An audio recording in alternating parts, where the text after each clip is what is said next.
Chapter 1. Marineford. Around the execution platform adjacent to the Navy headquarters square stood a considerable number of naval personnel.At that moment. A group of researchers clad in short-sleeved white attire was being escorted to the platform by personnel in brown uniforms.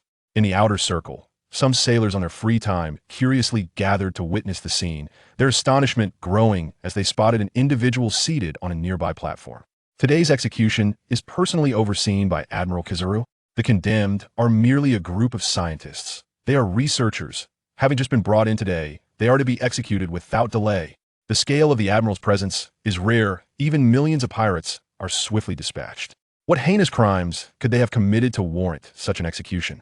Unclear, but the fact that Admiral Polisolino is personally supervising suggests their crimes are egregious. The gathered sailors whispered amongst themselves, some displaying sympathetic expressions, while others exhibited unwavering trust in the Navy's sense of justice.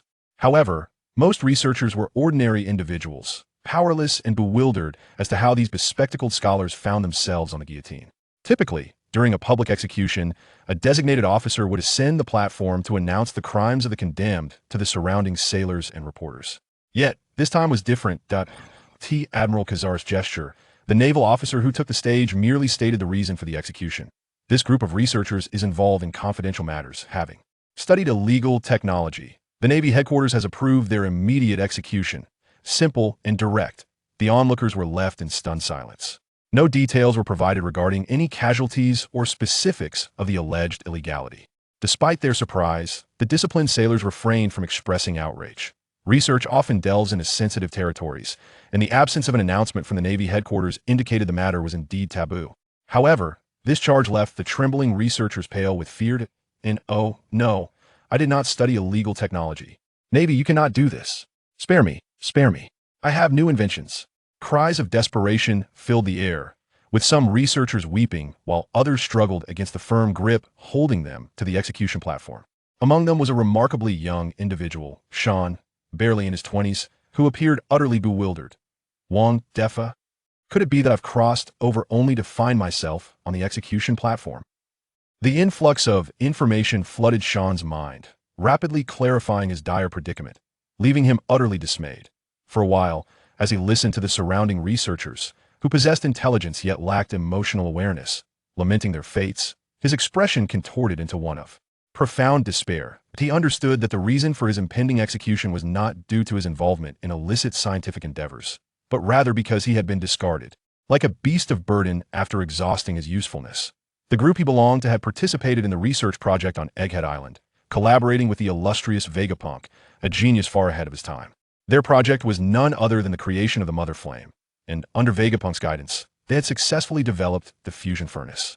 Having traversed time, Sharn could hardly remain oblivious to the treachery unfolding. Just as the fusion furnace had been completed, his entire research team had been ensnared and delivered to Marineford for execution. Those vile celestial dragons. They're so eager to silence us. Not even a day has passed. Sharn could hardly suppress his anger, his teeth clenched in fury. Was it easy for him to traverse dimensions? Yet, here he found himself in Marineford, with Admiral Kizaru overseeing the proceedings, surrounded by the Navy and executioners, leaving him with no hope of survival. It's about time to proceed with the execution. Kizaru, appearing rather bored, glanced at the time before issuing his command to the execution platform. "Yes, Admiral Kizaru." The Navy on the execution platform complied, stepping back to provide space for the executioner, who raised his hand to signal the order. "Damn it, I lack the strength to escape." In that moment, Sharn's mind raced, yet he found himself devoid of any viable escape plan, unable to contain a curse that escaped his lips. There was no saving system to aid him as a traveler. Sighing, Sharn steeled himself, gritting his teeth and bracing for the executioner's blade to descend. Having died once, what does a second death matter? Perhaps I might even traverse again. As the Navy's command echoed, the faces of his fellow researchers drained of color, despair washing over them. At that very moment, a sudden blare of alarms erupted from the Marine headquarters fortress. The resounding sirens sent a shiver through the execution platform and the surrounding Navy personnel, their expressions shifting dramatically.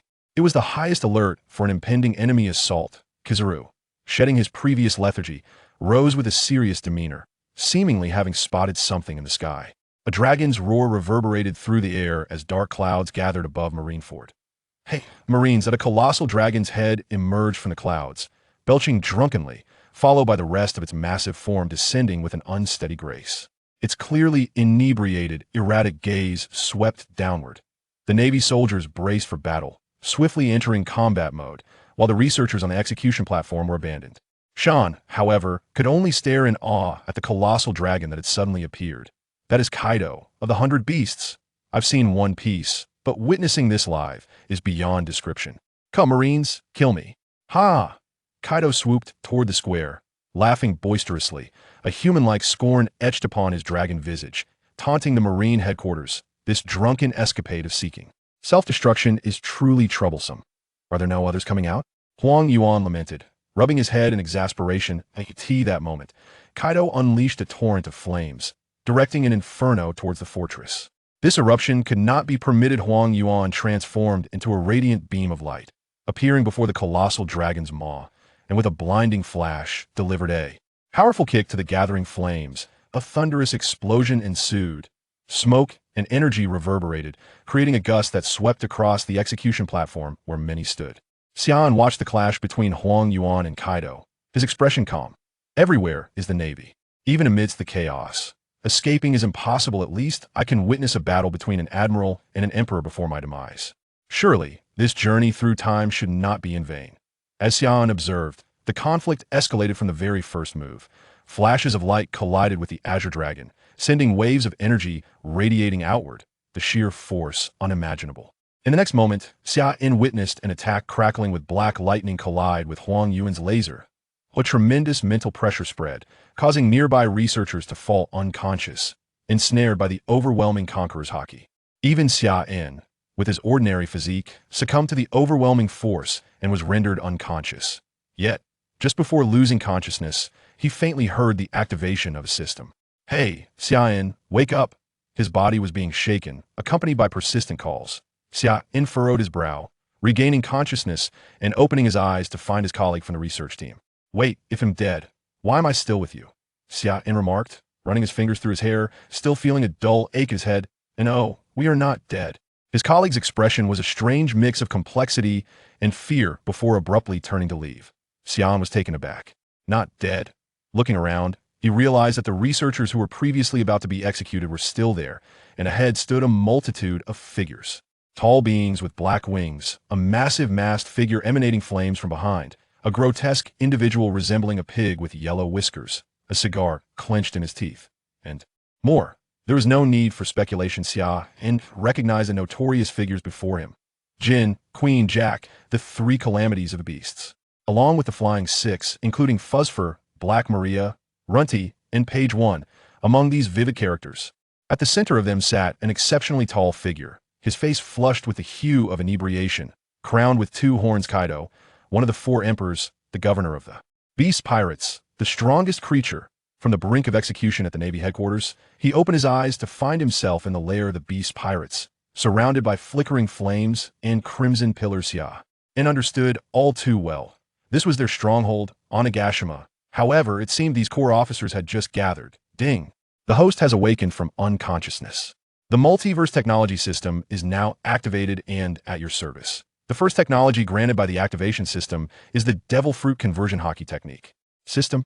So the voice I heard before losing consciousness was indeed real. Sharn's heart surged with joy, but before he could ponder further, a deluge of information flooded his mind. It felt like a warm current flowing through his body and into his brain, without the discomfort of his head feeling like it would explode instead. He swiftly assimilated this technique. What exactly is the Devil Fruit Conversion Haki technique? Sharn was astonished to discover the terrifying nature of this technique, which could directly transform a user's devil fruit abilities in a cultivable Haki. The Haki produced is not exclusive to the user. It can be shared for cultivation by everyone. For instance, if Kaido's Azure Dragon form were to be converted into Azure Dragon Haki through this technology, anyone could absorb and wield the power of the Azure Dragon. Truly a marvel of black technology. Initially, Sharn had thought the name merely indicated a simple conversion between two types of energy, but he never anticipated such a revolutionary technology. This was akin to a contagion of devil fruits. Sharn was profoundly astonished by the first technology bestowed by the system. At that moment, one of the large billboards attracted attention. The gaze of the Inferno Calamity swept over a group of researchers, and then he inquired of Kaido, Governor Kaido, why have you brought back so many people? Leaning on his hand, Kaido casually explained, I took a trip to Marineford and heard there was a group of researchers, so I brought them all back. Marineford? The Flying Six and the Calamities immediately understood that Lord Kaido had gone to seek death again. Feeling speechless, however, bringing back scientists might prove useful. Queen, being a formidable scientist himself and a former colleague of Vegapunk, was well known in the scientific community, so he made a round to inspect the group. The researchers nervously swallowed their throats as Queen scrutinized them, ultimately surveying the entire assembly. He nodded in acknowledgement, but then shook his head in disappointment, stating, This is Vegapunk's research team. There are a few I've seen before. However, these individuals are not core members and possess little technical expertise, that if they had core research capabilities, they could have been of assistance to the Beast Pirates. But these ordinary technicians had limited abilities, and Onigashima did not lack. For such individuals, if they are of no use, then let us dispose of them. Kaido did not lift his head, calmly announcing their fate. With no strength or skills, how could Onigashima sustain useless individuals? The frail bodies of the researchers were of no use even for mining. Leave it to us, purred Black Maria, her smile laced with malice. And no, spare us. We beg you. We possess many skills, let us live. The researchers, who had thought their escape from Marineford would ensure their survival, suddenly crumbled, collapsing to the ground in terror and pleading for mercy. Ha ha, Lord Kaido. There's no need to rush. Perhaps a few might still possess useful skills. Quinn, indeed, wished to offer a chance, urging with words of advice. Such matters were of no consequence to Kaido, who casually nodded. Speak of the skills you possess if they prove useful. You may remain alive. Standing before a multitude of researchers, Quinn wore a cold smile. Though harsh, it was a glimmer of hope for survival. I possess expertise in ignition devices. I am proficient in energy allocation. I can perform mechanical modifications. Please, don't kill me, Pirate Lord. A dozen researchers immediately clamored to proclaim their specialties, eager for an opportunity. However, to Quinn's ears, their skills elicited only a shake of the head. Mechanical modifications? Even Vegapunk may not rival the depth of my research. Energy allocation? The Wano country has established an entire industrial chain for weaponry. And as for ignition devices? Quinn himself was equipped with various laser emitters. Did he truly lack such technology? The subsequent declarations were even more absurd. None were of any use. Before the group could finish articulating their competencies, Quinn impatiently waved his hand, declaring, Kill them all. Sharn, upon hearing this, suddenly realized that he had not yet spoken to Slaughter, was to commence without him. This was intolerable. Who would wish for death when life still held promise? In a moment of urgency, Sharn rose, fixing his gaze on Kaido, and proclaimed in a serious tone, I possess a superlative technology that surpasses Vegapunk. Instantly, his assertion captured the attention of everyone present. That a technology that transcended Vegapunk? That was indeed remarkable. Initially indifferent, Jin, Jack, Faz, Runty, and even Kaido turned their gaze toward him. Under the scrutiny of so many, Sharn felt a surge of confidence, remaining unfazed. Yet, the researchers beside him appeared increasingly anxious.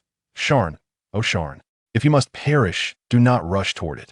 Cold sweat dripped from the researchers, their hearts crying out in despair. Sharn was merely a newcomer at Egghead Island Research Institute. For a few months, how could he possibly possess superlative technology? Was this not mere bravado? Upon hearing this, Quinn was initially taken aback, momentarily stunned by Sharn's confident declaration.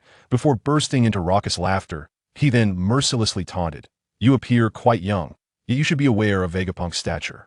How dare you claim to surpass him? In the realm of science, no scientist in the world would dispute Vegapunk's genius. That man was destined to be the creator of the future, having advanced the world by 5 centuries. While Quinn might entertain some doubt regarding an aging scholar's claim, he held no faith in Sharn's assertion.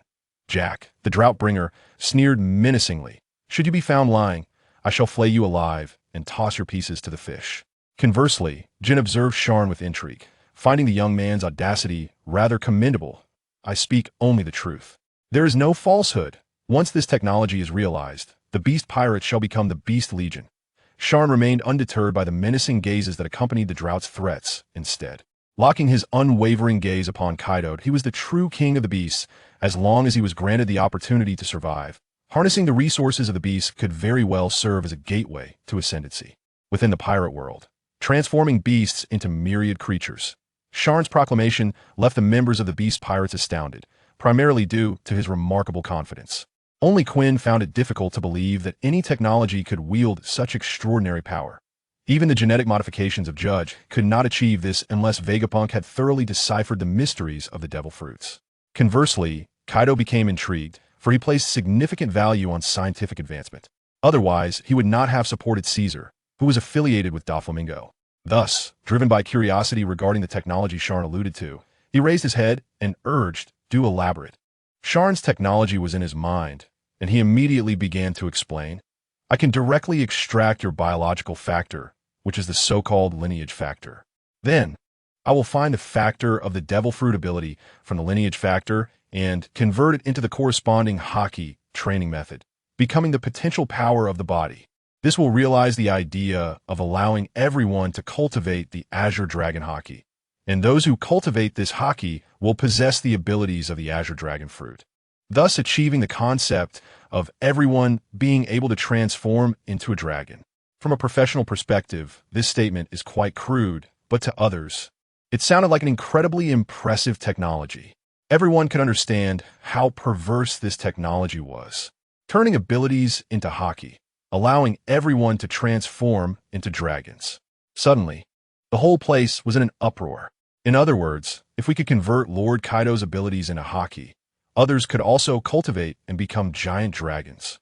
If everyone could become a dragon, that scene would be too unbelievable. It sounds like a bluff to me. We already have abilities. Wouldn't T practicing lead to immediate death? Everyone was shocked by Sharn's idea. The transformation of devil fruit into Haki, and everyone being able to cultivate and master ability attributes, was simply a fantastical technology, let alone the Azure Dragon form. Even converting ordinary abilities into Haki would make the beast pirates unstoppable. Because this is different from artificial devil fruits, anyone can cultivate Haki. Even Kaido was momentarily stunned by Sharn's technological idea. The most perverse technology he had heard of was the devil fruits copied by Vegapunk. But compared to that, Sharn's was far more impressive. "Are you serious?" Kaido couldn't hide a hint of excitement in his tone. "Yes, my technology is to convert abilities into Haki," Sharn replied with a serious expression. But just as he finished speaking, he was interrupted by Queen's loud shout. "Impossible. This is no longer just a simple technology. Even Vegapunk himself might not be able to do it. Whether it's extracting fruit factors or conversion, it's impossible. There is no device in the world that can achieve this." Queen's face turned red with anger, glaring at Sharn, unsure if he was more furious or what. But this shout also made everyone a bit more alert. Kaido also restrained his excitement, his eyes slightly narrowing. Queen was someone who could modify at the level of Vegapunk, so everyone trusted his words even more. Yeah, such a perverse technology sounded a bit unreal. A mere little guy can accomplish this? "Hey, Sharn, how long have you been researching this? I almost got fooled by this kid. It seems he would say anything to survive. The devil fruit is the curse of the sea, and Haki is the hidden power within oneself. It's hard to see the connection between them." Immediately, a few true fighters and Flying Six shook their heads in mockery, realizing they were being deceived. At that moment, with a bang, Jack drew out his strange, scythe-like weapon from behind and stomped toward Sheen, intending to take direct action. The murderous intent pressed down on Sheen, causing him to break out in a cold sweat, as he currently had no strength to defend himself. He could only withstand the pressure and quickly said, "I just need 1 month, plus 1 billion berries, and I can create a prototype. You'll know once you try it. If I can't do it, you can deal with me then." Words alone were not persuasive. What he needed to do now was to make Kaido interested. Otherwise, Jack, this reckless man, would really bring down his scythe. The drought knew that Sheen was just trying to buy time to save his life and ignored him, continuing to walk forward and swing his scythe. No matter how grand the words were, Quinn had said it was impossible, so it was impossible. Damn it. Sheen was at a loss for what to do. With his meager strength, he didn't even have a chance to dodge. He sighed silently. Well, might as well die again. But it was a pity that the system had just activated. Suddenly, the scythe that was about to fall on Sheen went silent, followed by a loud crash against the wall. Sheen was stunned for a moment and looked up to see Jack being knocked away. Kaido had just lowered his hand. Phew. It was good that Kaido was finally interested. Seeing that Kaido interrupted him, Jack respectfully stepped back and didn't act on his own accord. Quinn and the others looked at Kaido, who had intervened. "Let us see what you could do, little guy." Just 1 month's time. If you can't do it, you all go into the pot. Kaido chuckled lightly. To him, the loss was negligible, so why not give it a try? It was mainly because he hadn't seen any signs of lies from Shin. He initially thought Shin would be grateful, but unexpectedly, Shin took the opportunity to say seriously, Governor Kaido, if I succeed, I want to become the 4th calamity of the Beast Pirates. Above 1 person, below 10,000. I want all the rights that the other 3 calamities should have. Once the technology was formed, the help it would bring to the Beast Pirates was immeasurable. She not only wanted to survive, but also wanted to seize the opportunity to rise and gain the resources of the 4 emperors for a leap in strength. In the hall of Onigashima, the Flying Six and the others were immediately in an uproar upon hearing Shin's words. What a joke. Wanting to rise to power? You really think you can create it before you talk? Otherwise, you might lose your life. The members of the Beast Pirates were once again shaken. They didn't expect Shin to be so ambitious. Even in the face of life-threatening danger, he was already thinking about the position of a big shot. It's important to know that everyone present, including the Flying Six, wanted to climb higher and become the most trusted subordinate of the invincible Kaido. For a moment, those with ambition, such as Fuzz and others, had increasingly unfriendly expressions.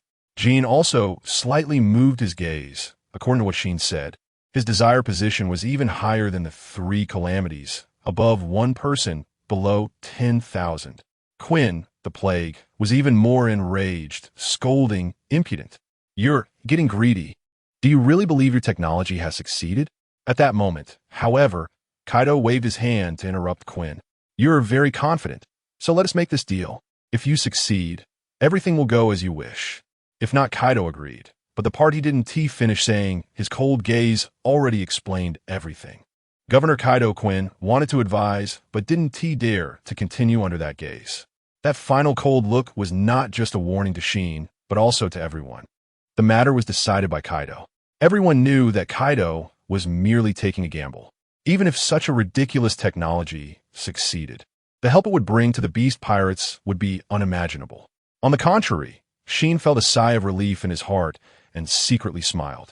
As long as he got this chance, he could rise strongly, with confidence in himself and in the system. Shin felt energized and needed to make good use of this month to conduct research. He immediately and unceremoniously requisitioned the only laboratory on Onigashima. No problem. Do whatever you want. Quinn sneered. A month wasn't too long, and he planned to throw Shin into the oil pot himself. Governor Kaido, during this time, apart from these researchers, no one is allowed to approach or enter to avoid affecting the precise operations and research inside. Shin continued to put forward his demands. This is very necessary. The members of the Beast Pirates are all rough individuals, and I really am concerned about the impact on the research. Kaido nodded in agreement. It wasn't a difficult matter since the research facility was already in a remote location. Then, Shane asked for paper and pen and began writing down the required materials. A group of researchers stood behind him, watching the names of the materials being written down, their expressions filled with shock. When he handed the list to Queen, he couldn't help but snort coldly.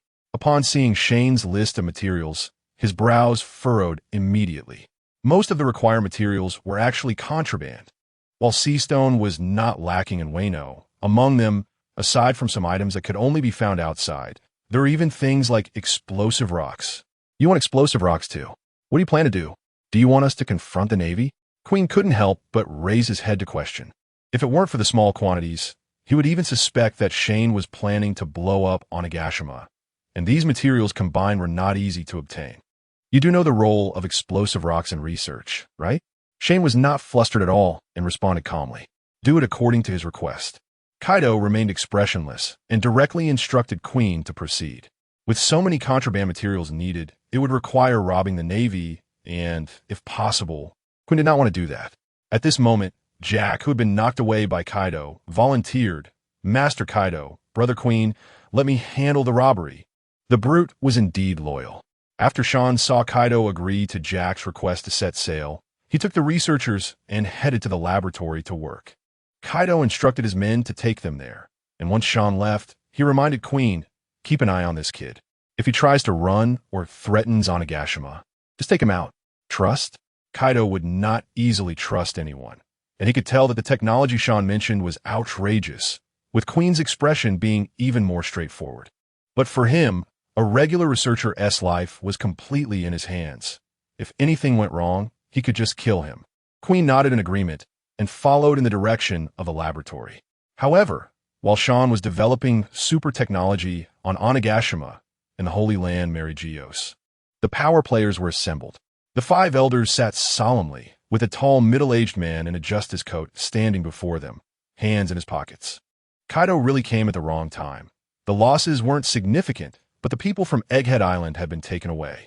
Kizaru, did Kaido take any core members among the researchers he brought to be executed? The scientific warrior Saint Saturn asked with some concern. The news about the developments on Egghead Island must not be leaked. This was even more serious than the alliance of the 4 emperors. It seemed next time they couldn't fabricate any charges. It would be better to execute them on the spot. The other warriors also felt a headache. Who would have thought that Kaido would cause trouble while drinking and also take away people from the execution platform? Unfortunately, support arrived too late. Otherwise, this problem wouldn't have happened. As for the issue of leaks, they hadn't even come into contact with the device. They were just developing components of components and couldn't touch the truth. Kizaru slowly replied, which eased the worries of the 5 elders significantly. The Mother Flame was very important to them and to all of Merigios. Just developing components of components was useless scrap material. The judicial warrior Saint Topman Vacheli had a stern expression and said, "That being said, we can't be sure they won't notice something from the parts they developed. To be safe, we can't let them go just like that." The other 4 nodded in agreement. Kizaru then asked, "So what do the elders plan to do? Being taken to Kaido's territory makes it hard to kill." The 5 elders pondered for a moment and instructed Kizaru, first, issue a bounty notice for them, charging them with researching dangerous technology, with a reward of 30 million berries for each. Sharn had no idea that he had been put on a bounty for so much money without having done anything yet.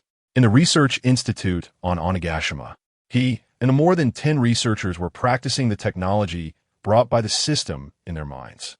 Once they got into the zone, they really became oblivious to the outside world. When the materials were also in place, they entered a sort of closed-door mode.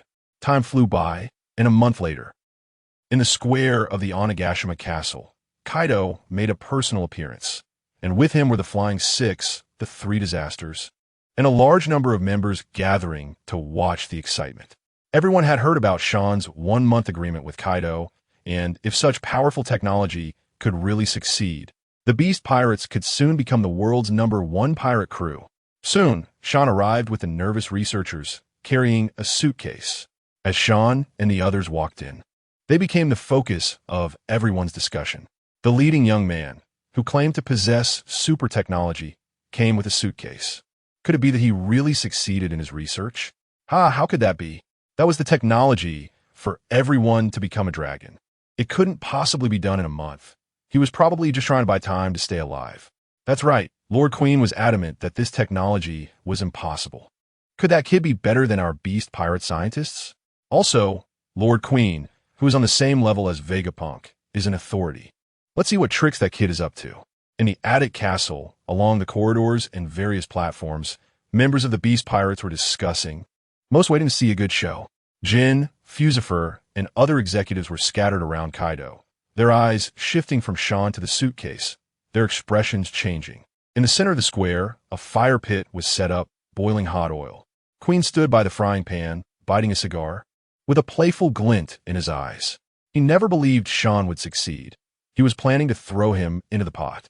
The group of researchers turned pale at such a grand spectacle and the boiling oil, but only Sharn stood tall, not even glancing at Queen and the others.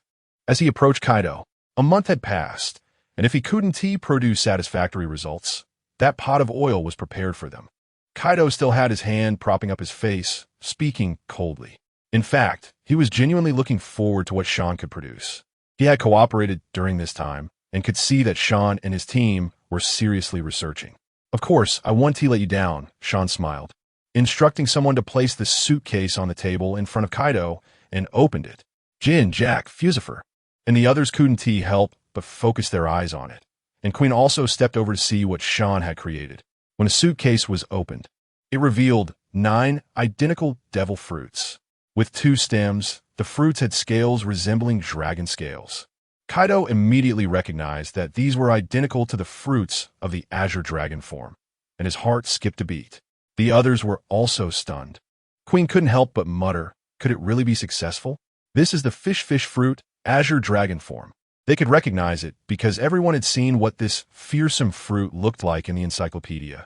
The only difference was the color, and the ones before them were all white. Why were they white? They were completely different from artificial devil fruits, which only had spots. These shapes were exactly like real fruits. Would they really be effective? Wouldn't it just be for show? Sharn then took out all 9 fruits, shocking everyone. Their expressions changing, but upon further thought, they had some doubts. However, Kaido's expression turned serious.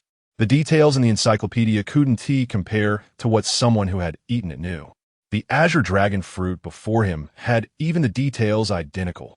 The developed products were naturally birthed shapes, and consuming them would have a certain chance of allowing one to comprehend Azure Dragon Haki. The chance of comprehension depended on an individual's aptitude. Just like Conqueror's Haki, of course, it wasn't as difficult. At the same time, as the ability provider, Kaido would gain nothing from eating it.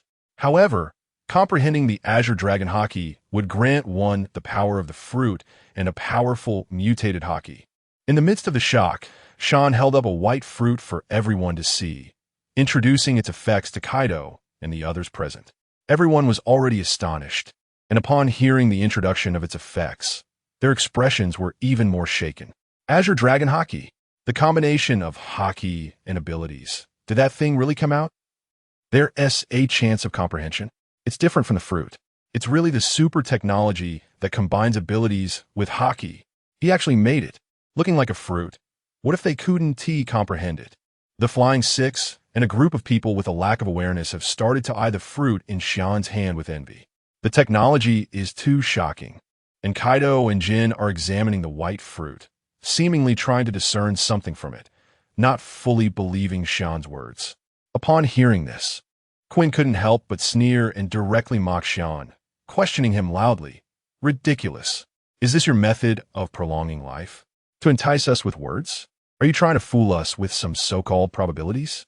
If no one has understood it, doesn't that mean they lack comprehension, allowing you to pass off your nonsense? He has always doubted such absurd technology and is just waiting to expose Sharn's true nature. The research results are right here. Moreover, my technology, according to the preset, requires at least 10 billion in cost to be fully realized. Now, there are only 1 billion, and the probability of comprehension will naturally drop several times. Sharn is not at all flustered and immediately retorts to Quinn, explaining the effects of the white fruit.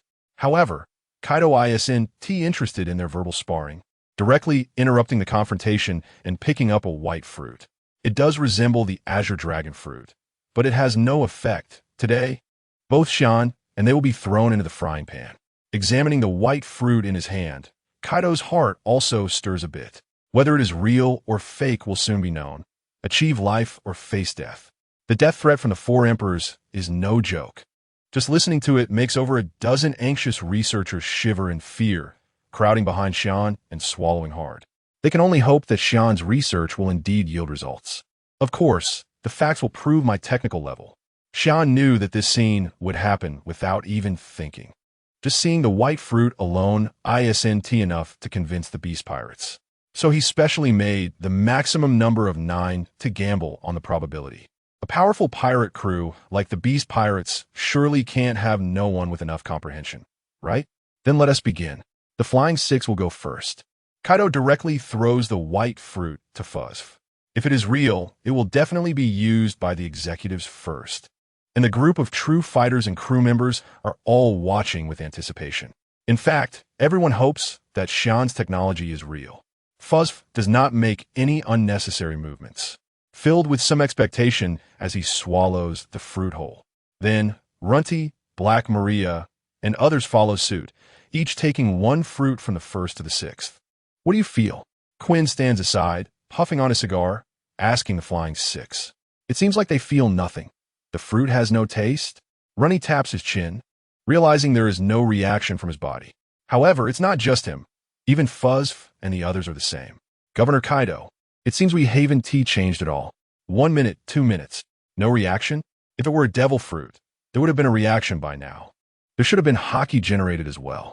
The expressions of others change, gradually starting to question Sharn's white fruit. It really seems like a sham. Otherwise, after so much time, 6 people, especially such powerful executives of the Beast Pirates, wouldn't tea still be unaffected? Could it be that their comprehension is insufficient? How could that be? Members of the Beast Pirates don't believe that those who can become part of the Flying Six would have poor qualifications. Kaido's initially serious expression also shifts, his gaze growing colder. Sharn senses Kaido's coldness and internally scoffs. Is every member of the Beast Pirates Flying Six so lacking in comprehension? Your trick seemed to really be groundless. What excuse will you come up with next? Have you thought it through? Quinn becomes even more certain. His eyes fixed on Sharn as he mocks him, then also takes a white fruit and swallows a whole. You all should try it too. There are still 2 fruits left. Kaido looks at Jin and Jack. If the Flying Six and the 3 disasters show no reaction, then the outcome will be completely clear. Jin raises his mask and swallows it while Jack removes his jaw guard, exposing his sharp teeth to bite down on the white fruit. Sharn watches the Flying Six and the 3 disasters swallow the fruit, thinking about the time it takes for it to take effect. Logically, the complete fruit should show effects immediately. But the technology fruit created with a budget of 1 billion is hard to estimate. Just like that, the atmosphere in the room grows colder. If there is no effect, then it's just mocking them. Quinn touches his stomach, mockingly saying, "Great inventor, your technology fruit has shown absolutely no reaction." To be honest, about 5 minutes after the 9 people ate the fruit, there was still no reaction, and Sharn feels a bit anxious inside. Damn it, could really be? The 3 disasters aren't reacting either. The understanding of this group of people has dropped to 0. However, he still managed his expression and forcefully calmed himself, saying, "We have to wait a little longer." The process of feeling the power of the Azure Dragon is not direct. Enough. At that moment, Kaido was already furious, his expression turning fierce. After playing with the beast for a whole month, they come out with something so mediocre to fool him. This made Kaido, who had some expectations, very angry, and he directly ordered, "Bring over the oil pot. I want to personally boil him." Saying this, he quickly moved forward, grabbing the still unresponsive Sharn and stepping on the flame cloud to rise into the sky. Sharn couldn't help but curse a few times. If they were going to put him in the oil pot, why grab him so high? Doesn't he know I'm a little afraid of heights? Death? Sharn was scared, but after dying once, he wasn't as afraid anymore. Since he had failed, he could only say that the understanding of the beast really was terrible. None of the 9 could comprehend anything. I said before, the consequences of deception would be severe. Kaido was unfazed by Sharn's curses.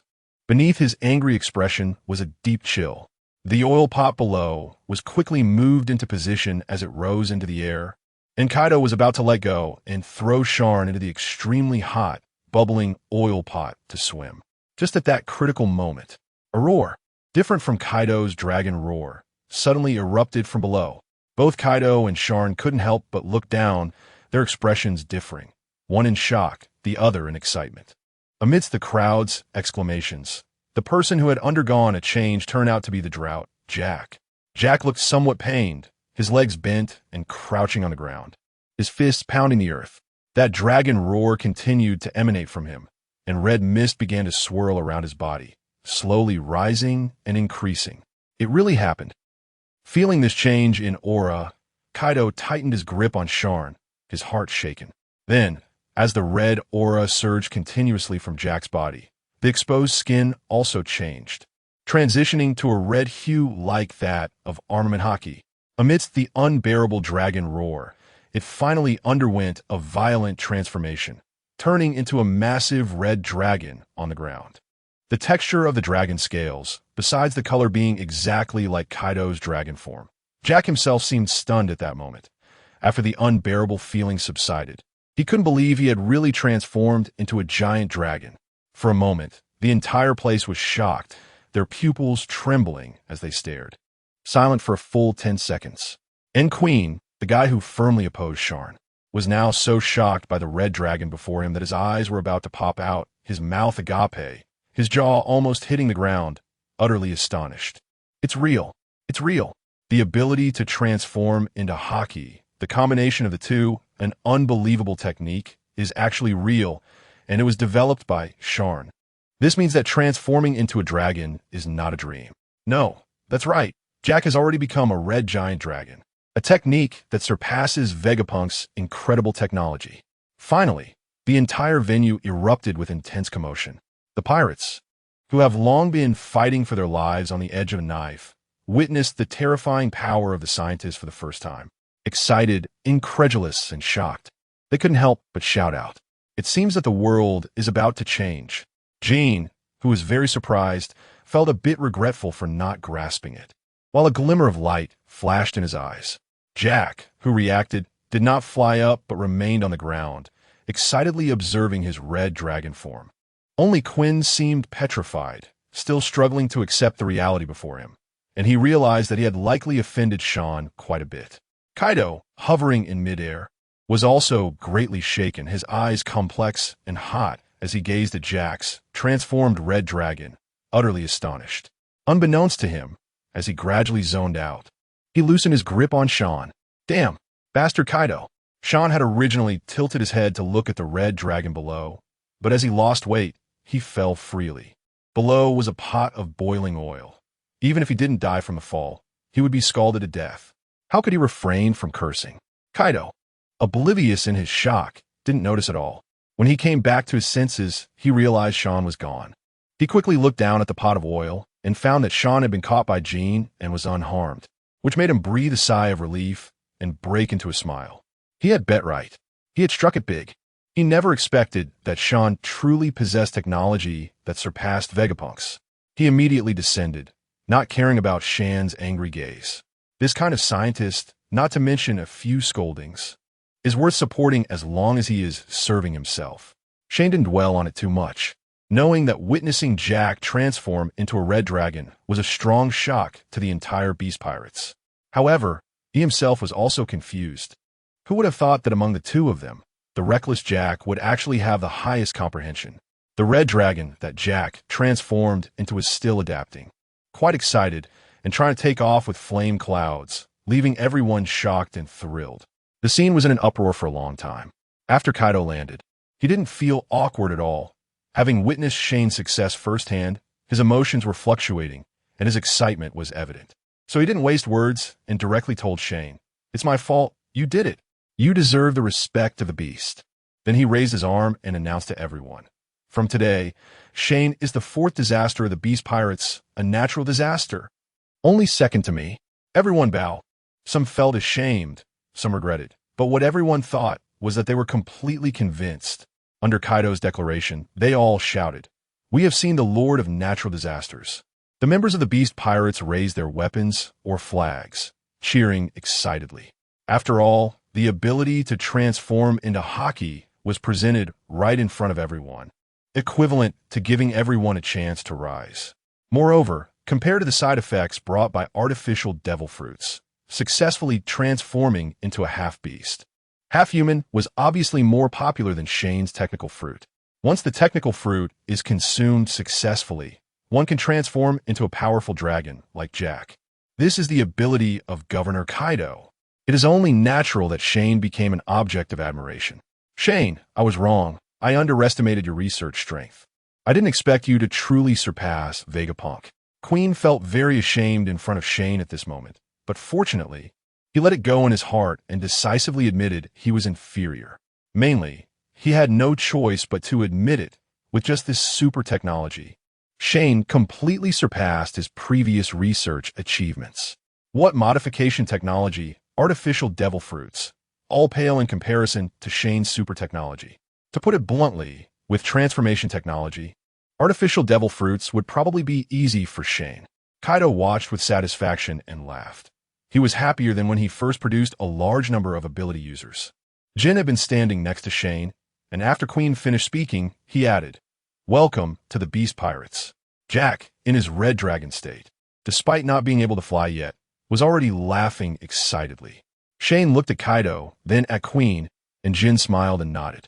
Fortunately, it was successful. With this success, The doors of the Beast Pirates would be completely open to him. The most important thing was not status, but the direct control of the resources of the Beast Pirates.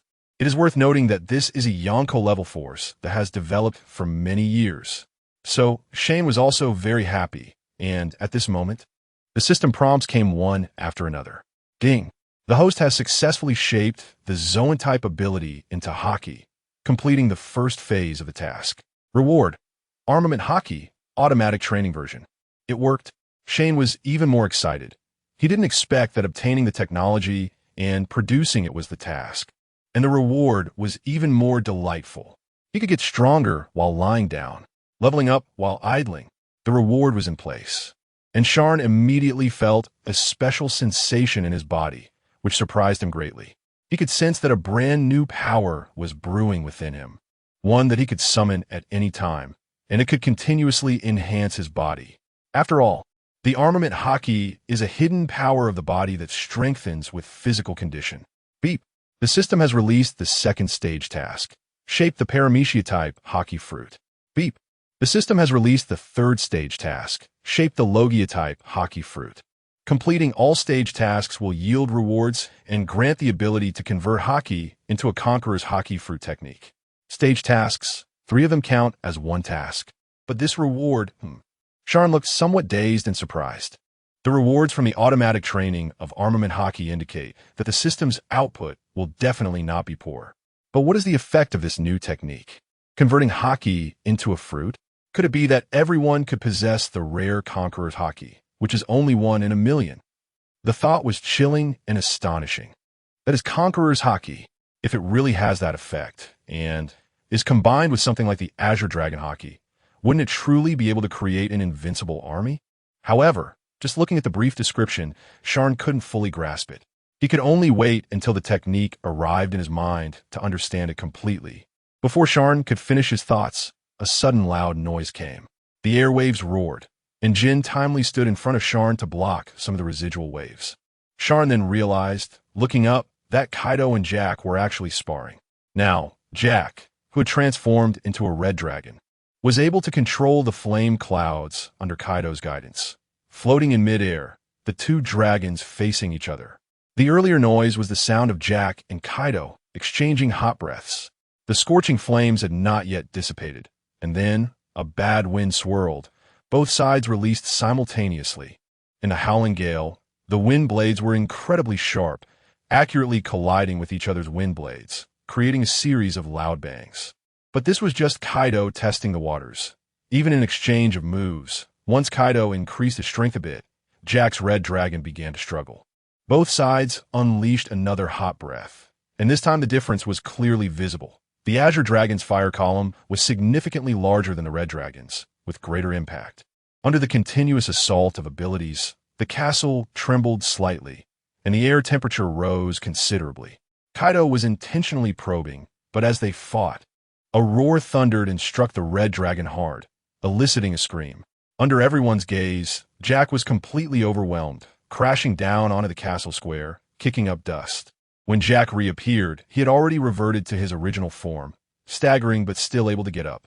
Kaido's dragon roar echoed as he transformed back into human form and strode over to Sharn, saying appreciatively, "Not bad. This Azure Dragon Haki possesses abilities similar to mine.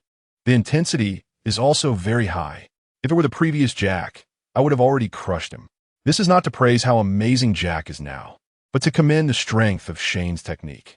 It's important to note that Jack's achievements are entirely due to the fruits of Shane's technique. The members of the Beast Pirates around them all looked at Queen with envy. To transform into a legendary creature like Kaido, they had never even dared to dream of it before. But now, things are different. They might also have a chance. On the contrary, Fuzz, Black Maria, the Flying Six, and even Queen, as well as Jean, were all enviously watching Jack as he came over with a silly smile. They all wanted the power of the Azure Dragon fruit. Even if it wasn't as strong as Kaido, it would still be incredibly powerful. However, they couldn't help it.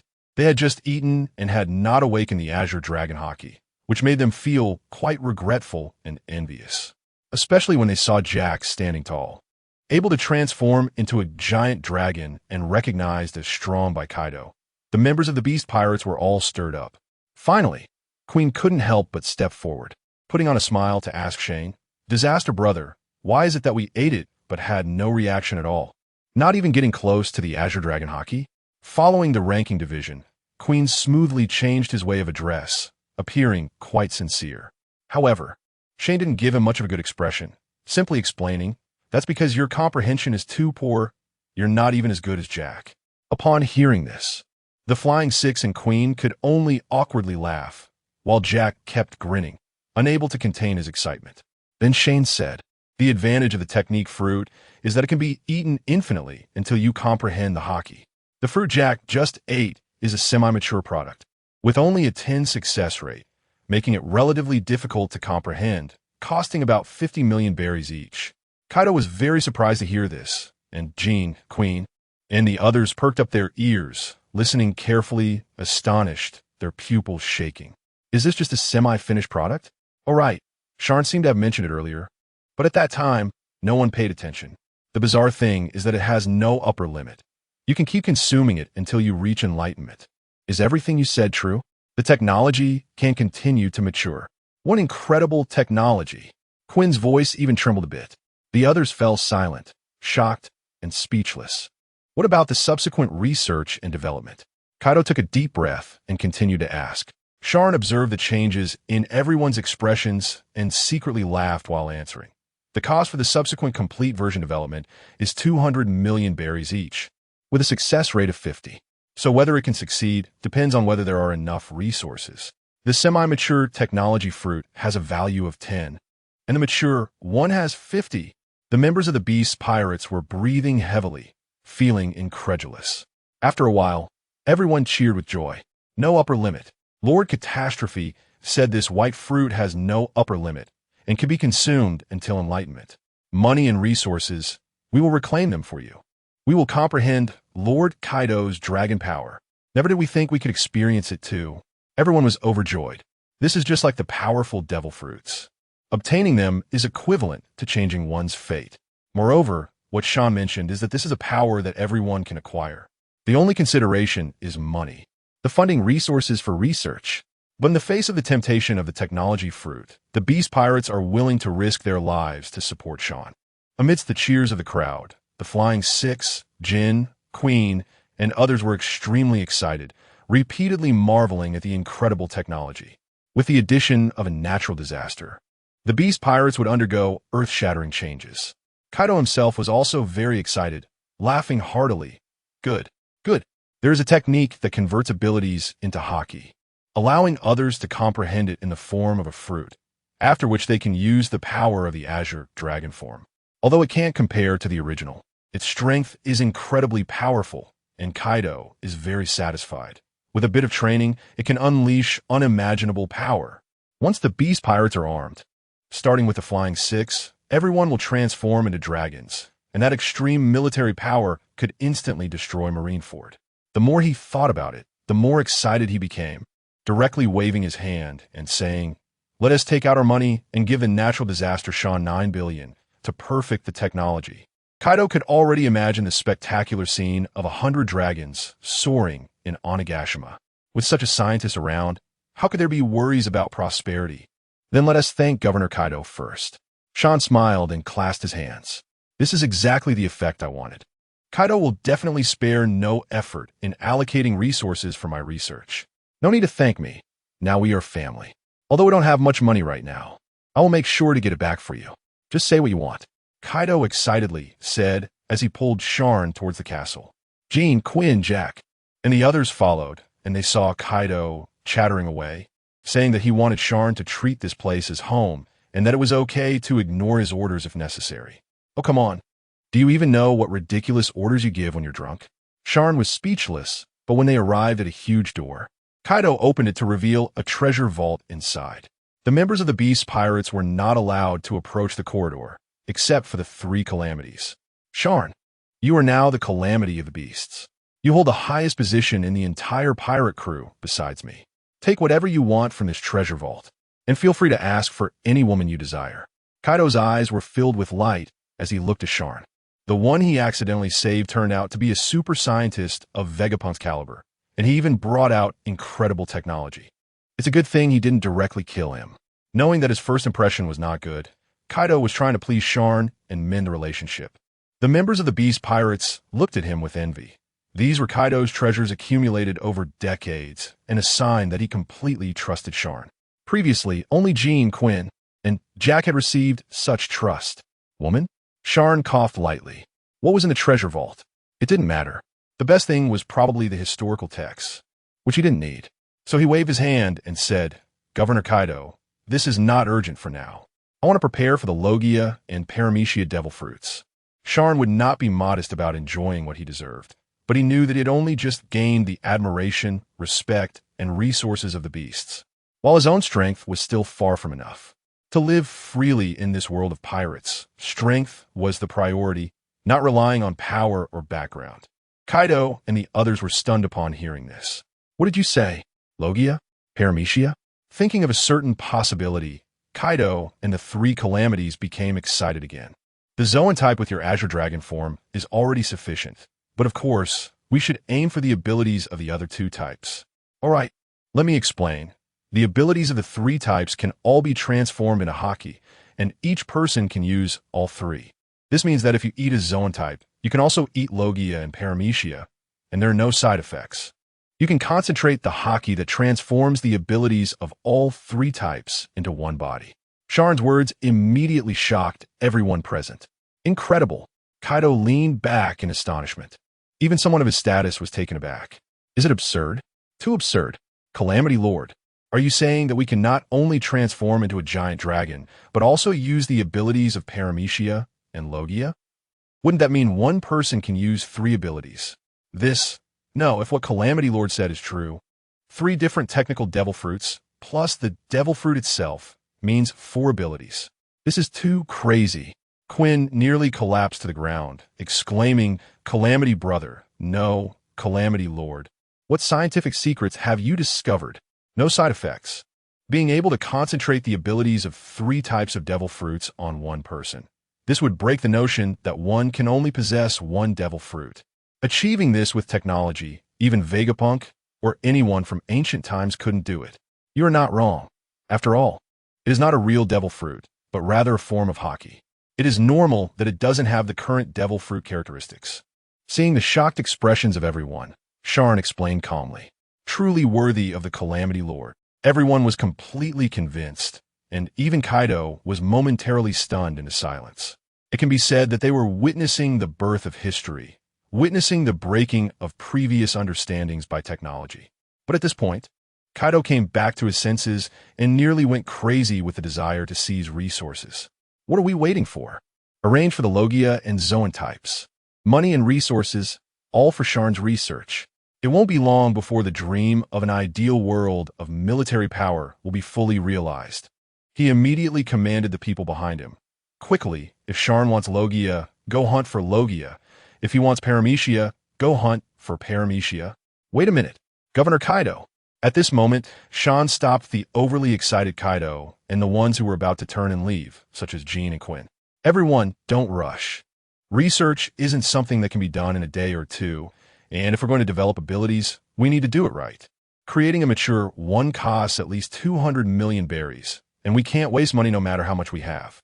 So, let's gather and discuss this first. Sharn was essentially proposing a meeting. He couldn't let these reckless guys act on impulse. As soon as these words were spoken, not only did the Calamities and the Flying Six look bewildered, but even Kaido sat down like a well-behaved child to listen. For Kaido, the birth of the 3 types of devil fruits was immensely beneficial, so he naturally listened attentively.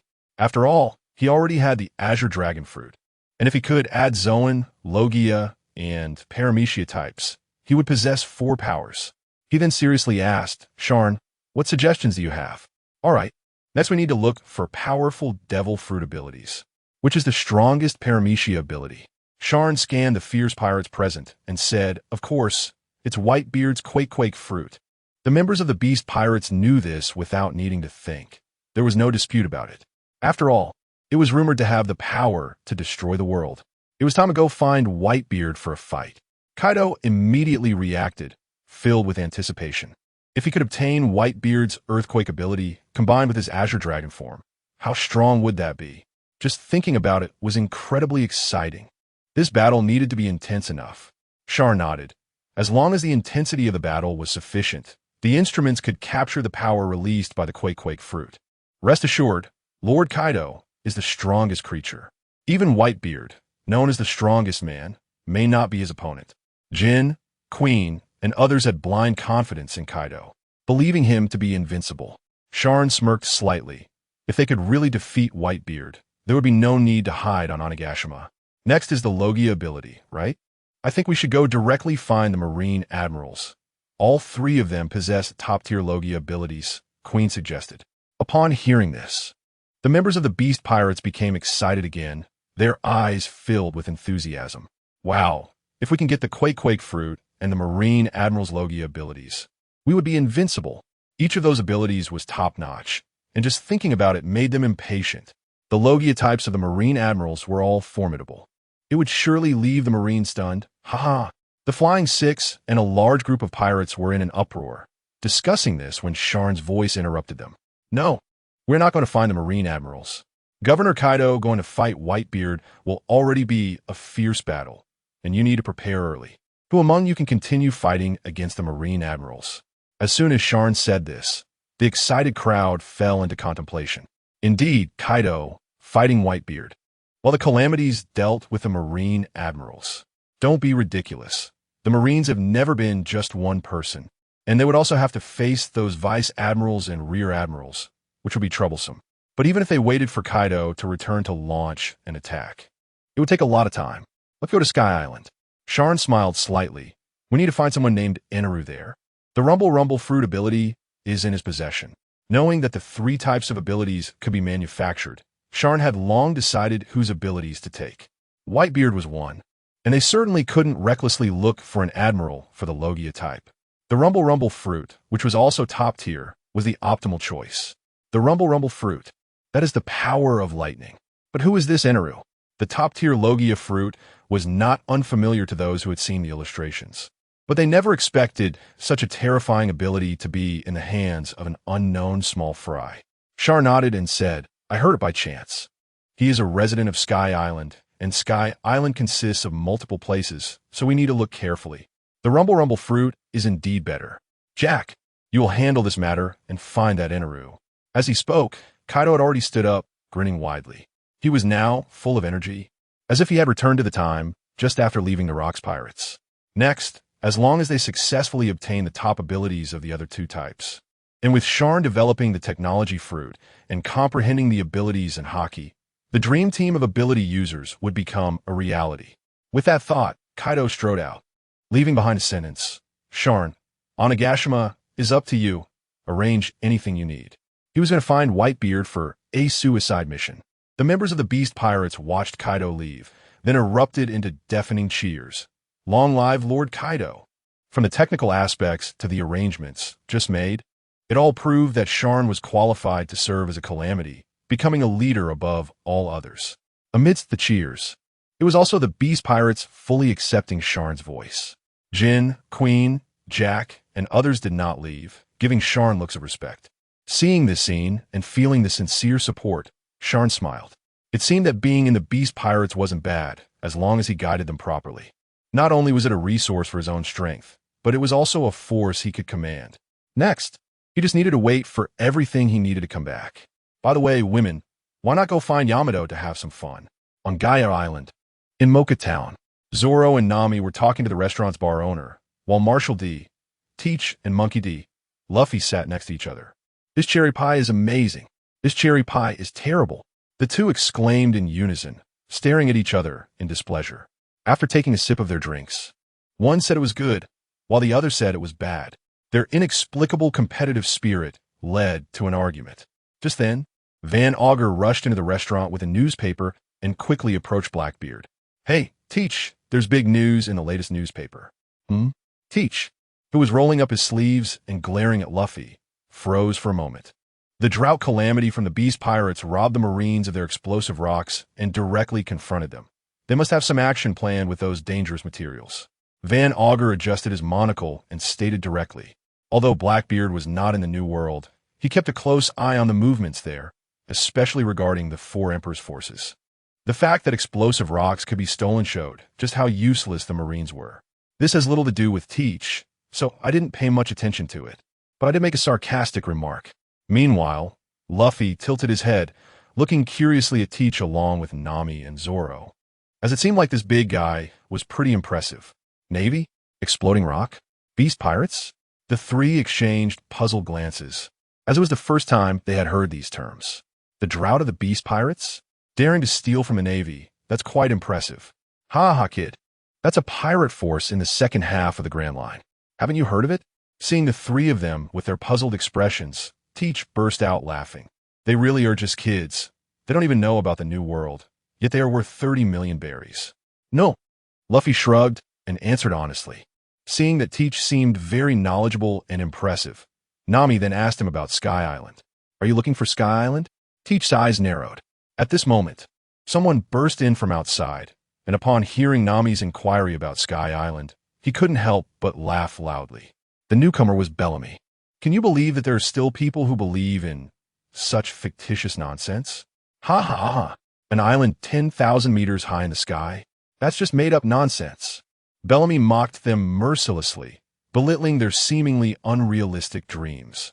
However, after he finished his second sentence, before he could utter the next line of ridicule, the ground suddenly shook violently.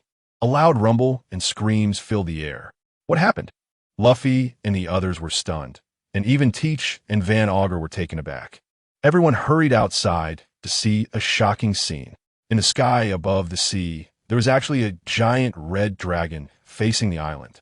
With fierce eyes, surrounded by fiery clouds, the dragon exuded an overwhelming presence. The terrifying creature radiated power, leaving everyone on the ground in shock. Kaido. Not many people in the first half of the Grand Line knew the true form of the Four Emperors, but many still recognized him, filled with horror.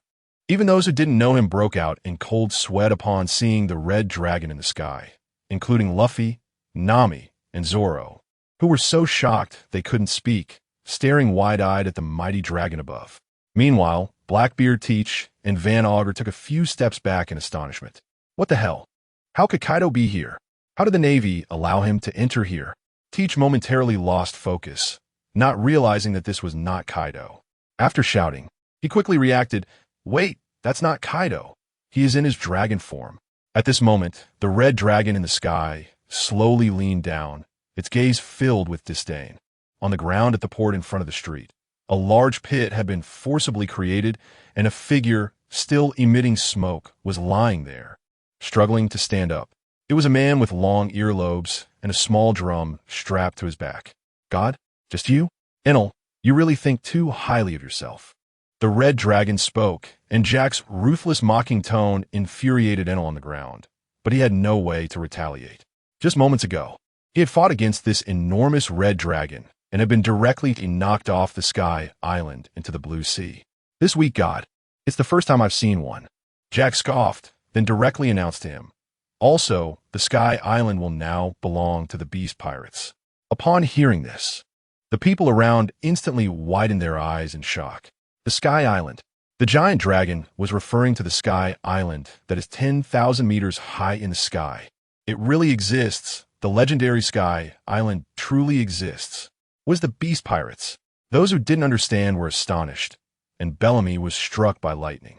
He had never felt so clearly his own insignificance, nor had he ever thought that the Sky Island he scoffed at actually existed, completely overturning his understanding. Luffy, Nami, and the others also heard the terrifying giant dragon mention the keywords Sky Island and Beast Pirates, and the atmosphere was tense. They didn't dare to approach and ask. At the same time, Blackbeard was also very surprised. The Sky Island. That red dragon is from the Beast Pirates. But there was no one like Enel at that time.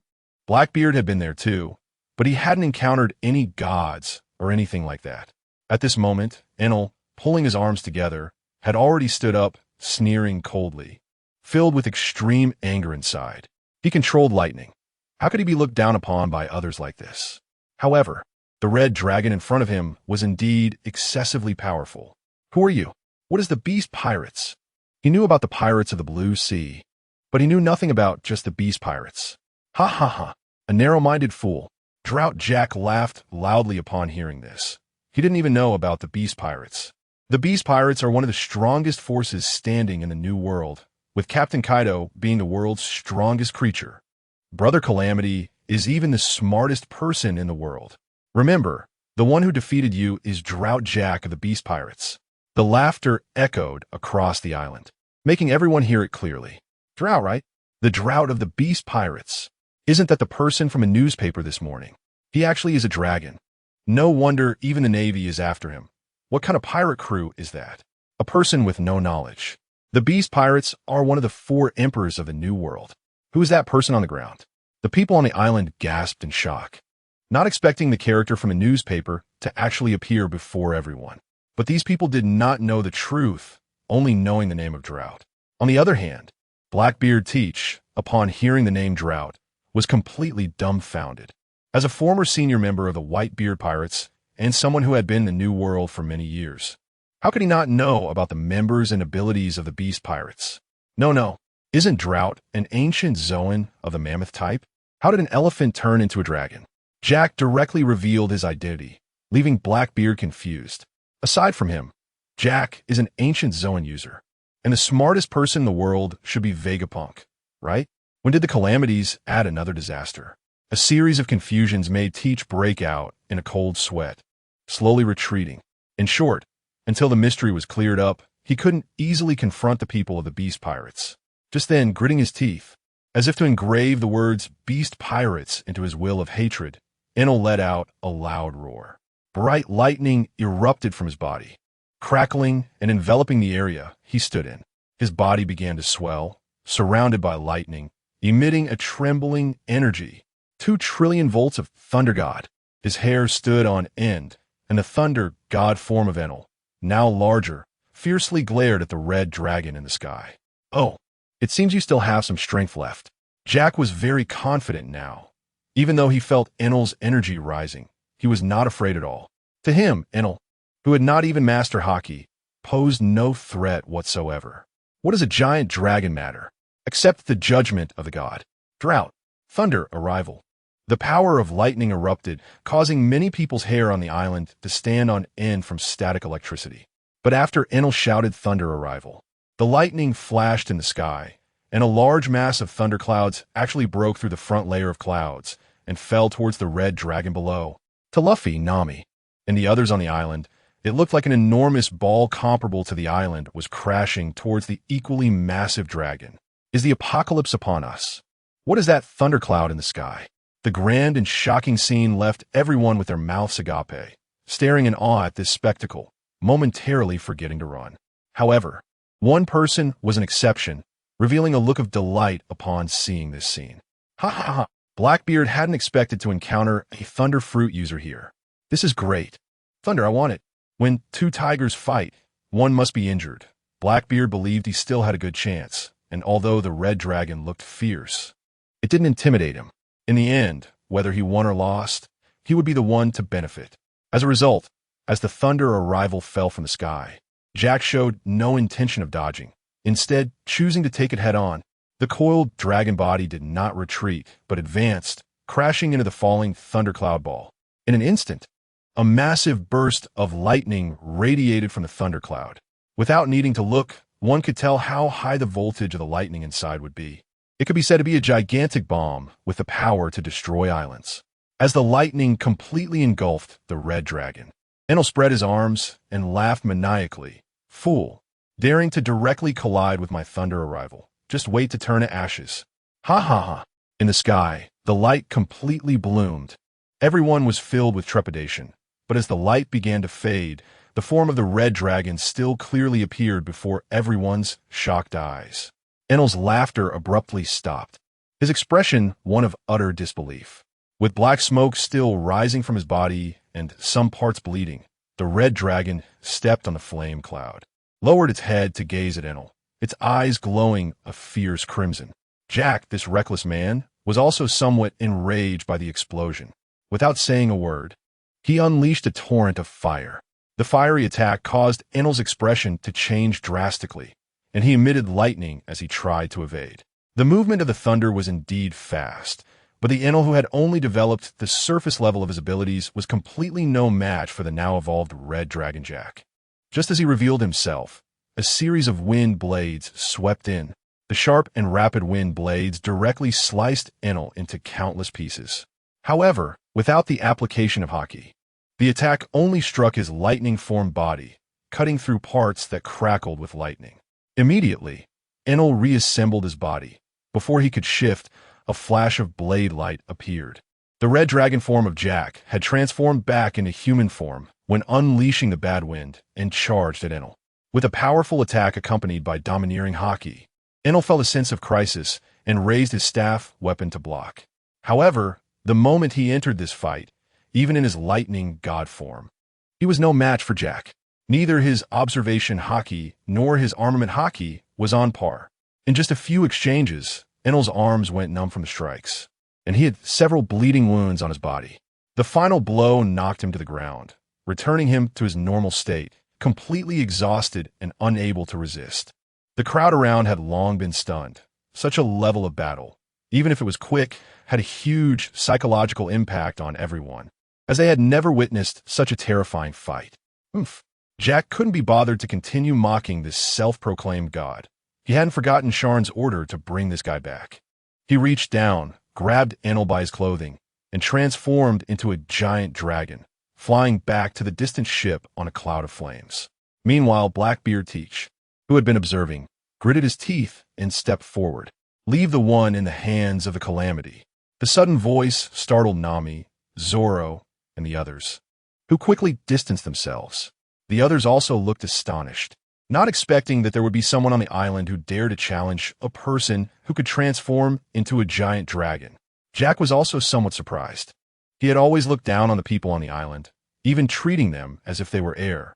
Who would have thought that after showing his dragon might, someone would still dare to stand up and confront him? Turning around, he saw a chubby man in a white shirt with a big belly. What boldness! Wait, it's you.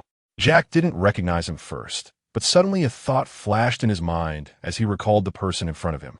The traitor, the Whitebeard Pirates, Marshal D. Teach. Ha ha! A traitor dares to stand in my way? Blackbeard's expression changed from Jack's attitude. He could infer that he was attracting a lot of attention from various powers. The people around were also in an uproar, looking at Blackbeard in shock. He was the traitor of the Whitebeard Pirates that had been all over the news recently. Who would have thought that such a small town like Moku would have members from 2 major pirate crews appear? The discussions were rampant. Blackbeard's eyes turned fierce, and he sneered, "Drought, I have no intention of being your enemy. This Enel is related to me. Let him go, and I'll let you leave." "Let me go." "Teach, who do you think you are? A traitor, nothing but trash." Jack's gaze was filled with disdain for Teach, and his tone was openly mocking.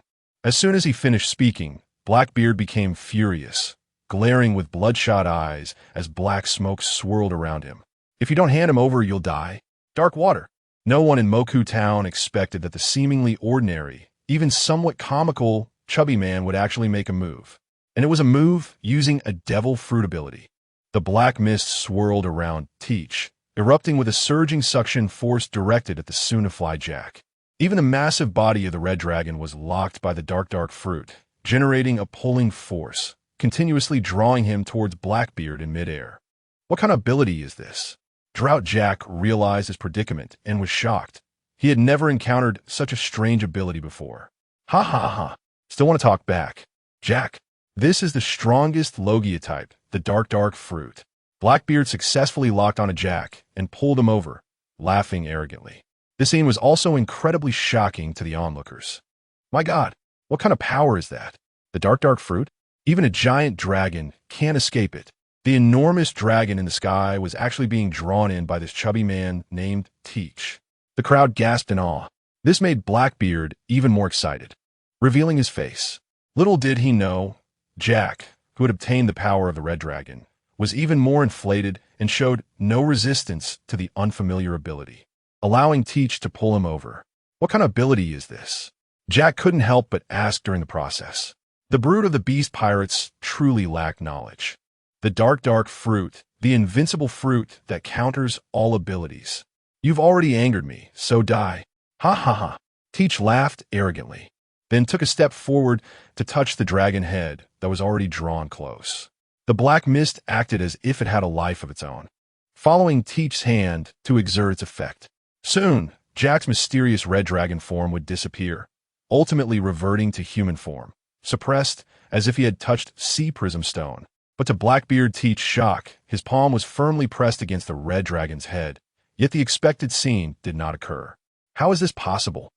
How can your form still be maintained? Is it because your size is too large? After a full 5 or 6 seconds, Blackbeard began to doubt whether his dark fruit was not strong enough. Why has his form not changed back? I don't know what you plan to do, but if that's all you've got, then don't embarrass yourself, Teach. Jack sneered at Teach, speaking with some impatience. Impossible. The dark fruit that counters all abilities can't make your ability ineffective. This is not possible. Blackbeard shouted in confusion, exasperated. The scene shifted from shocking to somewhat comical right from the start. It was as if the red dragon leaned in to gently stroke the small figure of Teach. If it weren't for the dark mist swirling around Teach from the dark fruit, the atmosphere would have been quite terrifying, and someone might have even laughed out loud. It turns out you wanted to nullify my abilities, but unfortunately, you are the ignorant fool. Ha ha ha. Seeing this, Jack couldn't help but burst into laughter. He then looked at the clownish Teach with pity and said, "This is not an ability. It's Haki, the Haki of the Azure Dragon." Azure Dragon Haki? The Haki that can turn you into a giant dragon? What a joke. Teach, hearing such an explanation for the first time, immediately erupted in anger, cursing and thinking Jack was just playing with him. Haki and abilities are completely different. It's like treating yourself as a 3-year-old. As for the people on the island, most were also confused, especially Luffy and his crew, who had never even encountered Haki. However, there were some who understood Haki and abilities and were horrified, exclaiming, "Yes. How could this possibly be Haki? Haki is the latent power of the human body, while devil fruits are the curses of the sea. They are abilities. How can they be confused?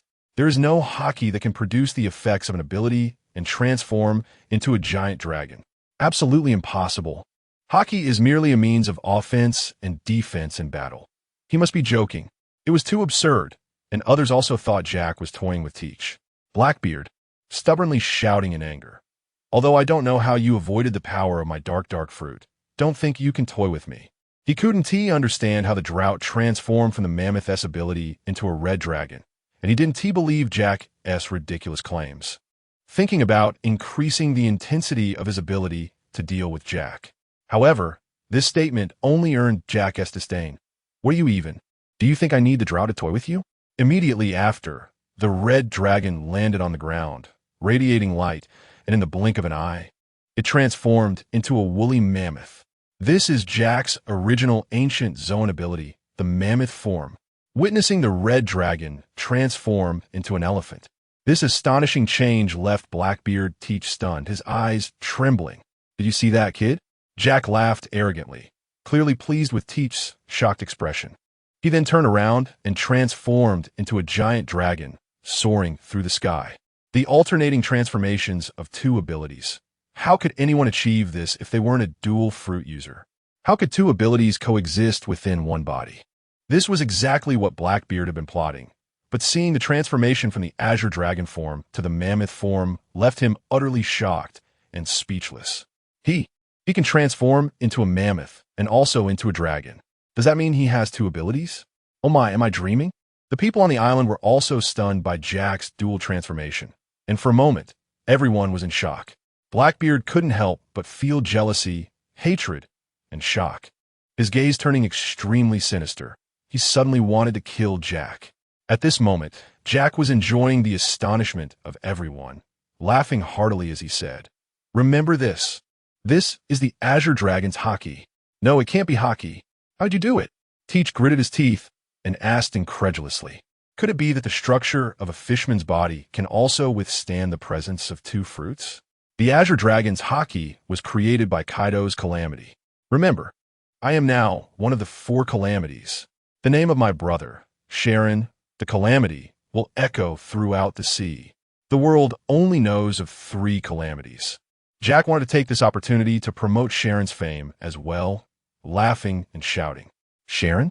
Calamity Sharn?" Teach's expression became serious as he secretly noted this name. And while Jack wasn't paying attention to him, he decided to launch a sneak attack. With a pair of trident steel forks in hand, swirling with black mist, Teach charged forward. Even if he couldn't take down Jack, he wanted to capture that Enel who looked like a pendant. But just as he moved, the red dragon's eyes lowered to stare at Teach, filled with disdain. Then, with a flick of its tail, it swept toward Teach with a roar. The dragon's massive body meant its tail was incredibly powerful. The dust kicked up from the ground flattened everything in its path, heading straight for Teach. Jack had obtained the Azure Dragon's Haki and transformed into the red dragon form, his power reaching a level recognized by Kaido. This meant that Jack's strength now even surpassed that of Ash, making him the strongest among the four calamities. Blackbeard Teach was powerful, but against the current Jack, he was still lacking. Caught off guard by the sweeping tail, Teach was sent flying, crashing hard into a shop, which collapsed in a loud crash. The double pain sensation made Teach howl in agony, rolling on the ground as Van Oka, Bagus, and others rushed over to help him up. Jack couldn't be bothered to chase after him, looking down disdainfully, which deeply insulted Teach, who was gasping for breath. In the past, Jack was strong, but he could still hold back. Who would have thought that now he couldn't even dodge the tail and ended up in such a sorry state? Unable to contain himself, he shouted out, but what came at him was Jack's scorching hot breath. Teach quickly conjured a massive amount of dark mist, desperately trying to block the heat. The next moment, the shadow of the giant dragon loomed over him, transforming into an exceptionally tall figure, and a punch came crashing down. The black mist hadn't dissipated, but it couldn't stop Jack's punch, which instantly knocked Teach to the ground. Teach's face nearly got twisted from the impact as he screamed in pain. He had overestimated the power of the dark fruit. However, Jack, empowered by the Azure Dragon's Haki, didn't even need to use his ancient zone abilities, delivering a barrage of punches and kicks while wielding a scythe-like weapon. Combined with his half-beast red dragon form, he unleashed a relentless assault on Teach. Despite enduring the pain, Teach fought back with all his might, but he was still firmly suppressed by Jack. Under the impact of such immense power, the wooden boards beneath them collapsed into large holes, sinking into the muddy ground. "Captain, the battle happened quickly, and Teach was defeated just as fast. Now Van Oka, Bagus, and the arriving Poison Q finally reacted and rushed to attack Jack. But Van Oka's shot couldn't even penetrate the scales of the dragon form. The other attacks felt like mere tickles, with only Poison Q's ability making Jack feel a slight effect. But these people were far too weak for the dragon form Jack. With a roar, Jack unleashed a stream of hot breath, transforming into flames that swept across the battlefield. Van Oka, Bagus, and the others couldn't withstand the high temperature and force of the heat, being sent flying, spitting blood, and charred all over. Ha! Jack relished the thrill of Kaido's joy, laughing uncontrollably, while Blackbeard on the ground clutched his chest, wailing in agony from the injuries. As a result, everyone in the pirate town of Moku was left in shock. Drought Jack is too formidable. Is this the Four Emperors pirate crew of the New World? Teach's crew was completely defeated, without any ability to fight back. Indeed, they are also devil fruit users, but before the drought, they are completely insufficient. The Sea Emperor is indeed terrifying. The Drought of the Beasts is that impressive. No wonder Kaido of the Beasts is known as the strongest creature in the world. Although the process was quick, everyone had witnessed the horror of the battle scene. Especially when Jack released his hot breath, the noise was truly terrifying. Amidst the astonishment and shock, Jack felt incredibly bored, as his opponent was defeated too quickly. After mastering the Azure Dragon's Haki, he hadn't yet had a satisfying fight against a worthy opponent. A bunch of useless trash. Teach, do you think you even have the right to be arrogant? Jack ruthlessly mocked, showing no intention of making his next move. Injured and sweating profusely, Teach couldn't help but raise his head and grit his teeth, saying, "The dark fruit can restrict all abilities. Why? Why doesn't it work on you?" He was utterly confused, feeling that his defeat was very unjust. In fact, Teach was someone who could injure Shanks. Now, bolstered by the fruit, he had become arrogant, only to be brutally beaten by the drought. Of course, my red dragon form is Haki. Azure Dragon Haki. It's not an ability you can counter, you fool. Jack impatiently scolded. This scolding brought the onlookers and Teach back to reality, suddenly reminding them that Jack had said from the beginning that this was not a power, but the Haki created by their beast pirate's calamity. In an instant, everyone swallowed hard, their expressions turning dazed and shocked. What's going on here? Is it really Haki and not a devil fruit ability? Someone muttered in a daze. At that moment, even Blackbeard Teach believed it for a brief instant. Haki is a power hidden within the body. How could it be given the same ability form as a devil fruit?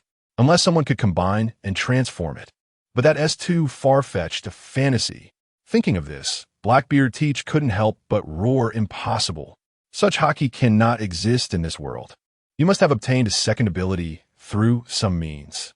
Teach was actually trying to convince himself that it was definitely because Jack, being a fishman, had a body structure similar to his own that made it possible. However, the simple-minded Jack looked at Teach as if he were a fool, then sneered. And you dare say others are ignorant? This is the technological achievement of my brother Disaster. It can transform devil fruit abilities into blue dragon Haki, allowing me to cultivate into a red dragon. And is that strange? With brother Disaster around, nothing is impossible. Jack's tone was boastful, as if this technological ability was his own research, proudly tilting his enormous dragon head. However, Teach's crew and the pirates on the island were completely bewildered, unable to believe what they were hearing. Technology? Transforming devil fruit abilities into Haki. What's going on? It sounds fantastical, but Jack's attitude forced them to ponder. Could such technology really exist in the world? Didn't everyone just see it? What other explanation could there be? That Disaster is too outrageous. What a joke. What kind of technology can reach such a level? Isn't that Disaster even more powerful than Vegapunk? The crowd buzzed in shock, exchanging incredulous looks, unable to calm down. When Jack first mentioned Disaster Sharn and claimed this was Haki, no one believed it, but now everyone was starting to waver. Even Teach, half lying on the ground, was visibly shaken. If such technology really exists, then the world could truly be completely changed. Listening to the voices of the crowd on the island, as well as the dazed and confused Blackbeard crew, Jack cursed under his breath and turned away. He couldn't be bothered with them. Completing the mission was more important. Brother Disaster was still waiting for him to bring Enel back. Drought Jack left, too lazy to deal with the offending Blackbeard Teach, and directly flew away with Enel hanging on him, disappearing into the clouds. What was left behind were Teach's crew and Luffy's group, a crowd of puzzle pirates. Mocha Town. The front row of houses was scorched by the heat waves, with several large craters from the port to the streets. But the pirates were still immersed in the shocking scene they had just witnessed in Jack's words. The technological ability to transform devil fruit abilities into Haki from the beast pirates was officially entering the seas and would soon spread. It was too exhilarating. That dragon, just now, so strong. If it were me, I would probably be knocked down in an instant. Luffy, whose thick nerves finally caught up, shouted in astonishment. You're only just realizing it now. Zoro and Nami were both dumbfounded, while Luffy was just starting. That Teach isn't a good person either. We need to hurry and leave Mocha Town. It's too dangerous. Meanwhile, Teach and the injured Van Oka gathered together with a mix of pity, fear, and other complex emotions from those on the island, then quickly left. They had to implement their plan quickly, regardless of whether Drought was telling the truth or not. His giant dragon form was no lie. Teach didn't dare hesitate, feeling immense pressure. Moreover, if everything Jack said was true, then that Disaster from the beast was a bit too terrifying. The technology to transform devil fruit abilities into Haki, a technology that could create multiple abilities. The entire world would be turned upside down. On the other side, Marineford, in the marshal's office, Sengoku sat at the desk, angrily slamming the table. What are you all doing? The news about the stolen explosion rock is going to be made public. The target of his ire was a rear admiral responsible for managing publicity and announcements. The general was scolded to the point where he couldn't lift his head, and the angry marshal was truly terrifying. It wasn't until the chaos subsided that he explained, "Admiral Sengoku, the commotion was too great. By the time we found Morgan's, the newspaper had already been released, and it was impossible to keep it under wraps." Meanwhile, Akainu, Kizaru, and Akiji were also present. Seeing the general drenched in scolding, Kizaru swayed slightly and spoke in defense. "Mr. Sengoku, that guy Morgan's took advantage of the situation. Even if we tried to keep it a secret, it was impossible. There's nothing we can do about it. That big newsman flatters the world government and sometimes acts on his own. This has become quite common. But if this news spreads, it will cause great panic among the people worldwide. That's explosive rock. Moreover, a pirate has seized a key stronghold of the Navy. Where is the Navy's authority?" Sengoku was in great pain. Creating such a commotion to seize explosive rock was no ordinary feat. What did the beast pirates want with explosive rock? Akiji squinted, seemingly deep in thought. With Kaido and the drought, it seemed like there was a major operation underway. Akainu also slowly spoke up. In fact, the senior officials present were all quite puzzled. It seemed that the explosive rock had limited benefits for the beast pirates. And what was the purpose of a drought? Sengoku's brows furrowed even tighter upon hearing this. At that moment, a soldier rushed to report. "Report, Admiral Sengoku. 3 generals. Urgent intelligence. Speak. A giant dragon has appeared on Gaia Island in the first half of the Grand Line, and it has taken a person from the island." Before the soldier could finish his report, Sengoku and Akainu were already surprised. A giant dragon? Why would Kaido go there? Akiji's eyes narrowed, somewhat puzzled. The first half of the Grand Line is known as Paradise because it has lost its appeal for pirates in the New World, lacking resources and benefits. Especially for someone like Kaido, one of the 4 emperors. "Admirals, according to the intelligence, that giant dragon is not Kaido, but is Drought." "What? Drought?" Instantly, Kizaru, Akainu, Akiji, and Sengoku were all unable to sit still, their faces filled with shock and disbelief. "No. Drought is a mammoth from ancient times. How could it be a giant dragon?" Akiji immediately denied it. Sengoku then signaled for everyone to calm down and listen to all the information. "It is Drought. Many people witnessed it. Although Moku Town is a gathering place for pirates, we still received reliable information. There is also a trader from the Whitebeard pirates present, Marshal D.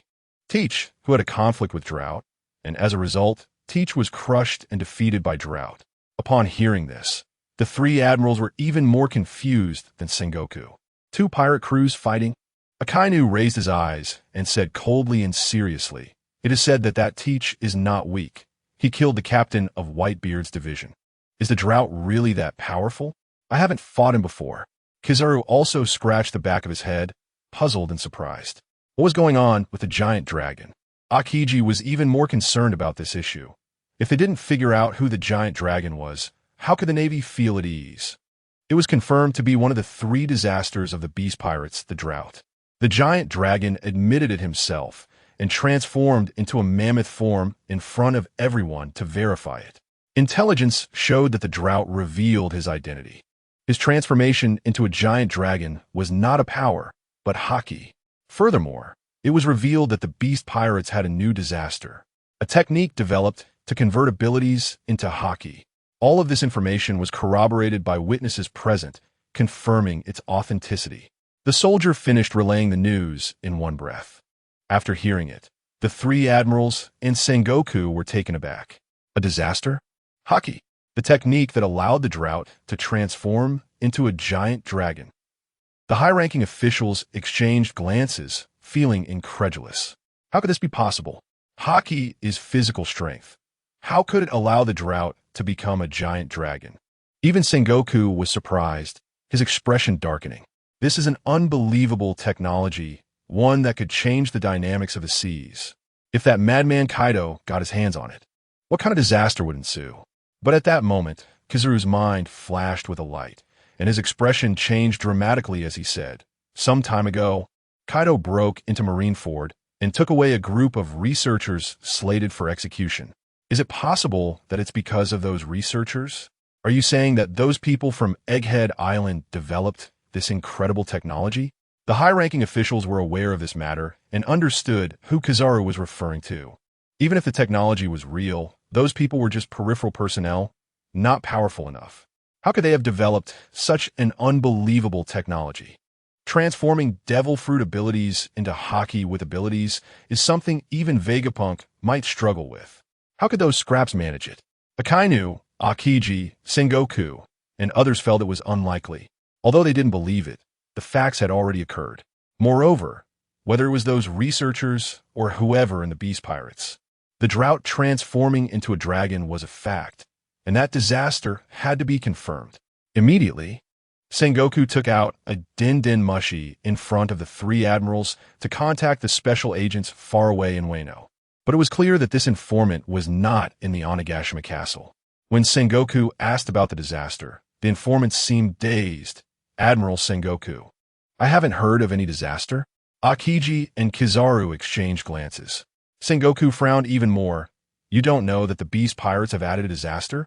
But thinking about it, entering Onigashima, the core area of the Beast Pirates, is not an easy task. These informants mainly focused on the entrances and exits of Wano. What about the researchers kidnapped by Kaido? And have you heard of Haki technology? A technology that can convert abilities into Haki. Sengoku asked again. The informant was sweating profusely, stammering that he didn't know.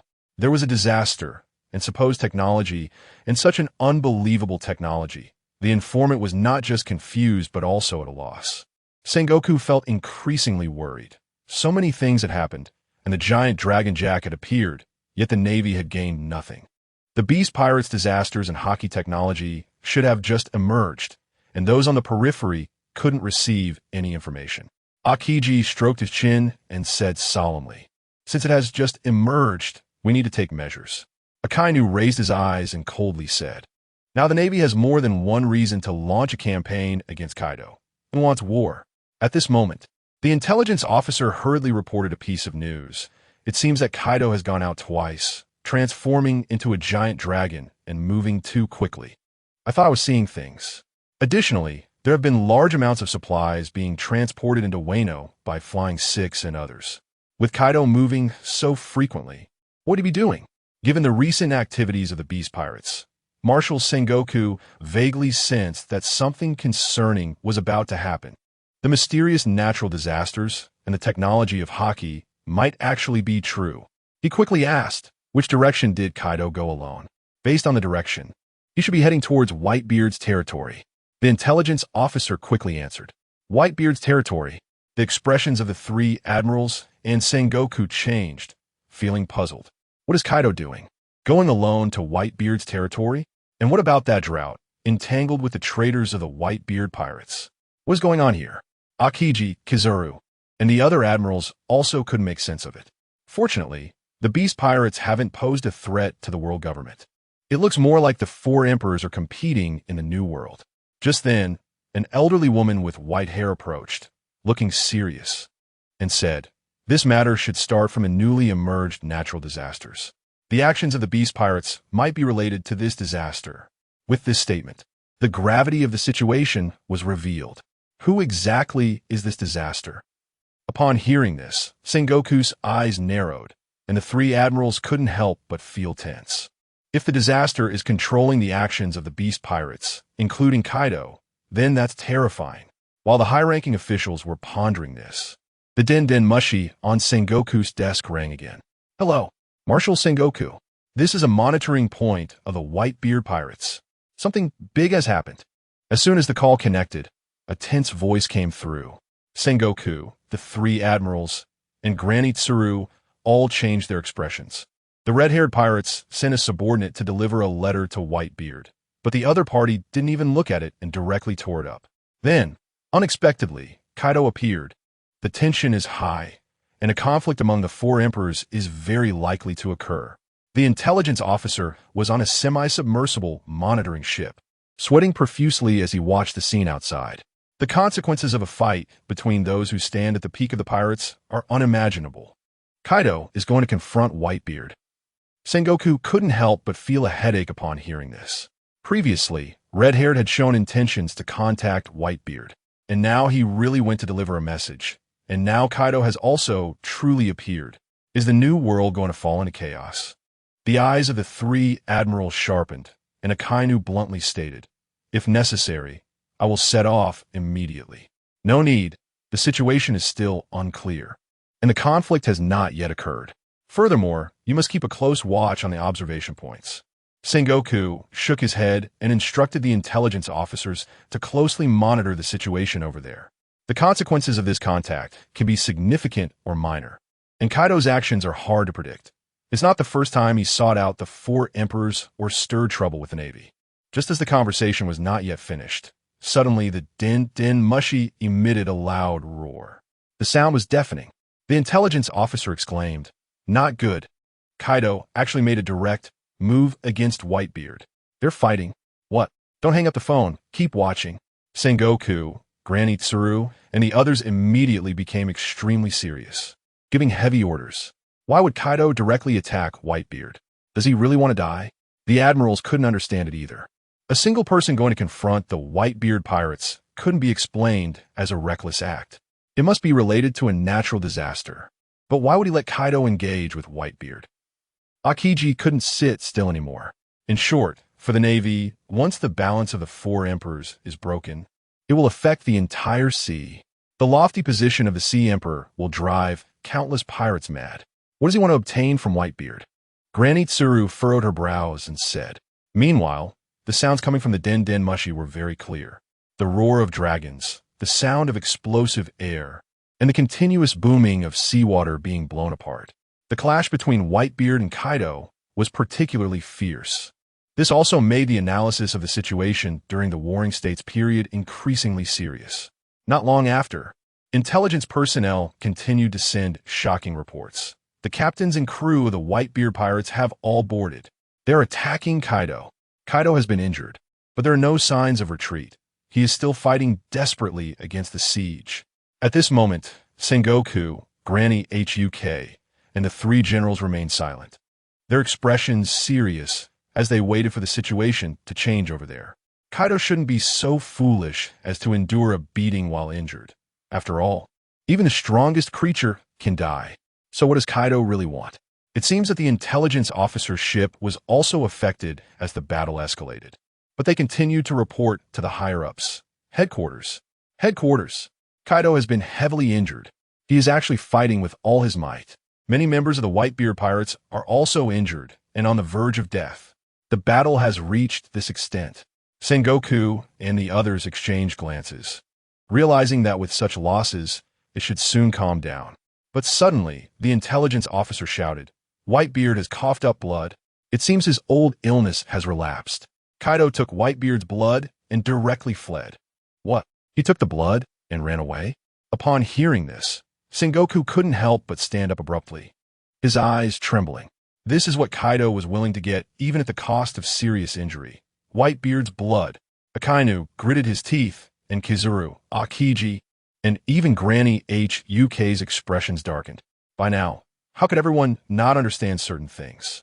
Kaido went to such lengths to obtain Whitebeard's blood and then ran away. What could it be for? Research. Those research personnel.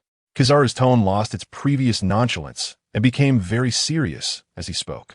His instincts told him that it must be related to the so-called Haki techniques.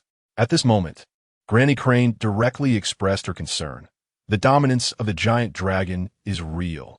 It is feared that Kaido has gone to such great lengths, even risking serious injury to obtain Whitebeard's blood, likely to create a new form of dominance.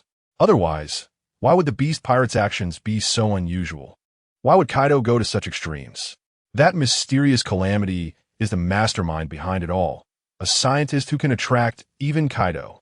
Although it's just a speculation, the facts suggest it's highly likely. Everyone present changed their expressions dramatically upon hearing this. The generals thought of the unpredictable consequences and looked grim. The super technology that converts abilities into Haki. If that's the case, then the calamity created by Kaido would be seismic Haki. Sengoku's words left everyone shaken. If this were true, it would be disastrous. We must respond, whether it's an attack or reconnaissance. We need to ascertain the facts and take countermeasures. Admiral Sengoku. Akiji also stood up, meeting Sengoku's grim gaze, and proposed. Sengoku nodded heavily and immediately issued the first command, a bounty of 1 billion for the calamity of the beasts. With no regard for life or death, Admiral Sengoku, we still do not have the exact identity or photo of the calamity. The adjutant quickly reminded him. Even without a photo, we will issue it. A blank photo, with only a title, not even a name, was announced at the Navy headquarters and spread throughout the world. This is the first time in history, and the news quickly shook the sea, leaving various powers and the public somewhat confused. Who is the disaster? The executives of the Beast Pirates? It seems so, but I've never heard of the Beast Calamity before. A bounty of 1 billion right off the bat, the notorious drought. Wasn't the bounty for the stolen explosive rock from the Navy just 1 billion? How wicked must this person be? The people of Sabaody, Water 7, and various kingdoms expressed their confusion over this baffling bounty. However, the attitude among the Navy branches was very serious, as there was indeed such a person, and the Navy's bounty was not wrong. Even if various powers fell in a deep thought upon seeing this bounty. The newcomers from all over the seas, heading towards the New World, also received this bounty. Calamity? Isn't the Beast Pirates known for the 3 disasters? Kid ran to show the newspaper to Killer. Boring Navy. Kid glanced at it, feeling quite displeased, knowing that they had been at sea for so long without such a high bounty. Bonnie, Becky, Trafalgar Law, Hawkins, and others also discussed it nonstop after seeing it. What has happened in the New World? Interesting. Who could this mysterious person under the Yonko Kaido be? 1 billion. This bounty is more than what we've encountered so far. Calamity, the name sounds impressive, but I wonder what they did to gain such attention from the world government. At the Revolutionary Army's base, Dragon looked at the newspaper with a frown. The first thing he asked was, has there been any movement from the Beast Pirates recently? Mr. Dragon, aside from the drought stealing the Navy's explosive rock, there doesn't seem to be any major actions. However, strangely, it appears they have purchased a large quantity of scarce resources, all for research and manufacturing materials. A member of the Revolutionary Army quickly replied after checking. Research? What is the Beast Pirates up to? Why is the Navy offering a bounty of 10 billion for this calamity, which has never been heard of before? The news about the battle between Kaido and Whitebeard has not yet spread, and the news from Moku Island has not arrived, making it difficult for Dragon to find any clues. The problem still lies with this calamity. At this moment, Sabo walked in from outside and sat across from Dragon, saying seriously, no one from the 3 disasters of the Beast Pirates has died or been removed from their positions. So when did this calamity appear? And why is the Navy giving it such importance? There seems to be a huge problem here. Dragon nodded, thinking the same. Although the main enemy is the agents of the world government, the pirates and the Navy cannot be ignored. So he instructed, we need to divert some attention to the Yonko. On Amazon Lily, Empress Hancock looked at the newspaper in her hand, and after seeing the bounty notice, she casually tossed it aside and scolded, "What's this old hag? Don't bring such things to bother me." But the old hag, leaning on her cane, bent down to pick up the newspaper and said seriously, "Snake Princess, this bounty is not simple. There are no names or images. And such a bounty has never appeared from the Navy or the entire world government. There must be something we don't know, so we can't underestimate it. What does that have to do with me?" Hancock replied, uninterested, merely curious. Meanwhile, on the island of Dressrosa in the New World, Doflamingo sat on a sunny beach, surrounded by a large group of beautiful women playing and his loyal subordinates nearby. A subordinate cautiously approached, presenting the latest newspaper and bounty. What kind of person can make the Navy pay such attention, starting with a bounty of 1 billion? Doflamingo immediately noticed the high amount, which surprised him. But when he saw that there was only the title of Calamity and nothing else, he immediately sat up straight, his eyes behind sunglasses shifting. Doflamingo, when did the Beast Pirates get a calamity? How come we didn't know? Toripole, understanding the close relationship between them and Kaido, was puzzled as to how they could have a top executive without knowing. It seems that something mysterious has happened within the Beast Pirates. A calamity with no photo or name, a mysterious person promoted by Kaido. Doflamingo thought for a moment and had someone bring a transponder snail, dialing Jack. Inquiring casually, he naturally wanted to speak to Jack. However, upon connecting with Jack, who had returned to Onigashima, he received the reply of no comment. Jack had just been scolded by Queen and dared not mention anything about Shen. After being hung up on, Doflamingo was stunned. Even I need to keep it a secret? The relationship between both sides was so close that they were practically one. Doflamingo couldn't quite believe it. Normally, such minor personnel changes shouldn't be kept secret by the Beast Pirates. He then asked Tory Pole and the others. Our business hasn't run into any problems, right? Doflamingo. No, the arms trade has been proceeding smoothly with the Beast Pirates. Moreover, recently the Beast Pirates need many materials to be purchased through us in the black market. Tory Pole answered truthfully. Hearing this, it seemed there was no change in their relationship.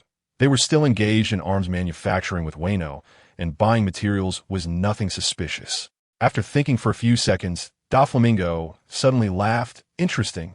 Who is this calamity that the Beast Pirates are keeping such a secret about? It seems I should personally ask Kaido about this. However, while the whole world saw the bounty and learned about the mysterious calamity, Luffy and Blackbeard's crews were different. They witnessed Jack transforming into a giant dragon and then back into a mammoth, knowing that the Beast Calamity was a scientist. And the technology was truly extraordinary. That guy has already entered the sight of the world government, and soon, the Beast Calamity will not be able to hide. For this, Blackbeard was increasingly eager, extremely eager. Thus, he pursued the Straw Hat crew at high speed, even witnessing their pirate ship being swept up into the sky by the sea currents. At this moment, Captain, ahead is the rising current, Lafitte quickly reminded, seeing Blackbeard still gritting his teeth while holding the bounty notice. Crew, accelerate. We must catch up to that Straw Hat brat. We need to execute the plan as quickly as possible. Blackbeard was not only anxious in his heart, but also showed it through his actions. As a result, filled with confidence and eager to catch up to the Straw Hat while also experiencing the excitement of Skypiea, the sea erupted with a torrent of water. Blackbeard's pirate ship was directly struck by the force of the current, shattering and capsizing under the pressure. Meanwhile, in the New World in the whole Cake Sea, on the tranquil Cake Island, a group of people was singing and dancing, participating in Big Mom's afternoon tea party. Big Mom, however, looked very surprised after Katakuri presented her with a bounty notice. Beast Calamity? Has another core officer been added? What is that Kaido guy up to again? Everyone knows that the Beast Pirates have 3 calamities, but now there is a 4th calamity, and for the first time, it appears on a bounty notice with a staggering amount of 1 billion, even without a face or name. The Navy's actions are clearly unusual, and even the Yonko forces have to take this into consideration. At this moment, a subordinate quickly ran over, panting heavily as he reported directly, Mama, I've received the latest intelligence. Kaido of the 100 Beasts has just gone to war with Whitebeard. Upon hearing this, Big Mom's eyes instantly became sharp. The bounty order regarding the 100 Beasts was still in her hand. How could Kaido be fighting with Whitebeard? The recent movements of the 100 Beasts have been very tight-knit, and now they are even at war with Whitebeard. Could it be that they want to stir up a conflict among the 4 emperors? Perospero immediately sensed a big problem and voiced his doubts. What is the situation of the battle? Big Mom nodded and continued to ask. The reporting subordinate immediately replied. Kaido fought alone against the Whitebeard pirates and was heavily injured before fleeing the scene. The Whitebeard pirates suffered significant losses, and it seems Whitebeard himself was also injured. However, Katakuri suddenly had a flash of insight, recalling the recent frequent actions of the 100 Beasts and the bounty order. He said, Mama, this is different from Kaido's suicidal actions. I think it has something to do with the newly emerged disaster. Looking back, the emergence of the disaster aligns very well with the unusual actions of the 100 Beasts, and it is likely truly related. Perospero also agreed with Katakuri's viewpoint. Well, this is interesting. Children, let us investigate this disaster and see what it's all about. Big Mom felt that what they said made sense. Kaido's movements couldn't be considered without thinking about the underlying reasons, and she immediately gave the order. However, compared to others, the atmosphere on Whitebeard's side, which had experienced Kaido's reckless attack, was even more tense. The Moby Dick was docked near an island.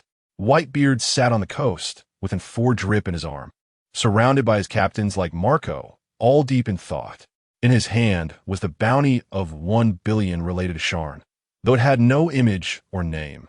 It seemed the Navy had already realized it. Seeing this bounty, Whitebeard immediately understood that the top executive of the 100 Beasts, the disaster, was likely the source that made Kaido come to attack at all costs. This person is incredibly frightening, making the Navy wary without even having anything.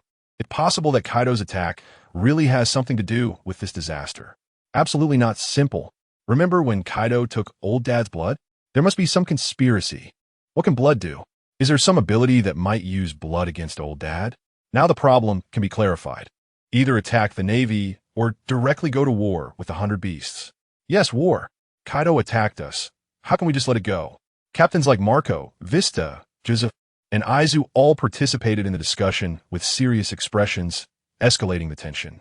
Whitebeard kept pondering what Kaido's reckless act of taking blood was for. What role does the disaster play behind the scenes? Of course, still unaware of Haki techniques, and that Jack can transform into a dragon, Whitebeard's pirates, like other forces, were also in the dark. Just then, Brayman K ran over to inform, "Old Dad, we've received a communication from Shanks. He wants to meet with us." Saying this, he raised the Din Din Mushi to signal. It seemed he heard the voice, and on the other end of the Din Din Mushi, Shanks' voice came through, "Whitebeard, let us meet. There are some things I need to discuss with you face to face." "What do you want to talk to me about, Shanks?" "It seems there's nothing much to say between us."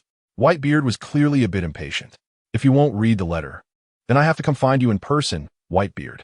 Shanks replied calmly and assertively. Whitebeard was in a bad mood, and with the issues of the disaster, Kaido, and the taken blood, he was feeling irritable and didn't want to deal with Shanks at all, intending to refuse outright. After all, it all came down to matters regarding Blackbeard, and Whitebeard did not want to step back on this point. Unexpectedly, Shanks then said, "What I want to discuss with you is about the newly emerged disaster of the 100 Beasts and Blackbeard. The Din Din Mushi communication could be eavesdropped on." So Shanks didn't say too much, keeping it concise. Upon hearing this, Whitebeard's eyes changed slightly. The term disaster still attracted him, and he was troubled by it. So he nodded, "If you want to see me, bring good wine." In the New World, Wano country, Onigashima, cheers and shouts of joy erupted from the castle square as the pirates of the 100 Beasts gathered together, raising their glasses in excitement. In their hands were bounty orders of 1 billion for the disaster. Ha ha! Lord Disaster is amazing. Even before leaving Onigashima, the Navy couldn't help but issue a bounty of 1 billion. If he shows up, it might even be higher. Of course, Lord Disaster has surpassed Vegapunk, the smartest scientist in the world. The pirate world can sometimes be very simple. A bounty from the world government can reveal a lot. And Sharn being offered a bounty of 1 billion, even with just the word disaster on a blank bounty, is seen as legendary among the many pirates on Onigashima. Following this, more new and old members sincerely admired Sharn, increasingly acknowledging his status in the 100 Beast Pirates. Of course, this celebration of praise was a spontaneous result formed by the members of the 100 Beasts. They did not invite Sharn. However, among them remain executives like Queen and Drought, who enjoyed singing, dancing, and rapping. Although Brother Disaster couldn't be there, everyone praised him to their heart's content. The future of the 100 Beasts will become the strongest under the leadership of Lord Kaido and the efforts of Lord Disaster. The voices from below were so enthusiastic that Queen was about to explode with excitement. It was a pity that Sharn wasn't there, so they couldn't see his amazing control over the crowd. There was no way. Due to Sharn's prior orders, he was conducting experiments in what was originally Queen's laboratory, prohibiting any interruptions. Not even Kaido dared to disturb him at such a critical time. Therefore, no one dared to interrupt the banquet. They only informed a few researchers at the door. Jin and Drought, along with the Flying Six, were sitting in the cabinet drinking, their expressions particularly gratified. Ever since Sharn became the disaster, the enthusiasm and morale of the entire 100 Beasts had risen, and the internal situation of the pirate group was thriving. "Jack, it's all because of you that Brother Disaster's name got leaked. You should know that at this stage, it's best to keep things confidential," Fusifer said to Jack with annoyance. Coming from a CP of the world government, he naturally understood their nature. Once a bounty is issued, it definitely means they discover Haki technology. In the past, Drought would have been furious, but since it concerned Sharn, it was his own mistake, making it very awkward. He then curiously asked, "Speaking of which, Lord Kaido has been out for several days. Why hasn't he returned yet?" Just as he finished speaking, a dragon's roar echoed.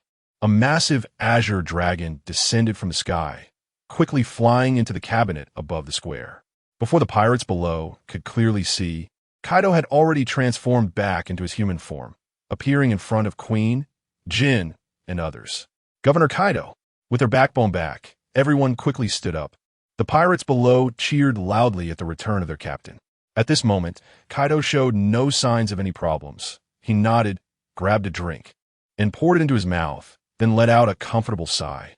In fact, he had taken so long to return because he found a place to recover for a few days, not wanting his subordinates to see him in a sorry state. Until there were no visible injuries on the surface, they turned back. Lord Kaido, you have finally returned. We are holding a celebration banquet to celebrate that Brother Disaster has been offered a bounty of 1 billion. Drought foolishly said this. It's still because of you, Jack. Phosphor, as always, took the opportunity to mention Jack's talk about technology and disaster in Moku Town. Kaido listened and cast a dissatisfied glance at this brute. In fact, everyone knew that the priority was to ensure Sharn's safety in the early stages and avoid disturbances. Mentioning it would undoubtedly attract the attention of the world government and various forces. Since a bounty has been placed, there's nothing to be done about it. Now, everyone should be cautious of the new people appearing on Onigashima to prevent infiltration. In the end, Kaido waved his hand nonchalantly, giving orders. At this moment, a sudden sound of footsteps was heard, and Xian appeared, invited over by the crowd like a star surrounded by the moon. Xian was accustomed to such flattery and walked towards Kaido with a calm expression, also appearing in the eyes of all the celebrating pirates. Lord Disaster. Amidst the cheers, Kaido and the others smiled. Big Brother Disaster, why are you out? Quinn immediately approached with flattery. The experiment is complete, and I came out for some fresh air. I also heard I was invited to the banquet and happened to see Governor Kaido return. Xian glanced at him faintly and sat down next to Kaido. Research needs to be done, and drinks need to be consumed, right, Xian? Kaido laughed heartily and handed over a bottle of wine. The Sea Emperor, the ruler of Onigashima, personally handed over wine. What a treatment. Xian waved his hand, instead waiting for Kaido to take out something else. Kaido understood this naturally and cheerfully retrieved a transparent container, which held Whitebeard's blood. However, as soon as Xian saw it and took it, he shook his head. Not enough. After all, he extracted the devil fruit factor from the blood, which was different from directly releasing it. The amount taken was insufficient to extract a complete shadow. Not enough. Then I'll go again. Kaido, without suspicion, immediately stated that he could set off at any time. Although he didn't fully trust Xia, and yet he considered him one of his own and was convinced by his Haki techniques. If he said it wasn't enough, it certainly wasn't enough. No rush, you just got back, right? Have a drink first, Xia said, then had someone bring over the suitcase he had brought. At this moment, the cadres present suddenly had fiery eyes. It was easy to guess that Sharn had come with freshly produced technological fruits. Even Kaido showed a hint of anticipation. As Sharn opened the suitcase, sure enough, there were 5 fruits inside. 3 of them were white dragon fruits, exactly the same as the last time. The other 2 were white fruits with spiral patterns. Are these nature type? Everyone's eager gazes turned to Sharn, filled with surprise and desire. The 5 fruits displayed scales with even more vivid patterns. Even Kaido stared at the 2 imposing nature-type fruits, his eyes flashing with uncontrollable excitement. Indeed, they were extracted from Enel's genes, but due to resource constraints, there were only these 2 for now, both in mature form. Sharn smiled slightly and nodded. After successfully retrieving Enel, the first thing was to extract the devil fruit genes. However, that guy still seemed quite unconvinced. Awesome. As expected of you, Disaster Brother. The flattering Quinn immediately began to flatter him, eager to consume one himself. Quinn, why are you in such a hurry?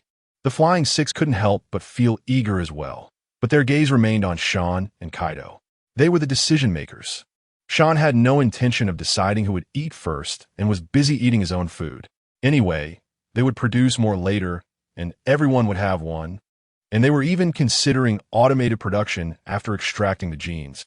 At this moment, the impatient Jack also expressed his desire for the Thunder ability's imposing fruit. Lord Kaido, why don't you let me try the nature-type fruit? Considering that Jack had succeeded once, and with his understanding in dragon form, if he succeeded this time, it would showcase the effect of having dual abilities. Kaido squinted and contemplated, but eventually nodded in agreement with Jack's request. Immediately, everyone looked at Jack with envy and jealousy, thinking, damn it, he got ahead again. Jack wasted no time, removed his jaw guard, picked up a fruit produced by the Thunder technology, and directly opened his large mouth to swallow it whole. However, this time, after eating the fruit, under the expectant gazes of everyone, Jack did not undergo any changes. Especially after several minutes passed, he did not feel the emergence of that imposing aura, and Jack retreated with a dejected expression. I failed. You succeeded once. This time, the nature type must be more difficult. Quinn approached with a smile, still looking expectantly at Kaido and Sharn. Kaido had also decided who to give the technological fruit to first. After glancing at Sharn, he directly ordered, you and Jean each take one. To enhance. It must be the most reliable 3 disasters. The Flying Six and others felt a bit disappointed, but was also expected. They would have to wait for the next time. Meanwhile, Quinn and Jean were overjoyed upon hearing this and quickly stepped forward. After expressing their gratitude, both took up the dragon fruits and eagerly ate them. This time, Quinn and Jean did not disappoint. In less than half a minute, both underwent changes, and a black and yellow aura began to rise around them. The momentum swirled like smoke, growing ever stronger. A look of wild joy flashed in the eyes of the two, and Kaido was also somewhat surprised, while others looked on with envy, exclaiming, they did it. Quinn and Jean naturally wouldn't transform directly in the cabinet. Taking advantage of the emergence of the Azure Dragon Haki, they jumped over the fence and into the square. All the pirates at the banquet witnessed an astonishing transformation. Just like Jack before his transformation, Quinn turned into a yellow giant dragon, while Jean transformed into a black giant dragon. One yellow and one black. They presented themselves on the ground of the square, their massive bodies entwined. Oh my, it's Lord Plague and Lord Fire. They succeeded. It's the technology fruit of Lord Calamity. They have successfully transformed into dragons. Witnessing such a scene, the pirates were deeply shocked and in awe. This made them, who were already celebrating, erupt into even louder cheers. Amazing. The Disaster Lords now all possess the power of the Azure Dragon. Congratulations to Lord Kaido. Congratulations to Lord of Calamity. The pirates were both shocked and excited. Every successful cadre represented a rise in the strength of the Beast Pirates, and all of this was brought about by Calamity Sharn, who did not let everyone down. Kaido and Sharn stood at the forefront of the loft platform, looking down with smiles. The quality of this Haki seems to be quite good, Sharn praised. Beside him, Kaido couldn't help but laugh, saying that with 2 more Azure Dragon Haki users born, the strength of the beast would surge. Then, he pulled Sharn aside and said, Sharn, come on, don't mind them for now. You should use the last Azure Dragon Fruit first, and gain some power. We will produce more later. There was still one last Azure Dragon Haki fruit left in the briefcase on the table. The Flying Six also wanted it, but since Kaido spoke, they felt it was best to give it to Sharn and echoed his sentiment. However, Sharn waved his hand and said, I wouldn't need it. My comprehension is too low, and just 1 fruit is not enough to awaken. It would be a waste. Let Governor Kaido decide the distribution. If he could eat it, Sharn would have already eaten enough in the laboratory to comprehend the Haki. In reality, the system rules stated that it was useless for the host to eat a technique fruit. At first, Sharn found it somewhat puzzling, but later learned from the system that as the master of the system, he did not need to. Upon hearing Sharn say he didn't need it, the eyes of the Flying Six lit up with desire, and they immediately stepped forward. Lord Kaido, since Lord Calamity doesn't need it, could you grant it to one of us? There were 6 of them, and there was only 1 Azure Dragon Fruit. So it would depend on fate. Kaido actually hadn't planned to let the Flying Six try it now. He intended to keep the technique fruit for later when there were enough to try together. However, the eager looks from everyone were hard to refuse. So he simply said to Sharn, why don't you decide? Either eat it yourself or give it to one of them. At that moment, Sharn hadn't yet spoken to decide who among the Flying Six would get it.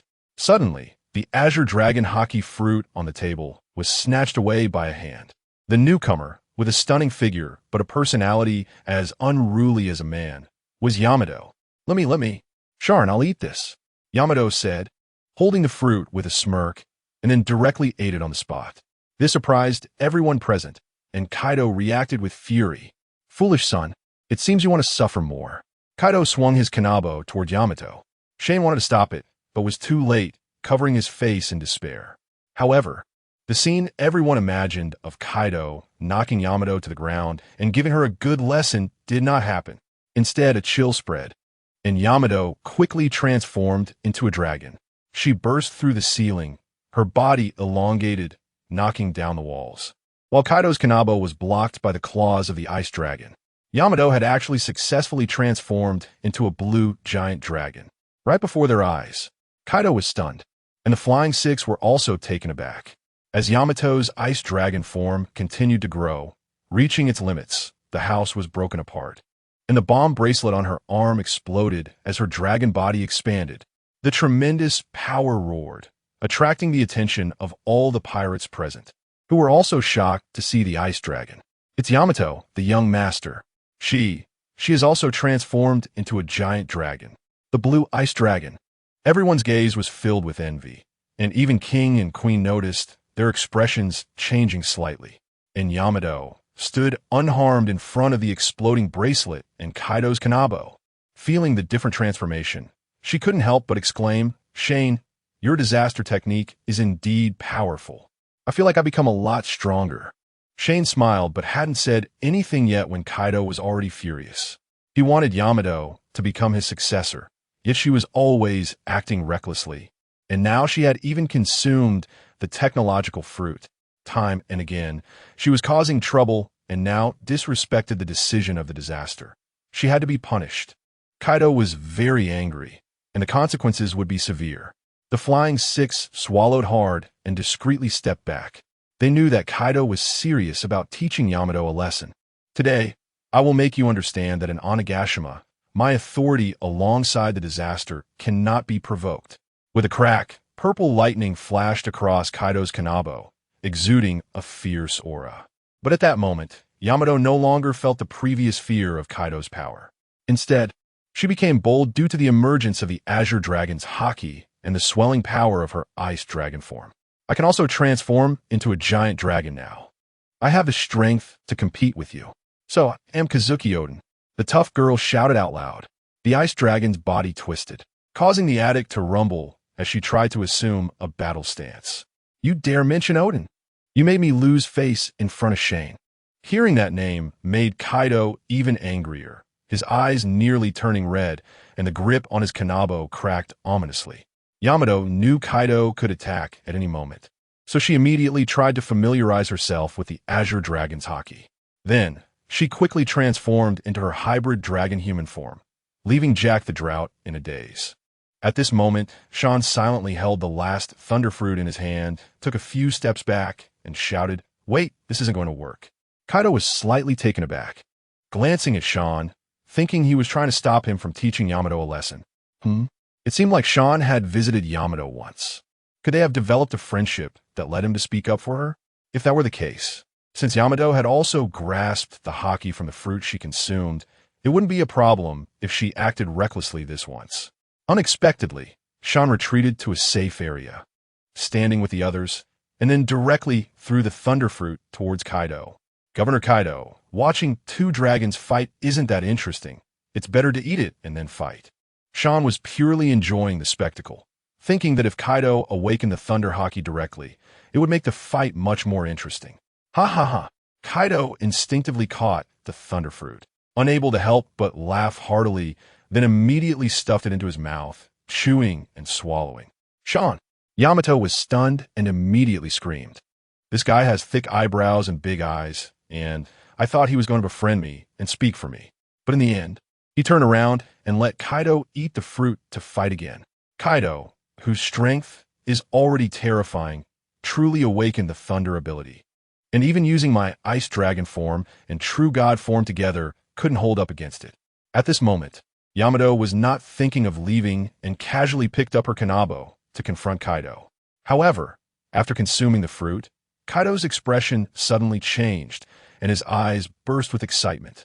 "Oh no, could it be that my father's intuition is about to awaken his conqueror's Haki?"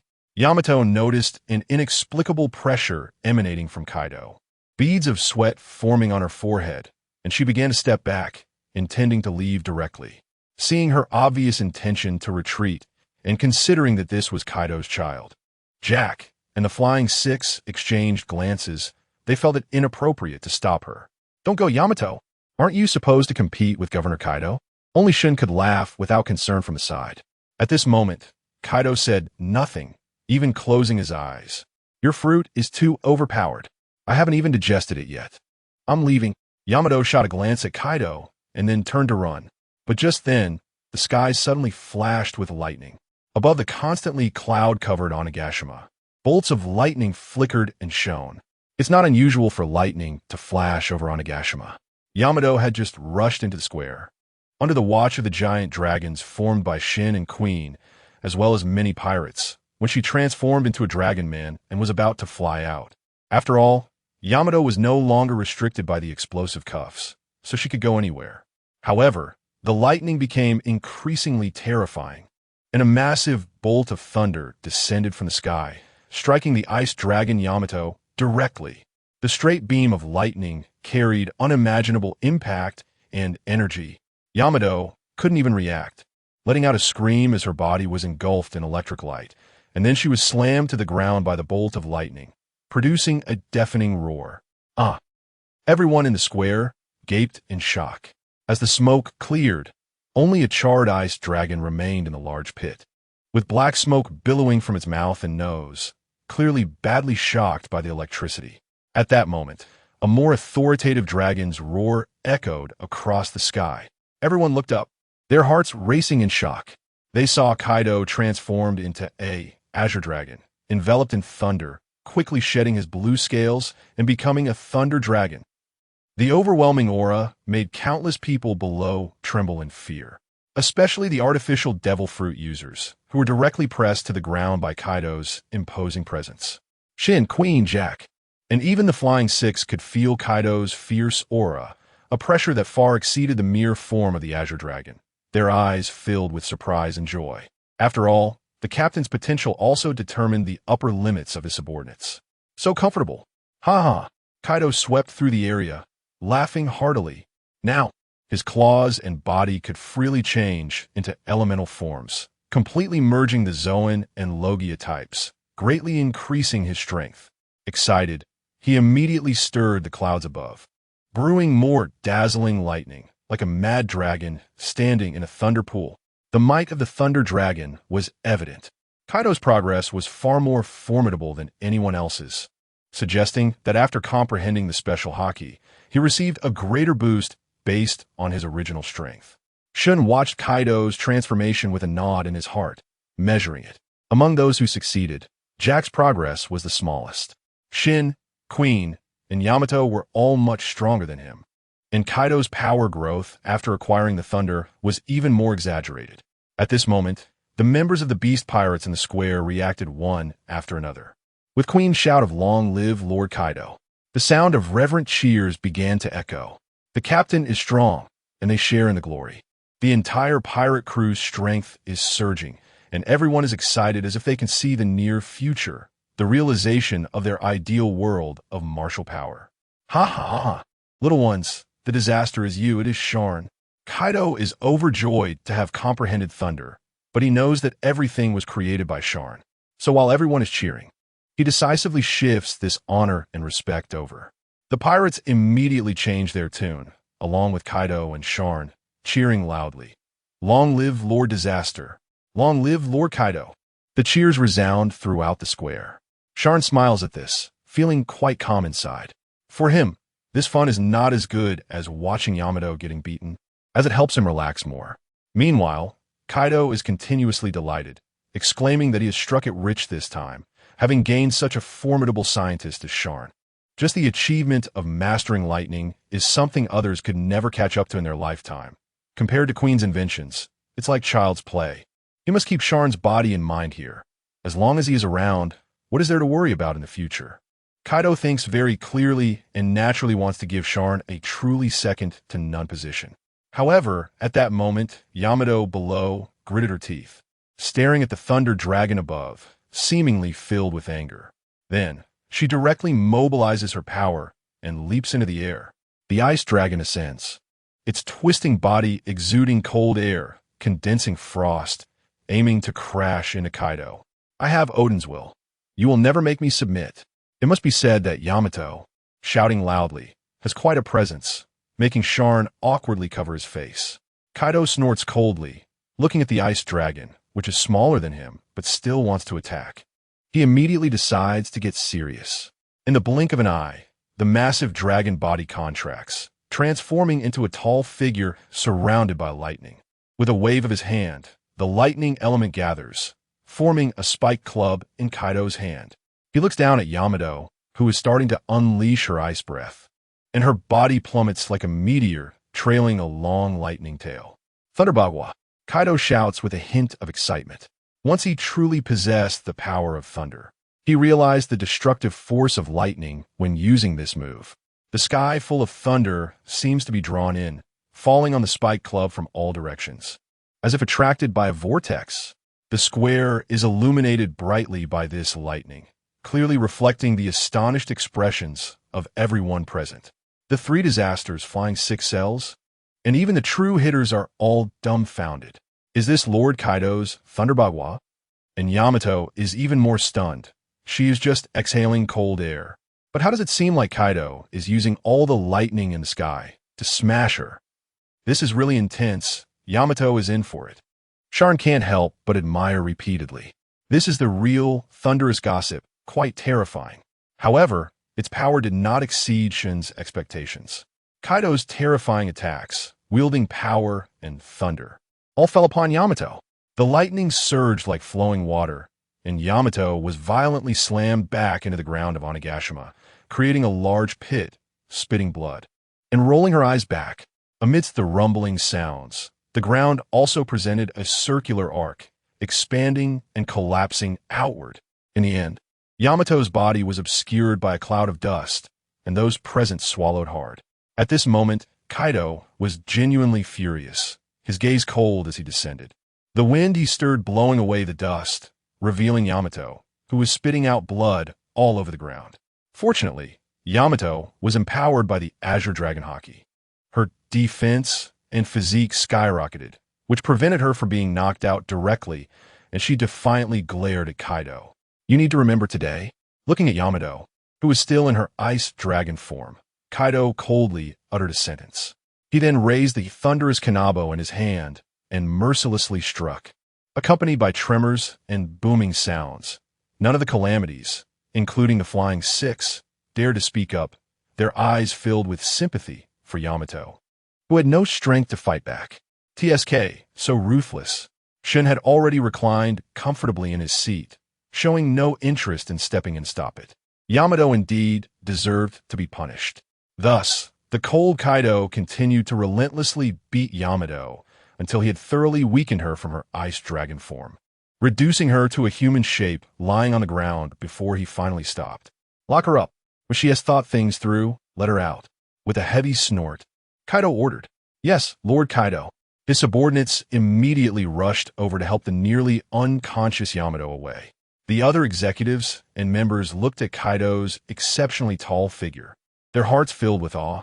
If before, it took some time for Lord Kaido to deal with Yamato, who would have thought he could knock her out with a single blow? Of course, Lord Kaido is invincible. Now, even more so, having comprehended the Thunder Haki, Lord Kaido's strength has surely risen to another level. As they spoke, everyone's gaze shifted to the already tattered attic. There, a languid figure was slowly standing up, and everyone looked at her with respect and fervent eyes. Lord Disaster. It's all because of Lord Disaster. Yes, because of Lord Disaster. We Beast Pirates have gained 3 more dragons, and even Lord Kaido's strength has directly increased a level. The future is promising. I really want to quickly obtain Lord Disaster's technical fruits. She could also feel the heat in everyone's gazes. He was quite pleased with Kaido's increase in strength. With this, the Beast Pirates' position in the New World would be more solid, and they could secure more resources to support themselves. Next, as long as they completed the production of the devil fruits in order, he would soon gain strength as well. At this moment, a sound rang in Shan's mind. Ding! The 3rd stage task is completed, and he has obtained Observation Haki, automatic idle version. This can be completed too? I thought I had to wait until the superhuman level was finished. Looking at the prompt, Sharn felt happy inside. Getting the automatic idle version of Haki earlier is not bad. He glanced at the attribute panel. Armament Haki, automatic idle Navy Lieutenant, level 20. Observation Haki, automatic idle beginner 2. The percentage progress at the back was increasing automatically every minute and second, indicating the progress of the automatic idle. It really is fast. In just a few days, he could reach the strength of a lieutenant. At this rate, he would reach the rank of commander soon. Now there was only the second stage task left, and if he completed it quickly, he could soon unlock the 3-color Haki. Sharn felt that his orderly progress was quite good. For now, Ghost Island is much safer than other places. At least it won't be chaotic until Straw Hat Luffy arrives. By the time more than 2 years pass, he might not be invincible. At this moment, Kaido had dealt with Yamato's matters and returned to the attic. Sitting next to Sharn and taking a big gulp of alcohol. After wiping his mouth, he said, "The Conqueror's Haki of the natural type is truly impressive. Huh? Sharn, I'm going to find Whitebeard right now and sort out the Paramecia abilities. With just one awakening, I can already feel the thunder roaring, which gives Kaido a lot of confidence and impatience." Sharn didn't say much, just reminded him to be careful. However, Quinn quickly ran over at this moment, holding a transponder snail and saying, "Lord Kaido, it's a call from Big Mom." Big Mom? Kaido had already stood up and was ready to leave, but his brows furrowed at the mention. What does that old woman, who hasn't contacted him in decades, want now? He took the transponder snail with a bad attitude and said, "Speak your piece. Hurry up." Kaido, why are you still acting like this? You should know that it's not easy to contact you," came Big Mom's laughter from the other end, seemingly unfazed by Kaido's attitude. "If you're afraid of the Navy listening in, then don't call." Kaido actually wanted to know why she was calling now, so his attitude wasn't good either. "Enough, Kaido." Big Mom on the other side was also a bit displeased. If it weren't for wanting to know some things, she would have hung up long ago. "Tell me, is the drought transformation true? And what about the rumored Haki technology? And who is the new officer, Disaster?" Initially, Big Mom didn't know, but her subordinates had the best intelligence network in the world, covering the entire Grand Line. She had already learned about the drought and Blackbeard's matters in Moku Town, and such significant news made Big Mom unable to suppress her curiosity, hence the call. However, despite her poor tone, Kaido wasn't too wary of Big Mom. Or rather, Big Mom was one of the few people he could trust a bit, so he didn't hesitate long before admitting it. Yes, the technology is real. It's developed by Disaster. Saying this, Kaido glanced at the indifferent Sharn, not revealing that Disaster was Sharn, but rather showing off to Big Mom. "Are you sure? The technology to convert devil fruit abilities into Haki is real?" Old hag, do I need to lie?" Kaido replied irritably. Meanwhile, Big Mom fell silent. She knew Kaido wouldn't lie to her, and she couldn't help but clench her fists tightly, feeling envious and jealous of this answer. She thought to herself how lucky Kaido was. The ability to convert into Haki technology. You could see its terrifying characteristics just from the drought transformation.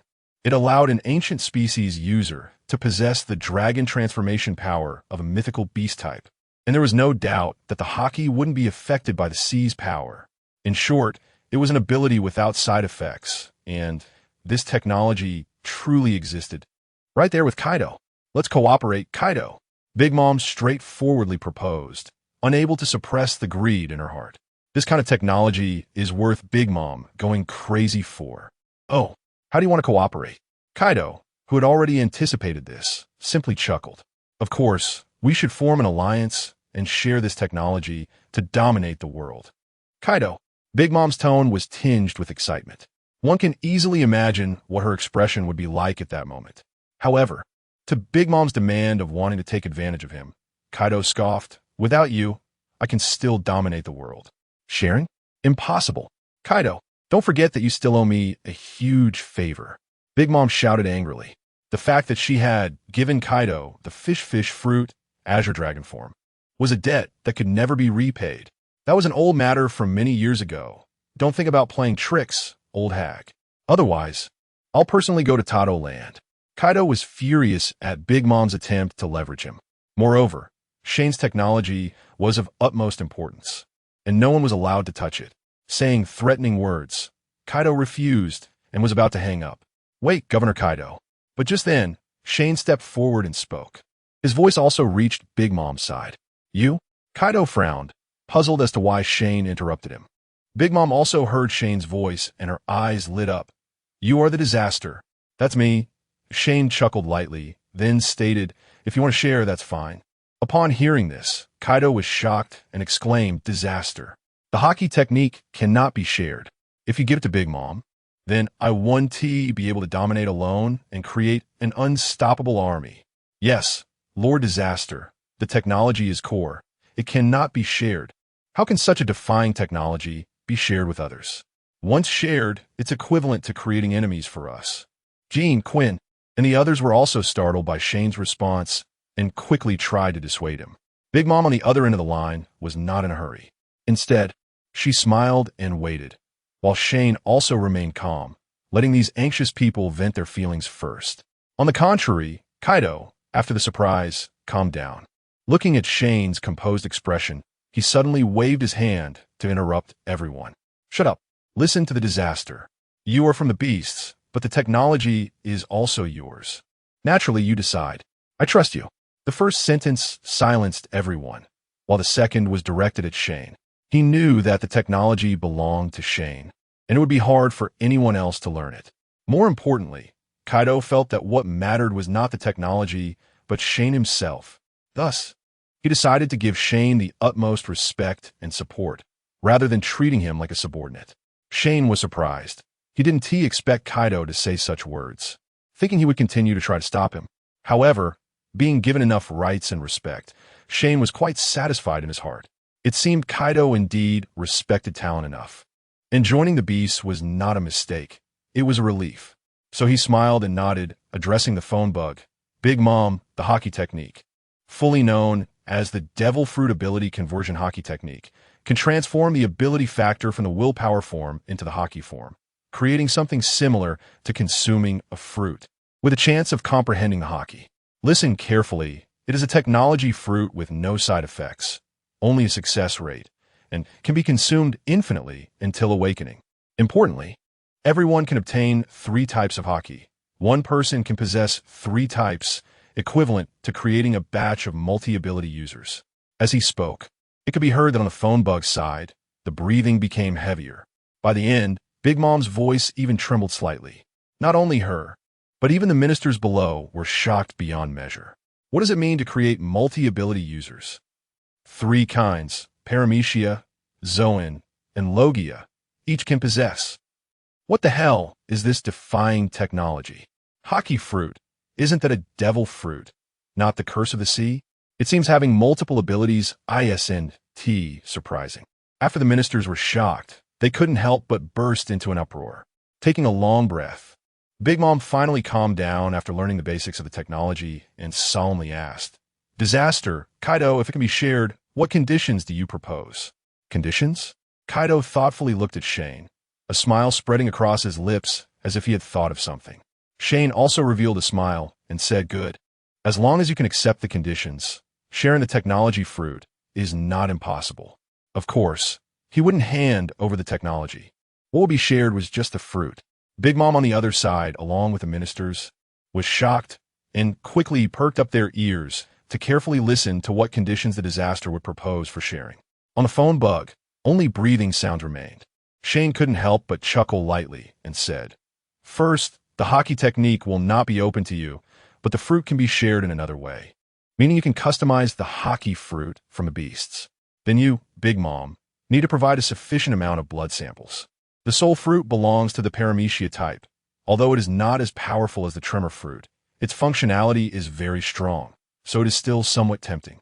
Hearing that Shane was not going to open the technology, Kaido thought to himself, as expected, especially when it was mentioned that Big Mom's blood was needed. He couldn't help but smile.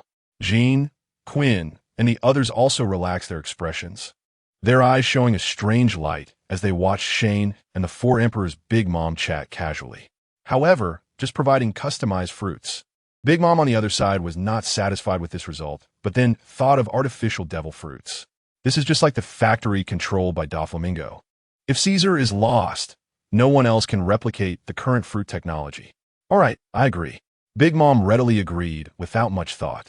As for the blood, it's not a problem at all. She wasn't worried at all about what would happen to the blood taken.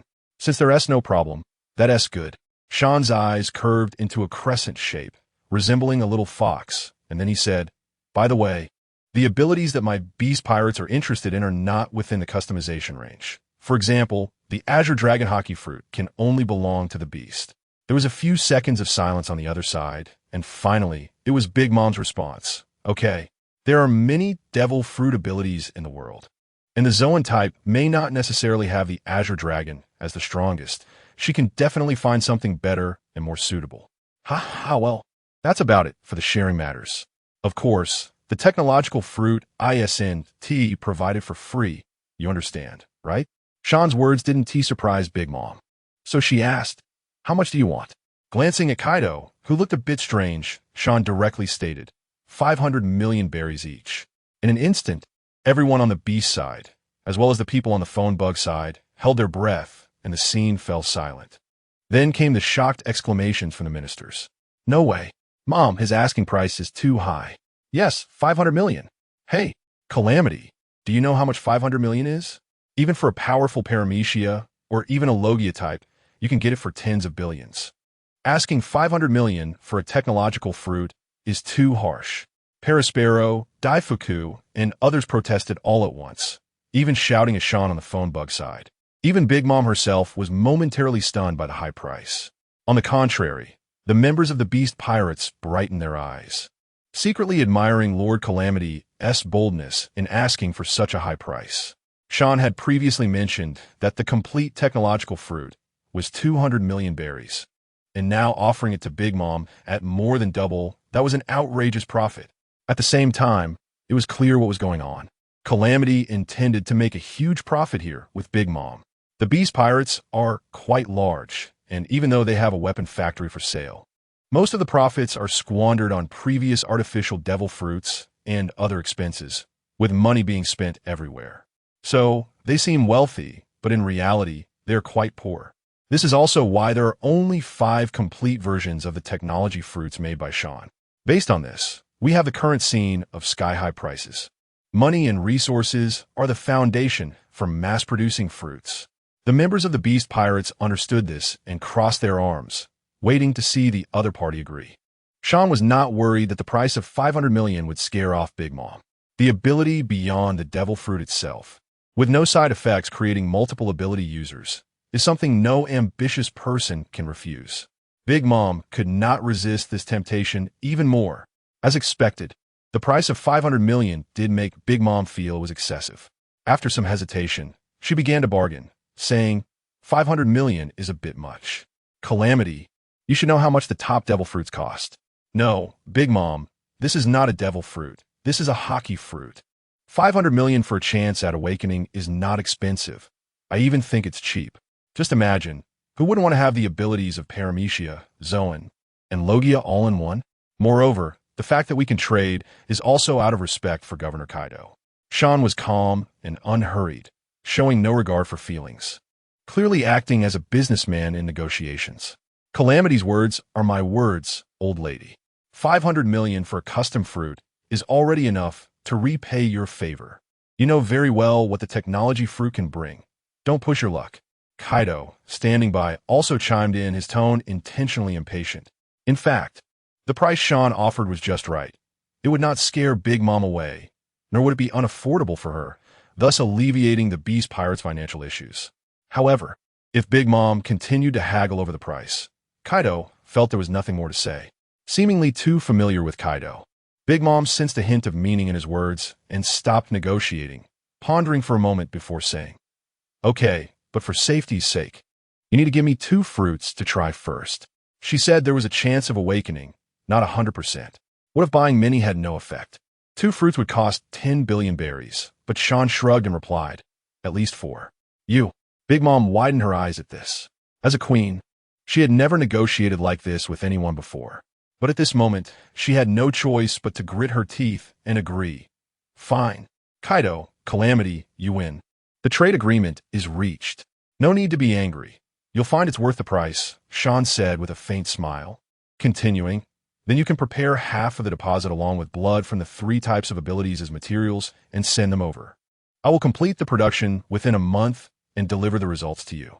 After speaking, he indicated to Kaido if he had anything to add. But Kaido simply hung up the phone, laughing.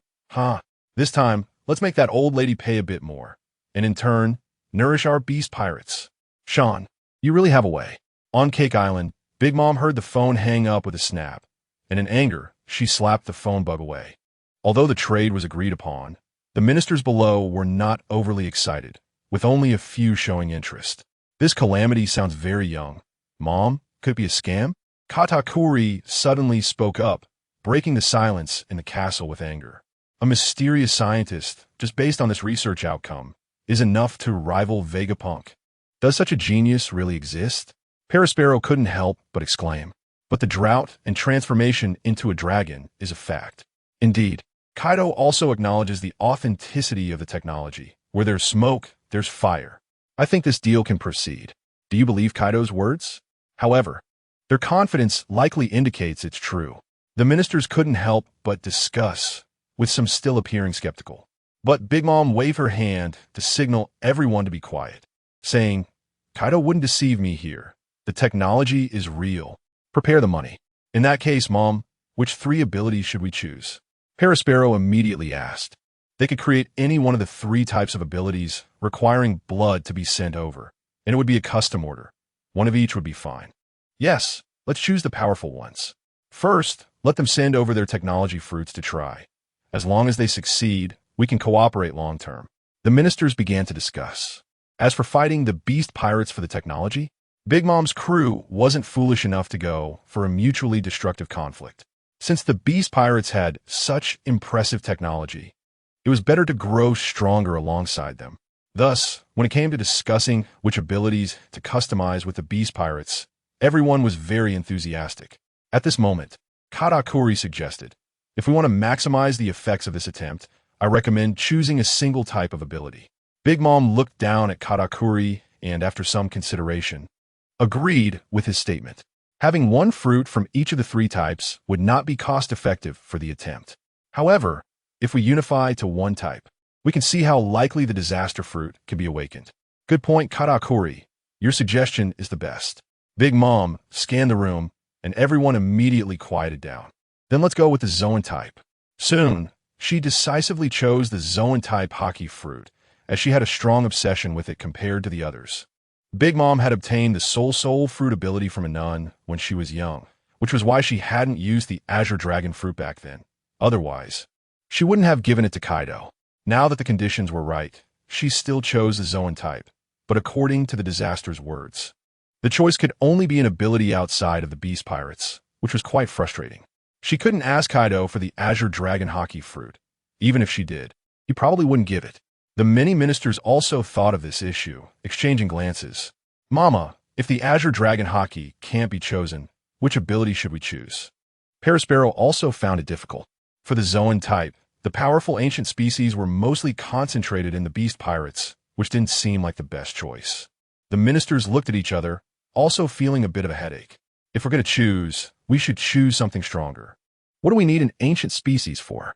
Besides the beast, there are powerful mythical Zoan types elsewhere. Isn't the disaster looking for blood? Let's find a target." The All-Star Cracker looked at his siblings with annoyance and complained. "That's right. For example, the commander of the 1st Division of the White-Beard Pirates, Marco, the legendary Phoenix." At this moment, Perospero's eyes lit up as he said, "Exactly. Mythical Zoan type, Phoenix form." Big Mom thought for a while, but couldn't find a good target. After Perospero's reminder, she also thought of Marco. The mythical Zoan type that is not afraid of any injuries, even one that can't be killed without special tools, is already tempting enough. So after a short consideration, Big Mom shouted, "Katakuri, Mama, you personally lead the team, and the All-Stars will move out to find an opportunity to deal with Marco. We must bring back his blood." "Yes." On the other side, at the Marine headquarters, high-ranking officials gathered in the commander's office. Admiral Sengoku sat at his desk, frowning and concentrating as he listened to the reports from the front lines. "Admiral, the incident happened suddenly. The warship sent to intercept Red-Haired and Whitebeard's meeting was directly sunk." After hearing this, Sengoku hung up the phone with a dark expression and said, "Red-haired, that guy is serious." Compared to Kaido, the Navy is currently more wary of Whitebeard and Red-haired. If these deeply connected individuals reach a consensus, even the Navy will be put in a very passive position. What a troublesome time. Karp shook his head just as he spoke. Akainu directly interjected, "I'll go take a look. To prevent the meeting between the four emperors, at least an admiral needs to be dispatched." Originally, they should have sent an admiral to guard the New World, but due to the beast's movements, Sengoku did not rashly allow the Navy admirals to confront them in the New World. Forget it. It's pointless to stop them now. It may even have a counterproductive effect. Sengoku did not want to create more trouble, or rather, maintaining silence would make the pirates more wary. Akainu didn't think so. Just as he was about to say something, the din mushy rang again. It was a call from the monitoring point at Onigashima. Sengoku immediately picked up the call, and Tsuru, Karp, Akiji, Kizuru, and others immediately stopped what they were doing and listened intently. "Admiral Sengoku, it seems something has happened at Onigashima. We are monitoring from a remote area in Wano, and just now we saw a huge thunder and a blue ice dragon appearing at Onigashima. It seems there was a fierce battle between them. Onigashima is shaking, but we cannot get closer to know the details. The dragon Kaido, covered in lightning, looked like a thick bolt of lightning, which the monitoring Navy couldn't see. However, Yamato's ice dragon form was almost visible. Thunder, Sengoku, Karp, and the three admirals' expressions suddenly became serious. The so-called ice dragon was not surprising, as there had already been records of giant dragons other than Kaido. But the lightning made everyone think of Enel, who had been captured during the drought. The incident happened in front of everyone's eyes, and the Navy has now investigated the situation, so they know very well what kind of person Enel is. He is the user of the Rumble fruit, a top-tier Logia-type ability. At this point, Tsuru couldn't help but seriously utter, "Is it possible that a top-tier Logia-type and a mythical Zoan-type ability have combined to create something? The ability to transform fruit powers into Haki technology. This name has already been known to the Navy, and they have learned its general effects. Just like the Drought Jack, who is in the mammoth form, but can also transform into a giant dragon. Conversely, a giant dragon having the Logia-type thunder ability is not difficult at all. If that's the case, it would be terrifying." Kizuru, who usually appeared indifferent, looked shocked. There is no doubt that the battle on Onigashima is a test. It's likely that an existence more remarkable than the disaster has emerged. Who has obtained the thunder? Or has Enel already joined the Beast Pirates? We cannot know. Sengoku rubbed his temples, feeling a headache. Since the drought incident began, the Beast Pirates have been growing stronger, and the pressure on the Marine headquarters has been immense. But before they could start discussing countermeasures, suddenly another monitoring point called in. "Report, Admiral. This is the New World. We have seen 3 giant dragons led by Kaido, the Azure Dragon, the Black Dragon, and the Yellow Dragon. They are heading straight towards Whitebeard's location. Something big is about to happen, Admiral Sengoku." The Navy at the monitoring point shouted, as just above their heads, 3 massive dragons soared through the clouds, lightning flashing. An extremely shocking sight. "What?" Sengoku, Karp, and the high-ranking officials all changed their expressions drastically, standing up in shock. 3 dragons, each a different color. I remember the drought was red, and then yellow and black. Akiji's pupils contracted as he thought of the terrifying situation. Kaido's Azure Dragon, the drought's red dragon. Plus these 2. Doesn't that mean the Beast Pirates now possess 4 dragons? 4. They all have the power of the Azure Dragon form. Karp gritted his teeth, hardly able to imagine the terrifying extent of the Beast Pirates now. Tsuru's expression was even more serious as she said, "No, it's 5. According to the intelligence from Wano, there is also a blue giant dragon." As soon as these words came out, the scene fell into silence, and everyone's faces were filled with worry. The changes in the Beast Pirates are truly immense, so much so that the Marine headquarters is momentarily at a loss. Disaster. We still haven't figured out who this disaster really is. Given the current situation, does he want to use Haki technology to make the beast rule the world? We can't just sit back and wait any longer. Kapu suddenly spoke to warring states. The situation has become worse than we could have imagined. During this time, The beast pirates have grown to an unimaginable extent, and now Kaido and the others are looking for the Whitebeard pirates. Don't forget, Shanks is also in contact with Whitebeard over there, Granny Crane said, unable to help but hold her forehead. The wise chief of staff also felt powerless. The generals and Sengoku understood that the current situation in the New World had reached an unpredictable period, and a war among the three sea emperors would likely break out soon. Once the New World fell into chaos, it would spread throughout the entire world. Akainu frowned, his gaze fixed on Sengoku, clearly wanting to engage in battle. A war among the four emperors cannot be allowed to happen, especially since their strengths would likely devastate the entire sea. Sengoku shook his head and said, "The four emperors, who have always kept to themselves, are now on the brink of war because of that calamity. But now, we cannot stop the chaos in the New World. Even if it were possible in the past, it would be too late. The more important thing is to observe the changes and to find out who that calamity is. They truly could not intervene, and even sending generals would only plunge them into a three-way quagmire. Waiting quietly was the best option. More importantly, everything stems from the calamity. If it weren't for the calamity's instigation, Kaido wouldn't have made a beeline for Whitebeard at this time. His purpose must also be for blood. Sengoku ultimately ordered the observation point on the front line. Keep a close watch on the movements in the New World. We must be prepared for the worst at any moment. At this moment, in the New World, an exceptionally large pirate ship loomed over the ocean like a giant whale.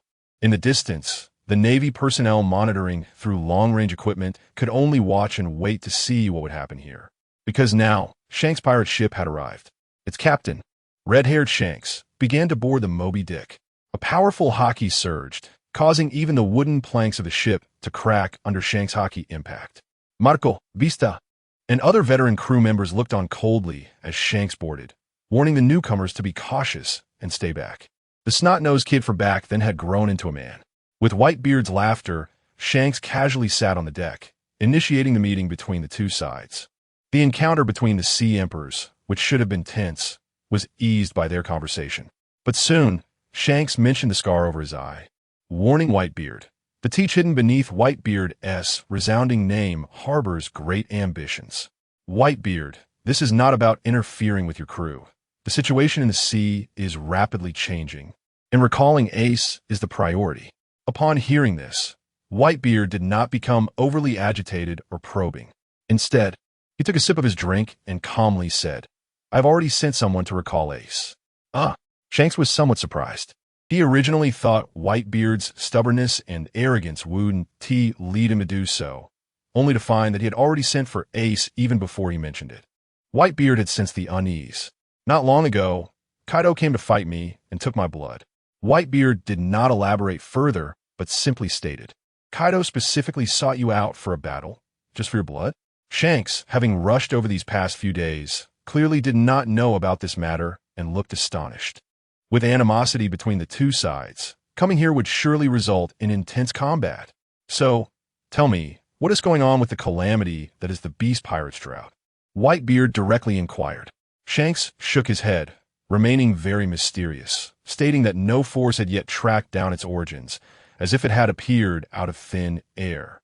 However, intelligence had been known for a long time. It was likely that the drought incarnate, the Red Dragon, had first spoken of the calamity during the drought when battling the Thunder Fruit in Moku Town, as well as the technique for converting devil fruit powers into Haki. The Whitebeard pirates had ample intelligence, but their focus was on Ace and Blackbeard, resulting in them not receiving such news until now.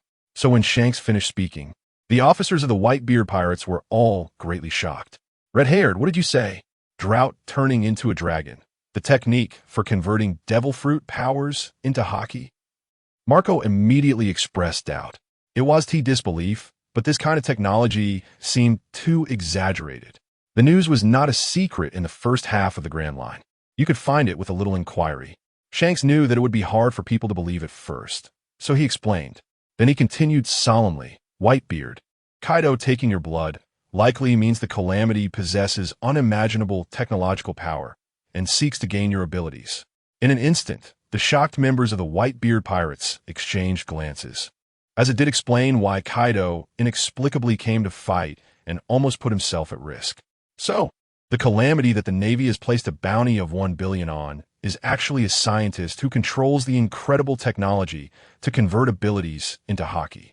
The Navy had learned this news early on, which is why they took it so seriously. Collecting their thoughts, Marco and the other captains quickly understood, exclaiming in shock. Even Whitebeard appeared quite surprised at that moment. Indeed, the Navy's bounty was issued because they had learned about the Calamity's Haki technology early on, which led to the blank bounty being released. Shanks nodded, saying, the members of the Whitebeard pirates also understood that Red-Haired could not deceive them with such easily verifiable facts. So, they could basically be considered true. What does the drought turning into a dragon represent? It means he possesses 2 abilities. What kind of scientist could be so formidable? It's hard to believe. He could even rival that scientist who is 500 years ahead of the world. In an instant, the captains could not help but erupt in a clamor. But Whitebeard furrowed his brow. Recalling Kaido's previous attack, he suddenly raised his head and said, Kaido wanted my abilities. So he came to fight for blood, but now, he has already taken it. Although it's not much, just the blood that was held back during an old illness. Who knows if that mysterious Calamity has utilized it? Marco, Vista, and others also changed their expressions drastically, their faces filled with fear. Yes, Dad's blood was taken by Kaido. If he really gains Dad's abilities. No, it can't be. How could that Calamity be so powerful? If he can even bring forth the Azure Dragon form, the other abilities won't be difficult either. This is outrageous. That guy is even more exaggerated than Vegapunk. Dad, we must stop this. Thinking of the possibilities, the captains and even the crew members grew anxious. No one understood better than them how terrifying Dad's abilities were. If Kaido possessed 2 abilities, especially the Tremor Fruit's power, what would happen then? Amidst the chaos, Whitebeard directly waved his hand, urging everyone to quiet down. At this point, saying more would be pointless. Red-Haired, do you know where the Calamity came from? How did it suddenly appear in the Beast Pirates? Whitebeard was now more curious about the origin of the Calamity. A scientist comparable to Vegapunk should not be obscure at this time. The origin of the Calamity has not been fully determined, but it's close enough. Shanks pondered for a moment before answering. Upon hearing that Shanks really knew the origin of the Calamity, everyone listened attentively. About a month before the drought transformed into a giant dragon, an execution was carried out in Marineford, and the subjects of execution were researchers from Vegapunk's laboratory. At that time, Kaido happened to attack the Navy headquarters, and those researchers were not executed but were all taken away by Kaido. Shanks' sources of information are obviously very mysterious. He seems to know about many events happening within the world government sooner or later. This means that the natural disaster is very likely to be one of those researchers, or maybe a group. Whitebeard's eyes narrowed as he speculated. Indeed, the probability is highest for one of them, because the drought refers to the natural disaster as Big Brother. Shanks nodded. The world government actually plans to execute such an impressive scientist? So, are you saying that that bastard Kaido is just lucky, having snatched some researchers and ended up striking gold? Is that even possible? Bastard. It's simply more ridiculous than sheer luck. Kaido really got a huge bargain, which made the captains unable to help but sigh. However, amidst everyone's voices, Shanks finished his drink, stood up, and said to Whitebeard, the main reason I came to find you this time is for Port Gastiace. Since you have already recalled him, consider me meddling. The situation regarding the natural disaster is still unclear, and perhaps the Navy will take action. For the balance of the sea, I hope you all stay cautious. Shanks kindly reminded him, regardless of how Whitebeard would respond, and turned to leave. Unexpectedly, at that moment, someone suddenly rushed over from below the Moby Dick. It was Beckman and Jesus Burgess. They had been on the Red Force not far away, but suddenly spotted Kaido in their direction, immediately crossing the sea to notify. Shanks, Kaido is coming. As soon as Beckman landed by the ship's side, he didn't even look at the other members of the Whitebeard pirates and informed Shanks. Upon hearing this, Shanks' expression changed dramatically, and he turned to look at the equally surprised Whitebeard. The two exchanged a glance and instantly understood. Just moments ago, they had discussed that Kaido was looking for a fight with Whitebeard for blood. Now that he has appeared again, it is very likely because he doesn't have enough blood. At this moment, Marco and the other captains, as well as other fighters, immediately felt their anger rise upon hearing that Kaido had shown up. What? He's coming again. Kaido. Bastard. Does he really think we can't stop him? Amidst the furious curses, everyone drew their weapons, brimming with anger. Whitebeard withdrew his gaze, pulled out the Tsung Yun Kong from beneath his seat, and his eyes instantly became sharp. He shouted loudly, "Youngsters, let him come and go without return." "Yes, old man." Everyone responded loudly, their momentum fierce. Seeing this, Shanks couldn't help but sigh inwardly. Things have escalated, and a fierce battle seems truly unavoidable. Kaido killing Odin, strictly speaking, also has a deep grudge against Shanks. If it weren't for the need for balance, he might have already taken action. At this moment, Jesus Burgess inopportunely said, "Boss, the Whitebeard pirates probably won't be able to hold them off this time. Should we?" Saying this on the Red Force would be fine, but on the Moby Dick, even speaking softly could be heard by the Whitebeard pirates. Immediately, someone angrily shouted, "What do you mean, Jesus Burgess? Are we incapable of dealing with that bastard?" The captain's faces also darkened. Jesus Burgess could only explain seriously, "I didn't mean to underestimate you all. It's just that the advantages of fighting on the sea are not obvious, and Kaido has brought helpers. Besides Kaido's Azure Dragon form, there are also a black and a yellow dragon." "What? Helpers are 2 dragons?" Everyone was instantly shocked, their hearts trembling. Whitebeard and Shanks' eyes narrowed, surprised.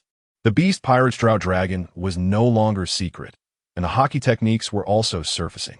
But they never expected that so soon. Kaido would have a black dragon and a yellow dragon in addition to the red dragon. Shanks was very serious. Kaido clearly looked like he was coming to conquer. How would they stop the outbreak of war? Just then, a dragon roar echoed through the sky. Both Whitebeard and Shanks' crews looked up to see 3 massive dragon shadows soaring through the clouds above, winding their way towards them. Before they arrived, a tremendous aura had already spread over. It really is 3 dragons. Damn it, no matter what helpers he brings, today we fight to the death. Kill Kaido. The members of the Whitebeard pirates, seeing Kaido leading the charge, looked grim but shouted angrily, vowing to resist to the end. However, the appearance of the 3 dragons also stirred unease in their hearts. After all, one Kaido was already tough enough, and now there were 3. It was impossible not to feel pressure. No wonder he is called a natural disaster.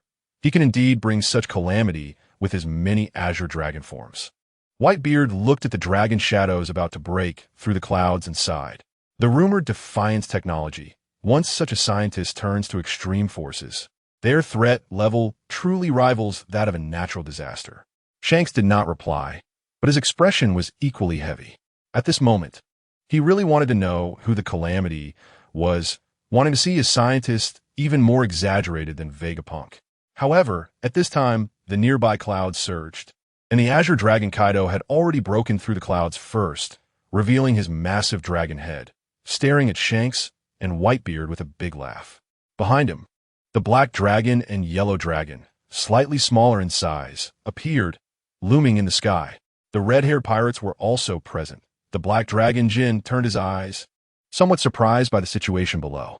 They wouldn't know we were coming, would they? Quinn, the yellow dragon, also said in surprise, "Impossible."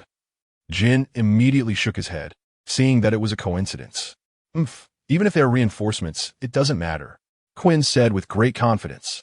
In the past, when Whitebeard and Shanks mingled together, they would slip away upon seeing them from afar.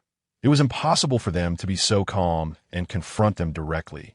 But now even Quinn was not intimidated at all. "That's right. We have the Azure Dragon Haki now. We can just act alongside Governor Kaido." Jin was even more composed, feeling very confident. He couldn't help but sigh. In the past, he would have advised Governor Kaido to retreat first. But now it felt particularly easy. All of this is thanks to the natural disaster, Sharn, who gave them the insight into the Azure Dragon's domineering presence, strengthening their confidence. Of course, their words would not be heard by the pirates during their descent from the high altitude. At this moment, Kaido descended to a certain height. His eyes filled with amusement as he laughed loudly. "Whitebeard, old man, why didn't you call me when you two met? Are you still angry about what happened before? Ha ha ha. Very arrogant, very boastful." The members of the Whitebeard pirates immediately erupted in a furious barrage at Kaido, openly declaring war. But Kaido remained unbothered, ignoring the shouts from the captains like Aizu and Brannick. He was now stronger and looked down on the captain-level figures. Meanwhile, the two Sea Emperors, Whitebeard and Shanks, had serious expressions due to Kaido's unusual attitude. They could see that Kaido seemed very confident and had to be more cautious. "What's the deal with the two dragons behind you? Do you want to start a war with us?" Shanks was the first to try to figure out who the black and yellow giants were, and he asked coldly. Red-haired.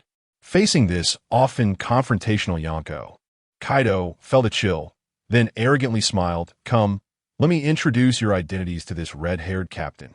At his command, Jean, the black dragon, circled and coldly said, "Red-haired what? Don't you recognize me anymore?"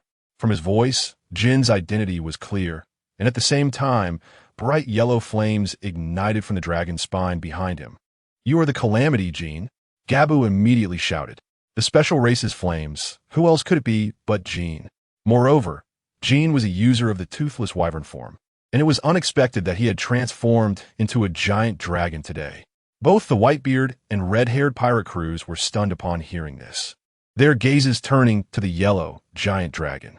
Quinn, unable to suppress his desire to show off, shouted in a loud voice, "That's right. I am the coolest Calamity." Quinn. At this moment, the crew members of the two pirate crews could not help but stiffen their faces, their shock intensifying. How could it really be the plague and the flame? The three disasters of the beast pirates can all transform into dragon forms. Damn it. What is the point of their zone abilities then? No wonder they dared to cause trouble after their strength skyrocketed. It's all because of that natural disaster. His technology is too perverse. To think he directly transformed all three disasters into dragon forms. Could that natural disaster also transform into a dragon? On the pirate ship on the sea, everyone was collectively shocked. A wave of uproar ensued. If the news of the three disasters transforming into dragons spreads, it will surely shock the world, far more stimulating than a single drought. Furthermore, at this moment, Kaido arrived with the flame and plague not to show off. They were likely here to seek Whitebeard's blood. In other words, they were about to start a war.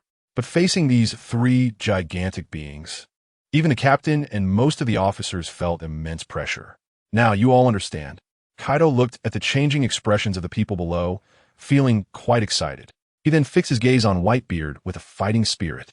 Today's goal is to extract enough blood from Whitebeard to research the Tremor fruit. Kaido, who had experienced the power of the thunder-bellied fruit, was looking forward to it immensely. If it weren't for the presence of the red-haired pirates, he would have made his move already. Shanks also noticed that Kaido seemed to be contemplating whether to strike directly, and including Kaido. The three dragons might still choose to clash. So he stepped forward first, proactively saying before Whitebeard could speak, "Kaido, I know why you're here, but I advise you to back off, give me some face and let us call it a day. The four emperors cannot directly engage in war. The consequences of the four emperors unleashing their full strength in battle are hard to predict. In the end, it will only bring losses to all parties, benefiting hidden ambition holders like Blackbeard and the world government." Shanks adheres to this principle, maintaining balance and waiting for the prophecy to come. Upon hearing Shanks say he knew his purpose, Kaido was slightly surprised, then replied, "No problem. No problem." Kaido's response caught everyone off guard, leaving them stunned. When did he become so easy to talk to? Could it be that he wanted to avoid confrontation because the red-haired pirates were also here? No way. Despite their surprise, Jesus Burgess, Rakairu, and others voiced their disbelief. But the Whitebeard pirates were serious from top to bottom. For them, the oppressive feeling of the dragons was not enough to make them retreat. Shanks and Whitebeard were both closely watching Kaido. They didn't believe he was genuinely so easygoing.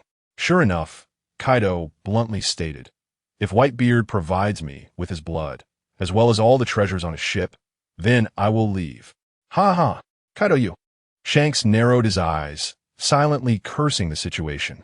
The members of the Whitebeard pirates were enraged on the spot. "Damn it, you're asking for death. It seems you've forgotten the scars from last time. This time, we will definitely not let you go."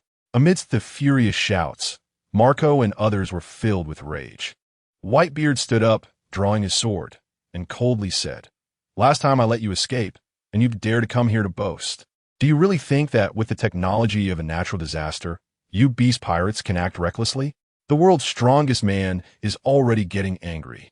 Jin and Queen immediately prepared for action, their eyes fixed on him. The atmosphere between both sides instantly became tense, the smell of gunpowder thickening, and it seemed that a fight could erupt at any moment. As Whitebeard and Kaido locked eyes, the pressure between the strong intensified, spreading like a wave. Shanks, Beckman, Jesus Burgess, Rakairu, and others were caught in the middle, their expressions grave. Looking at Kaido's fearless and warlike demeanor, they understood why Kaido brought people here this time. He not only wanted Whitebeard's blood, but also aimed to rob Whitebeard's treasures. You better weigh your options, Kaido. I will not stand by and do nothing. Shanks felt helpless, but things had escalated to this point, so he had no choice but to intervene. He immediately displayed his aura, drawing his sword to stand between the two sides. Once the battle breaks out, the destruction caused by Kaido's 3 dragons would be immense, likely resulting in both the beast pirates and the Whitebeard pirates suffering heavy losses. At that time, the weakening of both sides will cause countless forces to stir, throwing the world into chaos. The captain has already drawn his sword. Jesus Burgess, Rico, and Gab all step forward, ready to fight. Instantly, both the Whitebeard pirates and the red-haired pirates turned toward Kaido, and for the first time, both sides tacitly acknowledged a cooperative stance. Faced with 2 Imperial-level pirate crews united against him, Kaido would have turned and left in the past. However now, seeing Shanks and Whitebeard, both armed and ready for battle, he unexpectedly burst into laughter. Ha ha! Arrogant, prideful, and releasing laughter. But not long after, Kaido, in his dragon form, humanized, covered his face, and cried out in pain. This is wonderful, wonderful, Shanks, Whitebeard. This is the war I have longed for. The Sea Emperors, the Navy, and the world government are all plunged into war. This is damn touching. Red-haired Shanks, Whitebeard, and others gritted their teeth, a heavy worry flashing in their eyes. Faced with their tacit alliance, Kaido actually had the courage to participate in the war. This guy definitely didn't have such confidence before, but they could also guess that it must be that mysterious calamity. It was his abilities that gave Kaido greater strength, allowing him to have the audacity to engage in such a war. Indeed, Whitebeard and red-haired Shanks had realized that Kaido must have made significant progress. Otherwise, he wouldn't be so defiant in front of them. Even behind Kaido, the 2 giant dragons, King and Queen, were eager to try their luck. How much confidence did these 3 have to confront 2 major pirate crews directly? Thinking of this, Shanks also understood that war was unavoidable. Kaido's ambition was fully exposed. So, he stopped talking nonsense and holding back. With a focused gaze, the air seemed to tremble, and the conqueror's Haki erupted from this sea emperor like a tidal wave. The sea surged, ships bobbed up and down, and the winds and clouds changed. Like a raging storm sweeping across the sea in an instant. The nearest members of the Whitebeard pirates were struck breathless, their expressions horrified. Red-haired Shanks' Haki was stronger than ever. This was the true red-haired Shanks with the strongest conqueror's Haki. Feeling Shanks' conqueror's Haki directed at the beast pirates, Marco and Bista felt slightly more at ease. With Shanks joining in, Kaido was indeed looking for death this time. But at this moment, Whitebeard was staring intently at the 3 beast pirates hovering in midair, not relaxing for a second. Shanks' intention was to use the shock of his conqueror's Haki to suppress and limit King and Queen, allowing him to attack and surround Kaido. Simple and direct. However, soon Beckman, Lucky Roo, and even Marco's expressions changed dramatically, their pupils trembling. Kaido, facing the equal-level Shanks, was not suppressed by his conqueror's Haki. It was one thing to be intimidated. But in their eyes, even King and Queen, the 2 dragons, showed no signs of being affected. It was as if a fierce wind had blown past. Impossible. How could they be unaffected? Could it be that the strength of the calamity and the plague has now surpassed ours? Shanks' Haki could even overwhelm ordinary vice admirals. Moreover, which pirate crew's officers could withstand it without changing their expression? Even admirals wouldn't have complete confidence in not being affected by the plague and calamity. Watching this scene, both the Whitebeard pirates and the red-haired pirates shouted in their hearts. The strength of the two calamities has indeed increased significantly. Everyone's hearts sank in an instant, and even Shank's gaze changed, surprised. It was impossible to say they were unaffected. Both king and queen could feel the terrifying pressure brought by Shank's conqueror's Haki. If it were their previous strength, and they were covered by his Haki, they would probably start to lose their combat effectiveness little by little, absolutely not as composed as they were now. However, even with such high intensity, the pressure on their strength was minimal. This inevitably made Quinn and Jin feel overjoyed, calling out how impressive the natural disaster was. The power of the technology fruit's mastery had sufficiently enhanced their own strength, to the point where even the level of the four emperors couldn't suppress them. Red-haired, your methods seem to be ineffective. Kaido grinned widely, very excited. Even his subordinates had become so powerful. Sharn was truly the lucky star of the Beast Pirates. Fortunately, he hadn't mistakenly killed Sharn back then, or he would really regret it. The more Kaido thought about it, the more grateful he felt, but at that moment, the intimidation from Red-Haired's Haki had not ended. A loud tearing sound came through the air. The atmosphere being torn apart was the power of the tremor fruit.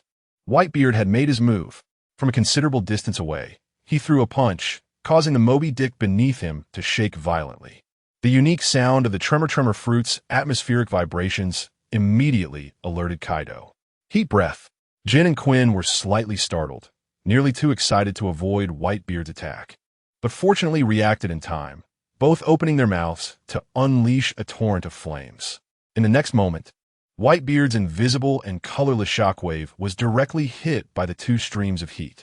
The collision in the sky produced a massive burst of fire, illuminating the surroundings even brighter. At the same time, flames and heat waves rolled out, creating a grand spectacle. Seeing that a shockwave was countered by the two heat breaths, Whitebeard frowned. Even two young punks could withstand his punch. It seemed that the so-called Azure Dragon Haki was indeed quite powerful. Jin and Quinn, after releasing their heat breaths, were equally surprised. It was an unprecedented experience. The Azure Dragon Haki actually exhibited such formidable power in their hands, beyond their expectations. To think that it was Whitebeard's tremor fruit punch, yet they managed to block it so easily. Ha ha ha. What immense power, what immense power. Quinn laughed heartily inside. Jin felt even more how powerful the Azure Dragon Haki was, far surpassing his own toothless pterodactyl form. He couldn't help but sigh in admiration. The research of the natural disaster could be called groundbreaking, surpassing Vegapunk's inventions. He was truly impressed because this Azure Dragon Haki was incredibly useful, even allowing them to face the world as strongest man, Whitebeard. Just as they were thinking, Jin and Quinn now stood with strong confidence, no longer fearing the reputation of the four emperors themselves. Charge! In the next moment, Jin took the lead, spiraling down with Quinn following closely. They actually intended to charge straight into Whitebeard and Red-Haired's pirate crews. Kaido not only did not stop them, but laughed even more arrogantly, shouting, "Then let the battle begin." Two massive dragons, one black and one yellow, rapidly dove down, and the elite fighters of the two pirate crews immediately sprang into action. Bullets and sword energy, wrapped in armed color Haki, shot towards Jin and Quinn. From a distance, they could see the overwhelming offensive, like a swarm of locusts engulfing the two dragons. But Beckman, Marco, and others watched in astonishment, not expecting the two transformed dragons to have such exaggerated defensive power.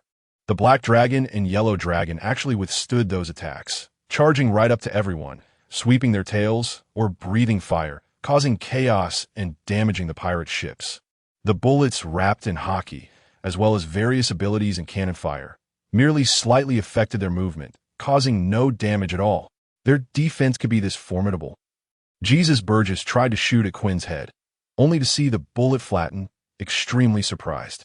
It seemed their bodies had a layer of armed color, combined with the dragon transformation itself, making their defense comparable to Kaido's. Beckman's analysis made the cadre members gasp in shock. A body that could stand shoulder to shoulder with Kaido's Azure Dragon?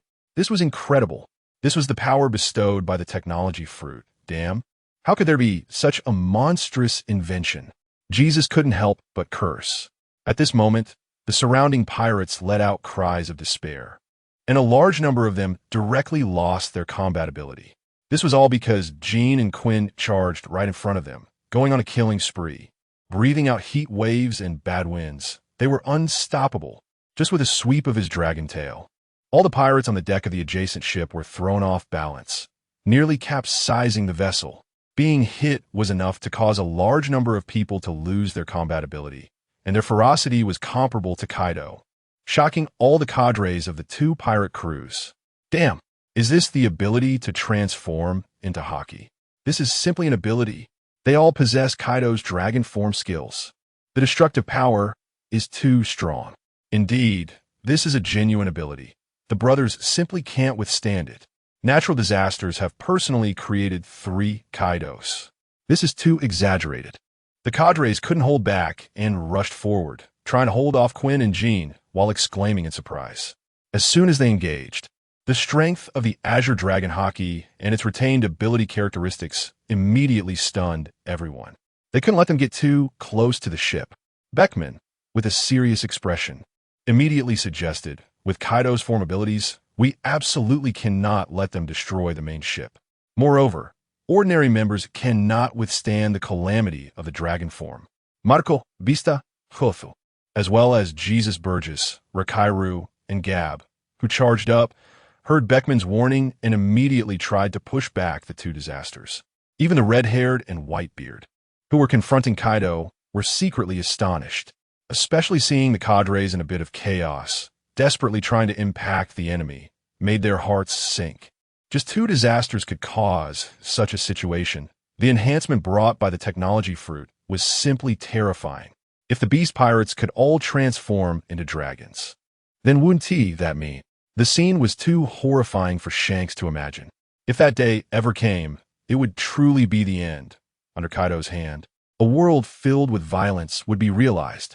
Whitebeard, gripping his weapon tightly, had veins bulging, clearly thinking of the same possibility as Shanks. In contrast, Kaido in the sky showed no sign of being in a standoff with the 2. Seeing Quinn and Jean able to battle a group of cadres, with heat waves and bad winds surging, and thunder roaring nonstop, those fighting pirates without the strength of the cadres were swept away in large numbers, making Kaido laugh with excitement. Ha ha ha, did you see that? Old man Whitebeard, kid red-haired. As long as I have the natural disaster helping me, the strongest army of my dreams is just around the corner. Amidst the wild laughter, Kaido was both excited and hopeful, envisioning a world where all his subordinates could transform into dragons and be invincible. But how could Whitebeard and Red-haired tolerate Kaido's reckless excitement? Halfway through his laughter, the 2 emperors below erupted with an astonishing might. The powerful aura came suddenly, combined with Kaido's rampant laughter. By the time he reacted, a terrifying slash was right before him. The black and red lightning entwined with the sword energy made Kaido's pupils constrict. Even more frightening was the cracking atmosphere. The moment he saw the sword energy, Kaido felt the distortion of space. This is the impact of Whitebeard's Tremor fruit ability, and its power is right before our eyes. That slash is the signature move of red-haired Shanks, Kongu. Red-haired Shanks Kongu, Whitebeard's Tremor Blade. Both attacks came crashing in, causing even Kaido to instinctively narrow his eyes and react with an armament Haki defense. However, the terrifying attacks from the 2 emperors landed on him, and under the immense impact, Kaido was sent flying backward. Both red-haired Shanks and Whitebeard are top-tier Haki users, and their attacks are difficult for even Kaido, enhanced by his Thunder Haki, to completely withstand. The sharpness of Kongu pierced through the dragon scales, drawing a line of blood, while the power of the Tremor fruit penetrated into his body, causing damage that made Kaido's blood surge, nearly forcing him to spit out blood. The might of their attacks tore through the clouds behind them, and the overwhelming force continued to send Kaido flying far away before finally diminishing. Great! Kaido has been injured. Old man, Captain. The crew members of both pirate crews cheered with delight upon seeing this. In their eyes, that scene was one where Kaido was sent flying without any chance to react and even suffered injuries to his body. It seems that Kaido, the plague, and the famine are not so terrifying after all.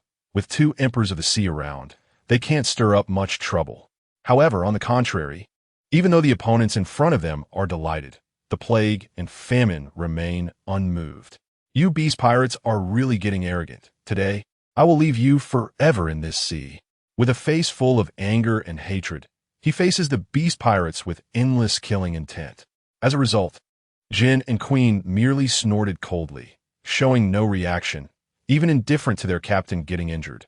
They continue to fight hard against Marco, Jozu, and Jesus Burgess. It really hurts. Kaido twists his body and flies back again, anger clearly visible in his eyes. Kaido, you have no chance of winning. No matter how strong your body is, there are limits. Are you really planning to fight us to the end? Shanks still does not want to push for a mutual destruction and asks again. Don't think that injuring Kaido with one strike can perfectly control the situation. In reality, it was just an accidental success. Once Kaido gets serious, it will be difficult to injure him so easily again. When the chaos starts, the ones suffering heavy losses will still be their two pirate crews. As a result, Whitebeard impatiently said, "Red-haired kid, you're too talkative today. I will never let Kaido escape again." Once the red-haired goes into action, it's hard to turn back. Whitebeard knows that ending the grudge with Kaido now is a good opportunity. What balance is there to maintain? He never considered that. Upon hearing this, Shanks frowned, but did not advise Whitebeard because he could also see that if they could take down Kaido now, they could avenge Odin. However, between the big picture and the hatred, Shanks still hesitates a bit. Just then, hearing Whitebeard's fierce killing intent, the hovering Kaido burst into wild laughter again. No chance? Escape? Ha ha ha ha. You underestimate me too much, and you underestimate the calamity. It should be you saying that. Since that's the case, let me show you the new results of calamity. Amidst the laughter, Kaido not only showed no fear of Shanks and Whitebeard, but instead started to unleash a terrifying aura with a fierce expression. In an instant, the faces of all members of the two pirate crews changed dramatically. Kaido's aura change was too great. The sky's appearance, which was originally affected by the attacks, was undergoing drastic changes. Dark clouds rolled, lightning flashed, and even more astonishingly, Kaido's eyes were emitting a fiery light. What is going on? What is he going to do? The change in aura is so shocking. My hair is standing on end. It's thunder lightning. Could it be? Everyone looked at Kaido in shock. And then they were even more horrified to discover that he actually began to emit lightning. Top executives like Marco and Beckman, as well as Whitebeard and Shanks himself, could feel a power brewing within Kaido. Soon, the dark clouds grew thicker, and the colors of heaven and earth changed. In the shocked gazes of everyone, that green giant dragon completely transformed into a thunder dragon.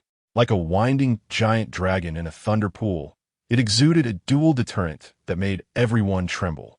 No, it can't be. He turned into thunder. Am I seeing things? The shocked members of the Whitebeard pirates and the red-hair pirates were at a loss for words. Meanwhile, Shanks and Whitebeard gritted their teeth, their pupils shaking and their hearts churning.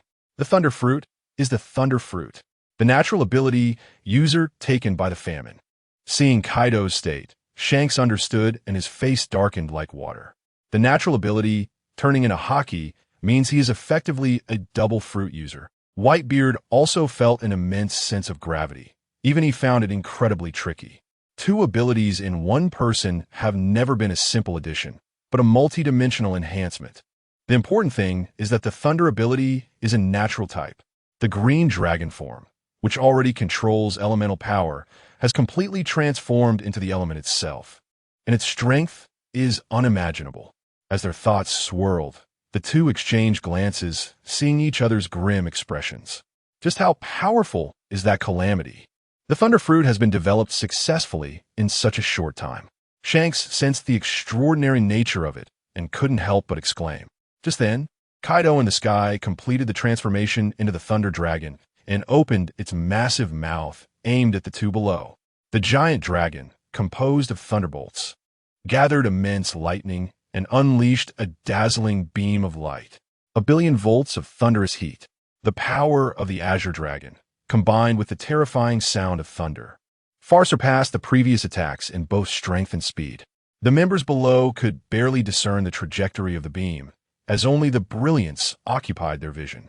Meanwhile, Marco, Beckman, and other leaders focused intently, barely managing to see the light beam piercing through the air.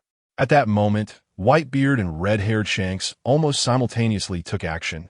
Leaping into the air, they felt the terrifying nature of Kaido's attack and did not dare to show any signs of slackness. Nor did they dare to get too close to the pirate ship. Thus, the two of them, filled with overwhelming Haki, collided with the thunderous heat in mid-air. Break! Red-haired Shanks, wielding his sword with one arm, unleashed a red-black special effect wrapped in Conqueror's Haki, occupying a portion of space. Whitebeard shouted loudly, his muscles bulging, and he struck out with a powerful punch. Large sections of space shattered like glass and spread wildly. In an instant, a force beyond everyone's expectations erupted. The two kinds of energy fused together, their power beyond imagination. Both Shanks and Whitebeard's expressions darkened even further, cold sweat breaking out on their foreheads. Kaido's attack was even more ferocious than they had sensed. While struggling, they were also very surprised. White light, black lightning, and shattered atmosphere filled the entire sky. The thunderous light beam spewed out by Kaido crashed against them like a water column hitting a steel plate, sizzling as it was blocked. The four emperors were still the four emperors. Even though Kaido possessed the power of thunder and had heat akin to a plasma ray, Whitebeard and Shanks managed to hold it off with their combined Haki and the Tremor fruit. The surging energy poured down, and everyone could see clearly. But they were also overwhelmed by the massive fluctuations, forcing them to cover their faces and bow their heads. The pirate ship shook incessantly, and the sea roared in fury. Eventually, the bright halo accompanied by the Haki-infused lightning dispersed, sending Whitebeard and Shanks reeling back from the powerful impact, while Kaido also slightly retreated. The force of the shockwave spread out, scattering the ships on the sea, and when everyone could see clearly, they found that even the air was still filled with tiny lightning.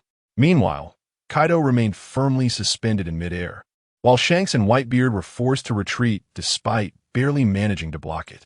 His strength had clearly skyrocketed. Shanks and Whitebeard ultimately chose to land on a nearby small island, their expressions grave as they gazed towards Kaido. Whitebeard said nothing, his eyes filled with shock and his expression grim. The power of a single strike nearly caused both him and Shanks to suffer a major setback, highlighting just how terrifying Kaido had become. However, Whitebeard still wanted to take down Kaido, his fighting spirit undiminished. At this moment, the entire scene was completely shaken by Kaido's billion-volt thunder heat. After the aftermath passed, how could this be possible? Dad, Shanks and Whitebeard barely managed to hold off Kaido together. Kaido was now wielding dual abilities. The shock and disbelief choked the crowd, their faces pale. Marco, Vista, Jozu, Izo, and even Beckman, Jesus Burgess, and other crew members could no longer remain calm. Witnessing Kaido's terrifying attack, its power was beyond imagination, even sending Whitebeard and Shanks flying. With the thunder and the dragon form, he transformed into a thunder dragon, possessing top-tier abilities. Was he truly invincible now? It was all because of that calamity. What kind of monstrous freak was that? He had made Kaido invincible. Nonsense. Dad and Shanks, two top-tier powerhouses, were afraid of his dual abilities? On the pirate ship, the crowd was in an uproar, many losing a significant amount of confidence under Kaido's thunderous assault. Some began to fear battle, while others tried to bolster their courage. It wasn't just the impact of the scene before them. It made everyone realize how terrifying the calamity behind it was. Even the Kaido before them, after obtaining technology, was no longer the original Sea Emperor, but a more terrifying monster after gaining the Conqueror's Haki. Meanwhile, the terrifying scene on Whitebeard's side was not only witnessed by the pirates present. In the distance on the sea, the Navy's surveillance ship was being rocked incessantly by the surging waves, and the Navy's commander had a din mushy in hand, from which came the shocked voices of the Navy's high command. What? Kaido has transformed into a thunder dragon. How could this be possible? Faced with such a situation, Sengoku, the three admirals, Granny Tsuru, and Carp could no longer sit still, their hearts racing. According to the Navy's description of the surveillance, Kaido had transformed from a blue dragon into a thunder dragon, clearly a work of the Calamity. That Sky Island person, the user of the thunder fruit. The Calamity had successfully researched the natural type Haki from him, and had successfully allowed Kaido to acquire it. Whitebeard and Shanks were going to suffer a huge loss this time. The balance of the four emperors was no longer. Granny Tsuru could no longer maintain her composure, slapping the table with both hands, her expression extremely grave. This is no longer just a battle, but the terrifying consequences that come with it. The expression on Warring State's face was as dark as water, gritting his teeth and frowning as he said, "Let's not talk about anything else for now." The threat level of natural disasters has already risen to the most critical moment. Kaido's targeting of Whitebeard is definitely for the power of the tremor fruit he possesses. The situation is very clear, and the high-ranking Navy officers tremble at the thought of the reason for the battle. The four emperors, both red-haired and Whitebeard, are being suppressed by Kaido's attacks. How strong they are! And now he is in his Azure Dragon form, with the power of thunder. If you add Whitebeard's tremor ability to the three admirals, including Carp, it's unimaginable. Natural disaster. The source of everything is that natural disaster. Has the intelligence department figured it out yet? Which scientist was kidnapped? Akainu couldn't hold back his anger and fiercely questioned his subordinate. Thunderous 8 trigrams. Kaido's eyes sparkled with excitement and violent fighting spirit. The body of the Thunder Dragon flickered and appeared on the small island. Then, a blue light flashed, transforming into the Thunder Dragon human form, wielding the kanabo and fiercely smashing it down at red-haired. True thunderous 8 trigrams. As he swung, lightning flashed and thunder roared. The lightning in the storm clouds was drawn, and with the falling spike club, Shanks never expected Kaido's speed could be this fast. The transformation brought about by the thunder element was indeed astonishing. So he could only raise his hand and slash out with his sword. Red lightning and blue lightning intertwined, and the ground exploded with the strikes. Jean and Queen, along with the other members of the pirate crew, couldn't help but look over. What they imagined would be an evenly matched fight did not occur. The black slashing sword light of Shin was struck by Kaido's spiked club, and in just a few seconds, with a loud roar, it was directly smashed. The spiked club driving straight in, penetrating the clash of Conqueror's Haki and Shanks' Griffin for a true confrontation. In the next second, Shanks, unable to withstand Kaido's violent strike with just one arm, was actually sent flying. Thunder swirled around, flashing on Shanks, the overwhelming force invading his body. And Shanks felt the pain, tasting blood in his throat and spitting out mouthfuls. "Captain, Shanks!" Beckman, Lycaru, and Jesus Burgess were stunned, shouting in horror. They had never seen Shanks being crushed like this. "Ha ha ha! Governor Kaido is mighty." Queen laughed arrogantly at the sight, calling out. But now who cares about Queen? Even the captains of the Whitebeard pirates were shocked, mouths agape in disbelief. That is red-haired Shanks, the Emperor of the Sea. Even if Kaido has become stronger, how could he be strong enough to make Shanks spit blood? It's simply too abnormal. It's not hard to understand. After all, Shanks has lost a hand. His strength is limited, and Kaido is currently the physically strongest among the four emperors. With his enhancements, it's clear that Shanks would be at a disadvantage in such a clash. And at this moment, the battle had not stopped. Kaido's astonishing strike was just the beginning. Seeing red-haired being struck away, Whitebeard's gaze was sharp as he swung his naginata. The winds and clouds surged. The power of the tremor fruit combined with Whitebeard's fierce conqueror's Haki aimed at Kaido and struck down. A fierce wind, tremors, and conqueror's Haki made the sea surge violently. At that moment, even Kaido, bathed in lightning, sharply contracted his pupils. The attack from the world's strongest man was filled with momentum. But the next moment, Kaido was still immensely excited. With both hands gripping his kanabo, the lightning rapidly crawled up every spike on his body, bearing his fangs and claws. Dragon's Judgment. Accompanied by Kaido's roar, the lightning in the sky connected with the lightning elements on his body, crashing down against Whitebeard's tremor-infused blade. The earth of the small island collapsed.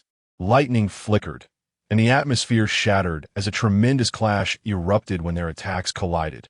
Whitebeard's overwhelming might was immense, yet Kaido did not directly push him back. Feeling the massive force transmitted through the blade, Whitebeard was also shocked. This guy's grown so much stronger. It was hard to imagine Kaido, enhanced by two abilities, reaching this level. At that moment, Whitebeard's arms were bulging with muscles, staring fiercely as he fought back. Red-haired Shanks, who had just been sent flying by the force of Kaido's lightning, laughed widely, almost shouting in exhilaration. Old Man's Tremor Blade was completely blocked. The members of the Whitebeard pirates were somewhat incredulous. Even red-haired Shanks had been knocked back, and they didn't believe the invincible Old Man would be unable to hold his ground. Now, Kaido's ferocity was fully displayed, and the captains like Marco, Jizu, and Aizu were all filled with trepidation, worried that Whitebeard's body might not withstand it. But soon, in their clash, the Haki and abilities mutually canceled each other's power. And ultimately both Kaido and Whitebeard took a step back. A powerful aura surged forward, nearly blinding everyone. Old Man Whitebeard, you're getting old now, Kaido openly mocked, his eyes revealing undeniable arrogance. Originally, he couldn't match Whitebeard with a normal attack, but now it was too easy. Amidst his excited laughter, he felt the ferocious and powerful lightning power granted by the technology fruit of Sharn. Whitebeard's face turned ashen, clearly due to his body beginning to strain.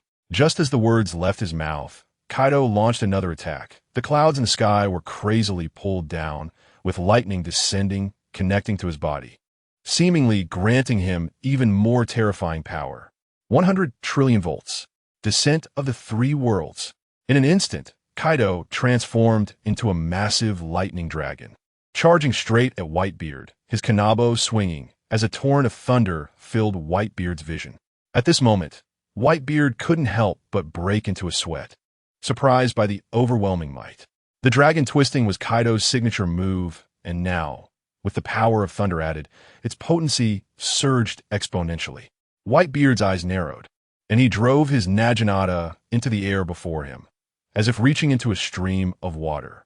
The powerful vibration affected the space around him, as if trying to reverse the very heavens and earth. There was no choice at this point. He had to unleash all of his strength to have a chance to subdue Kaido. But he never expected Kaido to be so fast. The power of thunder brought not only force and destructive capability, but also astonishing speed, just as his technique had entered the initial phase of power. Before it could be fully unleashed, Kaido's thunderous kanabo came crashing down upon him. The lightning descended like a pillar of light with the move Thunder Dragon. And in this moment of crisis, Whitebeard's seasoned battle instincts kicked in, prompting him to block.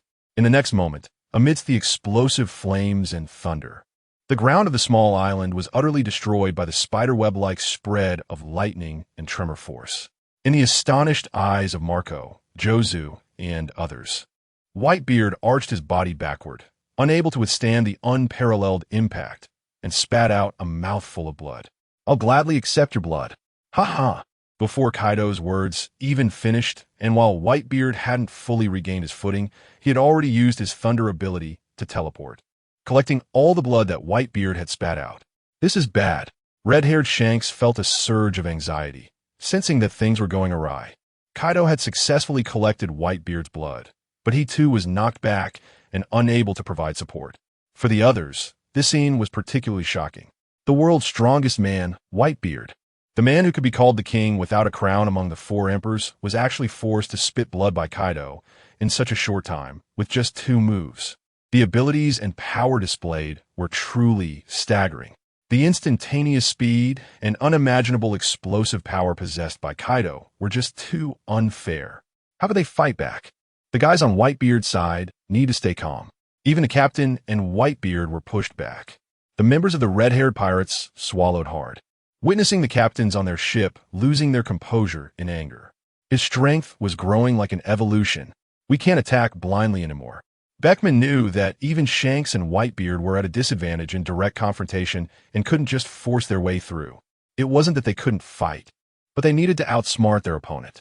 However, at that moment, Marco was the first to rush towards the small island to provide support, completely ignoring Beckman's advice.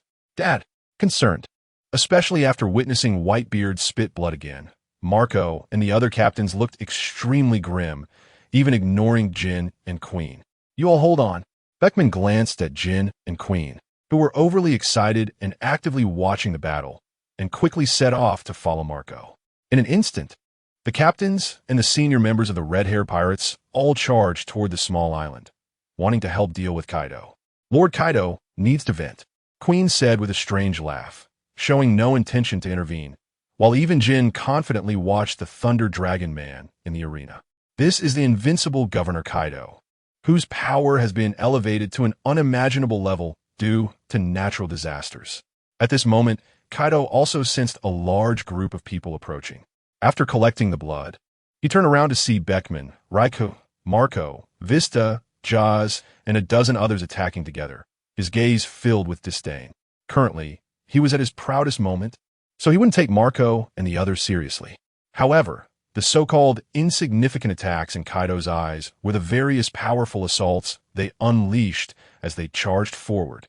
Laser-like beams, bullets wrapped in dominance, the flames of the phoenix, and petal-like slashes. This falls on Kaido, and it's definitely a ton of offense. And that's exactly the case. The overwhelming attacks engulf Kaido, and the Conqueror's Haki contained within them crashes into Kaido, producing an extremely intense reaction. This is troublesome. Kaido underestimated them a bit. These attacks do hurt and are uncomfortable against his body made of thunder elements. But soon, the frenzied currents erupting from his body, like a balloon expanding, explode out as thunder spheres, directly using lightning to push back part of the onslaught. Furthermore, the expanding thunder possesses destructive impact, directly plowing a large pit into the already shattered ground, pushing back the approaching Beckman, Marco, and others until the electric currents dissipate. He is not invincible right now. As long as everyone concentrates their power, they can surely injure him. Marco's eyes were sharp as he fixed his gaze on Kaido, filled with anger. Beckman nodded in agreement with Marco's view and quickly moved to find the best attack position. Gab, Jesus Burgess, and other officers also took the lead in looking for opportunities to cooperate. But at that moment, Kaido, bathed in lightning, laughed arrogantly. "How naive. Do you really think you could defeat me now?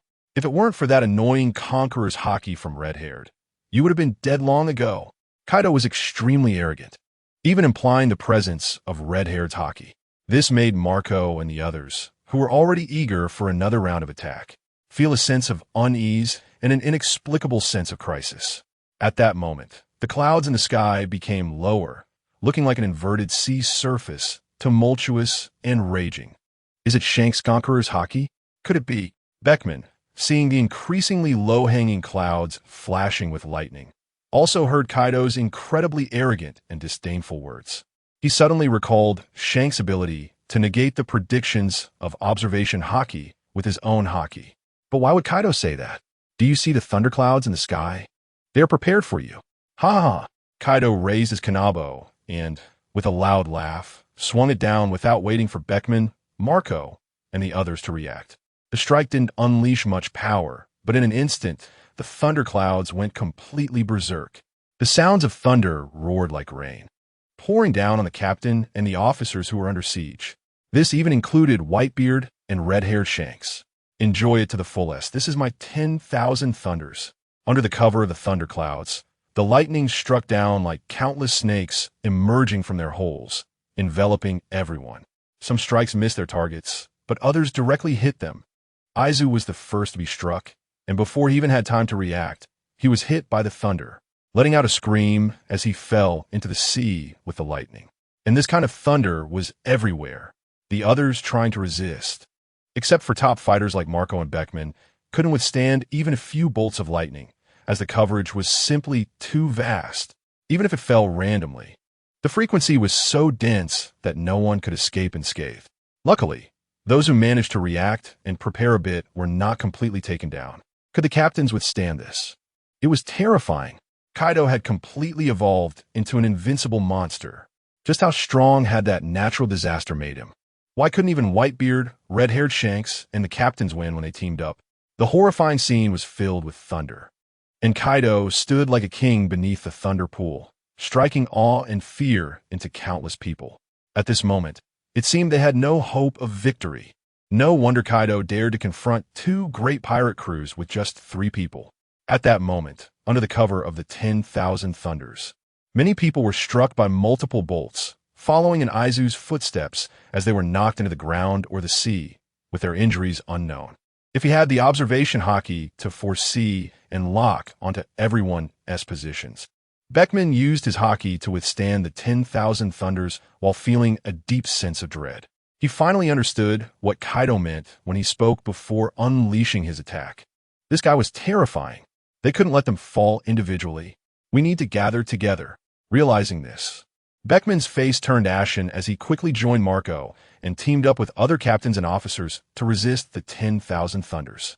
Fortunately, this collaboration made the previously untraceable 10,000 Thunders less threatening, allowing Marco, Jozu, and others to withstand the onslaught.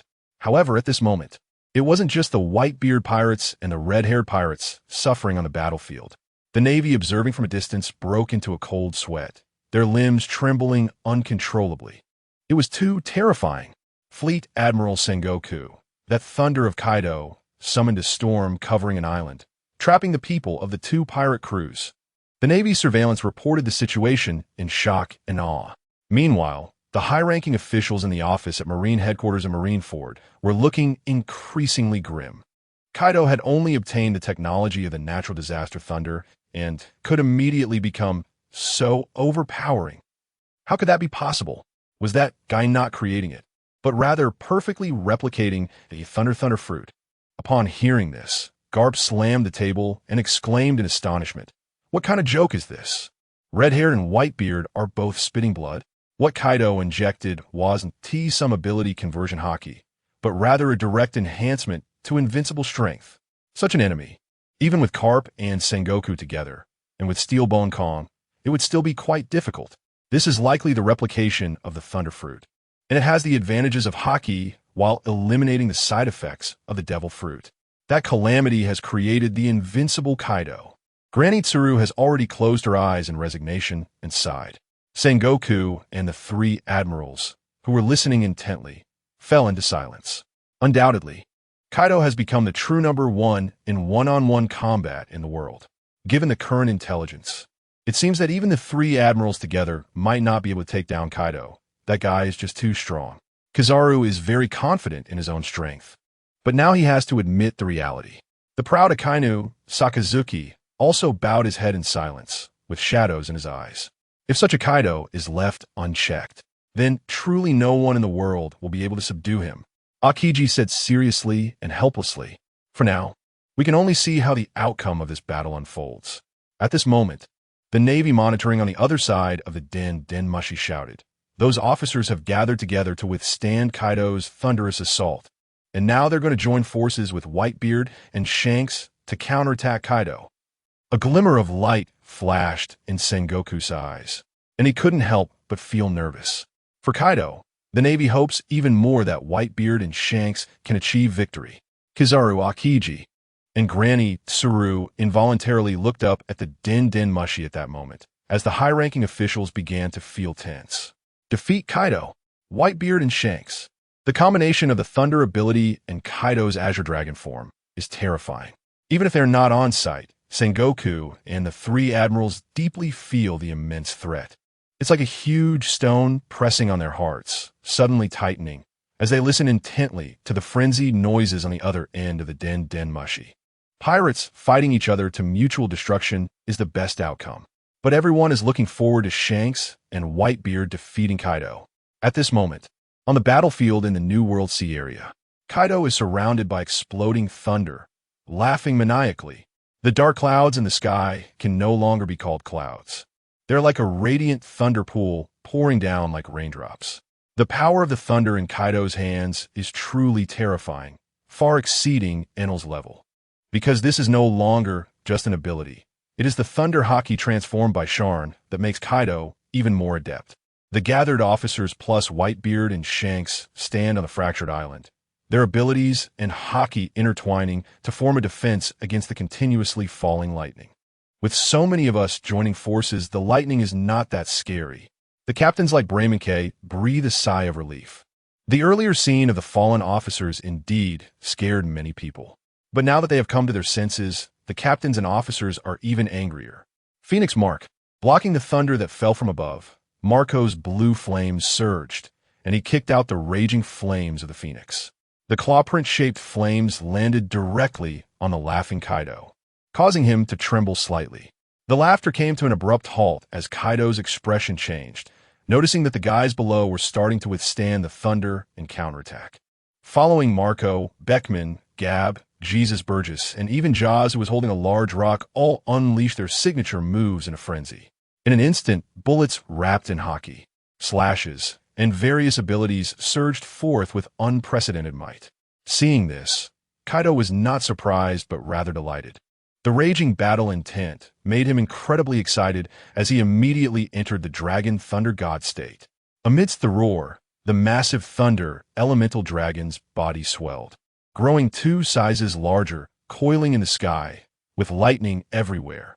The combined assault of everyone didn't even reach half of Kaido's current size, and all of it was blocked amidst the sounds of thuds.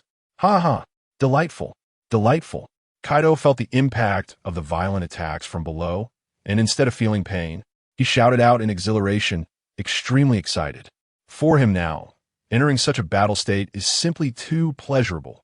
Even being hit makes him even more thrilled. He felt his own strength, realizing how terrifying the combination of Thunder and Azure Dragon is. If it were before, the core figures of the 2 pirate crews' joint attack would probably not even withstand the first round, let alone now. But for Whitebeard and Shanks below, it is the opposite. The current Kaido is too strong. Strong enough that Whitebeard's expression changed drastically. He unleashed the power of the Tremor fruit, yet his eyes were filled with horror. Now, Kaido's body alone occupies most of the sky amidst the lightning, and even Shanks' slashes and the attacks of others merely made Kaido's body tremble slightly. Impossible. Even a double devil fruit user cannot be this powerful. With such strength, we can't take him down, old man. Kaido is already invincible. The officers and crew members looked at the massive thunder dragon form of Kaido, their throats dry and their eyes filled with despair. The elite members of the 2 pirate crews' continuous bombardment only seemed to make Kaido even more exhilarated. How can they fight like this?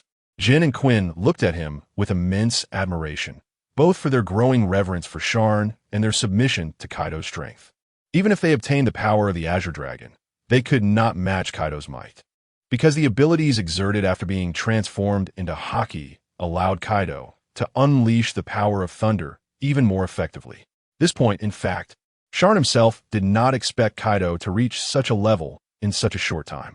However, the despair among the pirates below was spreading. But soon, Beckman's eyes lit up, and he shouted, "We have a chance. He can't maintain this state forever." The transformation of his devil fruit ability into Haki will also consume a lot. Beckman keenly observed that the overwhelming power of thunder had receded, and the sound of lightning around Kaido was also continuously weakening. Even though Kaido still looked like a god of thunder, the signs of weakening were evident. That's right. No one can maintain an invincible state forever. Everyone, let us go. Marco immediately excitedly called on everyone to attack together. The shout echoed, and the officers on the small island gathered their courage and launched another offensive. Beckman was right. Even if Kaido had plenty of Haki, he couldn't directly crush us. As long as he overexerts himself, he will definitely lose the form of the thunderous power. Red-haired Shanks and Whitebeard exchanged a resolute glance. Then, the 2 of them almost simultaneously unleashed their full power, their terrifying Haki making the surrounding officers wisely step back. Although Kaido was displeased with Beckman, Marco, and others shouting about his consumption, he showed no intention of retreating. Instead, he coldly smiled and prepared to counterattack. Red-haired Shanks and Whitebeard launched their attacks again without hesitation. As Shanks swung his sword engulfed in flames, and Whitebeard swung his Bicento to unleash the tremor power, he opened his mouth to unleash a thunderous breath. In the state of the thunder god, the giant dragon's mouth opened as if another sun had lit up in the sky, its terrifying power making the pirates break into a cold sweat. "I won't let you run rampant any longer. Kaido, Shanks fearlessly engaged Kaido in a contest of haki and energy, swiftly leaping into the air and charging forward after his slash. In the next moment, the thunderous breath clashed with the slashes from Whitebeard and Shanks, with Beckman, Marco, and other captains joining in the fierce bombardment. No matter how strong the breath was, it could not break through at this moment, being torn apart by the combined efforts of everyone, the powers neutralizing each other. Ultimately, what came head-on was a black-red slash, and Shanks himself following closely. Kaido disdainfully glared at Shanks, thinking that today was different from the past. Could he still fear the red-haired one getting close? He charged directly forward, lightning flashing. With a loud bang, the two engaged in a genuine clash from a distance. The clash of conquerors Haki and raging lightning. After several seconds, Shanks fell like a kite with a broken string, while Kaido merely tilted his dragon head slightly. Ha ha, red-haired, you are no longer my opponent. Kaido laughed mockingly, ridiculing Shanks for being overconfident. The pirates below looked grim, but they had no rebuttal, their hearts sinking. Just then, Jean seemed to notice something and quickly reminded, Lord Kaido, don't forget what we still have to do. Not only Beckman had noticed Kaido's consumption issue, Jean also realized it and spoke up at the right moment while Kaido was still excited. He was not worried that Kaido would lose or get hurt, but the task this time was not to eliminate the Whitebeard and red-haired pirate crews, and it was not feasible now. After Jin's reminder, Kaido also returned to his senses from his excitement. Although he knew he wouldn't be killed, and he might even be able to wipe out most of them. Considering the mission this time, he suppressed the impulse to fight to the end with Shanks and Whitebeard. Sharn needed enough blood, but there must be plenty of treasure on Whitebeard and Shanks' ships. On the surface, Kaido let out a heavy grunt, but his mind was on the two main ships on the sea. Without saying a word, he abandoned the pursuit of the falling Shanks and Whitebeard and turned to fly towards the Moby Dick and the Red Force. He wanted to go to the ships. What does Kaido mean? Does he want to destroy our ships? Stop him.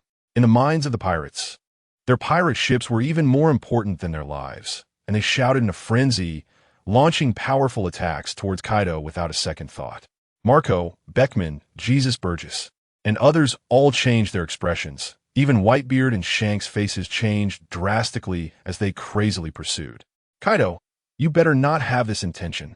Whitebeard's gums bled from biting down, his gaze sharp as a knife, already planning that if Kaido dared to destroy the ship, he would risk his life to kill him.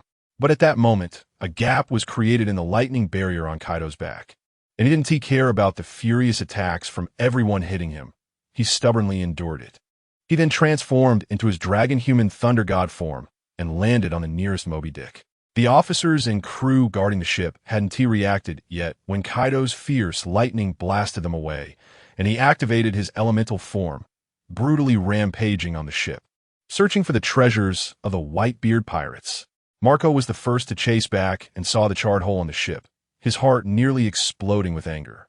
But at this moment, Kaido had already broken through the deck, laughing as he flew out with numerous treasure chests and large bags, opening his mouth to unleash a thunderous breath that sent flying the railing along the side of the ship and Marco, who had just arrived. Ha ha, I didn't expect you, Whitebeard, to hide so many good things. Kaido was delighted to find a large amount of treasure inside, tossing it all to the nearby supporting Queen the Plague. At this moment, Whitebeard, Shanks, and others rushed over with an extremely anxious expression. Quinn wasted no time and immediately swallowed the vast treasures thrown over by Kaido. You take the stuff and leave first. Kaido, without looking back, ordered Quinn to leave first, then summoned a massive thunderstorm to strike at Whitebeard, Shanks, and the others, creating a wall of lightning to block them momentarily. His goal was the treasure on the ship. Shanks shouted towards the Red Force, urging those left behind to set sail first, or they would be looted by Kaido. The red-haired pirates were not foolish, but just as they were about to distance themselves, a black dragon with a mocking gaze crashed onto their ship, spewing hot breath that ignited the mast of the Red Force and knocked the people on it back. In the next moment, a flash of lightning appeared, and Kaido, in his dragon-human form, landed on the deck of the Red Force with a loud crash, directly stomping through the deck and transforming into an elemental form to quickly search for treasures. Similarly, the furious pirates, unable to catch up with Kaido's speed, were wide-eyed in disbelief. If glares could kill, Kaido would have suffered countless injuries. But Kaido paid no mind to this, brutally rampaging through the ship's space, looting all valuable treasures, and in just a few seconds, he had already pulled out many items to throw to the Black Dragon, Jin, to swallow. Jin, you leave too. I'll hold them off. Yes, Lord Kaido. Jin obediently turned and soared into the sky on flame clouds, chasing after the yellow dragon Quinn's figure. Kaido, do you dare to damage our ship? At this moment, Shanks and Whitebeard were genuinely furious, their eyes reddening.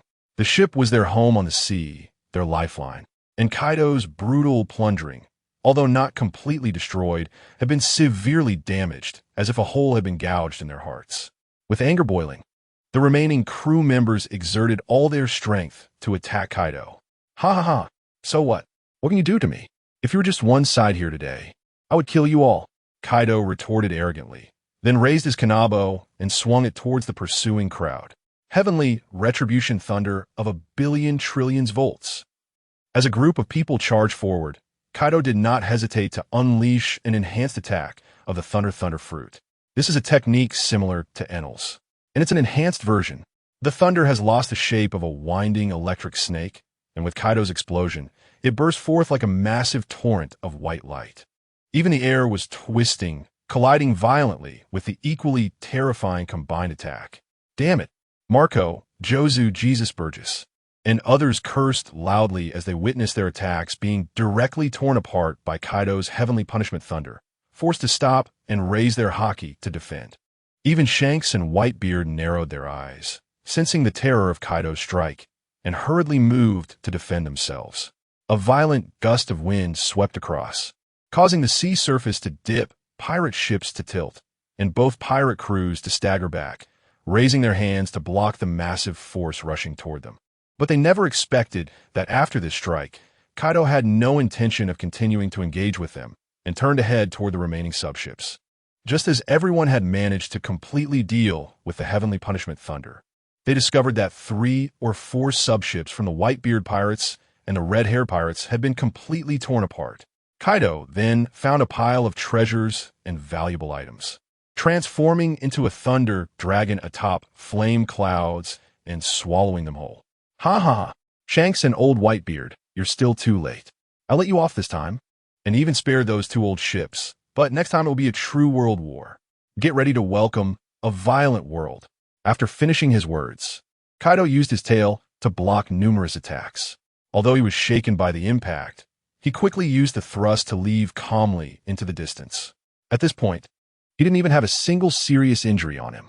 Kaido, don't even think about running, Marco yelled unwillingly, transforming into the phoenix with blue flames, wanting to chase after him. Behind him, the others gritted their teeth, many wanting to join in. But at this moment, Whitebeard and Shanks blocked everyone. It's no use. We can't catch up. Both Shanks and Whitebeard knew that even if they chased now, they would be powerless against Kaido. Marco, Jozu, and others, including Jesus Burgess and Rikairu, glared at the direction Kaido had left, gritting their teeth in deep hatred. Their pirate ships were destroyed, and their treasures were stolen, leaving the 2 great sea emperors in a wretched state at the hands of Kaido and his crew. Stop chasing. Shanks sighed, helplessly sitting down. Everyone knew that Kaido's strength had already distanced itself from even the strongest, Whitebeard and Shanks. He could leave whenever he wanted, and there was no way to stop him. So for a moment, everyone felt both angry and frustrated. The problem has never been with Kaido. That terrifying, thunderous power was created by the disaster. Beckman clenched his fists, his gaze fixed on the wreckage, clearly unable to suppress his anger today. Although Kaido was strong, his power wasn't enough to directly annihilate them. The most terrifying thing was still the disaster hidden on Onigashima. He was the root of it all. Both Whitebeard and Shanks realized the seriousness of the situation, especially after today's battle. They understood how terrifying the technological power controlled by the disaster was. Just by using the fruit's ability to transform into Haki, they could create multiple fruit users, and it didn't lose to real abilities at all. Such a person must be investigated thoroughly. As for Kaido, they could only deal with him later. Shanks stood up, his expression heavy as he spoke to everyone. In the short term, Kaido probably wouldn't make any more moves.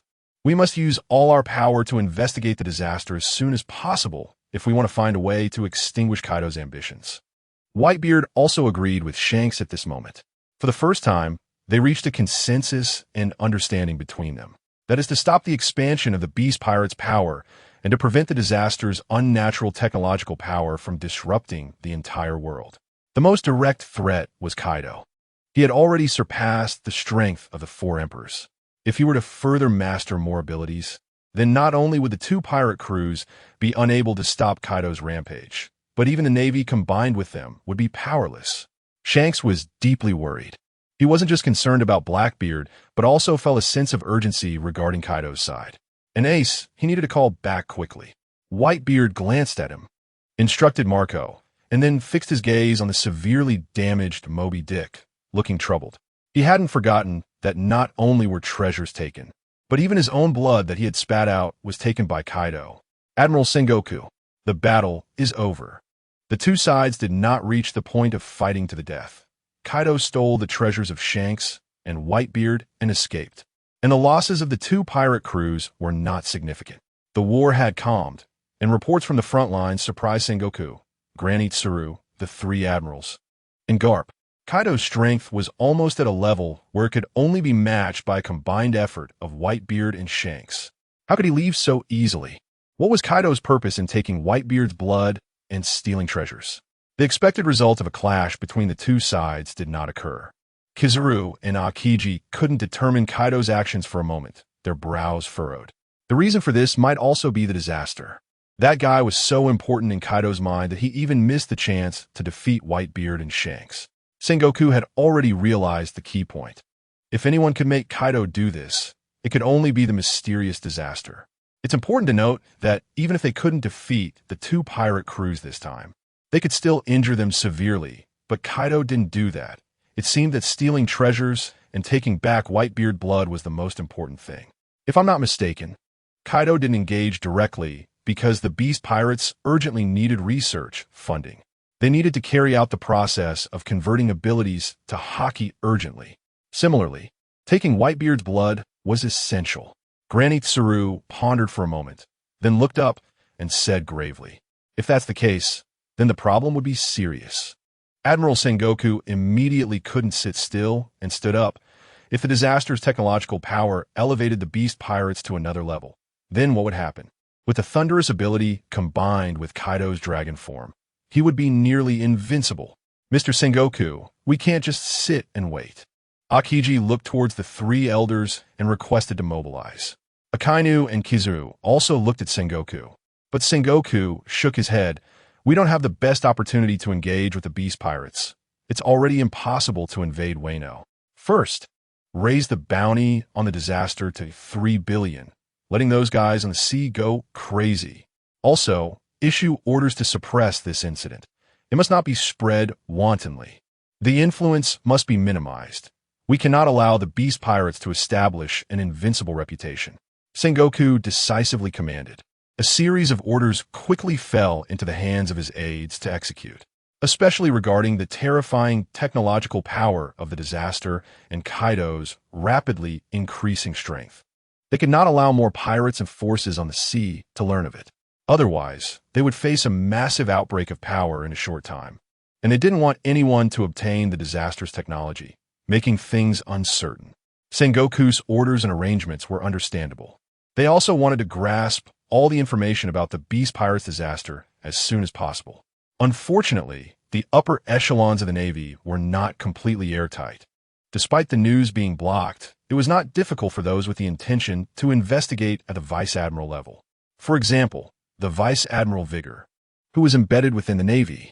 He was also a Vice Admiral of the Navy headquarters, stationed at the G5 branch, and upon learning the intelligence, he immediately sought an opportunity to secretly contact Don Quixote Doflamingo on Dressrosa Island. Doflamingo has intricate ties of interest with the Beast Pirates. At the same time, he has always wanted to grow stronger, and recently he feels the need to distance himself from Kaido, who is gradually being targeted by the world government. However, when a call from Vigor comes in, the first thing he hears is that it's best to maintain a good relationship with Kaido and give up on trying to break away from them. Doflamingo initially thinks it's about the drought disaster and chuckles, saying, "I've already made my choices regarding this matter. The so-called natural disasters are indeed formidable, and the technology is astonishing. I'm very interested. But right now, the beast pirates don't trust me at all and haven't revealed a single thing."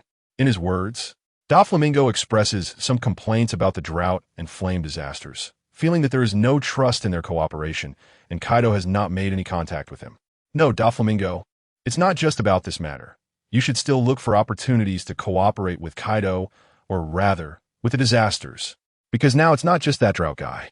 Even Ash, Queen, has the ability to transform into a giant dragon. And that's not the key. The key is that Kaido has acquired the thunderstorm ability. He is already a super strong individual with both the Logia and mythical Zoan types." Doflamingo is extremely shocked by Vigor's words and suddenly sits up straight. This news is incredibly important, causing Doflamingo to confirm once again. "Is it true? What happened?" "Yes, Doflamingo. Not long ago, the Navy headquarters sealed off a terrifying piece of information that was completely unknown below the rank of Vice Admiral. Red-haired and Whitebeard met in the New World. And on that day, Kaido, transformed into a black and yellow giant dragon, appeared and fought fiercely. Kaido withstood the two emperors, transforming into a thunder dragon, and clashed with the red-haired and Whitebeard pirate crews for several rounds. And the side that suffered was not Kaido.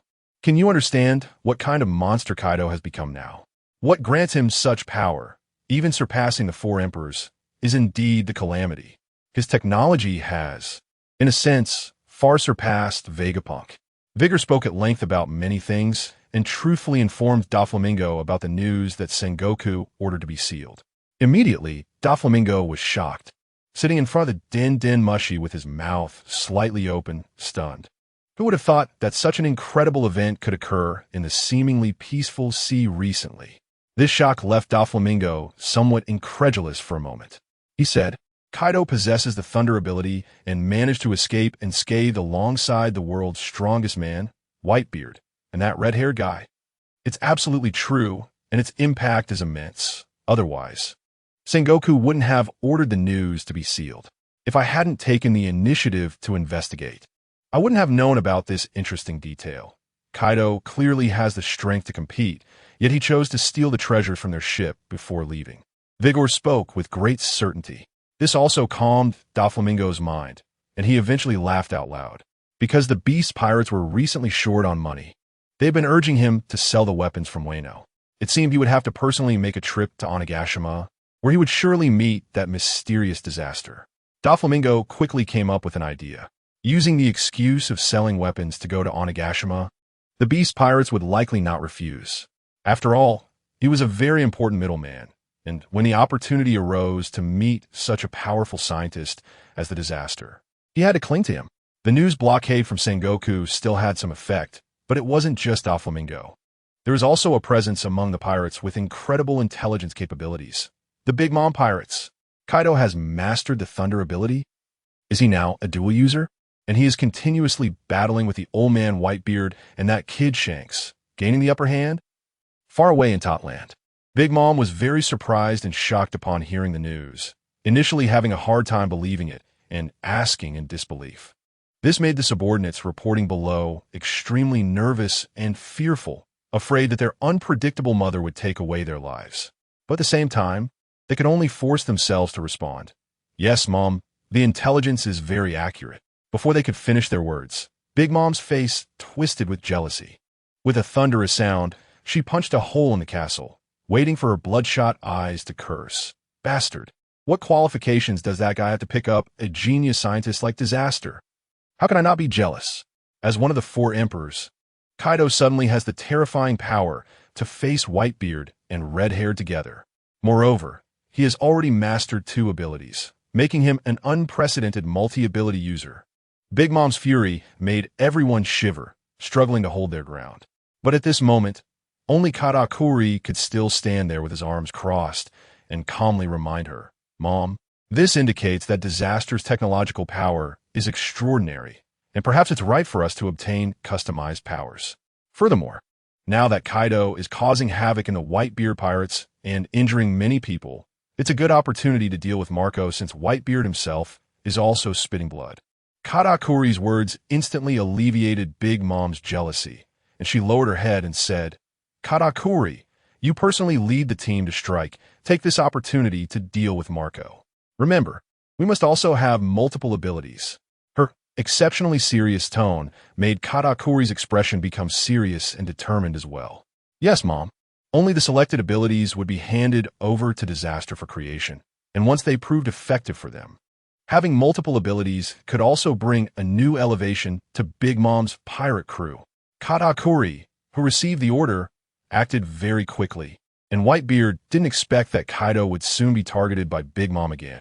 Meanwhile, on the sea, the news hadn't spread, but the bounty on Sharn had once again caused a huge uproar. A bounty of 3 billion. What kind of concept is that? It's a 4 Emperors level bounty. Kaido himself only has a bounty of 6 billion, which took years to increase to such an astonishing amount. But what about Disaster? What does he have? Photos, incidents, etc. None at all. The people across the 4 seas, and even various classes in the Grand Line, were both shocked and somewhat confused. What exactly is going on? Has the Navy gone crazy? A person who doesn't even have a photo out there, and they directly put a bounty of 3 billion? This person should exist. But what is his situation? The Navy should at least inform what incidents he has caused. Yes, how can a bounty be treated so lightly? It's the first time in history I've seen this. I've heard that many professional scammers have gone to the Navy recently trying to claim the bounty. That's right. The temptation of 3 billion berries is too terrifying. People around the world are discussing, and Sharn's bounty has skyrocketed to this level in just a few months, igniting a heat wave across the seas. Not to mention the commoners. Even those royal families and prominent figures from various islands were greatly astonished. Especially the warring nations that were purchasing weapons from the Beast Pirates, reflecting on the recent actions of the Beast Pirates, all began to ponder. Could it be that Disaster is the reason for the Beast Pirates' frenzied weapon sales? Did the Navy sense something, wanting the greedy madmen of the world to take an interest in Disaster? After all, this bounty is simply outrageous. It started at 1 billion, and within a few months it became 3 billion. If a mysterious disaster were to show up, wouldn't it be on par with the 4 Emperors? Even Rayleigh, who was hiding in the Sabati archipelago, couldn't help but complain to Shaki after seeing the bounty notice. This bounty level is even more fierce than the one during Roger's time. On a remote primitive island, Blackbeard and his crew were lighting a bonfire by the coast, waiting for the contacted Navy to arrive. Beside them, the bound Fire Fist Ace was on the verge of death, his abilities suppressed by the sea stone on him, making recovery extremely difficult. Clearly at this moment, Ace had lost hope, defeated and captured by Blackbeard. With no chance to counterattack or escape, he shrank into a corner with a pale face. At this moment, Blackbeard and his crew ignored Ace and gathered together, holding the bounty notice issued by the world government. This is too exaggerated. The first bounty was 1 billion, and the second was 30 billion. There are not many pirates in the New World with such high bounties. Bagus stared at the numbers on the bounty notice, shocked. Van Oka and Poison Q couldn't help but exclaim. Not just surprised, it's unprecedented. A guy without even a photo, just a title, has a bounty of 30 billion. What kind of astonishing technology has he created? They had heard about the infamous disaster from the drought, and couldn't help but speculate. Ha ha ha, the disaster, truly an elusive guy. We must not let him go if we get the chance in the future. Blackbeard looked very confident, stroking his sparse beard and speaking. In fact, he was very jealous of Sharn's high-tech abilities, achieving the dual fruit powers that only he could originally do. But soon he would be able to trade with the Navy and further execute his plans. According to the captain's plan, I believe it is enough to deal with them. Van Oka, Bagus, and others also showed a lot of trust in Blackbeard. Of course, the laughing Blackbeard's eyes narrowed, revealing a sinister and cunning look. He imagined that after the plan succeeded, he could also become stronger.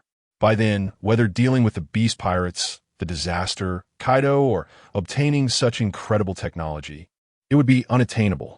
However, Ace, lying aside, was weak and had no strength to curse Blackbeard anymore, praying in his heart for his comrades from the Whitebeard pirates to save him, because he knew that once he fell into the hands of the Navy, it would be completely over.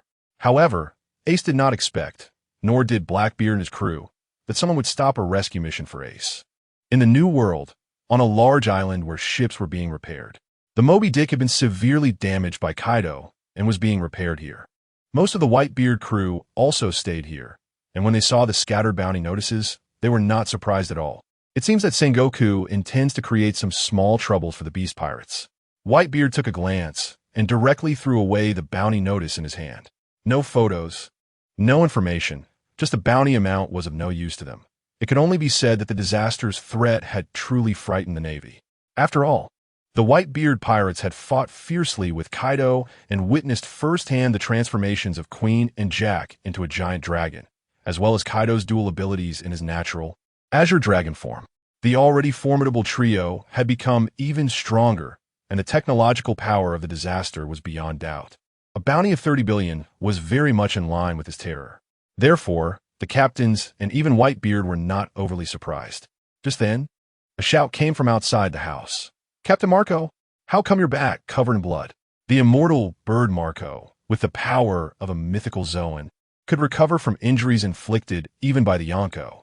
It was impossible for him to have such injuries unless he had exhausted too much stamina. Immediately, a large group of captains rushed out. Sure enough, upon seeing Marco's tragic state, Jozu, Blamenko, and others hurriedly went to support him, and even Whitebeard looked furious. "What happened? Marco, who did this?" Everyone was extremely astonished and angry, quickly asking. "Dad, on my way to find Ace, I encountered the Big Mom Pirates commander Katakuri. He ambushed me with a group of Tado land ministers, using special devices, and the key is they took my blood." Marco panted and said with a very dejected expression, "If it weren't for their preparations against the immortal bird, how could he have ended up like this?" Upon hearing this, Whitebeard and the captains became even angrier, their eyes almost spitting fire. "Damn, the Big Mom Pirates!" One after another, they all jumped out to target us. "Dad, let us go to war." They came with weapons just to deal with Marco. This was an outright declaration of war. Many had already lost their rationality, cursing loudly, fists clenched tightly. "Everyone, calm down first. I'm fine. Just need a rest. This matter is not that simple," Marco hurriedly said, fearing someone would rush off to start a war. "Taking your blood is probably also related to the disaster. I think Big Mom and the Beast Pirates have reached some cooperation." Whitebeard considered this possibility. Although it sounded far-fetched, it was the only way to explain the facts. "Dad, are you saying that Kaido and Big Mom would team up? If that's the case, it would be very troublesome." Hard to say. The crowd was immediately in an uproar, with many swallowing hard in fear. Whitebeard did not elaborate, but fell into deep thought. This speculation not only fits the current situation better, but more importantly, Whitebeard knows that their old relationship makes cooperation very likely. Kaido possesses the terrifying technological strength of a natural disaster. What's wrong with Big Mom seeking cooperation? But if Big Mom also becomes like Kaido, with dual abilities, or even more, then what will happen? The thought is chilling, and everyone falls silent, sweating from their foreheads. Even Marco realizes the reason they took his blood and feels a pang of fear. Steel Balloon Big Mom. If that kind of monster possesses my Phoenix Flames, will she still die? That scenario is too terrifying. Whitebeard and the captains begin to seek a way out in this atmosphere of dread. At this moment, across the world, reactions are stirring to the world government's newly issued bounty of 3 billion. What a joke. 3 billion? On Amazon Lily, the women are in an uproar. Their Empress Hancock was already terrifying enough with a bounty in the tens of millions, and now this natural disaster has a bounty of 1 billion, with no photo, no deeds, and in less than half a year, it has been raised to 3 billion. That's an amount only a Yonko could reach. How outrageous! What is the world government trying to do? And who is this natural disaster? Hancock is also immensely curious. On a white sandstone island, the leader of the Revolutionary Army and the newly appointed chief of staff, Sabo, along with several cadres, are sitting in the conference hall, looking at the new wanted poster in surprise. This bounty is almost on par with Kaido's. What kind of background does this natural disaster have to make the world government so wary? Sabo leans on the table, his gaze fixed on the bounty notice without a photo, puzzled. The information is unequal. Monkey D. Dragon crosses his arms and speaks after a while. Dragon means that this natural disaster has a lot of information we don't know. The cadres are taken aback. The Revolutionary Army doesn't actually need to care about pirates. They just need to pay attention to their movements. But now Dragon seems to be very serious about the natural disaster.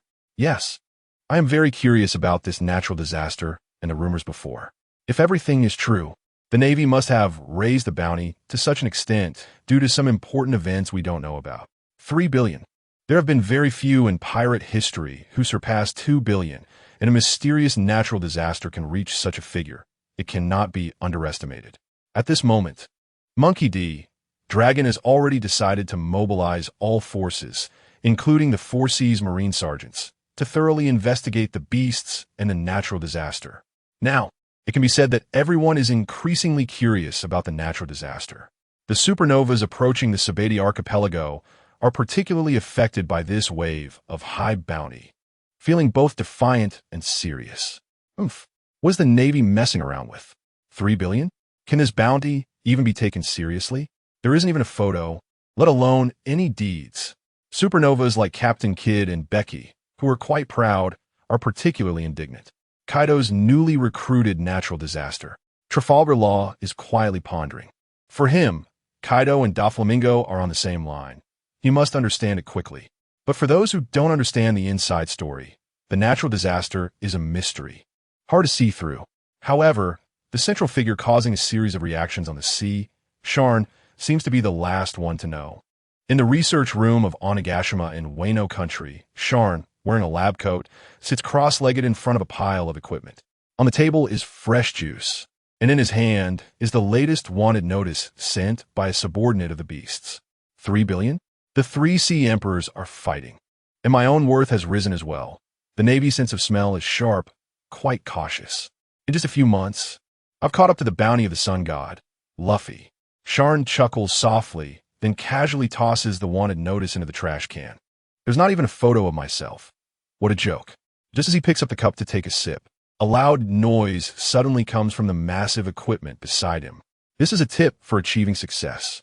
In front of Sharn is a piece of transparent glass, and with the sound, a white fruit magically condenses. The white halo gradually dims on the fruit, revealing strange patterns. The Conqueror's Haki has been achieved. Sharn grins and speaks to himself joyfully. With the natural, animal, and superhuman types now gathered, he has finally completed a series of tasks. The system's prompt sounds as expected. Ding! Congratulations, Master, for completing the conversion of superhuman type abilities into Conqueror's Haki and obtaining the Conqueror's Haki automatic mode.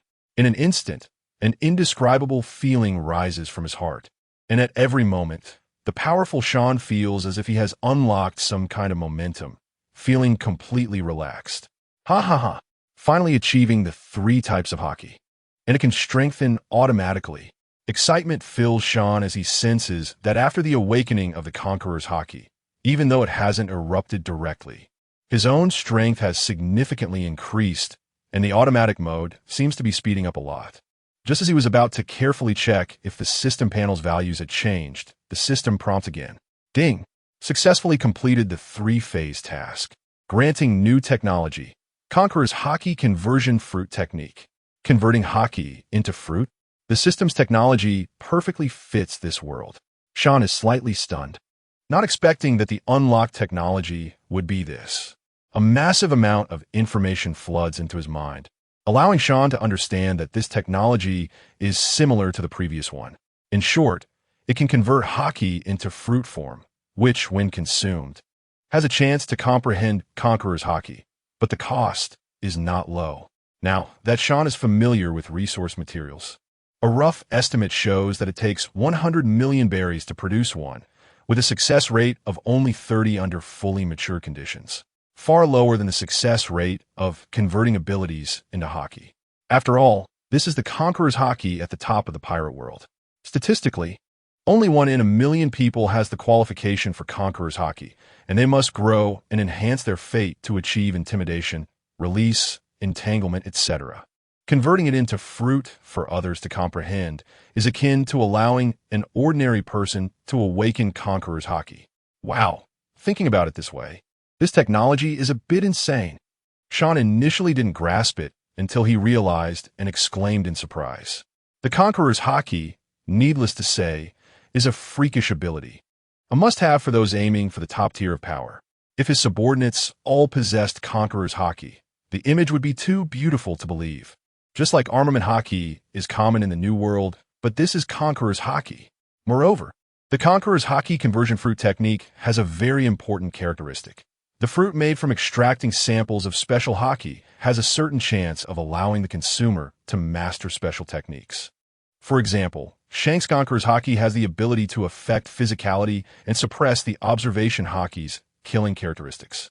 Once collected to create the fruit, it would give ordinary subordinates a chance to master it. This is truly against the heavens. Sharn marvels. At this moment, the system began to release the stage tasks for the new technology. Ding! The first stage task was released.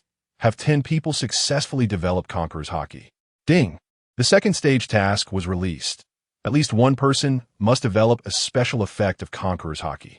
Completing all stage tasks will grant the brand new technology. Elimination of the side effects of devil fruits. Elimination of side effects.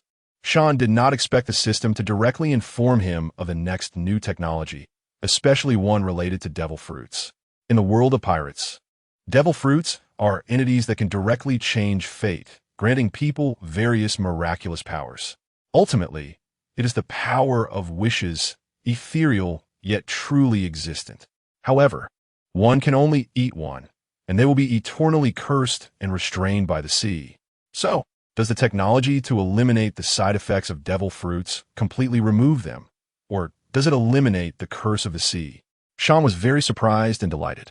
Regardless of which effect it is, it represents the ability to remove the side effects of devil fruits. Once this new technology emerges, who in the beast pirates can withstand it? Previously, there was the ability to transform into Haki, increasing more top-tier abilities, albeit with a lower success rate. But now, there is a fruit that can allow people to comprehend Conqueror's Haki, coupled with the elimination of the side effects of devil fruits. So many ability users in the beast pirates will have their weaknesses addressed, enough to create a truly invincible army. Not invincible in a certain sense, but everyone will be a monster with overwhelming combat power. As a natural disaster, Sharn's status and position naturally rose, becoming a true internal power-holding scientist. Sharn enjoyed hiding behind the scenes.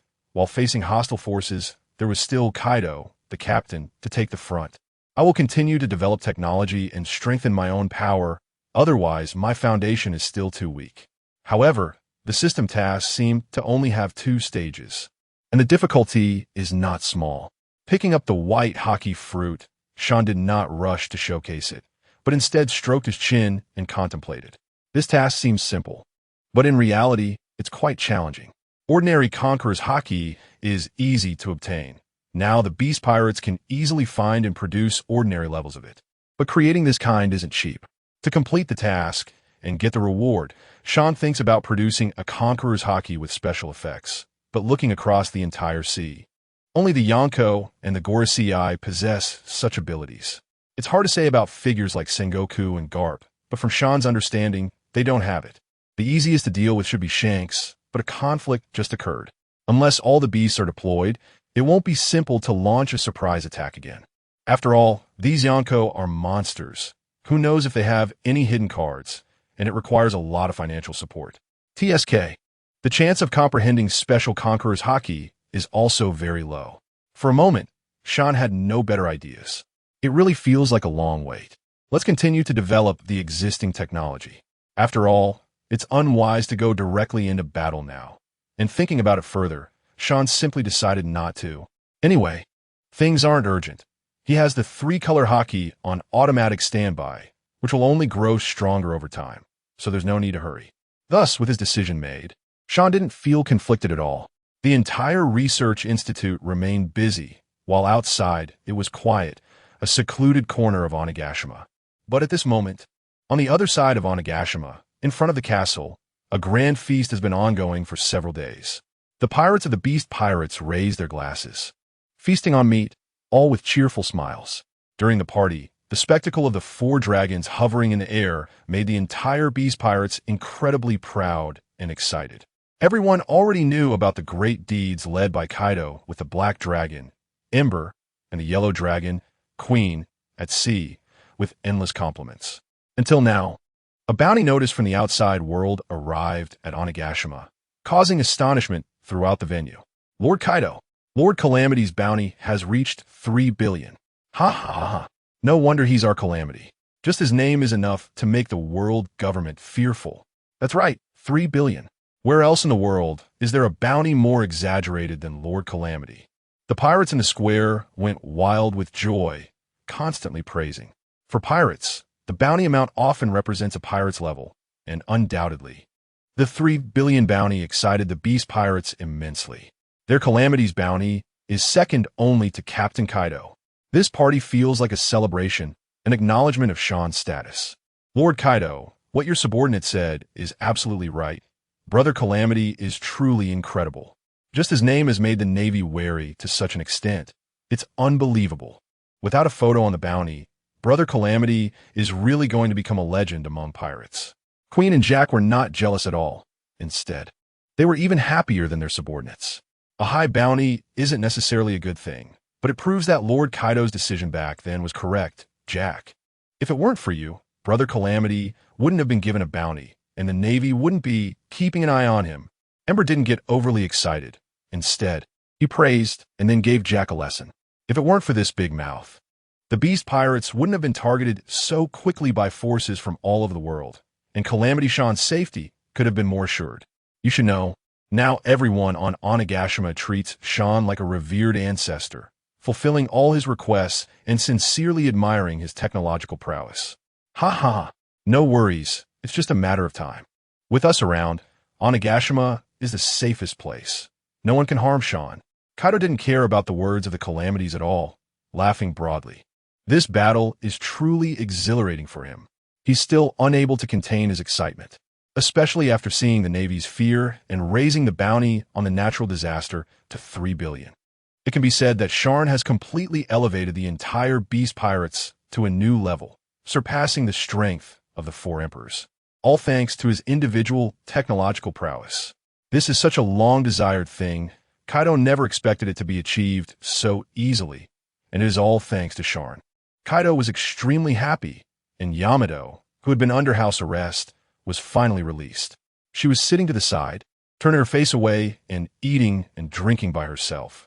However, she had been listening to everything that happened and was very surprised, especially when she learned that Kaido, King, and Queen had fought against the red-haired pirates and the white-beard pirates, managing to retreat while leaving them in a very embarrassed state.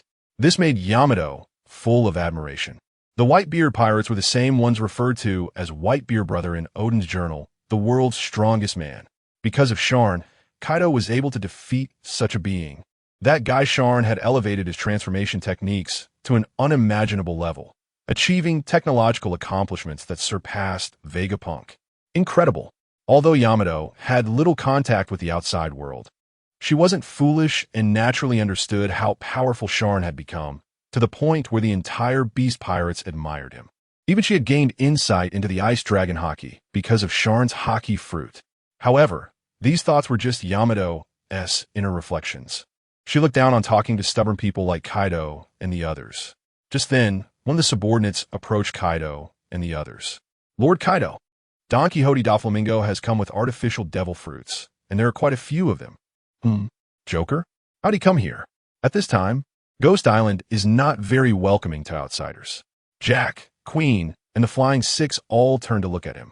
Drought Jack had always been the one in contact with the intermediary, Joker. But wasn't the artificial devil fruit project halted due to budget cuts and cost-saving measures?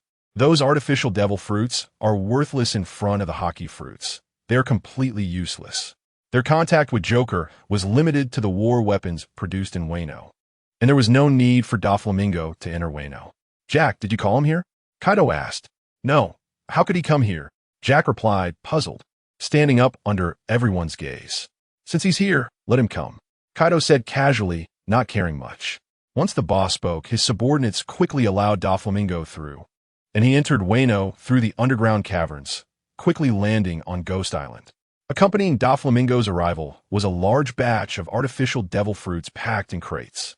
Clearly, the beast pirates had already lost interest in them, treating them as if they were invisible. As Doflamingo walked from the square to the castle, only the beast pirates greeted him warmly. After all, Joker had always been a close partner.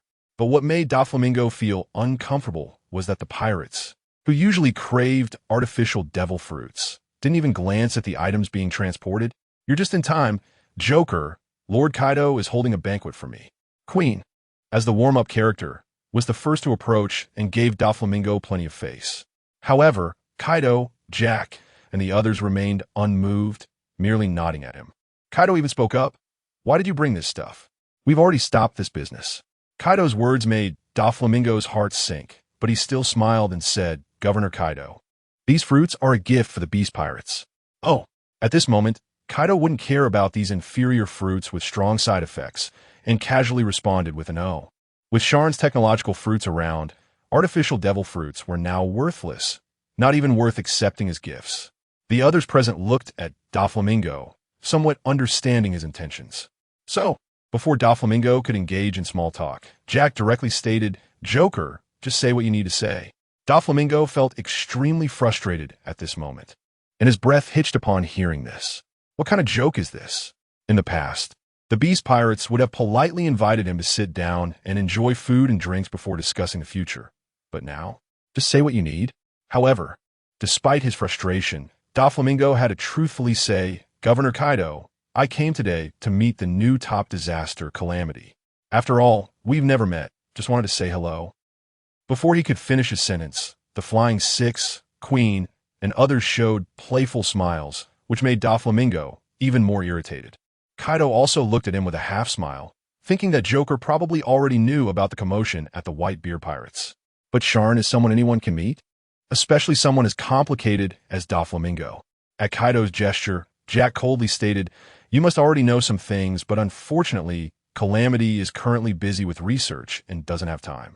The refusal was very straightforward, somewhat polite, but not much. In an instant, Doflamingo's smiling expression froze. He was about to say he could wait. At this time, "Kaido, you're not qualified to meet Calamity. Go back, Joker. Someone, show him out." He didn't care about Doflamingo's feelings at all, and it could be said he was completely indifferent. Doflamingo felt extremely displeased, a surge of anger igniting in his heart, but he couldn't do anything about it. Helpless. This scene is extremely awkward. No one dares to turn their face away or say anything, but fortunately, at this moment, something happens to break the tension. A lackey from the Beast Pirates rushes in to report.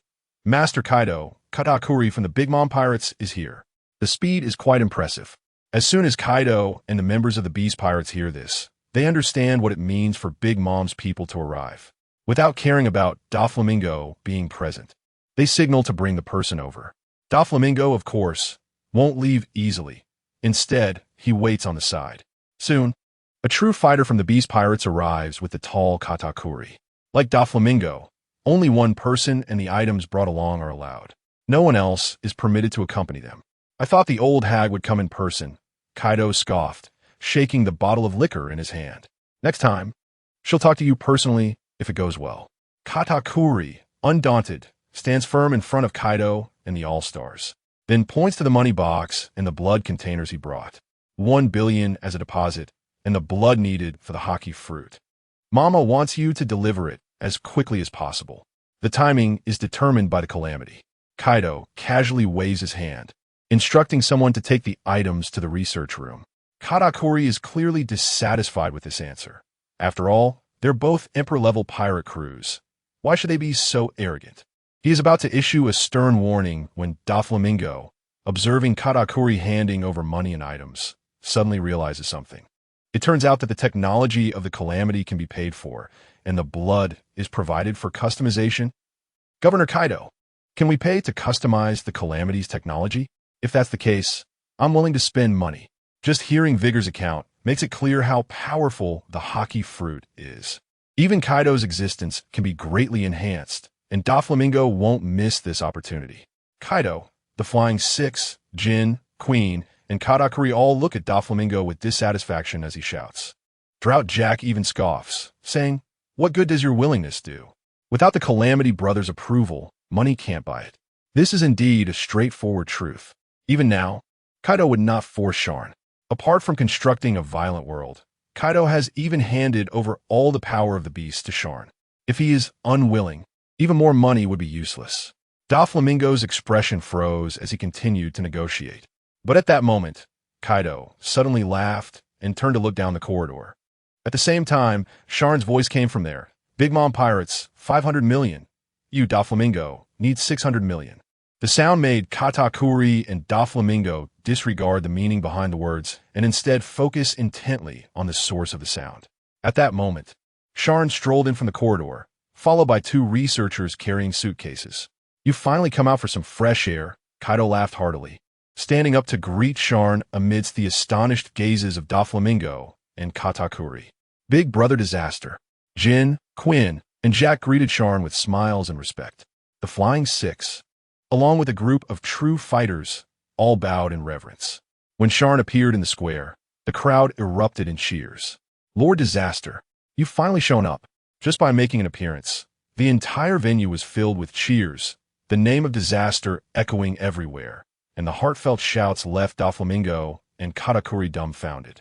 Not to mention the grand reception by Kaido, the three Calamities, and the Flying Six, this spectacle was unparalleled.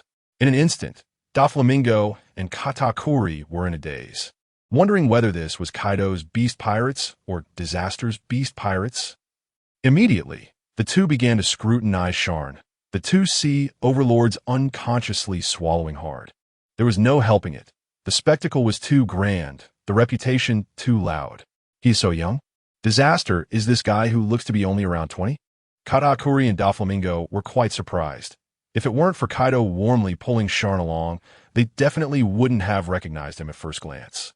At the same time, they also knew that this young man had elevated the Beast Pirates to a whole new level, so he should not be underestimated, their expressions becoming serious. Come on. After all the hard work, we should enjoy ourselves. Kaido looked like an affectionate big brother, very friendly, showing none of the cold cruelty he usually displayed in front of others. It's time to relax and come up with better ideas. Sharn responded with a smile, sitting next to Kaido and taking a glass of wine. Upon hearing the words better ideas, Kaido's eyes lit up. However, with outsiders present, he continued to inquire further. But at that moment, Doflamingo couldn't hold back anymore. He wanted to get to know Sharn and was eager to buy the Haki fruit like the Big Mom Pirates. In our first meeting, Lord Disaster, the 600 million price you mentioned is fine. It would be my honor to collaborate with money. Doflamingo restrained his arrogance, but spoke neither humbly nor arrogantly. Sharn slightly raised his eyes, chuckled softly, and then said, 600 million berries each. We won't provide technology to you, but we can customize the ability you want into a Haki fruit. Lastly, the abilities we, the Beast Pirates, want you cannot touch. Without much politeness towards Doflamingo, he directly laid out 3 conditions. Knowing how powerful the Haki fruit was, Doflamingo felt no dissatisfaction. He was overjoyed and quickly responded, all right, Governor Kaido knows my credibility, and I accept the price and conditions. Their family doesn't have many members, as long as they can become multiple ability users. Even if they rank below the 4 emperors, they would still be ahead of countless others. This deal is very worthwhile. Kaido and Sharn exchanged a glance, both smiling, then proceeded to explain the advantages of the Haki fruit, informing him of the success rate for each fruit, that it can be consumed infinitely, and that the 3 types can coexist, etc. So, how many do you want to reserve first? Sharn asked with a smile. Hearing about the incredible nature of the Haki fruit, Doflamingo was stunned and swallowed hard, thinking to himself that the ability conversion to Haki is incredibly awesome. No wonder the Navy issued a bounty of 3 billion without even knowing who Disaster is. This person's technological strength might surpass Vegapunk. After hearing Sharn's question, without hesitation, he raised his hand to indicate the number 10. No problem, as expected of one of the underground kings, truly wealthy. Sharn laughed heartily, and everyone joined in laughter. The 3 Calamities, the Flying Six, and others now understood Sharn's intention. It was to make money. Big Mom has many treasures, but if we talk about cash wealth, Doflamingo's hidden savings are definitely more. Only Yamato, who had been imprisoned for a long time and was confused, rolled her eyes. What a fool giving money to disaster. Little did she know, in this deal, Doflamingo was even more excited than the beast pirates. After discussing what needed to be discussed, Kaido noticed the two subordinates of Sharn carrying the boxes and was excited, because every time the fruits were produced, it meant a tremendous surge in strength for the beast pirates. So he waved his hand and said, "You can leave once your business is done." The two outsiders, thinking Sharn was here to showcase new fruits, should leave, focusing on the idea of turning their backs on them. Doflamingo and the always observant Katakuri were taken aback, frowning but unwilling to overstay their welcome. But Sharn winked at Kaido, indicating that it was fine since they were all partners. They could stay if they want to watch. But after seeing it, they probably won't be able to resist and will end up selling everything they have. Ha ha ha. Since disaster has spoken, let them stay. Kaido generously waved his hand, his mind wholly on those two boxes. This obedient attitude toward Sharn stirred a storm in the hearts of Doflamingo and Katakuri. Goodness, what is Kaido? An emperor, a person standing at the top of the world. Yet now, disaster appeared completely without the demeanor of a subordinate. And Kaido was still so obedient to him. Being interrupted was no big deal, especially in front of outsiders. It was absurd, because in their eyes, Sharn was just a researcher, lacking the aura of a strong person. Logically, a violent man like Kaido, the strongest creature in the world, shouldn't he be so compliant? The weight of disaster was beyond imagination. Doflamingo and Katakuri were secretly astonished. Soon, the boxes that Sharn brought were opened on the table. Since Kaido had gone out this time to confront the two major pirate crews and seize their treasure, the funds were ample, allowing for the production of 20 fruits at once. Kaido, the three calamities, the Flying Six, Yamato, and even Doflamingo and Katakuri were all fixated on the white fruits. 10 Haki fruits of the Azure Dragon, 5 of Thunder, and 5 of Quake. Sharn sat beside Kaido, smiling as he showcased them. This is wonderful. Ha ha ha. Kaido was overjoyed. The three calamities, the Flying Six, and others looked at Kaido with eager anticipation. This time, producing so many fruits must be a part of their contribution. As for Doflamingo and Katakuri, upon hearing Sharn's introduction, their eyes widened at the sight of the white fruits. If they eat 10 dragon fruits, they have a great chance of mastering Kaido's dragon abilities. There's also the Thunder, a natural type, and Whitebeard's tremor ability. Oh my. Doflamingo felt a pang of envy and desire that he couldn't hide. He understood at this moment why Kaido was eager to fight. Katakuri also came to the same realization. But facing so many powerful fruits, it was hard not to be tempted. It's not an exaggeration to say that the fruits on the table could bring 3 top-tier abilities from the 3 different types. However, the All-Stars, the Flying Six, and the members of the Beast Pirates in the square were excited. Even the sounds of their eager shouts to seize the opportunity were firmly suppressed by their fear of Kaido. Just looking would be enough. If they tried to snatch them, they would likely die at Kaido's hands. But as they watched Kaido and Sharn about to distribute the powerful fruits, their eyes were filled with envy. Let the Flying Six enhance themselves with these 10 dragon fruits first. Kaido casually picked up the fruits and spoke to Sharn. Of course, it's up to Governor Kaido to distribute them, Sharn said nonchalantly. Following that, each member of the Flying Six received a dragon fruit, causing all 6 of them to tremble with excitement. The mature version of the technology fruit has a 50% chance of allowing them to transform into dragons. If they eat it, they would become the strongest fighters of the beasts. Kaido smiled and urged them to hurry. The Flying Six wasted no time and swallowed the fruits immediately. Within seconds, those who couldn't feel the dragon's power began to stand in disappointment. However, Foz and Runty started to emanate a giant dragon's blue light. They rushed to the square as their forms underwent a massive transformation. They successfully transformed into dragons of different colors. Foz was orange-yellow, while Runty was light blue. They felt the overwhelming dragon's power finally under their control, moved to tears, then laughed. The members of the Beast Pirates cheered in excitement. Transformation successful. Transformation successful.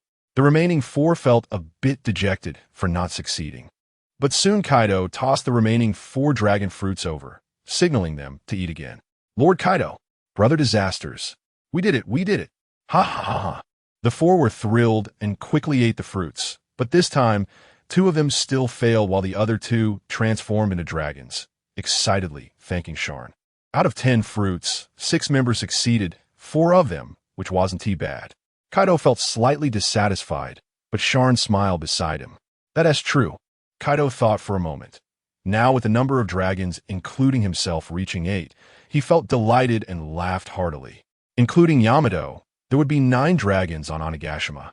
Sharn knew well how strong the dragon form was and couldn't help but feel a sense of achievement. The 2 members of the Flying Six were completely dejected, enviously watching the 4 who just transformed into dragons in the square. The other members of the True Beasts were even more envious. Our beast power is greatly increasing. The future of dominating the seas is not far away. Yes, and the fruits from Lord Disasters are increasing every time. After the Flying Six, every True Beast member will have the chance to eat the powerful fruits. Long live Lord Disasters. Filled with envy, but not jealousy, everyone was full of anticipation. Because until today, it had been less than half a year since the arrival of Disasters, achieving the transformation of the 3 Disasters and Flying Six into dragons. While ordinary members would have to wait 10 years, and they would be willing to if given a chance. With Disasters around, the beasts should be called the 100 Dragons. Doflamingo and Katakuri from the Big Mom Pirates witnessed the 4 members of the Flying Six transform into dragons due to the white powerful fruits. This scene had already shocked the 2 beyond measure, leaving them dumbfounded. It really works. Trembling, Doflamingo felt an overwhelming excitement, further realizing the power of the technology fruit, and was grateful he hadn't left earlier and had the chance to buy it with Sharn's approval. Katakuri was also fired up. They obtained Marco's blood and hoped to master the power of transforming into the Phoenix. At this moment, Kaido's large hand reached out again to the thunder fruit on the table, throwing 1 to each of the 3 disasters. Next, it would depend on whether they could master it. Having tasted the immense enhancement brought by the thunder, Kaido was quite looking forward to the further progress of his 3 calamities. Jin, Queen, and Jack received the fruits, their excited hearts racing as they nodded heavily and swallowed the fruits. Because the shape of the fruits was different, Doflamingo and Katakuri also realized that they had consumed different abilities, and they immediately focused intently. However, this time, filled with excitement after eating, neither Queen nor Jack felt anything at all, and they quickly understood that they had failed. Before they could feel dejected, a large amount of lightning elements suddenly emerged from Jin's body. Strands of electric serpents began to assimilate the body of the flame calamity. Instantly, Doflamingo and Katakuri's eyes widened, their mouths slightly open, shocked to the core. He successfully awakened the Thunder Haki? The sky above the square was overcast with dark clouds, thunder rumbling, while the pirates were caught up in excitement and madness, howling. Kaido, brother Calamity, I can feel it, the power of thunder. Jin was ecstatic, having completely transformed into elemental form, cheering towards Sharn and Kaido.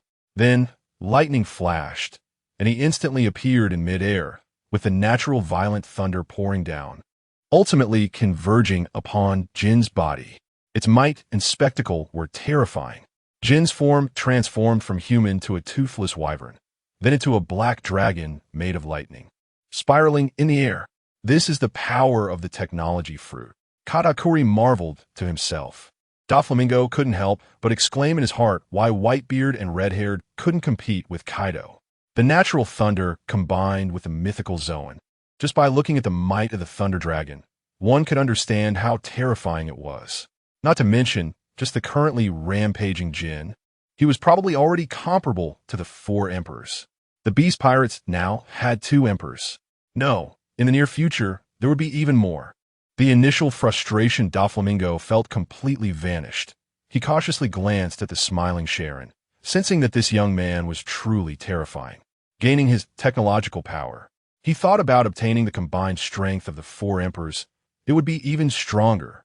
The only existing possibility was that the white Haki fruit had a chance of failure, just like the envious yet dejected expressions on Queen and Jack's faces. Kaido didn't say much. After all, Sharn had mentioned that consuming Haki fruits had a certain probability and was also related to comprehension. He then threw the remaining 2 thunder fruits to Queen and Jack. But he didn't speak to the 2. Instead, he said to Sharn, "From now on, follow the order until they awaken. Governor Kaido, you decide. As long as you guarantee sufficient funds, there will be no problem." Sharn was indifferent to this.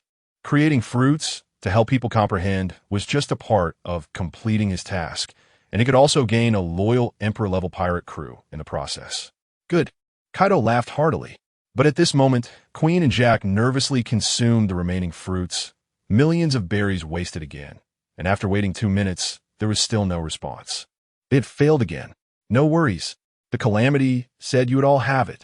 Kaido was also open to the issue of awakening probabilities. Jin and the success of the Flying Six had already earned them a lot. Doflamingo and Katakuri only then realized from their shock. This thing is quite expensive. Now, there were 5 fruits left on the table, and they were different from before, possessing the superhuman shock ability, known as the ability to destroy the world. Who wouldn't covet it? All eyes focused on Sharn. Doflamingo and Katakuri had just heard what kind of fruit it was and couldn't help but swallow hard.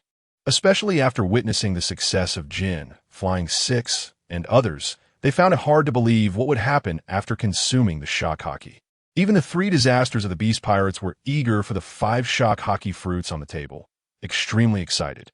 Sharn, is the shock ability Haki fruit really the same as the previous ones?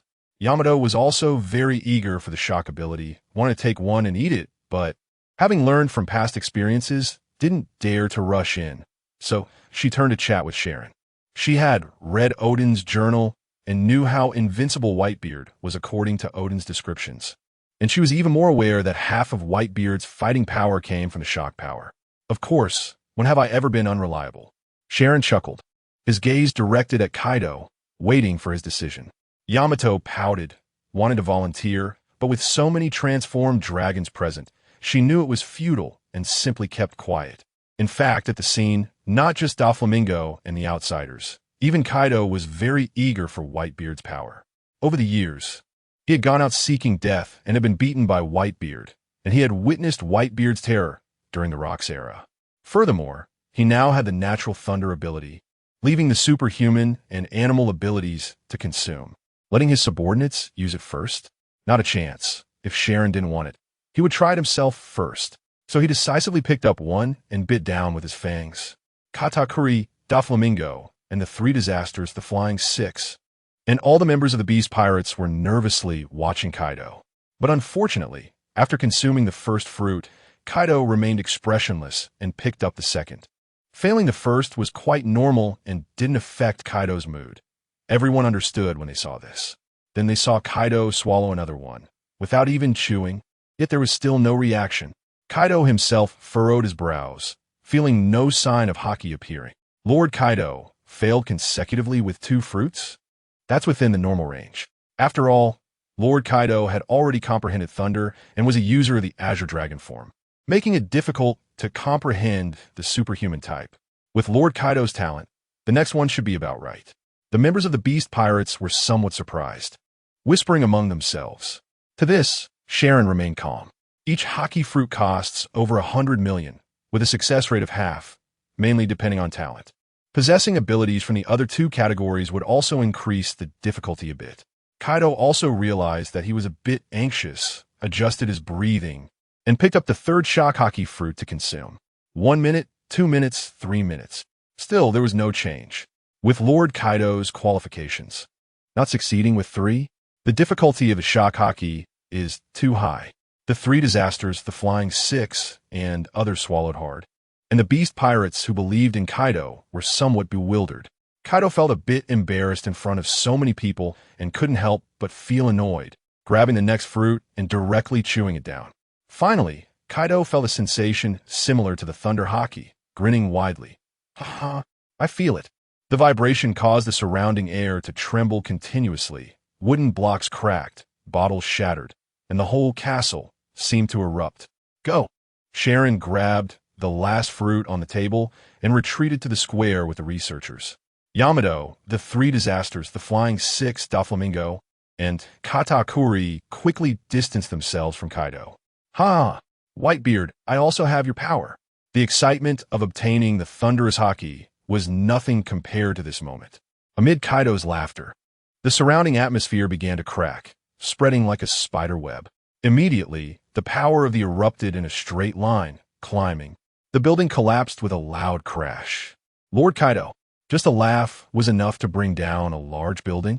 The members of the Beast Pirates were left dumbfounded. However, in the next moment, lightning shot up from the ruins, and an enormous lightning dragon soared into the sky, circling above the castle. Its size was 2 times larger than before, exuding a terrifying aura made of electricity. But in the next moment, the dragon's claws glowed with a white halo, followed by a dragon's roar. As the dark clouds in the sky and the lightning shattered like glass, filling everyone's vision, the sky over Onigashima and even Wano was engulfed in a shockwave. The sight of the sky seemingly torn apart left countless people speechless and filled with fear. Long live Lord Kaido. We did it. Standing on the trembling ground of Onigashima, the members of the Beast Pirates erupted in cheers, filled with excitement. The more powerful Kaido became, the more glory they shared, taking a big step closer to dominating the world, which thrilled all the ambitious individuals present. Brother Disaster's technology is indeed impressive. Yes, Lord Kaido has become a 3-power user. With such a Kaido around, there will be more resources available for Brother Disaster to command, and each of us can succeed. The 3 disasters, the Flying 6, and others felt Kaido's even stronger aura and the overwhelming scene. They were both excited and envious, looking forward to the day when they could showcase their multiple abilities. 3 types of powers. Kaido is even more invincible now. Doflamingo and Katakuri stood in the square, their eyes trembling in shock. Doflamingo, a warlord with ambitions of kingship, momentarily forgot his own aspirations at the sight of Kaido shattering the sky. Katakuri, who always believed Big Mom was the strongest of the 4 emperors, was completely stunned under Kaido's terrifying aura, his heart racing. Both were utterly shocked. They also understood that Kaido was truly invincible now, and all of this was because of that disaster. In their astonishment, the 2 unconsciously turned to look at Sharn behind them, who was smiling and gazing up at Kaido displaying his power. Unlike others, Sharn was neither surprised nor overly shocked, as if he had long anticipated how terrifying Kaido would become. With such a strong Kaido, the resources I need can finally be taken without restraint. The next stage of technology is something Sharn is eagerly eyeing. At this moment, Kaido, feeling refreshed after venting, landed and stood in front of Sharn with an excited expression. "Sharn, you really are my lucky star. Without you, I wouldn't have been able to harness these powers at all." Kaido understood that as long as he supported Sharn and built a good relationship, this genius scientist would surely bring him more surprises. "This is what I should do. No need to be polite," Sharn replied with a smile as he chatted with Kaido. The Flying 6, the 3 Calamities, Katakuri, and Doflamingo also gathered around, especially the 2 outsiders, who couldn't help but show obvious respect towards Kaido and Sharn. It is hard not to feel awe and admiration when a powerful figure like Kaido stands alongside someone who constantly creates more strong individuals like Sharn. There was 1 fruit left. After distribution, there was only 1 Tremor fruit remaining, and Kaido didn't hesitate to look towards the 3 Calamities. He intended to directly allocate it to one of the 3 most capable individuals, especially since Sharn had clearly stated he didn't need it. However, at that moment, Sharn stopped Kaido, saying, "It's not ideal to distribute just 1 fruit. Governor Kaido, why don't I handle the distribution?" Kaido naturally wouldn't refused to give Sharn face and nodded with a smile. Sharn then turned to Katakuri and Doflamingo and asked, "Do you want it? Me? Us?" Katakuri and Doflamingo were momentarily stunned, completely not expecting the Calamity to offer it to them, and then they joyfully nodded. "We really want it." The Tremor fruit is indeed the most destructive ability among the Paramecia-type fruits. However, the members of the Beast Pirates were very surprised because the Beast Pirate had fought against Whitebeard twice to obtain this Tremor fruit, and it was hard-earned, with a value even exceeding that of Logia-type fruits. Yet, the respect for Sharn prevented them from questioning or blaming him, leaving them looking at him in confusion. Kaido clearly didn't want to give the tremor fruit to them. This ability was simply too powerful. Although there was only one, letting others gain the tremor fruit first felt off to him. So he couldn't help but ask Sharn, even though there's only one, have you considered selling it to them? Sharn chuckled and shook his head, almost wanting to tell Kaido to broaden his perspective. It's just the tremor fruit, but, he continued, new technology requires more money. We still need to find ways to gather resources. What? New technology. Have you broken through your technology again? Kaido couldn't help but be surprised, looking at Sharn in astonishment. Goodness, I underestimated his talent. This is too exaggerated. How long has it been since he developed some impressive technology?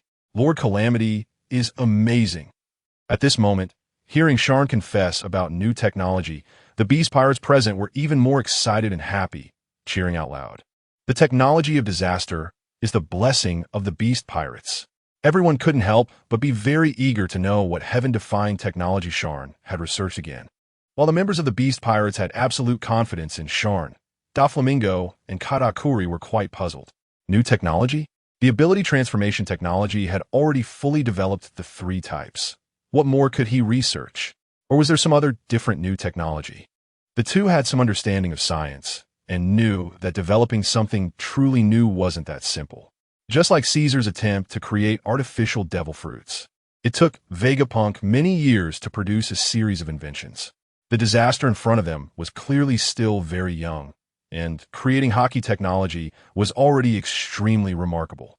However, they didn't believe the disaster could develop another equally heaven-defying new technology. As a result, at this moment, facing Kaido and the eager beast pirates, Sharn directly announced, the fruit ability technology is now mature. I have recently been researching a new transformation technology, and I have successfully developed it. This new technology transforms Conqueror's Haki into a fruit. Similar to Haki fruits, this Conqueror's Haki fruit will transform into an existence akin to a devil fruit. In short, the Conqueror's Haki fruit will enable everyone to develop Conqueror's Haki. Everyone will master the deterrence and entanglement of Conqueror's Haki. As soon as these words were spoken, the entire venue erupted. Some shouted, some looked horrified, some were dumbfounded, and others were ecstatic. Conqueror's Haki, for the low-level pirates. Its status and power even surpassed that of devil fruits. Because those who fought alongside Kaido knew that abilities were merely an embellishment, while becoming a top-tier powerhouse required Haki. Lord Disaster, it's not that I don't believe you, but I can't imagine it. A member swallowed hard and boldly sought confirmation from Sharn, fearing he had misheard. Brothers, calm your minds. I never speak falsehoods or boast. The technology has been validated. Sharn nodded nonchalantly. This technology from Lord Disaster can awaken Conqueror's Haki for all of us? Such a heaven-defying technology. Conqueror's Haki, Conqueror's Haki. If everyone in the Beast Pirates possesses Conqueror's Haki, it's unimaginable. Who in the world could contend with us? The 3 disasters and Flying Six were all deeply shocked, their expressions filled with awe as they looked at Sharn with immense reverence. Meanwhile, Kaido himself, amidst the discussions of the crowd, confirmed that what Sharn spoke of was indeed Conqueror's Haki, and he immediately threw his head back in exaggerated laughter. Good. Whatever resources you need, I will get them for you. Just hearing that everyone in the Beast Pirates could master Conqueror's Haki made Kaido incredibly excited. Amidst his laughter, the power fluctuations he unconsciously emitted distorted the sky once more, and lightning rumbled. Since the last time Sharn proved his technology by successfully transforming all 3 types of fruits into Haki, Kaido had no doubts about Sharn's level. If he said he had developed it, then it must have succeeded. Therefore, Kaido was extremely agitated, his excitement beyond imagination. Moreover, regarding devil fruit abilities, consuming a fruit that allows one to master Conqueror's Haki would be even more powerful. After all, Haki is the power that surpasses everything.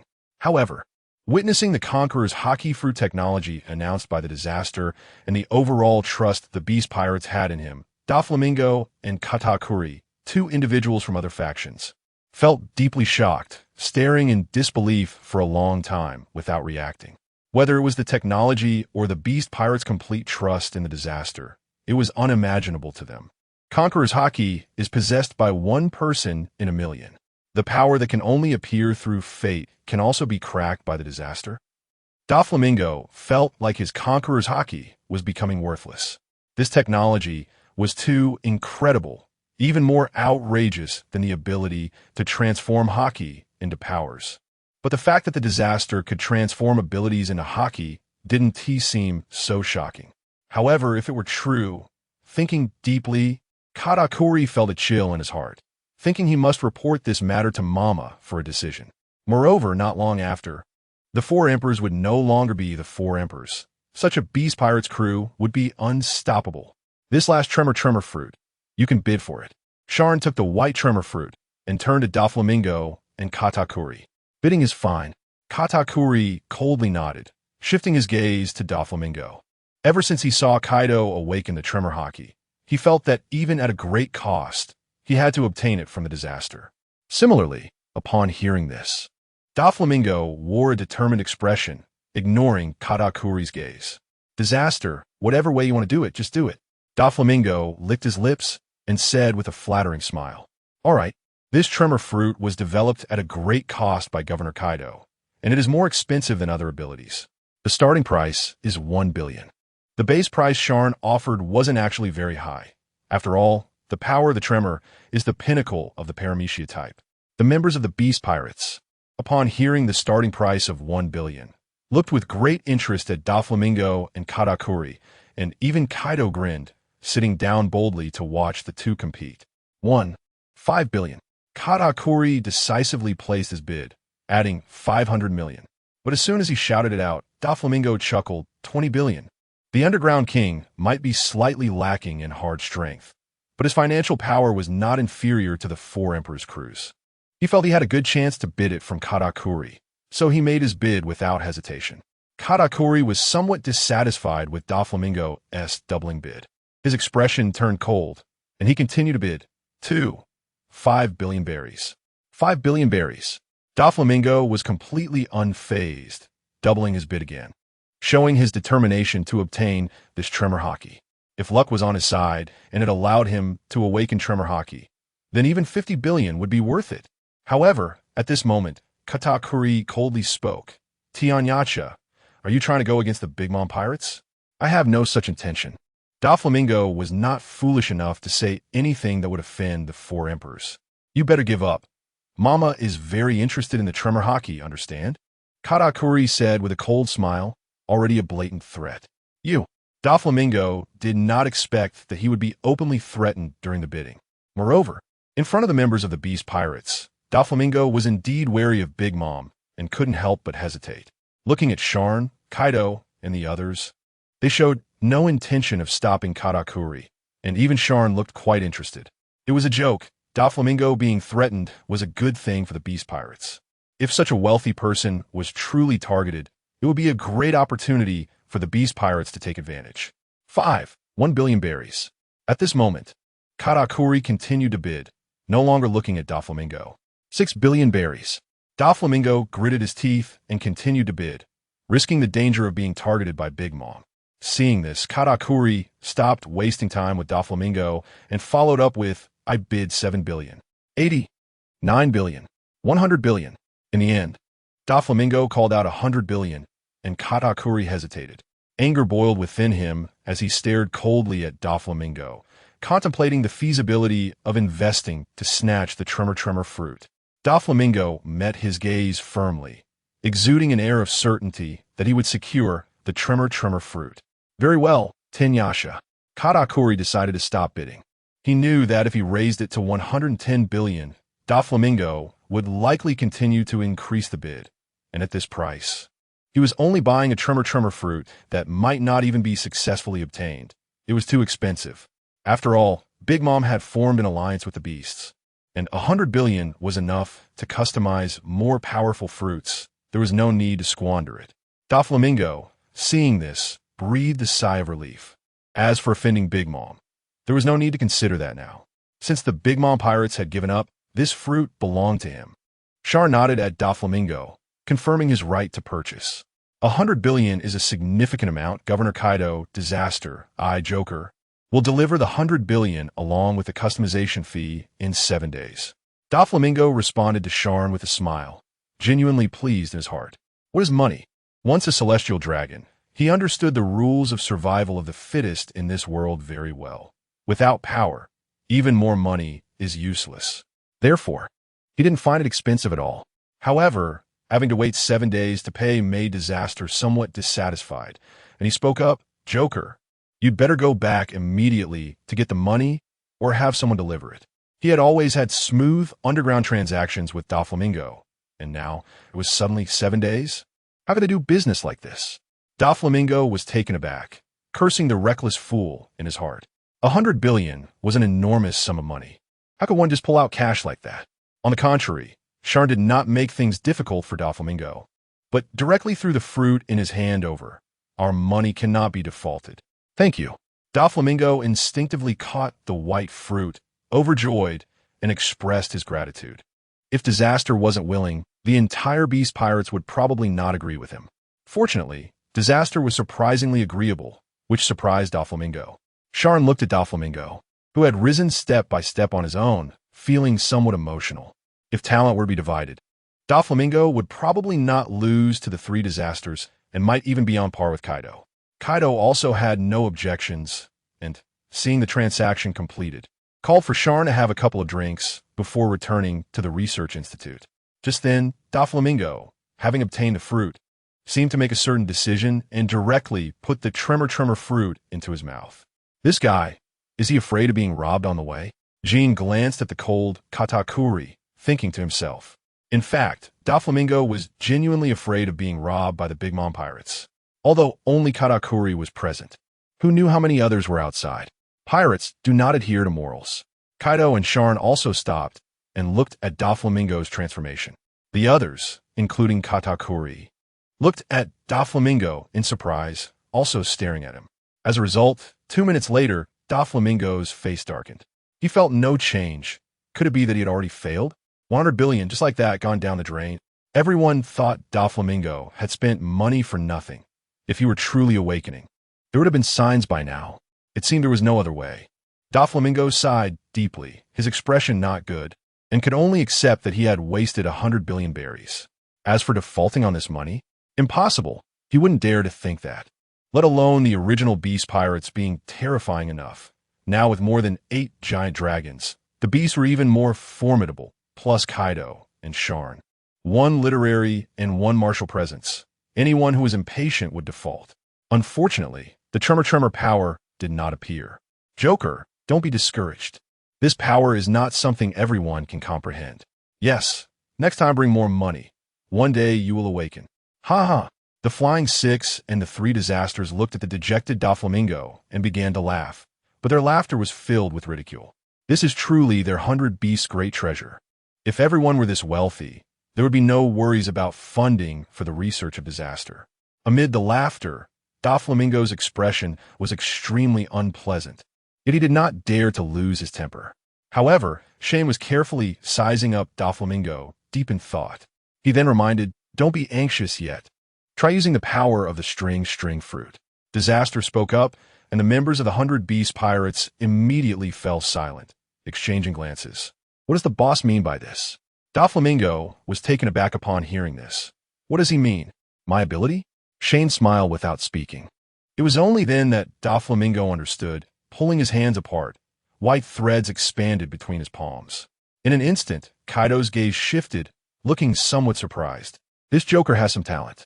The 3 Disasters, Flying Six, and Katakuri stared for a while before suddenly noticing that the threads in Doflamingo's hands were actually showing a fluctuation.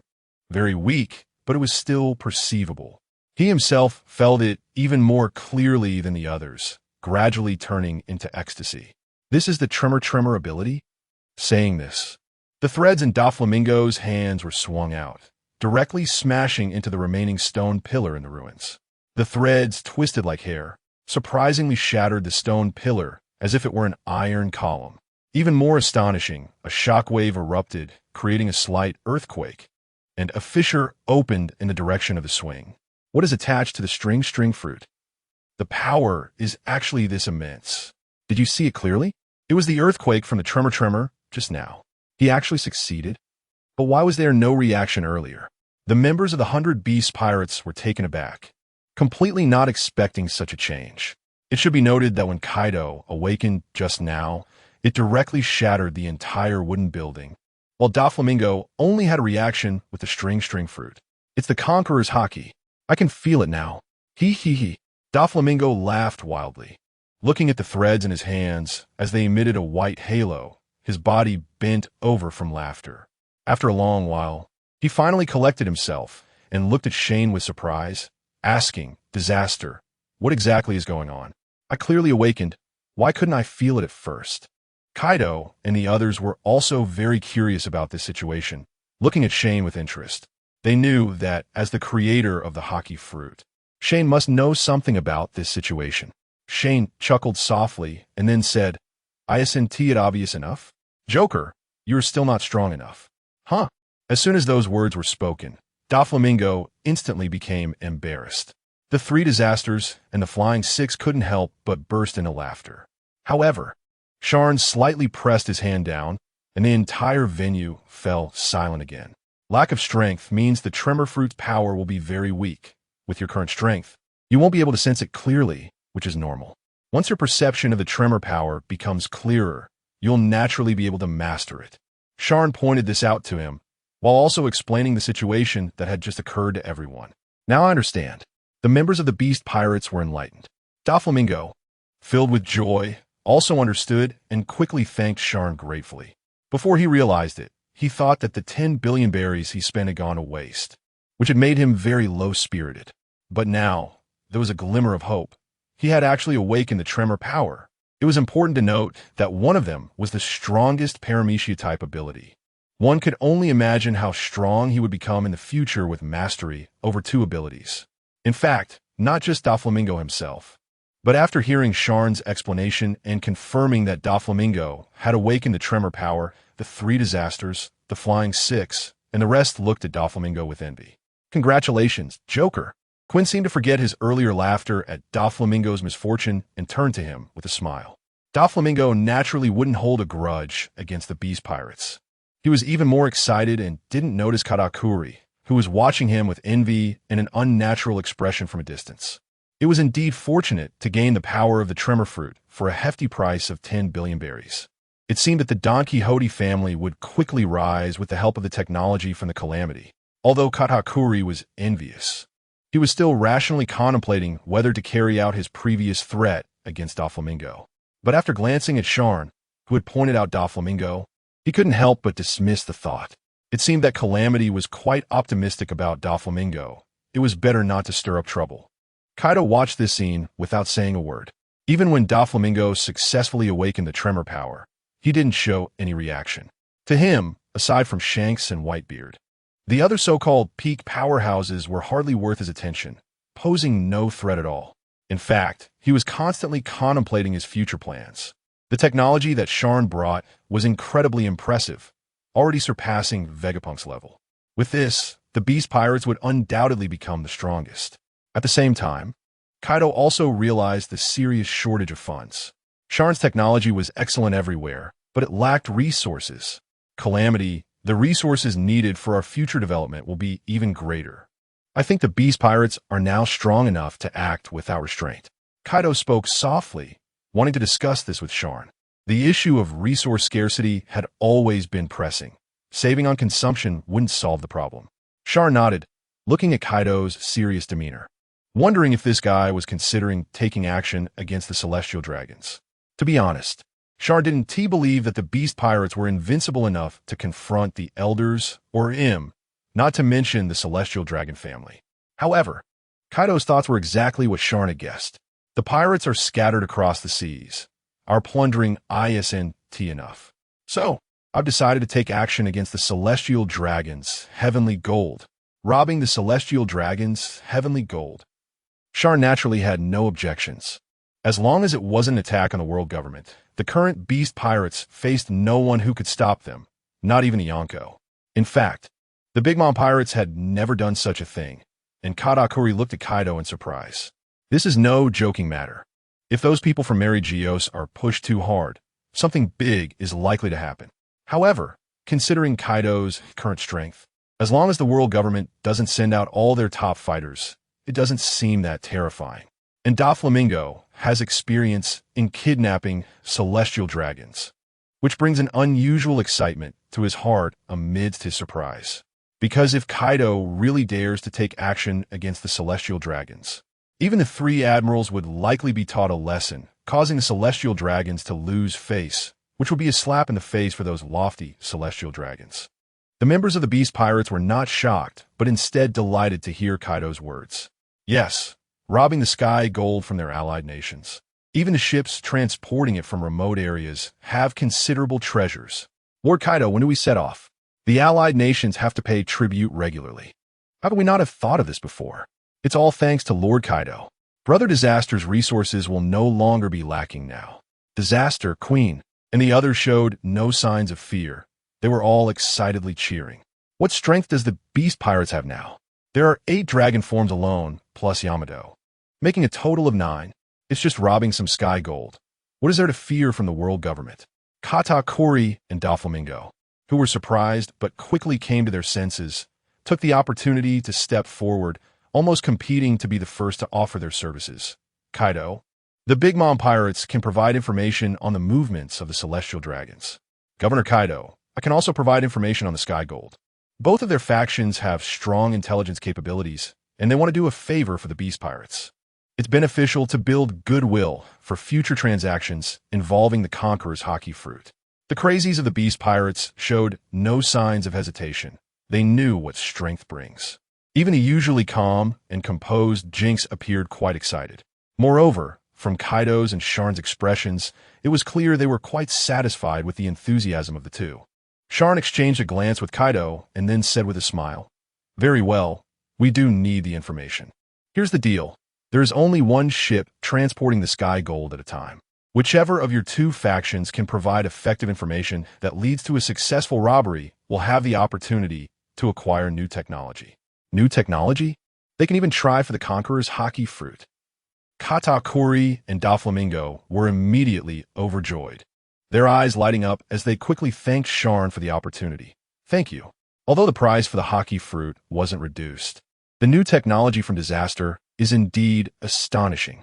That is the Conqueror's Haki, an opportunity for anyone to reach the pinnacle. What Disaster said is what I say, Joker. And you too. If you get the job done, there will be great benefits. Kaido, seeing this, pointed at Katakuri and nodded with satisfaction. Disaster and Kaido both promised. And after the matter was settled, the Beast Pirates were clearly reluctant to have outsiders lingering here. The two also knew it was time to leave and promptly took their leave to gather intelligence. Sharn did not immediately return to the research room, but instead discussed the resources needed next with Kaido, Jinx, Queen, and the others, only heading back after they were well fed and satisfied. The members of the Beast Pirates respectfully saw Sharn off, and Kaido was also full of excitement, eagerly anticipating the next surprises that Disaster would bring. Guys, be sure to get Disaster's matters sorted out. Ha ha! The Conqueror's Haki fruit made Kaido extremely excited. Katakuri and Doflamingo then left Wano country together, returning to the surface through the underground passage. Although Doflamingo was initially ecstatic, he did not let his guard down, wary of whether the Big Mom Pirates would truly take action against him. However, Katakuri merely shot him a cold glance before boarding the pirate ship and leaving, clearly prioritizing returning to report the mission and investigate the Celestial Dragon's information. Upon returning to his pirate crew, Doflamingo waved excitedly for the anxious waiting officers, like Torpole and Serenio, to set sail. With expressions showing their anticipation, they exchanged glances, and once the ship was sailing normally, they couldn't help but start asking, "Young Master, what exactly happened on Onigashima? There was such a huge commotion, and that Thunder Dragon, was that Kaido? What about Disaster? Doflamingo, did you see Disaster?" Facing the curious inquiries of his officers, Doflamingo let out a hearty laugh. "You won't know for long. We need to get back as quickly as possible. There's a lot to do next." Doflamingo did not directly reveal the shocking events that transpired on Onigashima. "Yes, young master." Torpole and the others dared not ask further. Doflamingo was thinking about how to quickly gather the money to send over and through what channels to obtain information about the Sky Gold. However, he did not expect that the return journey would not be so calm.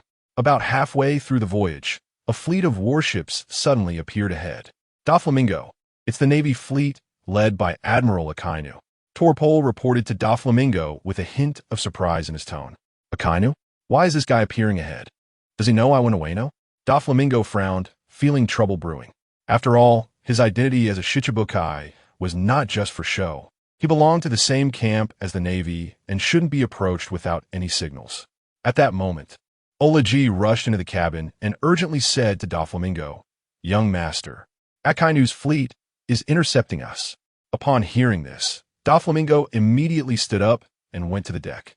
Sure enough, four warships had already formed a fan shape surrounding their course. The imposing Akainu, clad in his justice coat and arms crossed, was glaring at them. Doflamingo was not courteous at all and coldly shouted, "Sakazuki, what do you mean by this?" He was not just any Shichibukai. He was of celestial dragon blood. It's no exaggeration to say he could even mobilize CP0, and he wouldn't be polite when speaking to the Navy. But the cold-faced Akainu stared unflinchingly at Doflamingo, and, as the warships drew closer, finally spoke, "The world government has been keeping an eye on your movements. What is the situation in Wano country?" At first, Doflamingo dismissed the question, waving his hand. "Wano country? Can't you see for yourself? Step aside, don't block my way." But Akainu was not buying it. Even generating magma from his body, he coldly said, "I advise you to answer honestly." Looking at Akainu's cold and tough attitude, Doflamingo was taken aback. Under normal circumstances, he wouldn't fear anyone in the Navy and would usually give them some face, but now Akainu seemed ready to take action at any moment. The bubbling magma did not look fake. "Tenryubito, I'm asking you one last time. What is the situation in Wano country? Who is disaster?" Akainu's tone was the same as before, but Doflamingo's expression became serious. "What could Wano country be like? It's the same as before. As for disaster, I don't know." Under the pressure of Akainu's reputation and iron-fisted methods, Doflamingo could only cooperate to a degree, planning to brush it off. "Do you really think I'm here just to go through the motions with you? Doflamingo, all they want is information. Tell me who disaster is and the current situation of the Beast Pirates." As he spoke, Akainu had already taken flight, heading towards Don Quixote Doflamingo. He really couldn't understand why the Beast Pirates wouldn't let him in.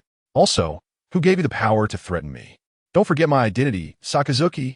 Doflamingo feigned ignorance, and it was impossible for him to reveal the situation regarding the calamity under Akainu's intense questioning. Not to mention, from a standpoint of interest, the technology of the calamity had the power to change the world and could potentially help him achieve his goal of bringing down the celestial dragons, making it unlikely for him to actually report to the world government. Therefore, facing Akainu's aggressive stance, Doflamingo confidently threatened him with his own identity. The identity of a celestial dragon is supreme. Even a marine admiral must show respect. He thought that this would make Akainu retreat somewhat. However, to his surprise, Akainu, who flew over using the magma fruit, landed directly at the bow of the pirate's ship, and the pressure from the admiral spread without reservation, causing Treble and the others to feel as if they were facing a formidable enemy. "Hee, do you really dare to make a move against me?" Doflamingo fixed his gaze on Akainu as he laughed arrogantly. Akainu frowned. He really had not intended to strike. He had not received permission to take action against a celestial dragon. If he were to actually harm Doflamingo, the consequences would be unimaginable. But Akainu wouldn't have come all this way just to block the way and question him. In the astonished gazes of Doflamingo and his crew, he pulled out a din mushy and dialed. Seeing that he wouldn't actually make a move, Doflamingo thought it would be useless to contact anyone. To his surprise, a voice came from the other end that left him extremely shocked. "Should I address you as Tenyasha or Don Quixote Doflamingo?" The speaker was one of the 5 elders, the god of science and defense, Saint Saturn. You actually spoke directly to me." Doflamingo's heart raced. As a younger generation celestial dragon who had been expelled from the Holy Land, he rarely came into contact with the peak figures of the 5 elders. "Speak honestly. We already know about your activities in Wano country. We just want to know what is going on with the Beast Pirates, who the Calamity is, and what his technology is.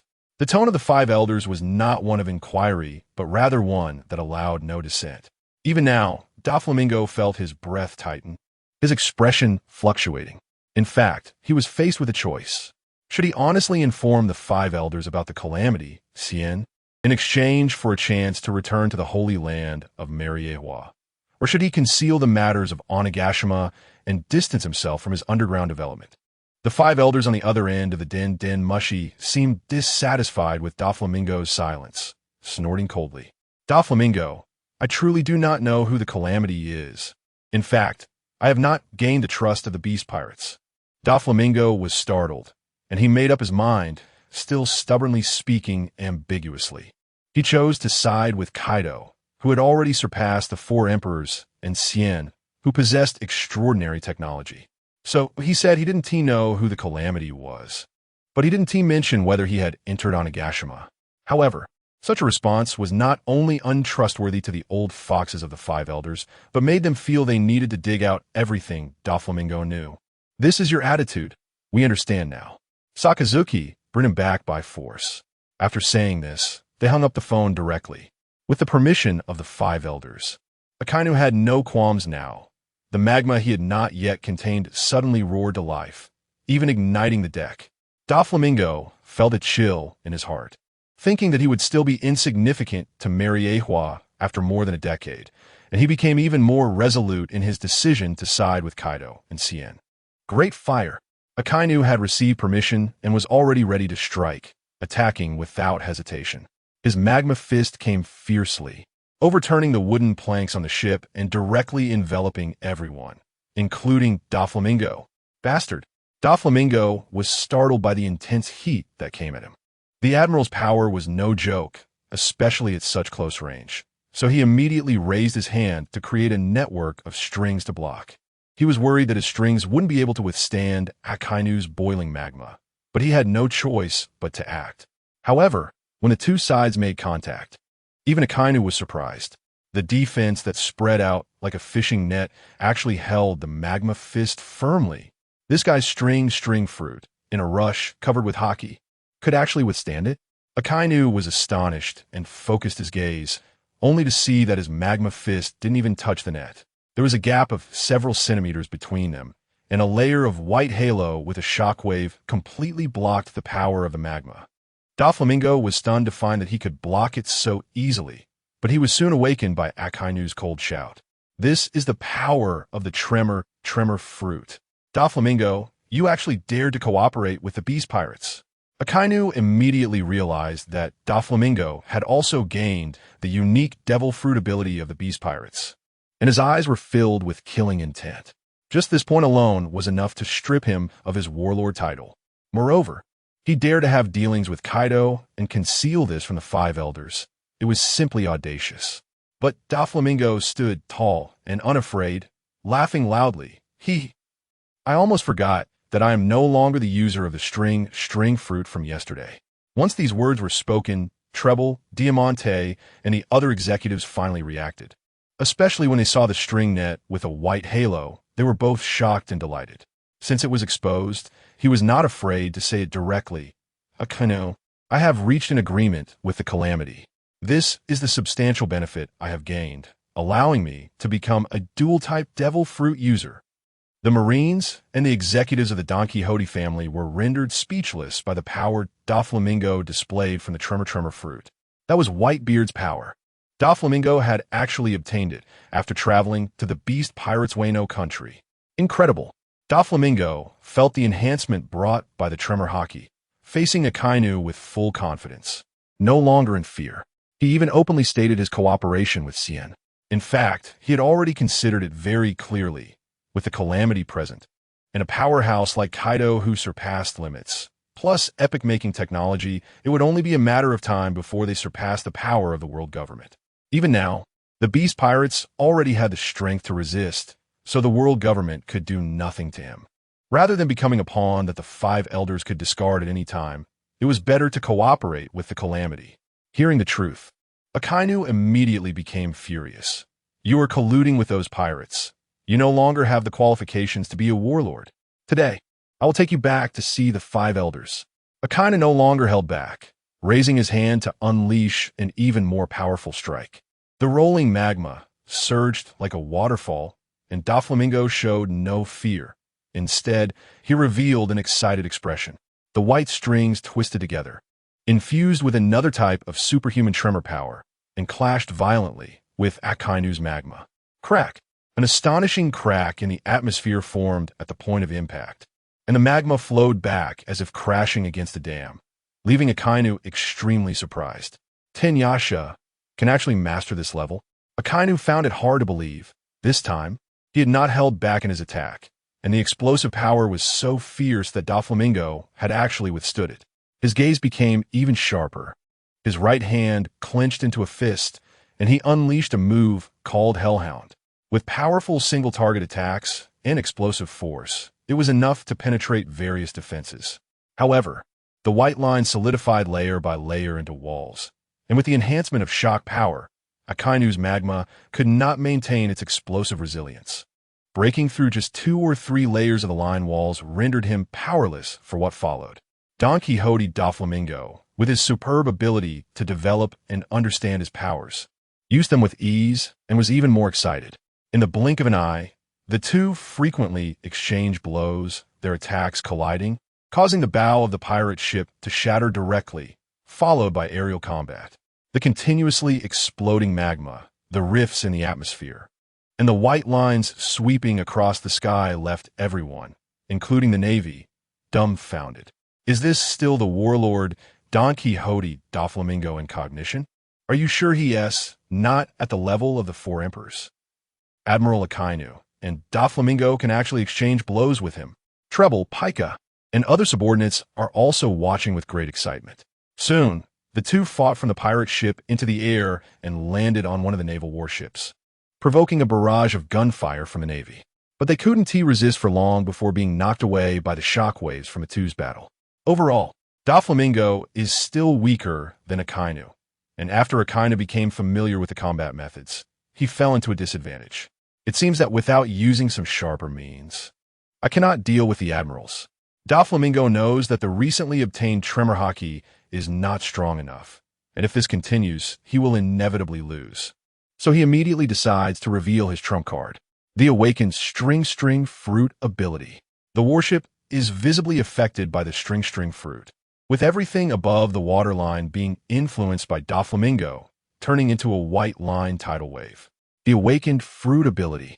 Akainu's pupils constrict, not expecting Doflamingo to have such a means, his lower body turning into magma as he ascends. It is at this moment that Doflamingo seizes the opportunity, swinging his arm for the tremor divine execution. A gigantic spike formed from the white line is pulled up from the warship, charging straight towards Akainu's face. The sharp black tip and white halo of the tremor ability clearly indicate the power of Doflamingo's strike. No matter how fast Akainu reacts, it's too late. With gritted teeth, the space shatters like glass, and his head is directly blown apart by the divine execution. Admiral Sakazuki, it happened too quickly, and Doflamingo was exceptionally decisive. This scene left the Navy in shock. Treble and the other subordinates were even more thrilled and astonished, just short of cheering out loud. Doflamingo smiled with pride, but maintained a sense of vigilance without a hint of victory. Because Akainu's head, which was blown apart, dispersed into a mass of magma with no blood. Soon, Akainu once again formed a cold expression, his eyes filled with rage. On his face, there's a scar left by the divine execution, now oozing real blood.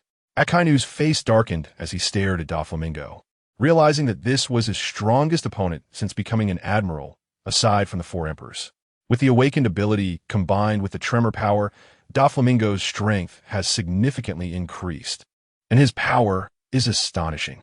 At the same time, Doflamingo is also excitedly laughing due to injuring Akainu. I am no longer the little warlord I used to be.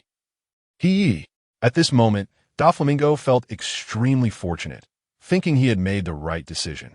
Instead of worrying about the money, he bought the last tremor fruit. Otherwise, if he had encountered Akainu today, it would have been disastrous. Only 1 billion, well worth it. It allowed him to have the strength to match Akainu. Truly a marvel of technology, incredible. Just a little injury could inflate your confidence to death. Akainu was completely enraged and launched another attack. Meanwhile, on the other side, Katakuri was rushing back at full speed, eager to meet Big Mom. Inside the castle of Whole Cake Island, Big Mom and the other ministers were waiting for Katakuri's return. When the tall Katakuri walked into the castle, Perispero, Daifuku, and the other ministers looked at him with great anticipation. Even Big Mom was waiting for him to speak. Mom, the deposit blood and delivery, the disaster promised to deliver soon. Did you see the disaster? Who is he? Big Mom's expression changed. She didn't expect Katakuri to meet that disaster so quickly and hurriedly asked, disregarding the details of the transaction. I've never seen him. He's a very young guy. I remember his appearance. Perhaps I can investigate his background. Katakuri said, pausing before continuing. Mom, 4 of the Flying Six have the power to transform into dragons. What? Big Mom was a bit displeased upon hearing Katakuri's words, wanting to investigate the disaster further. It turned out that Kaido now had 7 subordinates capable of transforming into giant dragons. This undoubtedly put some pressure on her, although reluctant to admit it. This time she happened to encounter the disaster right after he came out of the research room. Not only the Flying Six, but even the disaster known as Inti possessed 2 types of Haki. Katakuri reported with a tense expression. Hearing this, Big Mom's face stiffened even more. Damn Kaido! Big Mom shouted in jealousy, feeling extremely bitter inside. How could that kid possess a technological genius like the disaster? Inti now had the abilities of the Toothless Wyvern, Black Dragon form, and Thunder Haki, greatly increasing his strength to become the strongest under Kaido. While Kaido himself had also dramatically increased his power, possessing abilities from 2 Haki types. With the Azure Dragon form, Thunder Haki, and Tremor Haki, his strength was now astonishing. Katakuri recalled the scene where the sky and sea were torn apart under Kaido's thunderous figure and spoke in horror. No one doubted the authenticity of his report. The entire palace hall fell silent, and Perispero and the others had stiff expressions, showing signs of shock. Kaido had so many abilities. The members of Big Mom's crew couldn't even imagine how powerful that was. Even Big Mom herself was breathing heavily, her bloodshot eyes wide open as she looked at Katakuri. Kaido has obtained the Tremor ability and Thunder Haki. How could this happen? Why has he advanced so much ahead of us? Suddenly, Big Mom seemed to go crazy, shouting in jealousy, her powerful aura creating a tangible hurricane that knocked most of the ministers to the ground. The decorative furniture shattered, and the castle trembled. It was clear how bitter Big Mom felt at that moment due to her jealousy. Seeing that Mom was about to go completely mad, Katakuri quickly spoke up. These are gifts from the disaster. Mom, we have already established a trade with the disaster, and we will soon possess them. As long as we don't antagonize the disaster and maintain a good relationship with him, slowly getting stronger is also a good strategy. Katakuri's reminder was quite effective. Everything was due to the existence of the disaster. Big Mom's exterior seemed to calm down, but the emotions in her eyes were still on the verge of madness. The fact was, if they hadn't connected with the disaster, the Big Mom pirates might have really become hostile. But now, the Beast Pirates' advancements forced the entire Big Mom pirates to follow this technological path. Otherwise, in the future, the Beast Pirates would completely surpass them. A group of ministers was so stunned that they didn't dare to speak. The information Katakuri brought back was overwhelmingly shocking. What exactly was that disaster? And how did it cause such a huge change in the entire Beast Pirates? Perispero and a few other ministers were startled by the current power of the Beast Pirates. Kaido mastered 3 abilities, Inti also mastered 3, and the core group of the Flying Six, including the disasters of Drought and Flames, had all increased in strength to such a stage. It was no wonder Big Mom couldn't help but go mad. After all, they had never thought that the Beast Pirates could rival the Tato Land Kingdom. You make a valid point, Katakuri. Taking a deep breath to calm her emotions, Big Mom finally adjusted her mood and continued. Kaido can gain more power through the disaster's technology, and so can I. Having multiple abilities doesn't necessarily mean I'm weaker than him. Hee hee. Saying this, Big Mom began to feel a bit hopeful. Once the beast pirates delivered the phoenix form of the Haki fruit, if she successfully mastered it, then with the abilities of the soul fruit, the physique of the iron balloon, and the phoenix form, she could at least maintain an invincible stance against Kaido, completely unafraid of destructive abilities like tremor and thunder. Exactly. Mom. Katakuri sighed in relief, fearing that Big Mom would get stuck in her own thoughts. We must not stop understanding this disaster. Who knows if we can recruit him to our Tato land in the future. Big Mom was certainly not foolish. Otherwise, she wouldn't have calmed her jealousy so quickly and said to everyone, "Yes, Mom." Having never seen the person, the ministers already held a sense of reverence for the disaster, realizing that such a genius would not be easily offended. There's one more thing, Mom. At this moment, Katakuri continued. The disaster has entrusted us to help investigate the heavenly gold. Heavenly gold? Upon hearing this, Big Mom and her ministers, including Perispero, frowned slightly. The beast pirates want information on heavenly gold. Are they planning to rob it? It seems there's no other explanation. They really have become overly ambitious. Katakuri's explanation also confirmed the beast pirates' intentions. Now the disaster has amassed a huge research fund, and plundering ordinary pirates no longer satisfies their appetite. They now want to rob the celestial dragons. How reckless, Kaido! Big Mom scoffed, narrowing her eyes in contemplation. But once they learn that we are also involved, it will surely attract the attention of the world government. Is it worth it? Heavenly gold is the most important wealth of the celestial dragons, and the consequences are extremely serious. Even if we only provide information, they will at least send admirals to retaliate. Ministers like Daifuku and Cracker spoke with some trepidation. This concerns the core interests of Mariewa, and everyone is well aware of the consequences. It's akin to stirring the entire sea into a massive whirlpool. No one knows what the world government will do after the robbery. For the Yonko, this is something to be approached with caution. They haven't had designs on heavenly gold for years. Big Mom remained silent, instead looking at Katakuri with a questioning gaze. She herself was unwilling to provoke the world government. Strengthening herself in secret was the most important thing. Indeed, if the beast pirates had wanted to provoke the celestial dragons before, everyone would have been eager for them to do so. But now things are different. Kaido and the entire beast pirates have seen a tremendous increase in strength and are no longer afraid of retaliation from the world government. More importantly, the disaster has mastered new technology. He is using the collaboration of this new technology to trade information with us, providing an opportunity for experimentation. Katakuri's words immediately changed the expressions of the unwilling Big Mom and her ministers. What? The disaster has new technology? This reaction, apart from Vegapunk, only Shanks can make the four emperors change their expressions. The Haki technique has already become incredibly powerful, and how monstrous could this new technology be? In an instant, everyone was extremely curious, even excited. Katakuri took a deep breath and said gravely, his new technology is called the Conqueror's Haki fruit. It allows ordinary people to possess the kingly qualities that only a million could have. Simply put, he has mastered the technology of creating artificial kings. In an instant, gasps of shock filled the hall. Even Big Mom couldn't help but stand up in astonishment, her eyes wide with disbelief. Katakuri, are you sure? An artificial king? A technique that allows ordinary people to master Conqueror's Haki? Are you joking? That's even rarer than any devil fruit ability. Exactly, spirit fate. And innate qualities are the hallmarks of Conqueror's Haki. How can he make it accessible to ordinary people? This. He can open the path to the peak.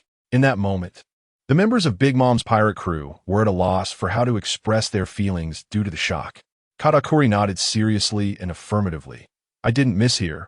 He can convert the Conqueror's Haki of the strong into a devil fruit form for others to consume, allowing them to comprehend it just like the Haki fruit, with the same functionality as the current fruits, and they can continue to comprehend until they fully understand. Importantly, Conqueror's Haki is not something that requires a strong fate to awaken. It allows direct comprehension of a strong person's Conqueror's Haki, and it can come with special effects. At this moment, it felt as if a thunderstorm had exploded in everyone's hearts, leaving them drenched in cold sweat. So, This natural disaster really possesses the ability to create an army with conquerors Haki. How can such a monstrous existence exist in the world? My God, once created. Not to mention that every member has conquerors Haki. Just the officers alone would be able to become the strongest. What kind of enhancement can this fruit bring? Everyone can see through it at a glance.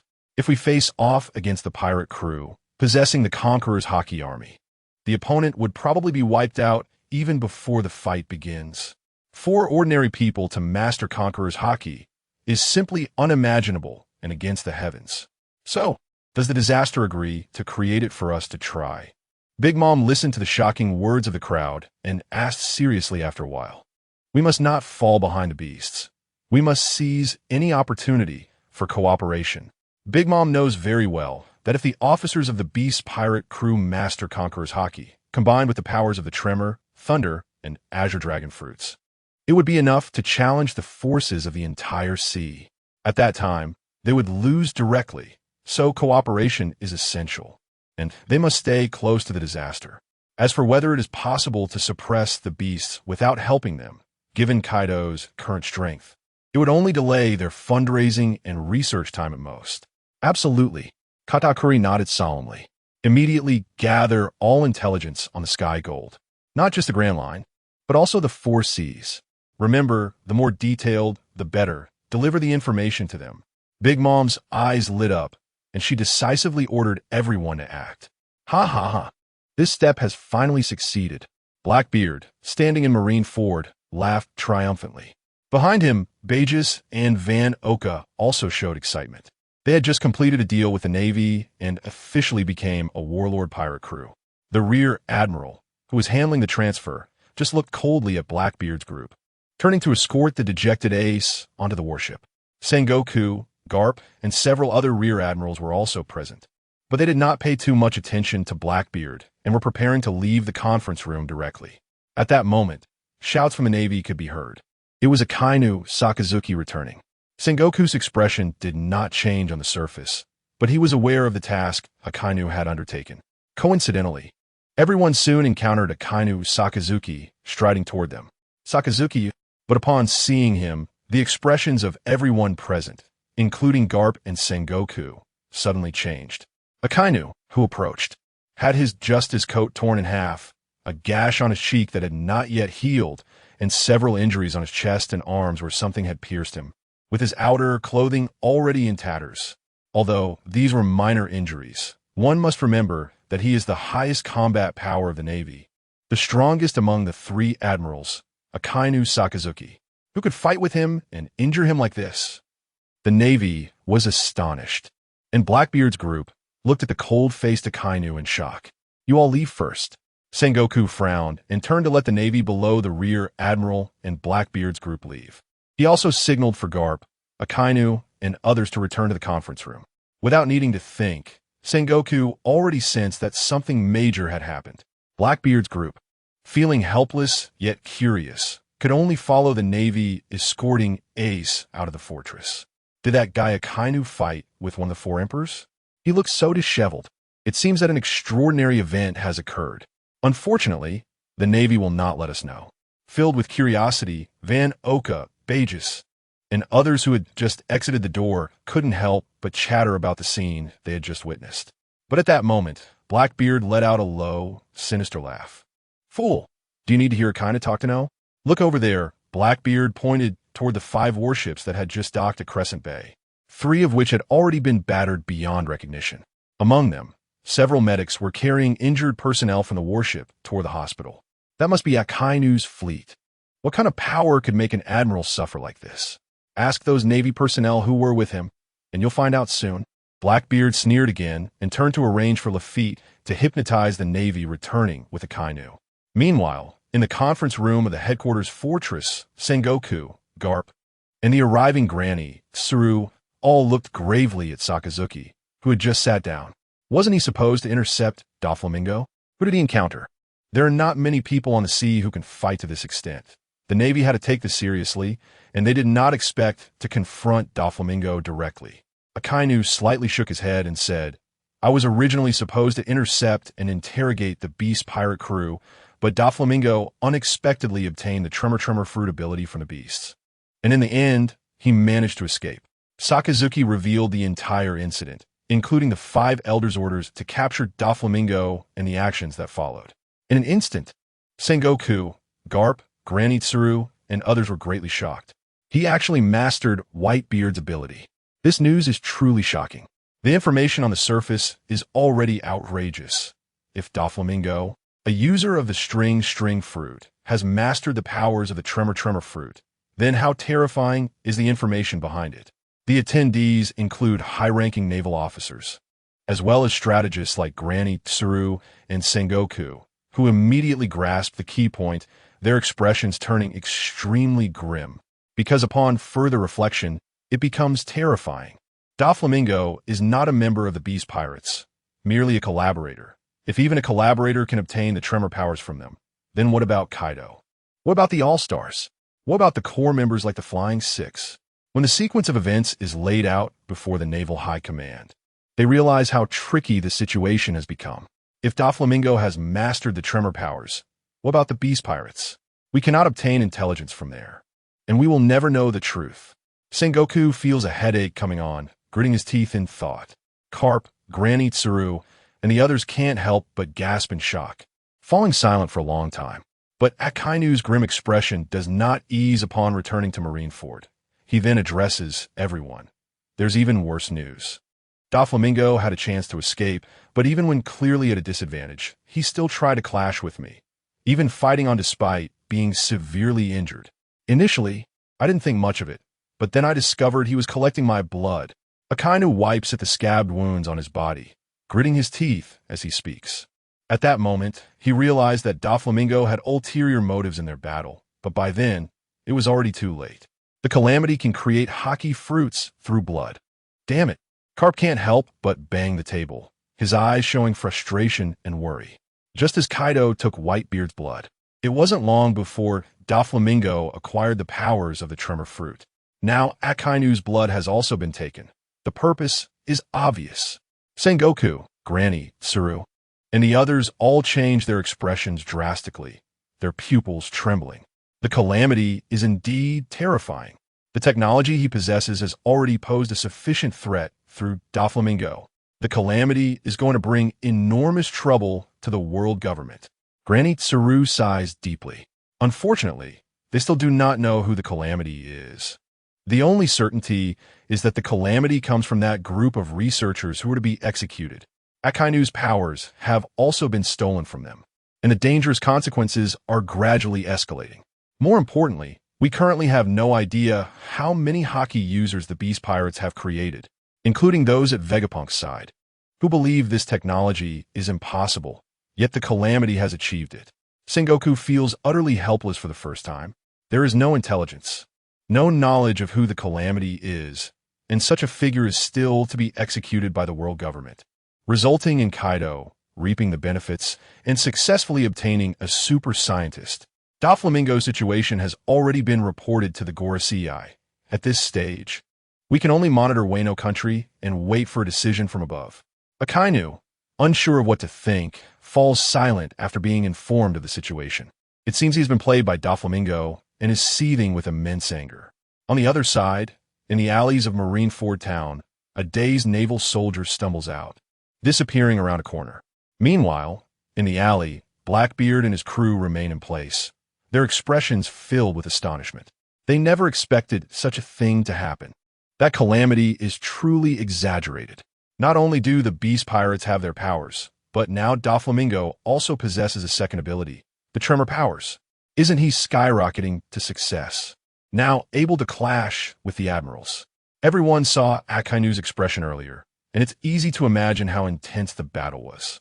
Lafitte, von Aucher, Burgess, and Poison Q whisper among themselves, becoming increasingly exaggerated in their descriptions. In their immersion, they completely forget about Blackbeard, whose expression is dark as water. Damn it, Calamity! Finally, with the chatter of his subordinates, Blackbeard can't help but curse, his chest heaving with anger. From initial drought to the current strong sense of crisis brought on by Doflamingo, Blackbeard's heart is shrouded. Burgess and the others fall silent, watching Blackbeard. They know Titch's plans and understand how he feels at this moment. They need to find a solution, otherwise. Blackbeard clenches his fists, momentarily unsure of how to deal with the future situation. Because now dual and triple power users are no longer unprecedented. In fact, there are many. Just the Beast Pirates alone have more than one. The most important thing is the Tremor Fruit. The super ability he covets has been so easily obtained by Doflamingo. How can he not be furious? Now the advantages of the Dark Fruit are quickly diminishing. The ability to counter all powers does not work against Haki-based abilities. And taking other abilities is utterly worthless at the same time. In Mariewa, the atmosphere of power is tense, the Gorosei silent and expressionless, as if a fierce light has flashed through their thoughts. Until the sound of footsteps is heard, a robust old man in a coat arrives. The old man had a mountain-shaped hairstyle and beard, and he was none other than the supreme commander of the world government, Steelbone Kong. The situation in Wano country had become even more complicated. The five elders wasted no time. As soon as Steelbone Kong arrived, they immediately spoke without letting him sit down. The news from the disaster was still the same. Steelbone Kong's gaze swept over the five elders, and his heart sank. He thought to himself that something major must have happened. Akainu went to intercept Tenyasha for questioning, only to find out that after leaving Wano country, he had gained a second ability, the Tremor Fruit. The Beast Pirates disaster had granted him the power of Haki, and his skills had matured to the point where he could even bestow it upon others. Akainu was unable to stop Tenyasha and was even injured by him. The five elders succinctly highlighted Akainu's encounter. Upon hearing this result, Steelbone Kong was particularly astonished, his eyes narrowing. That Akainu's strength could actually be harmed by Don Quixote Doflamingo? His dual abilities could elevate him to such a level. Steelbone Kong finally understood the gravity of the situation for the five elders. No one could have anticipated this outcome. A warlord like Tenyasha was not on the same level as a marine admiral, yet now the strongest, Akainu, was injured. The disaster was the source of it all. Waiting for all the intelligence regarding him was taking too long, enough for the Beast Pirates to become even stronger. They could not afford to wait any longer. One of the five elders, Saint Mats, was announcing their decision. They could no longer wait for clarity. The threat posed by the disaster was simply too great. A discarded researcher unexpectedly possessed the ability to change the world, and they should not have easily killed him back then. They could not precisely eliminate it now. The only way left was to restrict the Beast Pirates from enhancing through the technology of the disaster. The five elders felt not regret, but anger that such talent was picked up so easily by Kaido. Steelbone Kong, well aware of the thinking of those in power, did not hesitate and directly asked, "What is your decision?" "Eradication. They must strike against the Beast Pirates. Eradicate them." Saint Satan's expression was grim as he spoke with murderous intent. Wano country was still in a state of isolation. If they attacked head-on, the losses would be immense. Steelbone Kong did not stop him, but reminded him. There was no talk of loss anymore. If they did not curb the expansion of the disaster, it would truly become a real calamity. The importance of the disaster had risen to the highest level, one that even Vegapunk could not comprehend. If it could not be obtained, it must be destroyed. The power of the Beast Pirates was also continuously growing. I support an attack, and it must be a decisive blow. Saints Pit, Nasa Shear, and Vachali all reached a consensus. I understand, Steelbone Kong nodded, waiting for the arrangements from the five elders. But at that moment, Saint Satan directly stated, "I will personally take action this time." As the god of science and war, he must take full responsibility for this matter, and given the current strength of the Beast Pirates, only his personal involvement would ensure greater stability. Steelbone Kong was taken aback, but did not say anything further, waiting for orders. With his personal involvement, the situation would indeed be more secure. Regardless, they could not allow them to continue. In this isolated land, it seemed they needed to mobilize a larger force. It was time to take over that country. The other five elders all expressed their agreement. They immediately ordered the Supreme Commander to gather the Navy, CP units, and all military forces. Previously, they had not moved to take over Wano country because the benefits did not outweigh the losses. And the world government was not that urgent about that place, especially with Kaido's Beast Pirates present. Now, they had no choice but to take action. And once the decision was made, they would not hesitate. However, due to the disaster and the beast pirates, the situation in Wano country had become even harder to conquer. Saint Vacheli then remarked, with Saint Satan personally taking action, the treacherous terrain of Wano country need not be considered. The focus now should be on the combat strength of the beast pirates. Based on previous intelligence, the three disasters possessed the strength of transforming into a giant dragon. However, the specific data was still unclear, and doubling their power could not be ruled out. Although the dragon forms of others were not as terrifying as Kaido's, their combat strength was still very formidable. Let us not forget that Doflamingo had mastered the Tremor fruit, and there were certainly others in the beast pirates who had also mastered it. Kaido himself probably had already mastered the three types of abilities. Furthermore, the samurai of Wano country would likely not be enough to deal with the beast pirates on their home turf. St. Mads also continued to analyze the opponent's combat strength, reminding them. In fact, these were easy to deduce. Kaido's battle with Whitebeard and the fight between Doflamingo and Akainu had exposed too much already. It was not the right time to reveal more of their strength.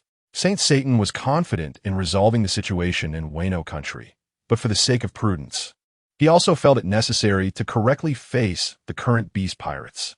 However, the power of the Holy Land could not be too overtly displayed to the world.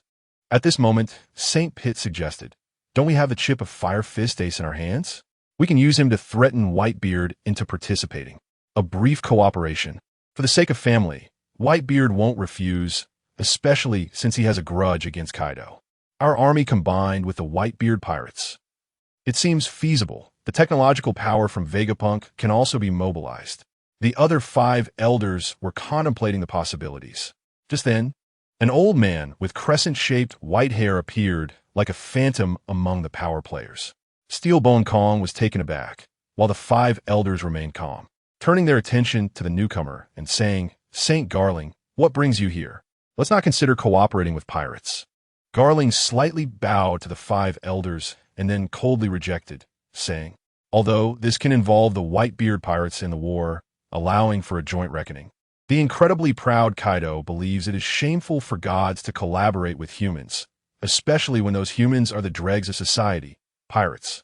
"Oh, it seems you brought something with you." The Gorosei, well aware of Kaido's attitude, asked. The Knights of God received very confidential information that Kaido wants to seize the heavenly gold this time. Kaido grinned, revealing a meaningful smile. The troublesome source of this battle is firstly the closed-off isolation of Wano country, and secondly the strength of the beast pirates. But if Kaido and his crew come out, we won't need to go through so much trouble. Ambush. Is the information accurate? The Gorosei's eyes brightened immediately. They understood Kaido's meaning. Once the beast pirates left Wano, they could save a lot of combat strength and eliminate all those dispatched. At that time, it would be a complete catch, and the disaster in Wano would be like fish in a barrel. Very accurate. If there are no objections, we can make arrangements. Kaido chuckled ominously. Of course, Kaido is really bold. Robbing heavenly gold? That would lead to the downfall of the beast pirates. As for Fire Fist Ace of the Whitebeard pirates, let us pause his execution and prepare for battle to eliminate the beast disaster. His news surprised the Gorosei and Steelbone Kong, and it was also very timely. With such a good opportunity, there was no disagreement, and it was all approved. The source of Kaido's information remains unknown. At this moment, the beast pirates were still trying to gather information about the heavenly gold, completely unaware that the world government had already learned of their plans to act against it. New World, Dressrosa Island. Caesar, looking somewhat anxious with a face that resembled gas, floated restlessly in the palace, complaining, "It's been several days. Why hasn't T. Doflamingo returned yet? The research funding in Punk Hazard has long been insufficient. Now, it has become critical, and they are about to shut down." Unable to stand the wait, Caesar directly came to Dressrosa Island to ask Doflamingo for funding. He had no idea that artificial devil fruits had now become cheap commodities. Diamante, beside him, didn't he even look at this chatterbox, yawning and saying, "The young master has important matters to attend to, and we can't reach him. But we'll be soon. Stop floating around in front of me. I can't afford to wait. Punk Hazard can't hold on much longer." Caesar grumbled, dissatisfied with the casual attitude. Diamante couldn't be bothered to listen, thinking that the young master took the artificial fruits to Wano, so he should be back soon, right?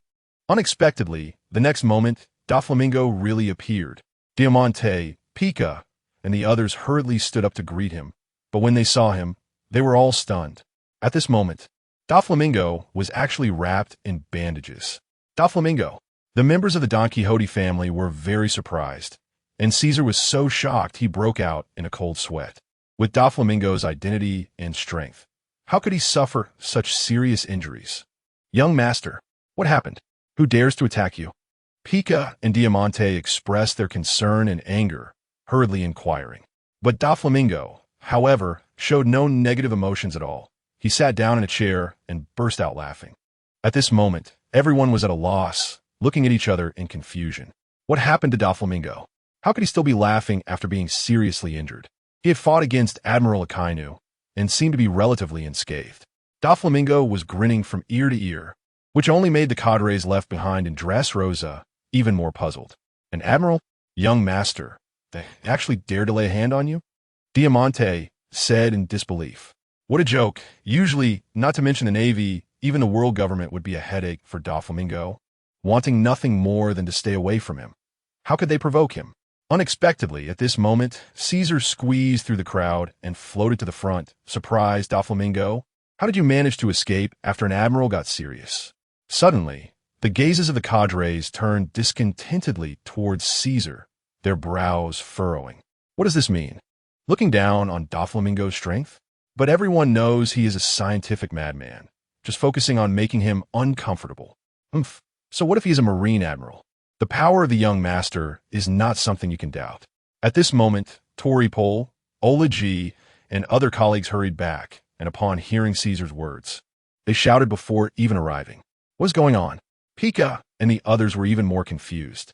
Toripol and the others just smiled without speaking, all looking at the still, excited Doflamingo.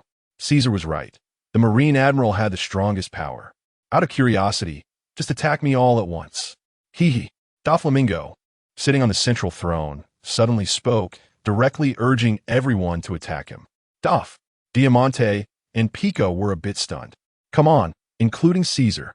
Doflamingo chuckled softly, incredibly arrogant, as if he had no injuries at all. However, in everyone's eyes, Doflamingo was wrapped in bandages, and they didn't dare to strike easily. Then I want hold back. Attack Doff together, and you will understand. But Toripol, Ola G, and the others were completely unreserved, laughing with Doflamingo and actually using Haki and their abilities. With the words spoken, Pika and the others reluctantly followed suit and began to use their abilities. Doflamingo, sitting in the central seat with his legs crossed, rested his arms on his face, facing the impending attack from everyone. As the attacks came, various abilities, fists, and more flew towards him. The heads of the cadres wouldn't truly go all out, but they exerted more than half of their strength, while Baby 5 Buffalo and others gave it their all. In an instant, the entire Great Hall was filled with a terrifying atmosphere, just as the attacks were about to hit Doflamingo. In the next second, 5 almost invisible threads were drawn open in front of him with a wave of his hand. A flash of afterimages, and a white halo suddenly appeared. Crack! With a loud bang, the entire mountain palace began to tremble violently. The air fissures that exploded formed a barrier, blocking the attacks from many cadres before Doflamingo and causing them to lose momentum. This is Diamante, Pika, Buffalo, and others were all stunned, their mouths agape, unable to believe what they were witnessing as they looked at the air fissures in front of them. Seeing Doflamingo easily break and tear apart everyone's attacks, he merely waved his hand. The palace was shaking, the air was stirred. Yet the crowd was so shocked and dumbfounded that they seemed to forget where they were, their eyes nearly popping out. This is the power of the tremor fruit. And Caesar, the mad scientist who also made a move, was so exaggerated that his eyes nearly bulged a meter out, shocked to the point of almost vaporizing. Doflamingo, you've become a dual-type user? The tremor fruit, ISNT Whitebeard as power? No wonder even the Marine Admiral can't do anything about it. If it weren't for the earlier case of the Beast Pirates, they would really think they were dreaming, while feeling a surge of excitement in their hearts. The stronger Doflamingo becomes, the higher their status will be, and that is the strongest paramecia ability, Tremor. Hee. That's right. Now I have obtained a second ability, Tremor. Seeing the shocked expressions of everyone, Doflamingo laughed with satisfaction. But at this moment, Caesar was completely unable to calm his shock. Unlike the cadres, he had only heard of the Beast Pirate's disaster transformation while in Punk Hazard and had scoffed at it without believing it. Now, witnessing Doflamingo using the power of Tremors firsthand, he was momentarily petrified, utterly shocked. Amid the cadre's joyous exclamations, it took him a long time to regain his senses. Exclaiming it was impossible. There can't be more than one ability in this world. That kind of power is enough to blow a person apart. How could it be possible? Having participated in the development of artificial devil fruits, how could he believe in things beyond his understanding? Caesar appeared extremely frantic. The result, however, was the laughter of the Don Quixote family as cadres. Caesar, you probably still don't know about the Beast Pirate's disasters, right? In this world, is there anything impossible? Don't you know about the disaster transformation? Toripole and the others chuckled. No, the Beast Pirate's disaster is just a fictional character without a single photograph. Isn't the disaster transformation a joke? Caesar did not believe it. Then let me personally tell you that everything is true. The Beast Pirate's disaster has developed a technology that converts devil fruit abilities into Haki form, avoiding the risk of explosion, allowing everyone to possess 3 types of abilities. Doflamingo said, still explaining to Caesar. Yes, the disaster of the Beast Pirates is a defiant scientist. Who could believe in such technology to convert abilities into Haki at first? But the fact is just that. Doflamingo's Tremor ability is the best proof. Laoji, Pika, Buffalo, and others were all astonished, then looked at Doflamingo, wanting to inquire about the disaster. But at this moment, Caesar seemed to have suffered a tremendous blow, staggering backward, murmuring how it could be. Only now did he realize why Doflamingo no longer supported the funding for artificial devil fruits. If such technology existed, the entire world would be turned upside down. Caesar, perhaps in the future, will successfully research the disaster's technology for you. After all, that guy is a genius who surpasses Vegapunk. Doflamingo knew of Caesar's talent and thought that next time he got a white Haki fruit, he could let Caesar study it. If he was lucky enough to develop it, it would be incredible. Surpassing Vegapunk? Caesar muttered to himself, not expecting Doflamingo to hold such a high opinion of the disaster. This means that Vegapunk is simply not enough to compare with natural disasters. Indeed, if such technology existed, he would have surpassed all scientists in the world. Even achievements like ancient weapons can only be said to be on par with the results of natural disasters. You don't need to dwell on this matter. Doflamingo is no longer discussing the artificial devil fruits with Caesar.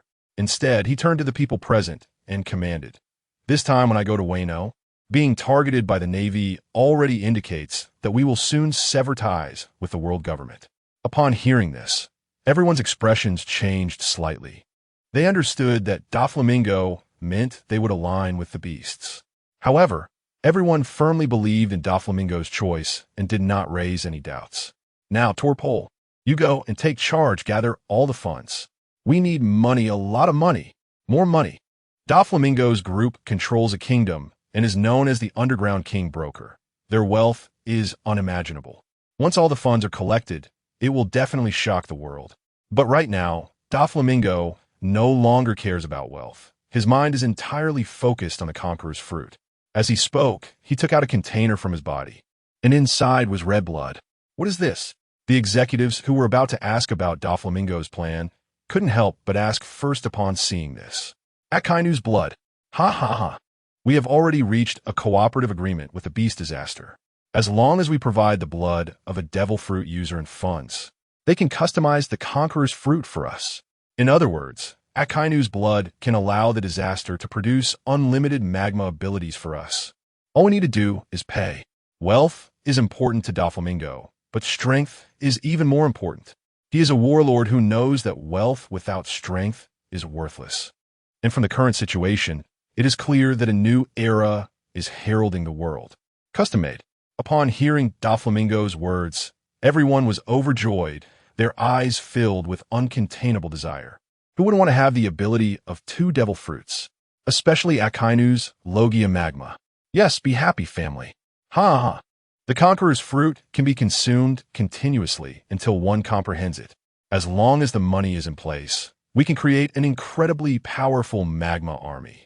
How could Doflamingo not be excited? Torpol, Lao Ji, and the accompanying executives also understood why Doflamingo was fighting so hard.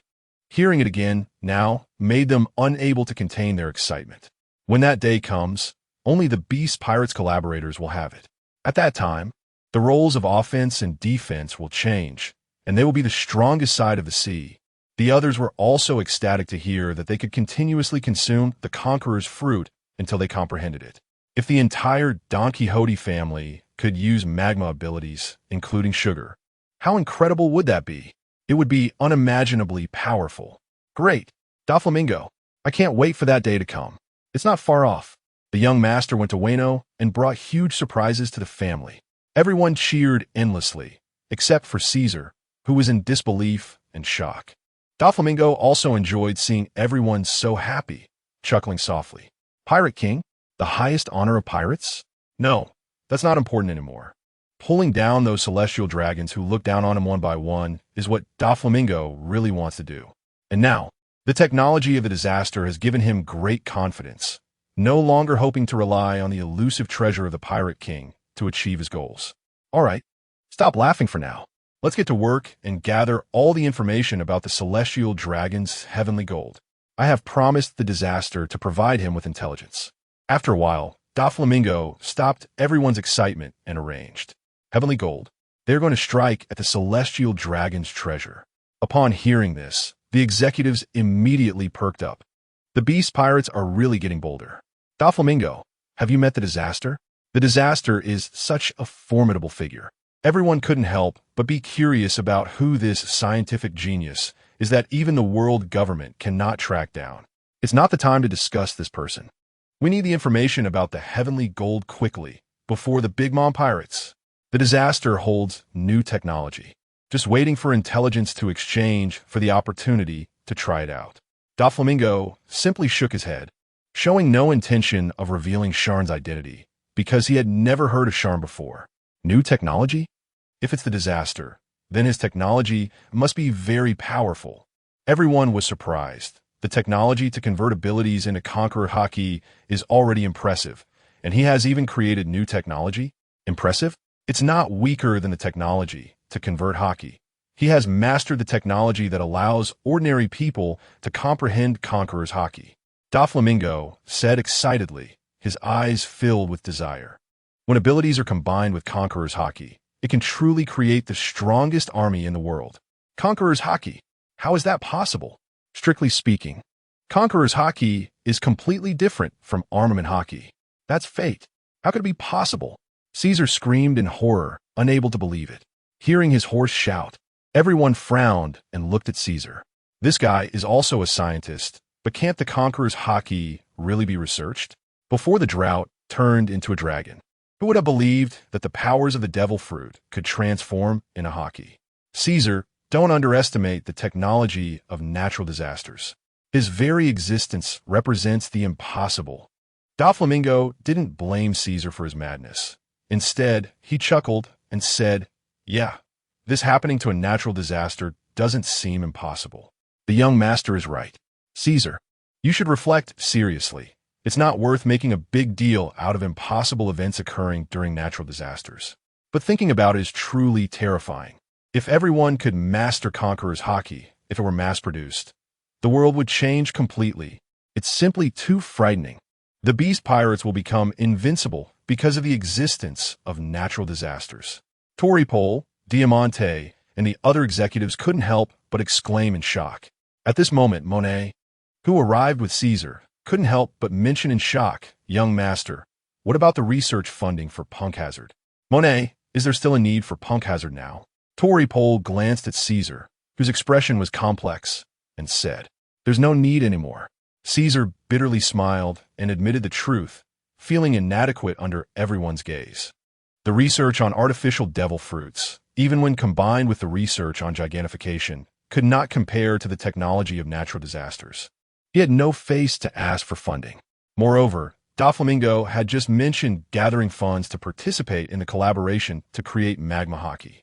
However, at this moment, Monet, as Doflamingo's most loyal subordinate, looked at Doflamingo with a questioning gaze. Doflamingo chuckled and said, "Of course we will invest." What? Caesar doubted his ears and felt a bit ashamed. Artificial devil fruits were insignificant compared to Haki fruits. Yet Doflamingo was still willing to continue investing. "Young master, if we continue investing." Tory Pole, Buffalo, and others looked at Doflamingo in surprise. Hey.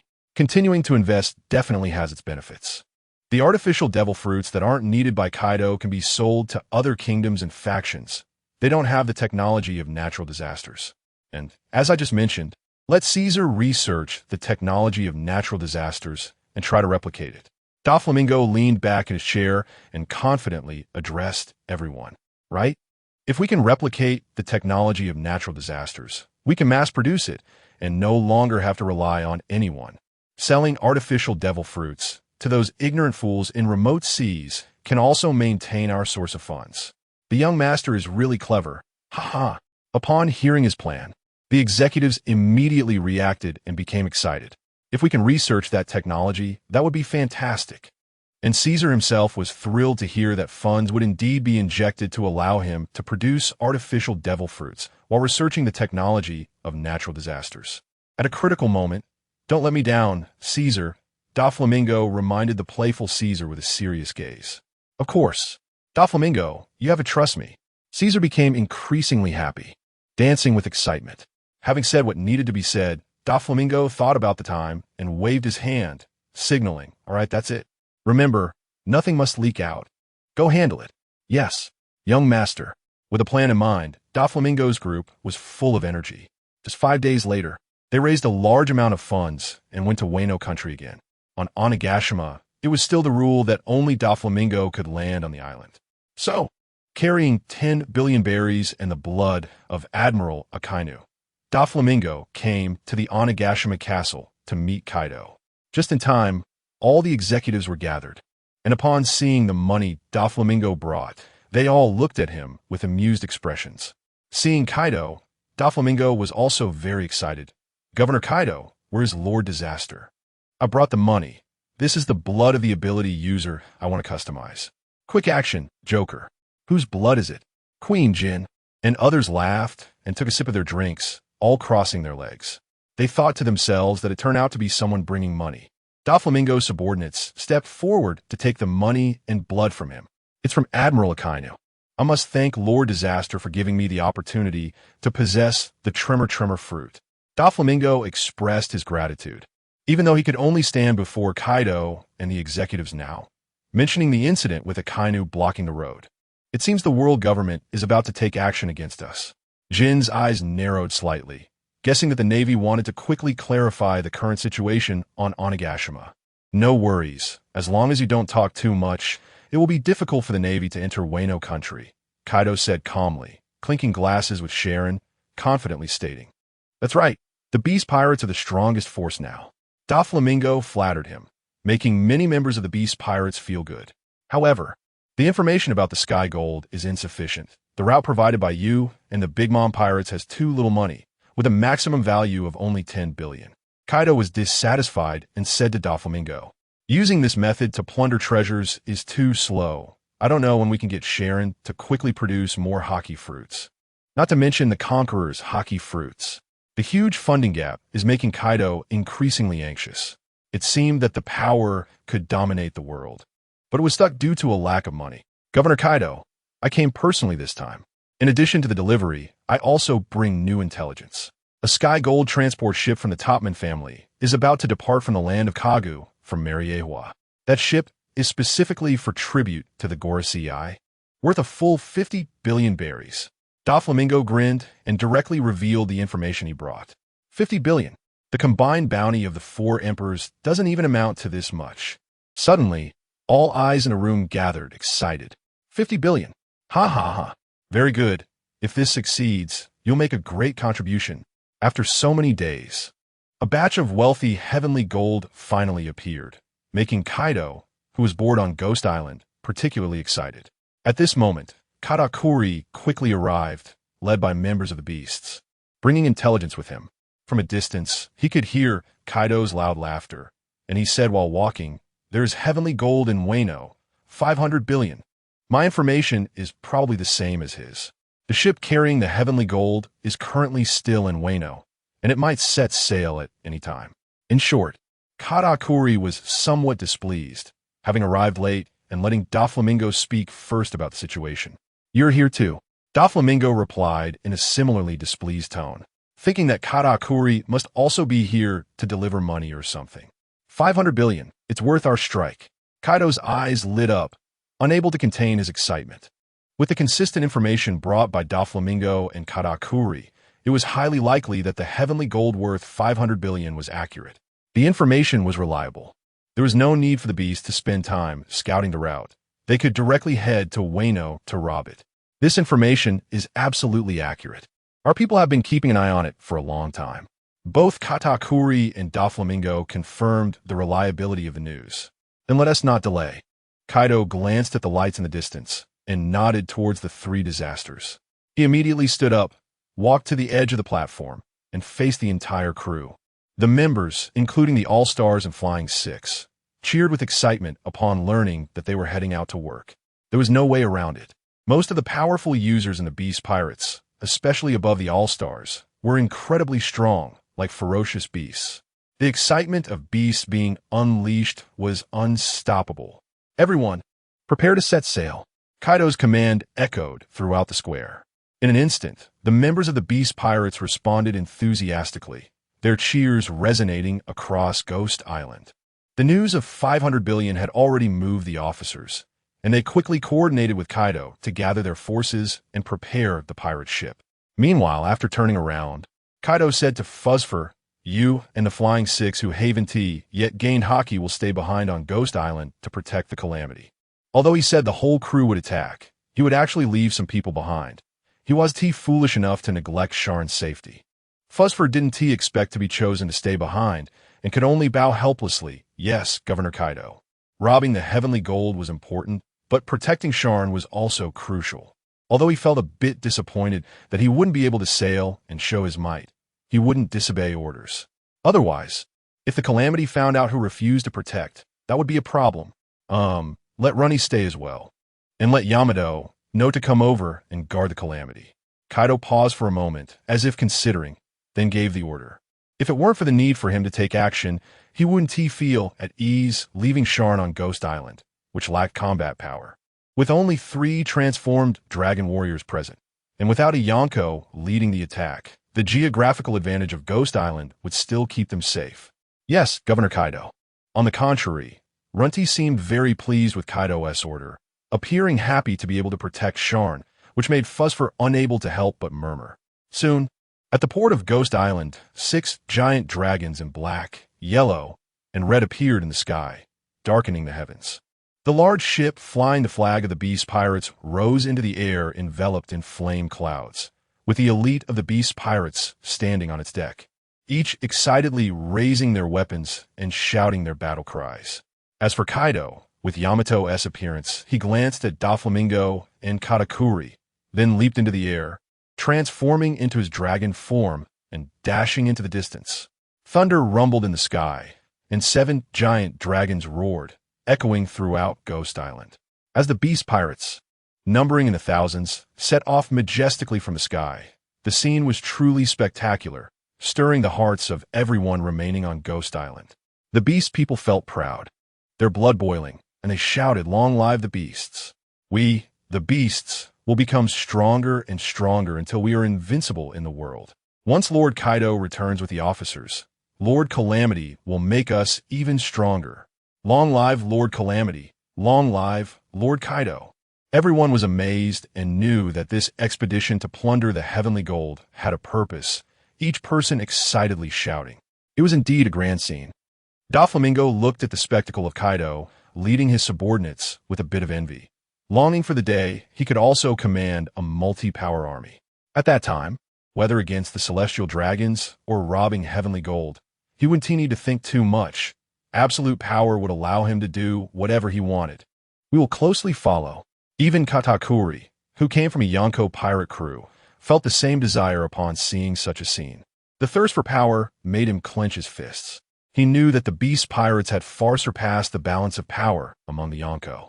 And not wanting to fall behind, he could only rely on the opportunities provided by Calamity, growing under Kaido's brilliance until he could ensure his own safety. Yes, it was about self-preservation. After witnessing the scene of several giant dragons taking flight, Katakuri understood. If Kaido or Calamity refused to cooperate with anyone and had a mind to attack, they probably possessed the strength to confront any organization in the world. This couldn't help but make Katakuri feel anxious and worried. However, at this moment, amidst the complex and excited thoughts of the people on Onigashima, the beast pirates, making a grand appearance and leaping across the sea, also caught the attention of the Navy from Wano country. Beyond the turbulent ocean currents, on a semi-submersible Navy surveillance ship, a naval officer with the rank of colonel held a telescope, drenched in sweat. 6 giant dragons. Not Kaido, but 7 giant dragons. The huge roar dragons, filled with the excitement of the beast pirates battle, spread across the nearby seas, causing the Navy personnel to tremble uncontrollably.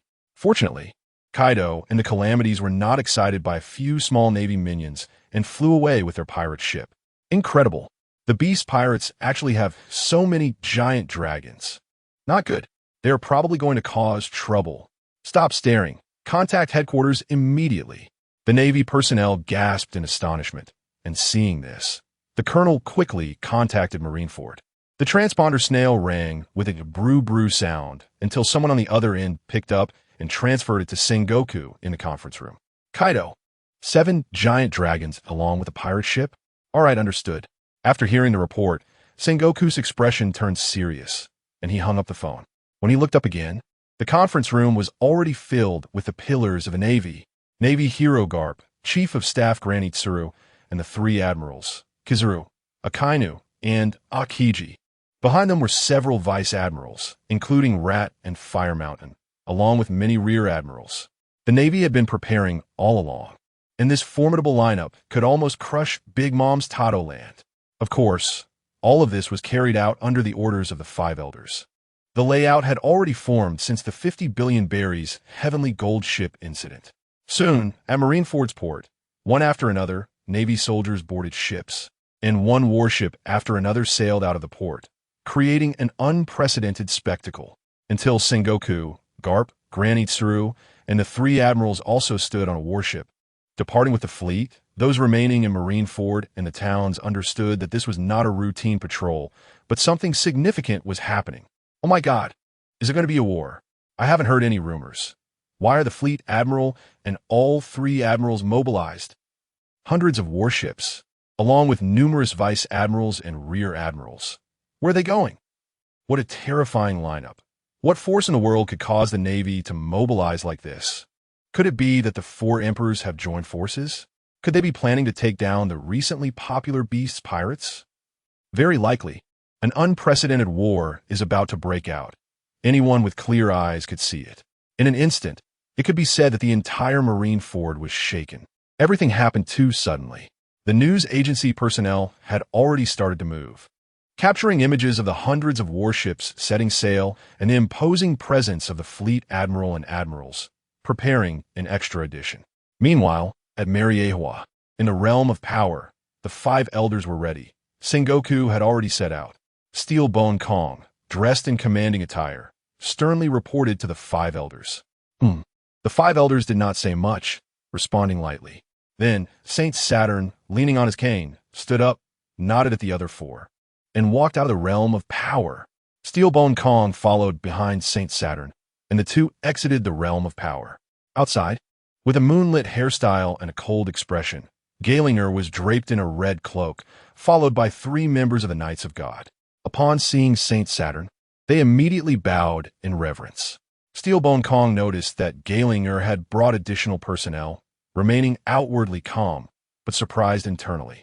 The 3 members of the Knights of God were clad in black and were powerful subordinates just below the Navy admirals. It seems this time, Galinger was serious about eliminating the beast pirates and aimed to wipe them out completely. But this is good. Steelbone Kong understood the current situation, With 7 giant dragons mobilized on Kaido's side, the more combat power deployed, the more secure it would be. Let's go. Saint Saturn nodded in satisfaction and took the lead in walking forward. At this time, below the red line, a fleet of 10 ships flying the world government flag was waiting. On Onigashima, Doflamingo and Katakuri watched the beast pirates leave for a while, during which Doflamingo prepared to leave Onigashima. Kaido's departure would inevitably lead to a great battle with the world government. Doflamingo wanted to go back and wait for news. Most importantly, after Kaido returned, he would definitely need to use his influence to acquire various materials. But just as he was about to leave, he found Katakuri already sitting at the banquet table of the castle, facing off against Fuzz, sneering. Does the Big Mom Pirates have nothing to do? Katakuri glanced at him with cold eyes and replied, the Calamity is still on Onigashima. Oh, are you waiting for your fruits to return? Doflamingo immediately understood what Katakuri wanted to do. But then again, without important matters, how could the second-in-command of the Big Mom Pirates personally come? Katakuri couldn't be bothered to engage with him, nor did he drink or eat. He just sat there quietly. This made Doflamingo, who was thinking of leaving, stop in his tracks and not rush to depart. Instead, he felt a sudden impulse and said, since we have time to spare, Katakuri, how about we spar a bit? As he spoke, he spread his hands, and 5 strands of silk stretched out, with a white halo shimmering, the power of vibration causing the surrounding air to tremble. After these few days, Doflamingo's tremor ability had evidently become more proficient than before, and he could soon activate it without relying on another ability. It was just right to practice with Katakuri and perhaps further refine his skills while also regaining some face from their last encounter. The wine bottles on the table were knocked over and shattered on the ground. Katakuri's gaze sharpened, surprised by Doflamingo's control over the vibrations, which was indeed impressive. Fuzz and the others didn't stop them. Instead, they expressed interest, saying, sounds good, Joker. If you want to spar, the square below is a great place. Doflamingo nodded with a smile, his gaze provocatively directed at Katakuri. Let us see how powerful your tremor can be. Katakuri knew about the incident a few days ago, where he had clashed with Admiral Akainu. Despite Akainu's strength, he not only failed to defeat Doflamingo, but was also injured and had to flee afterward, indicating that Doflamingo's strength was now very close to that of an admiral. If he faced Doflamingo now, he might very well lose, but being provoked in front of him, especially as a commander of the Big Mom Pirates, he couldn't afford to back down without a fight. Admitting defeat? Impossible. Katakuri immediately stood up, ready to engage. Then let us get down to it. Hee. Doflamingo was thrilled, eager to teach the so-called commander a lesson. The two of them jumped in unison and landed in the square, standing facing each other as the atmosphere grew tense. Defeat him, Joker. Ha ha. This is going to be entertaining. Katakuri, as a commander, was certainly stronger. The remaining members of the Beast Pirates, seeing the excitement, immediately began to cheer, afraid they might not get to see a fight. I'm no longer someone you can threaten at will. Doflamingo snorted coldly, and the ground beneath his feet was actually transformed into white silk. Katakuri didn't waste words and summoned a trident made from the mochi fruit, red Haki crackling in his eyes. Just as both sides were about to engage in combat. Oh, quite lively here. Suddenly, a voice rang out. From the castle loft, Sharn appeared with 2 attendants in white coats. Lord Disaster. Fuzz and Runny stood up in surprise, quickly approaching Sharn to bow respectfully. You finally came out. Yamato also popped up from somewhere, cheerfully calling out to Sharn. Look, it's Lord Disaster. Lord Disaster. The remaining members of the Beasts raised their heads and cheered. If seeing Kaido made them feel fear and submission, then seeing Sharn brought them respect and fervor. The Haki that Doflamingo and Katakuri had summoned instantly dissipated, and they couldn't help but feel their hearts skip a beat at Sharn's appearance, invigorated. Especially Katakuri, who saw the person behind Sharn carrying a box. Feeling a surge of excitement. If he wasn't mistaken, it was highly likely to be a custom-made Haki fruit. Aren't you going to fight? Sharn casually leaned against the railing, grinning. No. How could we dare to engage in battle in front of Lord Disaster? Doflamingo quickly greeted him, completely shedding the previous arrogance he had towards Katakuri. Katakuri, more straightforward, turned to head back to the loft, leaving Doflamingo displeased and following him. Sharn didn't mind, smiling as he turned back to Yamato and Fuzz Runty, asking, "Whereas Governor Kaido?" Reporting to Lord Disaster. Governor Kaido took the other members of the beast to the country of Kagu, where a treasure worth 50 billion has appeared, Fuzz reported. 50 billion? That is quite a lot. Too bad I didn't get out in time. Sharn nodded and shook his head, feeling regretful that he had missed the opportunity to bolster the beast's pirates' fighting strength this time. His attendants were carrying 2 boxes of Haki fruits, but oh well. It was too late now. With Kaido's current strength combined with the others, the world government generally couldn't do anything about them. Lord Disaster, do you have Haki fruits again? Fuzz gulped nervously, asking cautiously. Of course. Sharn waved his hand, signaling his attendants to open one of the boxes. Fuzz and Runny's eyes lit up, unable to contain their excitement. With everyone else gone, would they have a chance to consume them first? At this moment, one of the boxes opened, revealing 15 neatly arranged white fruits inside. Doflamingo and Katakuri ascended to the attic again, and they happened to see the 15 white fruits, gasping in astonishment. Another 15. This batch of fruits is enough to create more than 2 multi-ability users. 5 of them are in the form of Azure Dragon. 5 are Thunderclap Haki, and 5 are Tremor Haki. Fuzuf, Yamato, and Runny could tell what fruits were inside and swallowed hard. These are the top-tier abilities of the Beast Pirates, and both Katakuri and Doflamingo couldn't take their eyes off them, remaining silent for a long time.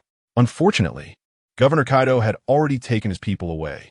Shin glanced at the 2 with a half-smile, knowing they were incredibly envious. The 15 fruits of the Beast Pirates were indeed the artificial devil fruits sent by Don Quixote, Doflamingo, sold to those warring kingdoms in exchange for funds, which were then converted into resources for production. Fuzz and Runty did not dare to approach while Sharn did not speak, both watching eagerly. Finally, Katakuri could not hold back any longer and directly asked, "Disaster Lord, the immortal bird fruit we customized." Sharn teased him about his envious expression, saying, "Haha, I know you are anxious, but don't rush." He then waved his hand to have the people behind him open another box. Inside were 4 white fruits, each with completely different patterns. According to the encyclopedia, they were the mysterious fruit patterns of the immortal bird form. Suddenly, Katakuri's breathing became heavy, and excitement erupted in his eyes. Disaster really made it. They had previously been doubting Disaster, or rather whether the Beast Pirates would play tricks, but it seemed they would not. For immortal bird forms, the transaction was complete. Sharn gestured casually and then closed another box. Doflamingo felt a bit envious, wondering when his magma Haki would be produced, and was about to ask. At that moment, Katakuri unexpectedly picked up a fruit decisively, revealing his hidden fangs in front of Sharn, Fuzz, and others, and swallowed it directly. "Katakuri, you really are impatient, eating one of the 4 directly. Aren't you afraid of Big Mom's wrath?" Doflamingo chuckled. "This is allowed by Mama." Katakuri glanced at Sharn and said. The meaning was clear. It was to verify the authenticity of the fruit. Some things can be distinguished as soon as they enter the mouth.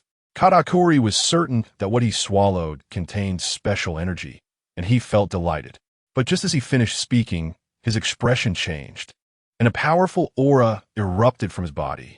Accompanying this was a faint bluish flame, almost white, burning from him and quickly spreading throughout his body. "Good comprehension," Sharn praised. Doflamingo and Katakuri's comprehension were not simple, and Katakuri's use of Haki was even more formidable, allowing his body to undergo a transformation. "I have comprehended it," Katakuri exclaimed joyfully, unable to hide his excitement. With a thought, his body began to change, transforming into a pure white immortal bird form.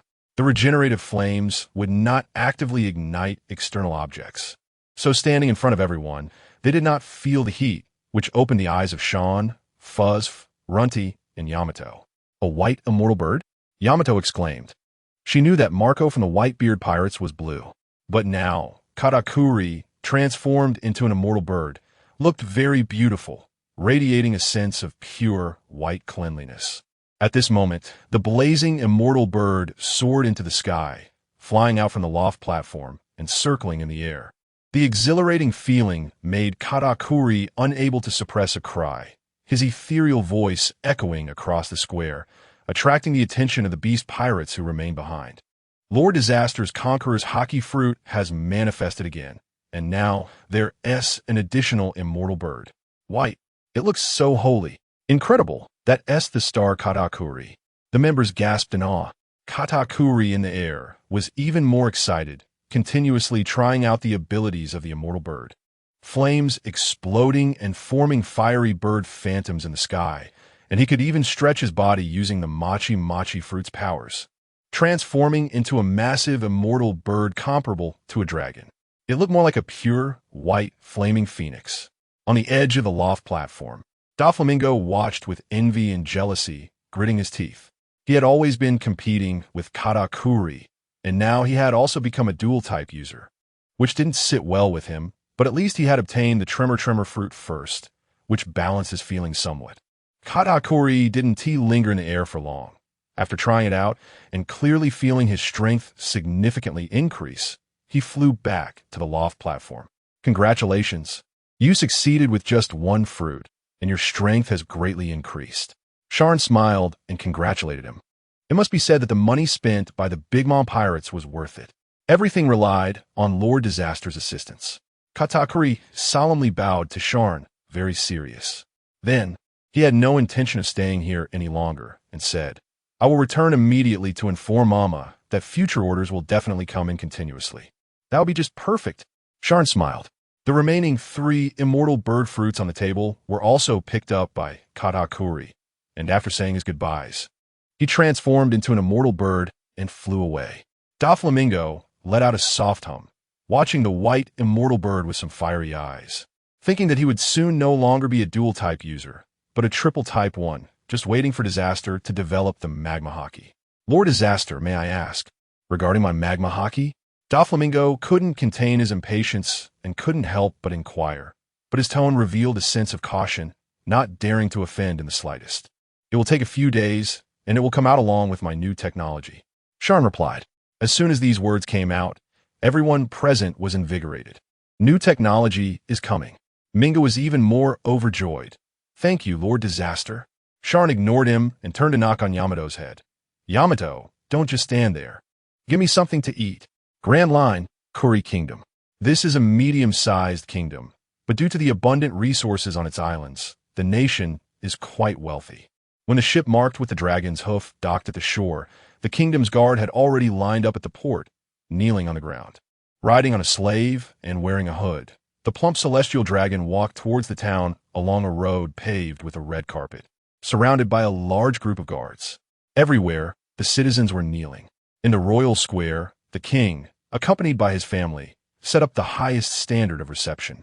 Also kneeling on the ground, shouting, We welcome the great descendant of the Creator God, the world's noble. Here are this year's treasures. The celestial dragon looked down on everyone, only turning to glance at the king with a grunt. However, this glance inadvertently attracted his attention to the queen beside the king. Looking at her exquisite figure and delicate features, the celestial dragon chuckled. Not bad. Someone, bring the gold from the sky onto the ship, and also take that woman. I have my eye on her. The celestial dragon was reckless and dismissive, immediately reaching to grab the queen. This caused great fear among the royal family, guards, and civilians. The queen trembled in fear, unable to suppress a scream as she saw 2 expressionless men in black approaching. At that moment, someone burst out in alarm. The sky. A giant dragon appears in the sky. The celestial dragon was very displeased, but when he turned and looked up, he was immediately stunned. In the square, everyone saw the large clouds approaching in the sky and the 7 faint shadows of giant dragons. What is that? Are those really giant dragons? The celestial dragon was startled, somewhat incredulous, and the guards were even more horrified. In an instant, the entire Gala kingdom was shaken. Witnessing the island covered by dark clouds and the continuous rumbling and flashing of lightning, until the giant dragons descended, the 7 differently colored dragons fully appeared before everyone, leaving everyone in shock with their mouths agape. It was the beast pirates. The members of the CP unit accompanying the ship saw the flag of the pirate ship wrapped in fiery clouds, and their faces immediately changed dramatically. Sir, Retreat to a safe area. Without a moment to think, the CP agents urgently reminded the dazed celestial dragon. The arrival of the pirates in the sky and the scene was too terrifying. Even the trained celestial dragon guards couldn't react quickly enough. Until the CP's reminder led the celestial dragon to seek refuge in the palace. They stayed behind to resist. Upon hearing that it was pirates, and the four emperors at that, the royal family and civilians of Gala Kingdom immediately scattered like birds and beasts, no longer caring about the celestial dragon's authority. At this moment, the Azure Dragon Kaido disdainfully scanned the people and the feeble celestial dragon below, then directly ordered, "Seize that gold from the sky." "Yes, Lord Kaido." The pirate ship landed directly on the land, and members of the beast pirates immediately began to move the piles of treasure. Among them, 4 members of the Flying Six also stepped forward to help. The celestial dragon guards and even the kingdom's soldiers quickly prepared to fight back upon seeing this. However, the members of the beast army looked down on them, each wearing a cruel smile. As soon as the other side made a move, they would retaliate and eliminate them. But just then, a massive explosion of magma, laser beams, and freezing cold air suddenly appeared from the side, heading straight for the pirates. The 3 admirals, Jin, Queen, and Jack immediately reacted, quickly bending down and descending like a whirlwind to block in front of the beast members. Red, yellow, and black dragons spiraled around, all exhaling scorching breaths. The black dragon's breath carried Jin's unique racial flames, with an astonishingly high temperature that, upon colliding with Akainu's magma, actually penetrated it and caused an explosion. Queen's yellow dragon breath resembled a massive laser, and upon colliding with Kizaru's laser, it instantly created a huge fireball that resulted in a massive explosion on the ground. Meanwhile, Jack's red dragon breath was no different from the heat breath, clashing against Akiji's freezing cold air, creating a large amount of mist that was then dispersed by the surrounding shockwaves. To those watching, everything happened very quickly. Almost as soon as the 3 admirals' attacks appeared, the 3 dragons were already blocking in front of the beast army's members. Then the vision was filled with massive fire and intense winds, causing the ground to tremble. The Navy. Kaido looked somewhat surprised at the 3 tall figures appearing on the other side of the square. Just as he was about to say something, he suddenly looked towards the sea behind him. He saw bubbles bubbling up on the surface of the sea, and then a dense fleet of warships appeared. The sheer number of ships made the members of the beast army also tense up. The Navy had indeed come with a significant force, with these warships nearly filling the visible sea area around the island, estimated to be over 100. Interesting, the fearsome Kaido showed no signs of fear at this moment. Instead, his gaze shifted from indifference to a surge of battle intent. "You've kept me waiting for so long, Kaido." At this moment, Kizaru shone not far from the beast pirates, hands in his pockets, smiling. Akiji and Akainu were also approaching, cracking their knuckles and coldly stating, "Your doom has arrived, Kaido. The beast pirates won't escape today." The united statement of the 3 admirals was self-evident in its threat level. However, for the All-Stars, Flying Six, and others, such words did not pose a significant problem. Their expressions were grave but showed no signs of panic. Just then, bubbles on the warship burst, revealing Navy ships filled to the brim. Among them, on the leading battleship, Sengoku and Garp appeared. The beast pirates have truly undergone a transformation. If they weren't prepared, they would indeed be at a loss. At this moment, Garp's usual carefree demeanor was replaced by a serious expression, indicating that even the heroic Navy couldn't help but take Kaido seriously. The Calamity's technique had surprisingly reached such a level. Back then, he had indeed gotten a great deal. But today, the beast would be annihilated. Sengoku stood in front of Garp, his coat flapping in the sea breeze, declaring the fate of the beast pirates. With the 3 admirals, so many officers, and the fleet commander, it was clear to the thousands of beast pirates that their annihilation was imminent. "Governor Kaido, it seems we have completely fallen into their ambush. The heavenly gold is a trap." At this point, they realized that the heavenly gold presented by the enemy was a conspiracy. The square was directly piled high with treasures, showing that they had truly invested heavily to deceive the beasts. It was too late to realize it was an ambush. Akainu's fists bubbled with magma. a slight smile forming at the corners of his mouth, seemingly pleased at the prospect of annihilating the beast pirates. Too late? With this little force? You think you can destroy us beasts? Come and kill me if you can. Kaido scoffed, then laughed heartily. The Navy had more people than the beasts, but their top fighting power was limited. He was confident he could face Sengoku and Garp alone. As for the remaining forces, could they match 6 giant dragons? That's right. If you have the ability, come and try to kill us. Numbers don't determine victory. The Navy, one could say, had come just in time, with Kaido-sama here. Everyone need not panic.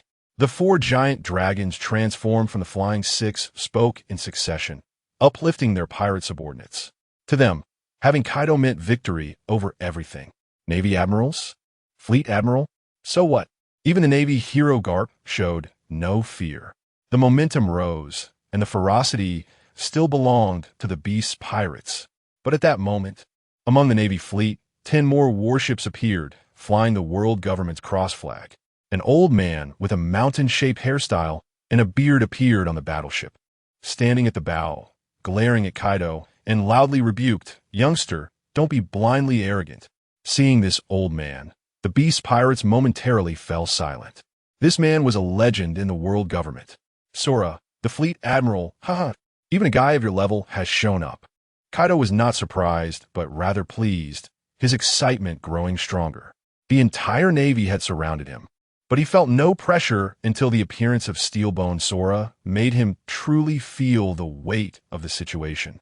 The Navy's various levels of combat power were all present, plus the commander of the entire army. Such a massive fighting force made Kaido's entire dragon body tremble slightly.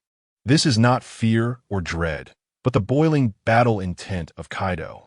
Because today's game is set for you, the surrounding seas have been heavily surrounded by us. And no matter where you try to escape from, you cannot. Today, the beast pirates and the 7 dragons will be buried here. With a wave of Steelbone Kong's hand, the cannons of the frontline battleships are lined up and aimed at the beast army. With just a command, the firepower will be unleashed first. At this moment, a loud curse came from Square. "Bastards! Despicable lower class! You dare to use me as bait! Do you know I almost died?" The Celestial Dragon, who had originally wanted to stay away, was dumbfounded by the sudden appearance of the Navy and only reacted now, cursing angrily. As a Celestial Dragon, being used as bait by subordinates was an insult to his supreme dignity. None of the people present paid any attention to the Celestial Dragon's impotent rage. Instead, both sides were in a standoff, their gazes clashing. Navy, are you all deaf? Answer me, Saint," he shouted. "Very well, slap the 3 admirals hard." Until he couldn't bear it anymore, the Celestial Dragon actually ordered his subordinates to slap the Navy admirals. But at that moment, a long sword silently rested on the Celestial Dragon's neck, pressing tightly against the bubble shield. At the same time, a cold voice said, "Shut up. Bastard, are you trying to kill a world noble?" The Celestial Dragon cried out in fear, but upon closer inspection, it was actually the black-clad Knights of God. Their indifferent expressions and iconic dragon hooves instantly froze the Celestial Dragon. His eyes filled with intense terror. His throat felt as if something was stuck, unable to utter a single coherent word. As 4 members of the Knights of God appeared, his sycophants were so frightened that they kept retreating. The Knights of God, the enforcement troops with the power of life and death over world nobles. Each one of them was an elite among Celestial Dragons. However, the people on the Navy side were not surprised. Their eyes were fixed on Kaido. On the side of the beast pirates, everyone was quite astonished. The Knights of God actually mobilized. Jean was taken aback, looking at the Knights of God as if recalling some unpleasant memories. At this moment, a red figure appeared, approaching the Celestial Dragon and rudely yanking at his clothes. With a bang, the fat Celestial Dragon crashed into the wall of a building, blood pouring from his head as he fainted. The red figure, calm and unbothered, sneered at Kaido, saying, "Long time no see, Kaido." The crescent-shaped hairstyle of the red figure made Kaido's expression change slightly, and then he laughed heartily. "So it's you too, Galing." After several decades, the man hailed as the king of God Valley appeared here, surprising Kaido while also stirring up even more excitement within him. Memories of the past flooded his mind. Back then, he was not yet at his peak, but he watched Galing shine brilliantly in God Valley. In that arena, he crushed strong opponents with absolute strength, shocking everyone. If it weren't for the appearances of Roger and Rox, Gailing would have undoubtedly resonated throughout the world as a powerful figure, a true king. Unfortunately, the interference of the Rox pirates rendered the arena in God Valley meaningless. But in Kaido's heart, a seed was sown. He looked forward to the day he could battle this king of God Valley. Good thing you still remember me, Kaido. Today is your doomsday. The beast pirates have already violated the taboo. Today you die, and tomorrow it will be the turn of the disaster. Gailing Saint smiled with killing intent. Drawing his long sword from his waist, Kaido fixed his gaze on Gailing Saint, and the 6 giant dragons behind him and the beast army began to grow tense. There was no way around it. The opposing lineup was too powerful. Although they had confidence in Kaido's strength, it was hard not to feel a tremor of fear. Moreover, they could hear that the goal of eliminating them was not the ultimate aim. They were here to kill the disaster. Meanwhile, the Navy had already begun evacuating everyone on the island. This place would become the main battlefield for the annihilation of the beast pirates. Lord Kaido, there seem to be too many strong opponents on the other side. Should we force our way out? Quinn asked timidly in a low voice. Facing Kaido directly was definitely not a problem, but they were different. If it was a breakout, it would be another matter. Breakout? Ha ha ha. Kaido laughed heartily at this, showing no fear even in the face of thousands of enemies. This is the war I want. Crush them, and the beast pirates will become the strongest in the world. You little ones, what is there to fear? Kill. Kaido directly commanded the start of battle without any hesitation. Quinn, Jack, Jean, and the Flying Six were not surprised either, twisting their dragon bodies and rushing straight toward the Navy's rear admirals and vice admirals. They would pick the soft targets first and take care of these troublesome ones. The Navy had over a dozen vice admirals, plus 3 admirals, the fleet admiral, and the Navy hero Garp. They didn't need to worry about the others. Jean knew that the main target of the enemy must be Kaido, which is why he led the charge toward the Navy formation. Interesting, I haven't even tried to persuade them to surrender, and they're going straight into battle. Gailing Saint remained still, smiling as if he had the beast pirates in his grasp. Meanwhile, in the Navy's formation, the Weasel looked solemnly at the 6 giant dragons charging toward them, commanding all battleships to open fire. The battleship's targets were the 7 dragons, including Kaido, and all members of the beast pirates. Boom, boom, boom. The cannon fire erupted like fireworks, with bombs forming a dense net descending. But mere cannon fire could hardly threaten the giant dragons. Jean, Quinn, and Jack led the charge, their dragon bodies tearing through the curtain of cannonballs. Then they opened their mouths and unleashed a torrent of flame. Not just one dragon, but 6 dragons simultaneously using their flame breath. In an instant, the sky was illuminated with fire, 6 pillars of flame sweeping through, directly destroying the frontline battleships, and a large number of Navy fell into the sea. The Navy was not idle either. Upon seeing the flame breath approaching, the officers, including the vice admirals, charged forward to attack the 6 dragons. Come on, Quinn screeched, finally feeling just how terrifying the destructive power of the dragon form was in a group battle. The dragon's body twisted, its mouth opened, and a foul wind whipped up. Those vice admirals and rear admirals, who were supposed to be the elite suppressing pirates in the New World, were utterly ineffective against the foul wind and flame breath, either being blown away or unable to withstand the cuts. The Flying Six were even more addicted to the fight. They only needed to pay attention to the vice admiral's attacks. And didn't he have to worry about defense too much? Cannonballs and bullets hitting them felt like mere tickles. With each breath they took, large numbers of Navy were swept away and injured. A single roar was akin to an enhanced bombing, capable of blowing ships apart. With Jean and Jack, the black and red dragons leading the charge, the battle turned out to be unexpectedly one-sided. Not to mention the others. Even the vice admirals were unable to get close to attack the 6 dragons and could only passively defend. For a moment, the 6 dragons circling low pressed down on the Navy formation, causing massive damage and destruction, leaving Sengoku, Garp, and others trembling in shock. This is the beast pirates after being enhanced by the technology of the Calamity. It's truly outrageous. What a thrill. This is really exhilarating. Ha ha. It's all thanks to Lord Calamity's technology that we are unstoppable. The Flying Six and other giants are experiencing the power of the dragons for the first time, thoroughly destroying the Navy's defenses. With their strength, as long as they can withstand the attacks of the vice admirals, they can run rampant within the Navy's ranks. But the Navy has many troops, and naturally, they won't just sit back and wait. Sengoku, Garp, and Steelbone Akainu, as the final combatants, won't easily intervene, but are instead watching the battlefield with somewhat gloomy expressions. At this moment, three figures quickly approached the 6 giant dragons of the Beast Pirates. It's truly terrifying. If the Beast Pirates continue to be allowed to rampage, they might really become 100 dragons. Yellow Ape suddenly appeared on the mast of the warship, his finger emitting dazzling light aimed at one of the giant dragons. The combat power below the rank of Rear Admiral poses no threat to them. They should deal with the other pirates. Akainu and Akiji also arrived in succession, giving commands. Ha ha ha. The 3 admirals have come just in time. Queen regained confidence and began to boast. Meanwhile, Jin ordered the thousands of Beast's army behind him to attack the Navy formation, and both sides rushed forward, engaging in fierce gunfire at the port. Let's take down the admiral first. The red dragon, Drought, became even more inflated, roaring as it charged towards Akiji. How arrogant. Just you guys?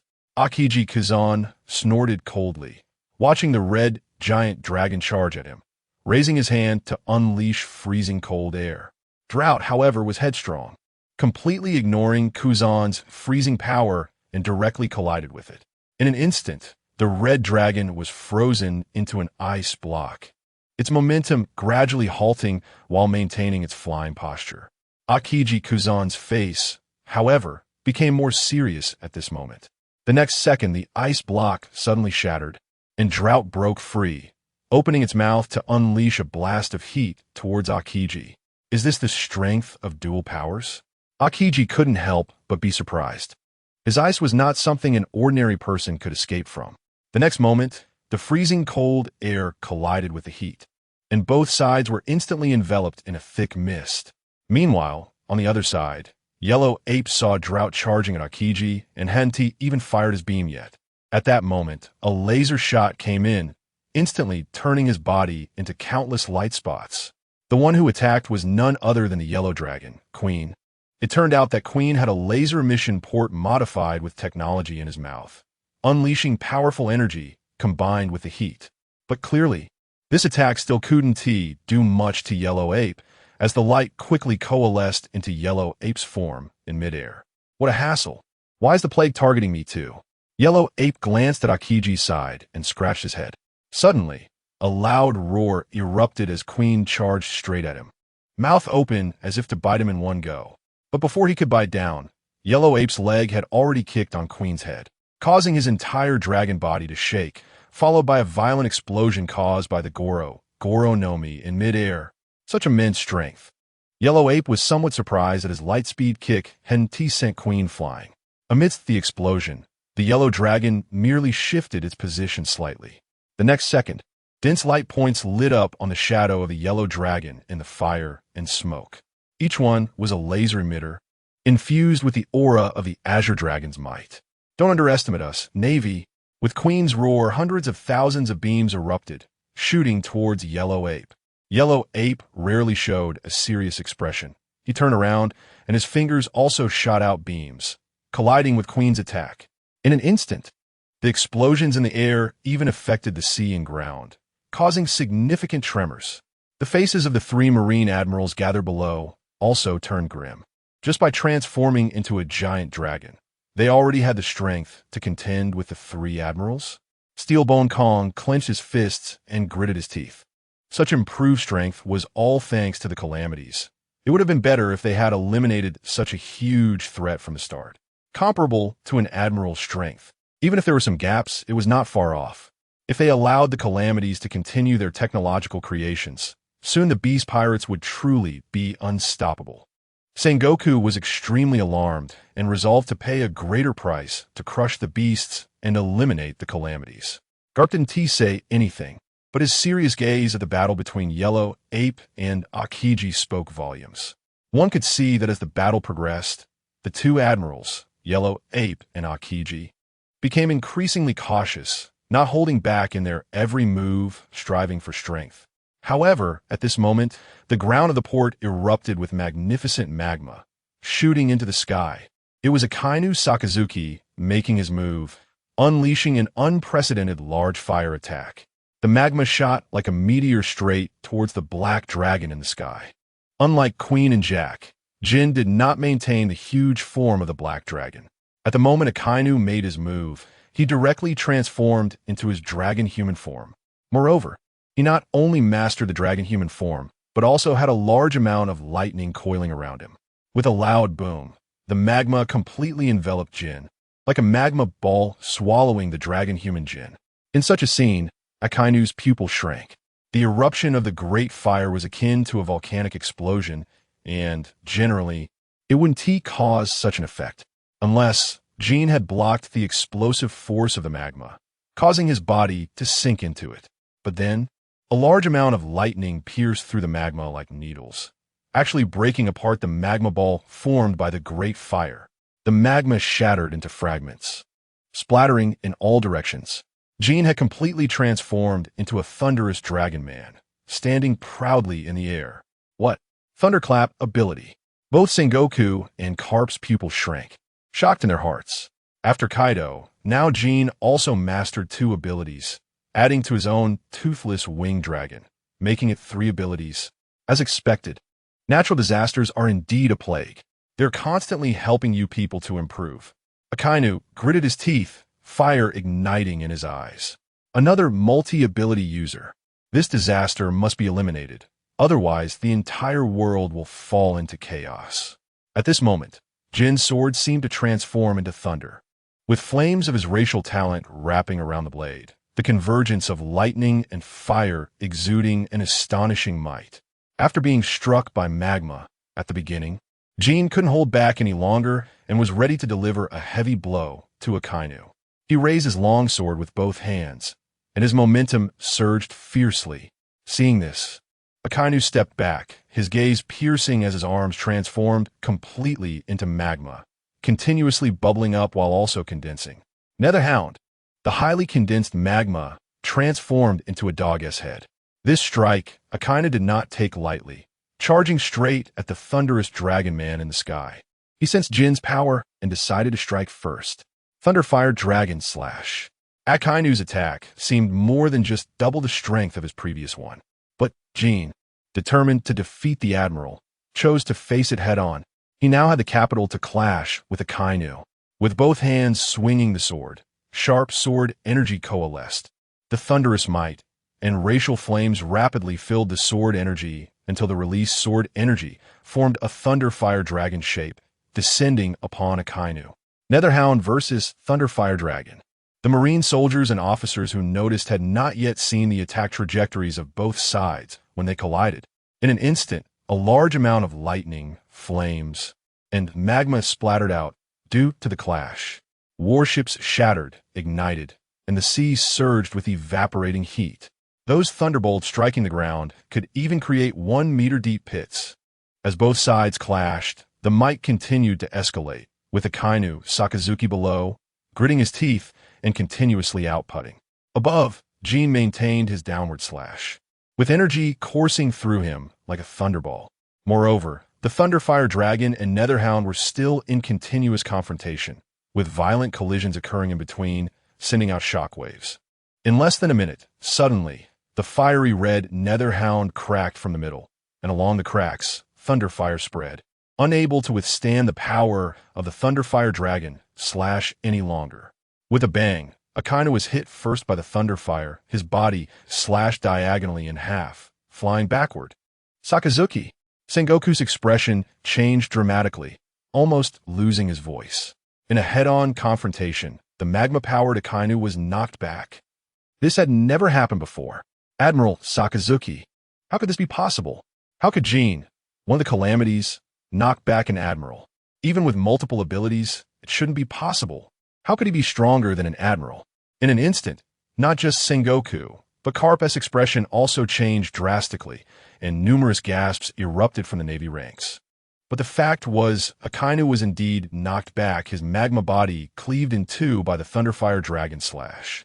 Watching as it crashed into the walls of the port buildings, collapsing them and igniting them with magma, the Navy felt a wave of heart palpitations. The beast pirates had completely transformed. Their strength far exceeded that of the four emperors. Damn it! Akainu quickly stood up, his body, which had been cleaved in half, healing together, looking none the worse for wear. But in reality, his entire energy was surging, suffering some internal injuries from the shock of the Thunderfire power. Ha ha ha! An admiral of the Navy? So what? Jean laughed loudly. For his personality, there were almost no moments of loud laughter, but now feeling his own strength, feeling the exhilarating power that had even knocked back an admiral, he couldn't hide his joy. In the past, it would have been impossible, even being quite a distance from an admiral's strength, but now, he was confident he could defeat Akainu. At this moment, Kaido, who was watching the battle without taking action, let out a triumphant laugh.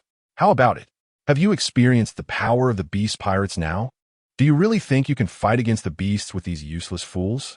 Whether it's the admirals or you old men, I'm not afraid of any of you. Kaido's words were filled with sarcasm. The battle situation was indeed beyond the expectations of Sengoku and Steelbone Kong. The Flying Six powers in dragon form and the Calamities displayed astonishing combat power, making the Navy feel like they were attacking a giant beast with no progress. Instead, upon engaging, the Calamities showcased their terrifying strength against the three admirals. Ha! These humans have indeed become much stronger, but you're too arrogant, Kaido. St. Geringer chuckled darkly, unimpressed. In his eyes, the Navy was merely a tool for consuming physical strength. Arrogant? No, I think I could be even more arrogant. This confidence, after all, is thanks to you, world government, for sending me such extraordinary talents. Now, the Calamity is my sworn brother. Ha ha. The more exaggerated Kaido's laughter was, the darker the expressions of the Navy personnel became, who didn't know that the current strength of the beast was all thanks to the Calamity, breaking the world's understanding with unmatched technology. All the troubles could be said to have arisen because of the Calamity. Brother? Don't worry, after you die, he'll follow you too. St. Geringer sneered back. On Sengoku's side, the two men with gloomy faces could no longer afford to wait and watch. Kaido, let's see if the beast can still exist today, Sengoku said coldly. Together with Carp, he stepped forward and threw off his coat. A combination that had fought on the front lines for decades was actually going to take action personally today. Marshal, Vice Admiral Carp. The Navy soldiers cheered when they saw Carp rolling up his sleeves. In their eyes, these two were legends, and there was no enemy they couldn't handle. Two old men want to take action too? Seeing this, Kaido continued to mock them. But the next second, Sengoku and Carp disappeared from the warship. When they reappeared, they were already in midair. Carp's hands were covered in Haki, and from a strand of red lightning, more and more red lightning erupted. Sengoku's body transformed in the air, radiating a gentle golden light, turning into the form of a giant Buddha. Buddha impact. The golden Buddha's sharp gaze aimed at Kaido below and pushed down with a palm. In an instant, the air was compressed, and the Buddha's ability exploded. The shockwave, enveloped in a circular range, instantly descended upon Kaido, the Azure Dragon. At the same time, Carp shouted galactic impact. His fist, wrapped in Haki and Conqueror's Haki, slammed down from the air. Before he even arrived, the exaggerated shockwave was released together with the Buddha's impact. Carp's attack was like a slanted galaxy, the super strong dual Haki enveloping Kaido's head almost instantaneously. The visible distortion of the air and the black-red, flickering Haki thunder made everyone's pupils shrink sharply. This is the strength of the naval hero Carp, a man who holds the rank of vice admiral yet possesses the might of a war god. Following closely behind, Admiral Sengoku also strikes without holding back, his shockwave imbued with the power of Conqueror's Haki. Both the beast pirates and the Navy, upon witnessing this situation, all retreat from the combat zone where Kaido is located, not daring to linger, their eyes filled with astonishment. These two old geezers show no signs of weakening at all. St. Galinger snorted lightly, feeling that this scene resembled the battle at God Valley, where Carp and Roger teamed up against rocks. What he didn't expect was that Kaido's strength had now reached an unimaginable level. Faced with the attacks from Carp and Sengoku, Kaido's body was instantly enveloped in thunder, transforming his flesh into lightning elements. The massive body of the Azure Dragon also turned into billions of thundering bolts at this moment, ultimately shrouding his dragon-human form in lightning. The combination of the natural thunder and the Azure Dragon's hybrid form caused Kaido's momentum to soar, with gusts of wind swirling around him. He then reached out, retrieving the 8 trigrams wolf Fong staff, gripping it with both hands, baring his fangs and roaring. Thunderclap, 8 trigrams.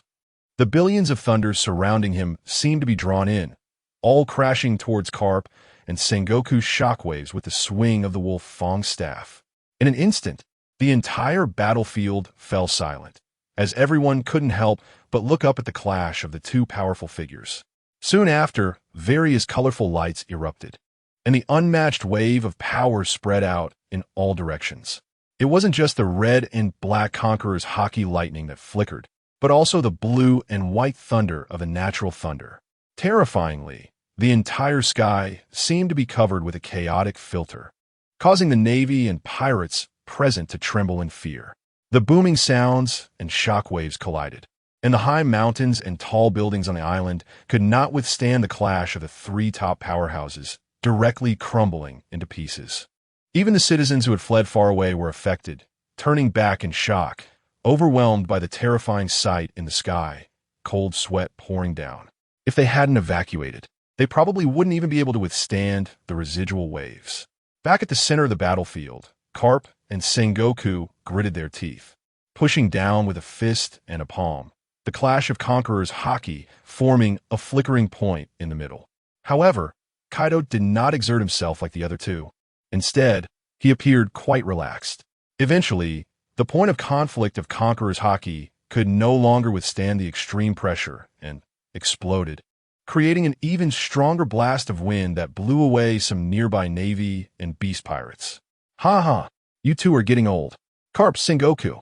Kaido blocked their attacks without even taking half a step back, unable to contain his wild laughter, before acquiring the power of Haki. Who would dare to act so arrogantly alongside these two? It was impossible to even surpass Carp. But now, with Sharn's help, he had gained unimaginable strength, allowing him to easily fend off those he once feared. Carp and Sengoku also sensed Kaido's ease and astonishing power, their expressions turning grim as they raised their hands to increase their strength, vowing to push Kaido down. Not enough, far from enough. Kaido revealed a fierce smile, looking particularly terrifying in his thunder dragon form. Just then, a figure suddenly leaped up from behind Carp and Sengoku, the commander-in-chief with the mountain-shaped mustache and spiky hairstyle. Steelbone Kong could no longer hold back. He did not speak, but his eyelids were twitching with anger as he clenched his teeth and threw a punch at Kaido. Steelbone Fist.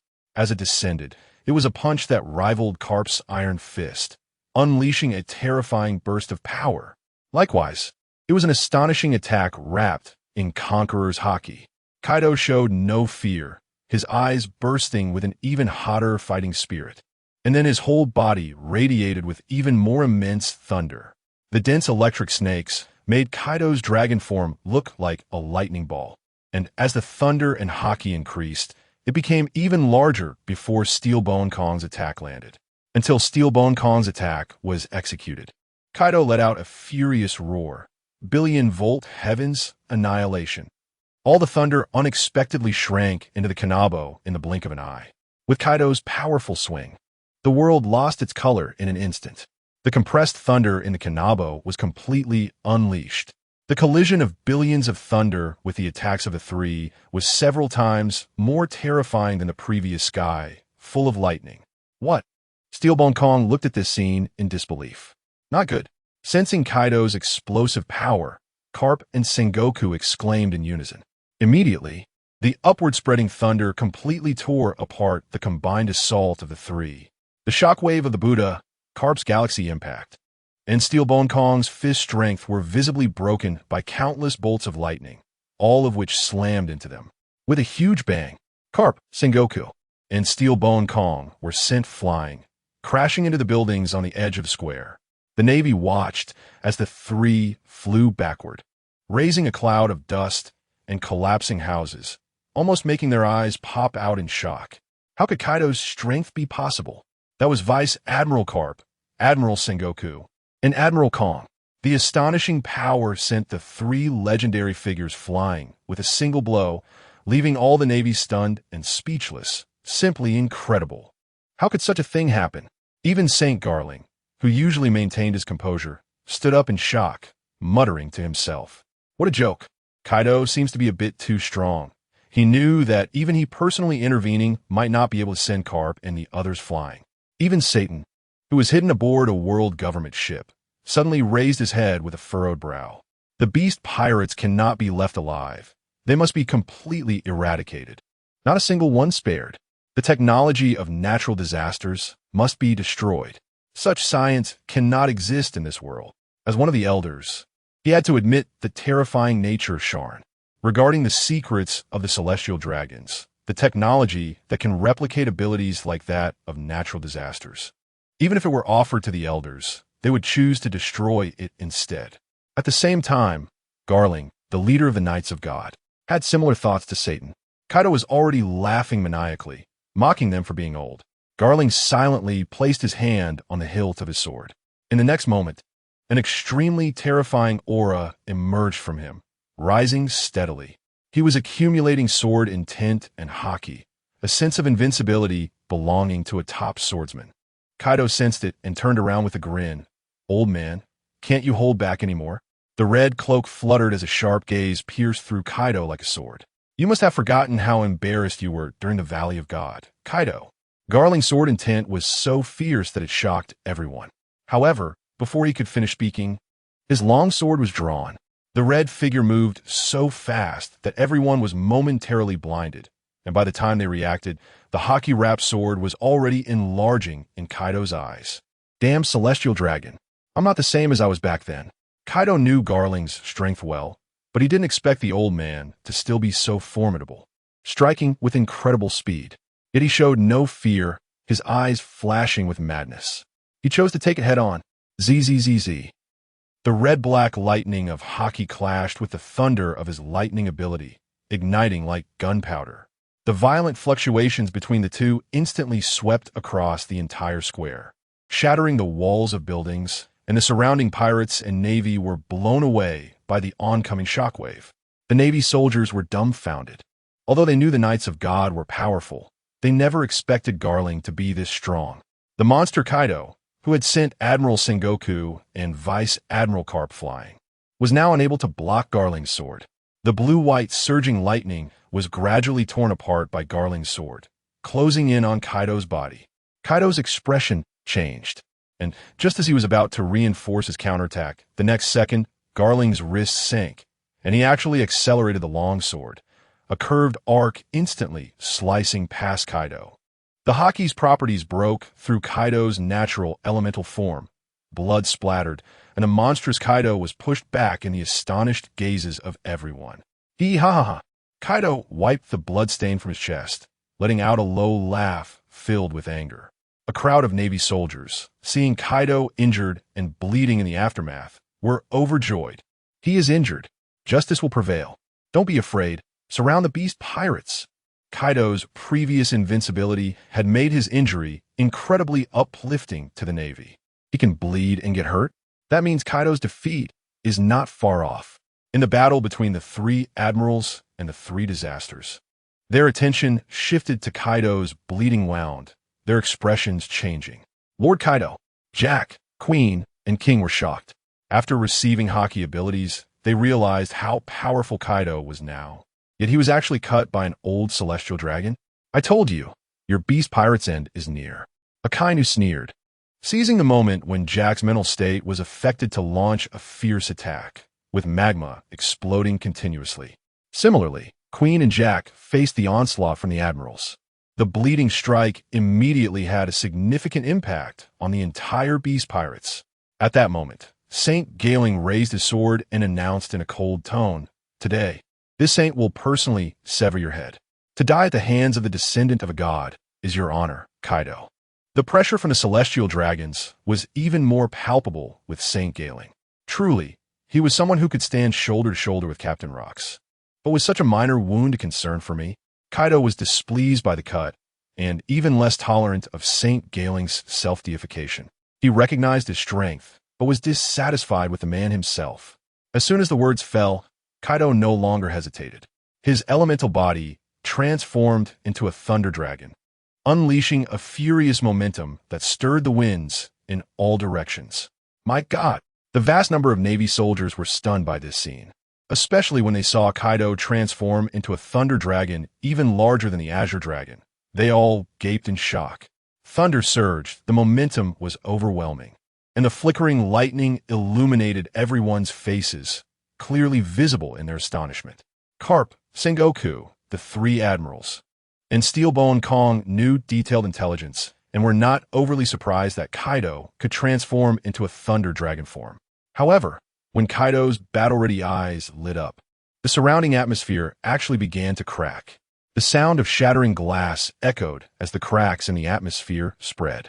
Could it be? The seasoned Navy personnel had a foreboding feeling in their hearts, and their expressions changed drastically. Now, these top powerhouses can no longer maintain their composure. Everyone is stunned. Yes, the power of the Kaido. He actually mastered the ability. Carp and Sengoku couldn't help but shout.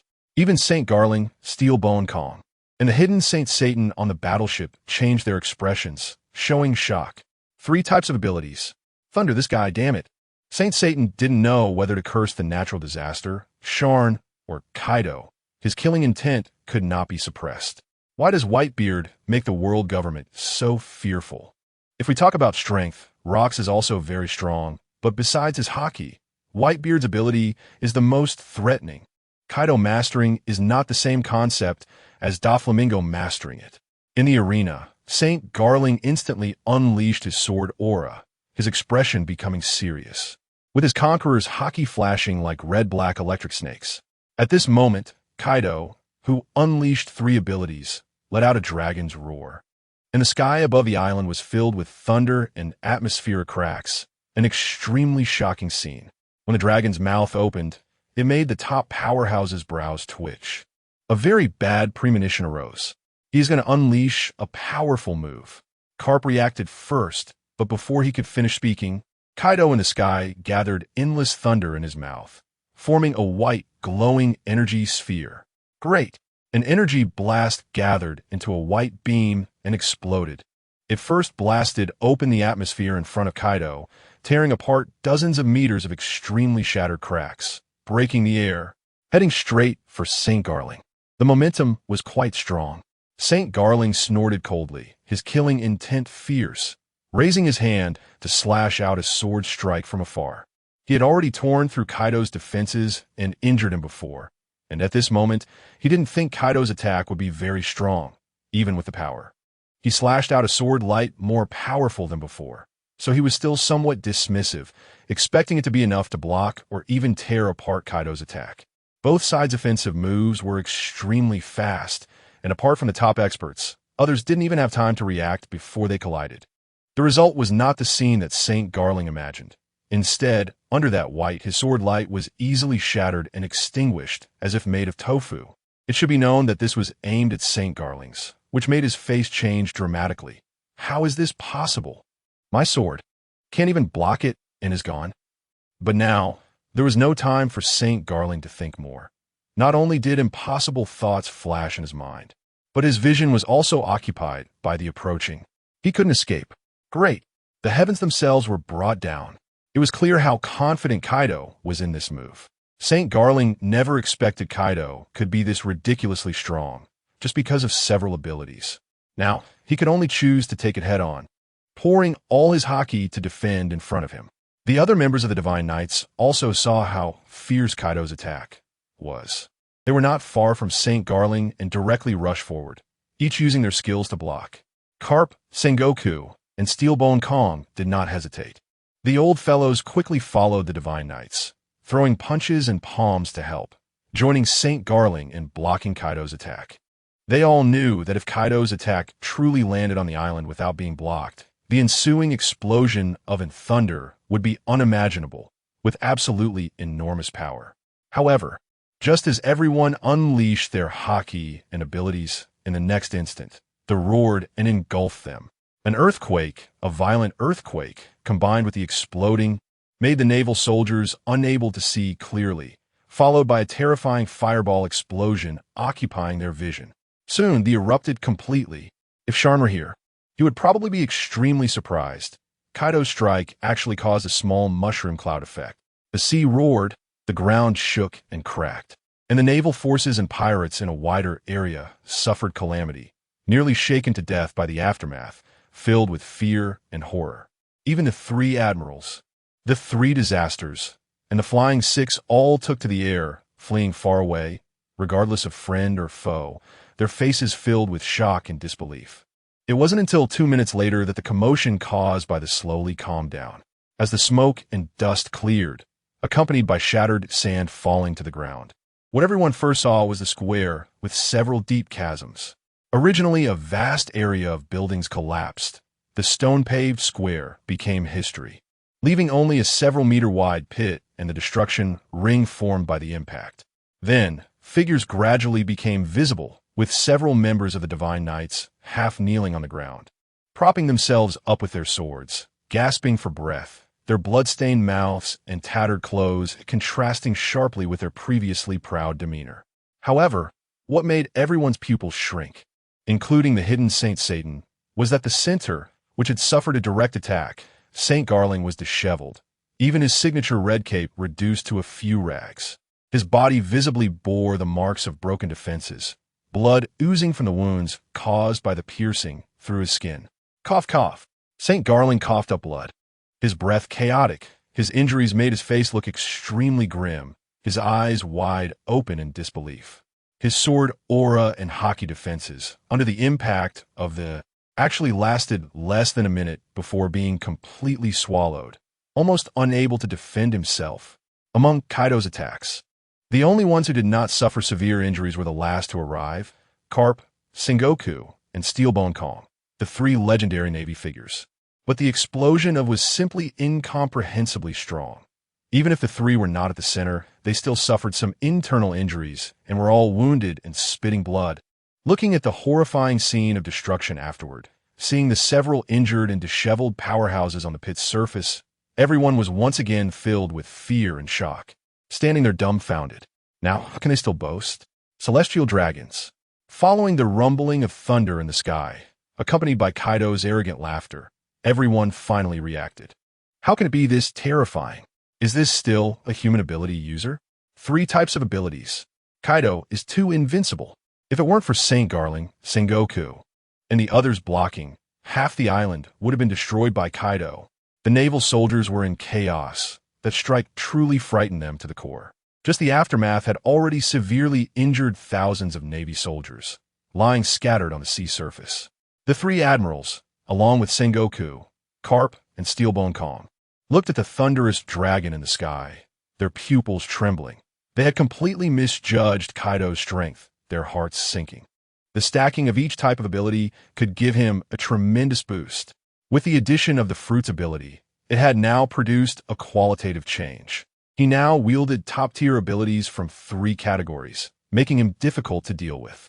Sengoku was deeply worried, even though reinforcements were sufficient at this moment. It was hard to say how many would be sacrificed. Moreover, the most worrying thing was the 6 giant dragons of Jin, Queen, Jack, and the Flying Six. If they also mastered top-tier abilities from 3 categories, who in the world could stop the beast pirates? Wouldn't they be completely invincible? Steelbone Kong clenched his fists and said bluntly, "The natural disaster is a complete disaster." Kaido and the 3 disasters have reached this point entirely due to the support of this natural disaster behind him, creating monsters with reverse technology. Using it against the world government would naturally be beneficial, but unfortunately, due to the execution incident, the hidden natural disaster completely turned to the beast pirates. At this moment, Saint Garling, breathing heavily, calmed his breath, and an expression of anger surfaced on his otherwise tranquil face as he roared. "So what if you have 3 abilities? The gods want you dead." The surge of his conqueror's Haki, indiscriminately overwhelming friend and foe alike, created a powerful momentum that stunned both the Navy and the pirates. Seeing this, Kaido sneered even more. Do you really think you can win just because you can win me? In the next moment, he decisively chose to take the initiative. Kaido's target was the four great powerhouses below.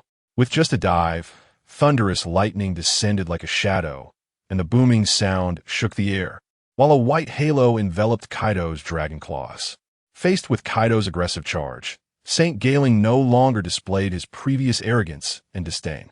With Haki covering his sword, he bent down and launched himself upward, slashing for distance. The black-red Haki slash swept out over 100 meters and collided with the thunder that accompanied Kaido's descent. The explosive lightning became even more dazzling. These thunderbolts are clearly not comparable to the slashing sword chi of St. Galing, and after a few seconds, they're easily torn apart.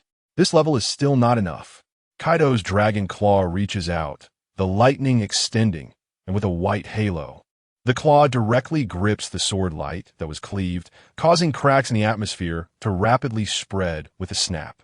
The sword light breaks in response, making St. Galing sweat and lose focus. In the world, there is actually someone who can catch his sword light with bare hands.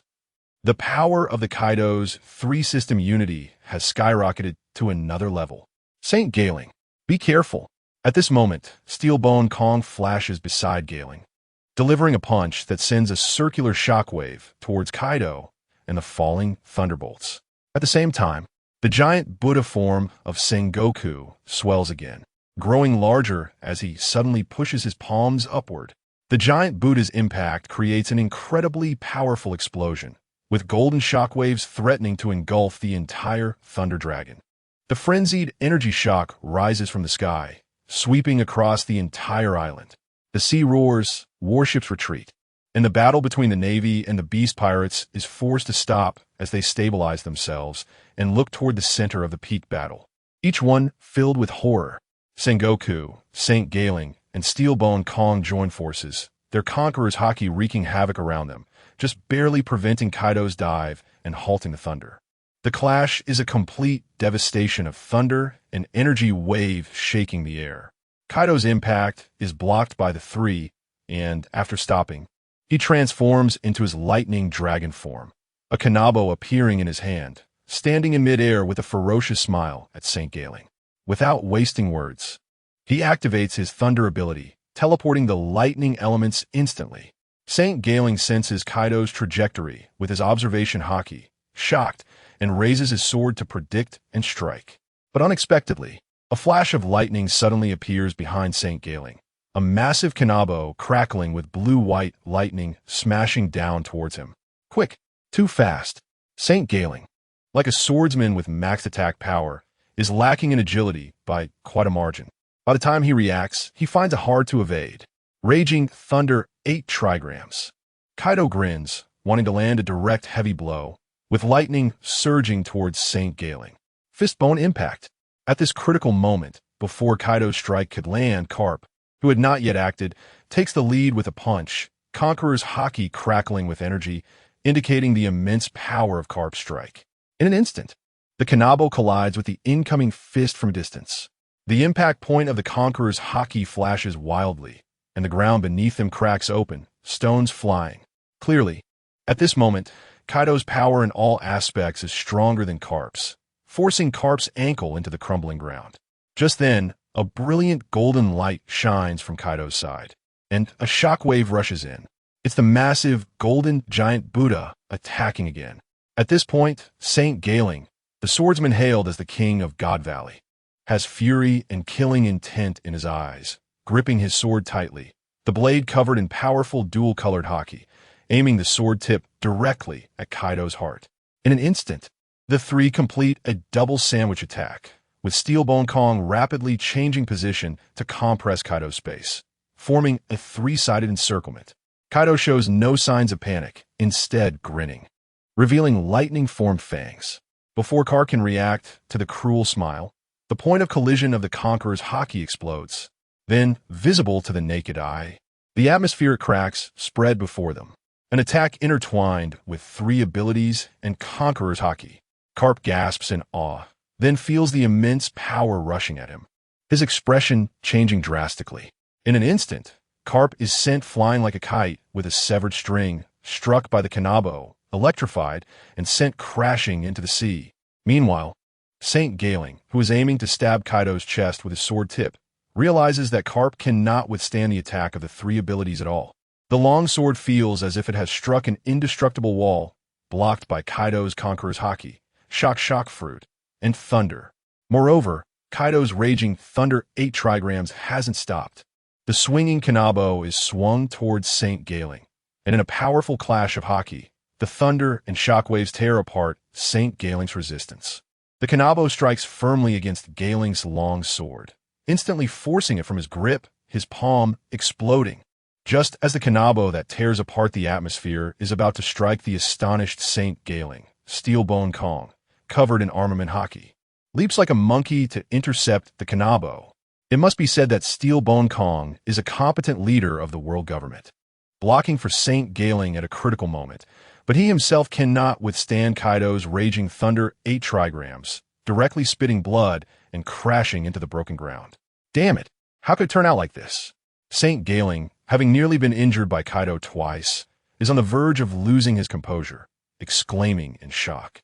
Even if a Devil Fruit user has 2 abilities stacked, it shouldn't result in a situation like Kaido's. This isn't just an increase in power. It's a geometric multiplication of battle strength. A leap in progress. Kaido laughs heartily, the raging Thunder 8 trigrams at its peak, using his left hand to unleash shock power against Saint Gailing. Without his sword, Saint Gailing is not that weak either, matching his punch, but within seconds, he is forced back by Kaido's relentless assault, quickly picking up his discarded long sword while gasping for breath, his arm in pain. At this moment, Sengoku's massive hand reaches toward Kaido without hesitation, a golden translucent shield descending. However, in a flash of lightning, Kaido rises to the air, laughing, "This feels great. Do you really think my strength is just a simple added ability? Today, I will fight you to my heart's content, and then take you all down one by one." Ha ha ha. What is Sharn's technique? The ability to convert fruit powers into Haki. Every successful ability enhances Kaido's unimaginable Haki strength. Even if the quantity doesn't increase, the quality skyrockets. Accompanying this is the explosive enhancement of power we see now. Carp, Steelbone Kong, and others' expressions change as they realize something. If they cannot eliminate the main force of the beast pirates today, the calamity far away in Wano will truly be at ease, and the technology will rapidly enhance the beasts. Sengoku grits his teeth, but currently, he has no better way to deal with Kaido. This guy has the ability of Thunder, an incredibly fast speed, and his Tremor ability makes his attack power extremely terrifying. He is also in the form of a blue dragon and is a powerful overlord. With all these factors combined, even after defeating Gailing's Saint, he does not have complete confidence in taking down Kaido, feeling utterly despondent. Carp, provoked by Kaido's arrogant demeanor, tears off his shirt, revealing his muscular physique, and clenches his fist as he directly charges into the air. Carp, Sengoku, worried that Carp might get injured, strides forward to assist. Kong and Gailing Saint follow closely behind. Given the current situation, the only way to find an opportunity to defeat Kaido is to continue fighting him fiercely. On the other hand, Kaido's fighting spirit becomes increasingly ferocious. Seeing Carp charging at him with the black lightning of Conqueror's Haki, he immediately slams his Kanabo down. This time, all 4 unleash their full strength and coordinate their strikes based on their rich combat experience. Carp leads, followed by Sengoku, while Steelbone Kong is followed by Gailing Saint. The 4 legendary figures, equivalent to 4 sea emperors working together, make Kaido stand tall and unafraid as they engage in a fierce battle mid-air. The winds and clouds swirl, with thunder and sword energy filling the sky, and the shock waves of their punches collide. The aftermath crashes onto the sea and the islands, causing terrifying destruction that leaves everyone present in shock, especially the Navy, who are all filled with fear. Mr. Carp, Admiral Sengoku, Admiral Kong, and the leader of the Knights of God joining forces against Kaido still seem to have the upper hand. Can this monster really be defeated? Get away, quickly get away. How could this be happening? How could Kaido's strength be so outrageous? On the Navy's side, many are watching the constantly exploding battlefield, terrified to the point of losing their senses. This is absurd. Even the shockwaves can easily tear apart warships. Is this still a battle between humans? On the other hand, the beast pirates are different. The crowd below is standing off, not engaging but watching. Lord Kaido is invincible. Jin, Queen, Jack, and the Flying Six cheer loudly for Kaido, laughing. At this moment, the beast pirates were filled with pride and excitement, facing the overwhelming strength of the world government, with the three calamities against the three admirals, and Kaido even fighting against four legends single-handedly. How could this not excite everyone? A battle that could make one a god. Soon the whole world would know just how terrifying the strength of the beast pirates was. It felt exhilarating, truly exhilarating. You old geezers, are you getting weak with age? Ha ha ha. Come on, kill me. Kaido swung his kanabo like a massive thunderbolt, clashing with Carp and Sengoku, occasionally shattering the sword light of Steelbone Kong and Galangur Saint. At this point, he finally felt the same pride Captain Rocks once had, fighting against all the strong opponents, feeling invigorated. It made Kaido feel as though he had returned to the Valley of God, ready to defeat strong enemies once more. Although Carp and the others could land some hits on Kaido, they posed no threat to him now. Carp's impacts could only break through his defensive Haki, with no follow-up strength. The strongest attack from Galangur Saint, in collaboration with Sengoku and Steelbone Kong, had pierced Kaido's body multiple times. But with his powerful physique and three types of abilities, it merely caused him to bleed, and he would heal quickly. This battle increasingly made the four feel frustrated and hopeless, their faces extremely serious. If this continued, they might really not hold on and could actually lose. Carp knew Kaido's stamina was immense, and his Azure Dragon form was no joke. In contrast, their combined efforts only allowed them to trade one move for two, with Kaido not only unharmed but also expending less stamina than they were. Sengoku also realized this issue. His teeth clenched in frustration as he felt powerless against Kaido. Galangur Saint and Steelbone Kong were even more clouded with despair. Could they really reveal their trump cards now? No, they couldn't, because no one knew Kaido's limits or what his trump cards were. Moreover, below, a group of rear admirals could not withstand the rampage of three giant dragons. And the three admirals were engaged in fierce battles with the three calamities, unable to spare any hands to deal with Kaido. Thus, Galangur Saint and the others could only continue attacking Kaido, waiting for an opportunity. Is this all you've got? Kaido was unafraid, maintaining an intense fighting spirit as he continued his rampage. He unleashed multiple powerful moves with his kanabo, the fusion of three types. 1,000,000,000 volts shook the heavens with the dragon's might. Thousands of thunderbolts came crashing down like swinging kanabo, continuously pushing the four back, directly smashing them into the ground. When the dust settled, Carp, Sengoku, Kong, and Galangur Saint quickly emerged, their hearts even heavier. The gap between the two sides was becoming increasingly obvious. They had already sustained significant internal injuries. Could they really be defeated by Kaido in this battle? The Navy members were trembling, while the pirates cheered in excitement. Kaido laughed heartily, expressing his exhilaration. But at that moment, Kong's expression changed. Something was off. Kaido's tremor power and the might of thunder seemed wrong. The thunder still raged in the sky, but Kaido had stopped continuously invoking it, using his tremor abilities only when necessary. And most importantly, Kaido's three types of abilities were noticeably weaker than before. Otherwise, that one move, Dragon's Might, would have been enough to severely injure one of the four. It was the consumption of Haki. Sengoku's eyes lit up as he instantly understood the reason, bluntly stating it. Just as they had previously speculated that Kaido became stronger due to a certain ability, it was because this was not the essence of the devil fruit power. It was Haki. Similarly, he could maintain his stamina, but could no longer sustain a high consumption of Haki intensity. There's a chance. Galangur Saint naturally understood the implications of the two's words, a fierce light igniting in his eyes. There was hope to defeat this monster. As long as they continuously wore down his Haki, preventing him from maintaining a high intensity of Haki, Kaido's attacks would lose their lethal threat. In the end, he he would only be able to maintain his devil fruit form, Azure Dragon. Even if the four were injured, they could still manage him. Garp, Sangoku, style Bunkong. And Gallagher Saint exchanged glances and simultaneously said, "Let's go." From then on, they couldn't use regular attacks. They aimed to force Kaido to use his 3 types of abilities with every strike. At this moment, Kaido also noticed the movements of the 4 below, grinning wickedly, raising his kanabo to dive down. Carp, Sengoku, and the others were also ready to strike. Suddenly, a black spear shot out of the void, piercing directly at Kaido. One strike, ruthless and precise.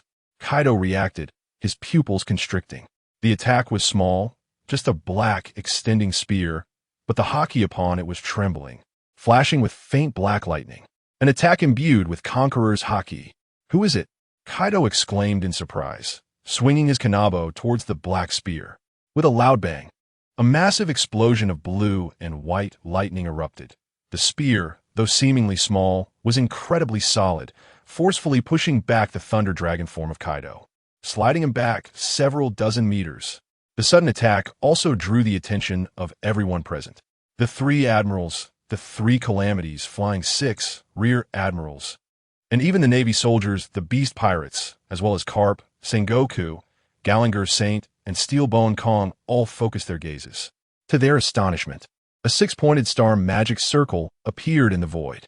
An old man with black horns on his head, spider legs below, leaning on a cane, and with awakened abilities, surrounded by floating ribbons of white hair appeared. Boom! Upon realizing who had arrived, many weak Navy members or beast pirates had their heads explode, collapsing to the ground. Those who lacked strength could not look directly at Saint Satan. Sengoku quickly ordered. At the same time, everyone reacted. The newcomer was actually one of the highest powers in the world, Saint Satan, the god of technology and defense. Saint Satan, the 5 elders. You came in person. Is this the power of Saint Satan? Damn, bow down quickly. Many Navy members hurriedly bowed in greeting, exclaiming in shock. For the ordinary soldiers, the appearance of Saint Satan was as shocking as Kaido fighting against 4 legends, because they had never heard of the 5 elders personally intervening. On the side of the world government, it was both shocking and delightful. No matter how outrageous Kaido was, with so many experts present, he would still taste defeat. Saint Satan, one of the 5 elders, actually came personally to deal with us? Haha, this shows just how strong the beast pirates are. The world government could no longer sit still. The Flying 6, the 3 calamities, and others were instead pleased, although surprised by Saint Satan's appearance. It also indicated how far their strength had come. The 3 admirals, Kizaru, Akainu, and Akiji exchanged glances, clearly unaware of the situation, and they were particularly surprised that he had come in a state of activated abilities. Furthermore, except for Steelbone Kong and Gallagher Saint, the other high-ranking officials truly did not know that Saint Satan had also arrived. For instance, Sengoku was somewhat annoyed at Kong. "We have no confidence in dealing with this monster Kaido. Why let the 5 elders take risks?" Even he, the fleet admiral, was unaware, and given the strength Kaido displayed, it was extremely dangerous. Although it is known that the 5 elders are powerful as the highest authority, they absolutely cannot afford to make any mistakes. Saint Satan personally came to kill Kaido. You all cooperate well. Saint Galing seemed to breathe a sigh of relief. From arrogance to pressure, and now to relaxation, he has been somewhat humiliated by Kaido. At this moment, Kaido in the sky was on par with Saint Satan, observing the strange form of the 5 elders and feeling their formidable aura. Kaido's gaze shifted, narrowing his eyes as he scrutinized. Saint Satan is indeed deeply hidden. He couldn't recognize what form Saint Satan truly had. However, there was not a shred of fear in his heart. Instead, he felt even more excited than before. In the past, the 5 elders would never personally intervene with him. But what about now? With the enhancement of 3 abilities, the Navy fully deployed, and even the Knights of God could do nothing. Now the 5 elders had arrived as well. Kaido was genuinely excited, feeling immense gratitude for the help from Sharn. Otherwise, who knows if he could face the transformed 5 elders in the future. Addressing him by name, Saint Satan glanced at Kaido with a significantly high and mighty presence. "Kong, you have not done your job well, and almost caused the entire army to be wiped out. Saint Satan's tone was extremely cold, and his seemingly casual criticism made others feel compelled to submit and confess.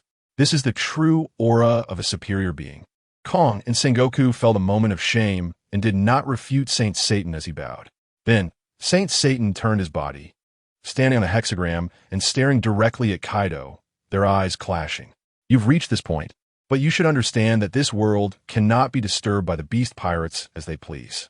After a few seconds, Saint Satan slowly spoke. The world has already been thrown into chaos by the beast pirates. It will no longer be under the control of you celestial dragons. Kaido arrogantly replied, showing no concern for Saint Satan's superior aura. You are mistaken. The incident this time is not closely related to you, Kaido, but rather a natural disaster. If it weren't for him, the beast pirates would still be hiding in Wano. Saint Satan sneered at Kaido, stating the harsh truth. If it weren't for Kaido being holed up in the closed-off Wano, with the crimes he has committed and the threat he poses to the celestial dragons, he would have been eliminated long ago. Upon hearing this, Kaido's eyes clearly burned with anger, and he realized that Saint Satan's purpose for coming out was not for them, but for Sharn. If you hand over the natural disaster, the world government can be lenient and will not eradicate you completely. After all, maintaining balance is the most important thing. Seeing Kaido's expression fluctuate, Saint Satan directly stated the conditions. Hand over Sharn? Kaido's fury instantly turned to rage, his face cold. The natural disaster had helped them immensely. If it weren't for the natural disaster providing technology and painstakingly creating one powerful conqueror's Haki fruit after another in the research lab, they would not have any confidence in creating the violent world of their dreams by now. Therefore, Sharn not only gave Kaido strength, but also hope for his dreams. You want me to betray the natural disaster? Ha ha ha! Kaido laughed in anger and finally shouted, if you want to touch the natural disaster, you must first step over my dead body. Saint Satan did not expect Kaido's reaction to be so intense and was slightly confused. But in the next second, Kaido took the initiative to attack. The rumbling sound of the low-hanging dark clouds grew louder. Lightning flashed, striking the wolf fawn club in Kaido's hand. And at the same time, Kaido's lightning dragon form erupted with lightning. Not good. Sengoku, Gong, and others did not expect Kaido to dare to take the initiative to attack at this point. The important thing was that the Conqueror's Haki, which had originally weakened, could still exert tremendous power, making it necessary to be cautious. Saint Satan's eyes also narrowed, watching as Kaido's form transformed into lightning and charged forward. Today, I will kill you here. The world government's strength will be greatly weakened. Kaido's fierce gaze appeared before the equally enormous Saint Satan. On the wolf fawn club, blue-white electric snakes and a white halo were added, containing Conqueror's Haki.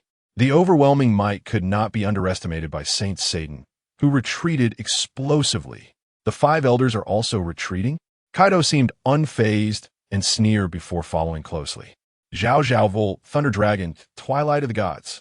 The sizzling sound transmitted, and the terrifying wave made everyone below feel their scalps tingle. Although Kaido's attack this time was not particularly noisy, why did its might instill an involuntary fear in people? Only those with strength above that of a general could see how incredibly violent the seemingly low effect Zhao Zhao Volt, Thunder Dragon, Twilight of the Gods was. Just as the moment arrived, when the combined power of the three systems was truly unleashed, it exploded as it fell towards Saint Satan. Dense, powerful electric currents surged wildly, forming a dragon shape while the atmosphere cracked, and the islands below were violently shaking. The sea was directly lifted into towering waves, shocking everyone's hearts. The attack has not yet fully descended, but it is already terrifying. Both the Navy and the Beast Pirates members are breaking out in cold sweat. Even the three admirals, Carp, and others are all shocked by this power, their pupils trembling. Facing the thunderclap, rising dragon, the Twilight of the Gods, Saint Satan is even more intimidated by the overwhelming force. Unable to maintain his serious expression, his face showing shock, he hurriedly commands, Navy, Gong, Saint Garling, attack together. The reason for Saint Satan's appearance is, of course, that he sees the timing is right and has noticed Kaido's Haki strength is slowly decreasing. However, even with the combined forces of Carp, Sengoku, Kong, and Saint Garling, they cannot quickly resolve the situation, so he joins the battle. He just didn't expect that Kaido's furious attack would have such power. Zhao Zhao Volt, Thunderclap, Rising Dragon, Twilight of the Gods. Wind and clouds swirl as the ultra-high voltage lightning dragon erupts from Kanabo, spreading hundreds of meters and smashing towards Saint Satan. Upon receiving the command, the four of Saint Garling do not slack off, instantly disappearing from their original positions and launching a full-force attack against the powerful move of Kaido. Thus, including Saint Satan, the five almost simultaneously strike. Saint Satan's strange black ability collides. Black lightning bursts forth, seemingly accompanied by invisible terrifying fluctuations. Ka, Stilbunkong, and Sengoku stand side by side, their fists roaring out, creating a fan-shaped shockwave that shakes the atmosphere, followed by the dual palms of the Golden Buddha pushing out. A super strong impact erupting wildly. Saint Garling switches from holding his sword with one hand to two hands, the Conqueror's Haki wrapping around and enhancing his attack, slashing out 100-meter sword light from another angle. At this moment, everyone is captivated by the battle commotion of the strongest fighters, looking up in horror. Cold sweat pouring down, not to mention the Navy's soldiers. Even the three admirals and the enemy's calamities are watching with trembling eyes, adopting defensive postures against the residual waves. Because it is terrifying, an unprecedented confrontation. Without even clashing yet, the terrifying might has already made the relatively weaker individuals lose their courage, filled with fear. However, before those below could react further, Kaido's Twilight of the Gods collided with the combined strike of Saint Satan, Saint Garling, Carp, Sengoku, and Kong. The brilliant energies from both sides, in the clash of Conqueror's Haki, exploded with black lightning before they could even connect. The powers splashed onto the sea, and the ground exploded like cannon fire, extremely horrifying. The confrontation between the five and Kaido did not maintain the clash of Conqueror's Haki for long. The sheer terror of both sides' powers led to an explosion at the point of conflict. Black lightning and various colored shockwaves spread out. The terrifying residual waves even more frightening than before. But what Saint Satan didn't expect was that Kaido's strike far exceeded expectations. When both sides' attacks truly clashed together, an overwhelming and unstoppable force surged forth. Carp, Sengoku, Saint Garling, and Kong all changed their expressions drastically. The released shockwaves, sword lights, and Haki were directly torn apart by Kaido's attack. Thunderclap, Rising Dragon, Twilight of the Gods. It seems that Kaido truly intends to annihilate the gods. The furious lightning dragon-shaped attack roars. Unstoppable. The combined assault of the five was quickly shattered by Kaido's unleashed attack. Saint Satan's eyes were filled with disbelief, and the others' pupils shrank, their hearts shouting impossible. Saint Satan reacted extremely quickly, seeing his extended black energy being extinguished. The six-pointed star beneath his feet began to emit eerie purple light. The next moment, the five were completely engulfed by Kaido's lightning dragon shape. Following this, the thunderclap Rising Dragon struck the ground. A brilliant light erupted, nearly blinding everyone present. The terrifying fluctuations shattered, the explosion spreading rapidly in all directions. The buildings of the Garling Kingdom collapsed, large sections disappearing, and the nearby palace was completely turned to ashes. The ground was directly destroyed, with massive amounts of lightning spreading through the earth's fissures, sending anyone struck by the shockwave flying. The sea at this moment suffered an impact, showing a circular depression. The attack accompanied by the tremors causing the sea to overturn, tsunamis pushing out in all directions. Lord Kaido, the beast pirates were also terrified, hurriedly seeking refuge amidst their cries. Run! A large number of Navy soldiers were instantly blinded, unable to shout before being engulfed by the residual waves. The only ones who could maintain their composure, the three admirals and the calamities, were all horrified at the scene, deeply shocked by the battle between Kaido and Saint Satan. What natural disaster-like destructive power in this scene seemed trivial, They witnessed the destruction of half an island, their hearts trembling. Even the fierce winds blowing towards them carried the oppressive aura of the 6 fighters at the center of the battle. Yet they still couldn't clearly see how the battle between Saint Satan and Kaido was unfolding. Did Lord Kaido win? They couldn't see the situation. Their battle was too terrifying. My observation, Haki, has also failed. A battle of this level is beyond our perception. The Flying Six were pushed back repeatedly by the residual waves, breaking out in cold sweat. However, they, including the admirals, were unaware of how terrifying the attack experienced by Carp, Sengoku, and the other 5 was. Just as they endured Kaido's full-force explosive attack, Carp, the Golden Buddha, Saint Garling, and Kong were all violently driven underground.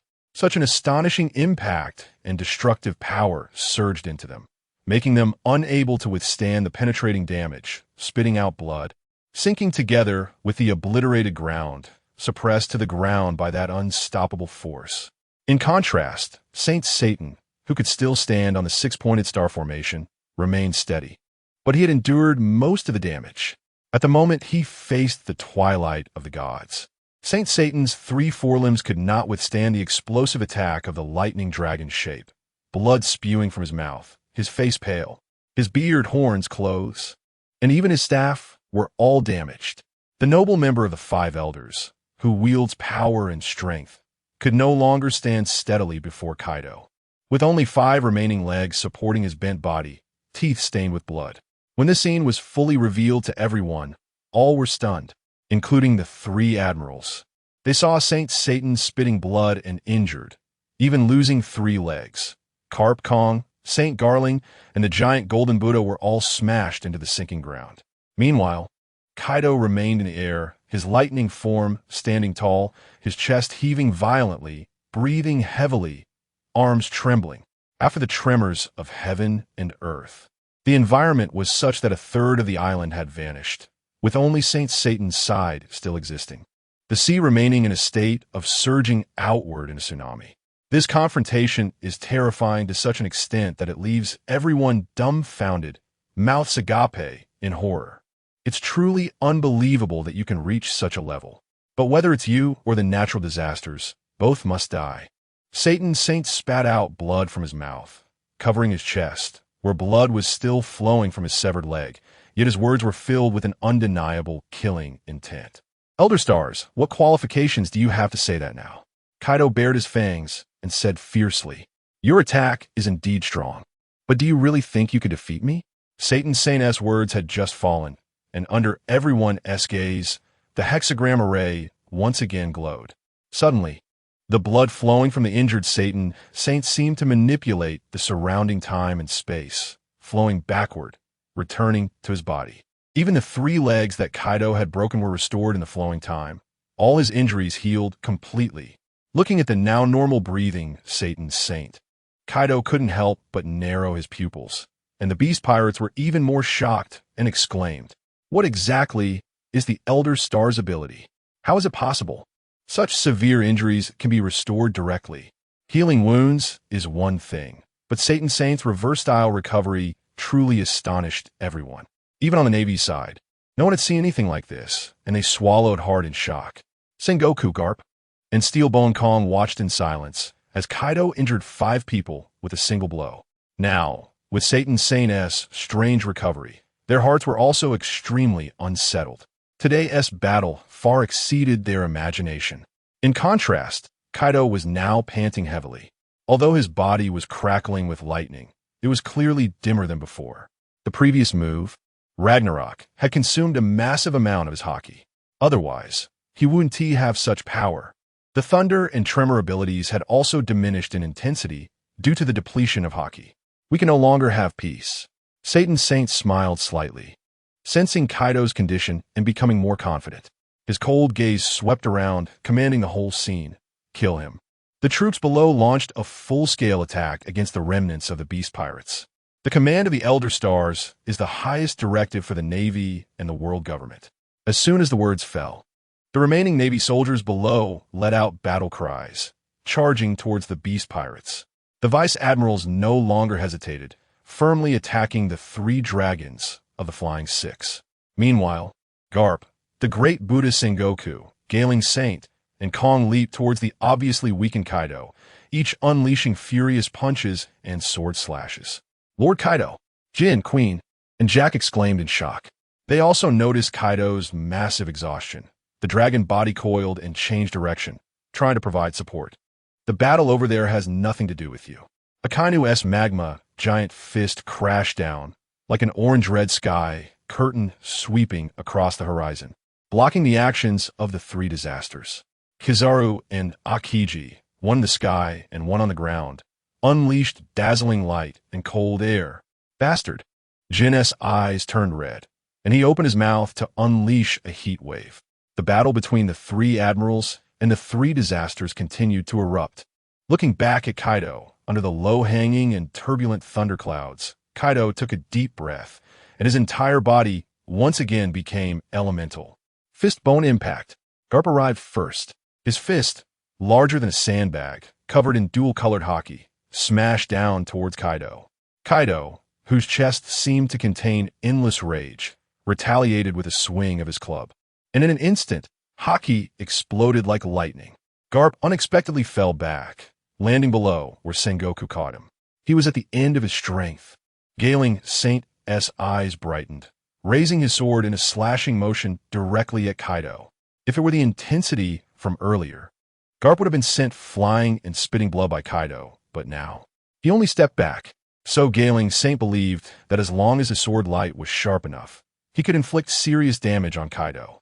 In a state of drunken dragon gossip thunder, kill intent, Kaido released his chilling killing intent freely, and even with the lightning covering his face, his eyes were notably red. Extremely intimidating. The next second, before Sengoku, Kong, and Satan Saint's attacks arrived, he swung his spike club with lightning speed, and during this motion, the club grew larger, filled with lightning. A thunderous boom erupted. Gailing Saint never expected Kaido could be so terrifying. The approaching lightning club was several times larger than his body, fast and fierce, making it impossible to dodge.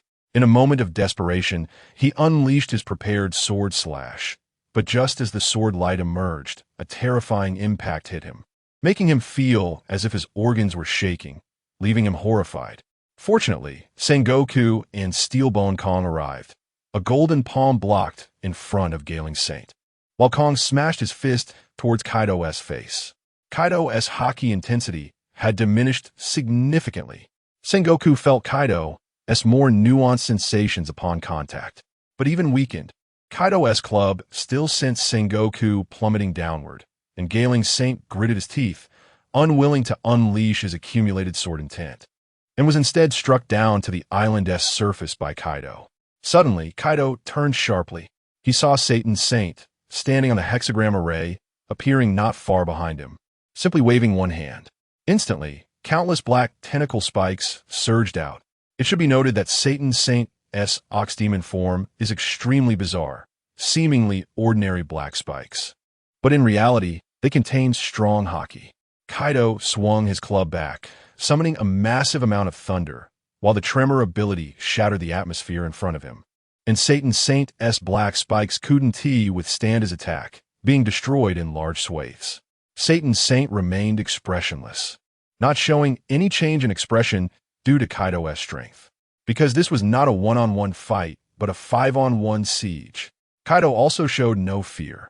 Even if the intensity of his Haki was continually being depleted, he still felt confident he could remain undefeated for a long time. However, the current situation inevitably made Kaido feel the challenge was tough. He was still frightening and able to hold his ground. But what about the other members of the Beast Pirates? The Beast Army was mostly composed of artificial devil fruit users, far stronger than normal Navy soldiers. Unfortunately, the Navy had a vast number of troops, and determining a victor would take an extremely long time. Meanwhile, the three giant dragons among the Flying Six were gradually showing signs of fatigue, and even Jin, Queen, and Jack couldn't shake off the entanglement of the three admirals. With Akiji and Kizaru being stronger than Queen and Jack, the battle was unbalanced. This was extremely deadly for the Beast Pirates. A tough battle, could it be that today? Faced with the relentless assault of the countless light forms of Kizaru, Queen was already sweating profusely, feeling the immense pressure the Navy's all-out assault placed on all members. Before he could finish his words, Jin gritted his teeth and cursed. "Shut up. The three disasters. You can surrender. Kaido will inevitably lose, and the days of your beast pirates are numbered." Kizaru laughed mockingly. Since Kaido began to weaken, the situation had already become clear. The Navy, or rather the world government, had successfully laid down a net to ensnare them. Dream on. Jin and Akainu were in a fierce battle, unable to hold back their anger and shouting once more. Just then, not far away among the Flying Six, one person was unable to withstand the onslaught of numerous vice-admirals and was the first to revert from their dragon form. Among the Marine Headquarters vice-admirals were Fire Fist, Doberman, Spider, and Flying Squirrel, along with a giant vice-admiral, totaling 17 who were attacking the three dragons of the Flying Six. Originally feeling immensely powerful in their dragon form, the situation changed when the two candidate admirals, Momonosuke and Chashu, joined the battle, their exquisite cooperation causing repeated injuries. Especially after Kaido began to falter, the mindset of the Flying Six also wavered, providing the vice-admirals with an excellent opportunity. The three dragons of the Flying Six were Black Maria, Page 1, and Sasaki. Page 1, who was the first to be forced back to his original form by Momonosuke, seemed drained as he collapsed onto the ruined ground, gasping for breath. His Haki was depleted, and Momonosuke pointed his sword directly at his head. "Surrender, and you won't be killed." It was Vice Admiral Momonosuke. She had defeated the Brown Dragon. This is great. The Beast Pirates had already begun to collapse. Charge, uphold justice, and eliminate the evil pirates. The Marines, witnessing this scene, were all invigorated, shouting out, and their battle against the Beast Pirates became even more courageous. Meanwhile, the Beast Pirates stared in disbelief at Momonosuke, unable to accept that the dragon form of the Flying Six would actually consider surrendering, especially with Kaido being attacked by 5 powerful foes. Their mentality began to shift, and they faced a sharp decline in morale against the Marines. Everyone died. The remaining Sasaki and Maria knew that without Page 1, they would certainly face a counterattack from the Marines. With frenzied eyes, they unleashed a barrage of heat attacks against the encirclement of the Marine vice-admirals. Seeing the core fighters of the Beast Pirates thrown into chaos, Sengoku recognized a golden opportunity. He ordered a full-scale increase in attack, launching a vigorous assault to crush the Beast Pirates. It was nearly impossible to quickly take down Kaido now. But as long as the other members of the Beast Pirates seemed to be on the verge of defeat, Kaido would face a siege from everyone. Seizing the chance of one dragon from the Flying Six being defeated, Sengoku commanded everyone. His voice spread throughout the Marines, and in an instant, the Marines on the battlefield abandoned their heavy artillery and all surged toward the Beast Pirates. It should be noted that the Marines outnumbered the Beast Pirates by several times. Despite the fact that the Beast Pirates still had 5 dragons below, with 3 admirals and people like Momonosuke, Chashu, and Fire Fist present, they were more than capable of exhausting the 3 calamities and the lead of the Beast's army quickly. The members of the Beast Pirates were shocked. They were already injured and had suffered immense exhaustion. Now, seeing the Marines charging furiously, they broke into a cold sweat, feeling intimidated. Since the appearance of the 5 elders, the situation had already changed. Delusional, Kaido sensed Sengoku's intentions and shouted angrily, swinging his Kanabo to repel the bizarre attacks from Saint Saturn. Then, the Kanabo unleashed a bolt of lightning aimed directly at the battlefield below. Everyone now knew how strong Kaido was. Even this ranged attack was dozens of meters in size. Unless the vice-admirals teamed up to resist, no one could truly block it alone. But there were exceptions. For instance, the 3 admirals who were currently engaged in battle with the 3 calamities had the strength to intercept Kaido's powerful strike, aiming to counter the encirclement of the Marines. The bubbling magma rapidly expanded, transforming into a giant sphere that crashed towards the thunderous strike. Akainu, Sakazuki, did not expect Kaido, with all 3 devil fruit abilities activated and without regard for Haki consumption, to be this strong. The magma meteor was directly cut apart in midair by the thunderous strike, shattered into pieces. Helplessly, he glanced at Jin, choosing to first intercept Kaido's attack before preparing another magma technique. Seizing this opportunity, Jin did not attack. Instead, he took out a Din Mushi from his dragon-human form, secretly contacting Onigashima. As the half-intellectual leader of the three calamities, he sensed something was wrong. Since Kaido had been suppressed, one of the five elders, Saint Saturn, along with Admiral Sengoku, seemed to be casting a wide net to eliminate all of the beast pirates. The question was, what would happen to them after their defeat? Onigashima would become an isolated island, and with the world government's marching speed, the unaware disasters and others would surely be surrounded. With one of the five elders stepping in, Onigashima would inevitably face no resistance and be slaughtered clean. Anyone could die, but the disaster must not die. At a moment when even Kaido was uncertain about handling the crisis, if the disaster were to encounter trouble, the beast pirates would completely lose hope. Even the chance for a comeback would be extinguished by the world government. Jin anticipated that today would be a life-or-death situation and made a decisive move to inform Onigashima. Sharn comfortably sat in a chair, with the square filled with the remaining members and cadres of the beast pirates. It turned out that a group of beast pirates could no longer hold back, their eyes filled with hopeful anticipation, hoping that Lord Disaster would distribute the fruits. Sharn found it amusing and proceeded to allocate the fruits he had brought, as he had the authority to do so. 15 fruits, 5 were dragon fruits, 5 were quake fruits, and 5 were thunder fruits, making the large group of beast pirates members drool as they gathered in the square, eagerly watching Sharn. Of course, the allocation of fruits also aimed to maximize effectiveness. Among those remaining on Onigashima, the strongest cadres were Fuzz, Runty, and the 2 from the Flying Six, followed by Yamato. The fruits were distributed based on strength. Sharn wanted to give the dragon fruits to the 3 who had not yet transformed into dragons, 1 for each of them. Unfortunately, the 3's comprehension was evidently lacking, and none of the 3 dragon fruits produced a dragon.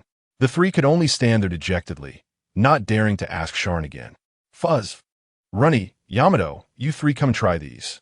After a moment of thought, Sharn gave each of them a quake fruit. Yamato, not expecting to receive an active distribution from Sharn despite not joining the beast pirates, was immediately delighted and swallowed it. This is a great thing. Fusifer and Runny were extremely happy, thanking Sharn while quickly eating the fruits. A few minutes later, Sharn noticed that no one had awakened their Haki, and he shook his head helplessly, making the 3 of them eat the thunder fruit. The subordinates thanked Lord Calamity for his cultivation. Fusifer felt great inside, originally. It wasn't his turn for the fruit, but now the Calamity actually gave him 2. Just as he finished speaking, Runty and Yamato had already put the fruits in their mouths and quickly ate them. Finally, Sharn noticed changes in Runty and Fusifer, and he smiled slightly. Sure enough, amidst the envious gazes of everyone in the beast pirates, they unleashed explosive thunder and eventually elementalized their entire bodies. It worked. I can feel it.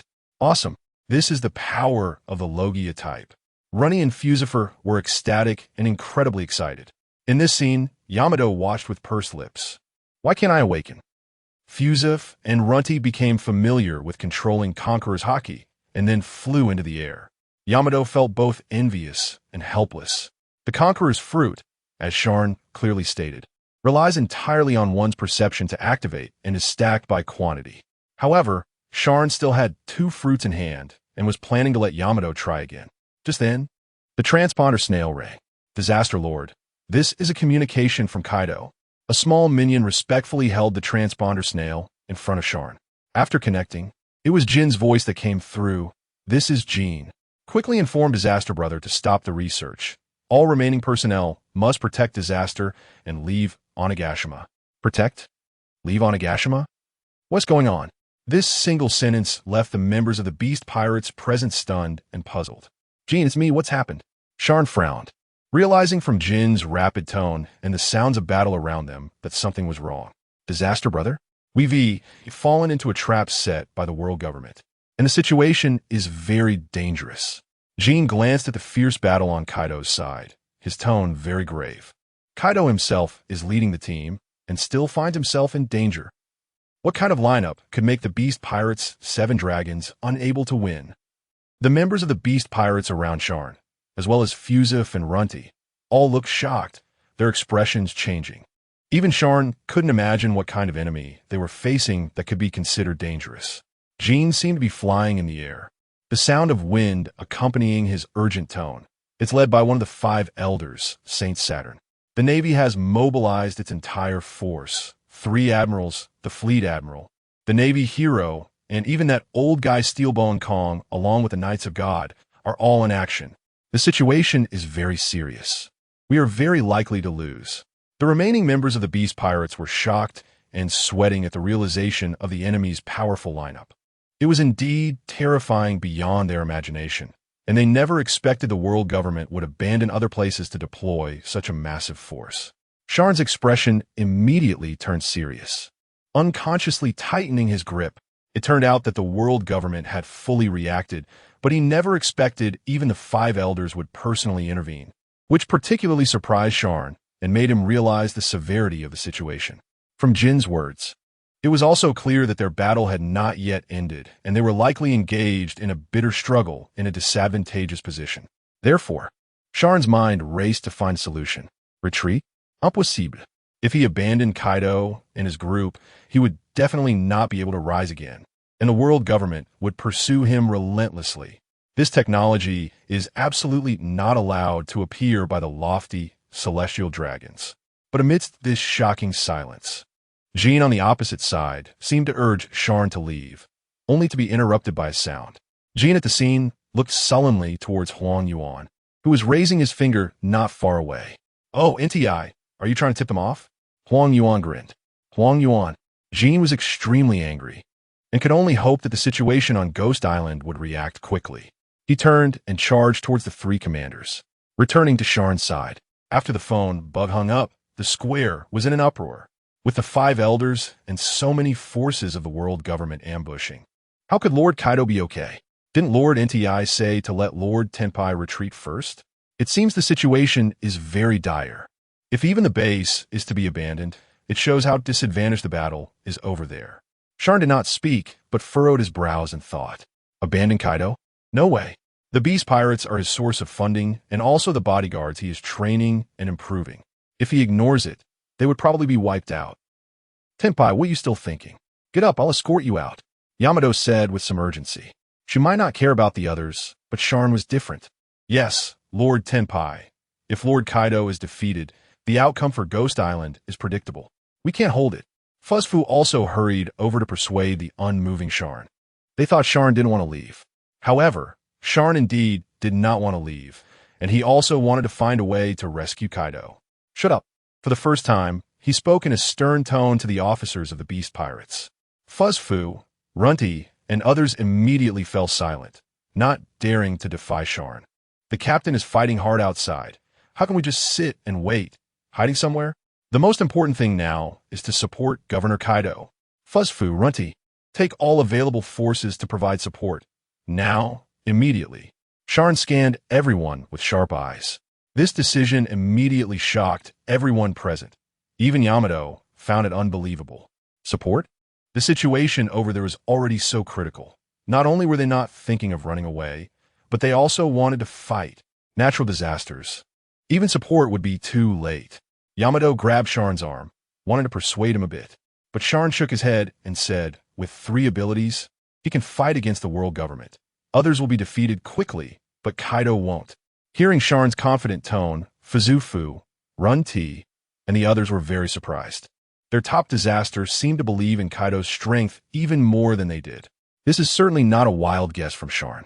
With both the Jinjin and Xianglei abilities, plus Kaido being a master of Haki himself, their combat power is simply off the charts. Maria, Sasaki, and others can also transform into giant dragons, capable of withstanding the Navy's attacks. Jin can also make contact, indicating that the situation is rapidly deteriorating. We cannot allow them to be isolated and helpless, understand? Everyone, there is nowhere safe to retreat to. I command you to set off immediately, transform into dragons, and fight. Sharn, in the guise of natural disaster, commanded everyone with a very firm tone, out of respect and admiration. Fuzz and the others were more inclined to trust Sharn's intelligence. They could only obey his orders rather than try to persuade him. Yes, Lord Natural Disaster, if anything goes wrong, you must let Yamato protect you and leave. Runny fuzzed half-knell on the ground, pleading. Wait. Sharn ignored this nonsense and had someone fetch 3 Conqueror's Haki fruits from the lab. He handed the Thunder and Quake fruits directly to Yamato, saying 2 words, "It's yours." Yamato was momentarily stunned, with 4 Haki fruits stuffed into her hands. Is this for me? Yamato asked tentatively. The situation is urgent. I'll make an exception for you this once. Make sure to perform well. At this moment, the researcher who had rushed back was panting and brought 3 faintly golden fruits.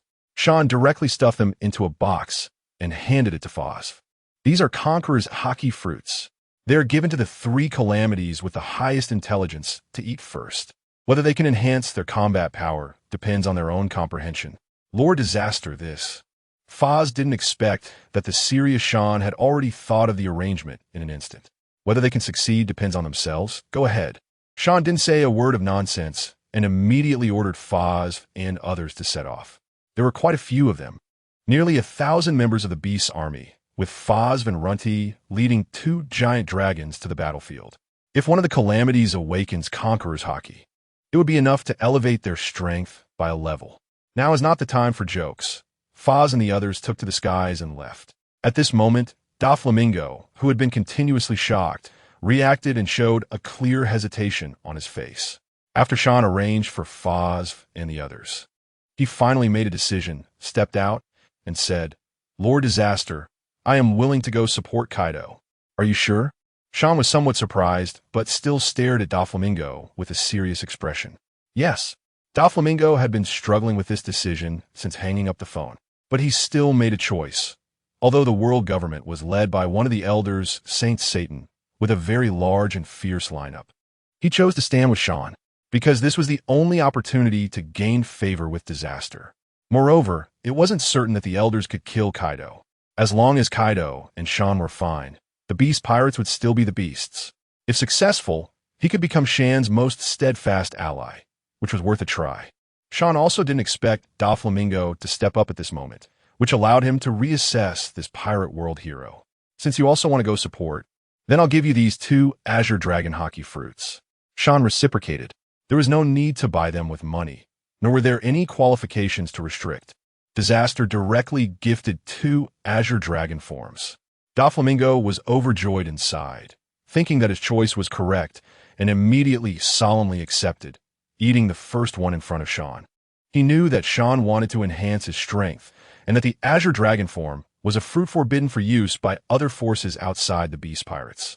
Eating it in front of him would reassure the entire beasts.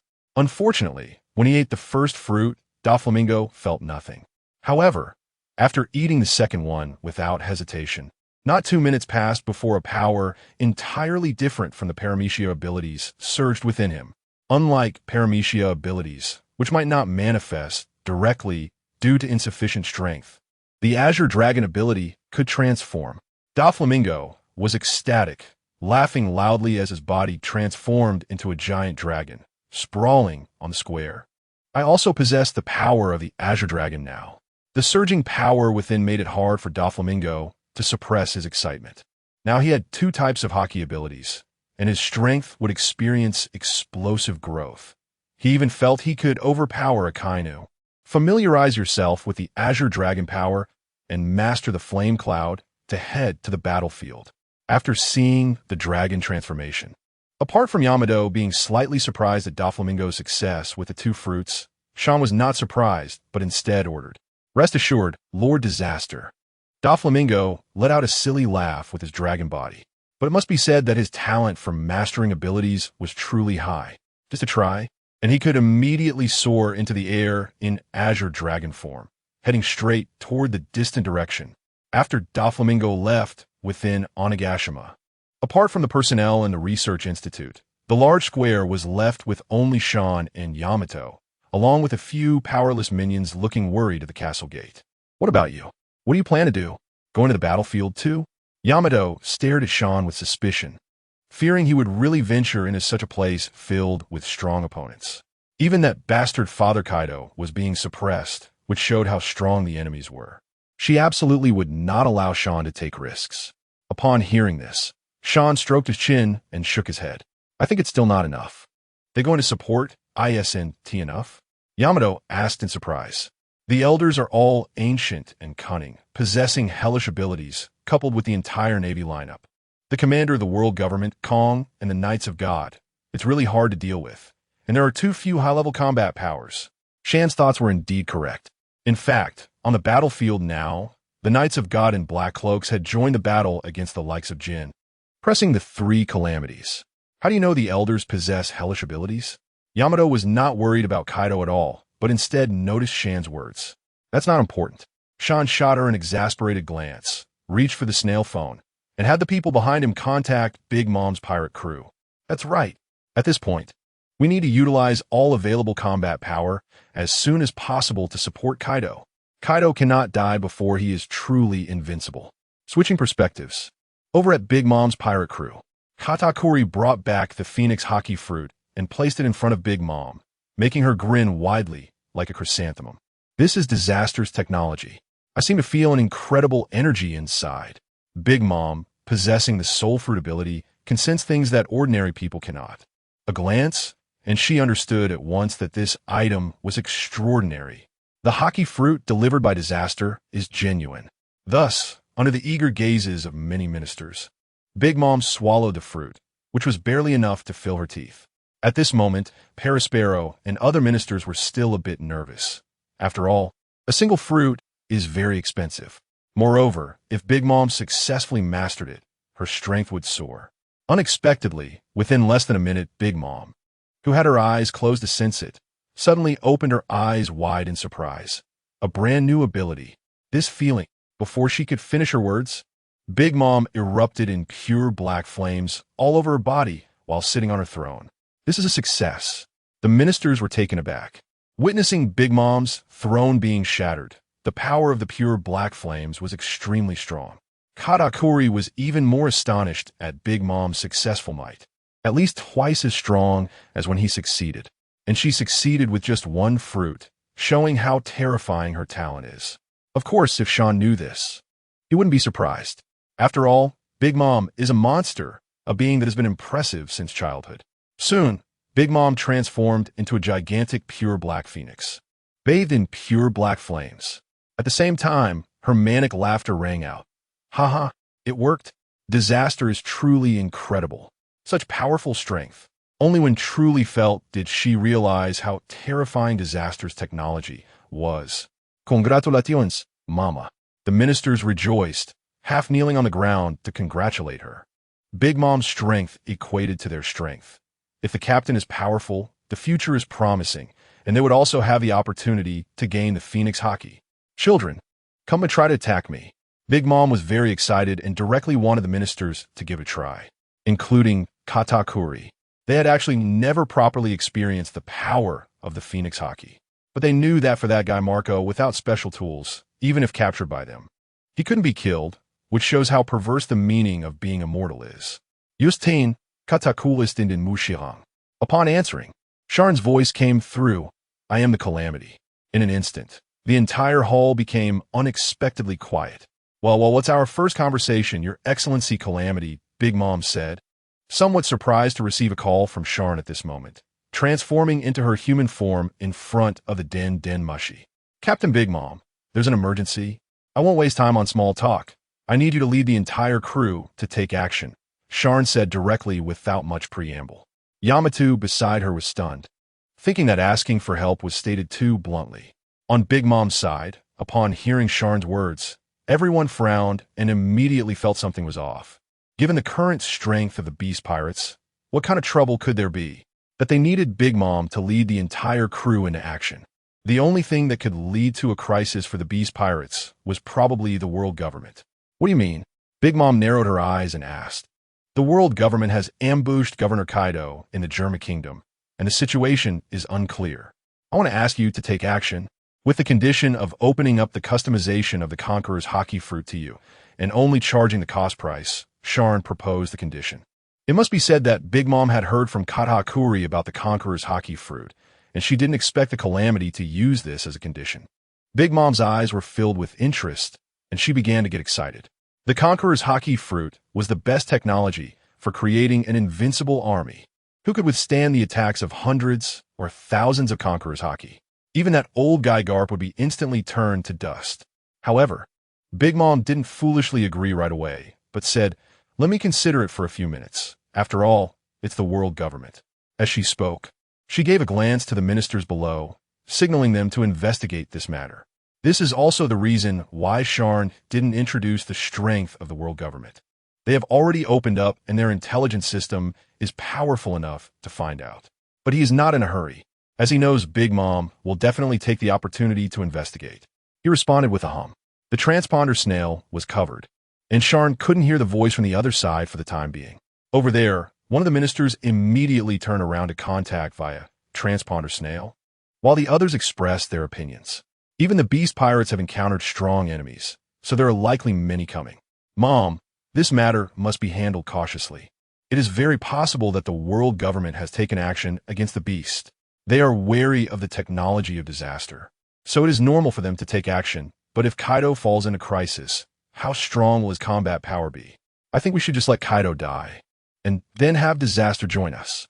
That way, wouldn't we be able to master disaster's technology? This made Big Mom's heart flutter for a moment, but she quickly calmed down. The premise of recruiting the disaster is that Kaido must die. But what if Kaido doesn't die? His strength has made terrifying progress. If the world government can't kill him, then the Big Mom pirates will completely fall out with the beast pirates. The purchasing rights for those overpowered Haki fruit techniques will be completely lost. So hoping for Kaido's death is not very realistic, and the success rate is quite low.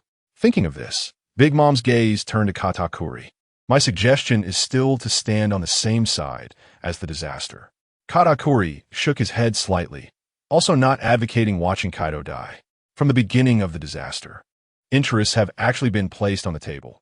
Either help and increase cooperation for a closer future, or not help and lose the friendship and cooperation of the disaster. At this moment, the minister who went to gather information hurriedly entered and said, "Mom, the beast pirates are facing an all-out attack from the Navy. Among them are 3 admirals, Carp, Sengoku the Buddha, the Commander-in-Chief Steelbone Kong, and the Knights of God.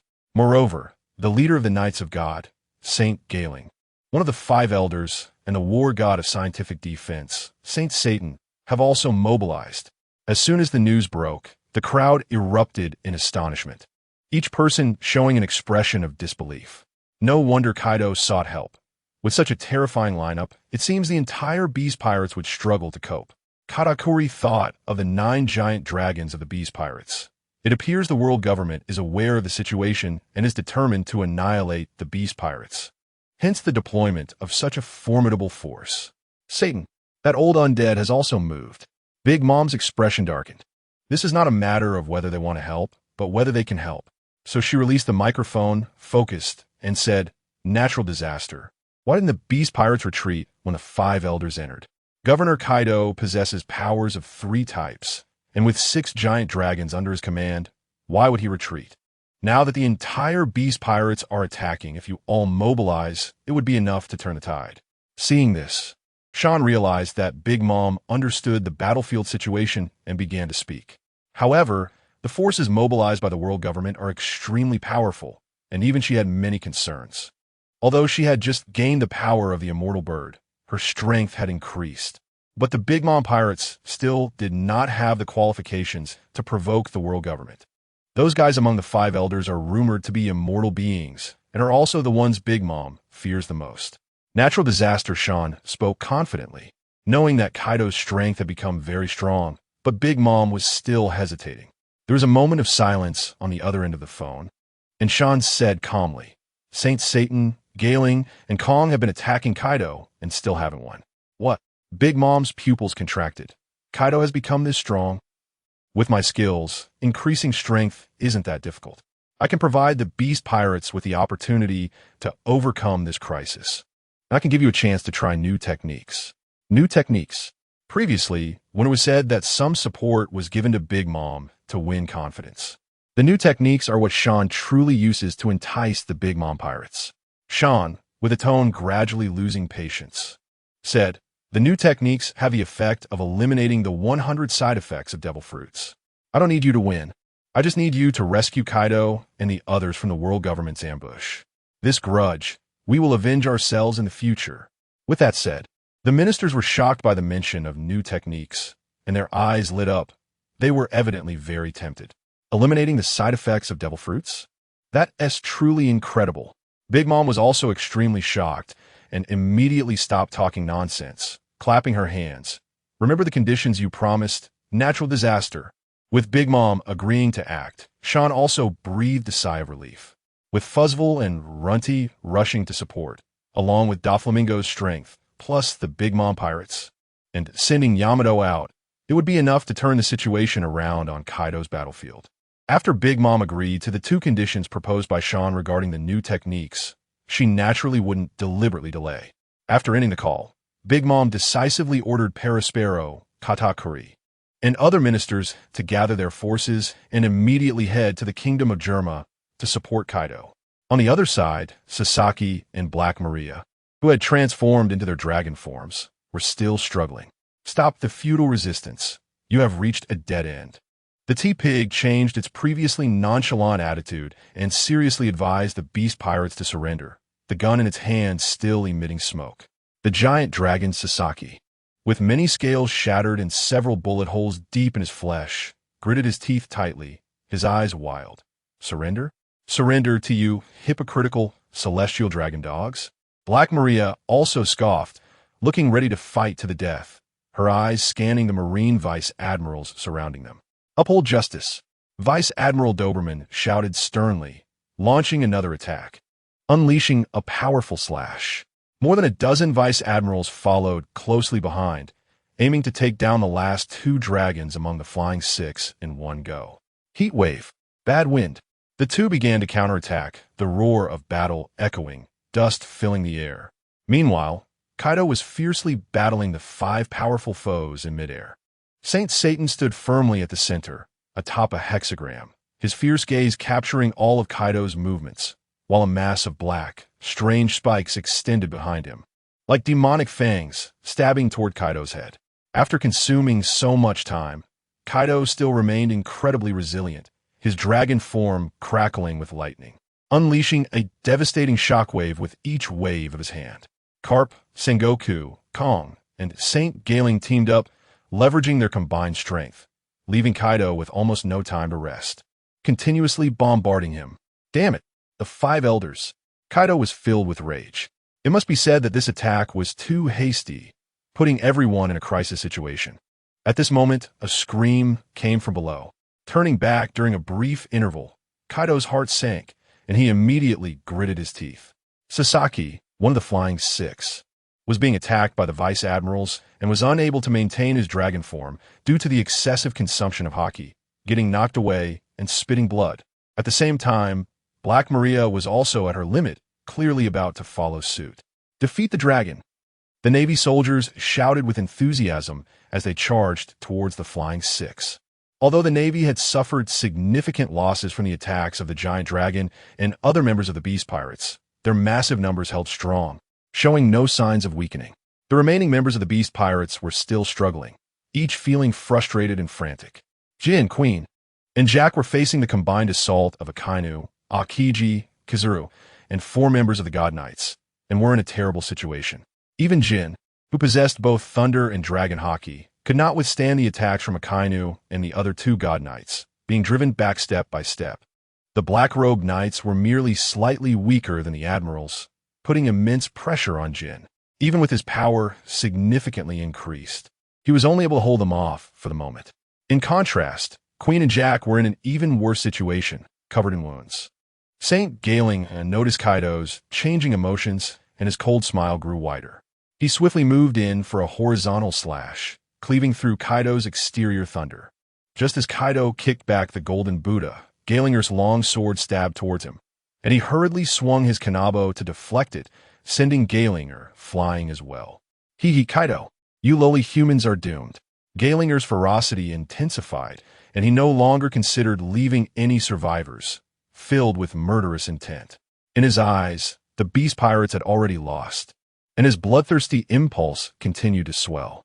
The momentum of retreat stopped amidst his sinister grin, and he swung his long sword, charging towards Kaido once more.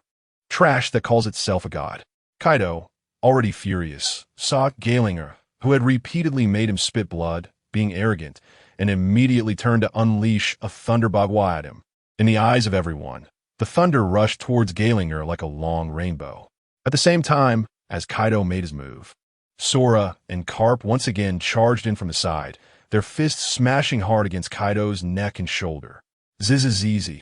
Haki formed a storm that swept around, causing Kaido to stagger in the air. Gaelinger was also blasted away by the thunderbagua, crashing into a mountain on the other side of the island with a thunderous roar. Destiny had long been determined. Those who resisted the world nobles would face punishment. Seeing this, Saint Satan couldn't help but feel a sense of pride. Several black, eerie tendrils extended from him, targeting Kaido's head. Just as Kaido was shaken by Carp and Sora, he couldn't completely evade the attack due to his considerable exhaustion, and several black tendrils struck down on him. Having already had his thunder defense torn apart by Gaelinger that easily landed on his armament defense, Kaido dodged, but a slight shift caused the black tendril to graze his face, accompanied by a sharp sound, leaving 3 bleeding wounds. With Satan's strength, it was no problem to just break through Kaido's defenses and leave some scars. Wiping the blood from his face, Kaido's eyes turned blood red, further igniting his ferocity as he forcibly grasped the black tendril from Satan. "Kill me? You're not enough." A terrifying thunderous wave erupted, shattering the air around Kaido. The black tendril extended by Satan was directly crushed by Kaido, leaving him with no chance to control it. In an instant, Satan's face turned pale, and he involuntarily leaned back, feeling a trace of horror in his heart. After rocks, he realized that Kaido was even more terrifying. Whether it was a natural disaster or Kaido, they both had to die. Not a single one spared. If the natural disaster was allowed to rampage freely, how many monsters like Kaido would exist in the world? It was simply unbelievable. He had to kill him at all costs. Satan ordered angrily. Steelbone Sora and Sengoku were stirred, but they could only charge forward without regard for the cost. Kaido was now a must-kill presence, because at this moment, he was covered in blood, his face, back, and chest soaked in it. Even with his thunder transformation, it couldn't hide Kaido's bloody appearance. "If you have the ability, come and kill me." The more the celestial dragons looked, the angrier Kaido became, roaring as he faced Sengoku and Sora, swinging his kanabo directly.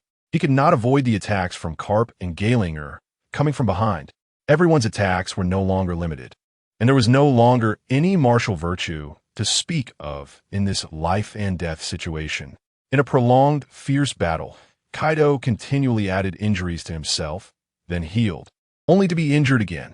The fight continued without pause, while the 3 disasters faced Akiji, Kizaru, and Akainu in a similarly heated battle. Suddenly, a dragon's roar echoed from the distant sky. Saint Satan, Gaelinger, Carp, Sengoku, and the others all frowned and looked up. Kaido, the 3 disasters, and the rest of the beast pirates were also drawn in, looking up in surprise. The newcomers were actually 2 giant dragons, one orange and one blue. They were flying directly from the sky with a pirate ship. Master Kaido. Seeing Kaido covered in wounds and blood, Runny couldn't help but exclaim. Fuzz's expression darkened. He saw the other flying 6 on the ground half dead, and the beast pirates suffering heavy casualties. Looking back at Kaido and the 3 disasters, their opponents all exuded powerful auras. Although they also looked battered, it was clear they had more energy. There were actually reinforcements. Satan's expression darkened, becoming cautious in the face of the dragon forms of the beast pirates, his eyes scanning the pirate ship being dragged by the flame clouds, seemingly trying to discover someone among them. Carp, Sengoku, and the others narrowed their eyes, watching the arriving reinforcements from the beast pirates. But before the Navy could react, Kaido's eyes widened in anger. Bastards, I told you to protect the natural disaster. Who told you to come on your own accord? Kaido scolded, thinking that it was bad. If Sharn didn't have any protection, it would be disastrous if the world government took advantage of the situation. Governor, it was Lord Natural Disaster who ordered us to come to support you. He said we couldn't leave you behind, Runty explained, trembling in fear at Kaido's angry expression. Sharn? Kaido was taken aback, and his emotions became complicated. Always believing in the supremacy of the strong, he was unexpectedly cared for by someone one day. If it were anyone else, he might not have felt much, but this came from Sharn, making him feel a sense of companionship he had never experienced before. A guy who had no strength at all, actually didn't want to run away in fear of death, and even want to send reinforcements from those left behind on Onigashima. Is that so? Kaido retracted his anger and took a deep breath. Runty and Fuzz breathed a sigh of relief, and just then, another giant dragon flew through the clouds at high speed from a distance. There are more. Galinger, Sora, Sengoku, and the three admirals were all surprised. The beast pirates had so many giant dragons. It seemed that the natural disaster on Onigashima needed to be resolved quickly. It was truly an overwhelming power, and if it dragged on for a few more months, it might really turn everyone into dragons. Kaido curiously looked at the newcomer. Apart from Yamato, who also had a dragon form, he thought it was Yamato. But upon closer inspection, he found that the newcomer was a pink giant dragon. When the pink dragon transformed into a human, it turned out to be Don Quixote Doflamingo. After arriving, Doflamingo suspended himself in midair with strings. Standing on the side of the beast pirates, Kaido's expression changed unexpectedly. The members of the beast pirates were also surprised. When did Doflamingo learn to transform into a dragon? Moreover, no one expected that in the face of the world government, with even the Gorosei present, Doflamingo, as a warlord of the sea, would stand on the side of the pirates. It was as if he was declaring war against the world government. On the Navy side, the soldiers and the five powerful figures, including Saint Sadong, looked at the pink dragon form of Doflamingo in astonishment. The warlord of the sea, the heavenly Yaksha, has defected. Akaino's cold gaze fixed on him. The fact that he could transform into a giant dragon, aside from obtaining the technique of calamity, what other reasons could there be? Saint Sadong looked at Doflamingo, who had separated from the Don Quixote family, with an unhappy expression and coldly questioned, "Are you going to join the battle too?" As he spoke, his gaze shifted to Kaido, and the murderous intent in his eyes warned Doflamingo, but he was thinking about defeating Kaido and then dealing with Doflamingo as well. ISNT the fact quite clear, the great Saint Sadong. I have come to join the battle at the request of disaster. Doflamingo chuckled ominously, then tilted his head and said, "You must really want to kill me along with Kaido, right?" Hee, that's right, I stand with the beasts. Who do you think you are? A traitor of the Don Quixote family, collaborating so deeply with lowly humans, it's damnable. Sir Gerlinger, the Knight Commander, was even more filled with killing intent. In his view, Doflamingo should have died long ago and deserved the judgment of the Knights of God. Celestial dragons should not have such traitors. There's no need to mention the grandiose words and the pride of the celestial dragons. Gerlinger said, "If you want to kill me, come and take my life." Doflamingo arrogantly replied. In reality, he was also astonished by the strength of the opposing forces. If it weren't for continuously acquiring Haki abilities, he would probably have to retreat even when facing an admiral. Seeing Doflamingo so resolute, willing to trample on his former honor as a celestial dragon, both Saint Sadong and Saint Gerlinger felt anger in their hearts. In the next moment, Saint Sadong released his killing intent. A black beam shot out, instantly striking towards Doflamingo. This bizarre black attack can usually take down even strong opponents who are unprepared. Don Quixote Doflamingo, undaunted, transformed into a pink dragon once again and roared, "Let the battle begin." He was about to use the power of the dragon to block the black light of Satan's saint. At that moment, the brilliance of thunder clashed with the lightning in the sky. Suddenly, Fuzz and Runty, two giant dragons, transformed into thunder, opened their mouths, and unleashed a surge of power. The powerful lightning dragon breath was faster than Satan's saint's black light, directly intercepting it and breaking it apart. In an instant, intense waves spread out, and the flames of battle continued to ignite. Kaido let out a sinister laugh, completely unconcerned about the scars on his body, and charged towards Satan's saint and the five others. Thunder and giant dragons. Two more abilities. Sengoku, Kong, and the three admirals were stunned by Fuzz and Runny's attack. and their respect for the Calamity's technical abilities grew even more. This is absolutely ridiculous. The Beast Pirates now have so many users of dual and even triple devil fruits.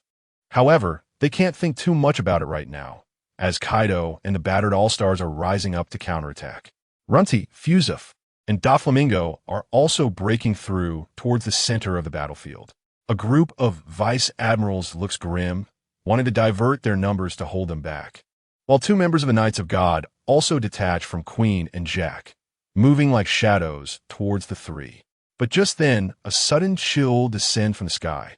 A light blue ice dragon, radiating coldness, descends, crackling with thunder and a white halo, crashing directly into the Knights of God. The members of the Knights of God, with strength close to that of an admiral, can suppress the three elemental abilities of Jin when working together with a Kainu, showcasing their high level of power. In the eyes of Satan's Saint, Gaelinger Saint, and others, the emerging ice dragon could not possibly be a powerhouse on the level of Jin, so they initially did not pay much attention. It wasn't until during the dive that the thunder and tremor abilities continually spread and erupted on the body of Yamato's ice dragon that they were horrified. Another three-elemental user. If combined with the fruit's innate ability, this would be a four-elemental user, surpassing even Kaido. The two members of the Knights of God also showed shock, and their confident intention to intercept involuntarily slowed down, their Haki bursting forth with all their might, not daring to be careless in the slightest. But the result was already determined when Yamato charged down. Thunderous Ice Meteor. Yamato's technique is indeed very close to Kaido's style.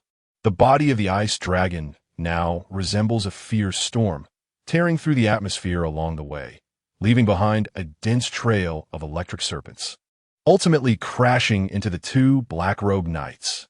The collision of Haki and abilities produced a roar, and within 2 seconds, the black-robed knights were knocked flying. The atmospheric rifts and thunder wantonly destroying their bodily defenses, causing them to be unable to withstand it, spitting blood as they slammed into the ground below. Yamato. Kaido was quite surprised, looking at his child who came to support and displayed astonishing power, feeling somewhat complicated. He knew it must have been Shan's idea. Otherwise, Yamato wouldn't have come to participate in the war. However, at this moment, the Navy was surprised, but the Vice Admirals reacted quickly and charged towards Yamato. A group of Navy Vice Admirals who could take down a giant dragon form of the Flying Six. Who dares to say they are not strong? It is not an exaggeration to say that even Jin would need to pay a huge price to deal with them. But Yamato turned around, showing no fear, instead brimming with fighting spirit. I'll handle them. You guys get the things delivered. Before the words were even out, the ice dragon transformed into a unique dragon-human form. It was a combination of the great mouth true god and the Azure Dragon form, with electric serpents coursing through its body, and both hands enveloped in a white halo of tremor ability. For abilities combined, and apart from Kaido, only Yamato could achieve this. Momonosuke, Chibuta, and others felt Yamato's momentum, shocked but not stopping, continuing to attack her. At the same time, Fusef, Runty, and Doflamingo, having lost the obstruction of the Knights of God and the Vice Admirals, immediately rushed towards the center of the battle. Fusef's task was to hand over the Conqueror's Haki fruit to the All-Stars, raising their power to a new level for the final counterattack. Akainu thought Fusef was trying to help the All-Stars and countered with a punch of exploding magma. Meanwhile, the remaining two members of the Knights of God, surrounding Jin, frowned and immediately sought to stop Fusef from causing trouble. The two clearly skilled swordsmen charged toward Fusfer, one from the left and one from the right. Can a lowly mortal truly oppose the gods with the power of a dragon? These inferior pirates deserve to die. The members of the Knights of God did not regard Fusfer as a threat. They knew he was merely a member of the Flying Six. Fusfer let out a low, cold laugh, raising his dragon head, with a flash of crimson, killing intent in his eyes. Then, a powerful breath erupted from his mouth. If it were merely a simple hot breath, the knights and top-tier warriors would not have reacted much. But when Fusfer unleashed his energy, it became clear that the hot breath infused with red-black lightning was not an ordinary attack. Conqueror's Haki entwined. How could he, a member of the Flying Six, possess Conqueror's Haki, let alone use it in such a manner? The hot breath coming their way was filled with the oppressive force of Conqueror's Haki, causing sweat to bead on the foreheads of the two members of the Knights of God, who struggled to brace themselves. The outcome was predictable. Phosphor, with his CP9 background, had exceptional control over Haki, and the power of his hot breath was incredibly fierce, blasting the two of them away like a beam of light, sending them crashing to the other side of the island. How is this possible? Saint Satan, Saint Gaelinger, Sora, Carp, Sengoku, and all the Navy personnel were shocked by the sudden eruption of power from Phosphor. The ability to entwine Conqueror's Haki was not something just any awakened Haki user could achieve, and Phosphor's talent was simply unbelievable.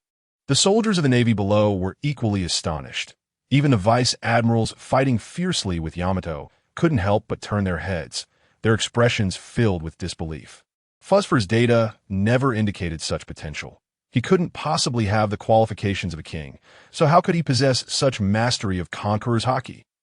The two members of the Knights of God who were blasted away looked terrible, covered in dirt and disbelief in their eyes. They had almost been made to spit blood by Phosphor. Phosphor looked at the two who had been sent flying with disdain, snorted coldly, and continued forward. He then tossed the Conqueror's Haki fruits to Jin, Queen, and Jack. 3 faintly golden fruits landed in the hands of the 3 calamities, and Kaido and Saint Satan could see the changes in the expressions of the world government personnel, feeling an ominous premonition in their hearts.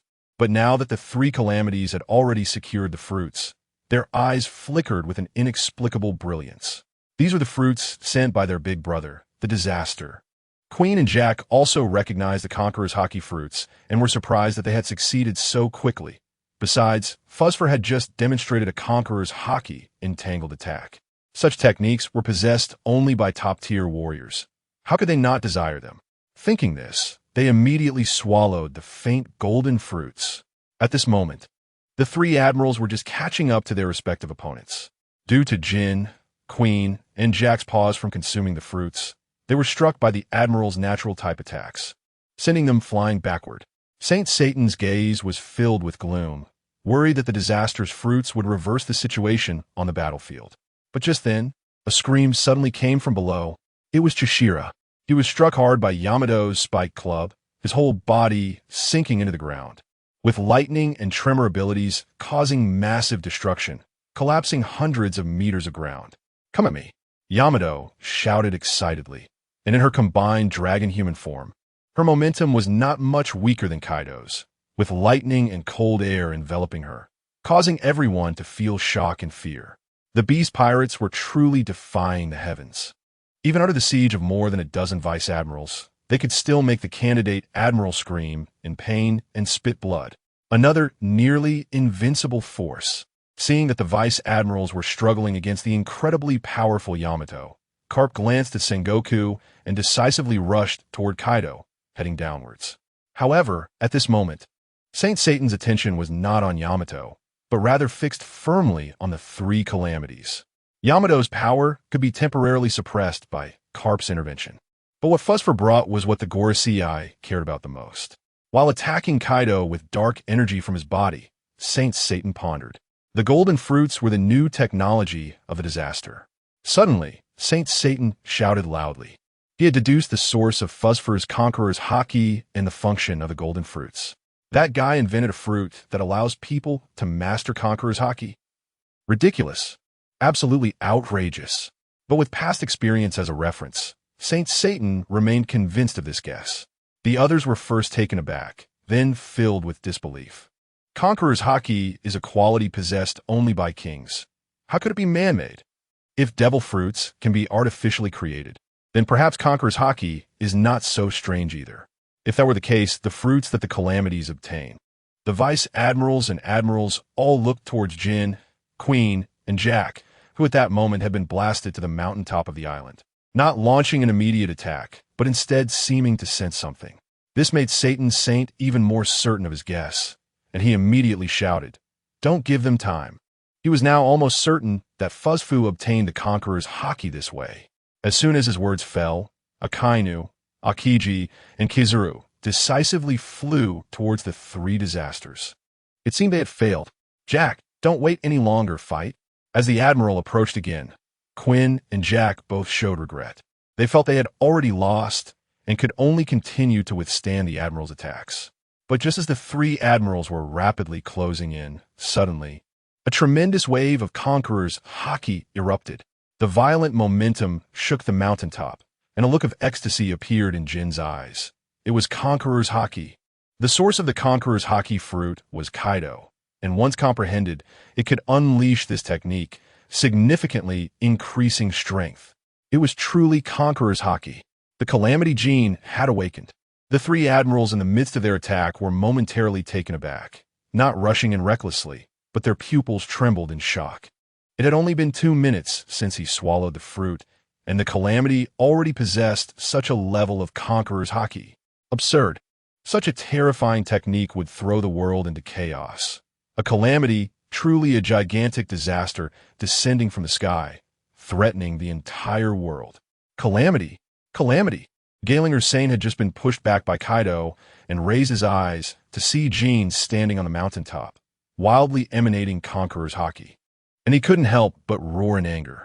If the ancient kingdom posed only a budding threat to the celestial dragon's rule, then the Calamity now was like a huge stone pressing down on Mary Geo's heart. A scientist more talented than Vegapunk is truly terrifying. The Marines below were even more shocked, their mouths agape at the sight of Jin awakening Conqueror's Haki. But what they did not expect was that the shock the Calamity brought them was far from over. As the Calamity erupted with Conqueror's Haki, he was overjoyed, his dragon form shining with thunder. He then slowly raised his long sword, and amidst the thunder and fire, red-black lightning unfolded. Conqueror's Haki entwined. This is why even Fuzz can master the Conqueror's Haki. Everyone in the arena momentarily forgot about the battle, all staring in shock at Jin on the mountaintop. Just a single fruit created by a natural disaster can create a strong user of Conqueror's Haki. The thought emerged, causing the Navy soldiers to break into a cold sweat, dumbfounded and thinking how terrifying it truly was. Even the vice admirals and the three admirals were filled with disbelief.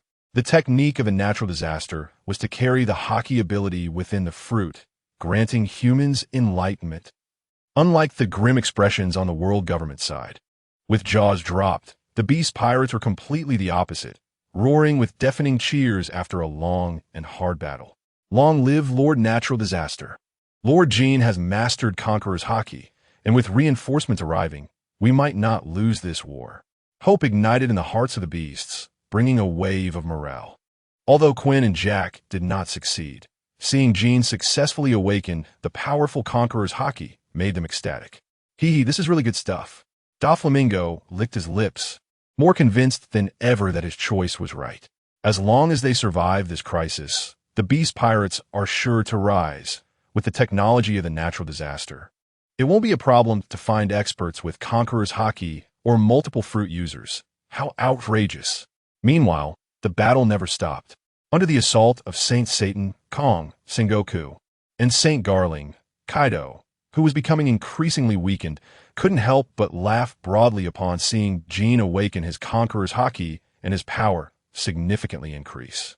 The Conqueror's Haki fruit of Sharn has succeeded. He now has even more confidence to break through the encirclement of the world government. Once he returns to Onigashima to rest, he will become even stronger and take revenge on the celestial dragons. Feeling pleased, Kaido thought, even if the flame disaster has awakened Conqueror's Haki, what can it do? Just because a few more people come, it won't save your life. The fate of the beast pirates won't stop. Saint Satan's gaze was dark and sharp as he stared at Kaido and said fiercely, "Then you just keep trying." "Ha ha!" Kaido ignored the words of the five elders, wiping the blood from his face with a cold smile. However, after the battle so far, his stamina had been severely depleted and his Haki was running low, with his momentum and strength diminishing repeatedly. Now that Carp was gone, he didn't feel much less pressure. Saint Satan snorted coldly, not wanting to continue the verbal sparring with him. The hexagonal magic circle beneath him lit up brightly, unexpectedly moving towards Kaido for the first time. The five elders actually chose close combat. The bull demon form with spider legs surged, swinging down the cane, accompanied by a dark and eerie glow falling towards Kaido. Sengoku and Steelbone Kong took the opportunity to move forward, one left and one right, launching fierce shockwaves to restrain Kaido. But Kaido at this moment had no intention of retreating. He hadn't taken a step back since the battle began, and naturally wouldn't choose to retreat now. Instead, swinging his kanabo while unleashing a circle of lightning barriers to obstruct Sengoku and Kong's impact. Suddenly, a thunderous explosion of fire and the clash of Haki overshadowed the sky, spreading towards the battlefield below and the sea. The world had already presented a fragmented state of war. At this moment, the battlefield once again fell into fierce combat. The 4 members of the Divine Knights who were knocked back returned to the battlefield, 2 of them rejoining Akainu and Jin in the fight. After Jin gained Conqueror's Haki, although he consumed a lot, his attacks became significantly more powerful, making it extremely difficult for Akainu to cope. His long sword slashed, and the sword light reached 100 meters away. Even with the natural body of an admiral, he dared not touch it, falling directly onto the sea and cutting out a 100-meter deep abyss. Saint Satan saw this, and, instead of considering the 3 admirals, shouted angrily, "If you don't all go all out, the consequences are on you." Saint Satan knew the strength of the 3 admirals was far beyond this. Among the 3 disasters, Aokiji and Jack were locked in a fierce battle. Yet until now, Aokiji Kazan had not used moves of the intensity of Ice Age. Kizuru hadn't even activated his light clone, and Akainu was facing a strong Jin, so the situation was different and he couldn't help it. Saint Satan knew they were worried about the tens of thousands of Navy soldiers below, but if they didn't unleash their full power now and dragged it out, who knew what other tricks the Beast Pirates would come up with? This is really a headache. Kizuru glanced at the Navy ships and the Marines on the island below, scratching the back of his head. The next moment, he transformed into a laser and charged at Jack. All out? Oomph. Jack was unconcerned, facing the incoming Kizu. He directly unleashed a stream of hot breath. In an instant, the light was shattered into countless points of light. But soon, these points of light didn't close in. Instead, they transformed into one after another small Kizaris. When all these Kizaris extended their fingers and fired beams at Jack, even the colossal dragon body felt the immense destructive power, getting pushed back repeatedly. Meanwhile, on Quinn's side, Aokiji, who usually entangled with freezing abilities, unleashed a massive burst of cold air, even causing snowflakes to fall in a small area of the sky, genuinely shocking Quinn. The Navy Admiral is indeed extraordinary. However, just as he thought that Quinn, covered by falling snowflakes, was frozen into an ice sculpture, this guy's going all out.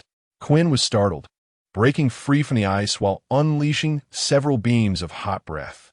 Unexpectedly, Aokiji stepped through the air like walking on the ground, quickly closing in and condensing an ice blade to stab. So fast, Quinn was taken aback, not expecting Aokiji's close combat ability to be so formidable, dodging repeatedly yet still being closely followed. In desperation, he could only transform into his half-beast dragon form to engage in a fierce battle. At this moment, Akainu and the 2 members of the Divine Knights were attacking Jin, locked in a fierce struggle. On the battlefield below, the firelight of various Haki collisions shone brightly, with black lightning never ceasing. Even as Yamato, Fuzz, Run-T, and Doflamingo joined the battle, it only compensated for the missing power of the Flying Six. Even with stronger combat power, it couldn't truly reverse the situation. Fuzz and Run-T were immediately surrounded by Chaffone, Peach Rabbit, and the Vice Admirals, who, through teamwork, completely prevented the 2 from breaking through. The 2 members of the Divine Knights abandoned their revenge on Fuzz, and instead blocked Doflamingo, who was excited about his own strength. The celestial dragon who betrayed the creator god needs to be eliminated. The kid from the Don Quixote family, you are tarnishing the celestial dragons. The 2 knights coldly condemned Doflamingo, raising their hands to unleash 2 powerful slashes. But Doflamingo was no longer the same as before, now possessing the powers of the Tremor, Dragon, and String Fruits. He had the capital to boast. Oh really? Then come and try to eliminate me. With 3 abilities unleashed, the Awakened String ability turned the shattered ground into waves of string, blocking the slashing sword light, while the tremor ability shattered the sword light and continued to strike at the two knights. The faces of the two members of the Divine Knights darkened, extremely angry, as they were continuously pushed back by the successive attacks. Were they really this weak? Even Doflamingo couldn't handle them. The reality was that only by working together could they barely block the white wave of string that was spreading atmospheric cracks. Do you think the beasts still have a chance to turn the tide? Doflamingo, take a good look at your surroundings. The knight with a tough mouth couldn't get through the situation on his face. However, when Doflamingo looked over, he couldn't help but feel a sinking sensation in his heart. On the current battlefield, the beast pirates were continuously retreating, suffering casualties, and were unable to counter the overwhelming numbers of Navy. The situation with the vice admirals besieging Fuzz Runny was not one that could be resolved in a short time. The most critical point was still the battle between Kaido and Yamato. Yamato was originally fighting against the vice admirals like Peach Rabbit and T-Pig, but now Garp had entered the battlefield and was engaged in fierce combat with Yamato. Garp, having fought against Kaido, was significantly worn out and injured, yet he still held his ground against Yamato, who had merged two forms into one. Even while continuously retreating, he did not evade the fight, demonstrating the bravery of a veteran in bloody combat. However, what moved Doflamingo was not Garp, but the sight of Sengoku, that great Buddha, charging towards the powerful Yamato under the instructions of Saint Satan. The two of them worked together seamlessly, even at the cost of being injured, dragging Yamato firmly in place. The three admirals were putting in their full effort, and it seemed that the situation of the three calamities was not looking optimistic either. Doflamingo shifted his gaze to the other side and immediately tensed up, seeing Kizuru and Akiji seemingly about to suppress Queen and Jack. The consumption of the dragon form was far greater than their natural forms, and it was determined by the amount of Haki. It was quite impressive for Queen and Jack to have held on until now with their strength. This meant that the beast pirates were currently not enough to overturn the battle situation. They were gradually falling into a difficult battle, and the situation was only worsening. Doflamingo gritted his teeth, unable to decide which side to support, nor could he quickly defeat the two members of the God Knights. Kaido was panting, his expression unchanged, but his face increasingly weary. He also realized that the beast pirates were quickly falling into a tough fight, and the supporting forces were far from enough to reverse the situation. Most importantly, his own Haki and stamina were being consumed. Previously, Saint Satan had deliberately worn down his Haki, and now, in close combat, he was demonstrating powerful combat abilities. The black flame clouds swirling around his shoulders swelled, and Saint Satan's eyes gleamed with a crimson light, gripping his cane, while a strange black fire ignited around him. Each strike combined with the black light made Kaido feel the force intensifying. The balance was tipping. Not only was everyone in the Beast Pirates gradually feeling powerless, but even Kaido himself was starting to lose momentum. If you want to rely on the Calamity techniques to establish an invincible army and dominate the seas, Kaido, you're still not qualified. Saint Satan smiled with confidence, revealing a strange grin. Then his gaze focused on Kaido's body, and an invisible bull demon force struck heavily. Is that so? How hypocritical, Gorosei. Kaido sneered, thinking that if they weren't overly wary of him, they wouldn't have sent so many people to ambush him. Nor would they have wanted to kill Sharn so badly. Before he could finish speaking, Saint Satan unleashed a gaze attack that he hadn't used before, suddenly landing on Kaido. Even though Kaido reacted extremely quickly, he didn't expect that Saint Satan still had such a move left. By the time he noticed, he had just made a reaction, but he was struck hard in the left chest, almost losing grip on his weapon. Seizing this opportunity, Gaelinger shouted loudly, leaping into the air with his long sword in hand. The chance had been created. Kill him. Gaelinger, who had been saving up energy for a long time, grinned fiercely, madness gleaming in his eyes, as the long sword in his hand crackled with black-red lightning, pouring in the Conqueror's Haki without reservation. The momentum of the sword master skyrocketed like a rocket, unexpectedly bursting forth with unprecedented intensity. You all deserve to die. Gaelinger's killing intent was almost solidified into this move, wanting to completely release the anger in his heart through the sword technique. As a celestial dragon who could fight evenly with an admiral at the age of 15, he was proud of the Holy Land. He was the leader of the God Knights, the most dazzling king of God Valley. But now, repeatedly being beaten in the campaign against the Beast Pirates, his pride and fury were unimaginable. Saint Satan gazed at the long sword in his hand, igniting a strange black flame on the sword's blade based on the Conqueror's Haki. He then fully transformed into the bull demon form, an ugly, hellish devil. Following that, he launched an attack towards Kaido, with several strands of black light wrapping around. Seeing this, Kaido's pupils contracted, knowing that the two were going to launch a killing move against him. He showed no intention of retreating, but instead, he unleashed his 3 types of abilities without regard for consumption. Thunder enveloped him, and white light shrouded him. In his dragon form, he gripped the Kanabo tightly, and his immense momentum erupted once again. The 3 of them continuously unleashed their momentum for a life-and-death battle, immediately tearing apart the dark clouds for miles, causing the island to shake and the ocean to roar. Lord Kaido, Fuzz, Runny, and the 3 calamities noticed the astonishing momentum continuously rising, turning their heads to look, and their hearts trembled. Is this a decisive move? Can Kaido still hold on? Just as he shifted his focus, the 3 disasters were almost knocked away by their opponents, and the pressure skyrocketed. The combat power of the world government is increasing their attack intensity. Akainu Akiji Kizuru and the Knights of God are doing their utmost to hold them back. Meanwhile, Geringer has raised his long sword engulfed in black flames high into the air. The eerie black flames and Conqueror's Haki lightning shoot up into the sky, forming a massive column of thunder and fire, with sword energy bursting forth. This move has no name, but if you die to the strongest sword technique of a god, you should feel honored.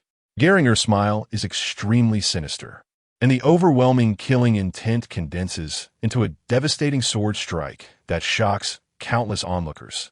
You want to kill me? You're not capable of that. However, Kaido's current state is deteriorating, and even with the burst of all 3 abilities, he cannot match his previous state, yet he shows no intention of retreating. The thunder and tremor powers fill the sky with white and blue cracks, spreading wildly. The Wolf Fong Club held in both hands expands, and the black lightning of Conqueror's Haki crackles.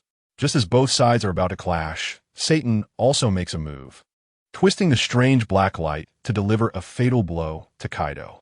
Yamato looks up and is immediately shocked. He can't take it, with Yamato's current strength and state. The obvious gap between both sides is evident, and in a mix of shock and anger, she wants to break free from Carp to provide support.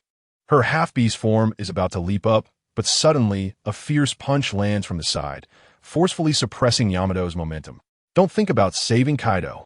The fully armed Steelbone Kong stands in front of Yamato with a serious expression, his will unwavering.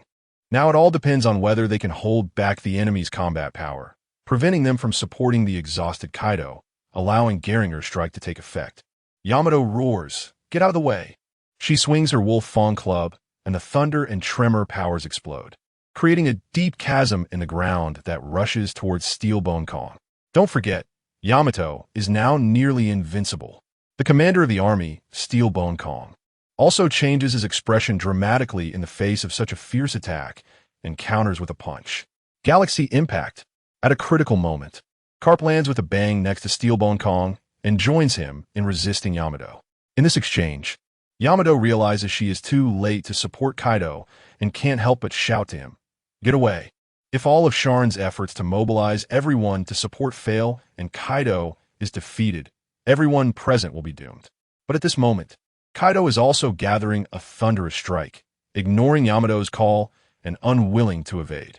If you have the ability, just cut me down with a single sword. Even though the thunder and tremor powers have weakened and cannot reach their previous level, Kaido is still desperately condensing his Haki, even more frantically than Geringer, ready to clash head-on. Lord Kaido, don't be impulsive. Jean, transformed into thunder, wants to rush over, but like Yamato, he is obstructed by Akainu and 2 members of the Knights of God, unable to break through even in elemental form. At this moment, the towering black flame, sword energy, took shape in Galinger's hand. The astonishing sword, nearly a kilometer long, slashed down vertically, Just the sheer force of it shocked the Navy and pirates fighting below, the fierce wind causing their skin to sting. Kaido, unfazed, wielded his kanabo in his Thunder Dragon form and charged towards Galinger's sword strike. You might as well stay here and take the hits. Suddenly, Satan appeared like a ghost behind Kaido. Black flames erupted around Kaido, surrounding him, while dense, tentacle-like black light spikes shot out towards Kaido's back, sealing off all his movement paths. Satan, Kaido roared, swinging his kanabo, wanting to deal with Satan's troublesome abilities first. But at that moment, the incredible sword light falling from the sky accelerated. If he blocked Galinger, Satan's backstab would hit him, and the intensity would undoubtedly cause serious injury.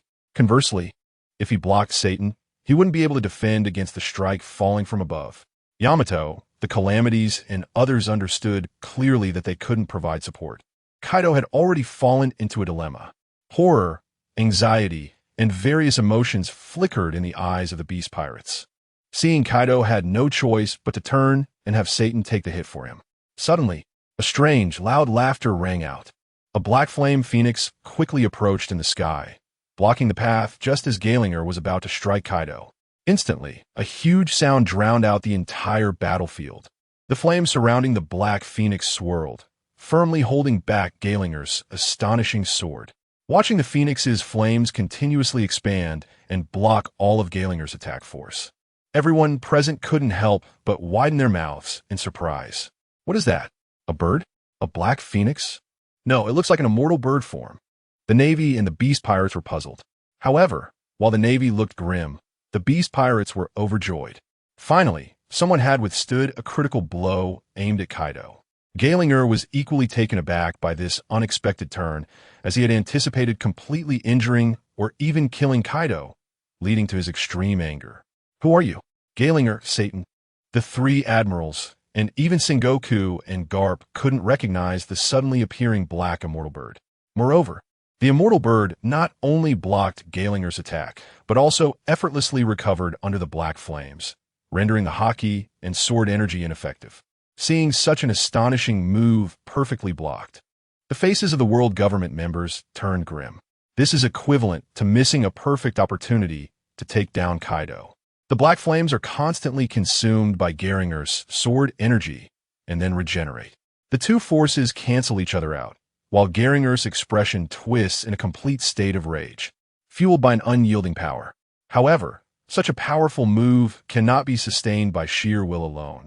Its momentum inevitably weakens until all power dissipates. Both sides of the battle below cannot help but look up at the burning black flames, their eyes filled with shock. Who is the person capable of withstanding such a tremendous strike? At this moment, the black flames gradually shrank, and the shadow in the shape of the immortal bird transformed into a bloated humanoid figure.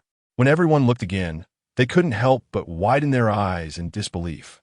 Big Mom, how could it be her? Just now, that was a form similar to the immortal bird. Could it really be? She has a dual-type ability too. The one who saved Kaido was actually one of the four emperors, Big Mom, who has a bad relationship with Kaido. The vice admirals gasped, even more surprised by the abilities displayed by Big Mom. The immortal bird of black flames was also connected to the natural disaster.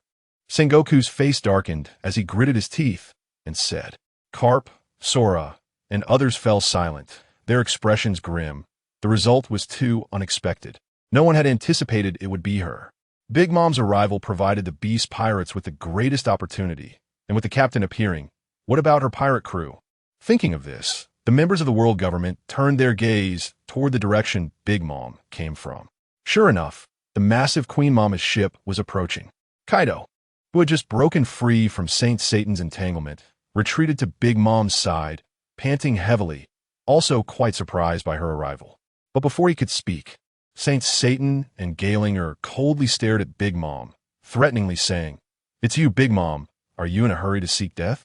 Dare to come and stir the pot. We don't mind making a move on the Totland Kingdom next. Faced with the threats from the Gorsei and Galinger, Big Mom remained indifferent, instead laughing and scanning the battlefield, saying, Start fighting? You can start any time, but how can such a lively opportunity be missed by me? Having reached an agreement with a natural disaster, Big Mom had already decided to take action for Kaido upon arriving here, naturally not planning to back down. After surveying the scene, she understood the current situation. The Beast Pirates were on the brink of defeat. However, they weren't in such a dire state that they couldn't fight back.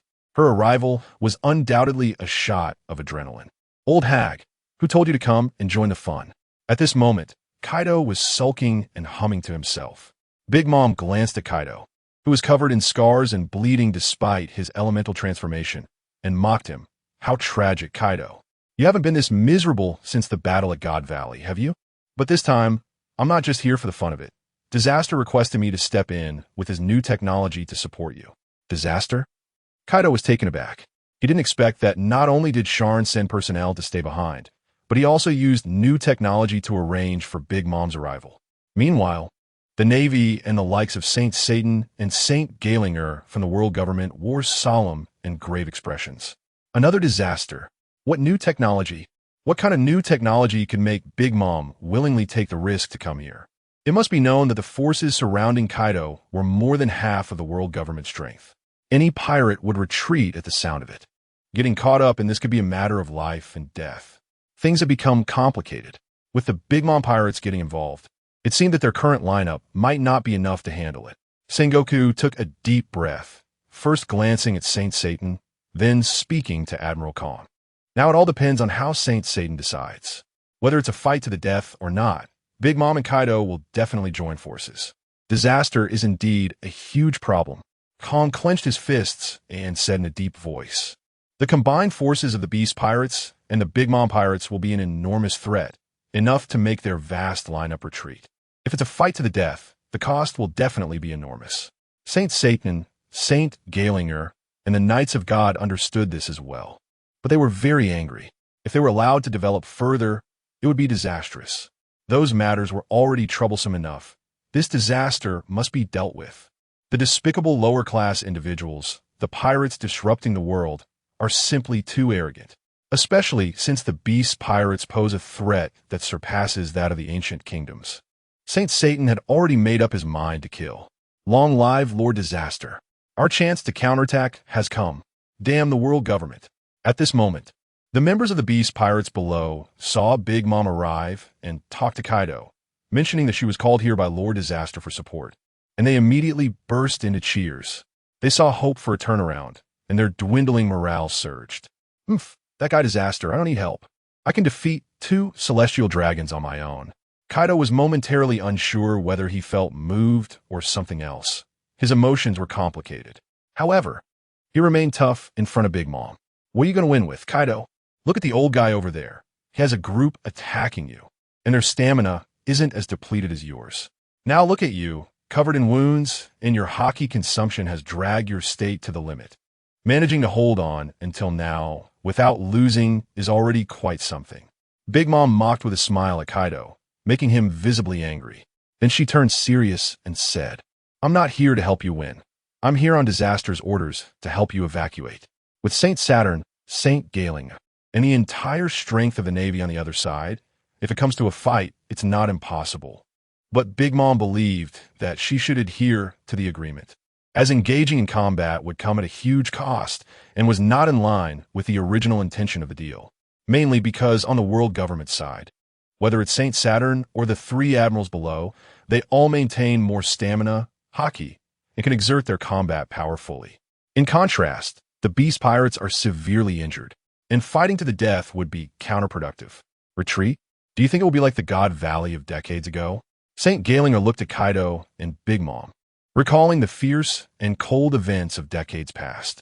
Well, it's not decades ago anymore, Galinger. Big Mom laughed heartily, dismissively saying, "Anyone can bluff. Saint Galinger doesn't he have the strength to truly keep them here? It seems Disaster's technology has really caught your interest, Charlotte Linlin." At this moment, Saint Satan stood on the starry array with a cane, his gaze icy as he stared intently. Then he smiled strangely and said, "New technology can allow everyone to master Conqueror's Haki, right?" Big Mom did not respond.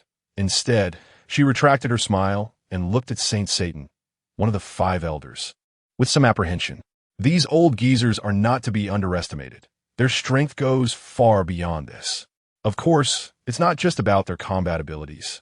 It's more about their overall capabilities. Just now, Satan's Saint, Gaeling's Saint, and the others saw Jean, Quinn, and Jack consume the pale golden fruit, culminating in Jean awakening his conqueror's Haki. By now, they naturally understand what Sharn's technology really is. But what if a calamity allows someone without any talent to master the conqueror's Haki?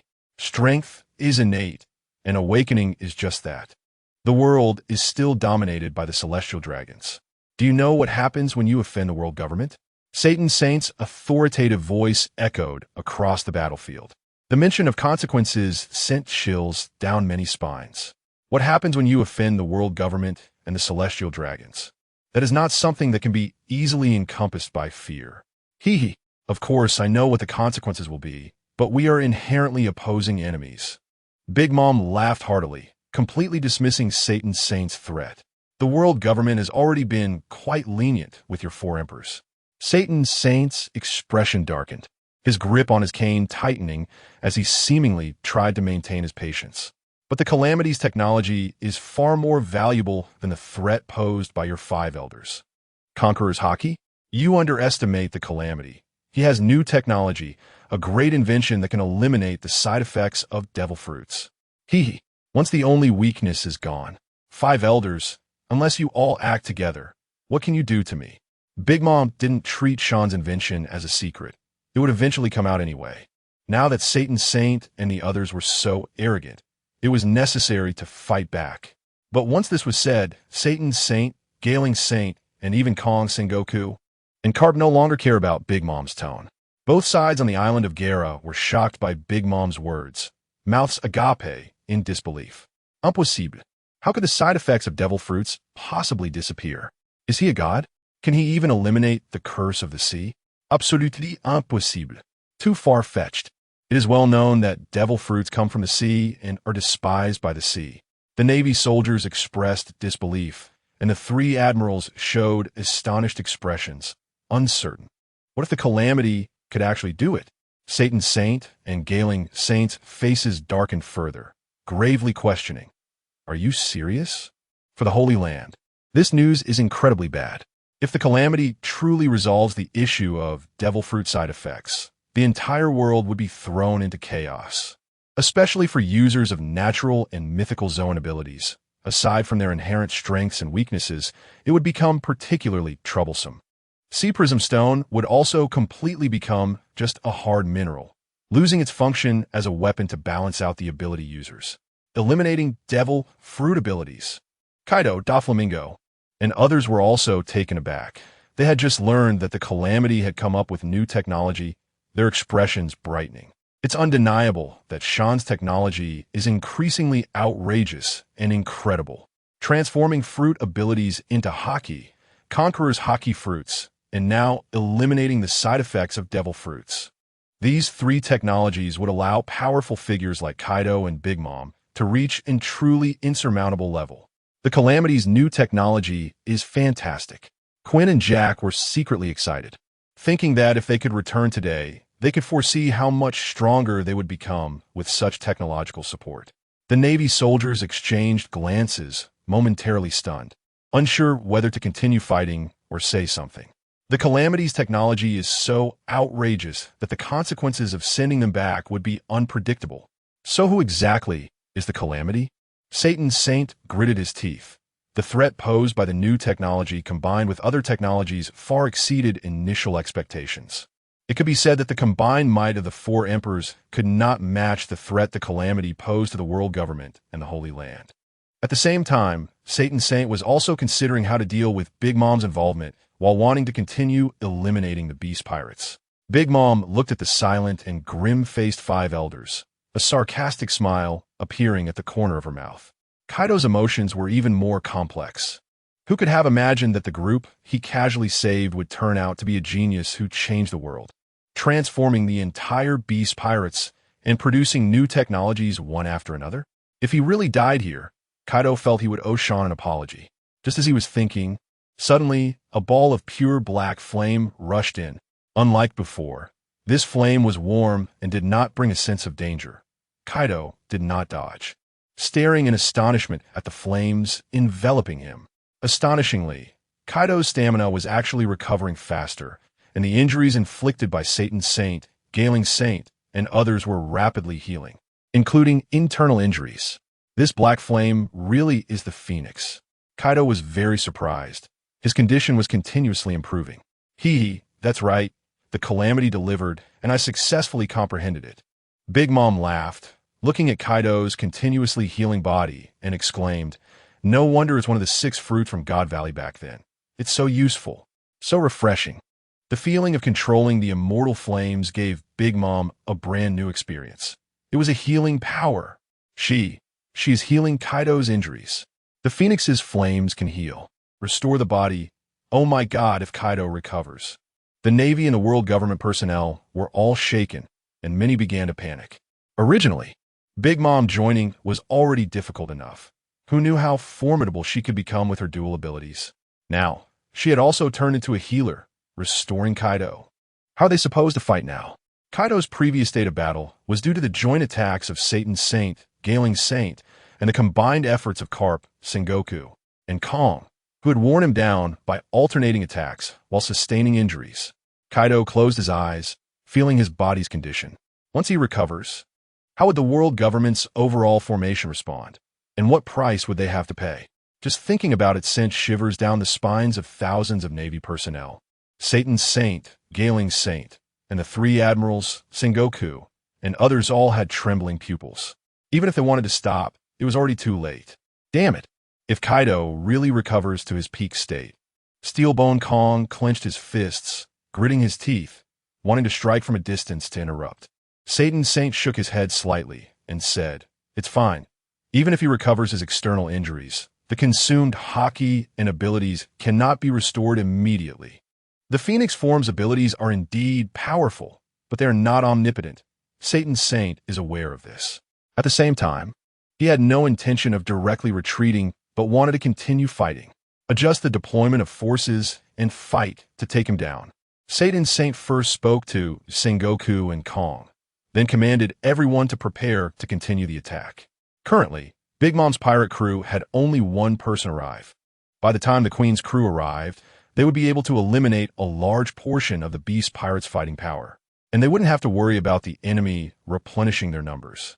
But just then, a pure white phoenix appeared, soaring from the distant Queen's singing ship.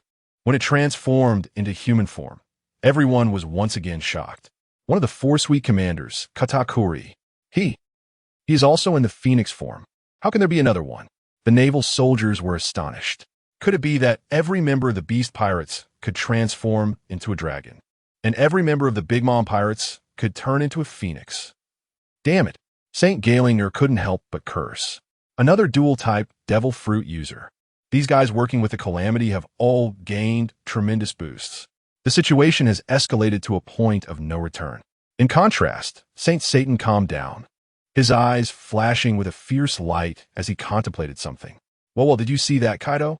2 fruits awakened 2 Phoenix Haki. Big Mom couldn't help but boast, seeing Kaido's surprised expression. How many fruits have you Beast Pirates eaten, and you still haven't managed to produce 10 dragon forms? Well, my Big Mom Pirates have 2 Haki users with just 2 fruits. Can you accept that? Unsatisfied, Kaido coldly snorted. That's because of the Calamity's technology, not because you guys are impressive. This wave of boasting can't possibly fall on my 100 beasts, right?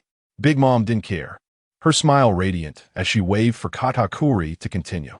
Katakuri slowly descended, standing firm on the battlefield of the 100 Beast Pirates, and took out a mirror. An extremely old and ugly woman emerged, happily calling out brother before starting to use the Mirror Fruit's ability to enlarge the exit. Suddenly, members of the Big Mom Pirates swiftly poured out. The newcomers were all ministers and stars from the pirate ship in the far distance. Perispero, Daifuku, and members of the Cracker Pirates, as well as fighters of all ranks, appeared one after another. The entire Big Mom crew had arrived.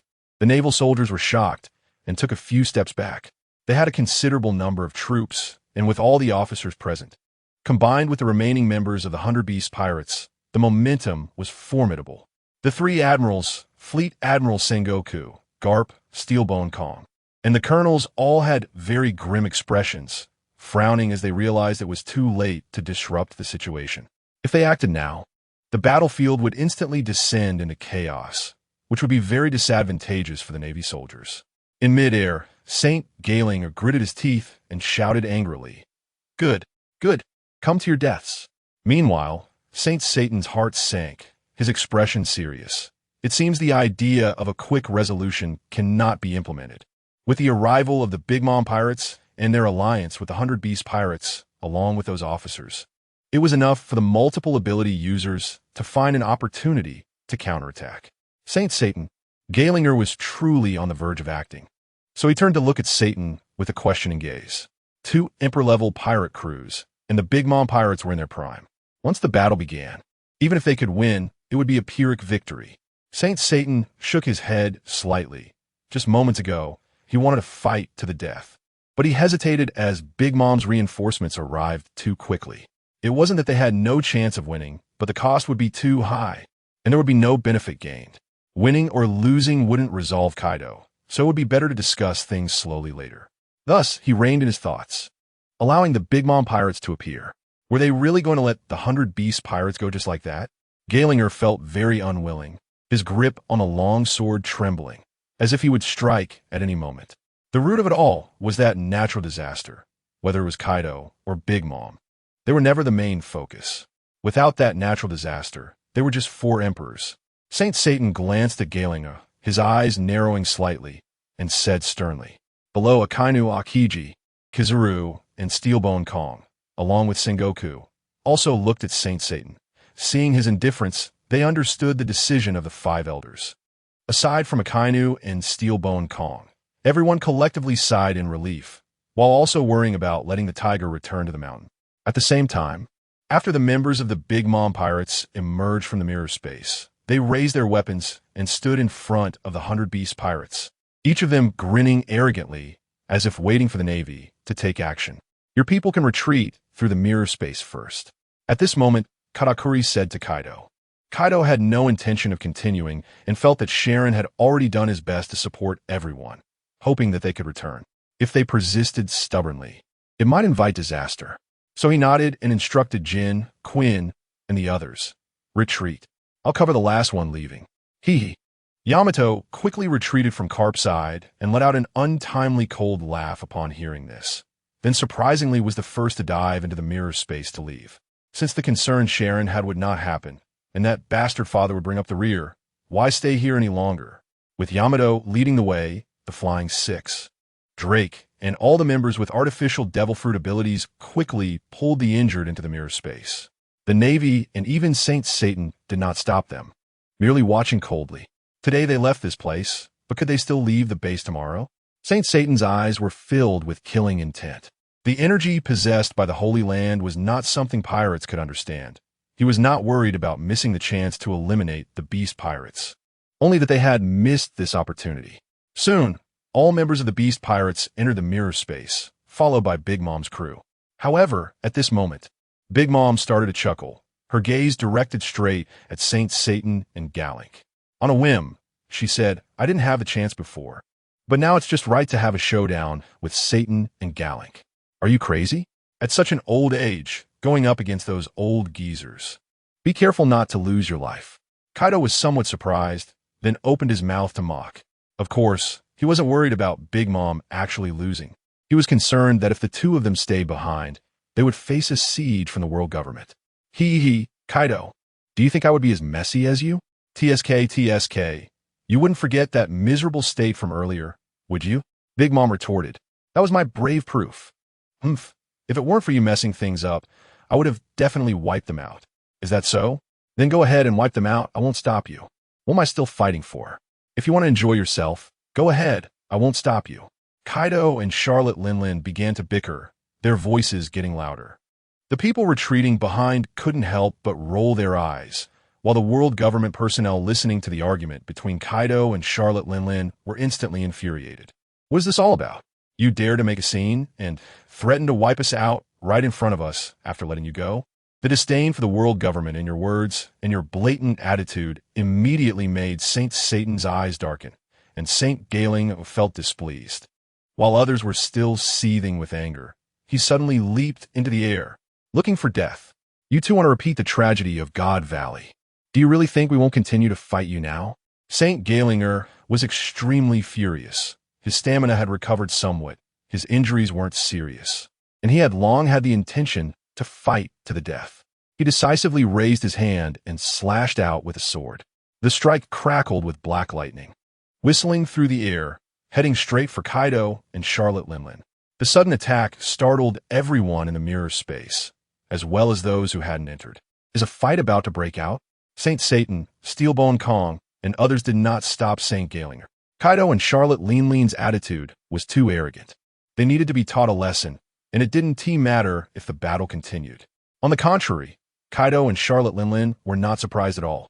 It seemed they had already anticipated that someone would not be able to hold back and strike first. They turned their heads, grinning maliciously, and at the same time, the Kanabo and Napoleon sword were raised. Old hag, can your old bones still hold up? What a joke. Charlotte Linlin laughed. Facing Saint Gaelinger's descending attack, the two of them synchronously swung their weapons.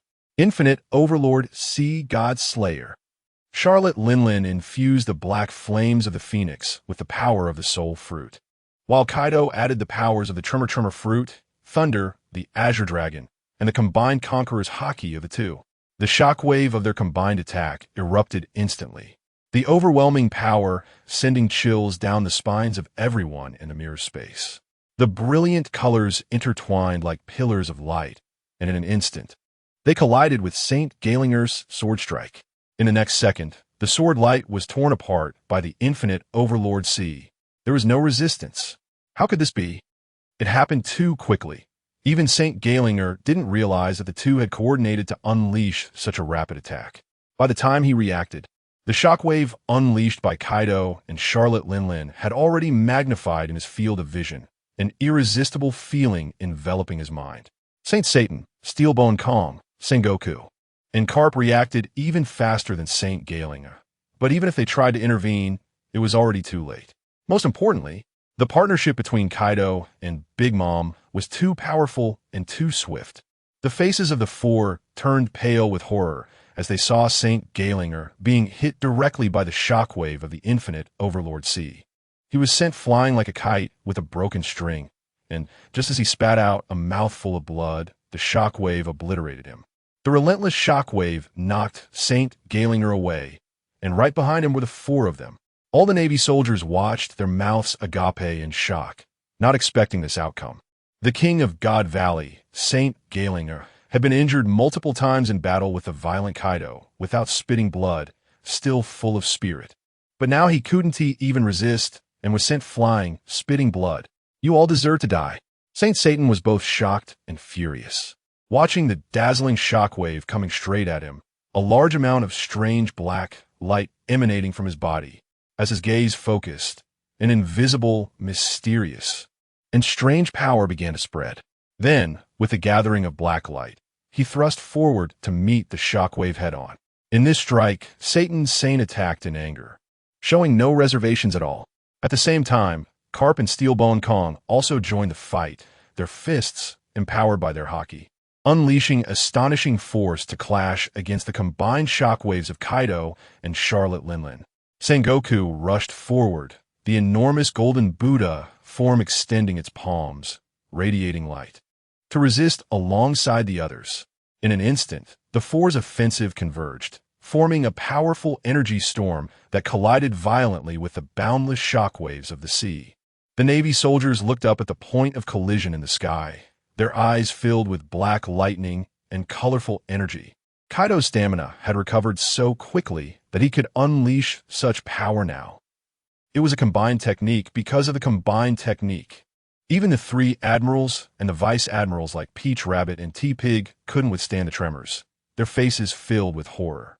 Subsequently, the intense fluctuations from both sides collided at the center, then erupted violently.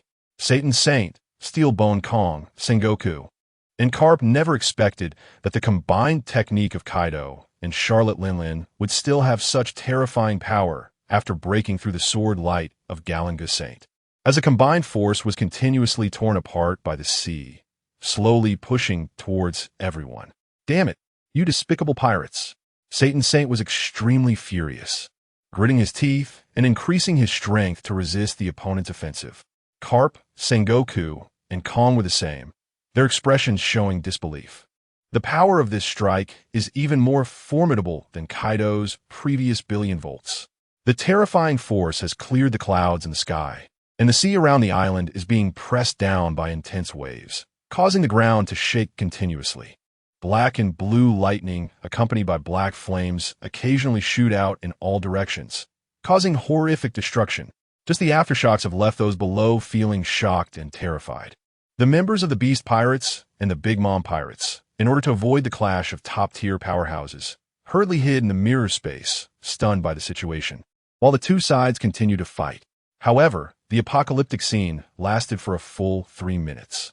In the end, the fully powered Sand Saint, Sora, Sengoku, and Garp could not withstand the continuous output from Kaido and Big Mom's combined attack. With a thunderous sound, the sky erupted like a star exploding, sending out a wave of devastating energy with flames filling the sky. The entire battlefield appeared to be coated with a gray filter, evoking despair. While the members of the world government witnessed Sand Saint and the others being hit by the explosive shockwave, spitting out mouthfuls of blood and crashing into the collapsed mountains. The shockwave continued forward, blasting Sand Saint, Sora, Sengoku, and Garp away, piercing through the two mountains behind them and heading straight for the far distance. The sea was plowed by this powerful energy, creating a deep trench that extended to the unseen horizon. The shocking scene left everyone present in a daze. The officers of the Beast Pirates and the Big Mom Pirates emerged from the mirror space, all looking astonished. Were they not supposed to retreat? Yet, the two captains had just sent their formidable foes flying. Kaido, panting heavily, couldn't help but let out a low chuckle. Their combined attack seemed to have produced an unexpected effect. Well, Charlotte Linlin laughed arrogantly, personally knocking back the powerful figures of the sea. This feeling was exhilarating. She had never even imagined such a thing before, but after gaining Sharn's immortal phoenix Haki, her strength had skyrocketed to an incredible level, allowing her to achieve this. How is this possible? The naval soldiers below were all shocked and terrified, witnessing Saint and Marshal Sora being knocked away, their cold sweat pouring down. What's going on? Isn't Kaido supposed to be on the verge of exhaustion? How can he unleash such a terrifying attack in conjunction with Big Mom? The 5 people, including Saint Figureland, are still in the dust, and their situation is unclear. Damn it! On the Navy's side, Akainu immediately shouted in anger and flew over to provide support. Akiji and Kizaru, both extremely serious, activated their cold air and light to try to stop Kaido and Big Mom from pressing their advantage. But just as Akainu transformed into magma and flew up, a cold, thunderous spike club came crashing down. Don't even think about getting past. Yamato, transforming into a hybrid form of the great god and dragon man, decisively leaped out from the mirror space to strike. It's worth noting that Yamato's current strength is only second to Kaido, capable of holding his own against the combined assault of Garp and Sengoku. With this strike, Akainu couldn't withstand the overwhelming force, and his magma fist was instantly smashed to pieces. Black and blue lightning intertwined, flowing down from Akainu's body and slamming him hard into the ground, raising a cloud of dust. The Beast Pirates, seeing Akainu in trouble, Kizaru and Akiji's eyes narrowed, wanting to move forward to provide support. At that moment, a sinister laughter echoed. In front of Akiji, a giant pink dragon soared and blocked his path, with threads intertwining to form a vast net. This path is blocked, Kazan. Doflamingo intervened at a critical moment, using the power of the string fruit combined with the shockwave to activate in dragon form. Akiji's expression darkened immediately, gritting his teeth. Even in front of the fastest Kizaru, the atmosphere suddenly exploded. Black Conqueror's lightning spread, and the Black Dragon Man, wielding a long sword, quickly thrust out a sword strike amidst the electric glow. This is trouble for the Calamity. The fleeing Beast Pirates still had to take action. Kizaru helplessly stopped, talking while his body transformed into countless light particles to evade. In an instant, The support from the three admirals was also blocked by Yamato, Doflamingo, and Jean, making it impossible for them to rush over. At this moment, the other four members of the Knights of the Gods exclaimed, "Saint Gailing!" Everyone looked up and saw where Saint Gailinger was. They discovered that the area where he had been struck, now cleared of dust, revealed Saint Gailinger lying there, bloodied and struggling weakly. The severity of his injuries was astonishing.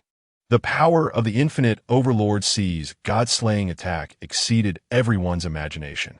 Saint Gailinger, who bore the brunt of its force, was left in such a miserable state.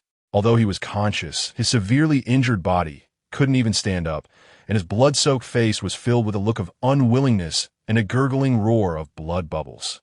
Just moments ago, the leader of the Knights of the Gods had almost been killed.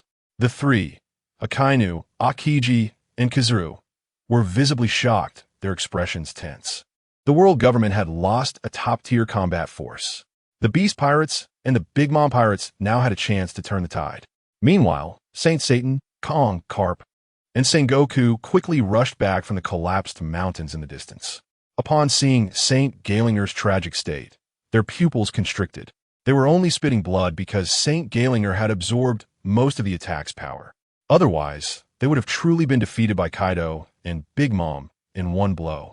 If only they could let them go. Carp's heart sank. Who could have imagined that the combined attack of these two guys would be so powerful? Compared to before, it was not just a little stronger, but at least 3 or 4 times more. Saint Satan felt an involuntary surge of strength throughout his body, with rage burning fiercely in his chest. He watched as members of the Beast Pirates, who were supposed to retreat, continuously emerged from the mirror next to Katakuri, gritting their teeth tightly. At this moment, the sky suddenly roared, the dissipating dark clouds gathered, and lightning flashed. Breathing heavily, Kaido adjusted his breath, and with a dragon's roar, he transformed directly into a thunderous giant dragon. The atmosphere cracked with thunder surrounding him, and his massive dragon form was more ferocious than any other giant dragon. Exuding a terrifying momentum, Kaido had recovered. Below, the Navy soldiers felt a surge of fear, their footsteps involuntarily retreating, their throats dry with shock. Who could remain calm in the face of such a Kaido? "Come on, Gorosei, let us have another battle." The situation changed with the fall of St. Garling. Big Mom no longer thought about retreating with Kaido, as this was a great opportunity to eliminate the top combat forces of the world government. After saying this, Big Mom's corpulent body ignited with black flames, transforming into a similarly massive undead bird, as if the black fire phoenix had descended. With the power of the soul fruit, Big Mom could control the heavenly thunder brewing in the dark clouds, summoning it to surround her in a terrifying form. They intended to seize this opportunity for another fierce battle. The two emperors soared, nearly dominating everyone's vision, causing those on the side of the world government to tremble in fear, calling them monsters. This battle had reached the point where they had tried multiple times to eliminate the beasts, yet in the end, they still found themselves at a disadvantage.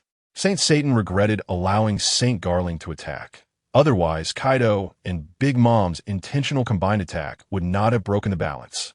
Sengoku, Garp, and the three admirals all had grim expressions, knowing that if they continued to fight now, the Navy's strength would likely be severely depleted here.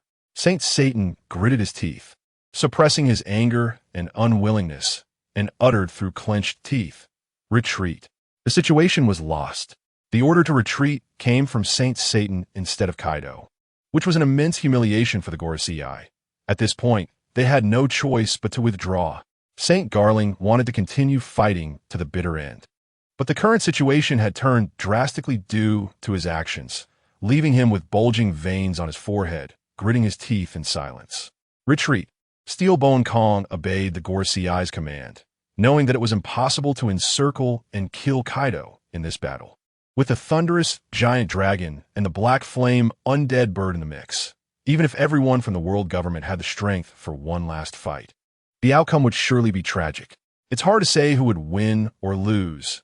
It was highly likely that both sides would suffer unacceptable losses without achieving victory. Upon hearing the order, the Navy's tense hearts relaxed, and they immediately began to retreat, dispersing the encirclement feeling as if they could finally go home. What was there left to fight for? The enemy had numerous ability users and combined attacks, and those below the rank of Rear Admiral couldn't play a significant role. Although Akainu, Kizaru, and Akiji were unwilling, Sengoku still signaled with his eyes that they could not continue fighting. Especially Akainu Sakazuki, who breathed out deeply, his magma bubbling uncontrollably. But in the current situation, he couldn't act recklessly and fight to the death. He could only remain silent. As the Navy retreated like a receding tide, the warships sped away, each one fleeing in disarray, causing the beast pirates to burst into laughter and cheer. "Ha! Don't run, let's battle again." The righteous Navy is also afraid of death. Brothers, pursue them. The exhausted beast pirates became invigorated in their excitement, shouting as they attempted to chase. "Stop!" Yamato shouted sharply, blocking the way in front of the beast pirates with piercing eyes. Seeing the ice dragon blocking their path, everyone was stunned and said, "Young Master Yamato, if we don't chase, the Navy will all escape." "Fools, the objective has already been achieved. There is no need to pursue." Yamato replied impatiently. With the gold in hand, and having already defeated several from the world government, they had done what they needed to do. Did they really want to fight to the death, risking their lives? Hearing this, the members of the beasts looked at Kaido, murmuring, whether to chase or not depended on what Lord Kaido said, right? Yamato frowned, looking towards the thunderous giant dragon in the sky. In midair, Kaido watched as the Navy retreated, and it was impossible not to pursue. However, he was feeling somewhat weak at the moment. A hard fight would inevitably result in heavy losses. He gazed far at Sengoku, Garp, Kong, and the grim-looking Saint Satan, who were retreating slowly. After a while, he turned and ordered, "Take the gold and retreat first." In reality, Kaido was trying to use his thunderous Haki to give the retreating world government a warning, hoping they would remember this. Unfortunately, Kaido was heavily exhausted. The consumption of thunderous Haki was too great, and maintaining the thunderous aura around him was already a struggle, making it impossible to unleash it. Understood. The beast pirates regretted it, but followed the order not to pursue. Queen and Jack swallowed the gold and quickly entered the mirror space. Meanwhile, Charlotte Linlin, standing next to Kaido, glanced at him with a half-smile, but said nothing more. Without a guaranteed victory, she did not support pursuing the world government, as it would be pointless to increase casualties and drag the Big Mom pirates into it. So for now, allowing the Navy to retreat was the best choice. Let us go back. Leaving the disaster alone on Onigashima isn't safe enough. Kaido gazed at the retreating figures of Saint Satan and the others before speaking to everyone. Thinking of Shun, the 3 disasters, and the Flying 6 on Onigashima, they quickly responded and left the mirror space. On the other side, within the rapidly departing Navy fleet, Saint Satan, the injured Saint Garling, and the 3 admirals, Kong, Sengoku, and Garp, gathered on the same warship, creating a heavy and oppressive atmosphere. There was silence all the way until they returned to Mariewa, where all the strong gathered in the power center. This is also the first time that so many powerful figures have gathered in a place representing the highest authority. Saint Galing and the 4 members of the Knights of God, Sengoku, Garp, Kong, the 3 admirals, and the 5 elder stars. A total of 16 top combatants of the world government. So you all came out and still lost. St. Peter's eyes widened in shock, unable to believe it. The other 3 stars were equally shocked, unable to sit still and suddenly standing up. Although they were initially taken aback by the tragic state of Saint Galing and others, they never expected such a result. Such power could have swept through the Valley of God back then. Yet the reality is that Saint Galing and the others returned severely injured. Kaido utilized the technology of disasters to achieve a leap in strength. Nowadays, no one can match him in a one-on-one fight. Saint Satan's expression has remained gloomy, informing the other 4 of the current situation. The disaster, still this disaster. Saint Nezushiro gripped the hilt of his sword, gritting his teeth in anger. It's an utter humiliation. Once this matter spreads, their reputation will be severely impacted. The prestige of the world government cannot be maintained. The technology of disasters is now capable of threatening the entire Holy Land. The Beast Pirates are no longer just Kaido. but also that Yamato, the three disasters, and even the Flying Six. There are quite a few who can transform into dragons, and most importantly, even the Big Mom pirates are involved, gaining the ability of the Phoenix. St. Gailing said gloomily, the combat power they currently possess is incredibly strong, and if they want to ambush them again next time, there is no guarantee of success, even if they prepare and pay a huge price. Kong, as the commander of the entire army, sighed. Kaido and Big Mom have already surpassed the level of the four emperors. If we cannot resolve them, we will never be able to touch the disaster. Sengoku said bluntly. Ultimately, all the troubles stem from that guy with the crazy technology. He cannot be left alive. As long as the disaster exists, those pirates will continue to grow stronger, and the consequences are unimaginable. Once Gailing recovers, we will launch an expedition to Wano. In the eyes of the five Elder Stars, the existence of Sharn has clearly surpassed the threat posed by ancient weapons. If ancient weapons are merely deterrent superweapons, then disasters are terrifying existences that genuinely change the world's power limits. 100 times more dangerous than Vegapunk. Sengoku, Kong, and the high-ranking officers commanding the troops looked at the furious and grim expressions of the five Elder Stars, feeling both astonished and in agreement. Elder Stars, but right now, our strength to launch an expedition to Wano is still far from enough. At this moment, there is no fear in speaking the truth, and Carp outright expresses it. The five elders do not blame him. Instead, they fall silent, their eyes deep in thought, especially after experiencing the war. Saint Satan understands that the world government situation is quite awkward. To eliminate the beast pirates, even if these five old men personally led the team, they wouldn't have enough confidence. Perhaps, in extraordinary times, extraordinary measures must be taken.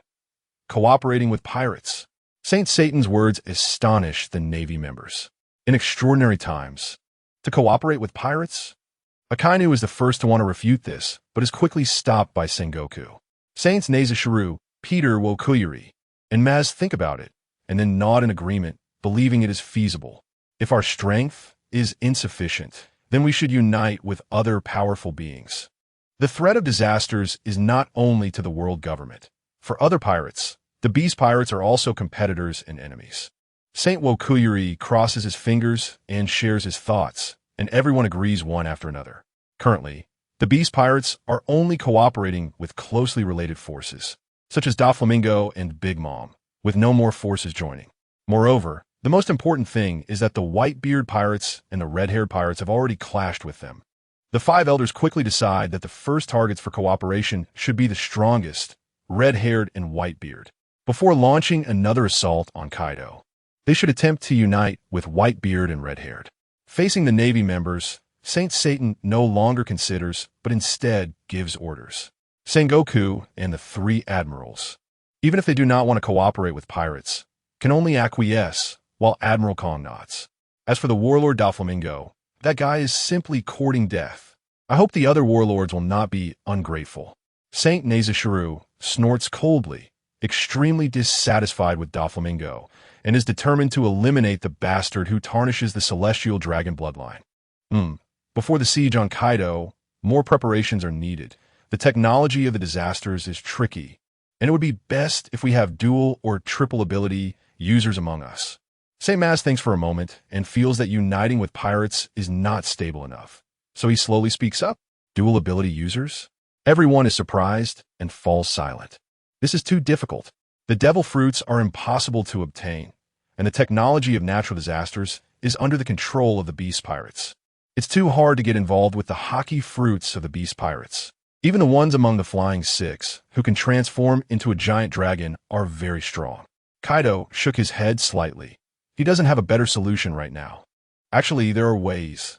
At this moment, Admiral Sengoku suddenly raised his head and said. The five elders turned to look at Sengoku, who was known as the wise general. Doflamingo and the Big Mom pirates could be the entry point. If we want to obtain the Haki fruit, we might as well secretly take action against them before the beast pirates react. As Sengoku spoke, everyone felt a sense of realization. What Sengoku said made sense. The beast pirates, preoccupied with the disaster, would definitely not protect their allies, giving us an opportunity to strike. Saint Satan looked at Sengoku with approval and affirmed. This means we will seize their Haki fruit. We cannot invade Wano, but we can invade Zo and Dressrosa. The holy warriors, including Saint Walichu, reacted and their eyes lit up. Seizing their fruits, we can also give birth to more capable users. A fierce light appeared in the eyes of Saint Maz and others, clearly in favor of this action. It can strike at the forces of the beast pirates while strengthening our own power. Why not? We must closely monitor that Kid Doflamingo and the Big Mom pirates. Dispatch CP0 to relay their information in real time. Block the news of this war, minimizing the impact. The Navy gathered its forces, temporarily easing its focus on the affairs of other kingdoms and pirates. The 5 elders made up their minds, and those below them were to follow suit. According to the plan currently being discussed, seizing the disaster fruit was of utmost importance. Sengoku, Kong, and others did not raise any objections throughout the process. After this battle, they clearly understood the threat posed by the disaster. Simply put, they would stop at nothing to prevent the disaster's technology from strengthening the pirates. On the other side, Kaido returned to Wano with the heavily damaged beast pirates, accompanied by Big Mom and Doflamingo. However, the uneasy Kaido did not allow the Big Mom pirates to enter Onigashima in large numbers. Sharn stayed alone in the castle, and upon seeing the giant dragon return, he finally breathed a sigh of relief. They were able to come back alive, and the world government had suffered a defeat. It seemed that the next time would be even more turbulent, both joyful and surprised. Sharn had been contemplating the situation during the days of battle between the two sides. Undoubtedly, their reputation had grown to a level that made the world government extremely wary, even going so far as to send the 5 elders to target Kaido. The upcoming Wano would surely not be peaceful, and they wouldn't even have to wait for 2 years. But as long as Kaido and his group were alive, they could continue to rely on technological power to grow stronger, and during this period, acquiring resources would lead to a relatively calm time. Knowing the ways of the Pirate King, Sharn understood that without certainty, the world government would not act rashly. When soldiers come, they block with soldiers. When water comes, they bury with soil. Sharn shook off his thoughts and then smiled as he went out to greet everyone. Lord Disaster. A group of battered and bruised members of the Beast Pirates shouted excitedly with tears in their eyes upon seeing Sharn. If it weren't for the Disaster Lord repeatedly exerting effort and calling for reinforcements, they would probably have perished under the siege of the world government. The 3 disasters, Flying 6, and others were even more excited to see Sharn, quickly stepping forward to respectfully bow. Disaster brother. Kaido felt a mix of happiness and complexity, not knowing how to express his gratitude. It's still quite difficult for him to truly regard others as partners. Finally, he met the disaster in person. Big Mom curiously observed the extraordinary Sharn and greeted him warmly. She didn't expect the disaster to be even younger than she imagined, and there was an indescribable aura about him that was convincing. Captain Big Mom. Sharn nodded in greeting, maintaining a smile as he scanned the crowd, and said to Kaido, "Everyone has worked hard. If it weren't for you, we would have really faced total annihilation." Kaido's gaze remained complex, but he took 3 steps to stand beside Sharn, his exceptionally tall figure towering over him. He wanted to say something, but ultimately did not express his gratitude. Instead, he gently patted Sharn's shoulder and pulled him to sit down in the main seat. Then, Kaido made a move that astonished everyone present. He solemnly bowed to express his thanks. Without saying a word of thanks, everyone seemed to understand Kaido's intention. Big Mom's eyes widened in disbelief as she looked at Kaido. For Kaido to bow, this disaster must be even more capable than imagined. At this moment, Big Mom finally felt the charm of Sharn's personality. Oh, Governor Kaido, there's no need for this." Sharn didn't expect such a turn of events and was about to stand up when Kaido stopped him with a smile. Kaido showed a happy expression. "This is what I should do." Sharn's assistance to the beasts and to him, Kaido, has been significant. Whether it was achieving the strength to fulfill his ideals or calling for reinforcements in a critical moment, all of these actions have made Kaido regard Sharn as an important partner rather than a subordinate. The members of the Beast Pirates were momentarily stunned, but quickly reacted, bowing solemnly to Sharn alongside Kaido. Seeing the captivated Beast members, Big Mom, Doflamingo, and others were also unable to quell their astonishment for a long time. Sharn's intention was to preserve the strength of the beasts to create space for his own development. He never expected Kaido to go to such lengths. And even more surprising was Kaido's subsequent astonishing action. Suddenly, Kaido transformed into his dragon form, his serpentine body coiling in the air, and his enormous dragon head rose directly to the edge of the platform. Immediately, a flame cloud formed beneath Sharn's feet, lifting him up to rest on Kaido's head. Riding on Kaido's dragon head, Sharn was utterly astonished, still unable to react to such a solemn gesture when Kaido took him into the air. Below in the square were the densely packed members of the Beast's pirates. They looked up at their two figures of faith with excited and fervent expressions. Long live Lord Disaster! Long live Lord Kaido! The shouts were deafening. This left Big Mom, Katakuri, and Doflamingo all looking shocked. Kaido, does it really need to go this far? Doflamingo, with his personality, does not understand Kaido's actions. Letting a disaster sit on his head, what does that mean? Submitting willingly under the disaster? At this moment, Kaido held Sharn in his arms, his gaze sweeping over all the members of the Beast Pirates and their allies. In the shocked and fervent eyes of the three disasters, Flying Six, and others, he announced, from now on, the disaster Sharn is equivalent to me in the Beast Pirates. Yes, Lord Kaido, we pay our respects to Lord Disaster. Without hesitation, all members of the Beast Pirates bowed and knelt, respectfully saluting again.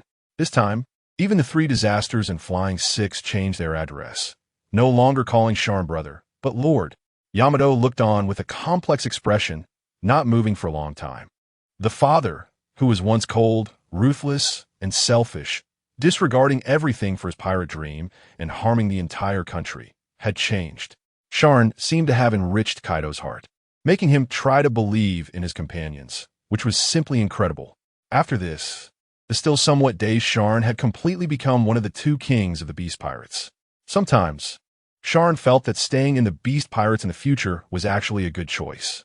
The following days for the Beast Pirates quickly entered a phase of rapid strengthening plans. Meanwhile, as time passed, despite the world government's efforts to block information, such a shocking war could not be concealed, and news still leaked out through various channels. In the sky somewhere, aboard a hot air balloon, the big newsman Morgans laughed maniacally. Big news. Real big news.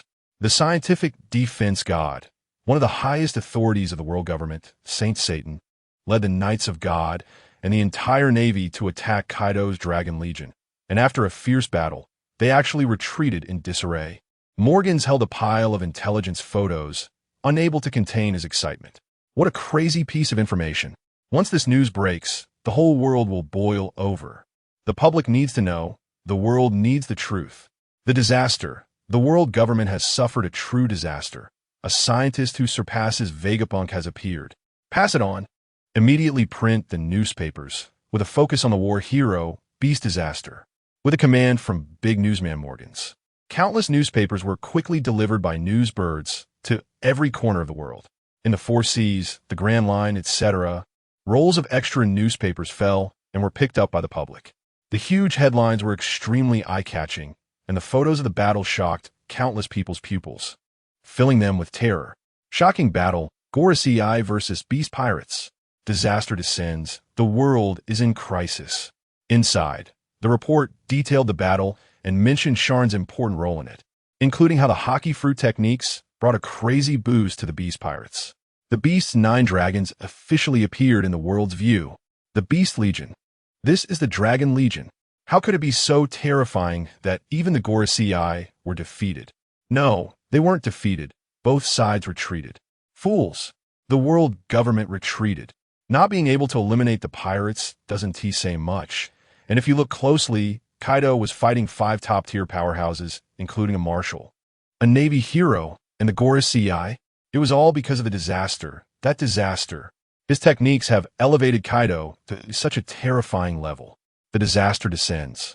Creating multiple capable users. Is justice about to end? Even ruthless pirates can't solve it with one of the Gorosei stepping in. Panic was everywhere in the major kingdoms. The common people were all in fear.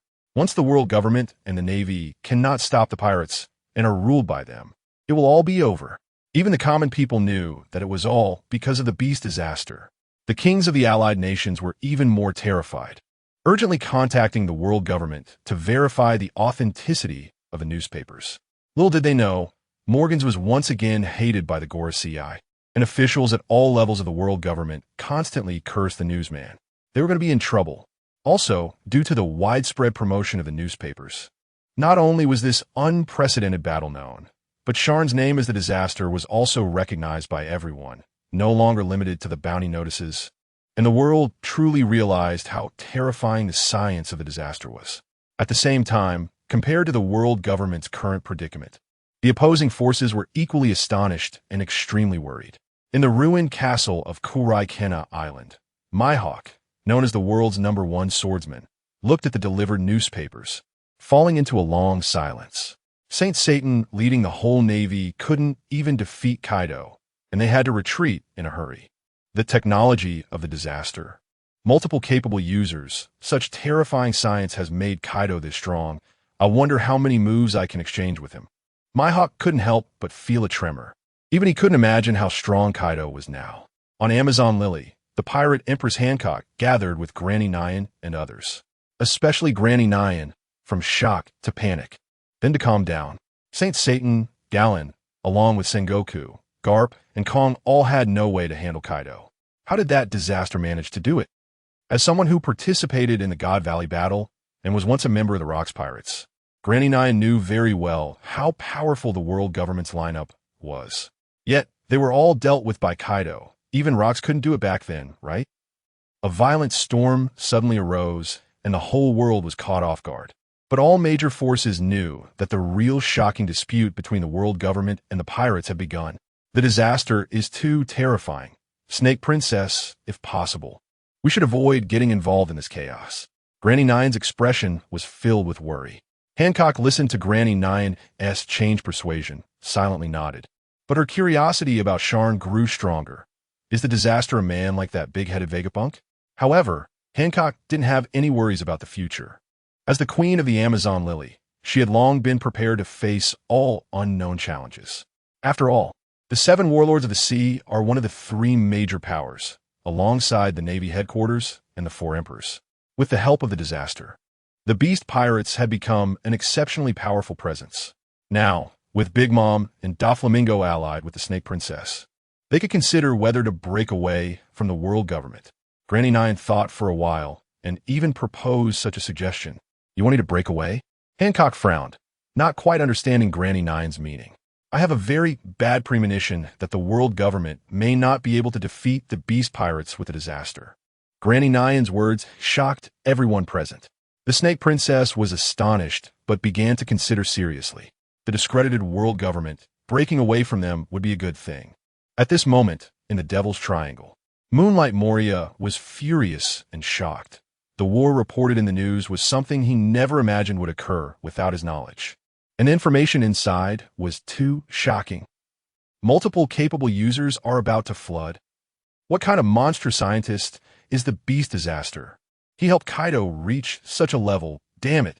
Moria, who already harbored hatred towards Kaido, now saw no hope for revenge, and he screamed in madness, covering deep-seated worries in his heart. The Beast Pirates are expanding. If even the world government can't stop them, who can impose sanctions? For this reason, Moria could no longer sit still. At Fishman Island, 10,000 meters under the sea, Jinbe and Neptune, the king of the Sea Knights, were at a loss for words, their faces filled with shock and seriousness. Old Dad has suffered losses in Kaido's hands repeatedly, and now he can even go to war with one of the Gorosei. The world is about to become unstable. Jinbe is very worried about Fishman Island. Once Kaido gains power, the entire sea will be engulfed in war. The situation is worsening and cannot be stopped. That guy, Beast Disaster, is too formidable. King Neptune sighed deeply, feeling helpless. Even if Fishman Island gets caught up in it, he could not think of a better way to respond. After all, Fishman Island is not far from Mariewa at the bottom of the sea, and if a major battle breaks out on the world government side, it will definitely affect them. The incredible technology that enables the use of Haki is unprecedented. Jinbe. King Neptune took a breath. Jinbe comforted him. It may not be that bad. The world government has suffered a huge loss and will definitely seek to eliminate Beast Kaido. Disaster is facing enormous trouble, but the beast should remain dormant for now. However, in 10 days to half a month, their strength could change dramatically. No one can say how terrifying disaster's technology will enhance them by then. Shanks did not continue speaking, but King Neptune sighed and said, "The world government has existed for so many years, and no force has ever been able to overthrow it. What could the Beast Pirates, with their calamity, possibly achieve? The Beast Pirates, no. Now, it's the Dragon Legion. After this battle, the terrifying and unbelievable calamity. The invincible Kaido with the strength of 5 top-tier fighters, along with the officers of the Beast Pirates and the alliance of Doflamingo and Big Mom, has left all major forces feeling apprehensive. Even the 7 warlords believe that the power of the Beast Pirates is enough to contend with the world government. The world is in an uproar, and Mariehua is facing public opinion and suspicion. Meanwhile, in the second half of the Grand Line, in the New World, on the Moby Dick, which is crawling like a whale on the sea, everyone received newspapers that Morgan was widely promoting. Aizu, Blamank, and other officers, including the crew members on board, were all shocked and opened their mouths in disbelief at the reports. In a short time, Kaido has become this strong? How is that possible? Does the Calamity's technology have no limits at all? Old man, you also think this is fake, right? Amidst the chaotic shouts of disbelief, the first reaction of the Whitebeard pirates was to doubt the authenticity of the newspaper. Although Kaido was excessively strong last time, even the old man was not his opponent. How could he take on 5 opponents just a few days later, especially against one of the Gorosei, Saturn, as well as the Knights of Goddess Galing and Carp, Sengoku and Kong? Did they not eliminate Kaido and the world government retreated in disgrace? Was the disaster really caused by technology? That's so exaggerated. I'm afraid the report from the World Economic News Agency won't be far off. Doflamingo and Big Mom have also joined the Beast Pirates.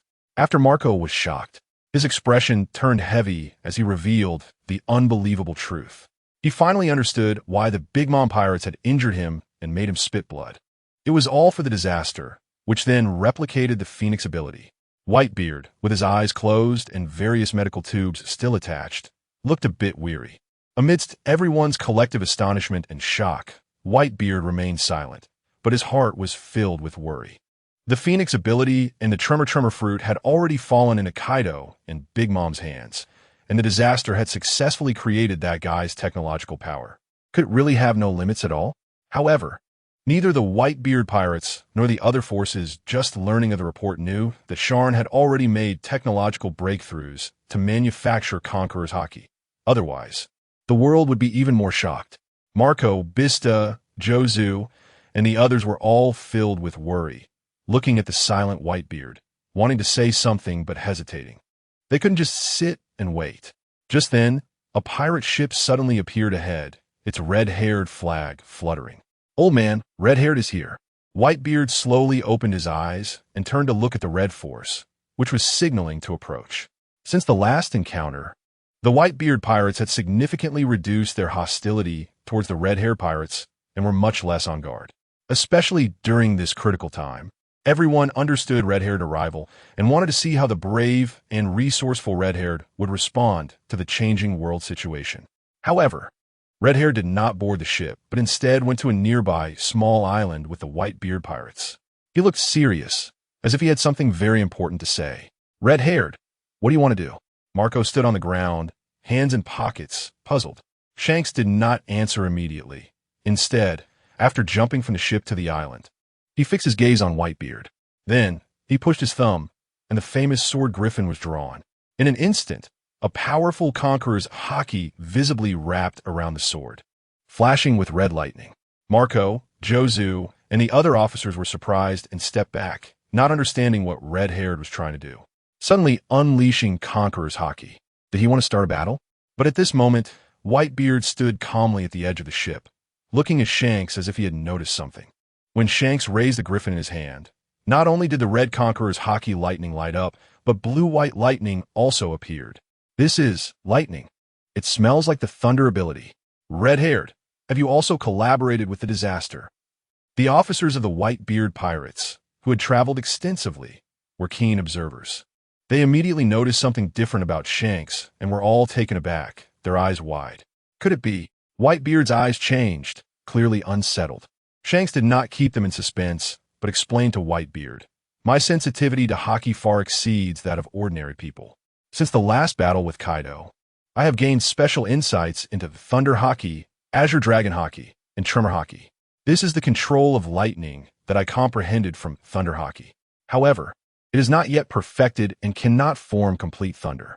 Upon hearing this, Jezeb, Lacroix, and others felt somewhat proud, but within the Whitebeard pirates, it stirred up great waves. "You actually comprehended special Haki from Kaido. That must be the disaster's technology. Does that mean Haki itself can change? It's so shocking, if that's the case. Wouldn't devil fruit abilities become a joke?" Marco, Blamank, and others were amazed by Redhaired's insight, while also gaining a new understanding of the disaster's technology.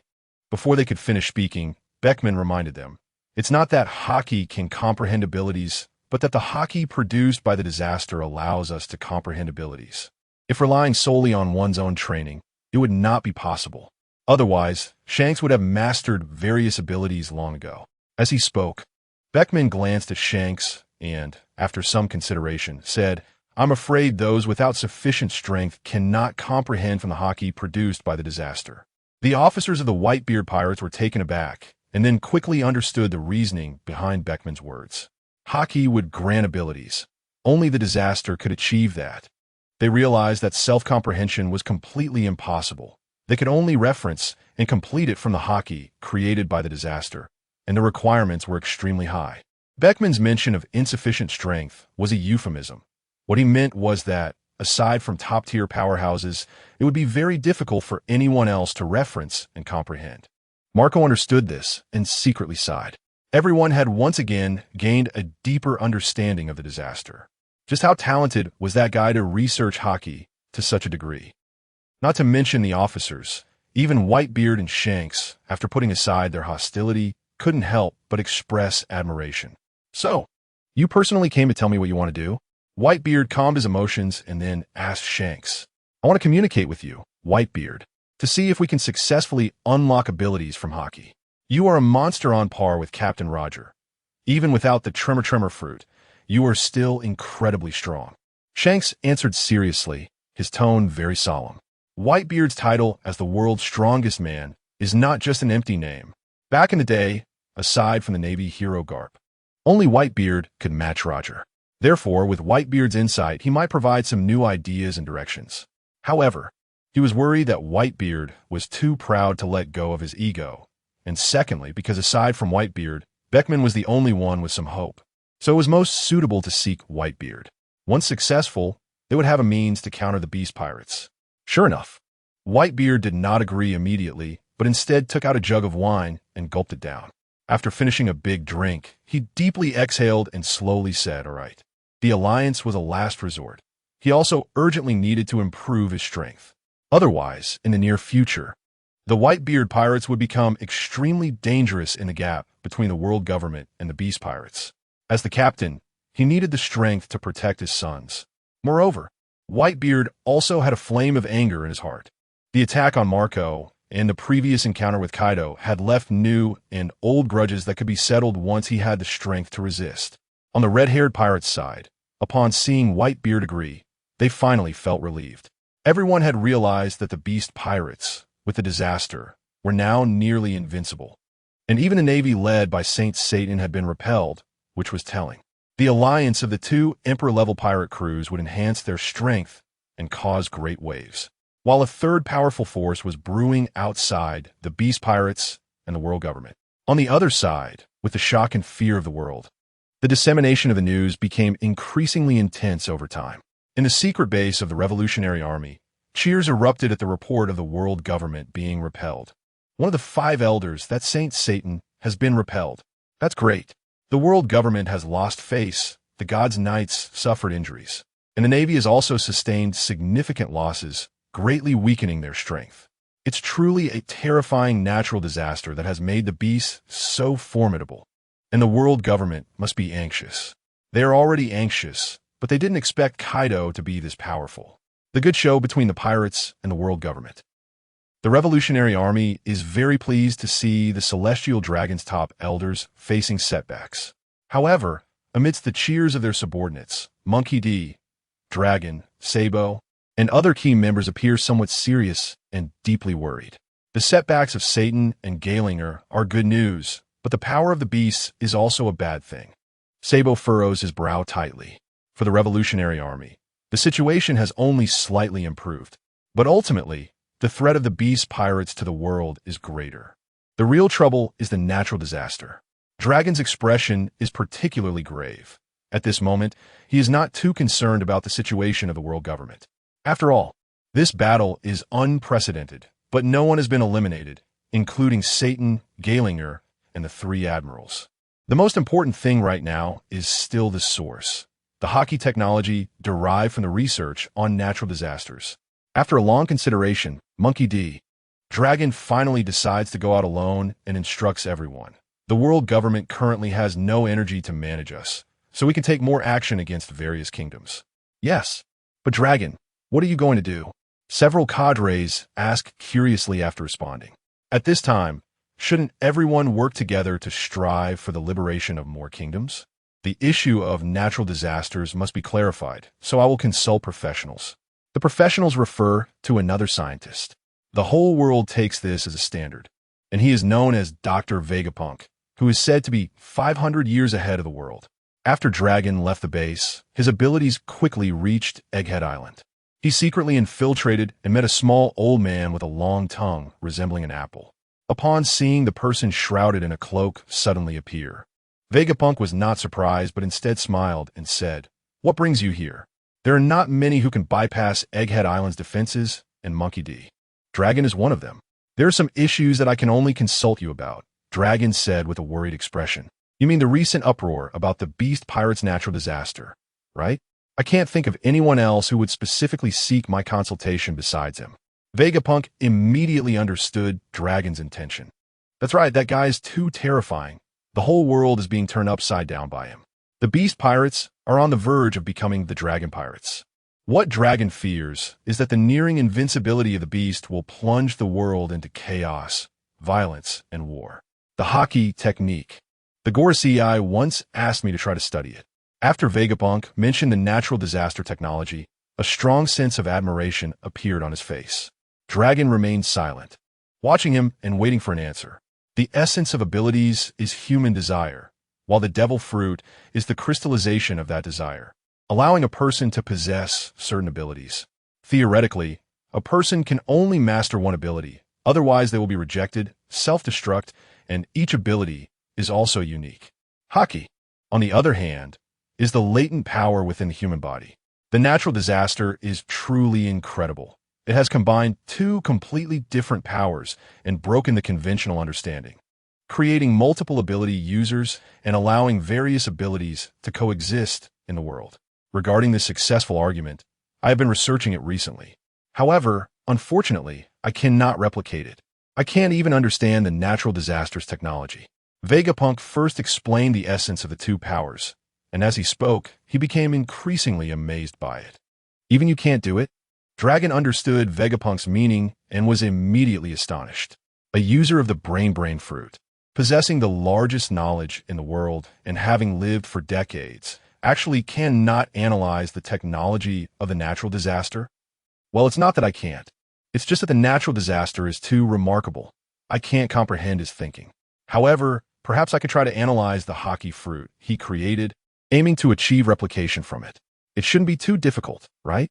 Vegapunk lowered his head, stroked his chin, and the tone of his last sentence was somewhat uncertain. In fact, for him, the impact of this ability is no less than if the entire world experienced a massive earthquake simultaneously, especially after learning that Kaido possesses 3 abilities. He once wanted to understand the technology of Shanks. Unfortunately, sometimes Vegapunk even feels an indescribable sensation, unable to comprehend the technology of the natural disaster, likely trapped by his own knowledge. Obtaining the Haki fruit from a natural disaster is quite difficult. Dragon was astonished and after a moment of silence spoke up. To seize it from a beast, it would be impossible for the entire revolutionary army to act. It's simply looking for death. Even when facing Doflamingo and the Big Mom Pirates, Monkey D. Dragon feels no confidence. Do you want to rob it? Why not consider cooperation instead? The 7 warlords have multiple abilities, and the Yonko Big Mom can even transform into a phoenix. You might have a chance of success by seeking cooperation with the natural disaster. At this moment, Vegapunk made a suggestion. He hoped that the Revolutionary Army could collaborate with the Beast Pirates, as this unknown technology and unencountered science made him a scientific madman, eager. If it weren't for the world government, he probably would have gone to find the disaster by now. Monkey D. Dragon accepted the suggestion and nodded slightly. At this point, Vegapunk continued, although I can't currently create Haki fruits, collaborating with the disaster will allow us to obtain enough fruits. We can study them, and perhaps we can summarize this Haki cultivation method, achieving effects similar to those of Haki fruits. Upon hearing this, Dragon's eyes lit up. Are you saying this is actually a cultivation method? That's right, but it's unique to the disaster. I estimate that it would be nearly impossible to achieve without his technology as a reference, Vegapunk said seriously. Although he couldn't understand the disaster's technology, he could still see some things. All right, I will contact the Beast Pirates as soon as possible, hoping to collaborate with the disaster then. Monkey D. Dragon understood that the world was progressing and undergoing unpredictable changes. If the Revolutionary Army wanted to survive and not be used and eliminated by other forces, they had to keep up with the pace of progress.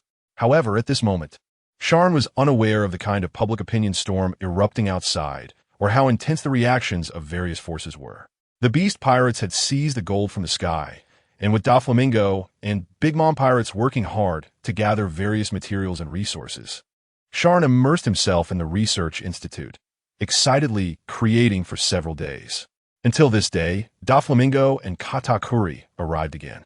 In front of the castle square of Onigashima, a grand banquet was held. After the last adventure support, Doflamingo completely stood on the side of the Beast Pirates, enjoying better treatment than before, even bringing along executives from the Don Quixote family.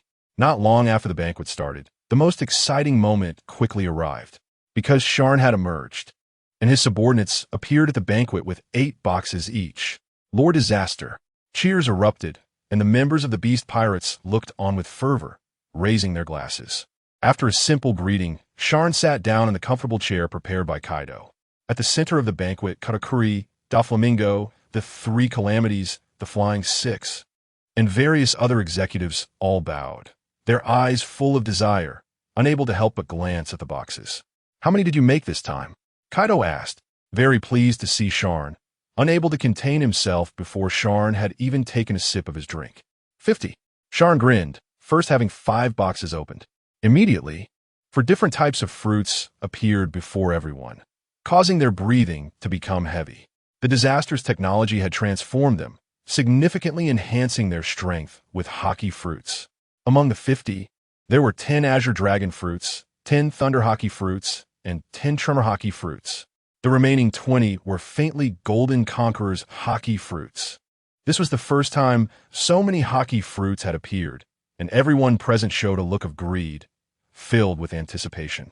Even Kaido couldn't help but laugh heartily upon seeing this. This is the result of natural disasters, with the support of resources. It is enough to turn the beasts into dragons. Once they digest the fruits of this event, when they next face off against the likes of Saint Satan and Saint Galinger, Kaido is confident he can crush them directly. 50 Haki fruits belong to the Beast Pirates. A tremendous wealth, overflowing with riches. Good, Kaido exclaimed with great joy. Then his gaze swept over to the other fruits. Sharn smiled slightly and first handed a box to Don Quixote Doflamingo. Doflamingo eagerly opened the box to find the 10 magma Haki he had commissioned at a great cost. Thank you, Lord Disaster. He chuckled. With the fruits in hand, he couldn't be happier. Money is always just money. It can't turn into power. But handing it over to Disaster can turn it into Haki fruits and quickly convert it into astonishing strength. With these, Doflamingo knew he could at least awaken the magma Haki. Subsequently, Sharn handed the last 2 boxes to Katakuri. The order from the Big Mom Pirates was also completed. 10 Phoenix Haki plus 10 Conqueror's Haki fruits were handed over to the excited Katakuri. Originally, The number of fruits ordered wasn't this high. But Big Mom came to Onigashima after the battle and specifically requested an increase to this quantity. Thank you, Lord Disaster. Mom has been looking forward to it. Katakuri's joy was evident, and while expressing his gratitude, he wanted to leave. He directly apologized to Kaido and Sharn without waiting to see the beasts use the fruits and left. Kaido casually glanced at him, continuing to chat with Sharn, while Plague Queen followed up with Doflamingo, saying, Joker, aren't you going back? You should return to improve your strength right away after getting the fruits. To everyone's surprise, Doflamingo laughed heartily, weighing the box in his hands, and said, I plan to comprehend the magma Haki here before heading back. After all, I will be using it myself anyway, so I might as well understand it first before deciding to return. Besides, I'm worried about carrying so many Haki fruits on a long journey. It would be bad if the world government is watching, so it's better to improve my strength first. Smart man. Sharn couldn't help but smile at this. Before they could arrange the fruits with Kaido, a loud and arrogant laughter echoed from the sky. Kahaha Kaido. The crowd was drawn in by the laughter and looked up, taking a defensive stance. Coming into view was a man dressed in a yellow, striped kimono, with a rooster-like crest on his head, his hair and eyebrows all golden. The legendary flying pirate. Gold Lion. The three disasters, Flying Six, and others recognized him at a glance and exclaimed in surprise. Kaido, however, snorted coldly, remaining unmoved, his attitude indifferent. It was Sharn's first time seeing Gold Lion, the wild and cunning pirate, and his eyes were filled with curiosity. As Gold Lion descended, he greeted Kaido with his characteristic loud laughter. Unexpectedly, Kaido's response was very cold. Shiki, what do you want? The members of the Rocks Pirates had a very poor relationship back in the day. Of course, he came to see the recently thriving Beast Pirates. Gold Lion didn't mind Kaido's attitude. He had heard of Kaido's current strength and seen reports in the newspapers.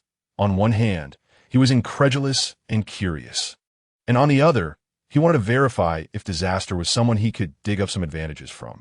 However, Gold Lion didn't expect that as he got closer, he would see 5 boxes placed on the table in front of Kaido, all filled with white and light golden fruits.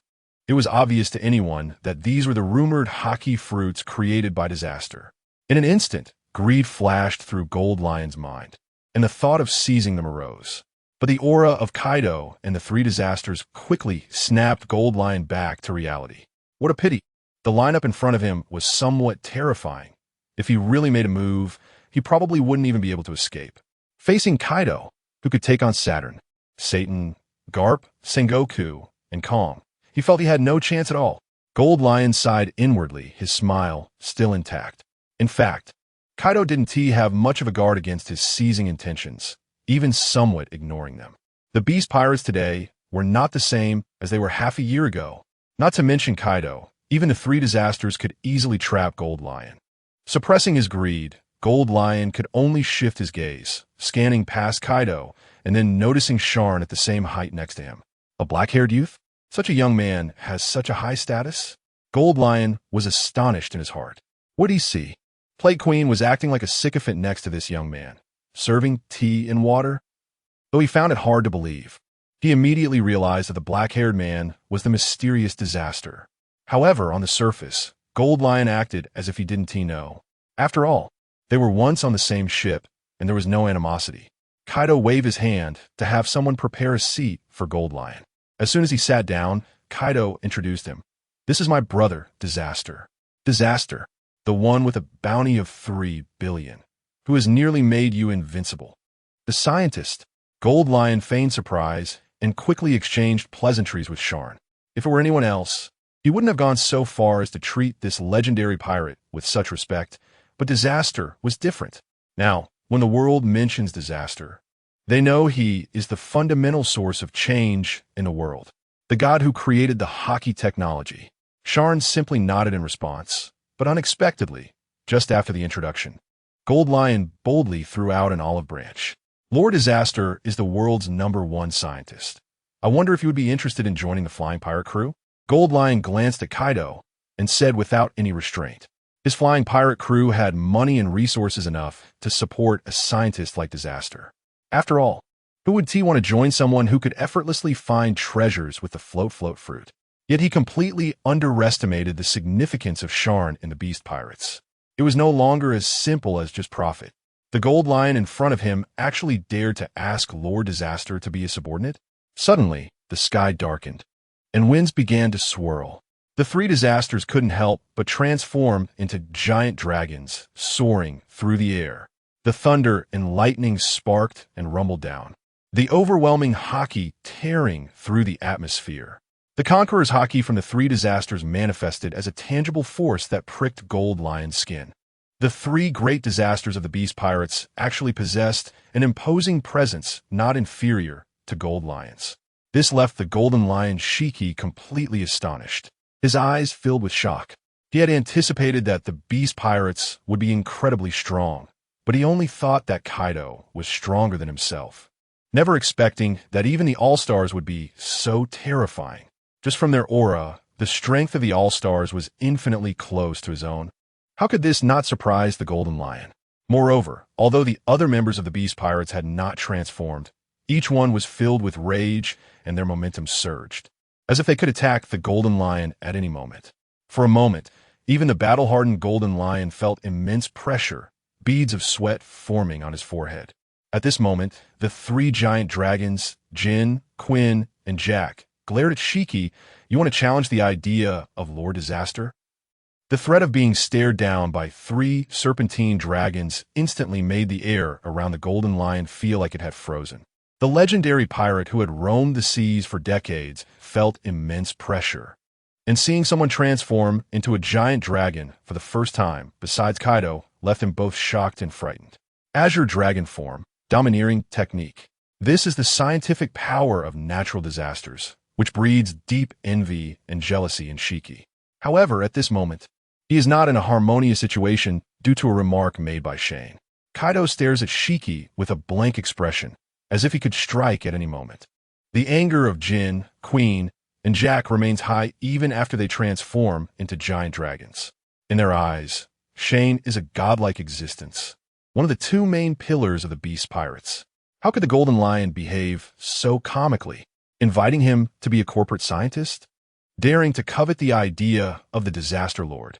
Are you tired of living? Jack's furious tone and contemptuous attitude caused Shiki's expression to darken. He is wary of the invincible strength of the beasts, but aside from Kaido, no one can stop him from leaving, which gives him the confidence to act out.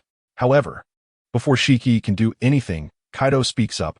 All right, Shiki, if you truly want to make a move on my little brother, I will personally take care of you. Kaido, remembering their past, chooses not to act violently, but instead coldly warns him. Ha ha ha! Shiki gives a low and awkward laugh, and continues, facing someone like the Disaster. I naturally cannot suppress my desire for genius. Please do not misunderstand. I actually just came to take a look. Who would have thought that just one invitation would provoke such a fierce reaction from beasts? It's impossible to actually fight, so he can only awkwardly laugh it off. Take a look? Are you looking to see my current strength, or to see the Disaster's technology? Kaido sneers. The times have changed. The once invincible Golden Lion is just like this in front of him. Thus, Kaido doesn't care how bad Shiki's expression is now, and is about to expel him from Wano to avoid further annoyance.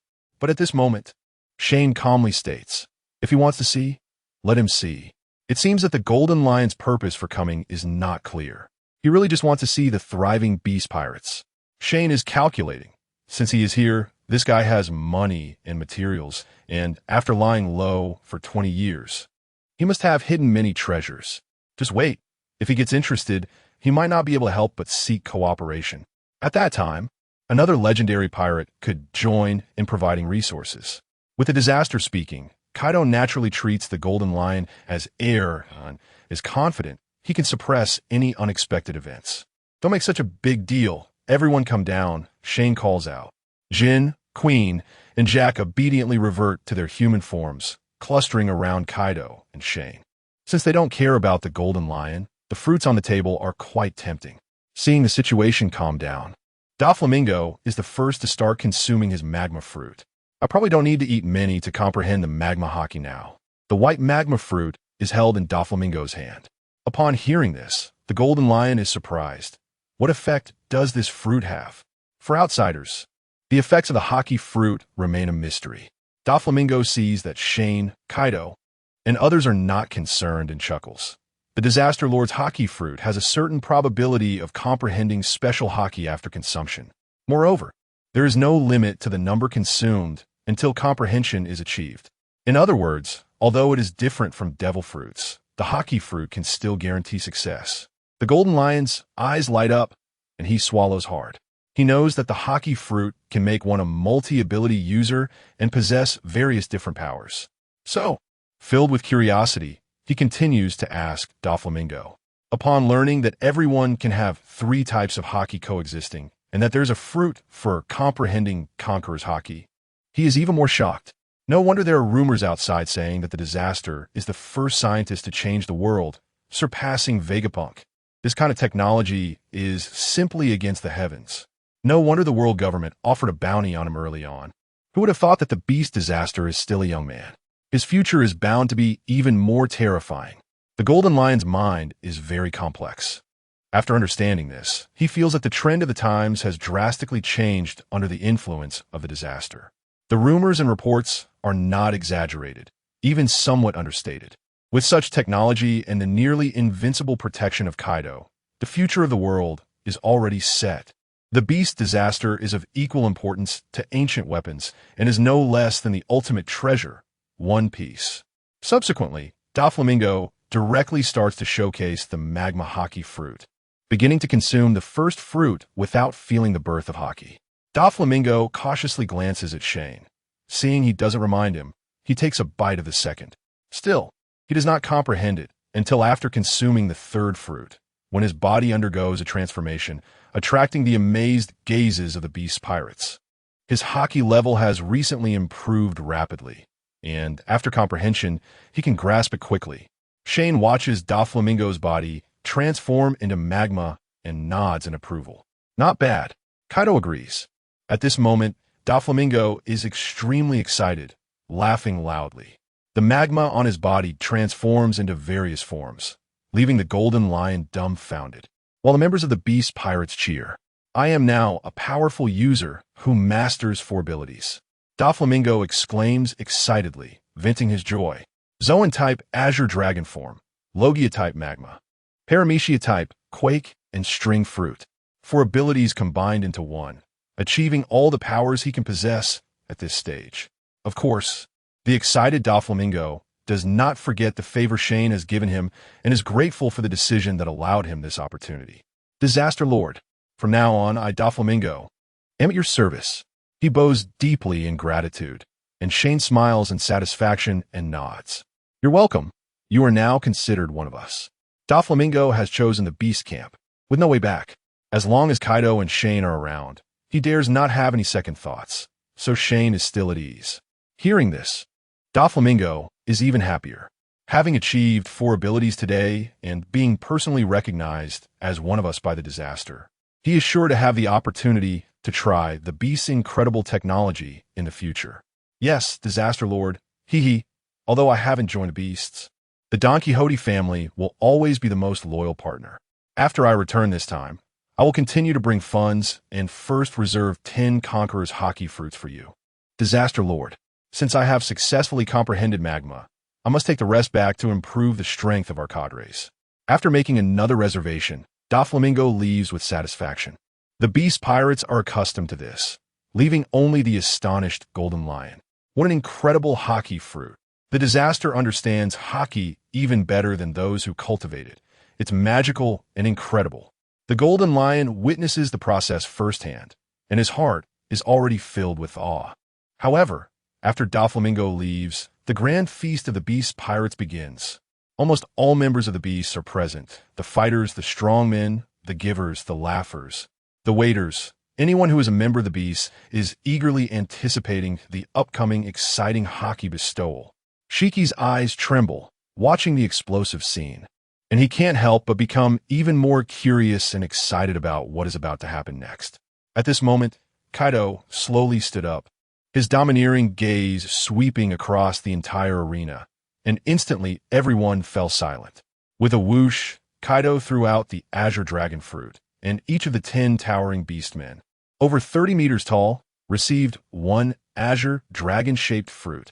The beastmen, those who possessed the bloodline of the ancient giant race, would undoubtedly see a significant increase in power if they could transform into dragons, and it would also boost their intelligence a bit. The white Azure Dragon Haki fruit was just a small morsel in their hands, and the 10 beastmen directly put it into their mouths. Sharn, Kaido, and the 3 calamities calmly waited. In contrast, the only outsider present, Shiki, swallowed hard, looking even more nervous than the members of the Beast Pirates. Then, Shiki witnessed a shocking scene. The beastmen Arya, Bacha, and Shirgue began to transform on the spot. Their massive bodies twisted and sprouted a large number of dragon scales, changing into dragon forms, until 3 lighter-colored azure dragons lay on the square, emitting deafening roars. The odds were pretty good. Sharn nodded slightly. The fact that the beastmen transformed into 3 dragons at once was unexpected. After all, these guys lacked intelligence, but had decent comprehension. The bloodline of the ancient giant race would make their azure dragon forms even more formidable. Kaido also expressed disdain at the small number of transformations, instead grinning widely. These few beastmasters are much stronger than Doflamingo and the true fighters. Before the excitement of the beastmasters could end, Kaido continued to distribute the fruits. 10 thunder fruits and 10 quake fruits were given to the yet-to-awaken queen, Jack, and the flying 6. The use of these Haki fruits is that simple. Everyone had been waiting impatiently, immediately putting the fruits into their mouths, fearing they might be snatched away. Queen and Jack had been holding back their excitement, and once they received their respective fruits, they quickly adjusted their mindsets to comprehend. Finally, when a lightning and white halo appeared, the 2 laughed excitedly towards the sky and successfully awakened their conqueror's Haki. The 3 disasters, Flame, Plague, and Drought, finally mastered the strongest 3 abilities in the top-tier conqueror's Haki. Now, the crowd was not as frenzied as before. Amidst their excitement, they immediately knelt before Kaido and Sharn, expressing their gratitude profusely.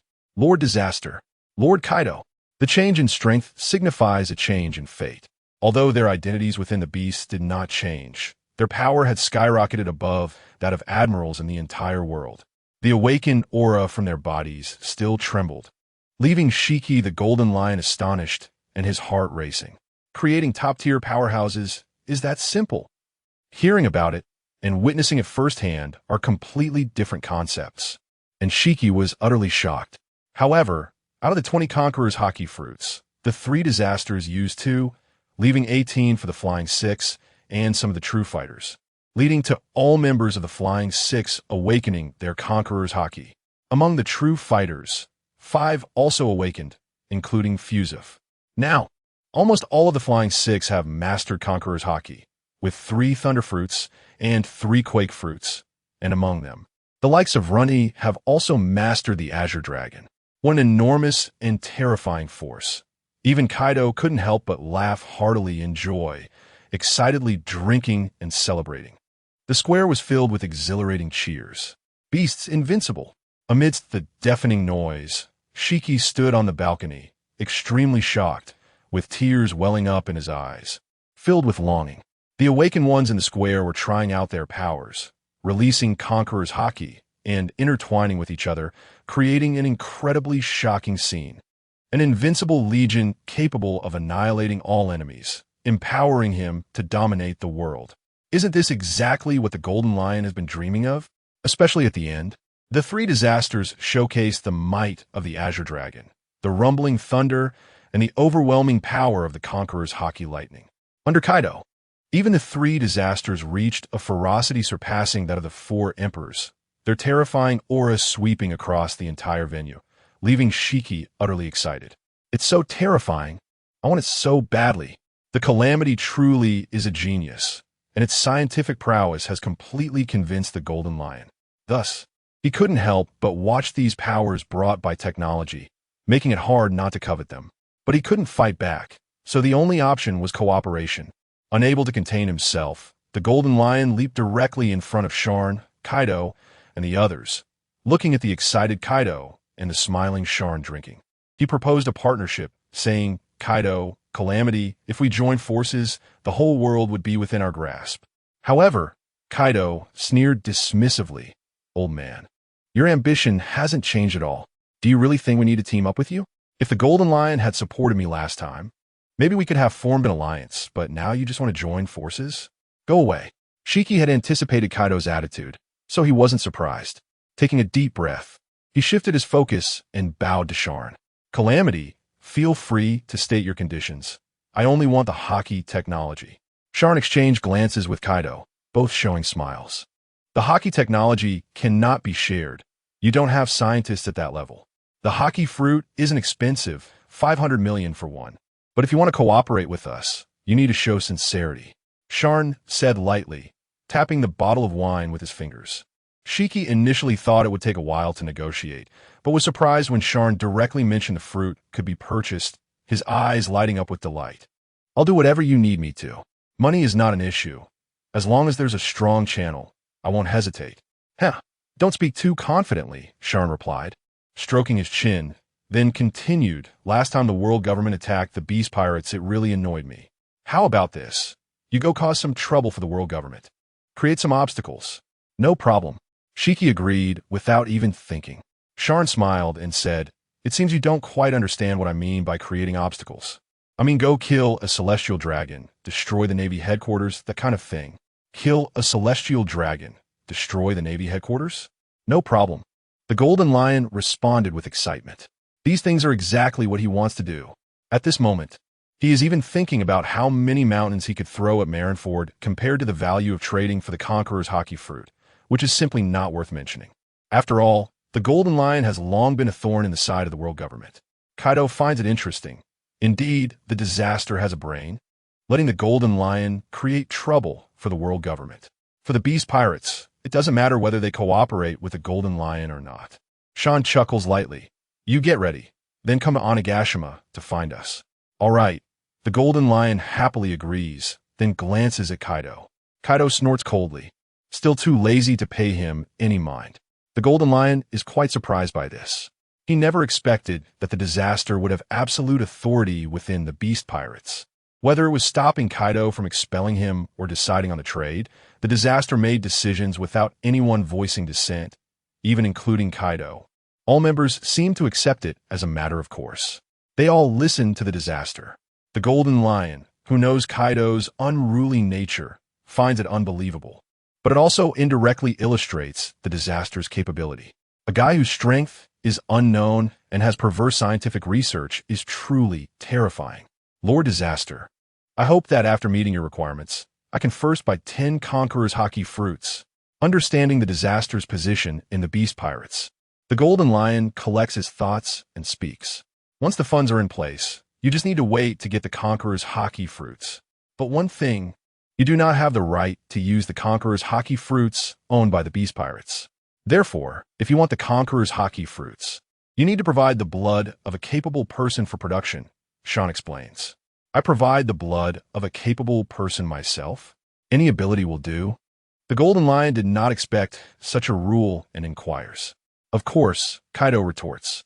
Sharn can even produce the Quake fruit and the Azure Dragon fruit. So what can't he handle? The Golden Lion's eyes suddenly light up. In fact, his demand for abilities like the Quake fruit and the Azure Dragon fruit is not high because his float fruit ability is quite good. Other abilities fall short for him. Instead, he desires a nature-type ability, freezing. With freezing and the freedom to fly, he could freeze an entire island with a wave of his hand and even create aerial ice islands, among many other possibilities. Just thinking about it makes Shiki excited. I'll go take care of it right away. Unable to contain his excitement and desire, Shiki decides to leave Onigashima to get things done. First, he needs to fulfill the disaster's requirements and annoy the world government. He can also take the opportunity to obtain Akiji's blood. With a plan in mind, he immediately bids farewell and leaves. Sharn watches as Shiki leaves in a hurry, shaking his head and chuckling. This guy's been holding back for 20 years without making any noise.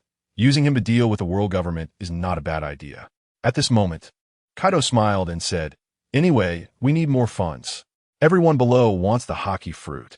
With heavy responsibilities ahead, Sharn truly considered himself part of the beasts, naturally thinking about how to make the beasts even better. Additionally, the system tasks also needed to progress further. So he continued to speak to Kaido. The Conqueror's Haki is still not enough. Kaido was slightly taken aback upon hearing this, because he was currently using his Conqueror's Haki. Sharn looked into his eyes and explained, "Your Conqueror's Haki strength is sufficient to allow your subordinates to comprehend and form effective combat power. But what we lack now is special Haki." Kaido immediately understood that Sharn could create special Haki. Having a deeper understanding that includes special effects of Conqueror's Haki to create fruits would mean adding new abilities. There are not many who comprehend special effects with Conqueror's Haki. Kaido thought for a moment and mentioned a few names: Roger, Rox. However, these people were either dead or affiliated with the world government, which was not very realistic.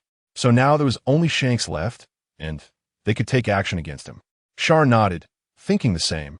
If they could get Shanks' blood, they could quickly give everyone in the beasts special Conqueror's Haki. In that case, I'll go handle it right away. I've been idle for a while. Kaido chuckled, excitement evident on his face.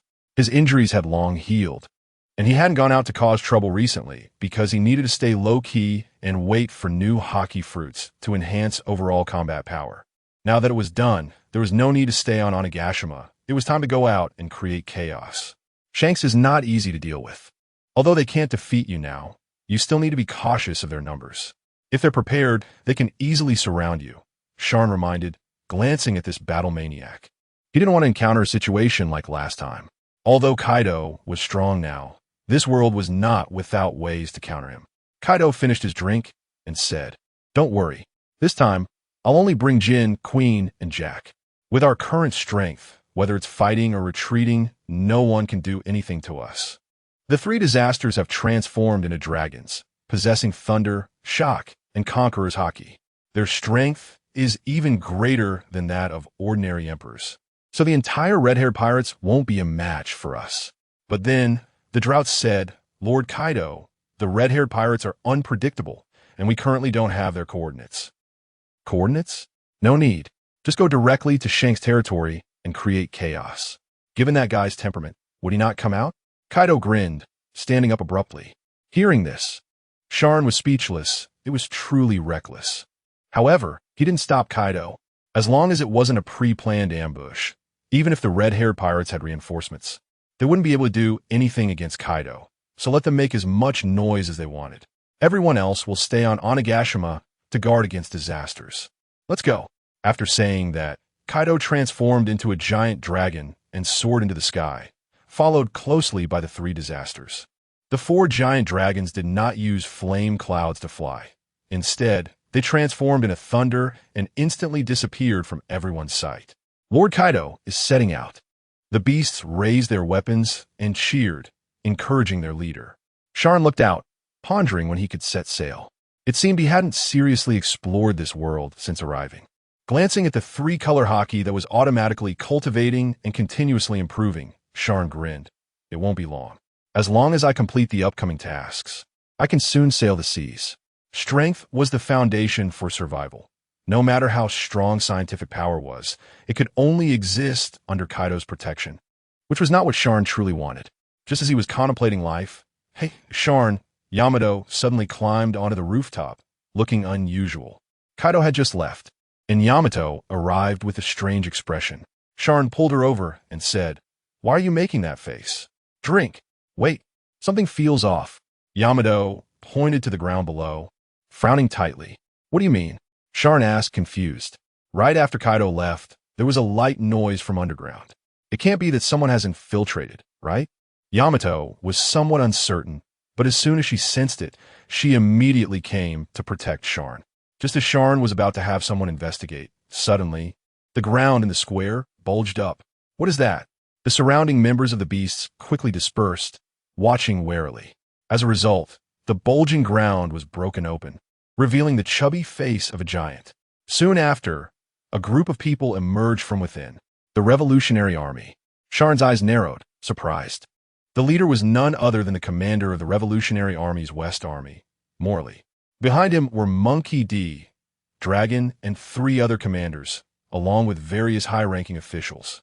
Their distinctive attire and highly recognizable faces immediately made the Flying Six and other beasts recognize them. What was the Revolutionary Army here for? The Revolutionary Army, which opposed the world government and aimed to liberate nations, suddenly appearing made everyone present on high alert.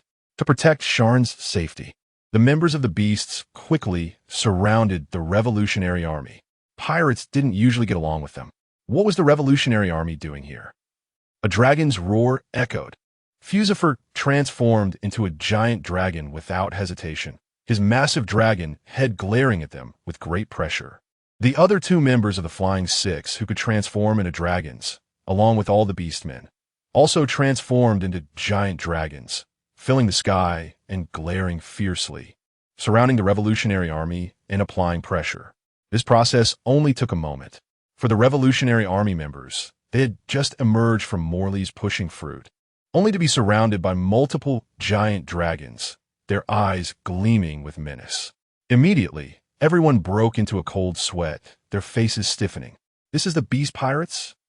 The Revolutionary Army members, drenched in cold sweat, witnessed the terrifying presence of the giant dragons on Onigashima and couldn't help but twitch their lips.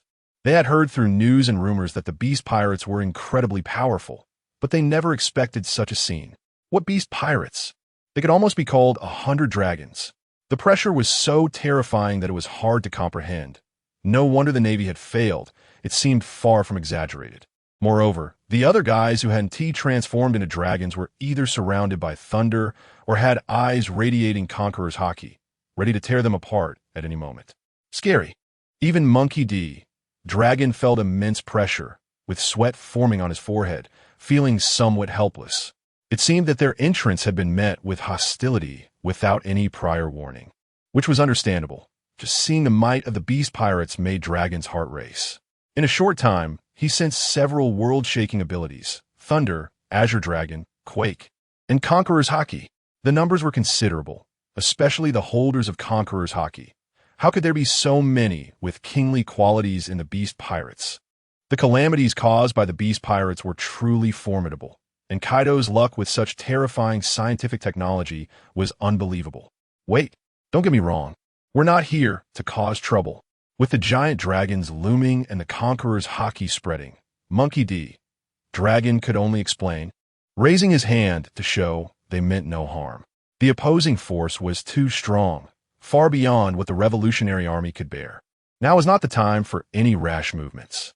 After speaking, the figures in the sky, Foz and Runty, remained unmoved, revealing cruel smiles as they stared at all the Revolutionary Army members. Just because you say there's no hostility doesn't mean there isn't. With Sharn present, they dared not be careless. The beast members on the ground looked ready to engage in battle at any moment, exuding unmatched confidence, dismissing the Revolutionary Army's small numbers. Even with the Revolutionary Army leader present, it was the same. The current Beast Pirates were not what they used to be. Without 3 or more Emperor-level figures, there was no way Onigashima could pose a threat. Step aside, don't scare them. At this moment, Sharn, sitting in the attic, casually spoke up. A group of imposing dragons immediately retracted their fierce demeanor, transforming back into human form, while the members of the Beast Pirates surrounding the Revolutionary Army also made way. They showed no hesitation in following Sharn's instructions. Monkey D. Dragon and the commanders were astonished. How could all the dragons and the Beast Pirates be so obedient? Looking at Sharn's youthful face, they were even more surprised. He is the Beast Calamity. They finally saw his true appearance. It was the first time the Revolutionary Army encountered Sharn, but it wasn't hard to guess his identity. The Flying Six, having instinctively guarded him, made it clear that he was not just an ordinary scientist, exuding an extraordinary presence at first glance. Importantly, in the Beast Pirates, with Kaido absent, only the Calamity could command the entire crew. No wonder the world government couldn't obtain any photographs of the Calamity. You are the Calamity, right? Adjusting his emotions internally, Monkey D. Dragon stepped forward to greet him. You really have some guts, coming in right after Lord Kaido just left. Do you think that without the 3 calamities, and with Governor Kaido present, you can act with impunity? Fuzzfu glared at the Revolutionary Army group, reprimanding them. Guests are guests. There's no need to be nervous. At this moment, Sharn spoke lightly, then looked at Monkey D. Dragon with great interest. This character in the pirate world is not simple. He is a man with great ambitions and is also Luffy's biological father, making him an important figure. Sharn is not giving him any special treatment. He is simply curious to see the real person. Faced with the vigilance and fierce aura of the beast pirates, the Revolutionary Army dares to be angry but cannot speak, feeling very uncomfortable under Sharn's scrutiny. After a moment, Sharn directly pointed out to Monkey D. Dragon, want to cooperate? Dragon was not surprised that the disaster could see through him. Their actions had already indicated they were not here to cause trouble. He nodded and said, "Your Haki technology is no longer a secret. We, the Revolutionary Army, urgently need to strengthen our combat power to deal with the world government and liberate more areas. Therefore, we are here to request cooperation, hoping to receive technical support like the Big Mom Pirates and the Night Demons." Before coming, the Revolutionary Army had naturally conducted investigations and knew about the cooperation between the Beast Pirates and other powers, which was also the reason why Dragon decided to appear in person for discussions.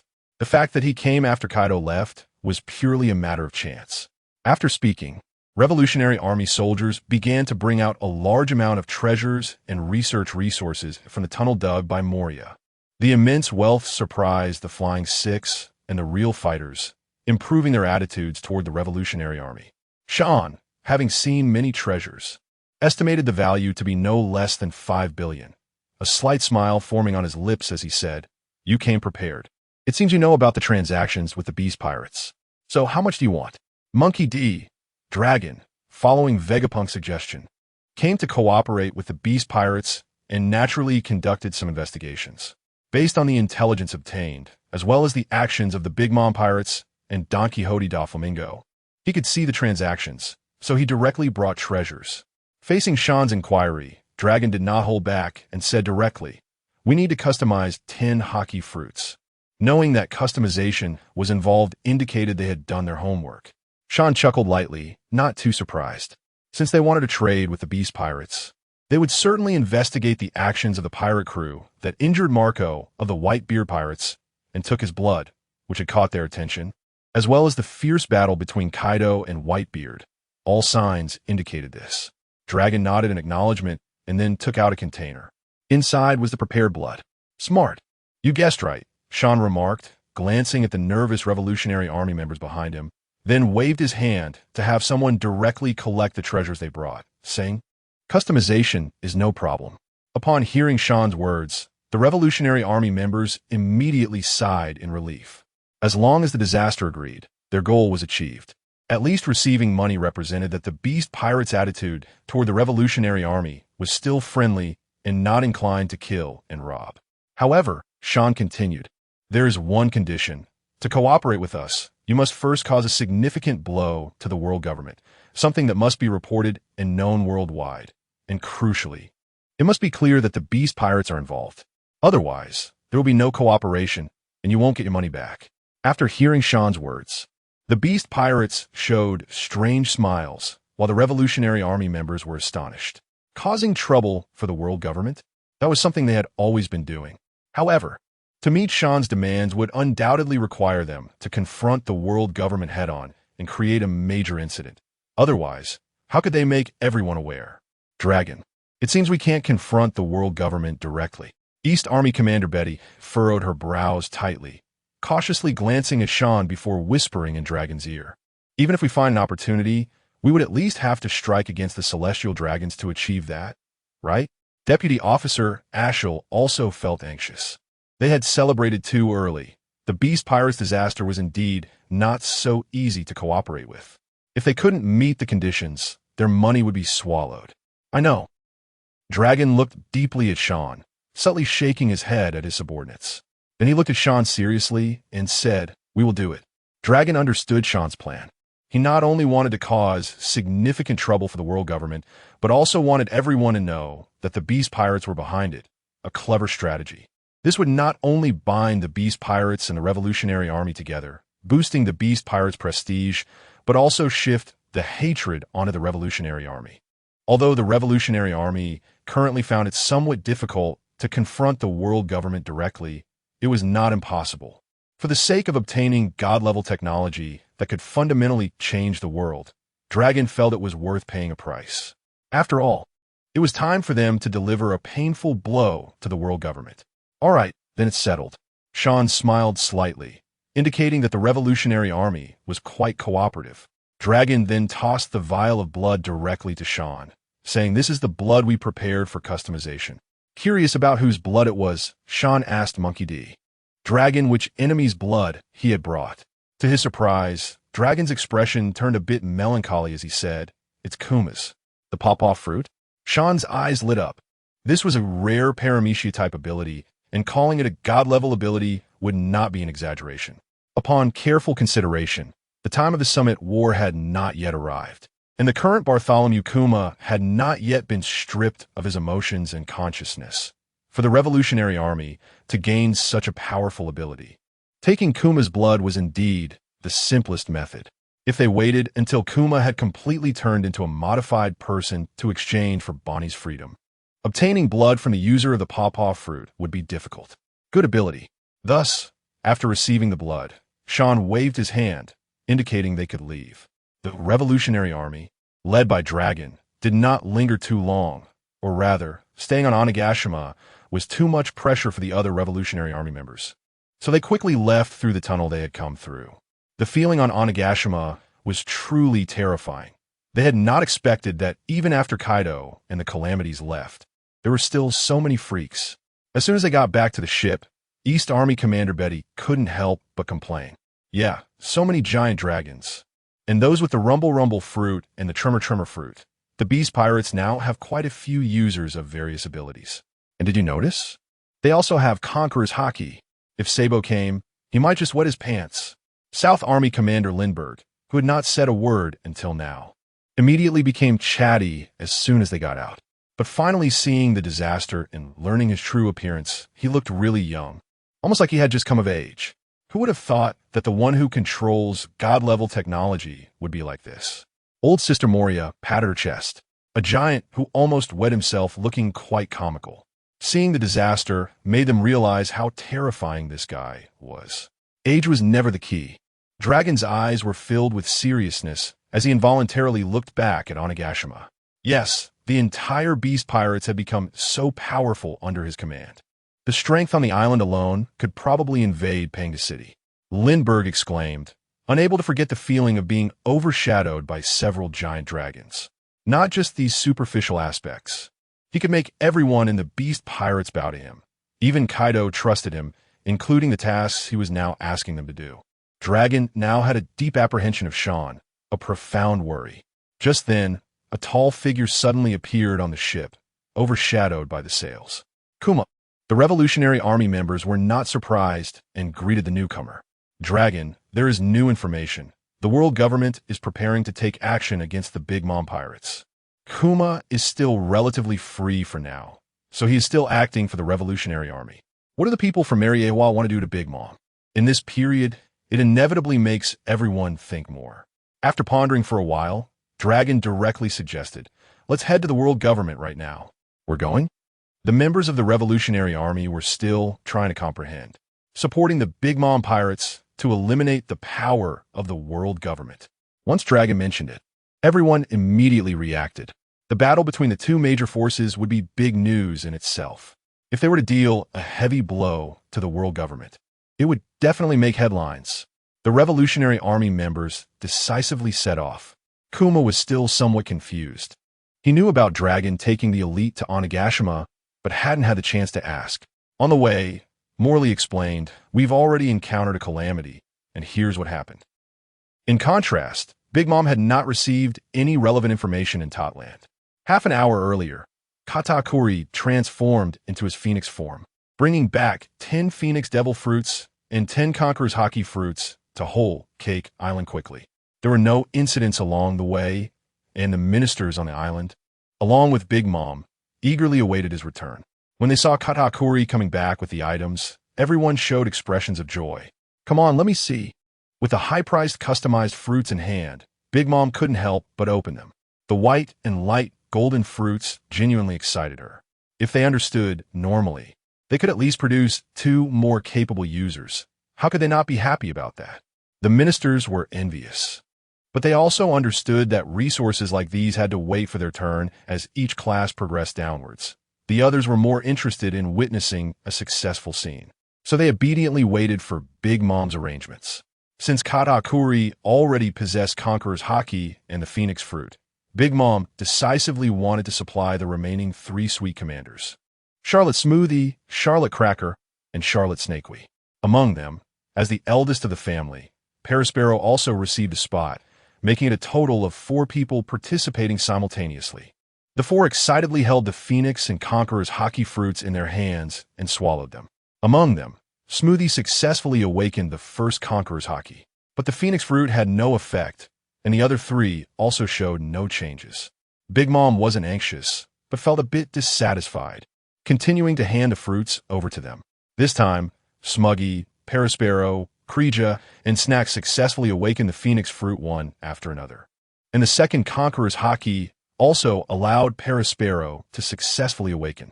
The Big Mom Pirates seemed to have a special understanding of the Phoenix Haki, possibly inheriting Big Mom's bloodline. However, Snack's understanding of Conqueror's Haki was mediocre, and he only succeeded on the 3rd attempt. Seeing his subordinates, the Desert Stars, and the 4 ministers succeed, their momentum surged, and Big Mom finally showed a smile, laughing in her characteristic manner. Parasparrow, Snack, Kreeja, and Smuggy were very excited. Flames of the Phoenix igniting on their bodies as they transformed into their mythical beast forms to try it out. With the Phoenix form, they became immortal. The technology of a disaster truly is remarkable. Seeing it again still feels magical. It breaks conventions. No, it breaks the world's rules. And thanks to him, our pirate crew's strength has greatly increased. I really want the disaster's Haki fruit too. The remaining ministers and members looked at the 4 with eager eyes, filled with unspoken envy. Unlocking a second ability is equivalent to joining the ranks of the top fighters. Your strength has surged significantly. The increase in strength not only poses a greater threat and combat power to enemies, but also narrows the gap with the beast pirates, which made Big Mom feel very pleased, and she couldn't help but admire the scientific technology of Shun even more. It's simply terrifyingly strong. One has to ask, where else in the world is there such a perverse thing? Only the disaster. It is enough to change the world.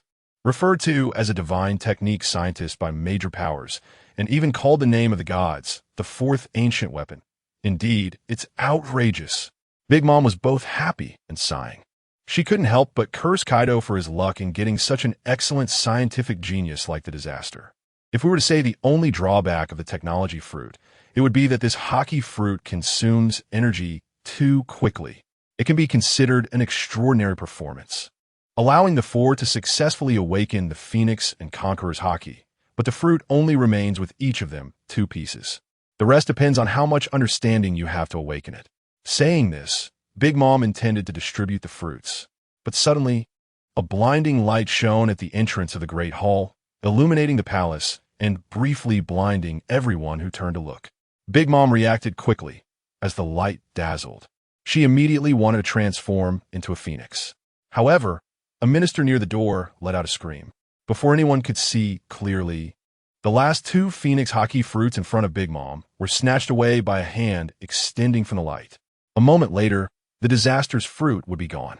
The teasing voice of Kizaru rang out. At the same time, everyone's vision gradually recovered, and when they looked up, they saw a tall figure standing aside. The large word justice on his back and the collar of his yellow suit made everyone recognize who it was just by seeing the back of his head. Borsellino, you're looking for death. Big Mom roared in anger. The Marine Admiral killed one of her ministers and stole the fruit. This scene resembled the moment when she once seized the Qinglong fruit, but the roles were reversed, which left Big Mom extremely furious. Admiral, return the fruit. Katakuri Smoothie and the other sweet commanders, along with Parasparrow, immediately transformed and ignited their phoenix flames, hastily shielding the Conqueror's Haki fruit while angrily berating Kizaru. The Phoenix Haki was worth hundreds of millions, bought from the hands of natural disasters. How could the Navy appear here? What about the people outside? Oh no, could it be? The other ministers of the Big Mom pirates had grim expressions, shocked that the Navy had invaded. At that moment, before Big Mom, Katakuri, and the others could react, the entrance of the palace, along with the walls, was blasted apart by searing lava. With a thunderous sound, along with the incoming magma, came the large face of Akainu in his magma form, sneering. The people outside? They're all dead. Pirates, all should die. The lava surged in, knocking the ministers and pirate members along the way and charging straight towards Big Mom. Bastard!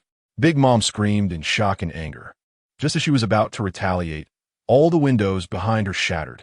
Extreme cold surged in through the broken openings, rapidly freezing the ground and the castle, spreading to all members of the Big Mom pirates present. Without a doubt, if hit, everyone would be frozen by this unexpected cold and then struck by Akainu's magma. The three admirals. Katakuri gritted his teeth and charged towards Big Mom's rear first, his phoenix flames surging around him, his body expanding due to the mochi fruit's properties, intending to take the freezing from Akiji alone. Almost simultaneously, Smoothie, Cracker, Snakeman, and Perispero also unleashed their phoenix abilities and personal powers. The sweet commanders rushed forward, clashing flames with magma to block, while Perispero and Katakuri defended against the freezing from behind. In an instant, a collision occurred, and intense Haki waves shook the air. How could the Navy break in? With the people outside all dealt with. The fruit is in Kizaru's hands. Damn world government. Flames missed, and the clash of powerful armament Haki caused the entire castle to tremble. Fortunately, Katakuri, Smoothie, and the others managed to block the admiral's assault. The ministers, shocked by the sudden turn of events, reacted and angrily took out their weapons, preparing to fight. Big Mom's expression was extremely dark, gritting her teeth, with phoenix flames and eerie mist swirling around her. Return the fruit, or you will all die today. The miraculous effects of the Haki fruit made Big Mom very satisfied, especially after paying such a high price to acquire it. If it was really taken by Kizaru, would she still have any face as an emperor? She was determined to teach Kizaru a painful lesson. The Haki fruit of natural disasters was indeed a good thing. Kizaru paid no heed to Big Mom's threats, still examining the Haki fruit with a teasing smile. At this moment, the immortal phoenix flames on Big Mom's body, under the influence of the soul fruit ability, actually formed an independent phoenix, which Big Mom infused with her soul. Mom, the phoenix, composed entirely of pure, immortal phoenix flames, cried out. Kill him. Big Mom's eyes turned red, and with a wave of her hand, the phoenix immediately charged towards Kizaru. Suddenly, an old man wrapped in armament Haki appeared as if he had teleported, striking the flying phoenix with a punch and sending it flying. At the same time, the castle shook violently, and the walls began to crack horizontally, forcefully being pried apart. The roof and part of the walls were directly torn off. Only walls less than 3 meters high remained around. Bastard! Big Mom, furious, glared at the appearing Sabo, wishing she could tear him apart with her gaze. Below, a group of ministers were shocked, breaking out in cold sweat, and after Katakuri and the others blocked the 3 admirals, they were startled by the sudden commotion and looked around. A large group of people appeared outside, surrounding the moderately sized ceremonial castle. The one who sent Big Mom's immortal flame phoenix flying was Sabo, and the forces appearing outside were from the Navy and the world government. Navy hero Garp and Fleet Admiral Sengoku were both present. Although top powerhouses like Saint Satan and Saint Guiling were not there, the Navy had summoned the 7 warlords. Empress Hancock, Tyrant Bartholomew Kuma, Gecko Moria, and Dracul Mihawk. They were all invited by the world government to take down Big Mom's pirate crew. Ha ha! Today is the end of your Big Mom pirate crew. Gecko Moria cackled, particularly excited to be involved in the campaign against one of the 4 emperors. The disaster fruit was already in hand, and the next step was to attempt to eliminate Big Mom. Mihawk glanced at the fruit in Kizaru's hand, secretly thinking to himself. Hancock and Kuma remained expressionless, standing aside without speaking, their gazes fixed tightly on Big Mom, who was engulfed in immortal phoenix flames, as well as on Katakuri and the others, their thoughts unknown. Upon seeing such a lineup, the ministers and Big Mom's faces turned ashen. with many breaking out in cold sweat. Unknowingly, they had been surrounded by the world government. At this moment, Kizaru withdrew with the light fruit to avoid being targeted first by the Big Mom pirates. Carp, Sengoku, Steel Bone Kong, Akainu, Akiji, and others stepped forward, their expressions serious and ready to act at any moment. Charlotte Linlin, your cooperation with the beast pirates cannot be hidden. Colluding with the natural disasters can only lead to your demise. Steel Bone Kong's cold declaration made the Big Mom crew feel a chill in their hearts. The Navy was coming directly to deal with them. Eliminate me? Big Mom maintained a tough exterior, revealing a look of disdain. Katakuri, Smoothie, and others immediately transformed into their phoenix forms, launching intimidating cries towards the Navy from 4 directions. The combined Conqueror's Haki from the 4 of them surged, instantly making many of the Navy's mid-ranking officers dizzy, causing a number of them to fall, including Big Mom, the 5 Phoenix abilities, and the Conqueror's Haki. Sengoku's expression darkened at the sight. The Sweet Commanders, the Candy Minister, all possessed Conqueror's Haki. It seemed they had successfully traded for a batch of Haki fruits to enhance their combat power with the natural disasters. Fortunately, Kizaru had just snatched 2 of them. Otherwise, each one of them would be close to the power of a Marine Admiral, which was extremely frightening. Mihawk felt the intensity of the Haki released by the 4 commanders and was astonished to witness such a direct grasp of Haki abilities and Conqueror's Haki, and at such a high intensity was simply unimaginable. Although the world government had arrived with sufficient combat power, they were also wary of Big Mom and others who possessed Haki abilities. In fact, Big Mom, upon seeing such a lineup, had no confidence and dared not be reckless to start a fight.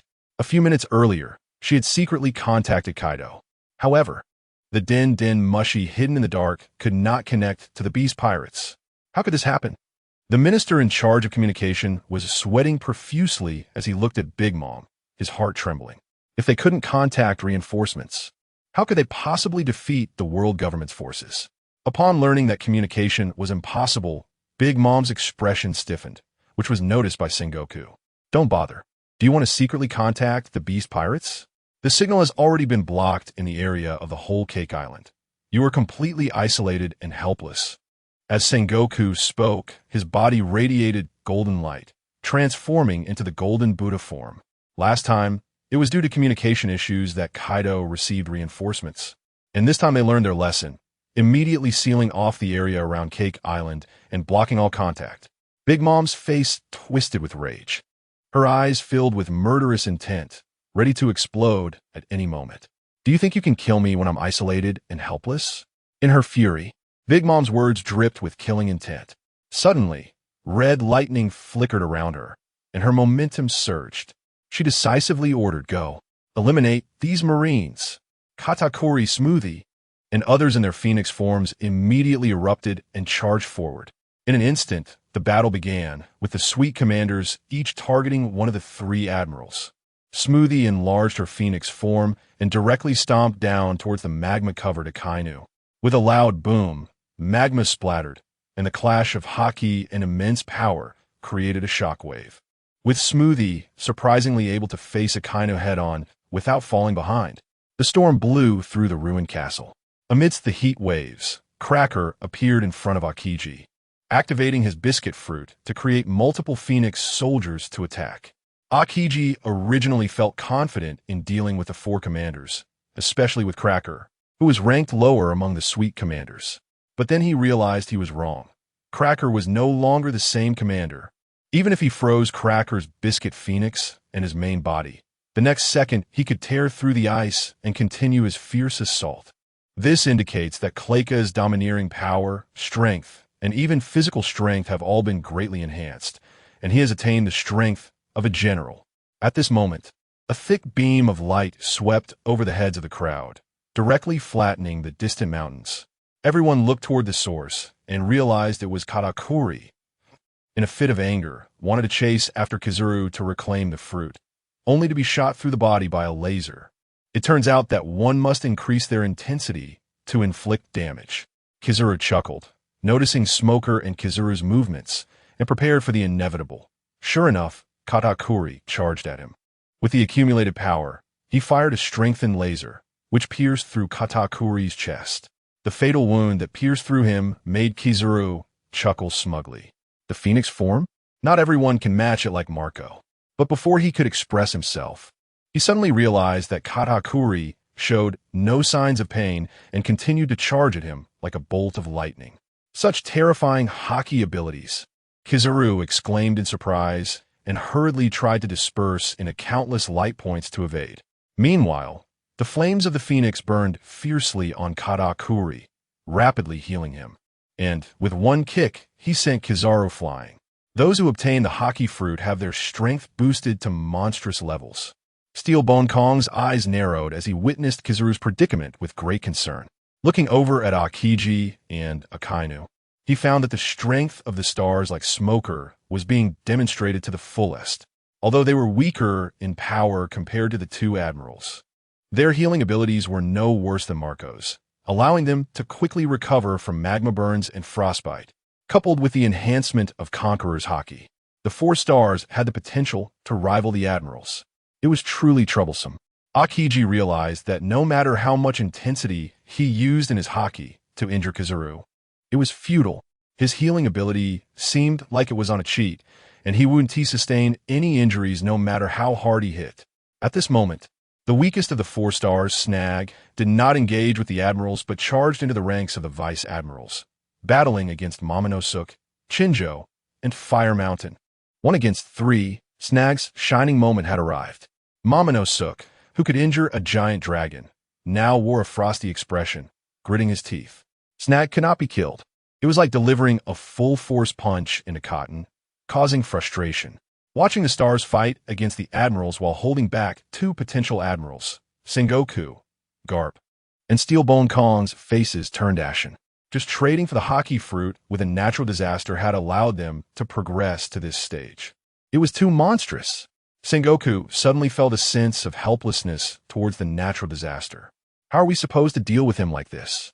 He's simply a machine for creating powerful commanders. It's possible that soon he will be able to create beings on the level of the 4 emperors at will. The thought is terrifying. It's all because of the natural disaster. Akainu is feeling quite frustrated, continuously using techniques like Hellhound on Smuggy. Unfortunately, even if he breaks her body, it will instantly regenerate.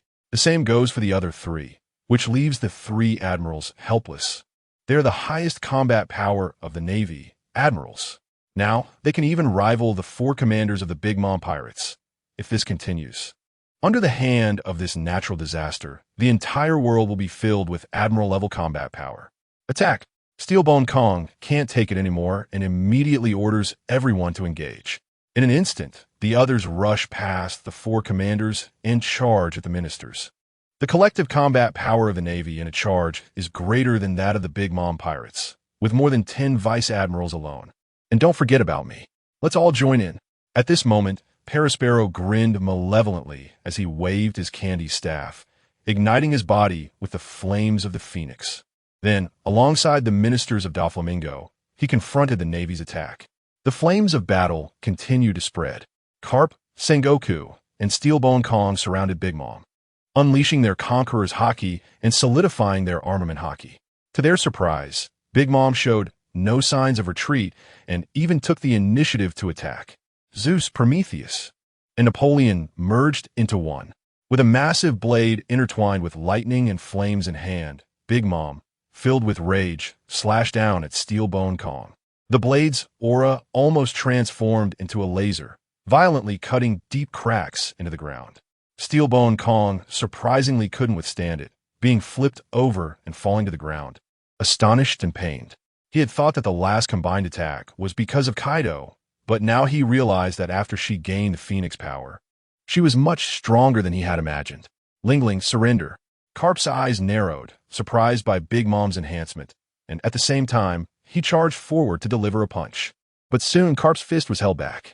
The Phoenix, endowed with a soul, grasped Carp's arm, its immortal flames burning on it, showing no fear of Carp's Haki. Carp was astonished.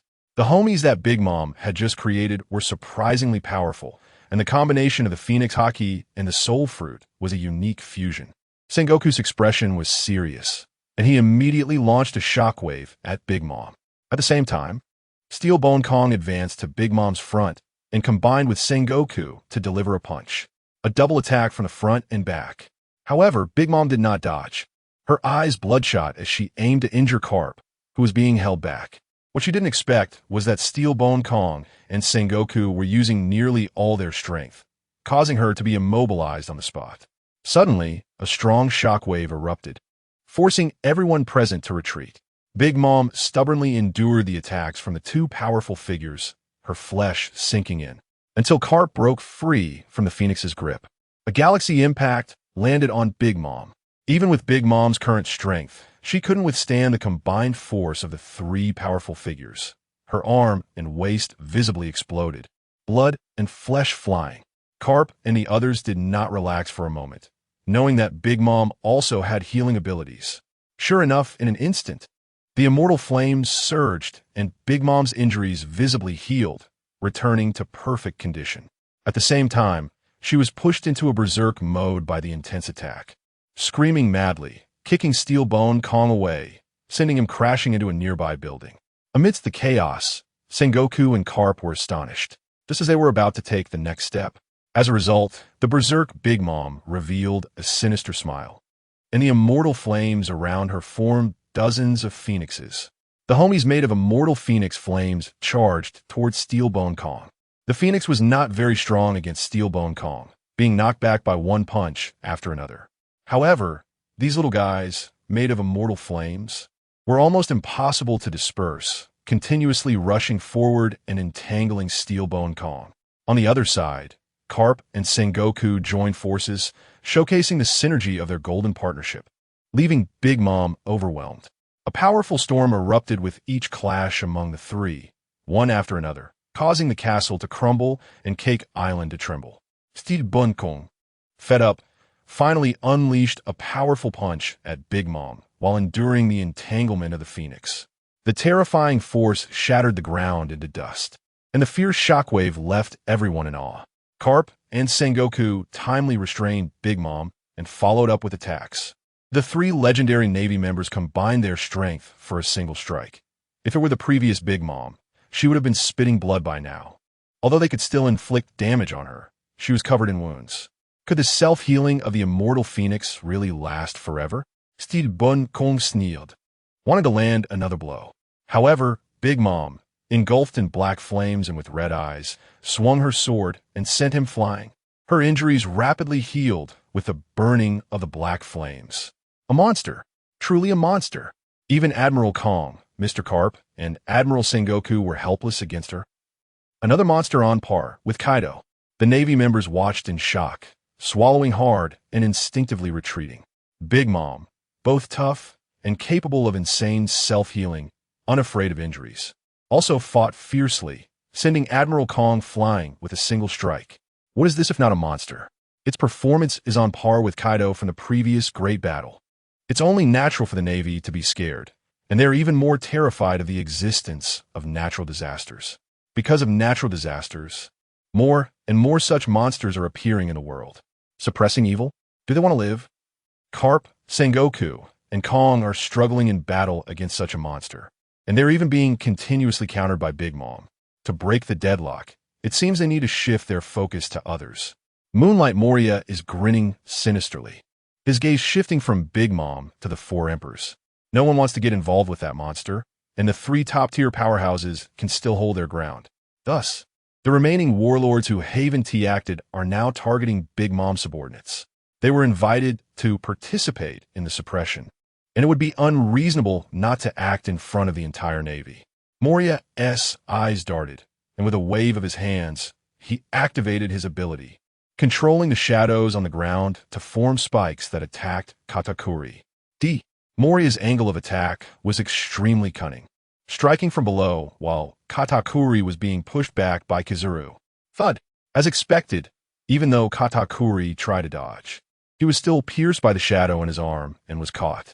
Katakuri turned back with fury, and the injury on his arm didn't seem to cause him any pain. If I take you down, the Big Mom pirates will be more or less finished. Moria let out a creepy laugh and charged at him with scissors in hand. Seeing this, Kizaru immediately transformed into light, intending to deliver a light-speed kick to Katakuri. But unexpectedly, the white flames on Katakuri surged, instantly burning Moriya's shadow apart, and with a backhand punch, he easily sent Moriya flying. Seeing Moonlight Moriya being so useless, Kizaru awkwardly scratched his head. Warlords? They can't even hold off for 2 seconds. Wind of captivity. At this moment, a delicate cry was heard. The Empress Hancock drew a heart shape and launched a barrage of arrows to cover Katakuri. 7 warlords, stay out of this. Katakuri, furious, enlarged his palm using the Machi Machi fruit's ability and, enveloped in Haki, swatted away the arrows, directly breaking through Hancock's attack. This guy, even Kizaru couldn't help but exclaim. This is the power of the awakened conqueror's Haki. Fighting against someone of the rank of an admiral is like child's play, and even the Empress's abilities pose no threat to it. With 2 warlords failing one after another, the Navy showed signs of panic, while the Big Mom pirates cheered. At that moment, an exceptionally powerful figure appeared beside Katakuri, as if teleporting silently. Bear's impact. The calm voice of Bartholomew Kuma resonated as his paw, imbued with the pawpaw fruit's power, compressed the air and pressed down towards Katakuri's head. If hit, it would likely cause a terrifying air explosion. The undying white flame monster cake. Kuma is far stronger than Moriya. Katakuri did not let his guard down. His arm ballooned as he combined his conqueror's Haki with armament Haki in his phoenix form to clash against Kuma's paw. His arm writhed, exerting an astonishing force, with the swirling white flames continuously enhancing the power of his strike. With a loud bang, the atmosphere trembled. A visible shockwave of air spread out. Kuma's indifferent eyes finally showed a hint of surprise. The pawpaw fruit ability failed to rebound Katakuri's attack energy. If it were before, Katakuri would never have been so relaxed. Now, as a multi-ability user, bolstered by 2 powers and an increased strength of Haki, he could easily withstand Kuma's attack. The monster created by the natural disaster is truly remarkable. Dracul Mihawk perceived the critical moment and couldn't help but exclaim. Then, he steadily drew the knight from his back. Mihawk's movement instantly drew the attention of many present. Even Sengoku and Garp couldn't help but take a glance during the brief moment of distraction. Can Mihawk suppress the top of the 4 emperors Katakuri? Katakuri also sensed a locking feeling of dread and turned to look at Mihawk, his expression serious. The title of the world's strongest swordsman is no joke. Even Kuma, upon seeing Mihawk draw his sword, immediately retreated.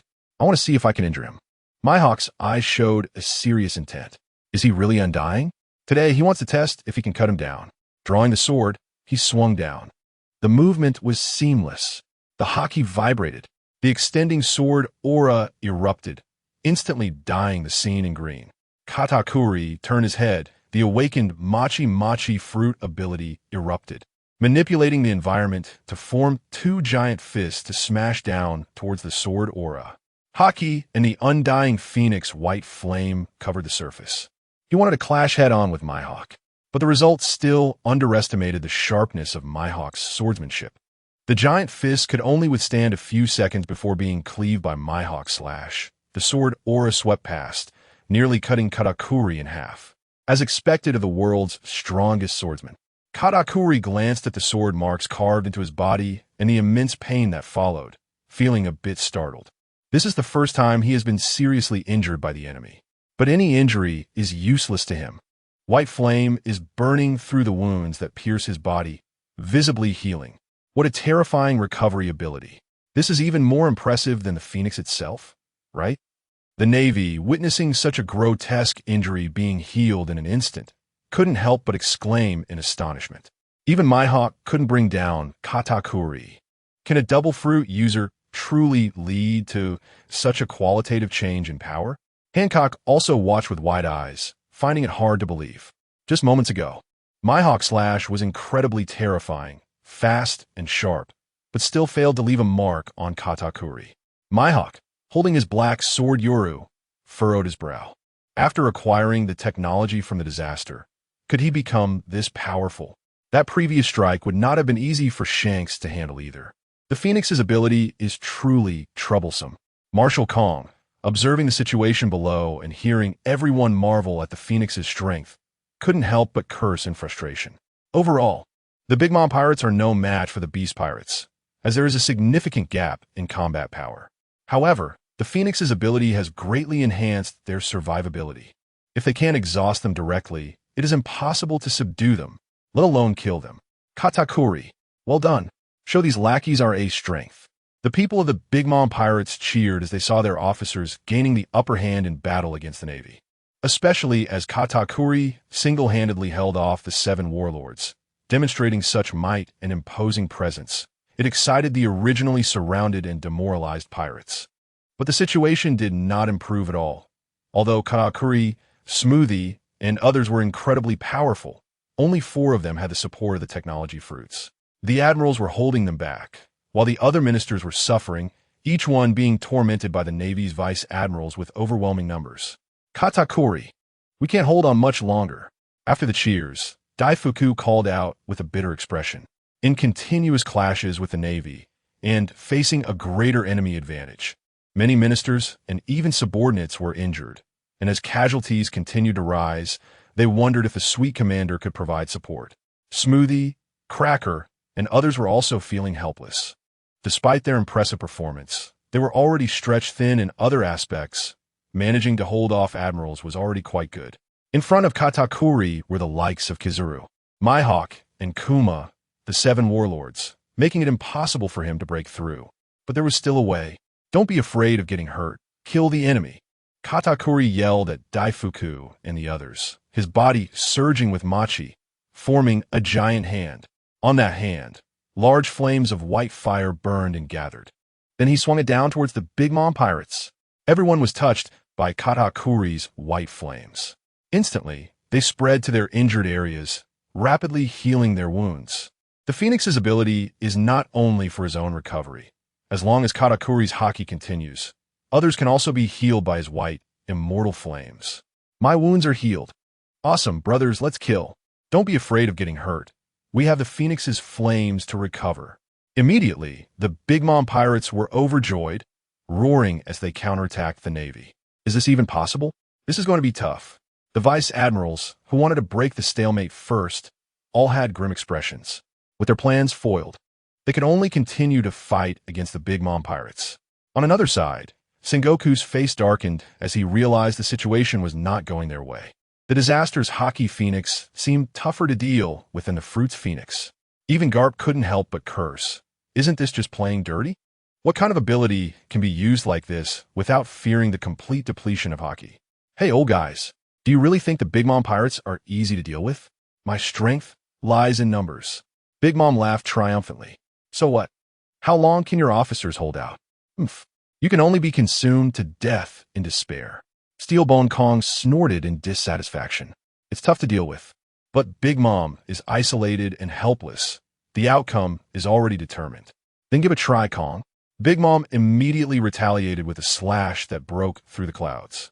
She was indeed worried about this. If the Big Mom pirates couldn't turn the tide, even retreating would be a luxury, as the Navy's overwhelming numbers could really wear them down. But she couldn't act hastily, or they might seize the opportunity. The disaster's technology is truly terrifying. At this moment, the yellow monkey, who was watching the battle between the 7 warlords and Katakuri, was amazed. Even Hawkeye couldn't threaten the Phoenix form? That's a bit abnormal. Instinctively, the yellow monkey took out the white Phoenix fruit, a strange light flashing in his eyes as he mumbled. This ability is really good. What are you going to do? Upon noticing the yellow monkey's actions, someone from the Big Mom pirates exclaimed. Katakuri and Big Mom turned around to look, their pupils shrinking. The yellow monkey actually straightforwardly put the fruit in his mouth, smacking his lips and saying, "Oh, it tastes better than the devil fruit." The calamity is well thought out. The qualifications of this generation's admirals are at a genius level, which immediately made the members of the Big Mom pirates very worried. However, after Kizuru consumed the fruit, he showed no reaction. Big Mom roared from above. Do you really think you can just eat it casually and gain Haki abilities? Even during battle, Big Mom had to mock him, feeling quite displeased. This scene was very reminiscent of the incident at God Valley back in the day, when Kuma similarly swallowed the machi fruit. Moreover, This fruit was purchased with her own money from the disaster. Was one fruit not enough to awaken? Kizaru frowned slightly, feeling no change in himself. He hesitated whether to eat the last remaining Phoenix Haki fruit. Originally, this was meant for the world government's research, but given the current situation, boosting his combat power might help in better completing the task of eliminating the Big Mom pirates. Stop! Katakuri noticed Kizaru's intention and immediately rushed over. As a result, a sharp sword aura swept past, forcing him to listen, and then Kuma, Mihawk, and Hancock stood in front of him to prevent any action. On the other side, Smoker and Kizaru were also anxious, wanting to go but unable to shake off the Admiral. In this moment of entanglement, before Kizaru could eat the second fruit, he suddenly radiated a brilliant light. The blinding light actually transformed into the shape of flames, forming a bizarre, flashing flame. It actually succeeded. Kizaru was overjoyed, feeling that magical aura, and his body immediately changed. He transformed into an immortal bird, a shining immortal bird. His entire body was dazzling to the extreme, making it impossible to look directly at him. It really succeeded? The members of Big Mom's pirate crew were so shocked their eyes seemed ready to pop out. Then they quickly shielded their eyes from the blinding light, their expressions turning grim. This is troublesome. Kizaru had successfully awakened a Haki fruit. Moreover, once a technological fruit successfully awakens, it would bring a dramatic boost to the user's Haki. An Admiral awakening is no less than that of an Emperor. Damn it, you despicable Navy! Seeing Kizaru not only consume his own fruit, but also successfully awaken, Big Mom instantly flew into a rage, her killing intent surging wildly, as black flames spread in an arc, forcing Garp, Sengoku, Kong, and others to retreat. Black flames and dark clouds, thunder filled the sky, as if pouring out Big Mom's resentment and fury. Ha ha! Big Mom, give up struggling. Kong and Sengoku were overjoyed, directly sensing Kizaru's momentum continuously rising, which was quite exaggerated. The combination of the natural shining fruit and the immortal bird form, that was incredible. Now Big Mom had even less chance of winning. The Navy was all very excited, cheering for Admiral Borisolino. So powerful, that dazzling and astonishing momentum was even more monstrous than Katakuri and Smoothie. The technology of disasters. Whoever can master it is truly defying the heavens. Ha ha! Indeed, he is the real monster. Not far away, Moria, who had just gotten up, looked on with immense envy, wishing that the shining immortal bird was himself. Mihawk, Hancock, and Kuma were also surprised that Kizaru was so straightforward and had successfully awakened. Big Mom's pirate crew was one step closer to annihilation. Mihawk stared at the shining immortal bird, his eyes narrowing slightly. He directly witnessed the effects of the Haki fruit and couldn't help but marvel internally. Kizaru's momentum was still continuously rising, which was incredibly astonishing. Hancock remained silent, but in her heart, she was tempted by the Haki fruit. Its effects were stronger than that of a devil fruit, and it could even allow the user's abilities to stack. More importantly, it was created by a disaster, unlike the natural devil fruits. Such things are desired by anyone who sees them. Nowadays, with the naval admiral obtaining the ability of the Phoenix, the situation is evident. The faces of the Big Mom pirates are solemn, and even some of the ministers are sweating profusely, filled with fear. At first, they had confidence in opposing the Navy due to their numerous ability users, but now, after this move by the Navy, the ministers are all in disarray. Even if Big Mom is strong enough to withstand Akainu and Sengoku, what about the others? Mom, the situation has become extremely dire. With a tense expression, Katakuri hurriedly calls out, looking at the excited Kizaru. The Navy is becoming increasingly powerful, and he thinks they cannot continue fighting. They must find a way to abandon their base. At the very least, their king cannot fall here. However, before he could react, Kizaru, transformed into the shining phoenix, reverted back to human form, surrounded by a layer of yellow flames, his excitement palpable. In a flash, he appeared right in front of Big Mom. What an outrageous technology. Big Mom. As the voice just emerged, Kizaru's long legs swept in, the dreamlike flashing flames trailing a long streak behind. Fast. Too fast. Big Mom's pupils constricted as she watched Kizaru burst through her black flames, launching an astonishing offensive, and immediately raised her arm to block. With a loud bang, the black and yellow flames erupted. The shockwave pushed Carp, Sengoku, and Akainu far away, sweeping across Cake Island like a storm. This time, Kizaru was no longer as anxious as he was when facing Big Mom, being directly pushed back by her power. Although his physical strength was far from Big Mom's ferocity, the leg he swept out also suffered considerable damage. However, under the enhancement of the Logia type and the Phoenix form, Kizaru felt almost nothing and quickly recovered. The confrontation between the two sides continued to surge with the clash of Haki, dazzling lights flickering. Big Mom was very angry, and the black lightning surrounding her frequently burst forth. Yet she still could not directly suppress Kizaru. You can no longer hold the advantage now. Kizaru's smile almost reached his ears as he experienced for the first time how exhilarating the power brought by technology was.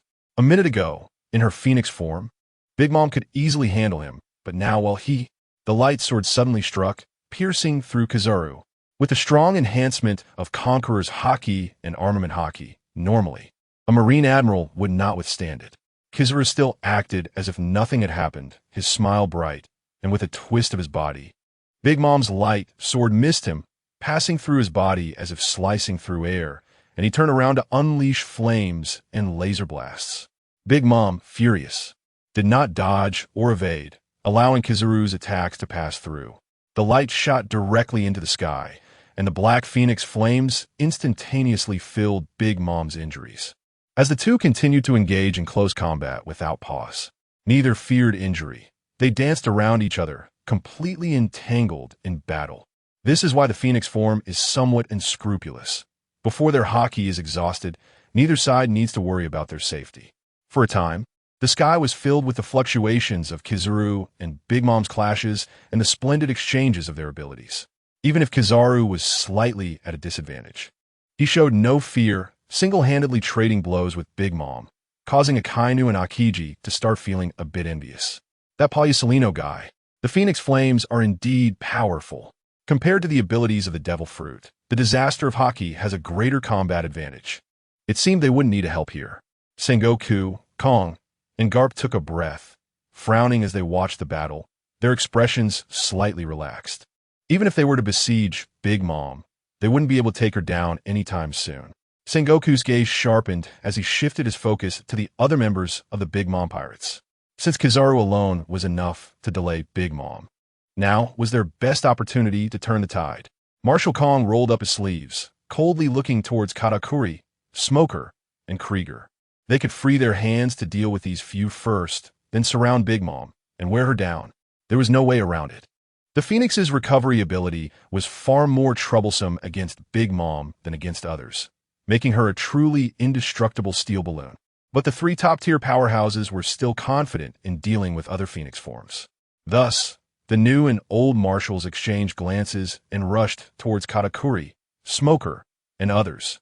First, they would take care of the backbone, and then Big Mom would truly be isolated and helpless. That one is mine. Garp reacted and unexpectedly snatched the spot from Kong. Charging towards Katakuri, Katakuri engaged in fierce battle with Mihawk, Kuma, and Akainu. Noticed Garp rushing towards him like a meteor and immediately reacted, his body engulfed in white flames. Striking back with a punch, black lightning filled the sky as Garp's heavy fist collided with it. The two fists were half a meter apart, and despite Katakuri's machi fruit enlarging his fist, he could not push Garp back. His strength had significantly increased, but was still no match for Big Mom. Far from being able to knock the Marine hero Garp away. But now, he was not facing just one enemy. A translucent paw print suddenly appeared at Katakuri's side. With compressed air shock waves expanding, Katakuri suffered an unparalleled impact, his body swaying, and Garp took the opportunity to retreat. Coming up next was the advancing Mihawk, wielding his black sword. A flash of sword light swept by.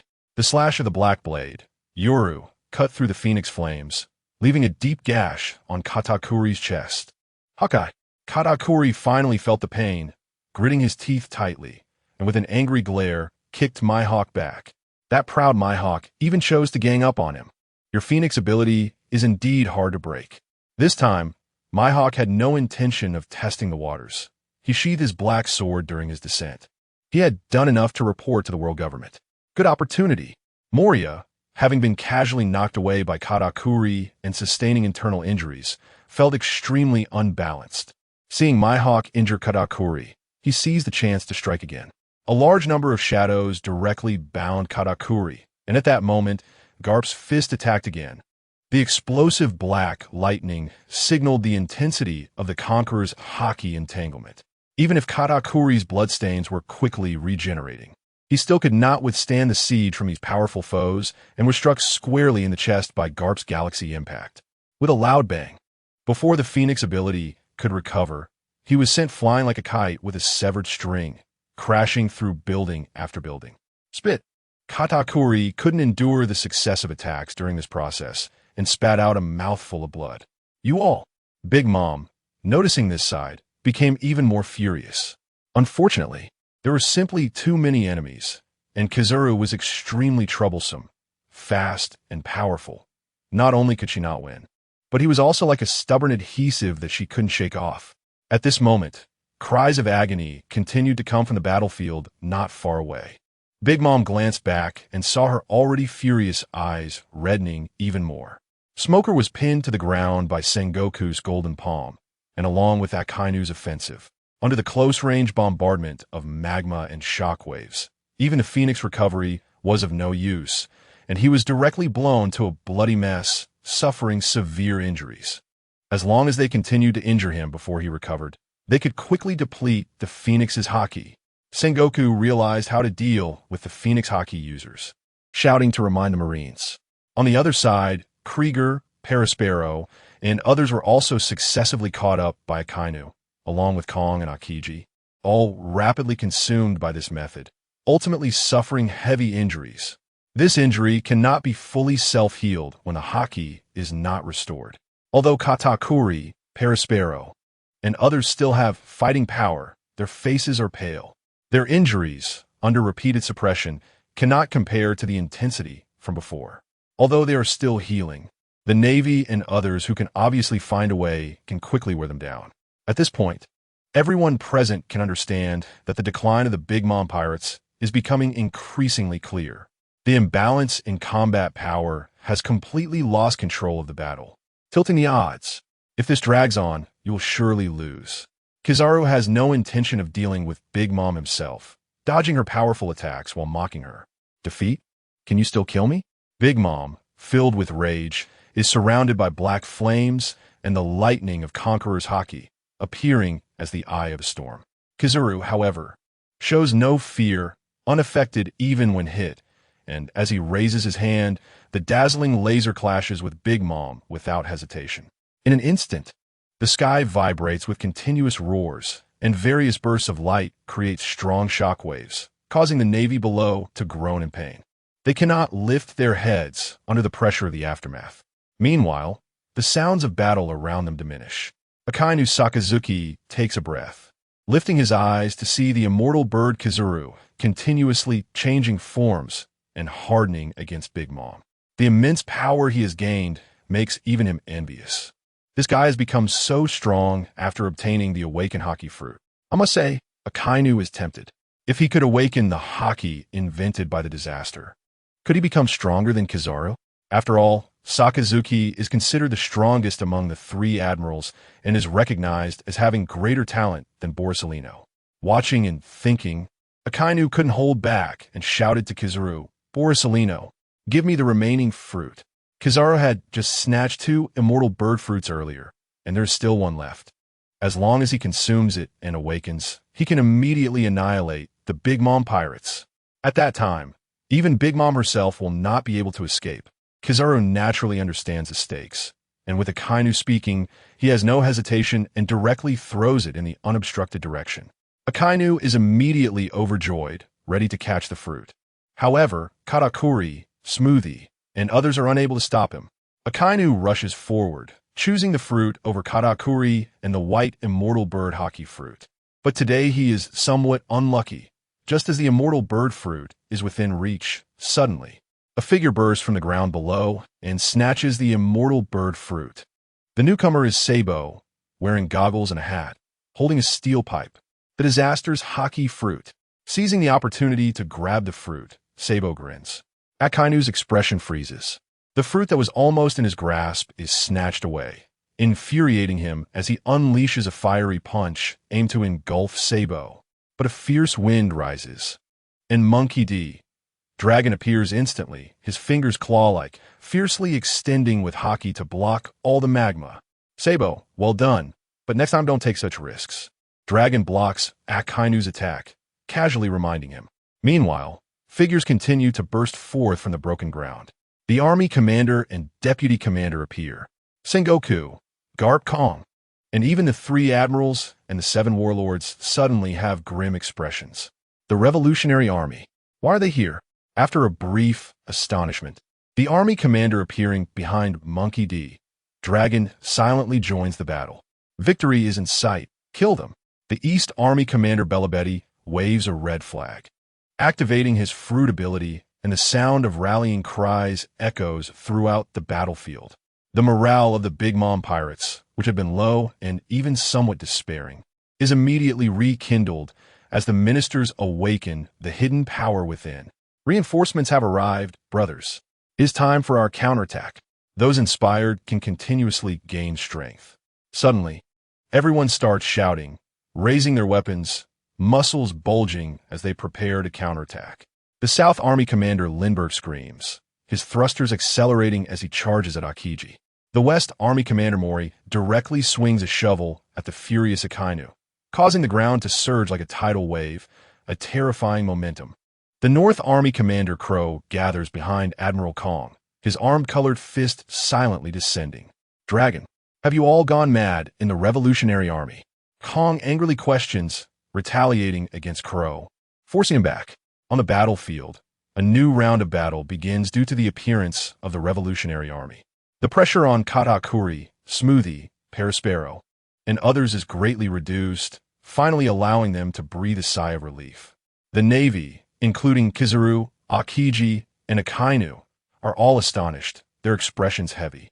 The Revolutionary Army soldiers do not hesitate, and the remaining members join the fight. Sabo grins and directly seeks out Sengoku, surrounding him with several Revolutionary Army cadres.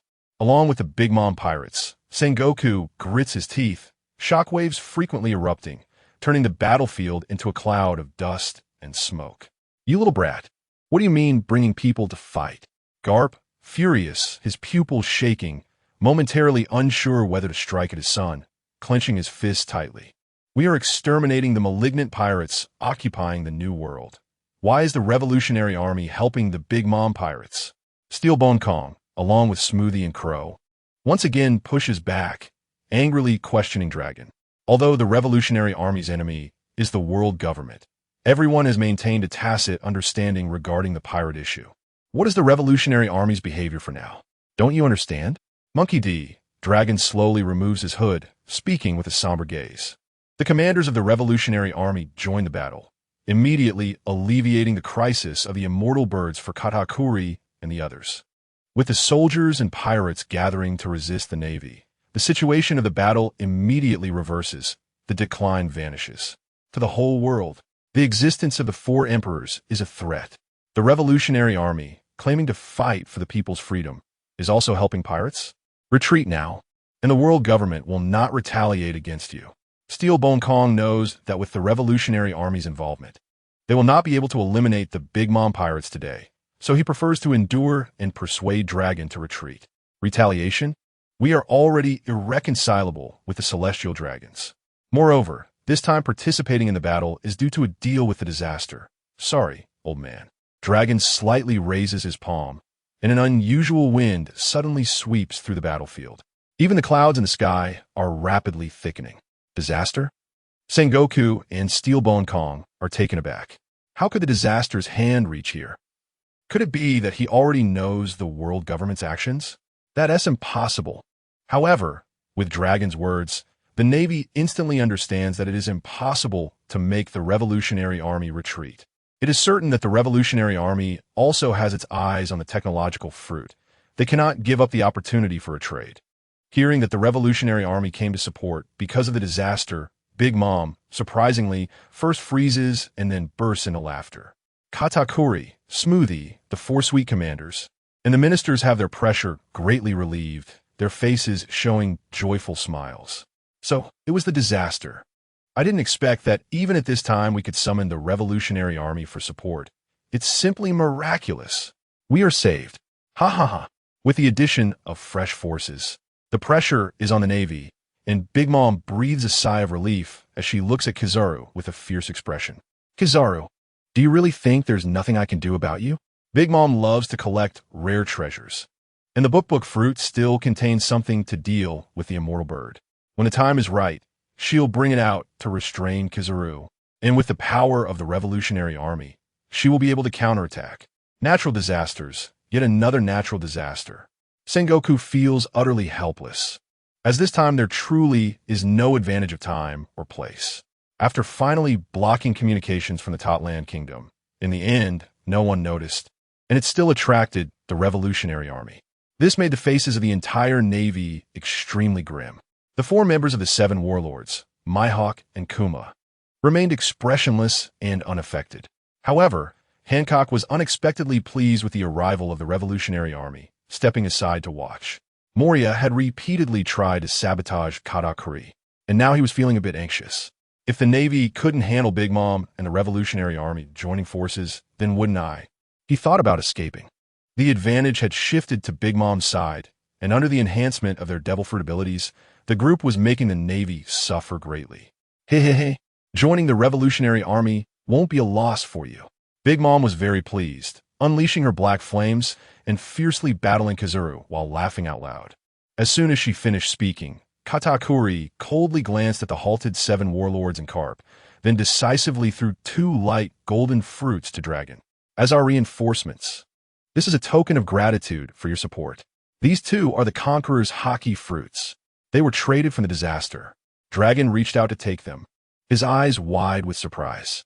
He could tell that these were one of the technological fruits from the disaster, and he never expected that the Big Mom pirates would be so generous as to give them as a gift. That's right, once used, one can comprehend the Conqueror's Haki from them, and that previous one was the immortal bird's Haki, which is also a gift for you. I have just one request. Eliminate the Navy. As long as you can defeat the Navy, there will be even more gratitude to come. Big Mom glared at Kizaru and the others with a fierce killing intent, grinning savagely. Just a few fruits. It's worth it as long as they can thwart the Navy. After all, with the disaster, they just need to provide funding to continue acquiring more. It seems this trip was worth it. Monkey D. Dragon also smiled. They hadn't managed to get the fruits from the disaster yet, and now they were getting technological fruits from Big Mom. Next, they would need to be a bit more strategic in dealing with the Navy, and afterward, they could leverage their connection with Big Mom to obtain more technological fruits from the disaster. With this thought in mind, Dragon concealed his emotions and was not polite with the Big Mom pirates, tossing the fruits directly to Sabo. Sabo, eat it to enhance your strength. Katakuri understood Big Mom's intentions, which is why the technological fruits were given to the Revolutionary Army. After all, the current situation required facing the entire Navy. They had to be cautious, as there might be hidden moves from the world government. So, directly giving the fruits to enhance the Revolutionary Army strength was a good choice. And that is what they did. Dragon was also clever. Instead of saving the fruits for Vegapunk to research later, he gave them to Sabo to enhance his strength. He was confident in his own abilities, but the younger Sabo was slightly lacking on the battlefield, and at this moment he needed the boost the most. Should I use it? Sabo glanced at Dragon, and the two exchanged looks. Then, he directly swallowed the immortal bird Haki fruit. Upon seeing this, the Navy immediately abandoned their individual battles, and Sengoku, Garp, and Kong gathered together, their expressions grim. Garp, can't you make Dragon retreat? Kong looked at Sabo swallowing the fruit and couldn't help but lose his temper, scolding Garp. What a great situation, yet it was disrupted by this troublesome family. If Sabo awakens again, the battle will become even more difficult. If he had listened to my words, the Revolutionary Army would have been gone long ago. Garp also helplessly covered his face. In this dilemma, They had no choice but to continue fighting, upholding their sense of justice. In the sky, the fierce confrontation continued, and both Kizaru and Big Mom were attracted by the act of eating the fruit below, still keeping an eye on the battle. At that moment, Sabo began to erupt with surging flames, and behind him, blue, dreamlike flames spread out like wings. Just like when Kizaru awakened the immortal bird Haki. He actually succeeded too. The new second-in-command of the Revolutionary Army is indeed extraordinary. This is bad. The enemy has gained another immortal bird. How are we going to fight?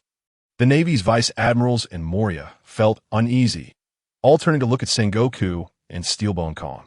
With the Revolutionary Army, their various ability users were almost spread across every small group's battle. They couldn't withstand this. Damn it. This was supposed to be a guaranteed victory. Steelbone Kong clenched his fists tightly, his gaze filled with anger and irritation. The worst-case scenario has really happened. If Kizura hadn't cleverly eaten a fruit to awaken, they probably wouldn't have had any chance of winning at all. Dragon, the 4 Navy commanders, and the Revolutionary Army members revealed smiles, feeling a surge of joy. Well done, Sabo, successfully activating the immortal bird form. This will be tough for the Navy. So cool, Sabo. Moria, Betty, and others cheered continuously. The second-in-command of the Revolutionary Army. Not simple at all. Katakuri and Smoothie had a deep impression of Sabo, nodding to themselves. Someone who can awaken a Haki fruit must have an extraordinary level of comprehension. Navy, it seems this is your end. Big Mom was not too surprised, grinning wickedly at Kizaru. But at this moment, Sabo, with an excited face, transformed back from the immortal bird form and raised his hand to bite down on the light golden fruit as well. Originating from Kaido's Conqueror's Haki, it didn't take much time for Sabo's expression to stiffen, then reveal an even more ecstatic look. It's done. With a roar, like a storm descending, a purple Conqueror's Haki shockwave erupted from Sabo's body, truly shocking everyone present. The Conqueror's Haki fruit was also a success. Only then did Big Mom and Katakuri show great surprise.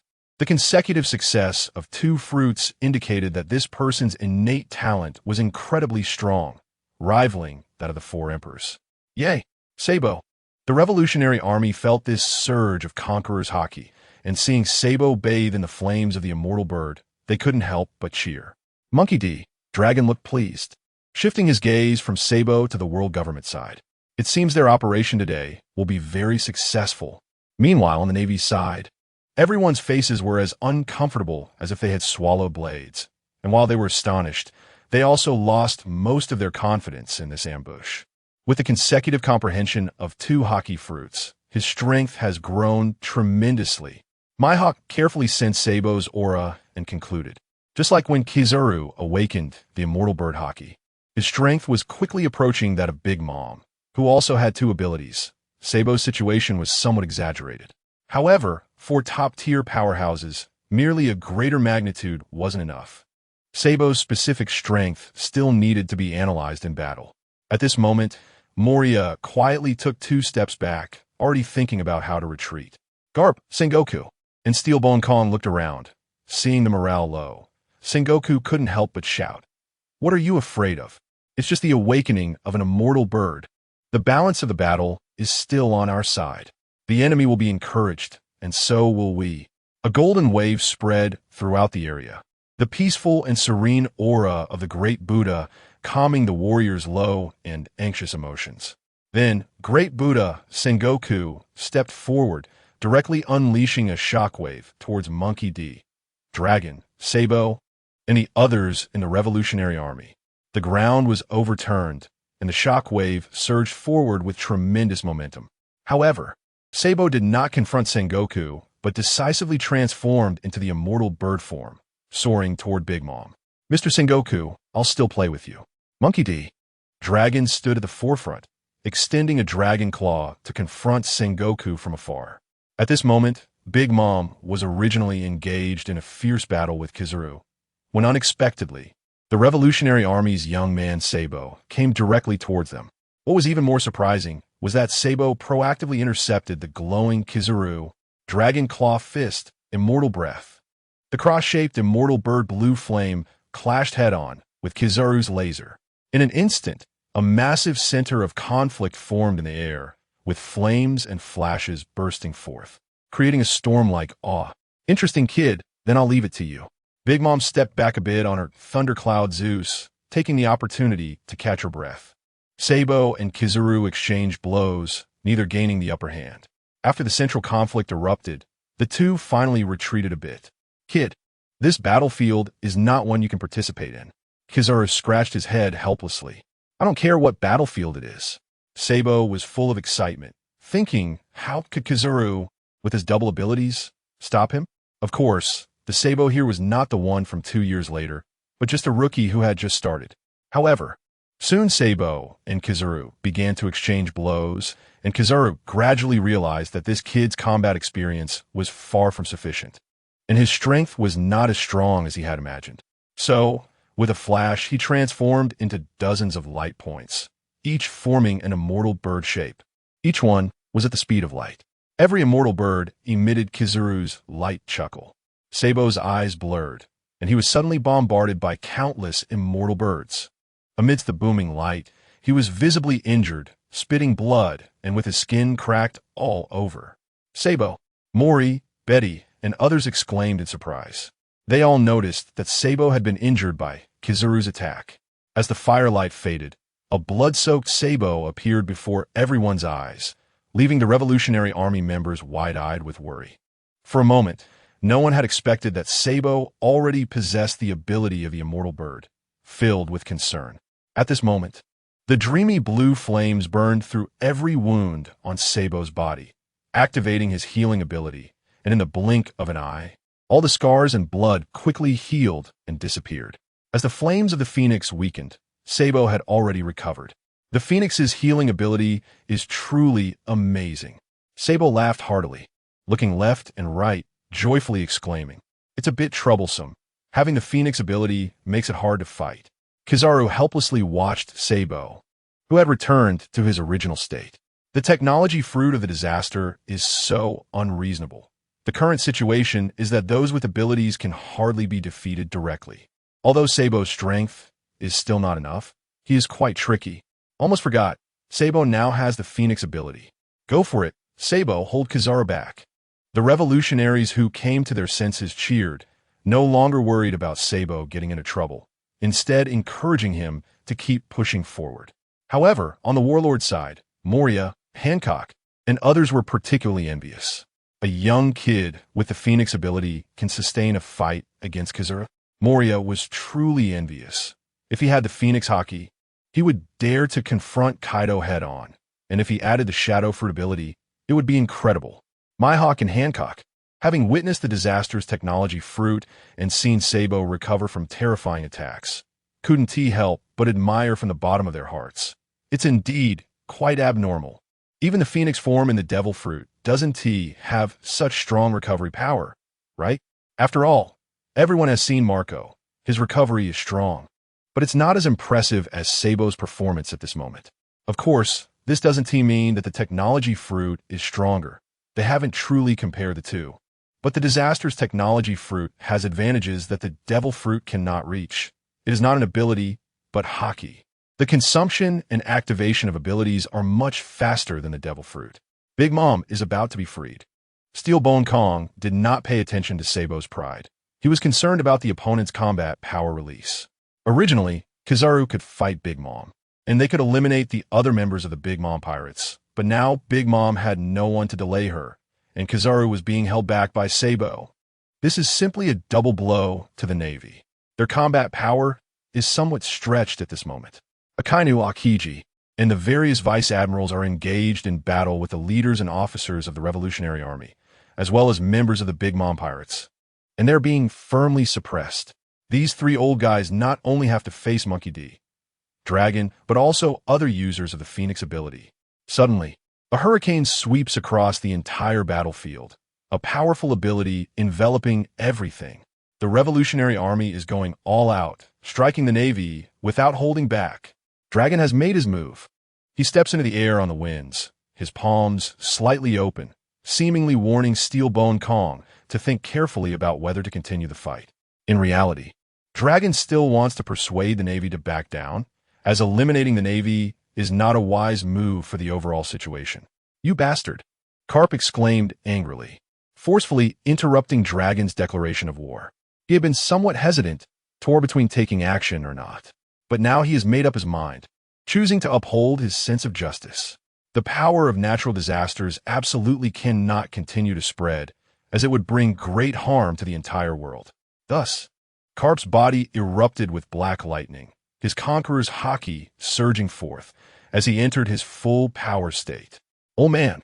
Dragon couldn't help but furrow his brow, opening his mouth, but unable to speak. To actually collude and cooperate with pirates like the Beast Pirates and Big Mom. This old man will personally teach you a lesson. Karp's anger stems from Dragon's actions towards the pirates. This also made Dragon's expression very serious. He knew he might not be a match for his father, but there was no way to explain anything to him, so he could only fight. Sengoku and Steelbone Kong exchanged a glance, both trusting Karp's choice, and then turned to focus on their respective opponents, preparing for a fierce battle. However, at this tense moment, Karp's aide, Bogart, quickly rushed into the battlefield from the outskirts, anxiously reporting to the three. Marshal, Mr. Karp, there's an emergency. We've received news from headquarters that the Golden Lion is causing chaos in Marineford, and there's no one there to stop his power. This news was explosive for the Navy, instantly causing everyone to show shocked and fearful expressions. What? Shiki? Their base has actually been overturned by the Golden Lion? That shouldn't be possible. How could that guy suddenly attack Marineford?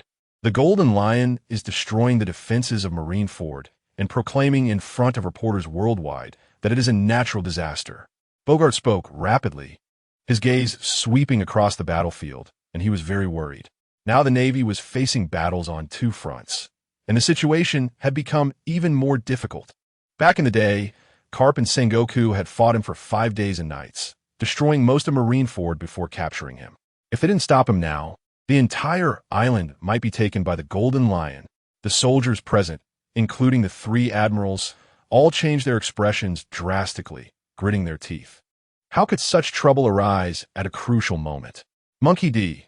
Dragon also heard this, and instead of rushing into action, he watched Sengoku, Steelbone Kong, and the others to see how they would decide. It was already a tough battle, and now there was a crisis of collapse in Marineford. Steelbone Kong no longer hesitated. Despite his reluctance, he ordered a full retreat. The soldiers knew this was not the time to fight, so they turned and began to withdraw in an orderly manner while fending off the Big Mom pirates.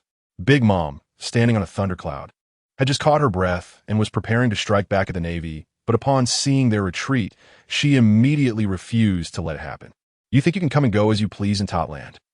She immediately flew after Steelbone Kong and the others. Unexpectedly, at this moment, Kizaru kicked the annoying Sabo away, and in an instant of light-speed movement, he collided with Big Mom. The powerful impact instantly stirred up a storm and flames in the air, accompanied by Big Mom's furious curses. Bastard, don't get in the way. Do we still want to continue fighting, Big Mom? This is not good for anyone, Kizaru said nonchalantly, still blocking Big Mom's path. Meanwhile, Katakuri, Smoothie, Perispero, and others were also ready to stop the Navy's retreat and launch their attacks. But they had not yet managed to block the Navy's formation when Akainu, Akiji, Bogart, and other vice admirals along with Kumas stood in front of them. We'll hold them off. Akiji exhaled a breath of cold air, and with a wave of his hand, an exaggerated ice wall spanned across the island. Go! Sengoku, although reluctant to give up, knew that their current formation could not defeat the combined forces of the Big Mom pirates and the Revolutionary Army. Continuing to fight would result in significant losses. Not only would Marineford be at risk, but their combat power would also sharply decline. They could only retreat and return to assist Marineford. Today's events would not be forgotten. Dragon, Big Mom, you will regret this.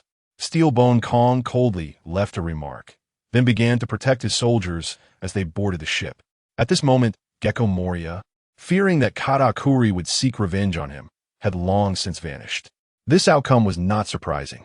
Mihawk thought to himself, then turned to leave, and no one tried to stop him.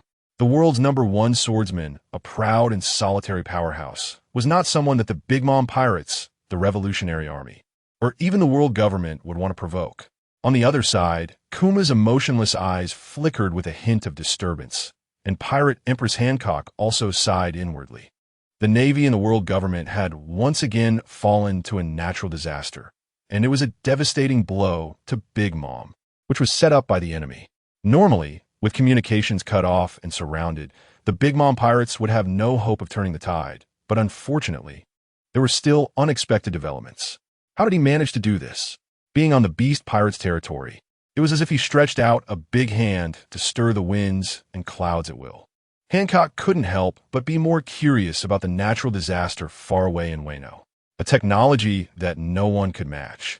Allowing the Revolutionary Army and the Golden Lion to actively be driven by it, causing the Navy to suffer repeated losses, simply miraculous. At the same time, Big Mom, standing on the thundercloud, angrily raised her large knife Napoleon, her black flames surging, wanting to stop the Navy's retreat. What a joke. Where do you think you're going to escape to? Having suffered such a huge loss, with both territory and crew casualties, she absolutely did not want to let the Navy go. But at this moment, Monkey D. Dragon came to her side and shook his head lightly. Let it go. Big Mom, don't pursue. What do you mean? Big Mom immediately turned back, angrily scolding. If she didn't regain her face, what face would she have left? Dragon also knew that Big Mom was extremely prideful and patiently advised. Chasing now is not a rational move. Our Revolutionary Army will not pursue with you. Our goal is just to make the world government suffer, not to annihilate the Navy. So if you want to chase, we won't accompany you. Upon hearing this, Big Mom widened her eyes in anger. Don't forget that you were supposed to defeat the Navy when I gave you the fruit. Monkey D. Dragon frowned, still firmly stating, now is not the time to chase. If the Navy counterattacks, both sides will suffer heavy losses. It's better to wait until we are stronger to act. Don't forget, with the support of the natural disasters technology, how can we not annihilate the Navy? If you insist on pursuing, I'm sorry. The Revolutionary Army needs to preserve our strength. You will bear all consequences yourself. Big Mom felt that there was indeed some truth in this. There was no need to clash head-on with the Navy. However, if she let the Navy go just like that, what face would she have left? So she still wanted to argue back. At that moment, Smoothie, who had been pursuing, fell to the ground like a deflated balloon, exiting her phoenix form, half kneeling on the ground, panting heavily, watching Akiji protect the others as they moved further away. The fact that she could not maintain her phoenix form indicated that her Haki was completely exhausted. Seeing this, Big Mom's words were immediately stuck in her throat, her eyelids twitching. Looking at Katakuri, Perispero, and the others, each of them looked in poor condition. They had previously been worn down by Carp, Sengoku, Steelbone Kong, and others, and now their Haki could not last until the end. In the end, Big Mom's stubbornness turned into a cold snort. I will definitely get back at you for today. Facing the Navy, Big Mom could only relent. With Big Mom's decision, the others naturally followed suit. And soon there were no signs of the Navy in the Cake Island waters.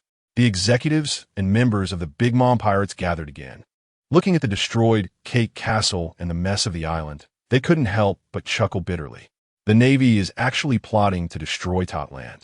We will definitely get our revenge. Big Mom looked at her beloved sweets and her castle, all turned to nothing, and couldn't help but throw another tantrum. Katakuri, Cracker, and others looked even worse. Monkey D. Dragon pulled the excited Sabo and nodded at Big Mom, leaving their gathering place of the Big Mom pirates. The old lady was in a fit of anger, and it would be bad if she came looking for trouble. Little did they know, Big Mom was indeed angry. But she hadn't lost her rationality, or rather, she had taken in what Dragon had said earlier.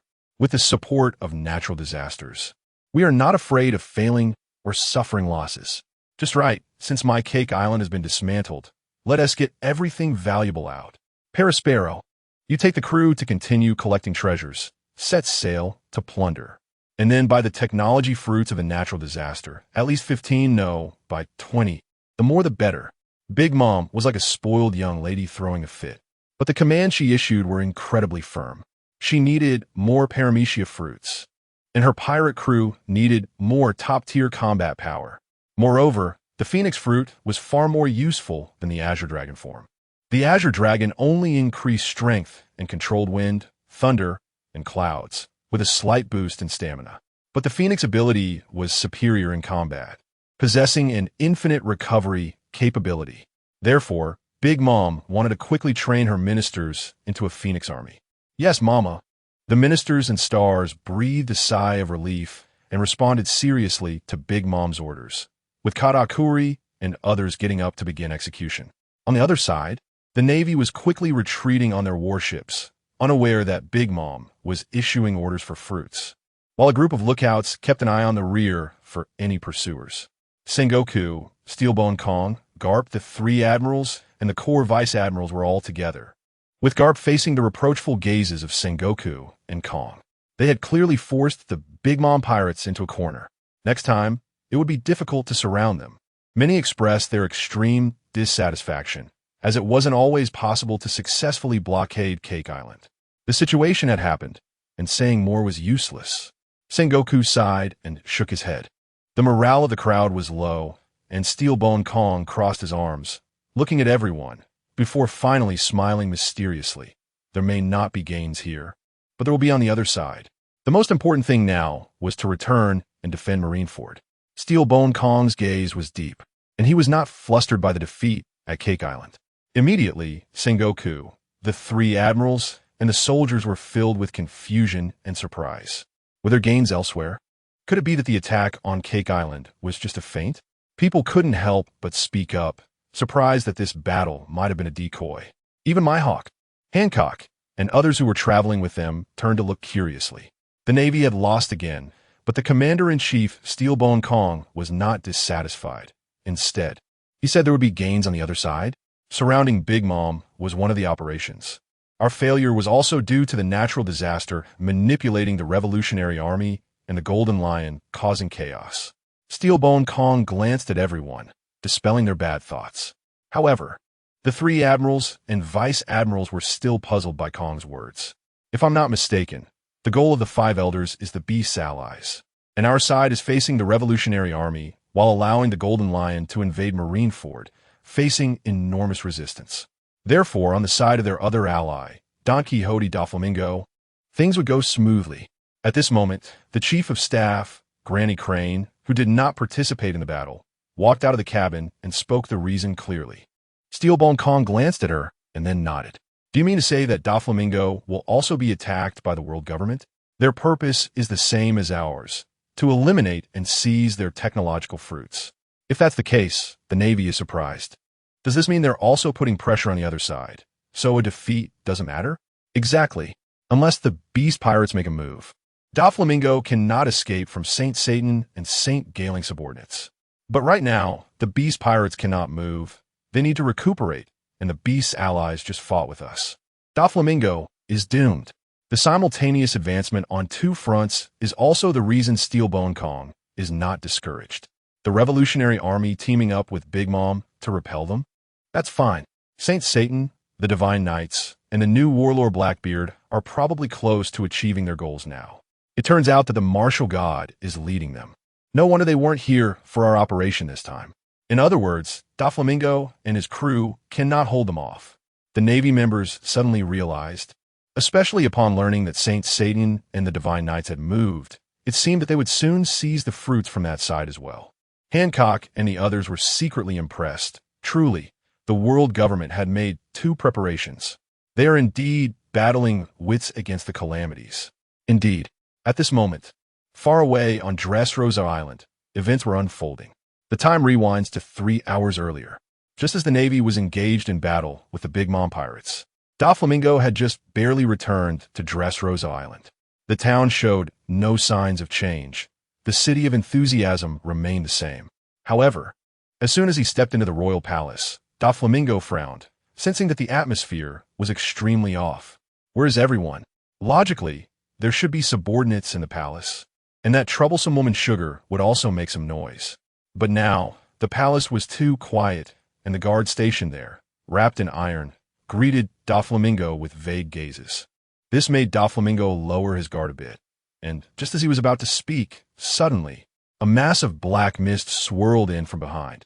As if to suppress Doflamingo, the powerful suction made him exert force, planting his feet into the floor. Hee. Blackbeard launched a surprise attack with the power of the dark fruit, and behind him, Burgess, Van Augur, and others appeared successively, ready to attack Doflamingo. "You are Blackbeard." Doflamingo recognized him at once, veins bulging on his forehead.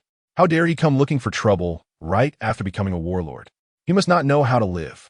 With anger surging, Doflamingo turned around, and his body underwent a tremendous transformation, dragon scales protruding, and his dragon form burst through the palace doors. The puppet-like guards were immediately sent flying, and Blackbeard's expression changed drastically as he increased his power, only to find that he could not shake Doflamingo. Attacks from Burgess, Van Augur, and others landed on the giant dragon's body like mere tickles, having no effect. "You better give me a reason, or I'll tear you apart," Doflamingo roared, his dragon tail sweeping towards Blackbeard. In an instant, the atmosphere cracked. Amidst the cracking sounds, Blackbeard's expression darkened. Damn it, the tremor power. The next second, Blackbeard was sent flying like a kite with a broken string. He crashed through the palace walls, and as the vibrations shattered the floor, he spat out a mouthful of blood, unable to withstand the tremendous impact. Blackbeard never imagined why the tremor power he longed for would be so powerful in Doflamingo's hands. "Captain!" Burgess and Van Augur were startled by the giant dragon's tail sweep and immediately realized they needed to take action against Doflamingo. However, what they didn't expect was that bullets and punches aimed at the giant dragon's body did not hit it, but instead penetrated directly into Doflamingo's dragon form. Gurgle, gurgle. Orange-red hollows appeared on Doflamingo's body like magma.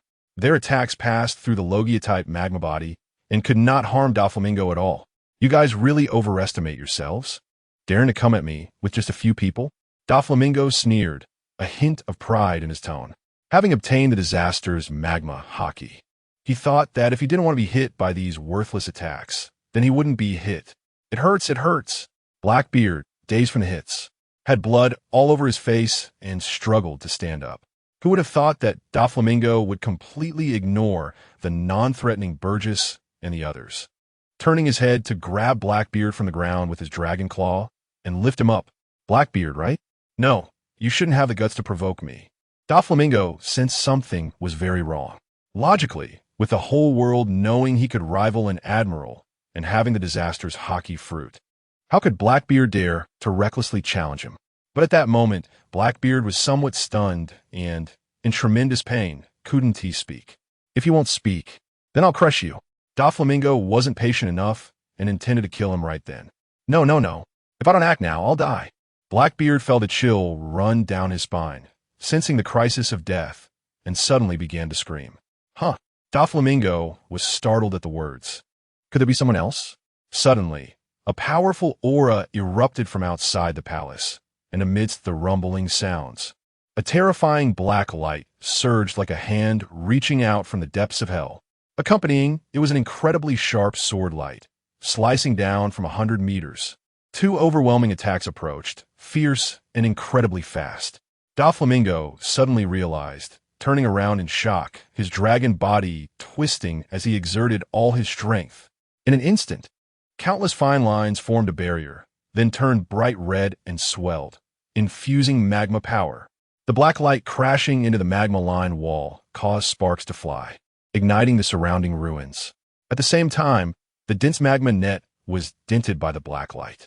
However, when the cutting attack arrived, the magma net seemed to possess an extremely powerful rebound force, resisting the black light as the atmosphere cracked layer by layer, colliding with the sword light. A frenzied earthquake erupted, starting from the palace entrance, causing the mountains to tremble violently, and Doflamingo, enhanced by 4 types of powers, completely blocked both attacks. "It's you." Upon seeing the newcomers, Doflamingo was shocked, and the vertical pupils of the giant dragon shrank. The opponents were actually Saint Satan with a cane and Saint Galinger with a moon hairstyle, wielding a long sword. Tremor, magma, dragon form, and the line fruit. The kid from the Don Quixote family, you've gained a lot from the disaster. Saint Satan did not appear riding the starburst array this time. Instead, he faced Doflamingo in human form, and the oppressive aura of the upper class made Doflamingo very uncomfortable. Possessing the bloodline of celestial dragons, sacred and noble, yet bowing to the despicable pirate. You should die. Sanganage exuded à mur de aura, reprimanding do flamingo. Don't use your upper-class attitude on me. When you drove me away back then, it meant we had no more ties.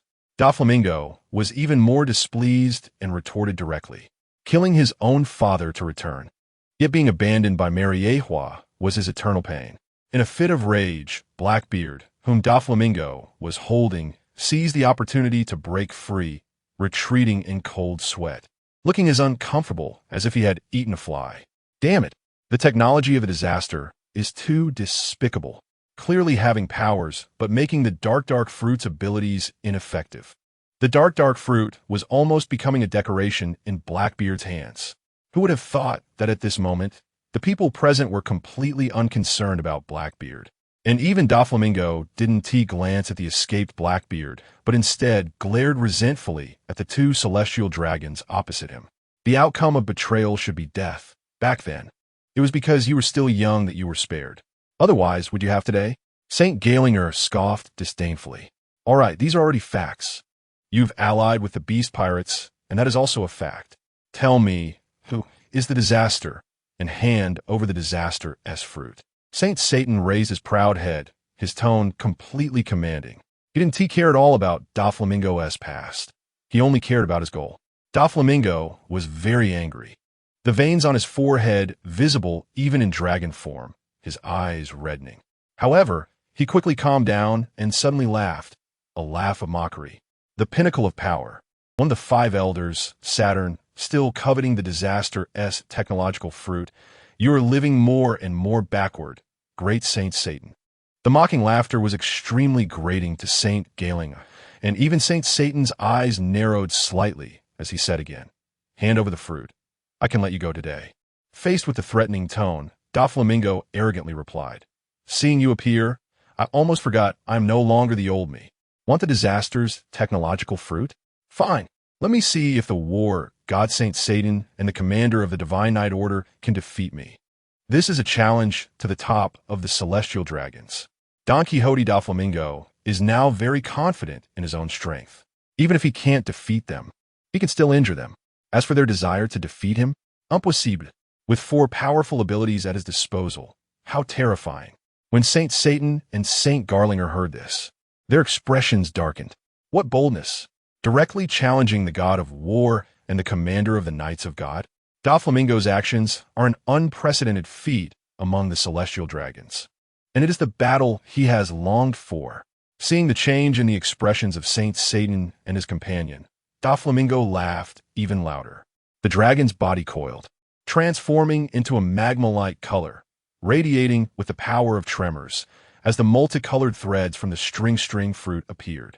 Suddenly, the 4 abilities seemed to merge into one, ultimately presenting the magma dragon form, with one hand of white thread and the other hand of white light appearing in front of Saint Satan. This is my strongest battle form. The momentum continuously surged, rising into the sky, causing the clouds to thicken above with flashes of lightning. This scene left everyone on Dressrosa Island in shock, unsure of what was happening. The Blackbeard crew was even more stunned and confused. Is this really the former warlord, Don Quixote Doflamingo? This aura is no weaker than that of the Yonko. Bayas and Lafitte gulped nervously, their hearts racing. The Yonko? No. This is even more terrifying than the old man's aura. Blackbeard himself gritted his teeth, shocked and envious. How did that calamity achieve such an enhancement?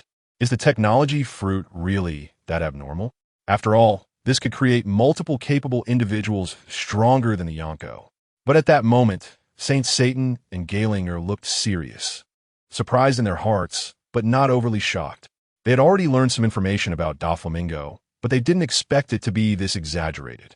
At the same time, they showed no intention of fighting. Instead, they exchanged meaningful glances with Doflamingo, and Galinger snapped his fingers. Then, the Knights of God in black robes appeared.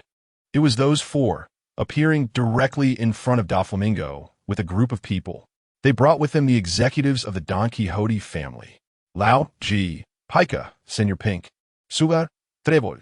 Each of them was severely injured, covered in blood, with visible wounds that were shocking to behold, making Doflamingo's eyes seem like they were about to burst with fury. Two top figures in the world would use such methods. Doflamingo was furious, but clenched his fists tightly, trembling all over. He couldn't make a move. His subordinates were all in the opponent's hands, clearly being used as leverage. Achieving their goals without bloodshed, why would they need to go to such lengths? Saint Satan smiled slightly, enjoying Doflamingo's helpless rage. Doflamingo was truly furious, a reckless impulse to act flashing through his mind, but he suppressed it hard, because not to mention the family-like feelings built over decades with these subordinates. Just the need to form a multi-capable army made these loyal subordinates indispensable. Once they were killed, it would be almost impossible to rebuild a loyal team. So Doflamingo could only endure the impulse and stand firmly in front of Saints Satan and Galinger. However, at that moment, Galinger sneered and directly swung his sword to sever Treble's arm. A scream. Blood gushed forth. Doflamingo's eyes were about to pop out. Galinger calmly stated, "If you say any more, I'll start by removing both his hands and feet." You. Watching Treble's arm fall to the ground, blood pouring out, Doflamingo's veins bulged, his anger boiling. He truly didn't expect that the two big shots from Mariewa would resort to such despicable tactics against him. In fact, he also didn't anticipate that Saint Satan's investigation into him would be so detailed. Even the assessment of combat power would bring them huge losses. That's why they would use such tactics without shedding blood. It seems you don't care at all about the lives of these people. Saint Satan said calmly, his expression unchanged. Galinger slowly raised the sword in his hand. Doflamingo was indeed feeling conflicted now, but soon, under the pressure, he spoke up. Wait, are Treble, Lao Ji, and the others' lives not important? When it came to ambition and interests, Doflamingo would decisively abandon them, but not now. These are all loyal subordinates and capable assistants who have followed for decades. Even if they obtain the fruits of Summer's technology, they will be used by them to establish a powerful army. Although the fruits of natural disasters are precious, they are not completely depleted afterward. Losing subordinates would mean a lack of foundation, so Doflamingo did not dwell on it for long. This is Magma Haki. Gritting his teeth, Doflamingo transformed into his human form, and the fruits he had hidden were taken out. He knew he couldn't escape. Today, he was indeed in Satan's saint's grasp. However, he was cautious and only took out 3 magma fruits, hoping to pass this off. Seeing that Mingo had compromised, Satan's saint and Galinger's saint smiled slightly, their eyes fixated on the magma fruits, clearly intrigued. This is their purpose for coming, to allow a powerful and domineering person or ability user to unleash an explosive and powerful technological fruit. But seeing that there are only 3, Saint Satan immediately snorted from his nostrils and then said with a half smile, 3? The kid from the Don Quixote family still wants to play tricks with us? If I'm not mistaken, with the value of the treasures you took to Wano, there should be 7 more, right? Saint Satan didn't specify, but his words were already warning Doflamingo not to play any tricks. In fact, no matter how many times Doflamingo went to Wano or what he took, as long as it came from Dressrosa, it couldn't escape the eyes of the world government that specially monitored him. It feels like Doflamingo has been fattened up only to be killed later. Doflamingo, furious to the point of laughing, was filled with sarcasm. However, he also knew that in the end, he couldn't escape. The wealth he had invested this time would probably go down the drain. Thus, he obediently took out the remaining 7 magma fruit and threw them all out with great force. This venting behavior did not cause any trouble for Satan's saint and the others. Galing, a saint, simply rolled his hand and caught the fruits. After inspecting them briefly, without any hesitation, he put one in his mouth, chewed, and swallowed. Satan's saint showed no surprise throughout the process. The two seemed to have already discussed this. Meanwhile, Doflamingo and the other executives of the Don Quixote family looked angrily at Galinger's saint, who had intercepted them. The magma fruit was originally meant for their use. However, to Doflamingo's surprise, after consuming the magma fruit, Galing, a saint, closed his eyes to feel it, and suddenly his eyes widened, and he burst into a big laugh. This is the technology of natural disasters. Truly impressive. Accompanied by the ecstatic laughter, an elemental phenomenon occurred on Galinger Saint's body. Starting from his head, his entire body transformed into magma, sizzling and dripping onto the floor, emitting a pungent sulfur smell. Saint also looked delighted, nodding in satisfaction. Gaelinger could awaken the power of magma with just one fruit. This was the best outcome. It also meant that his strength would greatly increase. Damn it! Successfully awakening the magma ability with just one fruit made Doflamingo and his group very unhappy. However, at this moment, Gaelinger, Saint was obsessively raising his hand, staring at his magma-transformed body, while chuckling to himself. Then, with a forceful fist, his entire body instantly returned to its original human form. A natural disaster truly cannot be left alive. Such power should not exist in the world.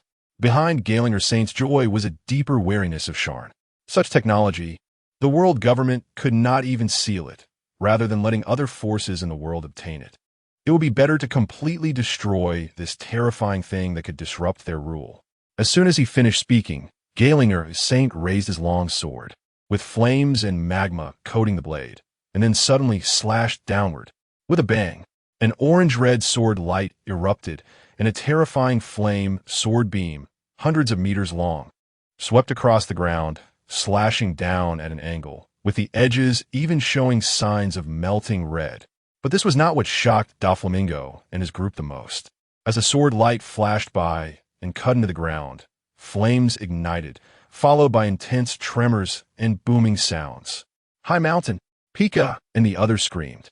They saw the king's high ground, which was slanted from the palace entrance, directly cut into the mountainside by Galing Saint's magma sword beam, as if cutting tofu.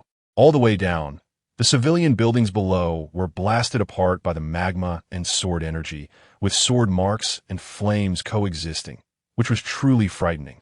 The tremors and roars were caused by the collapsed mountainside, falling neatly and continuously producing a large amount of dust amidst the loud noise. "That's enough!" Doflamingo shouted angrily, his eyes behind the sunglasses almost spitting fire, especially upon seeing the cut surface of the king's high ground turned into molten magma. He could barely contain his urge to strike.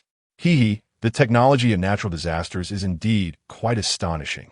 Gaelinger Saint experienced the pleasure of the enhancement and was even more satisfied. As a Haki user, you indeed have a significant increase in power. Saint was also very surprised by his enhancement and couldn't help but smile.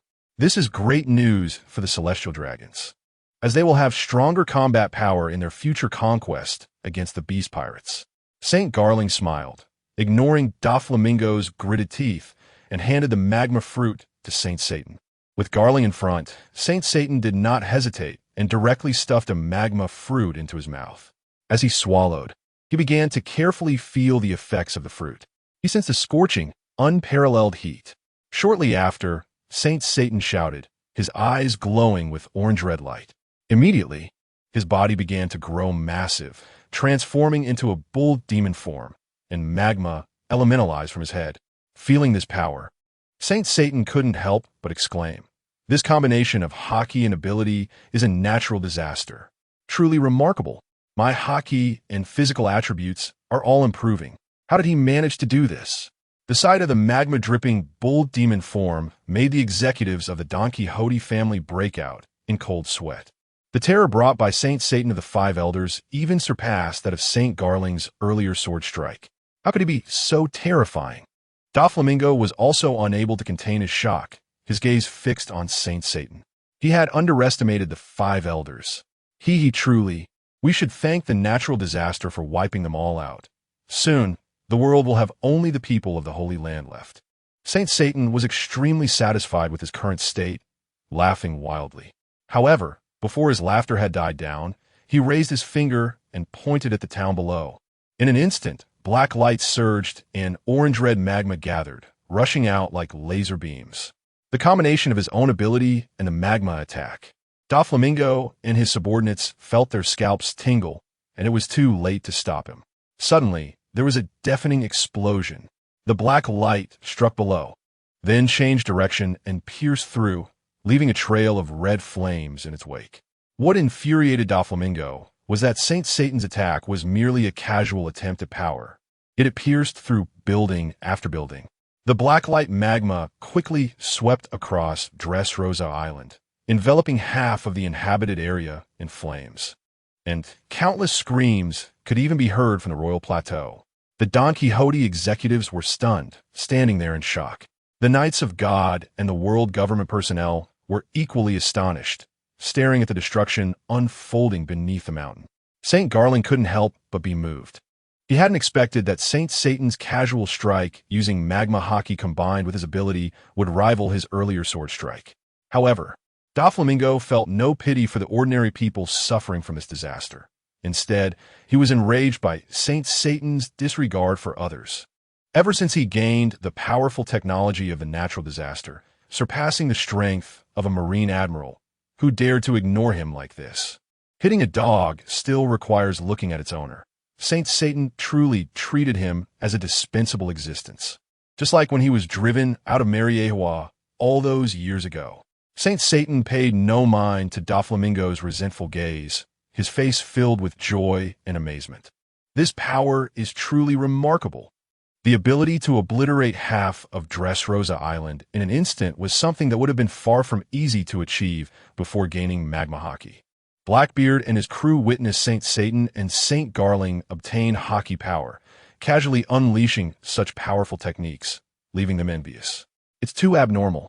The technology of a natural disaster in the hands of the five elders is simply unimaginable. Blackbeard marveled repeatedly, his eyes burning with desire as he looked at the other magma fruits in Saint Satan's hands. Now, he no longer viewed the dark fruit as a treasure. He also greatly desired to obtain the technological fruits of Shanks to achieve multiple abilities.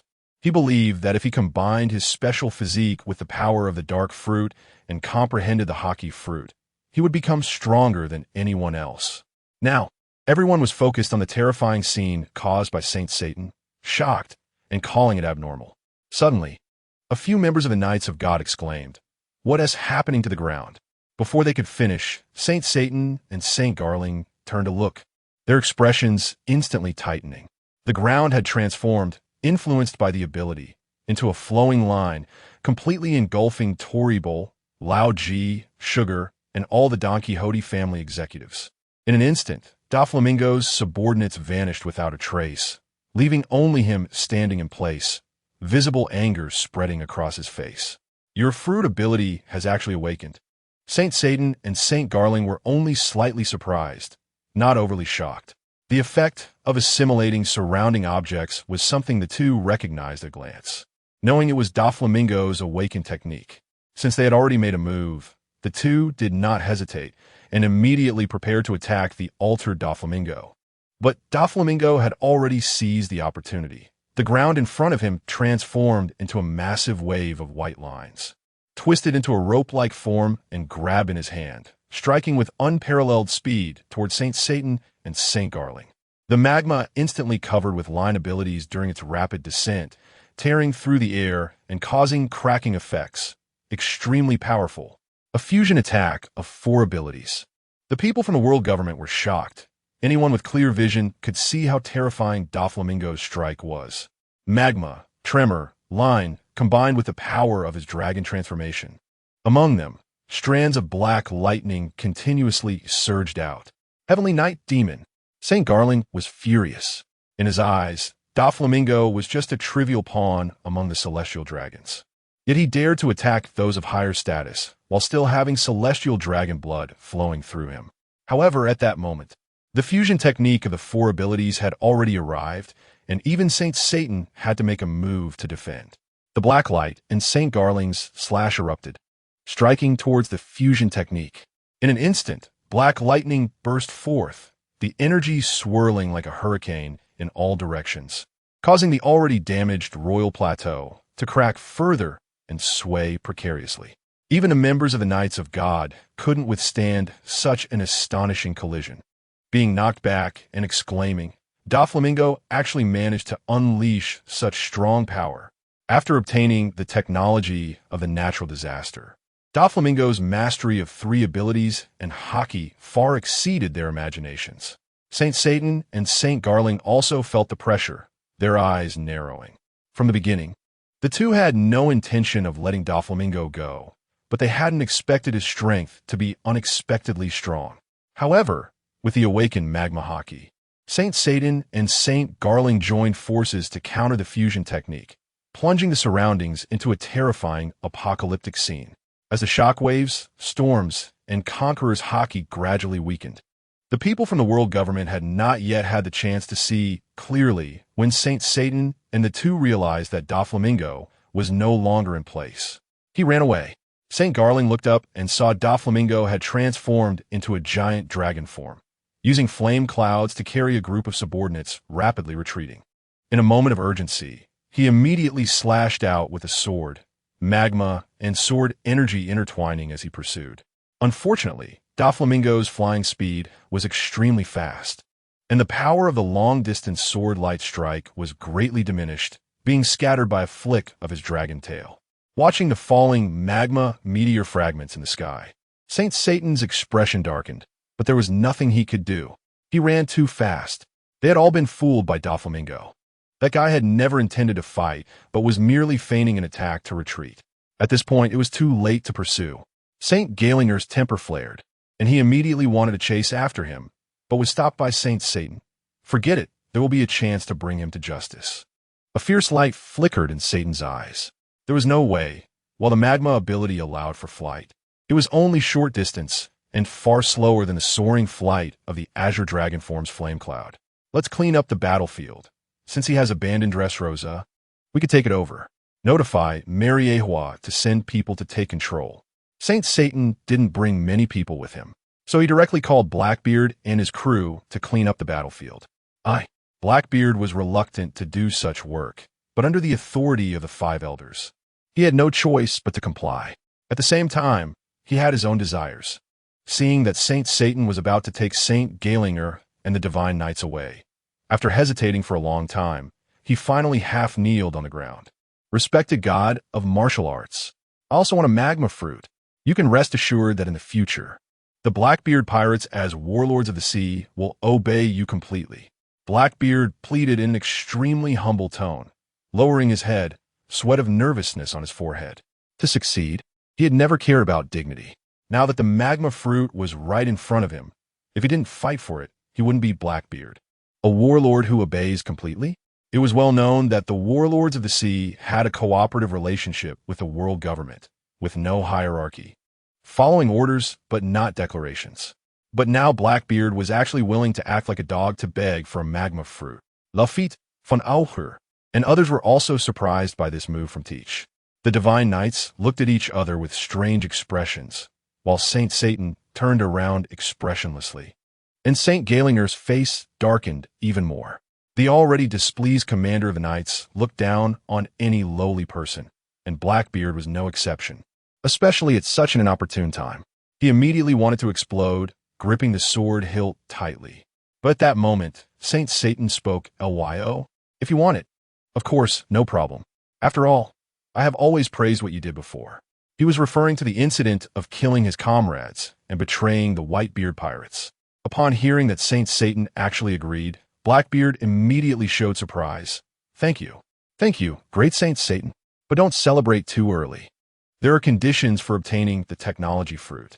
Saint Satan slowly took out a white magma fruit, staring expressionlessly at Blackbeard's face. You say. As long as he could get the technology fruit, Blackbeard was willing to throw away his face. Conditions? He would agree to any conditions. Today I grant you a magma Haki fruit, but you must go and seize 2 more to hand over. No matter if you succeed in eating this one, understand? Saint Satan didn't even ask if he accepted. If he was going to give it, Blackbeard had no choice but to agree. Moreover, to bestow it, there had to be a return. He would squeeze out Blackbeard's value. No problem. I can do it. Blackbeard was overjoyed, completely unconcerned about this condition. Watching Saint Satan slowly hand over the white fruit, Blackbeard bent down even more humbly, hands raised, carefully receiving it. It was as if a god was granting him glory. However, Blackbeard's heart only held cold laughter, completely forgetting that this fruit was a technological fruit crafted by the very Sharn he resented. In fact, Blackbeard had suffered significant blows. whether from Doflamingo easily defeating him or the strength of Saint Satan and Saint Galinger. He had even been taught a lesson previously by the Beast Pirate's Calamity ability. He knew he had to seize any opportunity to grow stronger. Saint Galinger and Saint Satan did not see the expression in Blackbeard's lowered head, only smiling at his humility. They're still willing to drive such dogs. After obtaining the magma fruit, Blackbeard didn't hesitate at all and swallowed it right in front of Saint Satan and Saint Galinger. They stared at Blackbeard, wanting to see if this guy could awaken the power within. Van Oka and the other four also watched intently, feeling tense. However, after a full 5 minutes, Blackbeard, who had consumed the magma fruit, showed no signs of change, and he began to display an extremely frustrated expression. Van Oka, Lafitte, Poison Q, and Burgess had stiff expressions and bodies, seemingly unable to accept Blackbeard's failure.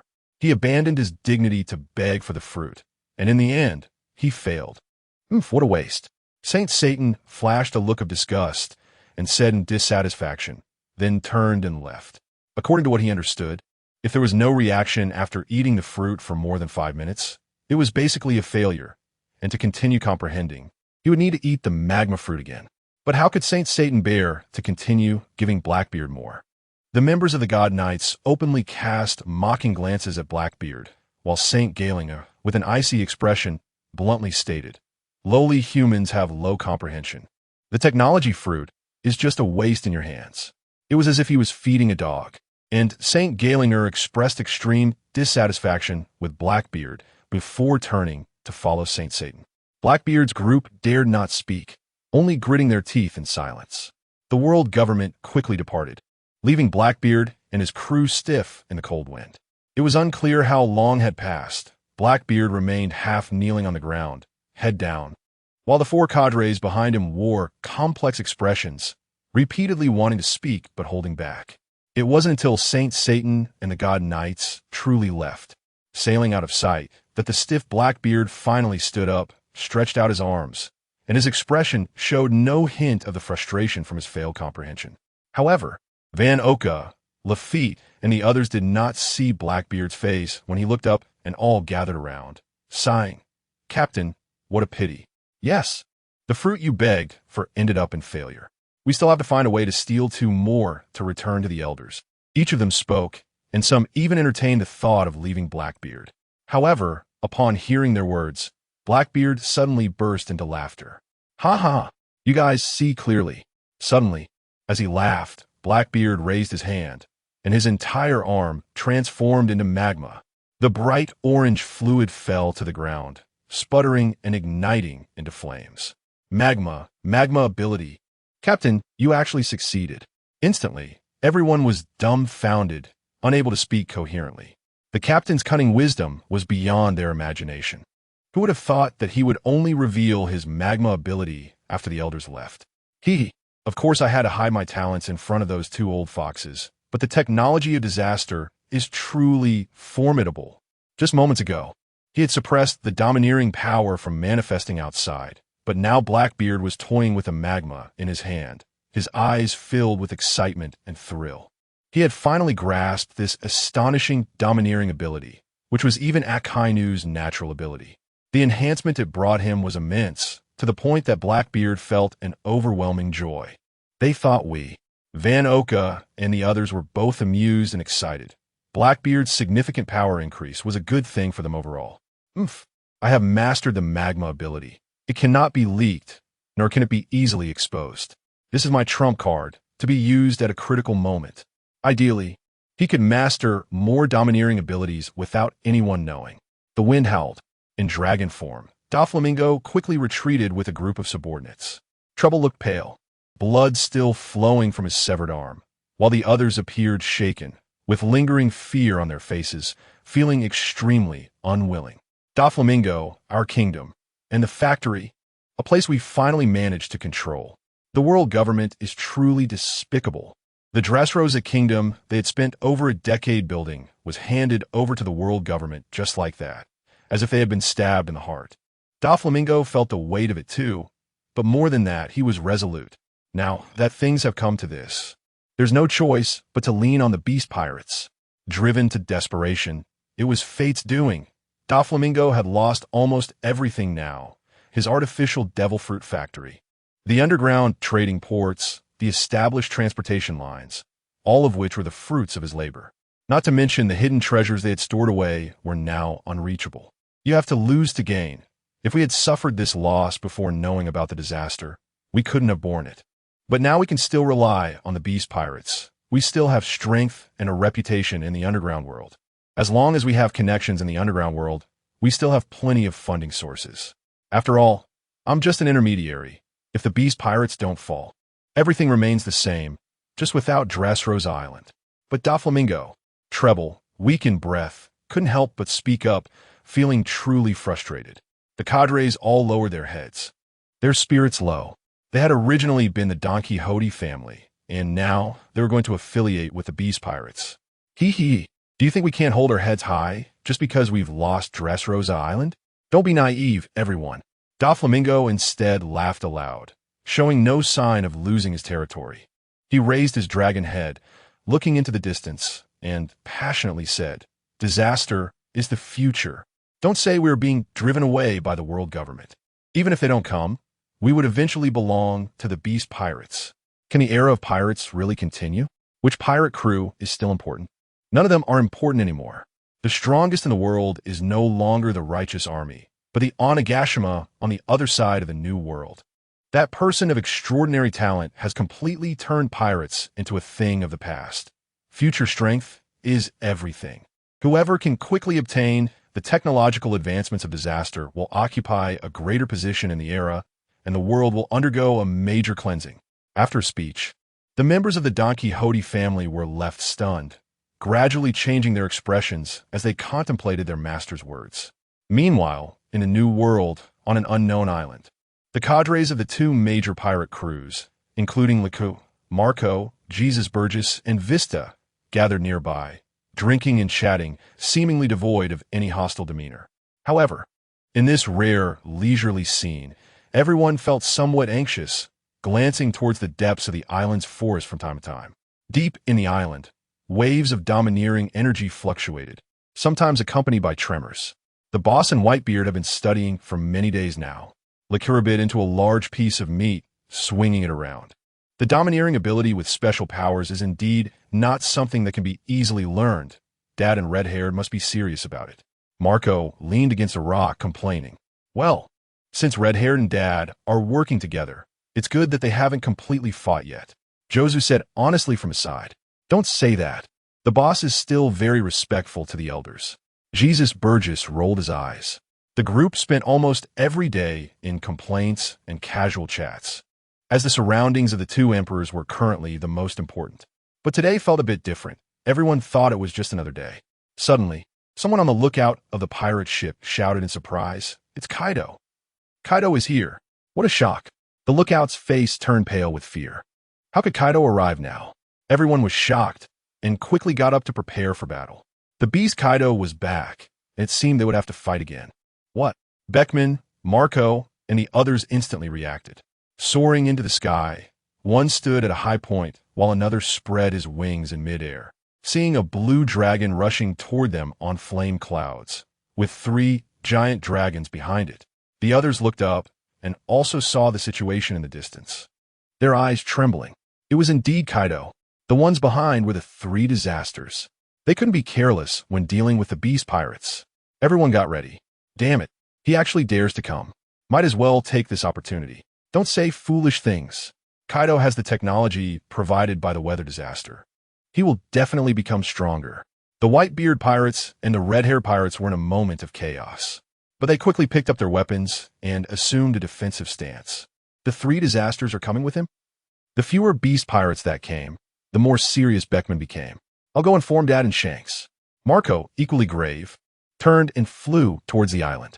At this moment, even if it was just Kaido, he wasn't someone they could handle as commanders. They needed Whitebeard and Shanks to intervene. Kaido was still in the distance, not afraid of being discovered, advancing with great momentum. He neither rushed nor slowed down, coming calmly to confront them. As Marco flew into the island, he discovered that Whitebeard and Shanks were regulating their Haki. Thunder flashes danced around them, extremely shocking. Dad, you succeeded. Marco showed a look of surprise. The Thunder Haki had indeed been successfully comprehended by both of them. Marco's arrival also caused Whitebeard and Shanks to open their eyes. Before they could respond to Marco, they sensed the aura in the distance, and their expressions changed. It's Kaido. Dad. Shanks. Kaido is coming with the 3 disasters. He probably wants to plunder us again. Marco was not surprised that the two could sense the aura from afar and continued speaking.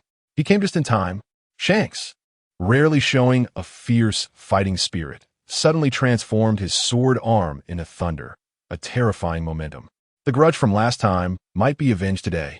Whitebeard remained silent, but his body was also covered in thunder, ready to elementalize at any moment. Marco grinned broadly. Clearly both had fully mastered the Thunder Haki, which gave them more confidence in dealing with Kaido. At this moment, the sound of Dragon's roar echoed, waves of sound rolling in. Kaido had already approached the island, intimidating the members of the 2 pirate crews from a distance. A heavy conqueror's Haki pressing down on Vista, Jesus Burgess, and others. Some weaker newcomers couldn't withstand it and fainted, rolling their eyes, and by the time Beckman also exerted his strength to resist, it was already too late. Fortunately, at this moment, a red and black conqueror's Haki lightning spread from deep within the island, blocking Kaido's imposing presence and preventing more people from fainting. Whitebeard, along with Shanks, who was releasing his conqueror's Haki, walked out from the depths of the island, their eyes coldly fixed on Kaido, new grudges and old debts. Let's settle them all today. Interesting, red-haired. Your conqueror's Haki has actually become stronger. Kaido sneered, then transformed into his human form at the seaside, looking down on everyone as he spoke. Sharn had sent him to collect blood from red-haired to create a conqueror's fruit. Now seeing the strength of red-haired's conqueror's Haki, he was very pleased. After all, the stronger the Haki, the stronger the final effect of the conqueror's fruit. Facing such naked scrutiny, everyone's expressions darkened. And Jesus Burgess furiously shouted, "Bastard Kaido, what are you plotting? That gaze is too malicious." In front of the 2 Imperial pirate crews, apart from Kaido, no one else had such confidence. However, at this moment, both red-haired and Whitebeard were frowning tightly. Kaido was again thinking of targeting them, but it was impossible to guess what Kaido wanted to do this time. Then, Kaido directly spoke, "Of course I want something. Red-haired, hand over your blood and the treasures of your 2 pirate crews, and I will leave. Otherwise, a blatant threat. You despicable guy, you dare to threaten us. Do you really think you can kill us? Bastard." Feeling Kaido's disdain towards Whitebeard and red-haired, the cadres present immediately began to curse. They knew how strong Kaido's current strength was, but they would never feel fear towards him. Truly worthy of being red-haired and Whitebeard's people. Daring to speak disrespectfully to our governor. Damn it. Queen cruelly smiled and stepped forward to express his anger. However, just as both sides were exchanging words, Shanks, Whitebeard, and Beckman felt a heavy weight in their hearts. The other party's purpose for coming was actually to want Shanks' blood. It should be known that Shanks is not a devil fruit user. What is Kaido's purpose in taking his blood? Could it be related to the golden fruit mentioned in the last intelligence? Beckman thought of a possibility, his expression extremely serious. It was said that at that time, one of the Gorosei, Saint Saturn, attacked Kaido, and among them, Jin and others awakened Conqueror's Haki after consuming the light golden fruit. And Shanks, who has no abilities, is well known for being a Haki master, with Conqueror's Haki being second to none. Perhaps Kaido's demand for Shanks' blood is related to this. Thinking of this, Beckman couldn't help but turn his gaze to Shanks. The facts were obvious. Shanks could also easily guess Kaido's intention, his expression darkening. Whitebeard's anger surged even higher, even more agitated after the incident where Kaido took his blood last time. Immediately, both of them could no longer endure. If you have the ability, come and take it yourself. The Emperor is enraged. The usually good-tempered Shanks could no longer hold back, and the Red Conqueror's Haki visibly appeared, stirring up a storm. The booming sound continued, and dark clouds hung low in the sky. In an instant, black and red Haki lightning shot up into the sky from Shanks' body, completely unleashing his Conqueror's Haki for the first time. But this was not enough to move Kaido. It was the next scene that astonished the Beast Pirates. Shanks, who released his Conqueror's Haki, did not immediately take action, but instead manifested blue-white lightning. Gradually, even Shank's arms began to elementalize, turning into thunder and electricity. Whitebeard also unleashed his thunder haki, elementalizing his body into thunder. In an instant, low-hanging clouds sparkled with lightning, reflecting the two of them. Their momentum soared, shocking the All-Stars. Even Kaido's expression became somewhat stern. This is the thunder ability. Jin's eyes widened. Then he exclaimed, "How could they have the power of thunder?" Queen and Jack were equally shocked and filled with confusion. The thunder haki fruit had never been circulated before. How could Whitebeard and Red-Haired possess thunder haki? Kaido was very astonished, and his brows furrowed. The abilities associated with haki are completely different from fruit abilities. With his personal experience, he could easily tell that Whitebeard and the others belonged to haki.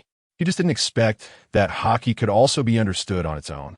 And he speculated whether the thunder haki fruit had leaked from Onigashima, or if Whitebeard and Red-Haired had a scientist who cracked Sharn's technology. No, that's impossible. The technology of the natural disasters can't be cracked by anyone. How did you manage to use a thunder haki? But soon, Kaido dismissed the idea of a scientist cracking Sharn's technology. In his mind, that was godlike technology. Apart from Vegapunk, there was little hope for anyone else to research it. Haki can be understood. Whitebeard saw the expressions of the All-Stars and Kaido and sneered. Impossible. Queen immediately stepped forward to refute, his face filled with anger. He believed that Whitebeard and Red-Haired had stolen the technology of the natural disasters. But before he could finish his scolding, he heard Kaido speak. It doesn't matter. This boring world is now more challenging. However, you think that by unlocking Thunder Haki, you can compete with me and negate the overwhelming advantage of natural disasters technology? Kaido sneered coldly, his eyes filled with battle intent. As soon as the words fell, he decisively chose to strike. His entire body shot towards the prepared Shanks like a cannonball, and at the same time, his body rapidly transformed into a dragon form, gripping the kanabo, trailing a lightning tail as he struck out. Shanks suddenly opened his eyes, instantly elementalizing his entire body into thunder, transforming into a bolt of lightning that collided with Kaido. In an instant, the area was filled with electric serpents, bolts of lightning wreaking havoc on the ground and sea, roaring continuously. As a result, Shanks, in terms of strength and ability, was far inferior to Kaido and was knocked back several dozen meters. Shanks knew he had not yet mastered the power of thunder, and as the force on his body was released, he immediately reversed and flew back. At this moment, Whitebeard had already raised his Naginata to slash down. Thunder and white light intertwined. Kaido braced his kanabo to clash with it. Instantly, the sky shattered and the earth cracked. The fractured atmosphere and violent thunder made everyone present retreat repeatedly, as if a thunder pool had descended, tearing apart space. Subsequently, the terrifying shock wave spread out, lifting the ground and causing the sea surface to churn. Similarly, in front of Kaido, who possessed even more abilities, Whitebeard could not withstand Kaido's power alone and retreated more than 10 steps before barely stopping. In contrast, Kaido twisted his arm holding the weapon, grinning widely. Ha ha ha, great. Old man Whitebeard, Red-Haired, as expected, you are my opponents. With the acquisition of Thunder Haki, both Whitebeard and Red-Haired strengths were continuously rising. Even at this very moment, they were experiencing feedback improvements due to understanding new Haki. Kaido was completely not surprised, but rather delighted, gradually entering an excited state. Finally, I can have a good fight. Ever since gaining the powers of Thunder and Tremor, Kaido's strength has reached unimaginable heights. Even when facing the onslaught of the world government and Satan, he can respond without easily falling. This shows that his strength is indeed worthy of being called the strongest in the world. However, the last battle was different. He was surrounded and suppressed by 5 top-tier powerhouses, which was not a thrilling fight. Now it's different. After tentatively sparring with 2 others and sensing the changes in Whitebeard and Red-Haired Shanks, Kaido is extremely excited and filled with fighting spirit. He immediately swings his kanabo. With a white halo and thunder clashing, the visual effects are off the charts. 1 billion volts. Thunderstorm Bagua. At this moment, it felt as if the air was crushed by Kaido's swinging kanabo, the air pressure howling, and lightning surged densely from Kaido's hand. Whitebeard and Shanks exchanged glances, their expressions tightening, and immediately took action. God avoid. The crackling sound of electricity erupted as Shanks, with one arm, drew his sword and struck a pose. The power of thunder gathering around him. Accustomed to being one-armed for many years, at this moment, he formed the missing arm with thunder elemental energy. The transformation from one arm to two made the members of the red-haired pirates extremely excited. Conqueror's Haki, sword technique God avoid, combined with the power of thunder. As he swung, the surrounding lightning elements became more frantic, visibly adhering to the red-black slashes that Shanks could unleash at any moment. Meanwhile, Whitebeard did not hesitate. With thunder in his left hand and quake in his right, he wielded his Naginata, the tornado cloud cut, standing alongside Shanks and fiercely slashed out. Thunder God avoid. Thunderquake slash. A terrifying aura surged into the sky, shaking the earth and sea, gradually affecting even farther regions. Their might was not inferior to Kaido's at all, moving even the calamities to be astonished. Kaido witnessed the momentum of both men as they struck, and he was even more excited during the process of smashing down with his kanabo. That's it. He couldn't help but shout. The attacks from both sides collided completely. The thunder power from three sources intertwined, and the clash of Conqueror's Haki caused the ground to crack and debris to soar into the air. The various dazzling effects of their Haki and abilities shocked everyone present, eyes wide with astonishment. Whitebeard and Shanks, armed with weapons, faced Kaido steadily. After comprehending the Thunder Haki, their strength had significantly increased, and they would no longer be easily blown away by Kaido.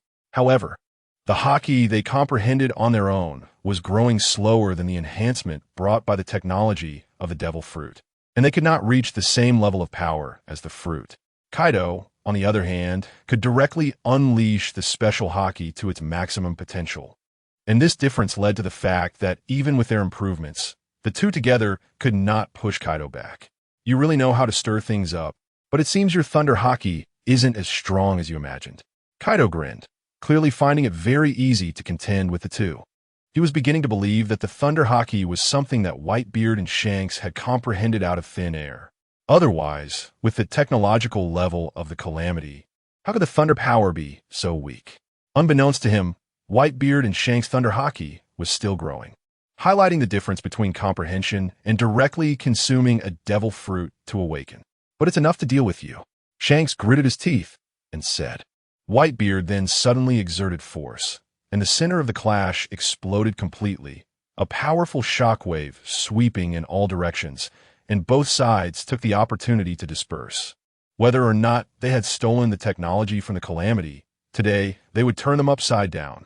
At this moment, Jin, Quinn, and Jack saw the rapid increase in strength of Whitebeard and Shanks, and couldn't help but take action. Beckman and Marco had already led the cadre captains to be on guard, and upon seeing the three calamities move, they all stepped forward.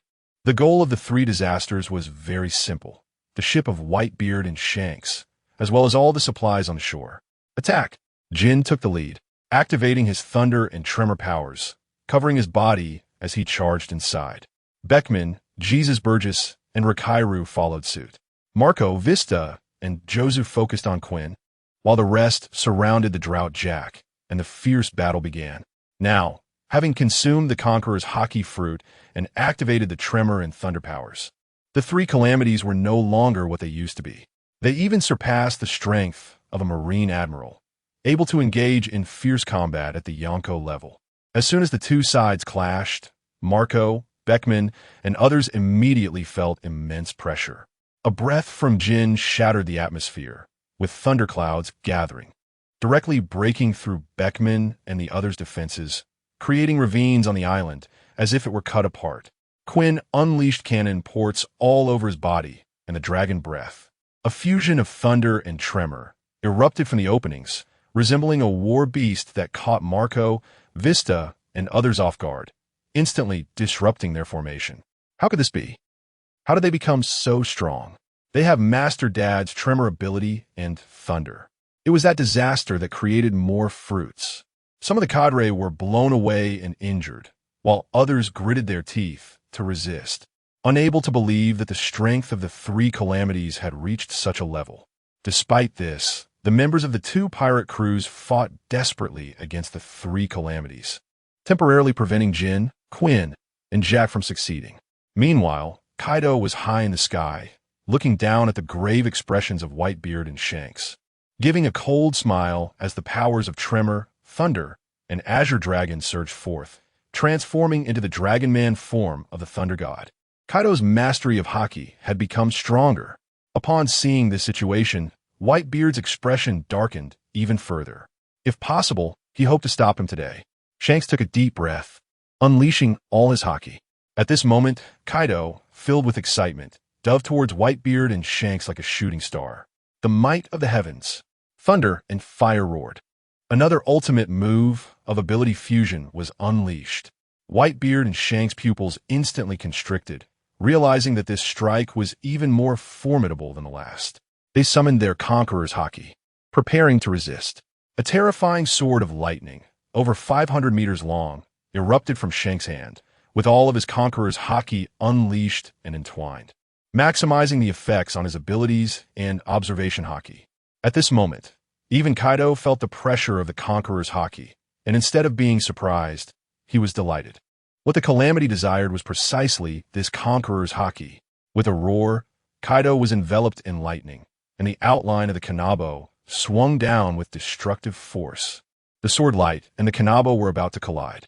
At that moment, Whitebeard suddenly struck, tearing through the atmosphere. It was as if he was crushing the space around Kaido in his hands, unleashing the power of the Tremor fruit in a thunderous roar, instantly turning heaven and earth upside down, filled with lightning. The terrifying scene and power affected the three calamities, rendering them unable to fight as they looked on in shock. But at that moment, Kaido showed no fear. Instead, he let out a hearty laugh and collided with the attacks of the two. In an instant, the colors of the world changed. Everything seemed to lose its hue, and the terrifying shockwave silenced all sound. Amidst the astonished gazes of the crowd, a visible shockwave spread out. Ash, Queen, and Jack were all pushed back by the shockwaves created by the clash of the three emperors, while Marco, Beckman, and others were sent flying and rolling by the residual waves. At this moment, Whitebeard and red-haired Shanks finally realized just how powerful Kaido was now. Even with their awakened Conqueror's Haki, they couldn't withstand Kaido's even stronger strike. The force of the Tremor, the power of the Tremor fruit, the Conqueror's Haki, and the clash of their strengths created an overwhelming force that was impossible to resist. Whitebeard and red-haired Shanks felt a tightness in their chests and were sent flying backward. During this, red-haired Shanks even had to suppress his internal injuries to prevent himself from spitting blood. As they were sent flying, the crowd seemed to have just regained their hearing, with the sound of Whitebeard and red-haired Shanks crashing into the mountains echoing in their ears. Dust was billowing everywhere. Old man, Captain. The captains of the two pirate crews were taken aback. What kind of technology had Kaido obtained that made him so powerful, to the extent that even the two emperors who had comprehended the Conqueror's ability couldn't withstand him? Is this the qualitative change brought about by the amount of Haki? The dust from the mountain had yet to settle when Whitebeard emerged, dragging his Naginata. His face was somewhat pale, but he didn't seem severely injured. At the same time, he began to understand why Kaido, who had long obtained the technology fruit, was so strong. Kaido truly was a genius. If he could also train, he would probably be even more formidable than Kaido. A flash of lightning appeared as Shanks emerged, slightly out of breath, his face filled with astonishment. The gap between their combined strength and Kaido's was still so vast. If they wanted to truly compete with him, they would need much more training. Indeed, all strength comes from Haki. The awakened ability of the technology fruit directly increased the amount of Haki. Kaido's and the Calamity's enhancements were precisely due to this. In their thoughts, they imagined that Sharn's understanding of Haki had transcended that of mortals, becoming something almost divine. So you should be grateful. Speaking of Sharn, Kaido couldn't help but show a smug expression. He now fully trusted and recognized Sharn, treating him like a brother, and the praise from enemies made him feel delighted. However, he still believed that Sharn couldn't train, which is why he said this. Whitebeard and red-haired Shanks were unaware and thought Kaido was referring to the Calamity, not personally intervening. And they couldn't help but grit their teeth. Even so, that didn't mean you could succeed. The two of them had sustained some internal injuries. But this time it was different from before. The development of the Conqueror's Haki had enhanced their physical condition to varying degrees, and Whitebeard's resistance to pain was also higher. So this time, there might be an opportunity to deal with Kaido. Then let's continue. Kaido was filled with fighting spirit, sweeping his dragon tail, electricity crackling. Hearing this, red-haired Shanks and Whitebeard snorted coldly and simultaneously invoked the power of thunder. The surrounding electrical elements erupted completely, lightning enveloping their bodies, continuously emitting terrifying waves. And the voltage surged dramatically. The strength of their thunder was so great that even Kaido couldn't help but secretly admire them. But he didn't forget the purpose of this encounter and prepared to launch his own attack. Jean, Queen, and Jack had also prepared to join Kaido, not for a drawn-out battle, but to achieve their objective quickly and decisively to avoid any unexpected incidents. After all, the world government had agents everywhere in the sea, and if they continued fighting, they might be surrounded by the world government's forces. It wasn't that they couldn't win, but they had listened to the Calamity's advice to finish things quickly, prioritizing safety. At the same time, the Calamities also knew Kaido was eager to fight, so they didn't rush to attack. But at this moment, a 10-meter diameter thunderbolt fell from the chaotic dark clouds above. The twin cloud blades and griffin, two supreme swords, connected to Whitebeard and red-haired Shanks, their momentum surging. Kaido disdainfully refused to compete for the electrical power and instead seized the opportunity to finish off red-haired Shanks, initiating his Conqueror's Haki first. The scene was completely opposite to their previous battle. Kaido's side was surrounded by black and red lightning, while red-haired Shanks and Whitebeard were enveloped in blue and white thunder. Red-haired Shanks swung his long sword, turning the thick lightning into a sword light. The Conqueror's Haki entwined within, directly slashing towards Kaido. Whitebeard abandoned his Naginata and clenched the summoned power of thunder in his right fist, condensing the power of the Tremor fruit and Conqueror's Haki, then smashed it forward. Not enough. Taste the power of the beast pirates. Great mighty dragon breath. Kaido faced this attack with no concern, becoming even more fervent. His dragon human form, formed by the combination of thunder and tremor, directly increased in size. Then, opening his mouth, the fusion of Haki and abilities caused the dragon breath to explode. Originally, a single dragon breath erupted from Kaido's mouth, instantly amplifying dozens of times, and even covering 1/3 of the island. Everyone was astounded. Many were so frightened by the terrifying scene of the duel that they felt cold sweat dripping down their backs. Even Beckman and Marco couldn't help but prepare to defend themselves, facing the aftermath as if they were facing a great enemy. In their eyes, the lightning sword light slashed by red-haired Shanks, Whitebeard's punch like a rainbow, combined with Kaido's great mighty dragon breath, was all incredibly terrifying. When the final collision occurred, the explosion of light was so bright that everyone could barely open their eyes. Jean, Queen, Jack, and Beckman Bista could only barely make out the scene. The point of collision seemed to create a distorted singularity. Its power was so exaggerated that it was hard to believe. The ground sank, and the surrounding sea began to evaporate, until finally, no one could see anything. Only the three combatants knew what was happening. Whitebeard and red-haired Shanks both felt immense pressure coming at them and increased their strength, letting out fierce roars. But this time, just like before, even though they joined forces and intensified their attack, they couldn't threaten Kaido. After a minute of struggle, Whitebeard and red-haired Shanks could no longer hold on, watching as the lightning sword light shattered piece by piece, engulfed by the dragon breath. Whitebeard's punched force was torn apart and quickly annihilated by the dragon breath. As they were blasted away, the atmosphere shattered, spreading like a spider web across the sky. Amidst the upheaval, everyone's vision returned, only to see Kaido's dragon breath engulfing Whitebeard and red-haired Shanks. No, old man, Captain, Marco, Beckman, and the others never expected this outcome and immediately rushed forward recklessly. Kaido was even more pleased. Having seen everything, and watched as red-haired Shanks and Whitebeard were sent flying, spitting blood, and hurriedly chased after to collect the blood. Red-haired Shanks and Whitebeard fell to the ground, unable to hold back, and truly spat out blood. Kaido's goal was precisely this, while Shanks and the others remained on guard. Now they were forcefully suppressing their injuries to stabilize their bodies. However, they didn't expect Kaido to come charging in before the aftermath had even finished. They couldn't let him get his hands on it. Red-haired Shanks made a quick decision, swinging his sword down towards the ground.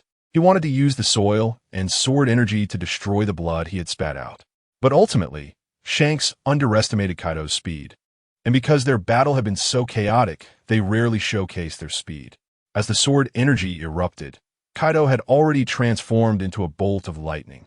Appearing in an instant, his hand turning back to flesh and blood, scooping up all the blood that Shanks had spat out. He couldn't let him take the blood. Whitebeard and the others were also aware of how serious it would be for Kaido to take away their blood. The natural disaster residing in Onigashima could create all kinds of incredible technology just from this blood. What kind of consequences would arise if Shanks' Conqueror's Haki were to be analyzed? That is a Conqueror's Haki capable of suppressing observation Haki and devil fruit abilities. Marco, Beckman, Bista, and Jesus Burgess all reacted, and without hesitation, they launched their attacks at Kaido.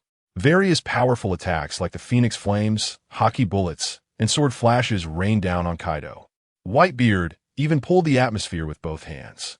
His Tremor Fruit ability exploded, cracking space and inverting and restraining Kaido's surroundings, while shockwaves and thunderous Haki engulfed his figure. With this strike, there's no holding back. Shanks, enduring the pain in his chest, hastily unleashed a Thunder God's avoidance. A crescent-shaped lightning sword light descended. In the blink of an eye, it was as if the attacks from all members of the two pirate crews were overwhelming. Due to Shanks' Conqueror's Haki being too intense, the observation Haki was suppressed. Even Jin, Queen, and Jack couldn't rush to help in time. However, the three disasters were merely anxious and did not lose their composure. Nor were they worried that Kaido would be injured or defeated. They decisively charged towards the two ships. The three continued to exert their strength in the direction they intended to plunder, disregarding Kaido. The next second, a more terrifying explosion than before erupted on the island. Various abilities and Haki combined to form an unimaginably massive energy, with Kaido raising his Haki and the three great abilities resisting. In an instant, the flames were more terrifying than a volcanic eruption. The island trembled, cracked, and the seawater was obliterated before it could flood in, creating a massive tsunami that arched outward due to the violent storm and the impact of the shock fruit. Beckman looked nervously at the central area, while the others were filled with vigilance and anticipation, hoping that after everyone's combined attack, Kaido would be injured and fall. However, as the dust settled and the seawater poured into the shattered and teetering island, the sound of crashing was incessant. As the dust gradually cleared, Kaido's thunderous dragon-human form was revealed. At this moment, many parts of Kaido's body had reverted to flesh, while some maintained their elemental form, standing in place, surrounded by massive craters, with only the ground beneath him remaining intact. Wow, you really work together, but do you think this little bit of power can take me down? Kaido appeared completely unharmed, not even a scratch on him. In reality, he had suffered internal injuries from the impact. However, under his invincible physique and Haki, these injuries were utterly negligible. A monster. He is not even hurt. Marco, Jesus Burgess, and Lakuru gritted their teeth, their eyes filled with disbelief.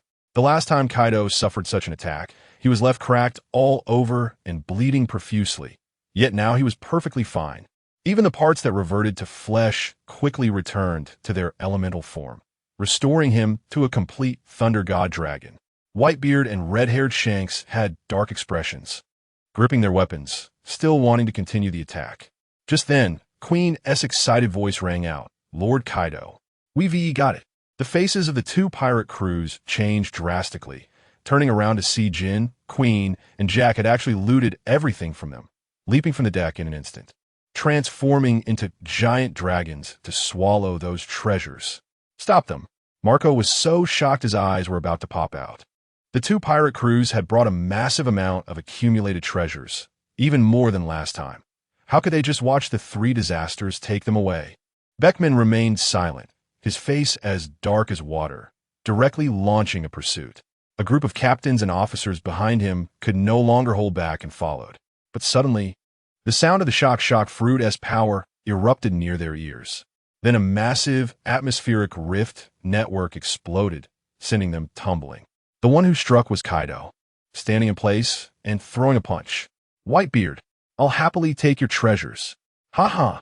Kaido laughed excitedly, having acquired blood and also robbed their valuable items from the ship. Kaido, Whitebeard and red-haired Shanks were extremely furious. But Kaido had no intention of continuing the fight. He transformed into a thunderous giant dragon and vanished in a flash. In the blink of an eye, he was already chasing after the three disasters, stepping on thunder and flame clouds with ease as he left. He only left behind the words, "No need to send me off. We'll meet again next time." In the past, if Kaido encountered the significantly stronger Whitebeard and red-haired Shanks, he would have fought for 10 days and nights. But the serious warning from the disasters seemed fresh in his mind.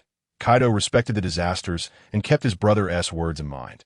Not to linger in battle, but to guard against the world government was the most important thing.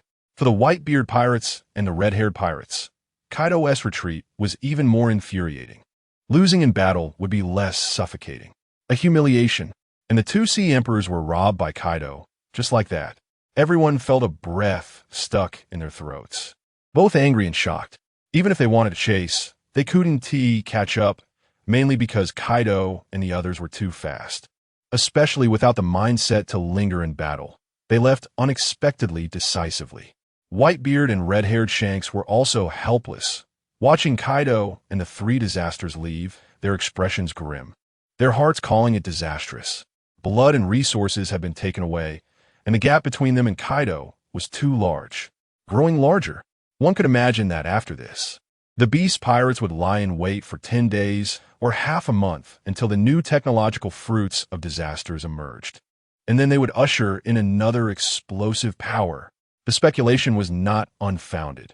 Everyone understood that the facts were right in front of them. Was there really no way to stop the beasts? Even Shanks, who usually had everything under control, felt a loss of confidence, clenching his fists in frustration. Now, even Whitebeard couldn't deal with Kaido. The future world would be completely overturned. The current dominance and absolute advantage of the beasts left the officers present feeling dejected. In fact, repeated battles had made everyone aware of the huge gap. Even those who were fearless felt immense pressure, especially since the beast pirates showed no intention of exterminating them, having robbed them twice, each time displaying stronger power. Just as red-haired Shanks said, how could they stop them in the future? Just as everyone fell silent, Beckman stood up and scanned everyone, saying, "The situation may not be that bad." Upon hearing this, Shanks, Whitebeard, Marco, and the others couldn't help but look up at this strategist. Beckman smiled casually, raised his palm, and clenched his fist, causing a white halo to suddenly appear. Then, in front of everyone, he punched toward the distant sea. Atmospheric rift. The ground trembled, leaving everyone astonished. "Shock Haki!" Shanks exclaimed in delight. The members of the Whitebeard pirates had complex expressions, but more of them were joyful. Even Whitebeard showed a hint of surprise. That's right. This was what he had observed from Kaido and the three disasters during the battle. Beckman smiled slightly, then seriously looked at everyone, speaking word by word. The disasters have not only opened the path to greater strength for the beast pirates, but have also opened the path for everyone in the world to become stronger. Everyone was overjoyed, and listening to Beckman's words made their hearts tremble, letting Haki possess the characteristics of devil fruit abilities. The disasters had unearthed it and granted it to everyone. Only the devil fruit could open up greater chances. Kaido and the beasts were becoming stronger, and we could also rely on our own insights to become stronger. In the future, we might not be unable to contend with them. Beckman believed it was essential to integrate the understanding of this Haki method to improve the success rate for those with lower comprehension. Yes, if Haki could be understood, moving in this direction, they might not necessarily lose. As everyone listened to Beckman's words, their spirits began to rise with excitement. However, Only Whitebeard, red-haired, and a few core figures like Marco knew that this path would be difficult. Of course, at this moment, Sharn was unaware that the two pirate crews of Whitebeard and red-haired could still operate in this way. It would be a later matter when Kaido informed them of what they had come to understand on their own. Almost simultaneously, a great war broke out around the world.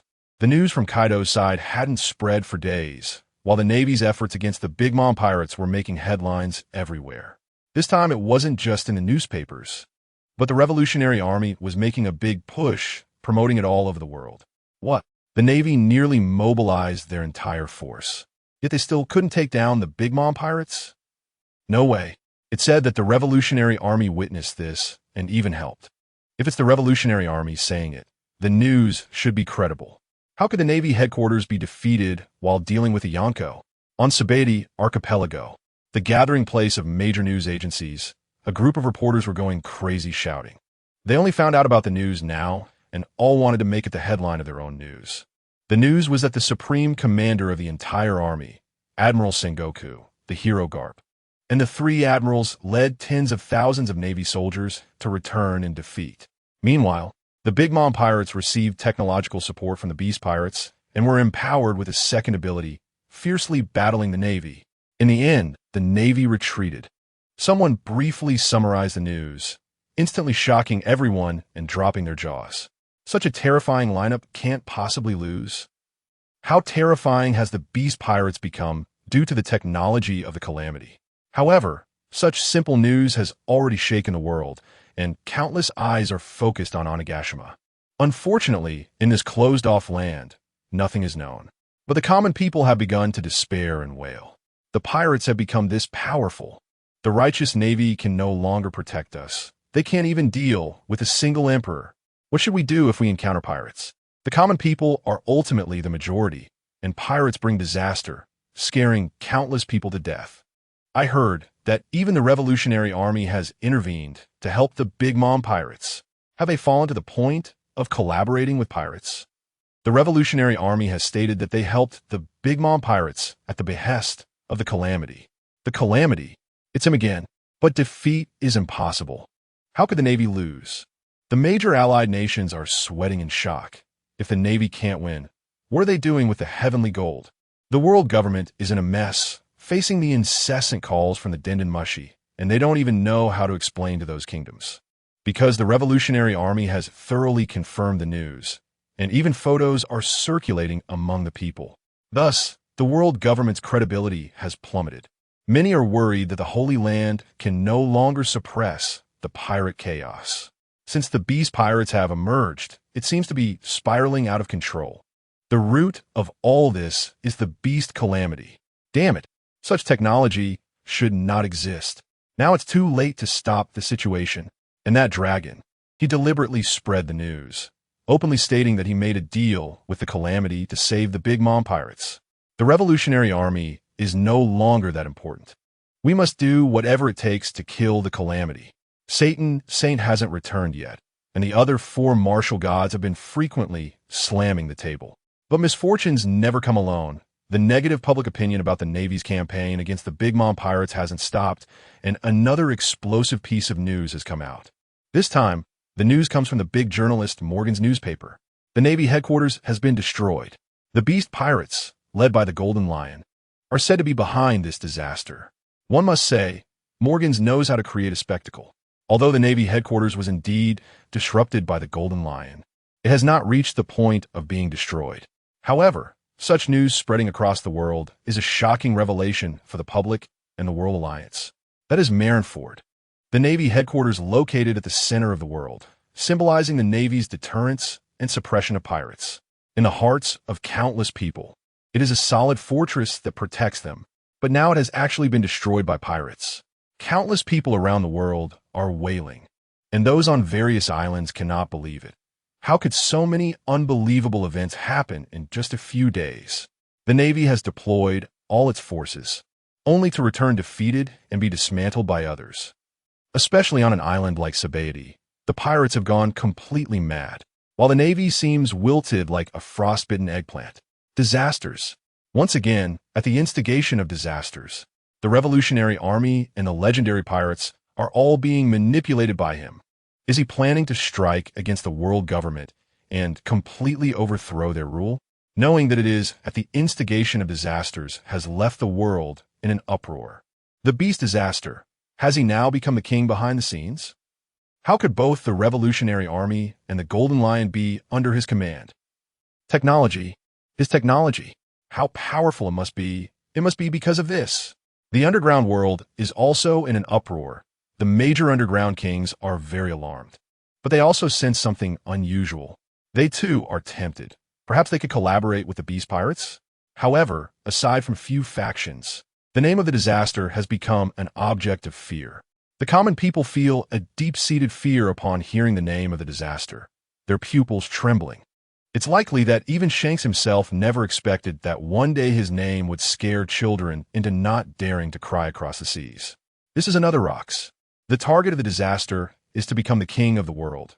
Is he going to take action against the world government?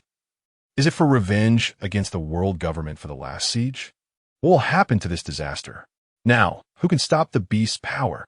Is Mariehua really going to endure this in silence? The five elders have yet to speak, waiting for news from the Holy Land. Facing the disaster that terrifies the whole world, the major powers of the four seas are communicating with each other. However, the prestige of the world government has been severely damaged, and the Navy is extremely worried about the impact of the disaster. Disaster. And there's Dragon. What does that guy really want? Sengoku slammed the table, glaring at Carp, and gritted his teeth. He has never been a reckless person, but to cooperate with the beast for the sake of the disaster's technology is beyond him. Carp weakly said, helplessly, that all he could do was personally teach that kid a lesson. Now it's all over. The news is spread across the world. And regarding the Golden Lioness matter, they all openly admit it's the work of the disaster. The prestige of the world government has suffered a severe blow, and this must be resolved with the five elders. Steelbone Kong sighed, then stood up and led the three admirals, Sengoku, and other high-ranking officials toward the Holy Land, Mariehua. Panga City, amidst the power struggle. Steelbone Kong, Sengoku, Carp, and the three admirals, along with Granny Tsuru, entered in succession, only to find that Elder Sat-In had also returned, sitting calmly on the sofa. Five elders Steelbone Kong sighed in his heart, stepping forward intending to take responsibility. Winning or losing is another matter. The most serious issue is the damage to the world government's reputation, and the five elders would hold them accountable. However, to the surprise of Steelbone Kong, Sengoku, and others, the five elders sat there with blank expressions, showing no signs of anger. They don't care about their image anymore. Kong, there's no need to say those words. Elder Sat-In did not blame Steelbone Kong and the Navy, but instead told them to be quiet. From the moment they entered, the five elders already knew that the Navy and Kong had come for what purpose, but the five elders had no intention of punishing them. The world government has been in turmoil these past few days, with its authority and credibility damaged. One can only say that the disaster has good tactics. This matter is not entirely your responsibility. Our goal must be achieved. It doesn't matter if the lower humans fear the disaster or are disappointed in the world government. As long as the beast pirates are eliminated, the world will remain the world. We have already been angry, but resolving the problem is what matters most. The tone of the five elders was somewhat serious, and they seemed to have a headache. The Navy's failure was not surprising. After all, it was already anticipated that there would be a problem on one side. However, Elder Sat-In and Elder Galing had just returned and had not yet had the chance to explain the situation. Thus, Elders Maz and Vorchely looked towards Elder Sat-In. The night demon had escaped from them, and it was likely that he would seek refuge with the beast or be on the other side of the new world. However, the objective had already been achieved. Elder Sat-In smiled slightly, extending his hand, and his palm quickly turned into lava. As everyone watched Elder Sat-In's arm transform into lava, dripping onto the floor and hissing as it released dense smoke, the sulfur smell intensified, causing surprise and delight. Lava ability. Akainu clenched his fists, his emotions complex. He knew that his blood would be taken for research by the disaster, but he didn't expect it to appear so easily. Lava Haki. This means that his Logia lava fruit ability will not be unique, but for others, this is something to be very excited about. At this moment, Galing Shung, who had been sitting cross-legged and silent, stood up and drew the long sword from his waist. In the next second, his entire being began to transform into magma, and his imposing aura surged dramatically, causing Granny Crane, the three admirals, and others to retreat repeatedly, their expressions filled with astonishment. Gailing had also mastered the magma aura. A terrifying presence enveloped the area, leaving the Navy personnel in great shock. They had expected that the technology derived from natural disasters would elevate top-tier warriors, but they never anticipated it would reach such a level. The intensity of the aura was beyond imagination. At this moment, Gailing Shung could be said to be a being made of magma fire, with even the sword in his hand infused with magma, aura, and elementalized. You can come and try. To better showcase his newly acquired abilities, Gailing issued a challenge to Aokiji, Kizuru, and Akainu. The three admirals exchanged glances and then truly engaged in combat against Gailing Shung. Maz Shung and the others did not stop them. Instead, they were curious about how formidable Gailing Shung would become with the magma aura. As a result, Aokiji and Akainu charged forward, each using their abilities. Extreme freezing, magma eruption. Aokiji's ice only froze the area 1 meter outside Gailing Shung's outer circle. Once entering his aura's protective range, the freezing force was directly countered by the high temperature of the magma and the aura clash. It was the first time Aokiji encountered a situation where freezing was impossible, and he couldn't help but show his astonishment. Akainu was even more straightforward. Gailing Shung chose to meet him head-on. Their fists collided, magma splattering everywhere, even igniting the walls. Seeing Gailing Shung's relaxed expression, Akainu Sakazuki secretly gritted his teeth. Was the magma aura even stronger than the Phoenix aura? Kizuru Pagliusolino couldn't help but exclaim. At least he couldn't block the powerful explosive force of magma as easily as that against Akainu. Thus, Kizuru lifted a leg and directly swept towards Gailing Shung, with light flashing and Phoenix flames igniting. But in the next moment, there was a loud explosion. The floor could no longer support itself and cracked. Gailing Shung blocked Akainu with one fist while his long sword parried Kizuru's light-speed kick. Importantly, the commander of the Knights of God showed no signs of pressure, still maintaining that relaxed demeanor. Sengoku, Steelbone Kong, Carp, and the others watched with trembling pupils, their hearts stirred by turbulent waves. Those who obtained the aura fruit had all become incredibly strong. Enough! At this moment, the five elders spoke up to stop the sparring, and after being greatly surprised, they revealed smiles. Although they didn't want such technology to appear in the world, the destructive power of the disaster technology was indeed impressive. The commander's strength had improved to a level even more terrifying than mine. Kizuru, Borisolino, shook his head, stopping his sparring actions and sighed. Aokiji and Akainu also saw no need to continue, stepping aside, while Gailinger remained proudly smiling. Soon, Satan Saint slowly stood up, walked to the center of the crowd, and took out a delicate wooden box. The eyes of Maz Saint, Peter Saint, Vacheli Saint, and Nasashur Saint changed instantly. They seemed to have already guessed what was inside the box and felt a hint of excitement. Sengoku, Admiral Kong, and others also reacted immediately. It seemed that while they had failed, Satan Saint had succeeded, and what was inside was likely the technological fruits. Sure enough, when the box opened, a total of 7 white magma fruits appeared before everyone's eyes, and they couldn't help but be moved. 7 of them. The hearts of the Navy personnel trembled. The beast disaster. Maz Saint reached out to pick up one of the white fruits, his gaze becoming even sharper. This is the technological fruit that has thrown them into a state of chaos and changed the global landscape. And it also represents a unique power enhancement fruit in the world. However, the 5 elders do not plan to send the fruit to Vegapunk for research. The priority now is to comprehend the disaster's Haki and enhance their strength. So, when St. Mads picked up the fruit, Saints Peter, Vacheli, and Nasu SHR also took the fruit, exchanged glances, and consumed it. Haki Magma Haki. However, less than a minute after eating, the 4 martial gods opened their eyes wide. Almost simultaneously, their bodies began to radiate an orange-red hue of magma, and the formation of magma Haki caused the temperature to rise sharply. The precious sofa in the power room was instantly ignited by the high temperature brought by Saints Mads and the others. Immediately, the four men's bodies visibly transformed into dripping magma, and their surrounding momentum continually strengthened, with the intensity of their haki rising steadily. The sofa melted in the magma, and the center of the room turned into a magma pool under the awakening of the four martial gods' magma haki. The overwhelming aura shocking Kong and Sengoku even more. Truly extraordinary. What terrifying technology. Just a single magma haki fruit can significantly increase our strength. No wonder Kaido has become the beast disaster. He cannot be left alive. The four martial gods displayed expressions of joy, but soon concealed them, gazing at their continuously enhancing haki and elemental hands.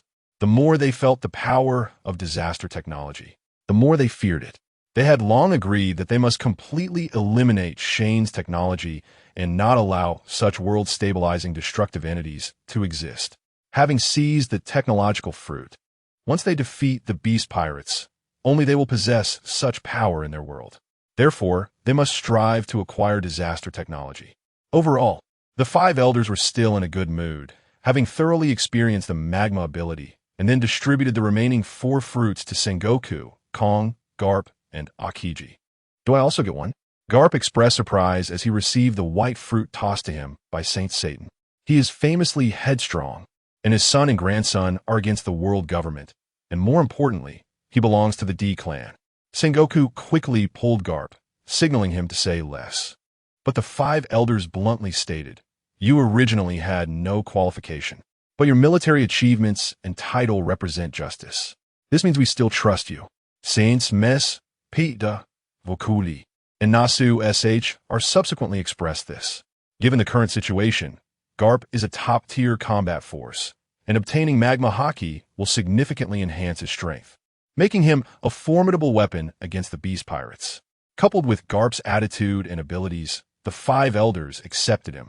Upon hearing this, Garp looked at the haki fruit in his hand and took a big bite. Indeed, dealing with the beast pirates is now more important. Now, including warring states, Kong, Akiji, and Garp, everyone has been assigned the magma fruit and successfully awakened their abilities. Only Akainu, Sakazuki, stand aside, watching everyone awaken their magma powers one by one. With a complex expression, his natural magma fruit ability has directly run rampant among the higher-ups. Perhaps this is the true danger brought by the natural disasters. Sakazuki grits his teeth in secret. If various powerful abilities flood the seas, it would cause unimaginable chaos in the world, as the power turns into a pool of magma. With heat waves rolling, everyone experiences the strength brought by the devil fruit and becomes more confident in taking down the beast pirates. After a while, the intensity of the heat between powers gradually diminishes, and Saint Satan is very satisfied with the results. Aside from the one he believes was unsuccessful for Blackbeard, the remaining 9 have successfully comprehended their abilities, effectively creating 9 more multiple ability users. This level of combat power is enough to wage war against the beast pirates again. The plan for the Conqueror S fruit has been successful, and we can start taking action against the beast pirates. St. Pitt scanned the crowd and began discussing the attack plan. The beast pirates have now allied with Big Mom, the Golden Lion, and the Revolutionary Army, significantly increasing their combat strength. Should we send out more CP agents to gather more intelligence? Steelbone Kong no longer dares to be lax towards the beast pirates. Even with the presence of those who have gained the magma haki, he immediately spoke with caution. However, Saint Satan shook his head in denial. We cannot continue to procrastinate. The beast pirates must be eradicated as soon as possible. The productivity of technology is frightening. Even now, the world government cannot cut off the resources of the beast pirates. If we do not act quickly, the beast pirates will only become stronger. Moreover, they might even attract more allies like Big Mom. At that time, the 800-year-old world government will really be in crisis. ISNT Fire Fist, Ace, still at Impel down? We should soon announce his public execution. At this moment, Satan's Saint suddenly issued an order. The other 4 gods of war seemed to have known this already and showed no reaction, which shocked Garp, Sengoku, and the 3 admirals. Public execution of Fire Fist Ace? 5 elders, Do you want to go to war with Whitebeard too? Carp blurted out in a hurry. That's right. We want to go to war with Whitebeard. Carp, don't think we don't know your little thoughts. The public execution is an important part of the plan. St. Mas, St. Peter, St. Voculi, and St. Nazashiro glanced at Carp. Whitebeard and Kaido have a deep grudge, and considering the current situation, the 4 emperors are teaming up with the 5 elders. Do you want to drag all the 4 emperors into the vortex of war? The strategist Sengoku immediately thought of many things and realized the intentions of the 5 elders. The beast pirates are too powerful now, and even though their strength has improved, they wouldn't dare to attack Onigashima easily, so they want to create an opportunity. If the war situation is not escalated, how would Kaido be interested in participating in the battle? St. Nazashiro sneered, his eyes narrowing behind his glasses, a fierce look flashing. That's right. As long as we don't directly kill Fire Fist Ace, Whitebeard will definitely turn his guns on Kaido. He would never think that the so-called public execution is a trap targeting the beast pirates. St. Voculi slightly raised his eyes, scanning the 3 members of the Navy. Carp, Sengoku, and Kong secretly broke out in cold sweat, having to admire the cunning of the 5 elders. They actually thought of using the public execution to set a trap. With the military strength and power Kaido currently possesses, he would definitely be unable to resist coming over. St. Galing chuckled and continued, once the beast pirates arrive, the defenses on Onigashima will be weak. That will be the best opportunity. At this point, looking at the calm expressions of the 5 elders, Kong, Sengoku, and Carp finally understood that their target was not Kaido, but the disaster. The 3 of them, Kizaru, Akainu, and Akiji, were all surprised, their mouths slightly agape, shocked by the plan of the 5 elders. If all goes well, Onigashima will definitely not be able to hold up, and the disaster will be isolated and helpless. Akiji couldn't help but speak up, saying if the disaster leaves with them, it would be fine to hide, but if not, how can we make Kaido feel secure to step into the trap of the public execution? The beast pirates are not fools. They wouldn't risk coming out to fight when the whereabouts of the world government's forces are unknown. Just need to release some smoke bombs. The saints, including Satan, had naturally already considered the method. Akiji didn't delve further, and St. Peter continued, the public execution will be held at Marineford. As soon as Kaido moves, we will bring the disaster back. Sengoku and Steelbone Kong's eyes moved slightly, but they did not show it. The 5 elders initially thought about directly eliminating the disaster, but now they want to lure the beast pirates to capture the disaster alive? Is such a reverse technology truly a good thing in this world? But the 5 elders didn't necessarily have to bring it back. They added, if we can't bring it back, then kill it. If it can't be used by us, then it must be eliminated. Sharn was unaware that a series of actions targeting him were being set in motion far away in Mariewa. The Ghost Island was as lively as ever. Inside the castle, Sharn was not in the laboratory, but was seated with Flying Six and the real fighters on the upper floors of the castle. Not long after, hearty laughter echoed. Ha! Natural disaster. Kaido, here I come. The golden lion descended from the sky, landing directly in front of the castle. To show his sincerity and to take credit, Shiki did not rush in, but instead displayed respect. At this moment, Doflamingo, dressed in a pink feather coat, walked with an arrogant stride, followed by his Don Quixote family members on the path leading to the castle. Upon seeing the golden lion land, he couldn't help but be a bit surprised. The 2 sides exchanged glances. The golden lion Shiki wasn't particularly interested in Doflamingo and was about to go inside when he suddenly heard Big Mom's voice. Shiki, Joker. What a coincidence. Everyone arrived at the same time. Behind them, Big Mom strolled in with Katakuri and others. Seeing Big Mom dressed so extravagantly, adorned with various precious jewelry on her head and hands, was particularly impressive, leaving the golden lion astonished. I don't think it's that coincidental. Lin, you owe me a favor. How did this old lady bring people here? Is she looking for Kaido, or is she here to deal with the calamity? The so-called favor is naturally about the scene he created during the chaos in Marineford when he was besieged.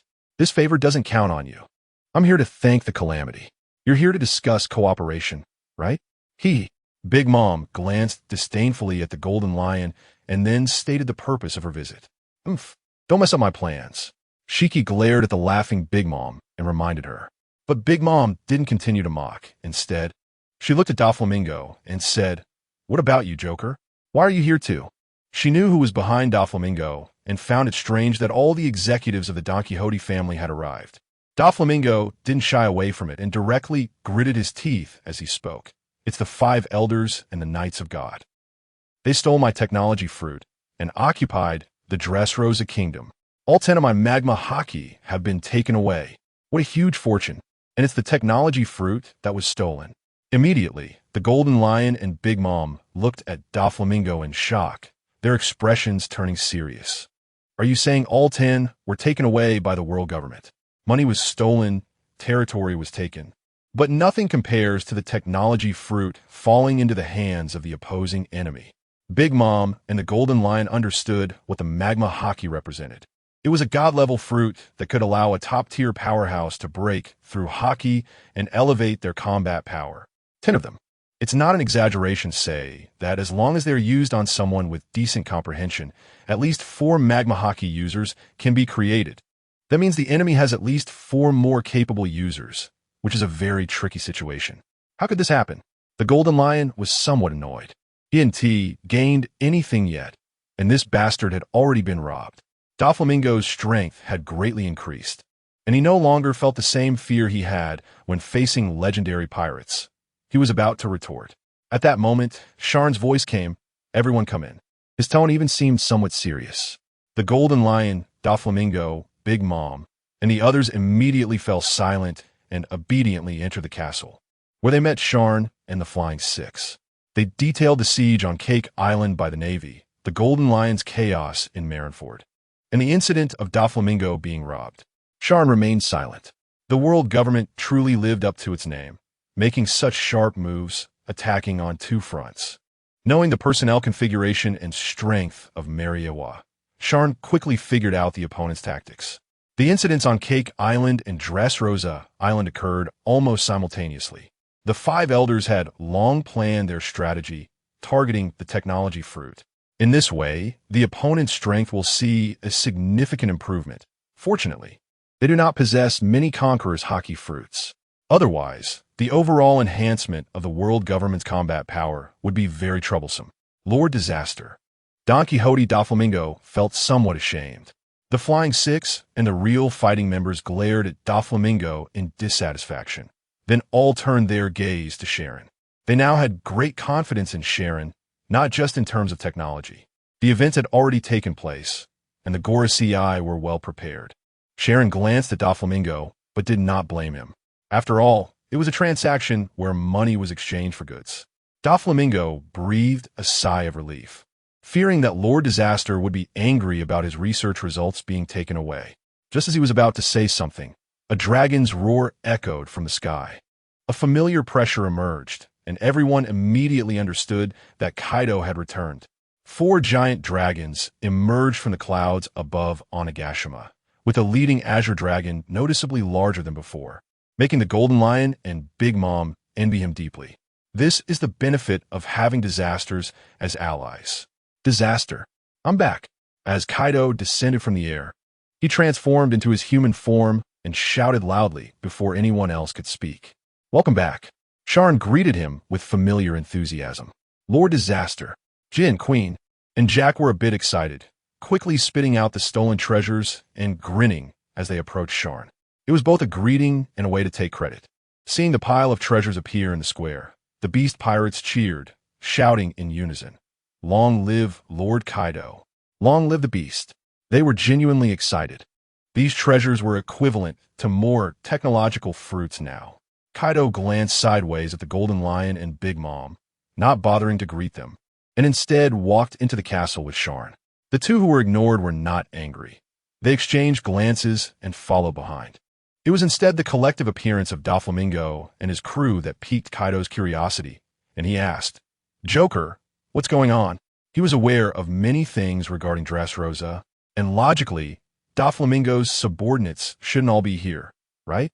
Doflamingo forced a bitter smile and then explained how the 10 magma fruits were stolen, stating directly, "Governor Kaido, Lord Disaster, we are here to pledge allegiance to the beast. From a former king, a warlord of the sea, to a desperate escape, over a decade of effort wasted. Doflamingo's feelings of frustration, discomfort, and strong hatred towards the Gorosei were palpable. After exchanging glances with Kaido, Sharn smiled and nodded, saying, "All right." He was already an ally, and Sharn knew this guy's background, so he wouldn't refuse the offer of allegiance. However, regarding the issue of the stolen magma Haki fruit, both Queen and Jack expressed their anger. "Joker, those were Brother Disaster's hard work. Even if you were all killed, you shouldn't have lost them." "Exactly. But those Gorosei are truly despicable, even ambushing Joker." The two snorted, expressing their dissatisfaction with Doflamingo, as well as their disdain for the Gorosei. The troublesome issue was still the stolen magma Haki fruit, which they probably had already digested. Jin was calmer than Queen and Jack, and he immediately thought of the consequences of the fruit being stolen. Haki fruits were no joke. They were far more powerful than devil fruits. And the improvement in Haki varied by individual, but without exception, it was a significant boost. Falling into the hands of the enemy was undoubtedly a terrible situation. The Golden Lion also emphasized, with the Gorosei's methods, they must have already consumed it by now. It's just uncertain how many people can awaken with those 10 fruits. Sharn shook his head internally. With the qualifications of top-tier fighters, comprehending Haki was not that difficult. Perhaps there was even a 60 chance for each fruit. Of course, Sharn didn't say this out loud, but instead held his cup and listened to them, too lazy to say more. Doflamingo awkwardly said, "Satan, Garling has already comprehended the magma Haki." When he handed over the fruit, those two upper celestial dragons had already caused trouble. Everyone was suddenly speechless, and their vigilance towards the world government intensified. Who knows how strong those guys would become? At this moment, Kaido sneered and confidently said, "So what if they all comprehend magma Haki? Despicable people will always be despicable, no matter." If it were the old Kaido, he would have already berated Doflamingo. But now, what's the big deal? Both Whitebeard and Red-Haired can comprehend it on their own. Thinking of this, Kaido realized and spoke up about what he encountered as everyone quieted down. "What? You comprehended Thunder Haki on your own?" Shiki and Big Mom were instantly dumbfounded and said in disbelief, "Why? Without the technology fruit, where did they find the source of Haki comprehension?" For a moment, both of them even thought about seeking out Whitebeard, wondering if they could really comprehend it. Would it mean that the disaster side wouldn't need to grovel? But soon, they dismissed this idea. The technology of the disaster is simply too miraculous and exaggerated. Although comprehending on one's own is impressive, it still falls short compared to the disaster's technology. Moreover, comprehending is not necessarily suitable for everyone. If it could be done, they would have done it long ago. The other members of the Beast Pirates were collectively stunned and surprised. Is a Haki created by Lord Disaster through technology something that can be easily comprehended? That's not scientific. Even Sharn was slightly taken aback, then chuckled. Truly remarkable. One must admit, they're all characters with great luck. One is the world's strongest man, and the other is the future strongest man, creating a technology fruit, and others might not even be able to comprehend after eating one. Yet Whitebeard and Red-Haired can already comprehend on their own. But after thinking about it, Sharn spoke up. This method is not applicable to everyone. Without top-tier comprehension, one can't even perceive the special nature of Haki. The problem isn't hard to understand. And upon hearing this, everyone reacted from their surprise and sighed in relief. After all, comprehending on one's own is still a bit too abnormal. However, Lord Disaster's explanation made everyone realize that it's not that simple, but rather very, very difficult. Following that, Sharn stroked his chin in a thinking pose and said, "It seems that Whitebeard and Red-Haired have fought with you multiple times and perceived something from it." Kaido didn't care about this at all. So what if they comprehended a bit of Haki? They're still not as strong as himself. While taking out something, he said, "The Thunder Haki they comprehended is not as strong as imagined. Everyone doesn't need to worry about that. In a not-so-distant future, the 3 types of Haki abilities, along with special Conqueror's Haki, will become standard for the Beast's army." Saying this, Kaido handed what he took out to Sharn. It was a container filled with red blood. "Brother Disaster, it's up to you next. This is Red-Haired's blood." Kaido was very much looking forward to the special effect of Conqueror's Haki. Once he successfully awakens multiple subordinates, the entire battlefield will be covered by observation Haki in the next battle. At that time, a large number of beasts with 3 types of abilities will unleash their firepower. What other forces in the world can resist the beast pirates? Just thinking about it is exciting. Just wait. Sharn didn't hesitate, taking the blood and directly getting up, quickly walking towards the testing area to get started. After all, the current situation is becoming increasingly complex, and Sharn vaguely feels a sense of pressure. The 5 elders and him. It's important to complete the task and strengthen oneself quickly. What? Ace, the 2nd Division Captain of the Whitebeard Pirates, will be publicly executed in 5 days. As soon as the world government's announcement came out, the people on various islands were in disbelief. It can be said that the news caused an uproar, especially during a time when the credibility of the world government was under attack. Are they crazy? First Big Mom, then the Beast Pirates, and now they want to provoke the Whitebeard Pirates.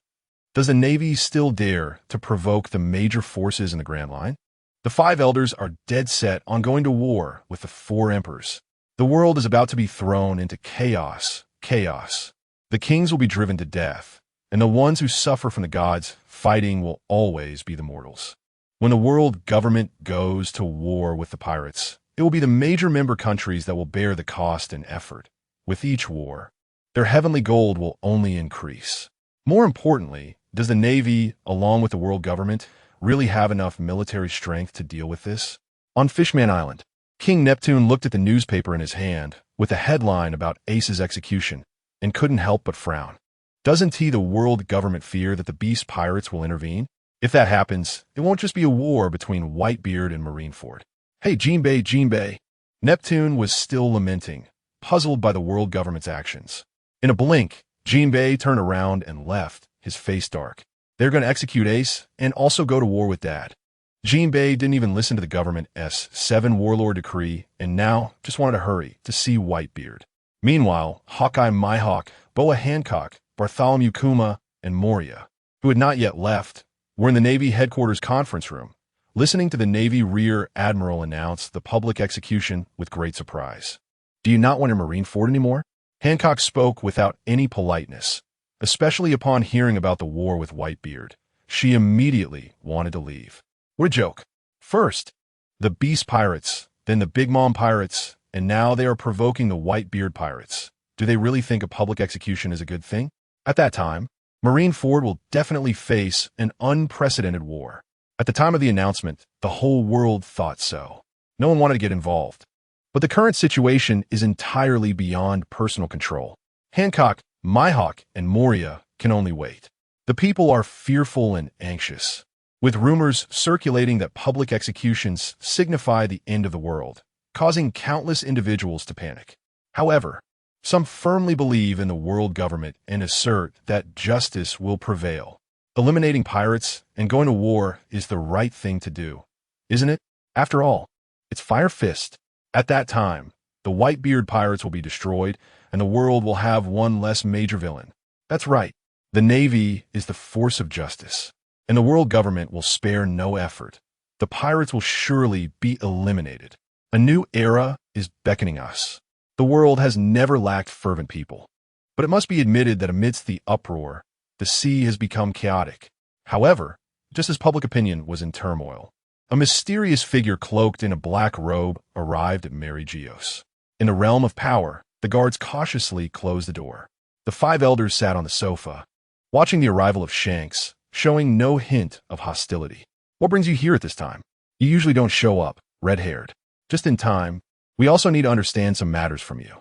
Saint Mads, Saint Satan, and Saint Walichu spoke in succession, gazing at the person across from them. I came to discuss the issue of public executions. Provoking Whitebeard now is equivalent to disrupting the world order. The world is in panic. And I am here to demand the cessation of public executions. Shanks wasted no words and directly stated his purpose, his expression grave. You're a pirate now. It seems you have no right to demand how we act.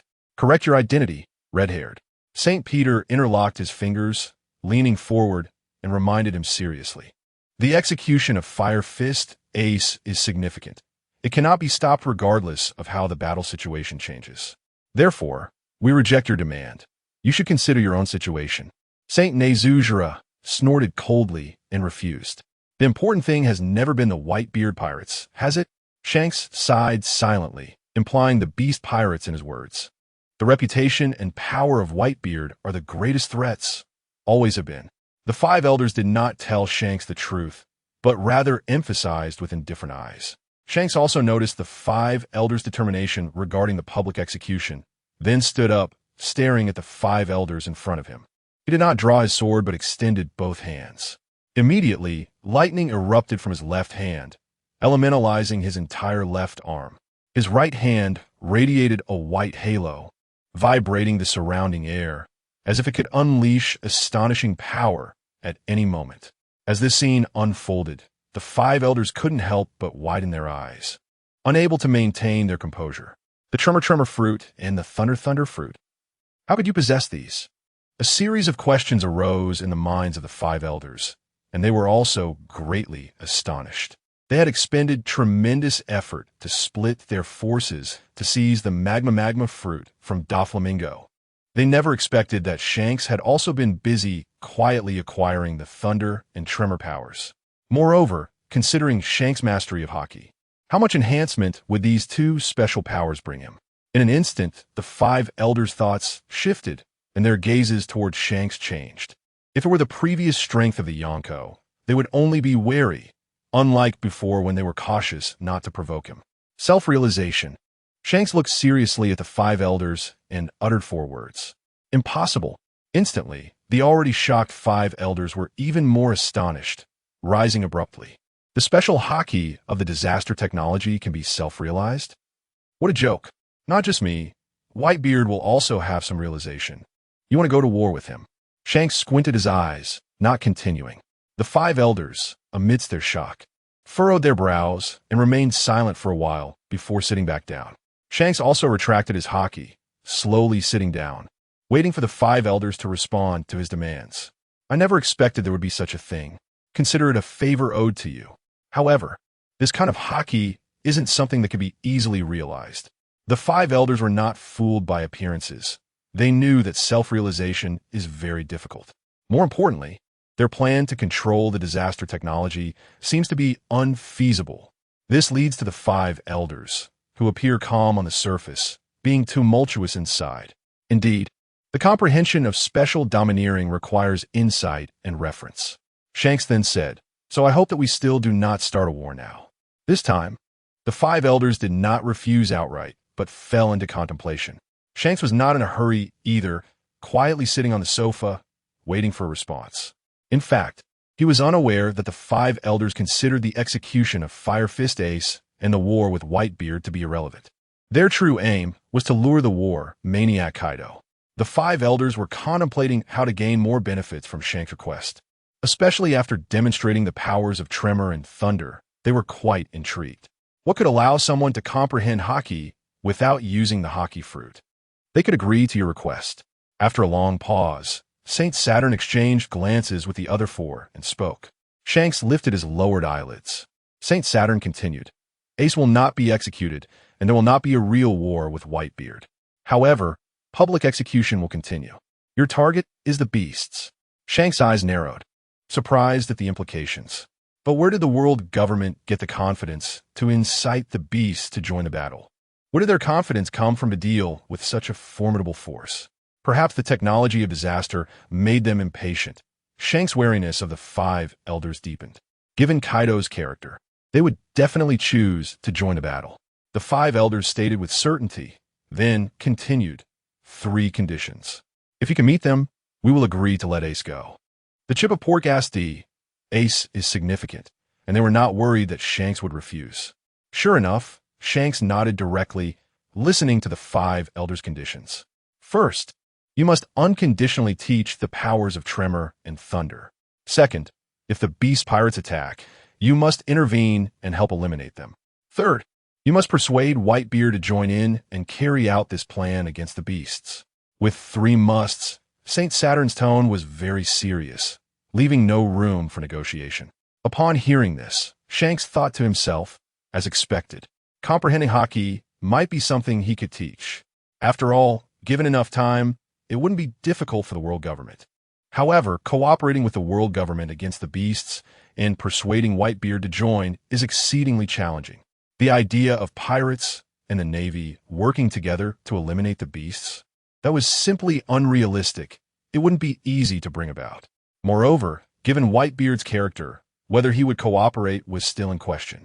Thus, after the 5 elders finished speaking, the room fell into silence, everyone watching Shanks hesitate. If you and Whitebeard join forces, the chances of defeating the beast will increase significantly. Shanks, you understand the impact of disaster on the world. St. Mads slowly spoke, attempting to persuade Shanks. If this deal can be reached, we can release another group of people as a gesture of our sincerity. Then, after exchanging glances with Saint Saturn and Saint Walichu, he continued, another group of people? Shanks, who was deep in thought, suddenly looked up, frowning in confusion. The Straw Hat Crew. The 5 elders smiled slightly. Sure enough, upon hearing about the Straw Hat Crew, Shanks' expression changed immediately. The 11 supernovas that entered the Sabidi archipelago did not escape the pursuit of the Navy admirals. Saint Saturn stared at Shanks and said, the Straw Hat Crew's actions against the Celestial Dragons are a death sentence, but CP's powerful intelligence has revealed that Monkey D. Luffy has had contact with Shanks and received that straw hat. Thus, the 5 elders could easily guess that there is a deep bond between the two, which has proven useful at this moment. To use a few small pirates, even if they have unusual identities, to exchange for Whitebeard.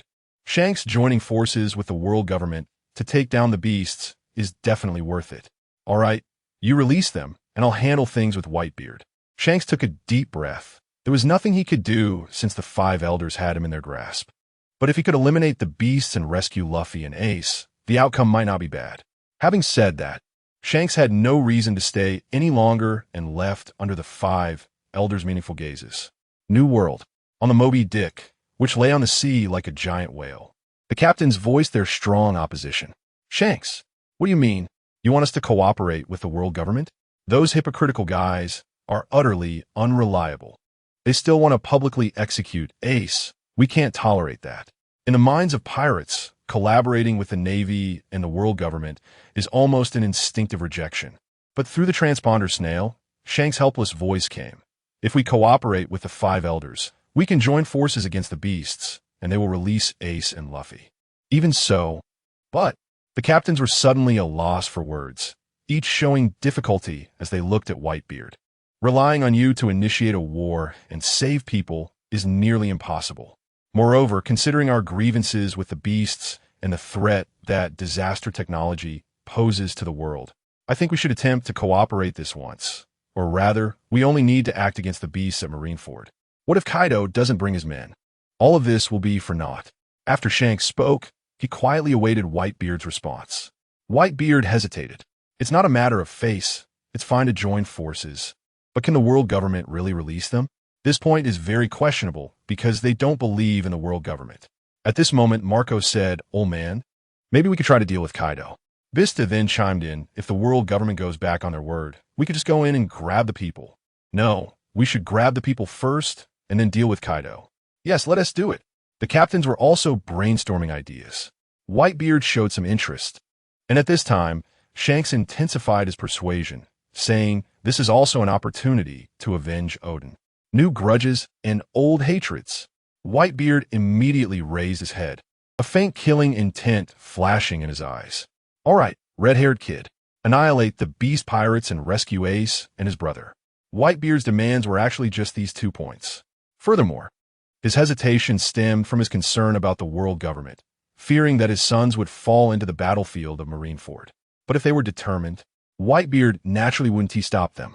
Moreover, the beast pirates are too strong now, and after grasping the special Haki, he wasn't entirely confident. Shanks sighed in relief on the other end of the Den Mushi and said to Whitebeard, "I will stand by your side." He then hung up the phone. No one expected that the public execution causing uproar worldwide would at this moment become a trap aimed at the beast pirates. The world government going to war with the Whitebeard pirates? The 5 elders indeed had a deep understanding of them. Such a large-scale war was something that ambitious people like Kaido, Big Mom, and the Golden Lion were eagerly anticipating and excited about. Good. Ha ha ha. The war is about to break out. Kaido laughed heartily at the news in the newspaper. The prestige of the world government was severely affected. It seemed they wanted to regain their lost face. The Golden Lion couldn't help but chuckle. With their captain facing public execution, Newgate would definitely not be able to hold back. At that time, we could join the battle and make the world government pay. Big Mom followed with a sinister laugh. Instantly, the voices of the three in the hall created a cheerful atmosphere, making it seem like a great celebration to anyone unaware. At this moment, Jean stood up and expressed a different opinion. Kaido, it might not be that easy to go to war. The world government won't just sit back and watch us move. There are quite a few eyes in the waters around Wano recently. Even if we really want to go, the world government can't stop us. But they will definitely be well prepared by then, and we might not gain any advantage in the fight. With our speed, we can rush over when the war starts. At worst, we could just brazenly approach. The Golden Lion chuckled, seemingly unconcerned. Don't underestimate the 5 elders. Going to war requires careful discussion. Jean frowned slightly. He had no respect for the Golden Lion and retorted directly. Kaido and Big Mom were also about to say something when suddenly a gust of wind swept through. A figure shrouded in a cloak appeared. Kaido, Big Mom, and the Golden Lion glanced over without surprise, as the newcomer was from the Revolutionary Army, who had previously had cooperation with them. The public execution was likely a conspiracy. The world government wouldn't be foolish enough to face the Whitebeard pirates while also being wary of the Beast Pirates' attack. Monkey D. Dragon scanned the crowd and stood to one side with his people, reminding them, "We naturally know about this lair." Doflamingo snorted, seemingly not having a good impression of the Revolutionary Army. That's right, the world government's methods are not simple. Don't forget that they also took away 10 magma fruits. Just then, Sharn's voice came from the corridor. "Disaster, my brother. Lord Disaster. Your Excellency, Disaster." Upon hearing Sharn's voice, everyone quickly composed themselves and got up to greet him with smiles. Sharn approached slowly with 2 white-clothed subordinates, carrying boxes, gesturing for everyone not to be too formal.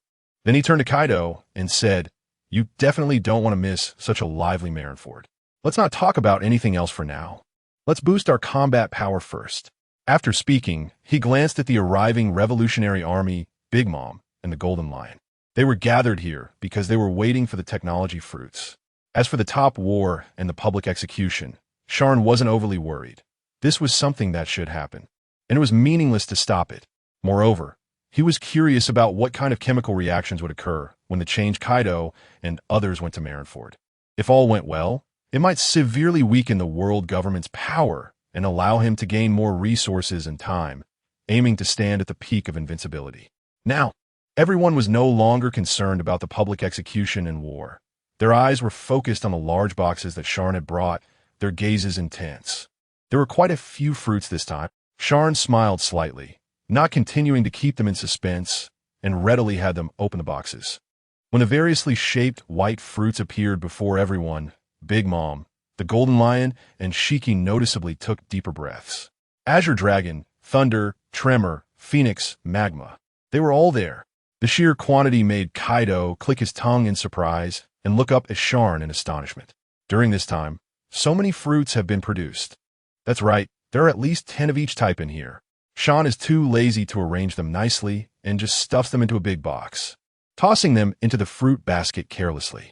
However, this is somewhat shocking for those who eagerly desire powerful fruits. Isn't the large quantity exactly what everyone hopes for? This way, more people will have the opportunity to try them. At this moment, Kaido's cold gaze swept over the Big Mom pirates, the Golden Lion, the Revolutionary Army, and other external alliances, his eyes carrying a hint of warning. After all, many among them surely had their own thoughts. Indeed, if so many devil fruits were obtained by one force, how many powerful users could that create? However, under the intimidating gazes of Kaido and the 3 disasters, as well as the Flying 6, no one dared to make a move. Those with ulterior motives, such as Charlotte Daifuku and Perispero, could only awkwardly step back with forced smiles. "All right." Shane clapped his hands to gather everyone's attention. He then said, "Given the current situation and the Elder Star's covetous eyes on us, I discussed with Governor Kaido, and this time there will be various Haki fruits available. The distribution will range from strong to weak until the fruits are exhausted, with no restrictions on types. This means that members of the Beast Pirates will have opportunities to obtain the Azure Dragon, Thunder, Magma, and Haki fruits. If you fail with Magma, try Thunder. If you fail with Azure Dragon, attempt the Phoenix. If Quake doesn't work, then go for Haki. Shane's words immediately astonished everyone present, and the members of the Beast Pirates showed ecstatic expressions. Lord Disaster, long live! In the square, the Beast Pirates members erupted with deafening cheers of excitement. The Flying Six and others were even more ecstatic, finally waiting for this day. A large box of fruits could greatly enhance the combat power of the Beast Pirates. For those outside the Beast Pirates, it was simply envy and jealousy.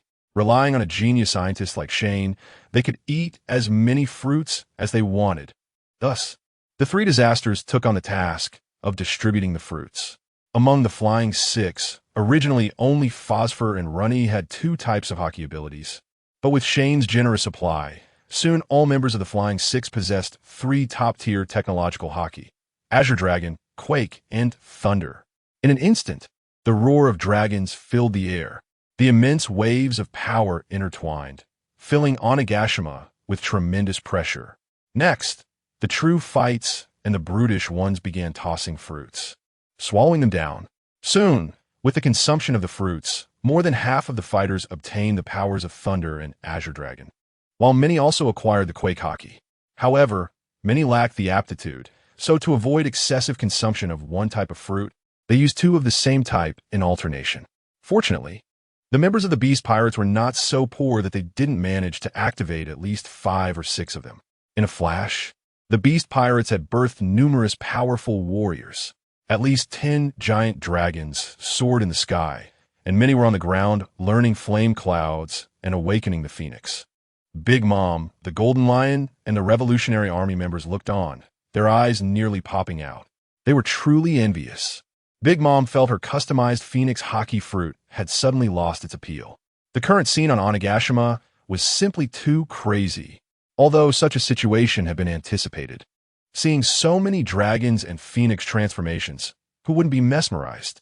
The Revolutionary Army felt the same way. After receiving their Haki fruits, they couldn't feel happy at all, and even the Revolutionary Army cadres forced smiles in front of Shane. Shane, however, was unconcerned with their gazes, as Kaido and the 3 disasters were already grinning widely. Quite excited. The battle was stable now. The world government? How could they compete with the mightiest Beast Pirates? Lord Kaido, Lord Disaster, perhaps we can directly topple the world government. The boost was simply enormous and uplifting, making everyone envision the day they would dominate the world. Yet upon hearing this, Shane shook his head and uttered 2 words: not enough. The celestial dragons had ruled the world for 800 years. Overthrowing them was not so simple. With the immortal Im above and the elder stars controlling the world government below, the true strength was still just the tip of the iceberg. Shane was not self-righteous. To confront and defeat Im, the creator, directly was still too risky. They had to wait until they were invincible. Thus, he did not support any direct actions to overthrow the world government. Dragon and Sabo of the Revolutionary Army had been closely observing Shane. Initially, they thought the Beast Pirates were strong enough, and overthrowing the world government would be a future concern. However, when Shane said it was not enough, Dragon's heart stirred, and his gaze swept over Shane in surprise. Did the disaster, who had been on Onigashima, understand the world government so well? Did he know the secrets of the celestial dragons? Of course, a moment of doubt flashed, but Monkey D, Dragon, and the others did not show anything, quickly being drawn to another box that Shane produced. When opened, it was filled with golden fruits. These golden fruits are even more dazzling and plump than the previous pale gold ones, resembling apples with a completely different mystical pattern than the fierce fruits. Kaido, Jin, Queen, and Jack know that this is the main event of the Calamity, a special Conqueror's Haki fruit that is more precious than the various types of powerful Haki. Big Mom, Shiki, and others also realize that this fruit developed from red-haired Haki has effects stronger than ordinary Conqueror's Haki, and they all quieted down, gazing intently. Sharn said no more and directly handed one to Kaido. The Conqueror's Haki fruit cannot be stacked by the same person. However, different people can use it with different effects stacked. Naturally, the first batch is given to Kaido. Then I want to be polite. With a grin, Kaido tilted his head back and took a big bite of the fruit. Chewing? No need.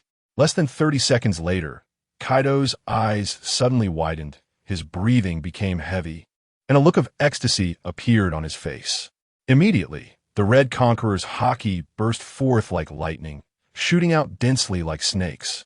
A terrifying pressure swept across the entire square in an instant. He was like the eye of a storm, stirring up a gale. In an instant, everyone's faces changed dramatically. Big Mom, Shiki, Doflamingo, Monkey D, Dragon all showed expressions of horror. In the square and in the castle, weaklings kept fainting, those below the strength of a general fainting on the spot, unable to withstand Kaido's Conqueror's Haki pressure. If one could look down from the sky, they would see Onigashima illuminated like a red thunder tree, creating strong atmospheric waves and intense hurricanes, terrifyingly powerful.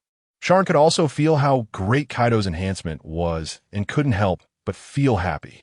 Red-haired Conqueror's Haki is the most special in the pirate world, capable of suppressing abilities. Observation Haki, and can intimidate and suppress from distance.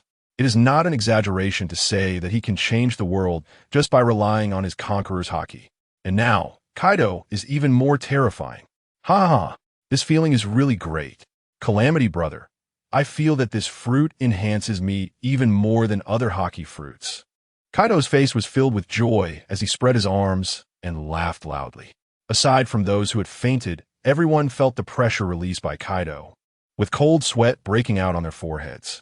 This is too exaggerated. Without a certain level of strength, one couldn't even stand in front of Kaido. Even top-tier powerhouses like Shiki and Big Mom could feel how exaggerated Kaido's Conqueror's Haki was, causing them to be in awe. At least for now. The Revolutionary Army felt a chill run down their spines, and Dragon even felt fortunate that he had listened to Vegapunk's advice to befriend Calamity. It seems that reaching another level is similar to a domain. Sharn smiled slightly. After a while, Kaido finally retracted his Conqueror's Haki, sat down contentedly, his face full of joy, leaving everyone else in shock. Ding! At this moment, the long-lost voice of the system rang out. Congratulations, host, for completing the second stage task. The task of one person comprehending the special Conqueror's Haki is finally complete. The remaining 4 people need to eat the fruit to activate the Conqueror's Haki to obtain the ability to negate the effects of the devil fruit. Sharn chuckled to himself. Not only the technique, but he would also gain strength, which is very nice. He then picked up the special Conqueror's Haki fruit to continue distributing it. The second person Sharn gave it to was Yamato, who was watching from the side. Yamato was a bit stunned, not expecting it to be her turn so soon, and she took it and swallowed it. Her strong comprehension did not disappoint Sharn, and with just one fruit, she successfully awakened the special Conqueror's Haki. Although not as exaggerated as Kaido's, it was definitely above the upper tier, forming a domain-like Conqueror's Haki that made the Revolutionary Army, Big Mom pirates, Shiki, and others envious, wishing that Sharn would directly hand over the customized fruit to them. But the Beast Pirates still hadn't settled their matters, so they couldn't reach them. Following the All-Stars, the Flying Six, and even the Brute also obtained the special Conqueror's Haki fruit and used it. The 20 golden Conqueror's Haki fruits belonging to the Beast Pirates were also consumed. As a result, only 3 people managed to successfully combine 1 fruit each. They were Dazai, Fuzzfufu, and Jin. Sharn wasn't surprised by this probability. Below the Yonko level, it was too difficult for people like Yamato and Luffy to succeed with 1 fruit. And even the dim-witted Brute and the less regal Fuzzfufu were more about luck. Congratulations, Kaido. Shiki looked at the Beast Pirates enhancement process with a complex expression, feeling sour as he clasped his hands. To this, Kaido glanced at Shiki dismissively, too lazy to respond. Instead, Big Mom looked at Sharn eagerly, almost wanting to ask for it. Watching the Beast Pirates enhancement process, she was now very anxious to have her customized fruit. Even the Conqueror's Haki, which could only be strengthened through fate and physicality, was easily broken by Calamity. Eating the Haki fruit could make one strong. And now that the Beast Pirates had a significant enhancement, it was finally the turn of the remaining forces. Big Mom watched as Sharn opened a new box, unable to contain her fervent gaze. She was really envious of Kaido, who had eaten a conqueror's Haki fruit and experienced such a great enhancement. This is what you ordered. Sharn took out the portion belonging to the Big Mom pirates and handed it over. As soon as it was in hand, the group from the Big Mom pirates couldn't hold back any longer. The golden conqueror's Haki fruit could allow them to break through to a higher limit and possess the conqueror's Haki and skills that only a few strong individuals could have. Big Mom couldn't wait and was the first to swallow one, her mouth wide open, quietly feeling the changes brought about by the conqueror's Haki fruit. Having a foundation of Haki and being a top-tier powerhouse, there was no doubt that her perception of the fruit's effects was very strong. And as soon as new energy appeared in her body, she seized it. Immediately, black-red lightning spread out like a net, and a terrifying momentum swept through like a storm. The strong wind and overwhelming pressure sent those who had just regained consciousness flying. Even Katakuri and Perispero, who were closest, couldn't withstand it and broke out in cold sweat. So impressive, isn't it almost on par with Kaido's pressure? After all, she was previously at the same level as the Yonko. Those from the Beast Pirates who could withstand the pressure were also shocked, staring at Big Mom in astonishment. Meanwhile, the laughing Big Mom felt her Haki surge and was extremely proud. Ability, Haki. Finally, there was something that surpassed Kaido, although it wasn't by much. To this, Kaido remained indifferent. Ever since he received Sharn's help, he had become much calmer. At this moment, no matter how strong Big Mom is, she cannot surpass him. However, while everyone is astonished by the overwhelming aura that Big Mom has unleashed, they overlook one fact. Sharn, regardless of the terrifying might displayed by Kaido or Big Mom, remains unaffected. While others are struggling under the pressure, he stands quietly in place, smiling at everything. In fact, even if others realize this, they would consider it normal for natural disasters. A natural disaster has already broken the perception and is recognized as a miracle deep in everyone's hearts. Moving to Big Mom's side, she, equally successful, cast a proud glance at Kaido, filled with excitement. She then distributed the remaining fruits to her subordinates, the ministers of war. This time, the result made Big Mom even happier.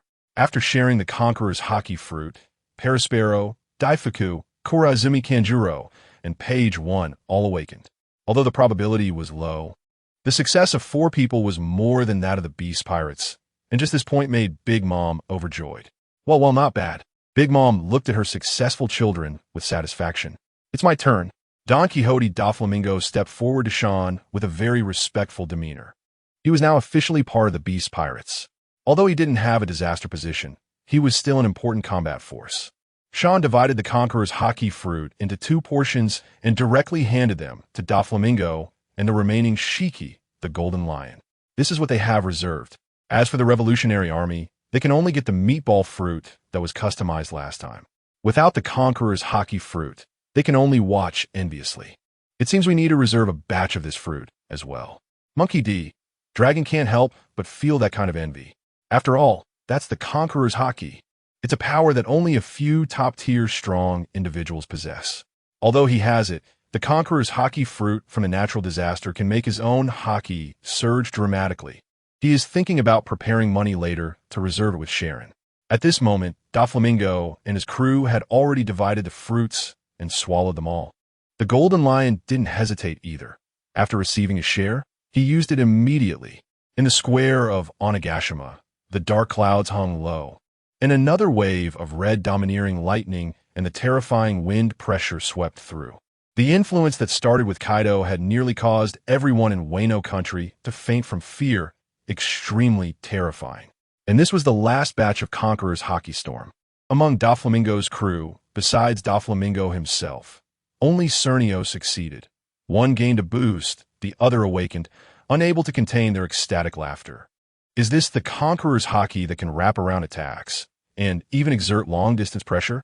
Doflamingo truly understood how terrifying Shank's control over Haki was, but now, he had mastered it too.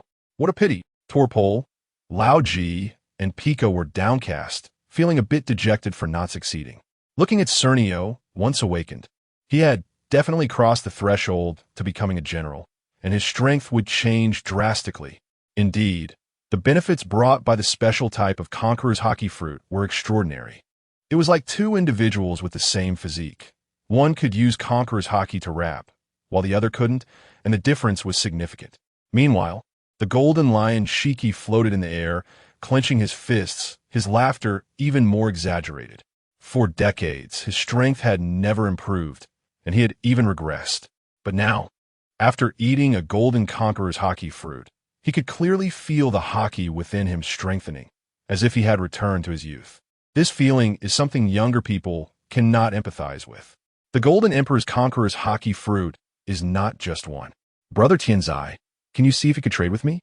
The Golden Lion doesn't have any better talents under him, so it's crucial for him to enhance his own strength at this moment. Therefore, he set his sights on other fruits with Sharn. It's not impossible. Sharn nodded as he looked at the Golden Lion, who floated down with a flattering smile. The Beast Laboratory should have just produced the Phoenix fruit and the Magma fruit. Magma? I don't want that. I'd rather have the Phoenix. The smile on the Golden Lion's face couldn't be suppressed as he prepared to exchange for the Conqueror's Haki fruit.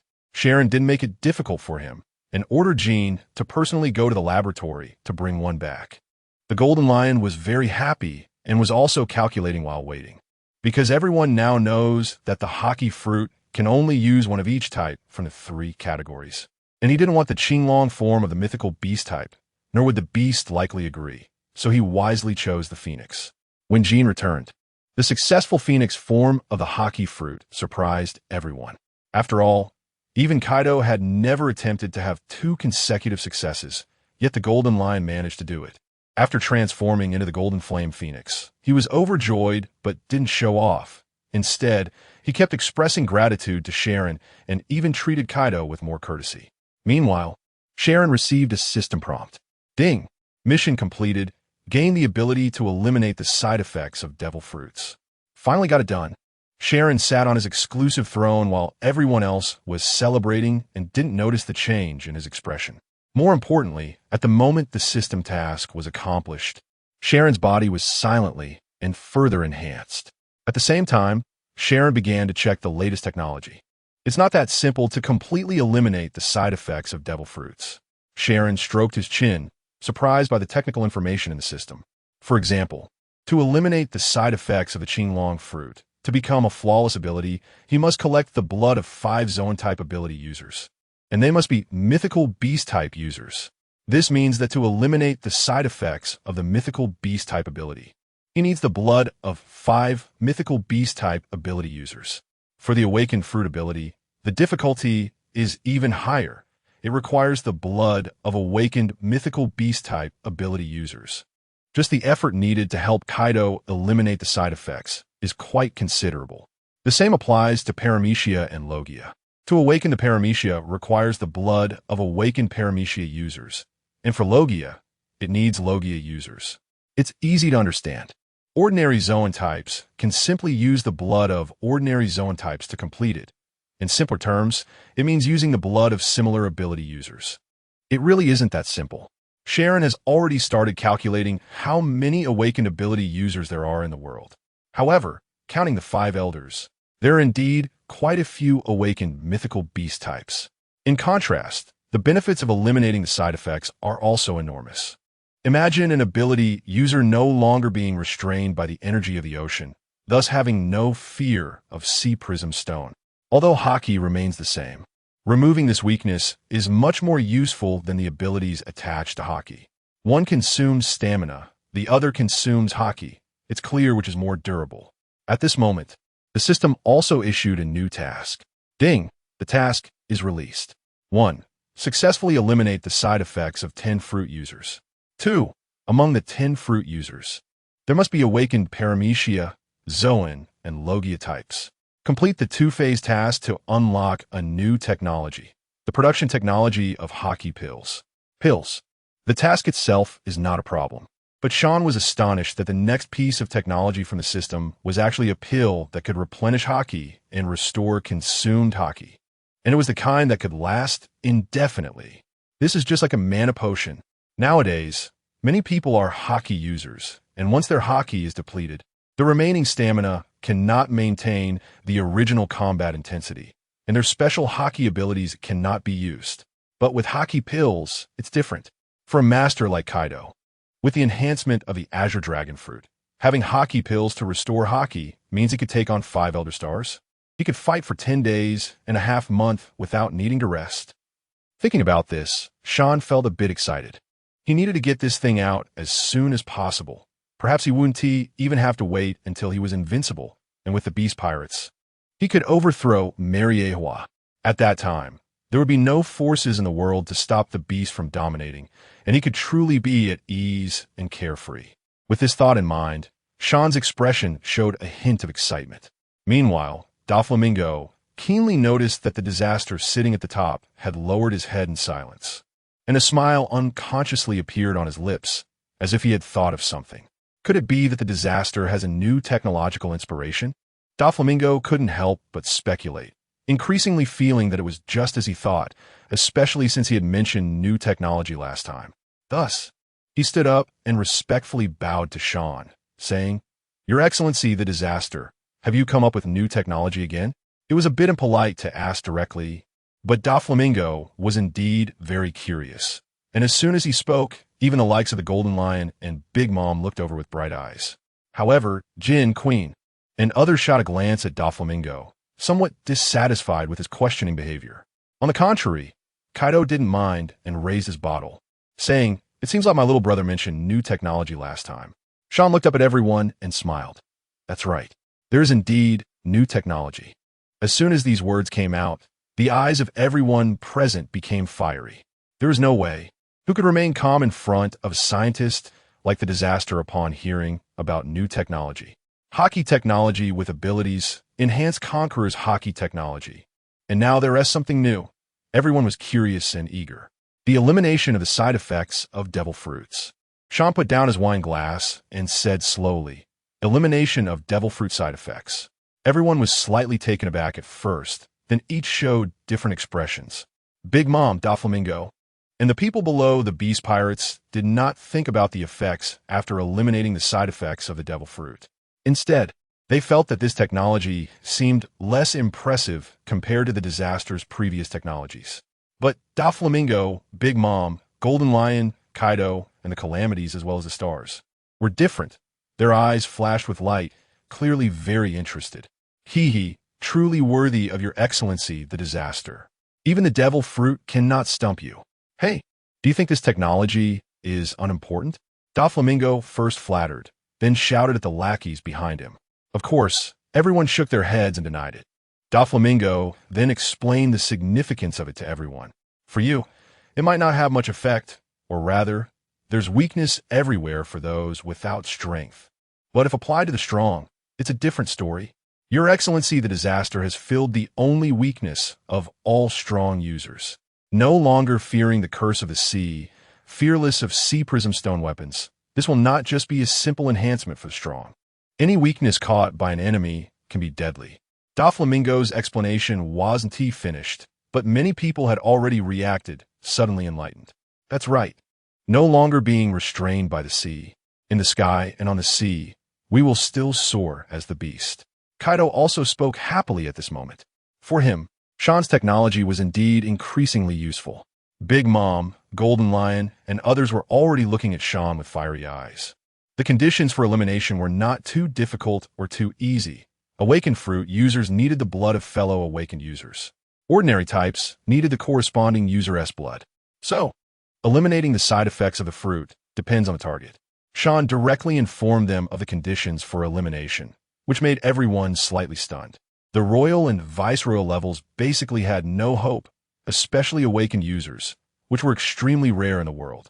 And for ordinary fruits like the Flying Six and Stars, it was easier to achieve, but the significance of elimination was minimal. Their strength was far from that of Kaido, Big Mom, and the like. However, now, there were still 4 awakened Paramecia users that could be gathered. At this moment, Sharn looked at Big Mom. Paramecia? Everyone exchanged glances, if that were the case. Big Mom could eliminate the side effects of her devil fruit and become the first successful top powerhouse. However, according to Sharn's estimation, if 5 could be gathered, it would be possible to simultaneously eliminate the side effects of the devil fruits of 2 top powerhouses. The Golden Lion is also a paramecia and has awakened his fruits ability. Charlotte Linlin and Shiki are already two of them. Don Quixote da Flamingo's String fruit ability and Katakuri's Machi fruit ability make four. They just need to find one more person who possesses an awakened paramecia ability to mutually eliminate the effects. Sharn, without stepping outside, was well aware of external information, which left everyone astonished. At the same time, both Big Mom and the Golden Lion were somewhat excited. If this were the case, wouldn't they be a step ahead of the beasts? That could work. An awakened paramecia user. The Golden Lion immediately turned his gaze to the leader of the Revolutionary Army, Dragon. The Revolutionary Army is a massive force. They should be able to find an awakened user, right? Who would have thought that, Monkey D? Dragon calmly shook his head. We do not have anyone with an awakened paramecia. This is quite a headache. The world government and other forces also can't think of anyone whose paramecia is in an awakened state. The Golden Lion hadn't been active at sea for a long time, and he really couldn't think of much. At this moment, Big Mom thought of someone and suggested there might be a suitable candidate in that underwater prison. Mom, you mean? Parasparrow immediately reacted. The Devil's Child? That guy almost destroyed a sea area back in the day with his awakened abilities and was sent to impel down by Carp and Sengoku. Big Mom laughed heartily, her gaze drifting towards Shiki. Right, how could we forget about him? He must be an awakened one. It was only then that Shiki slapped his forehead, although the ship's helm stuck in his head looked a bit comical. Sharn smiled faintly, but then shook his head. Seeing the look on Sharn's face, Shiki, Big Mom, and the others all fell silent and looked over. It might not be so easy to go to impelled down now. The Gora CI have been keeping an eye on us. Sharn wasn't afraid of fighting the world government, but exposing their strength too early would mean they wouldn't have the element of surprise. Impel down is easy to defend and hard to attack. It's not easy to deal with. If necessary, I can go personally just by myself. Kaido chuckled and said to Sharn, Big brother Kaido, you should calm down for now. Sharn shook his head helplessly. If Kaido took action, it would definitely be a big event, but it wasn't worth it just for Barrett's awakened abilities. Just then, a scout from the Beast came to report. Lord Kaido, someone is coming from outside. It's Tesoro from the Golden Entertainment. That guy? Doflamingo frowned, somewhat surprised. Although the two had collaborated a lot over the years, their previous grievances hadn't truly passed. Now that he had lost his warlord status and his dual identity in Dressrosa, Doflamingo actually planned to capture Tesoro. But he didn't expect Tesoro to come himself. Tesoro from the Golden Entertainment? Kaido knew this person as well and said to Sharn, it said that this guy has 20% of the world's wealth. It seems he's here to bring money. Sharn naturally knew this, waving for them to bring him in. Known as the Golden Emperor, Tesoro played both sides and was famous in the New World and even Mariewa, a true underground king. But when he and his subordinates, dressed splendidly, arrived at the port, what they saw was the terrifying aura of Onigashima. The beast pirates, aside from the minions, were incredibly strong, naturally casting a layer of intimidation over the entire island. As they walked in, they finally saw the true fighting figures of the beast pirates in the plaza, and their gazes made Tesoro's subordinates break into a cold sweat. This is too terrifying. What is happening with the beast pirates? Why do we feel such a huge pressure? Tanaka, Bakera, and the others were already trembling. They never expected that the current beast pirates had numerous Conqueror-s Haki users. Moreover, they inherited the Conqueror's traits from Shanks. You go in, they stay here. Tesoro's subordinates were stopped, so he had to enter the main hall alone to meet them. Tesoro nodded. He knew that the beasts were now the strongest pirate group in the world and didn't dare to act recklessly. But once he entered, he couldn't help but break out in a cold sweat and swallowed hard. The Yonko Big Mom, the legendary pirate Gold Lion, the Revolutionary Army, they were all present. What weighed heavy on Tesoro were the gazes from the two thrones at the center. That was Sharn, facing the immense pressure from Kaido's scrutiny and Sharn's indifferent eyes. Tesoro actually developed a sense of fanaticism. What is this? Sharn's youthful appearance was completely ignored by him. In his heart, besides the admiration brought by various deeds, there was also a desire to attach himself to the beasts. Lord Disaster, Lord Kaido, I, Tesoro, have come to pledge my allegiance and hope to join your ranks. Tesoro knelt without hesitation. At the same time, the ability of the golden fruit manifested, and a large amount of gold surged out from the boxes he brought, neatly arranged in front. In response, Kaido said nothing, and Sharn also remained silent. Big Mom and the Golden Lion were even more surprised that such a renowned figure would kneel down so readily, their eyes narrowing slightly. Could it be a trick? Doflamingo chuckled lightly. Tesoro, are you sure you're here to pledge your allegiance? Doflamingo. Tesoro glanced over, feeling a bit nervous. That damn guy wouldn't ruin my plans, would he? This guy is someone who can manipulate the world government and the celestial dragons with money. Right, Tesoro? Doflamingo's words naturally expressed his disbelief. The executives were unfamiliar with him, and upon learning deeper secrets, they all looked over in curiosity. Since Tesoro obtained the golden fruit, he had never been in such a humble position. Could it be that he was forced by the 5 elders to act as an undercover? This doubt also exists among Big Mom, the Golden Lion, and the Revolutionary Army. It is because of survival. Tesoro grit his teeth and sincerely said to Kaido, "The world pattern is changing, and I truly want to join under the Beast Pirates. The 30 billion worth of gold is a gift for Lord Kaido and Lord Disaster. Money is Tesoro's advantage." So he directly offered the gold. But neither Sharn nor Kaido showed any response, which made him very nervous. You're entangled so deeply with the world government, and now you say the pattern is changing and want to join us? Kaido remained expressionless, not believing Tesoro. This guy is neither a pirate nor a pirate. He is purely a typical figure from the underground world. He needs to be wary of his betrayal at all times. Lord Kaido, you are the strongest in the world, and Lord Disaster is the smartest scientist in the world. The Beast Pirates will surely be invincible in the future. Various deeds and the continuous losses suffered by the world government had already made Tesoro determined. Moreover, it seems he is not without opportunity. So in addition to proposing to join the Beast Pirates, he also straightforwardly expressed his desire to customize various disaster technology devil fruits. It seems you really understand quite a bit. Doflamingo did not think that everything Tesoro said was true. This guy is very cunning. A customized fruit? What if it gets handed over to the elders? The Golden Lion chuckled to himself. No, I have a deep-seated hatred for the celestial dragons. Now that I have the chance for revenge, Tesoro wanted to express his hatred towards the celestial dragons. However, Doflamingo interrupted him. Hatred? Aren't you planning to corrupt them with money? The sarcasm in his tone was very obvious. At this moment, Sharn spoke up. If you want to customize a fruit, you can, but you need to join our ranks as well. As soon as he said this, everyone looked over in surprise. Instead, Kaido smiled slightly, as if it was entirely up to Sharn to make the decision. You really mean it? Tesoro didn't expect that the disaster would actually acknowledge him, and quickly wanted to express his gratitude. Sharn raised his hand and waved it, saying, "It won't be that easy. There are conditions. First, you need to offer your blood for my research. Second, you must attack the advanced city." 2 conditions. Blood isn't a big deal for Tesoro. It's for scientific research, but attacking the advanced city won't be easy. Is it possible for the Golden Entertainment City to take action against advanced city? That's nearly impossible. Without the power of a technology fruit, a single admiral could take him down. Therefore, after hearing the conditions, Tesoro's expression stiffened, and he was quite shocked. Does the disaster want him to go to his death? Big Mom, the Golden Lion, and the Revolutionary Army were also confused. Lord Disaster, would attacking Advanced City even serve any purpose? Besides the hatred of the people on the 6th level towards the world government, the cost would be too great, right? But Sharn didn't explain to everyone.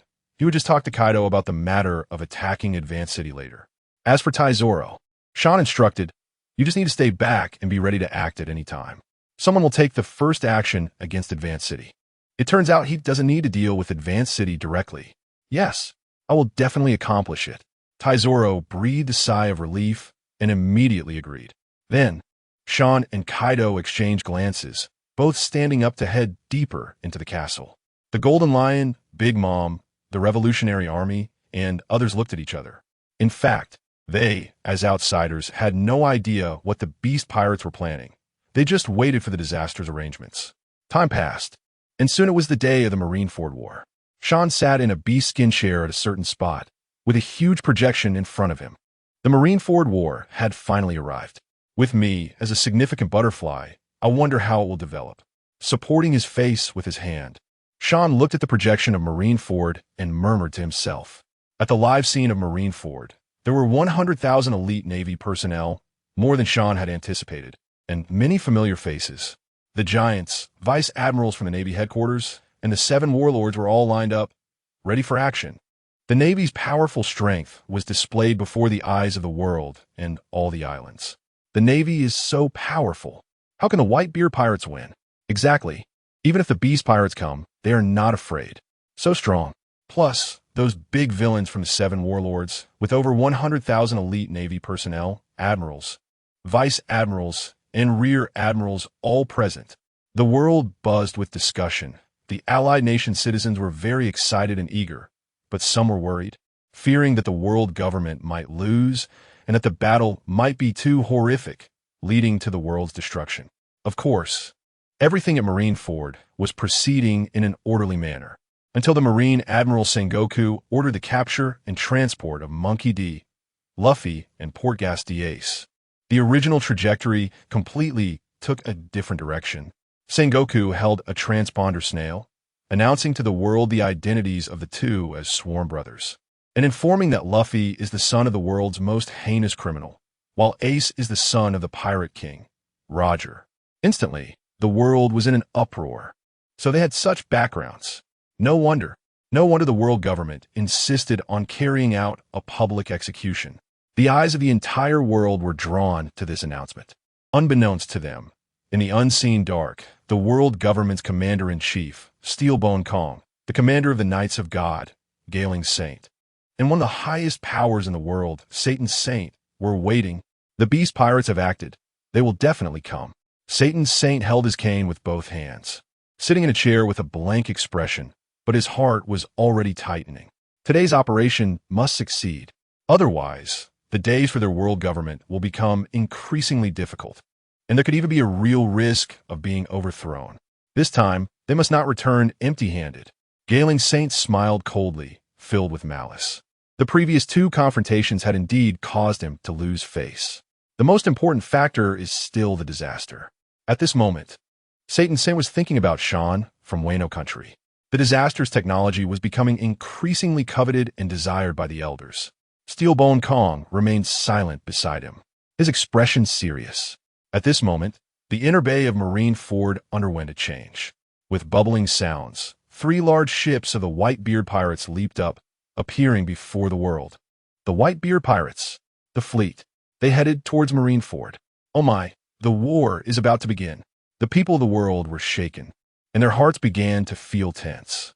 On the Navy's side, Sengoku and the 3 admirals narrowed their eyes, occasionally glancing at the distant sky. They were also waiting for the arrival of the Beast Pirates and were not surprised by the emergence of the Whitebeard Pirates. As the 2 sides met, the captains and Whitebeard made their appearances, locking eyes from afar and engaging in a war of words, shouting at each other. Questions like, "Have you taken care of my son?" And, "Today is your day of death. The Navy headquarters will be your grave." However, this scene made Sharn, who was watching the live broadcast, slightly narrow his eyes and smirk. Interesting, truly interesting that Whitebeard can act. Knowing the truth of the Marineford War, Sharn watched them argue through the live stream, fully aware of what was happening. Who is Whitebeard? Just exchanging a few words with you is about the same. If it were time to fight, he would have already started the battle with a quake. The delay was clearly a tactic to buy time while waiting. If necessary, Sharn even felt that both sides could stage a fake fight. How much longer until they arrive? At this moment, Sharn simply stopped watching the live broadcast, got up from his fur coat, pulled aside the black curtain, and walked out of the cabin. Lord Disaster is about to arrive. Fuzz followed Sharn like an old servant, his face full of respect. In front of Sharn was the Dragon Brigade, with the largest blue dragon leading the way. They were currently soaring through the sky, flying towards Marineford. Meanwhile, at Marineford, Whitebeard, Sengoku, and others were shouting and swearing, captivating the global audience watching the live stream. Watching a big boss quarrel isn't something you can see every day. Little did they know that the Navy and the pirates were engaged in a collaboration, waiting for the Beast Pirates to arrive. Suddenly, the sky rumbled with thunder. Dark thunderclouds had spread from afar, obscuring the sunlight. and the low-hanging clouds flashing with lightning cast a sense of oppression over Marineford. In just a few seconds, the sound of dragon roars echoed, and the lightning became more frequent. "They're coming." Sengoku and the three admirals immediately grew serious. Whitebeard's crew also realized that Kaido and his men were coming. The shouting stopped, and the atmosphere began to grow tense. Even those watching the livestream felt the change and were alarmed by the transforming Marineford. On the execution platform, Sengoku signaled for all personnel to prepare for battle. The shackled brothers Luffy and Ace had no idea what was about to happen. "Ace, it's getting dark. Is it going to rain?" Luffy still looked dazed, completely unfazed by his shackles. "Idiot. Something's about to happen. Aren't they supposed to execute us today? It doesn't seem that simple. A war is about to break out." Ace, being the smart one, had already sensed something from the commotion among the crew. Now, noticing that both the Navy and Whitebeard's crew were focused on the sky, he understood a bit more. After a while, a massive dragon shadow flew through the dark clouds. Kaido extended his enormous dragon head, his terrifying gaze sweeping across Marineford, and he let out a disdainful sneer. "What a lively scene. Why hasn't the fighting started?" Sengoku, the three admirals, Carp, and everyone on Whitebeard's side looked at Kaido with grave expressions, secretly preparing their forces.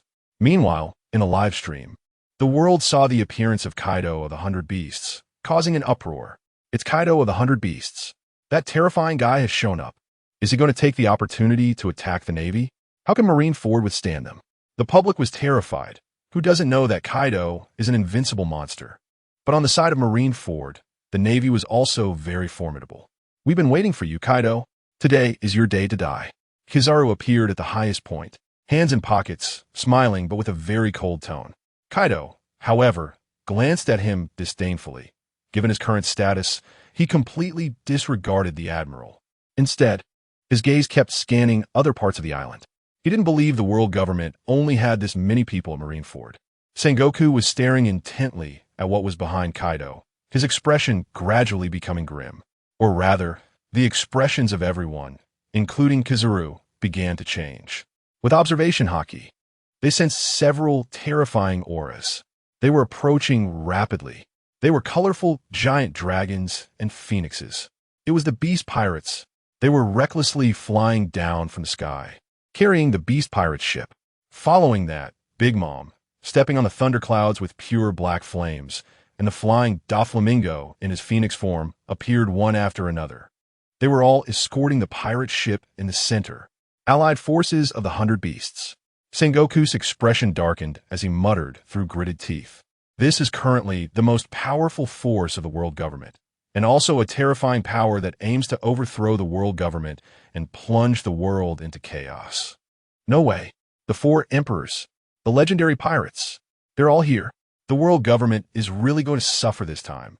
Those watching the live broadcast around the world were wide-eyed, and those who understood the terror of the Beast Alliance were trembling, cold sweat pouring down, filled with fear and despair. "Ha, it's been a long time. Sengoku, Garp." The Golden Lion laughed arrogantly. "Aren't you supposed to be starting the war? Why aren't you making a move?" Big Mom slowly descended, looking at the Navy with a half-smile. "Are you waiting for us? The Navy and the pirates have actually teamed up?" Doflamingo added a final taunt. In an instant, the whole world was in an uproar. This sentence made many people realize that public executions may not be as real as they seemed. But before it could continue, suddenly, a figure appeared at the bow of the beast pirate ship floating in the air, in front of the whole world. Even though his appearance did not emit a strong aura, it still made Sengoku, the 3 admirals, and even Whitebeard's crew narrow their eyes. This is a young man never seen before. With black hair and black clothing, dressed simply, there is not a trace of fear on his handsome face. Instead, he gazes deeply at the execution platform. The positions of the surrounding giants, phoenixes, and even golden lions indicate that they are not protecting the pirate ship, but rather guarding this young man. Sengoku, Whitebeard, and even the hidden Satan and others have begun to guess who this person is, until Sharn slowly utters a sentence. "Once almost died here. Brother, today I will level this place of sorrow." Kaido looks at Marineford, giving a cold smile. But at this moment, everyone on the island ignores Kaido's words, all focusing on Sharn. Disaster. The hidden Garing's eyes widen, shouting heavily. At this moment, everyone in the world government camp changed their expressions drastically, looking grave and complex. The beast Calamity, you have finally appeared. Sengoku took a deep breath and suddenly shouted. They never expected that the Calamity would be such a person, nor did they anticipate that he would personally come to Marineford. The viewers around the world watching the live broadcast were even more shocked in horror. An uproar ensued. He is the one who was offered a bounty of 3 billion without even a photograph, surpassing Vegapunk, the Calamity, the culprit behind the drastic changes in the world order. The beast Calamity. The reputation of the Calamity had already penetrated deeply into the hearts of the people after several rounds of fermentation. Now that they saw his true face, no one was not shocked, and there was an uproar. It could be said that the storms in the world are stirred up by multiple capable individuals. And everyone knows that the Calamity is the so-called mastermind behind the scenes. No one expected that this always mysterious figure, who didn't even have a photo, would finally make an appearance in front of the world's eyes. He is the Calamity. How could it be possible for him to personally come to the battlefield of Marineford? The Beast Army, along with their allies, are they really planning to fight the world government? Whitebeard, Big Mom, especially Kaido. With the appearance of the Calamity, what will be the outcome of this war? Not to mention the people watching the live broadcast. Even the Navy at Marineford had shocked expressions, sensing that today's battlefield would be extremely terrifying. Some broke out in cold sweat, some felt fear from the bottom of their hearts, and some were praying. The Beast Alliance and the Whitebeard Pirates. Looking at the pirate side's strength, they appear to be stronger than the Navy. You have finally appeared. Sengoku couldn't help but squeeze the Den Mushi tightly, his gaze fixed on Sharn's face, wanting to imprint his appearance deeply in his mind. Carp, Akainu, Akiji, and the other admirals also felt increasingly grave. It was indeed him, one of the people from back then. Among them, Kizaru recognized Sharn and sighed. He was in charge of the Navy Science Unit and was one of the generals at the time of the execution, so he had an impression of Sharn. Once a criminal sentenced to execution has surprisingly become the mastermind behind the world's great changes, Kizaru felt a mix of emotions and, setting aside his position, he believed Sharn was far more accomplished than others. However, Marineford is now a battleground for opposing sides. Long time no see, Navy. Sharn looked down from above, easily able to see the crowd below. I really didn't expect you to come here to seek death. Sengoku took a deep breath and began to confront Sharn. The live broadcast is still on, right? Next, I have something to say.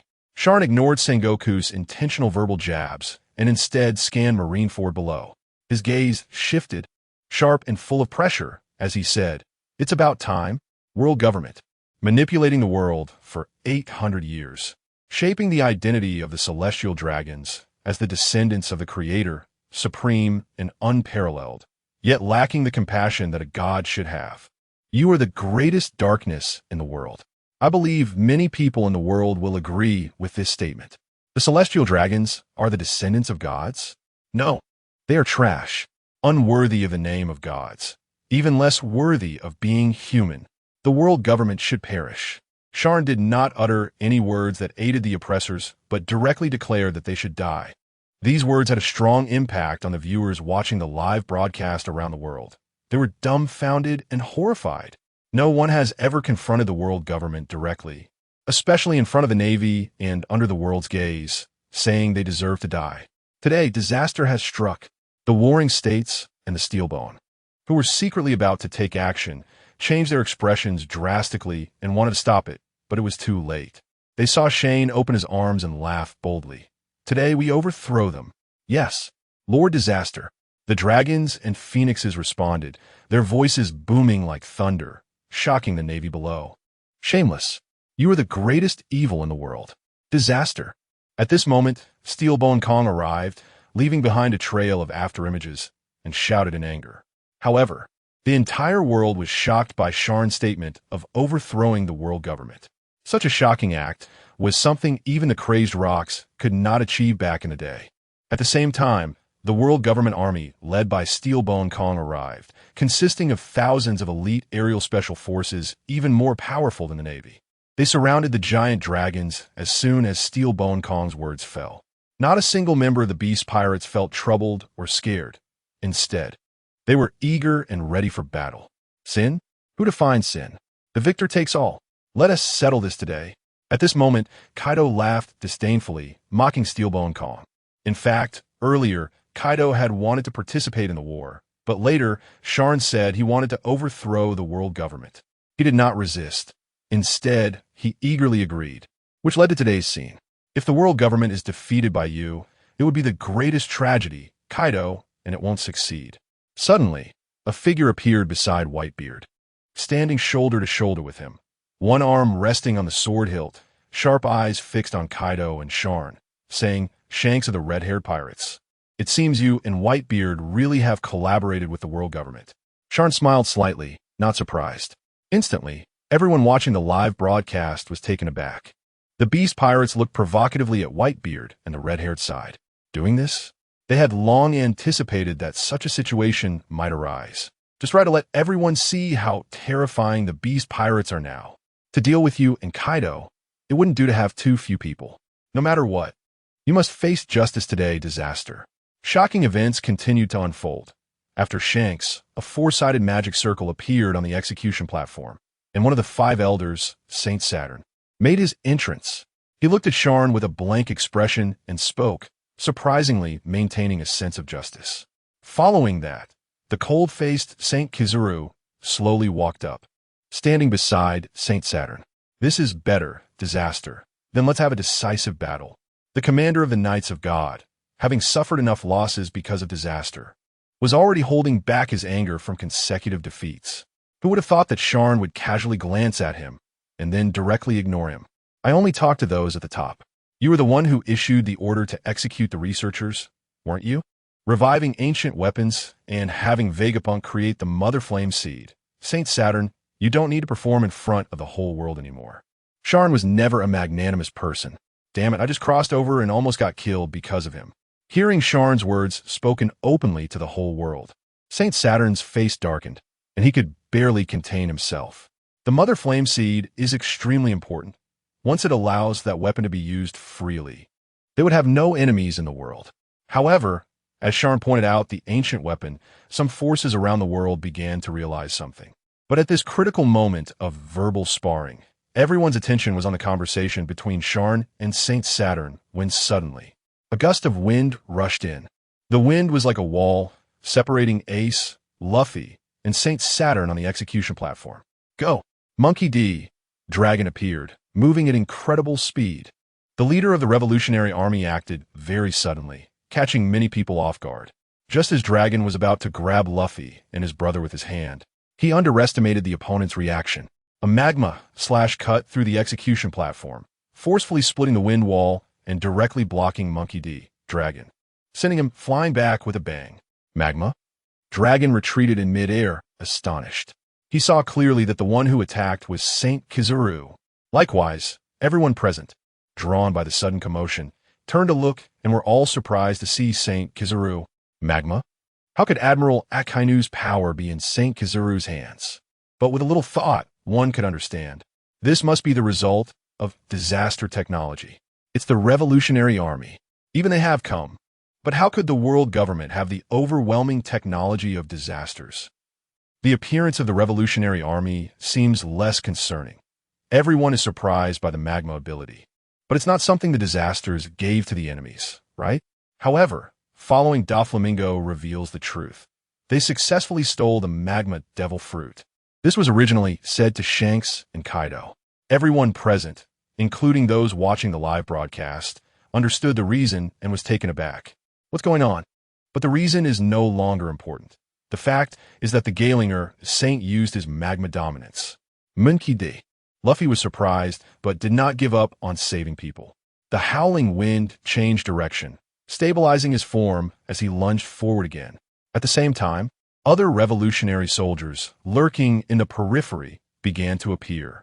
Sabo and the four army leaders rushed towards the execution platform. "Ace, Luffy, I'm here to save you."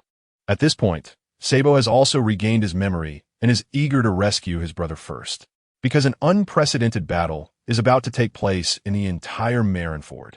Sabo, Luffy, and Ace were overjoyed As it turned out, he wasn't dead. But right after that, Gaelinger Saint burst out from the lava in front of them. Let's have a fierce showdown with the recent Monkey D. Luffy. Betrayer Dragon, it's better that you came. I'll take you down easily.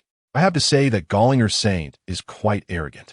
When the two collide, a violent storm erupts instantly, and magma splashes everywhere. Sabo saw a good opportunity. As everyone was distracted by their battle, he rushed forward with his men. They charged through, clearing out the navy that was blocking their path. Sabo made great use of the powers of the Op no Mi, constantly sending people flying. Just then, Akiji Kizaru and Akainu blocked the path of the revolutionary army. The warlords of the sea, they won't even intervene with this many people. Akainu Sakazuki grunted unhappily. It seems that the deputy commander of the revolutionary army has also gained the technological power of natural disasters. Kizaru noticed the meatball shape in Sabo's hand, but he was unsure of what he was thinking. At this point, Akiji had already raised both hands, one covered in magma, the other in ice. Two extreme abilities appeared in him, instantly making the eyes of others present widen in surprise. Admiral Akiji also possesses magma abilities. The three people were completely unaware of the existence of the magma fruit, so they were also taken aback. Immediately after, Akainu and Kizaru also unleashed their magma haki, and the magma from the three of them instantly melted the ground, surging like a tidal wave towards the revolutionary army and others. This is a wave formed by magma. Sabo, the army leaders, and other officials joined forces with their imposing presence and abilities to barely withstand the onslaught of the three admirals. For a moment, the atmosphere became extremely heated, and the revolutionary army members were all sweating profusely from the intense heat. How could they have so many people unleashing magma powers? The Beast Pirates, as well as Big Mom, Shiki the Golden Lion, and others were quite surprised. Logically speaking, having 10 devil fruits taken away shouldn't be enough for a few people to succeed, right? Galing the 5 elders plus Steelbone and those people. How could it still be the turn of the 3 admirals? Sharn and Kaido were also staring intently.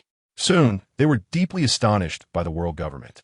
The battle had already begun, and in addition to the 3 admirals, several vice admirals were even using magma haki. The Navy wants to severely damage the revolutionary army that has taken action first. It seems that they have noticed the overwhelming power of technology. Sharn understands his technology very well, and after his surprise, he begins to comprehend certain things. Special abilities with unique power can be understood, and it appears that not only Whitebeard and Red-Haired have succeeded, but the Navy has also conducted research in this area. However, for others, it is very shocking that so many people in the Navy can use magma abilities. How could the Navy have so many people with magma powers? The Beast Pirates were both puzzled and astonished. Go! Kaido, seeing this situation, was quite displeased and immediately ordered the Beast Pirates to attack. Led by the Flying Six, Shin and the other members quickly set off. Among them, there are quite a few dragons and phoenixes roaring down towards the square to attack. The beasts have begun their assault. War has completely broken out. Just the momentum alone captivates onlookers from all over the world, leaving them in awe. The Navy, with its magma dominance, clashes with the Beast Pirates. The battle class is set to rise even further. At the moment when the beast charged in, Sengoku's eyes narrowed. He immediately transformed into a gigantic golden Buddha and personally led the order to the Navy. Start the battle. The current Beast Pirates are not the same as the former Yonko crew. They are monsters enhanced by disaster technology. Kazan, Akainu, and Kizaru weren't idle either.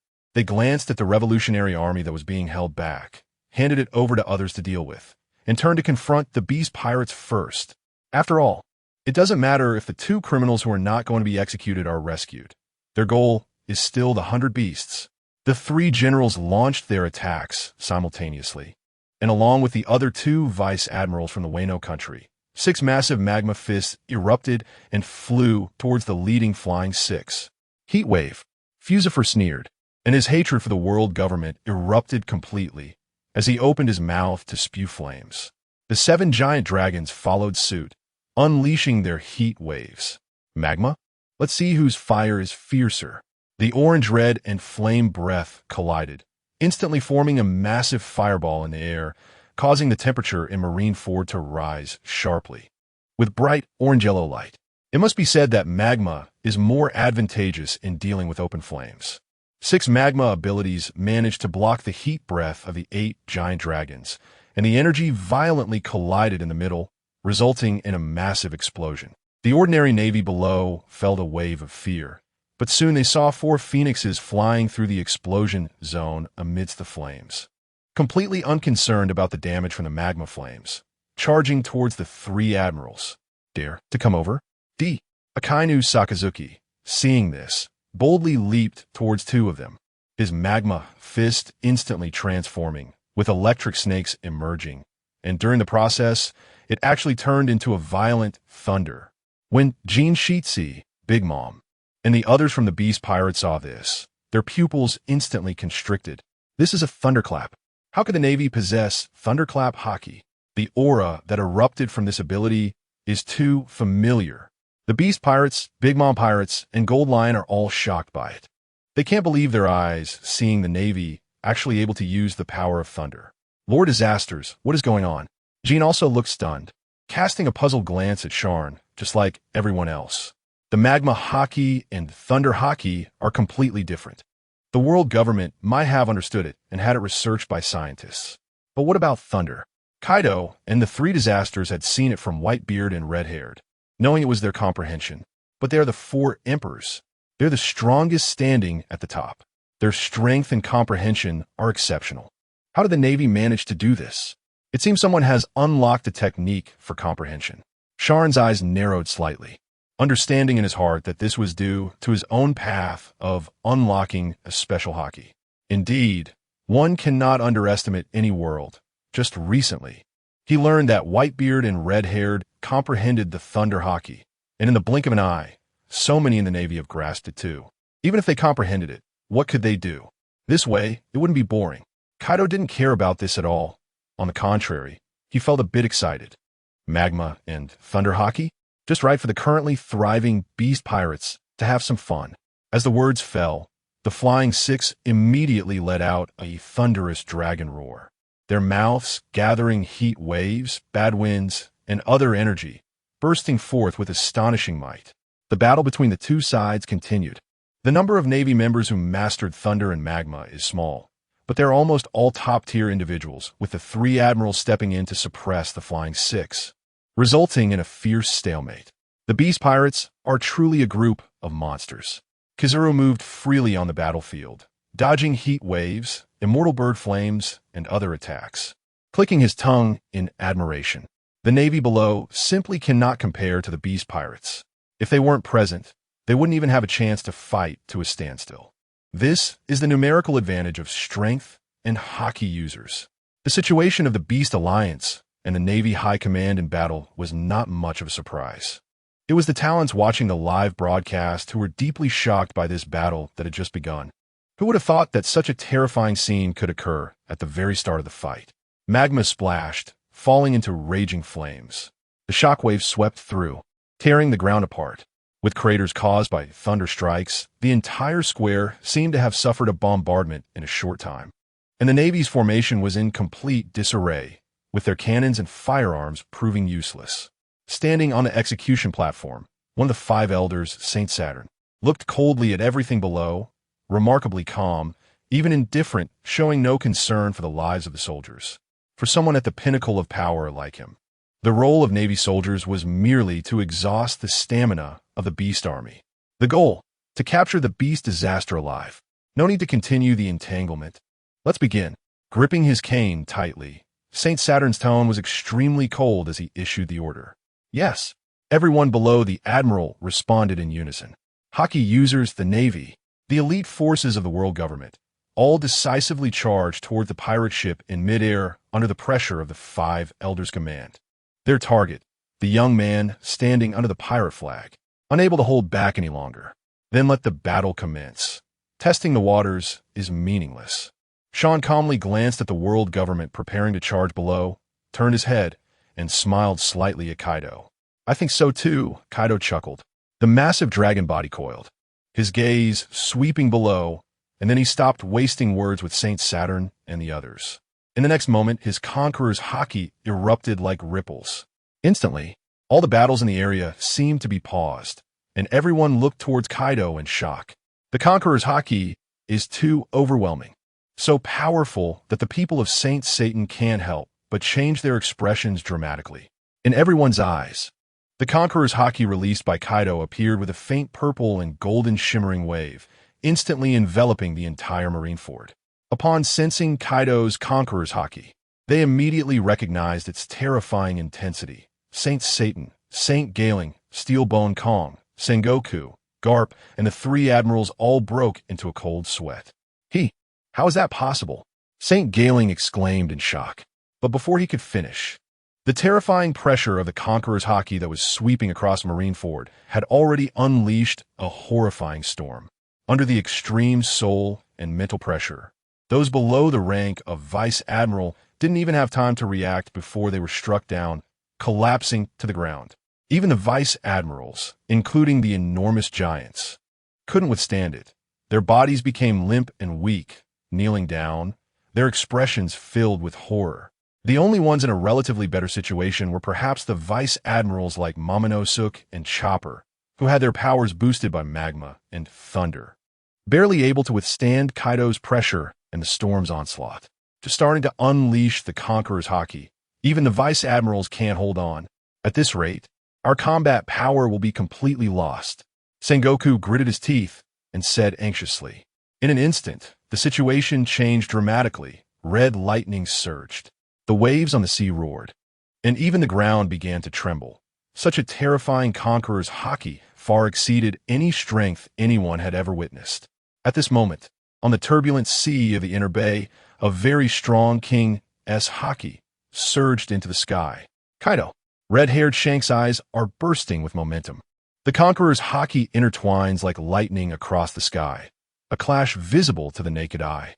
It is also because of Shanks' intervention that Kaido's Haki targeting the world government has eased, preventing most of the people on the verge of fainting from collapsing. Red-haired. Even if you team up with that old man Whitebeard, you won't change the outcome of being overthrown. Kaido let out a roar, and the intensity of his conqueror's Haki rose once again. However, Shank's Haki was also enhanced due to his understanding of a special type of Haki. Although it was considerably weaker than Kaido's, it still prevented Kaido's overwhelming pressure from completely paralyzing the Navy. They held on.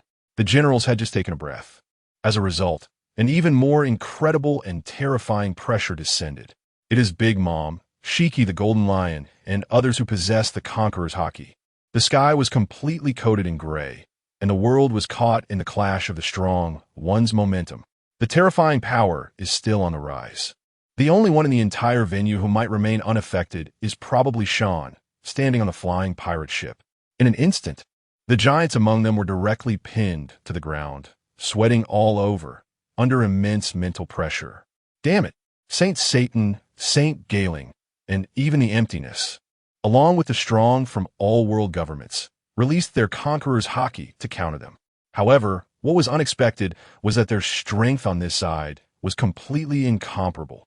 If someone could observe Marin Vondo from a distance at this moment, they would notice the vast dark clouds and flashes of red lightning, as the entire island seems to be enveloped in a clash of red and blue light. The blue side is much larger, completely overwhelming the red side, leaving it with barely anything, making it no match at all. Impossible! How could there be so many conquerors Haki among the beast pirates? At this moment, Satan was truly shocked by Sharn's masterpiece. It is well known that conqueror's Haki can only be mastered by a very few strong individuals, with a 1 in a million chance of possessing the king's demeanor. He knew that the beast pirate's Calamity could create the conqueror's Haki fruit and had witnessed Jin's success with his own eyes. But now, even the Flying Six and some of the fighters were unleashing it.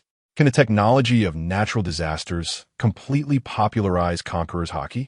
At this moment, Satan's heart sank to the bottom, and he was even more inclined to kill the natural disasters and obliterate this absurd technology. It was simply too terrifying. Meanwhile, Sengoku, Sora, the three admirals, Whitebeard, and even Shanks watched as their people were continuously suppressed and stunned by the conqueror's Haki of the Beast Alliance. their moods dark like Satan's. Their faces grim and ashen. More and more people were falling. The officers and vice admirals couldn't hold on. Even the ground of Marineford Island was cracking with tiny fissures from shock. They couldn't continue fighting. In a moment of desperation, Shanks decisively gripped the hilt of his sword. The Conqueror's Haki surged from his body, splitting into 4 snake-like red lightning bolts that abruptly pierced the center of the conflict. This guy wanted to break the clash with his Haki. Kaido's eyes narrowed, but he couldn't stop it. In the next moment, the center of the Conqueror's Haki clash erupted with a flash, creating immense air pressure that spread out, stirring up a fierce wind. The weak were like being struck in the head with a heavy hammer, letting out a cry of despair, with many being directly blown over by the explosive hurricane. As everything gradually calmed down, the battlefield was already in disarray. The air was filled with remnants of Conqueror's Haki, and the world government's people were sprawled everywhere. The remaining members of the world government were so shocked they could hardly speak, secretly gasping in awe as they looked around. Whitebeard and Shanks' pirate crews felt the same, with Marco and Jozu deeply shaken by Satan's actions, while Garp clenched his fists tightly, gritting his teeth. This wave of losses is simply too great for them. The loss of personnel means that many prepared strategies can no longer be used, leaving only a hard confrontation of combat power. It is equivalent to losing the advantage of fighting at home. Similarly, on a global scale, all forces, even powerful nations, feel intimidated by the terrifying Conqueror's Haki of the Beast Alliance. Even the 5 elders present cannot contend with the Conqueror's Haki of the Beast. Natural disasters. What exactly have they done? Why can even the Conqueror's Haki create so much? How can it be so incredibly powerful? Can the world government really withstand the attacks of the Beast Pirates? The royal families of the World Government Alliance are filled with fear. They can see that this war has reached a level that will determine the fate of the world. If they cannot stop the calamity brought by Kaido and the Beast Pirates, along with figures like Golden Lion and Big Mom, their countries will have no power to resist such terrifying pirates in the future. With such overwhelmingly powerful Conqueror's Haki and its sheer numbers, they would lose even without fighting. However, at this moment, Satan's saint, who was even more unwilling to accept this and wanted to eliminate Sharn, could no longer contain himself and gave orders to all his conscious subordinates. Kill these despicable pirates. Capture the disaster alive. If the Conqueror's Haki can't win, then we can only use force to fight back. 5 figures appeared from beneath the execution platform, dressed in outfits identical to that of Saint Galinger. They were the Knights of God. So what if they possessed the Conqueror's Haki? It's our turn to take the stage. Let's slay these pirates without mercy. The arrogant Knights of the Divine showed some irritation and took the lead in the attack under the command of Saint Satan. During their advance, they emitted the power of thunder and magma, clearly having also mastered 2 special forms of domineering. Following closely are Steelbone Kong, Carp, Sengoku, the 3 admirals, as well as a few vice admirals like Peach Rabbit and T-Pig. Among the Iron Armor Guards, they are also under the command of Marshal Kong, and many of them are still capable of continuing the fight.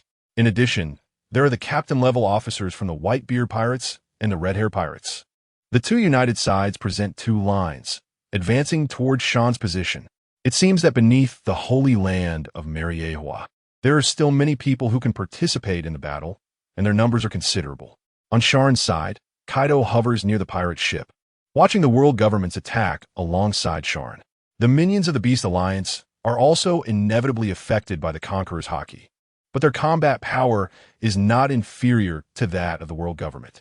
The Flying Six, the likes of King and Queen, who possess Haki fruits, Big Mom's commanders. The ministers Shiki the Lion, as well as Monkey D. Dragon, Sabo, and other members of the Revolutionary Army. Both sides charge into the battlefield, with Big Mom, Monkey D. Dragon, and Shiki leading the B side. In the midst of the charge, whether on land, at sea, or in the air, the battle erupts instantly. As they witness the likes of Ren Kabu, Warring States, Steelbone Kong, and Golden Lion, as well as Big Mom, all joining the battle, audiences around the world couldn't help but hold their breath, their eyes filled with shock as they stared at the live broadcast screen, their mouths agape. Magma, Thunder, Azure Dragon, Phoenix, and the Meatball, These originally unique devil fruit powers completely erupted during the war. Just the collision of their first encounter caused the sword energy and fist strength to explode between the Golden Lion and Kapu. The edge of the square was instantly torn apart by two people, with dirt and stones flying everywhere. Under the enhancement of magma and thunder, Carp almost blasted off the right shoulder of the Golden Lion. But in the blink of an eye, the Phoenix flames ignited, and the Golden Lion was once again unscathed. Exciting. Ha ha. The Golden Lion laughed, and the two instantly got into a fight. On the other side, Big Mom, Karakuri, and the Flying Six were in a chaotic battle with Sengoku, who had transformed into a giant Buddha, Steel Bone Kong, with his two abilities, and the Vice Admirals. The Revolutionary Army clashed with the Knights of God. Even Ember, Queen, and Jack couldn't help but join the battle against the two pirate crews led by Whitebeard and Redhaired. The horror of it all shocked the hearts of people around the world, and the battlefield was overwhelming. During this time, many buildings in Marineford collapsed, accompanied by the tremors, creating huge ravines. However, at this moment, the earth-shattering battle had completely begun. On the other side, impelled down, Blackbeard, with a sinister smile, stared at the man in front of him, who looked like a demon. Magellan, you'd better not get in my way. Warlord Blackbeard, this is betrayal. Magellan glared fiercely, shouting angrily, especially when he saw the tragic sight of a group of guards from Impel Down being taken down by Blackbeard. Haha, there's no mistake, warned Magellan. Impel Down is about to fall. Blackbeard laughed triumphantly, the black mist swirling around his arms, showcasing the eerie power of the dark fruit. Then you'll die. A large amount of venom was secreted from Magellan's body, and his physique was also undergoing assimilation. In an instant, a venomous dragon roared and lunged towards Blackbeard. The toxicity of the poison fruit is not something the dark fruit can defend against. It has a certain restraint over Blackbeard's fruit abilities. Before the fight, Blackbeard would have had no chance of withstanding it and would quickly be taken down by the poison fruit. However, Blackbeard and his crew faced Magellan's nearly insurmountable poison without changing their expressions. Meanwhile, Blackbeard chuckled and extended a hand. A bright orange-red glow lit up, and in the next second, the entire arm turned into magma. The scorching temperature caused the air around Blackbeard to rise sharply. This is Admiral Akainu's magma ability. How do you have it? Magellan was shocked, and, as he shouted, he realized and continued. It's the disaster technology. You've obtained magma Haki. You traitor. As the warden, Magellan has the authority to know about the plan for the magma Haki comprehension action arranged by the Five Elders. However, his main focus is on guarding Impel Down, and he hasn't had the chance to learn and comprehend it yet.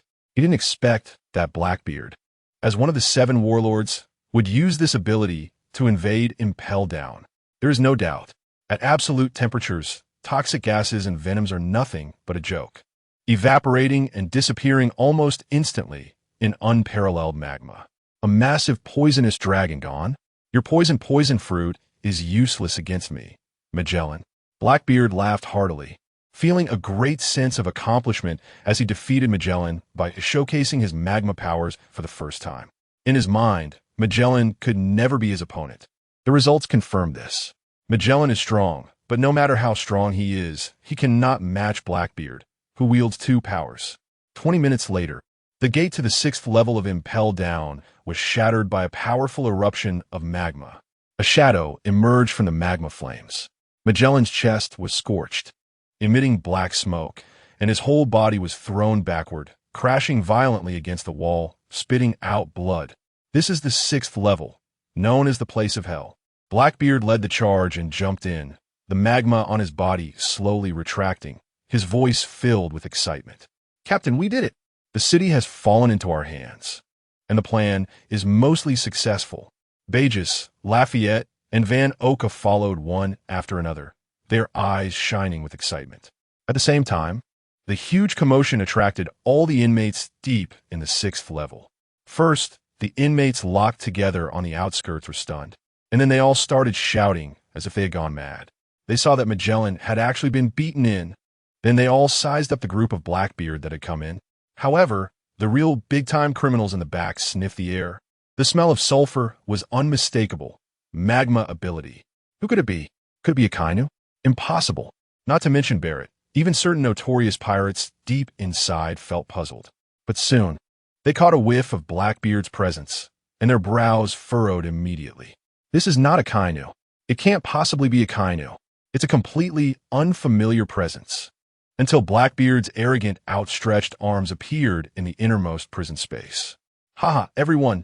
Sorry to keep you waiting. The appearance of the chubby man in black made the notorious criminals present gasp in shock. In fact, Barrett and Crocodile, the sand alligator, didn't care about Blackbeard's identity, but rather about the scorching magma. How could you use the magma fruit's abilities? This broke their common sense, as the 6th level is not a place where information from the outside world can be easily obtained. Additionally, no prisoners had entered the 6th level recently, leaving the notorious criminals unaware and greatly shocked. Times have changed. Barrett, it seems you've forgotten about me. Blackbeard chuckled and immediately began to reveal information about the outside world to everyone.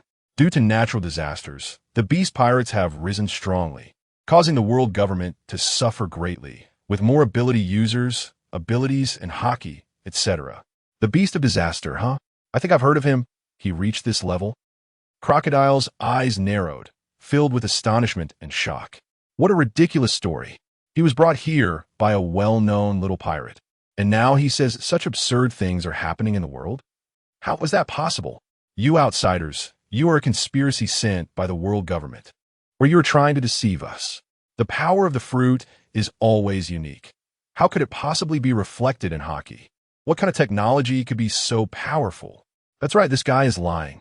Near Barrett's cell, a group of prisoners simply did not believe Blackbeard's words, especially when Blackbeard wanted them to serve him. They felt it was even more impossible. But at that moment, Blackbeard laughed wildly, a bunch of narrow-minded guys. Can't you accept that the times have changed?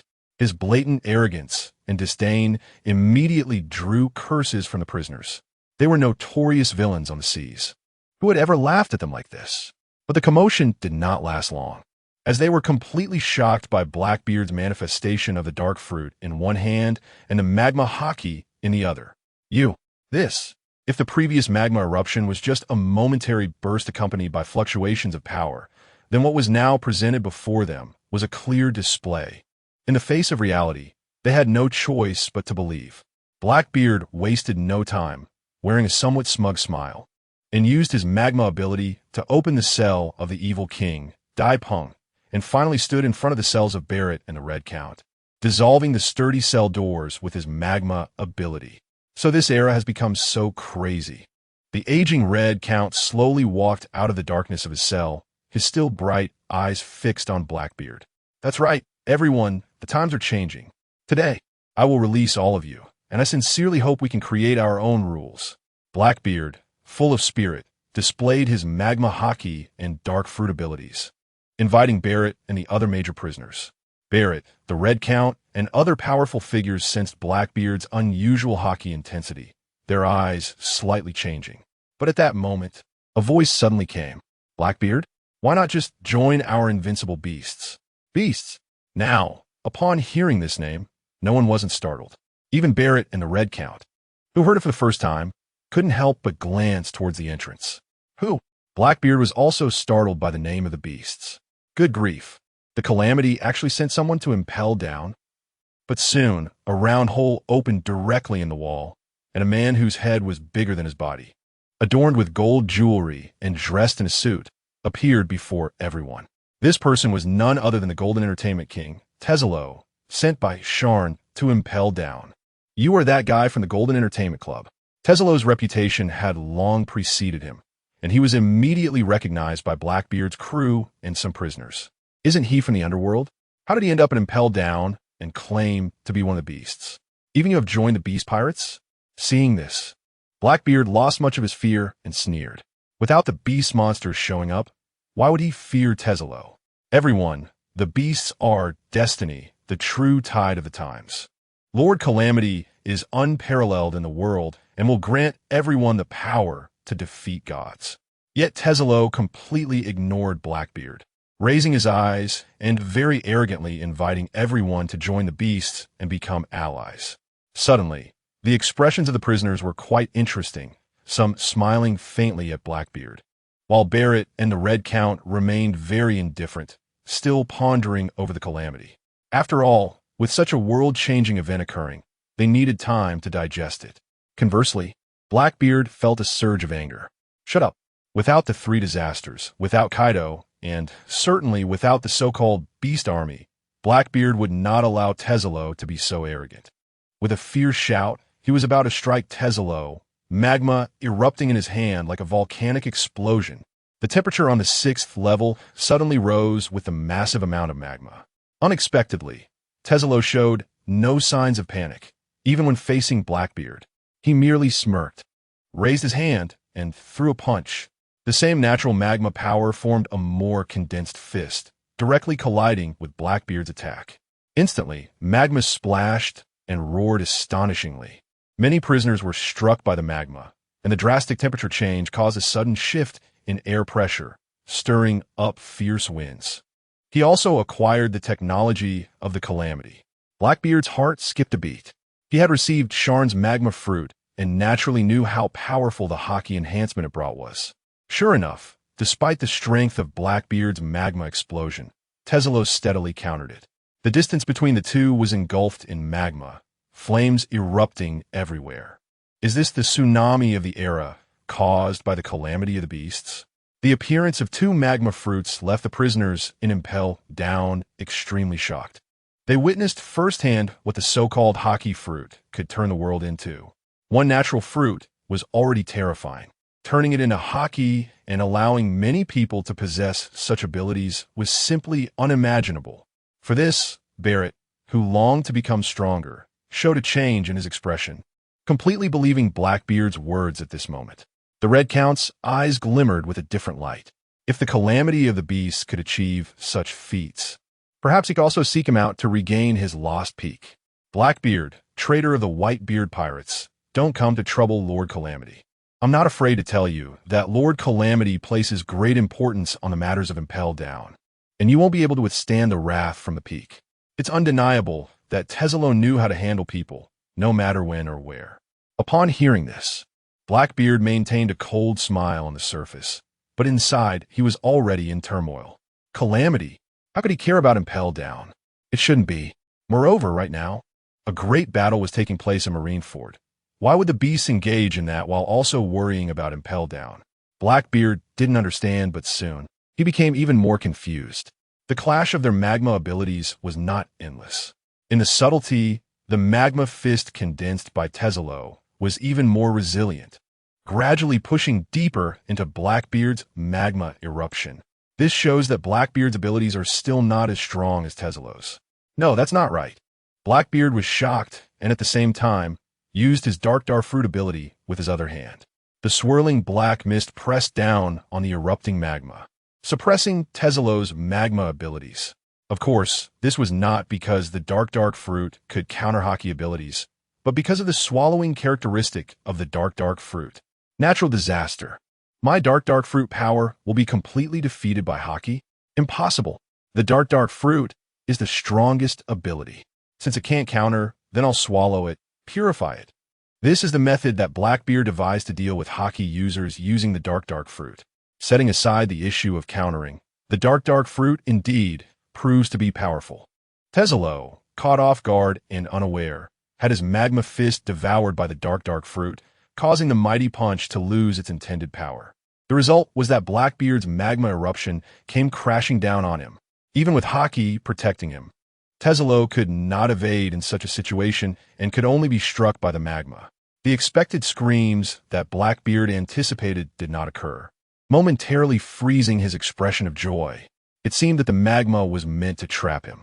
But at that moment, blue flames surged out from the magma.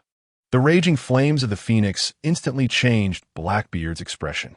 The second ability, yes, the Phoenix ability, Red Count Barrett the Tyrant, and Big Barrel couldn't help but widen their eyes. Their expressions shifted from reserved astonishment to complex surprise. It was indeed the Phoenix. Blackbeard couldn't help but exclaim.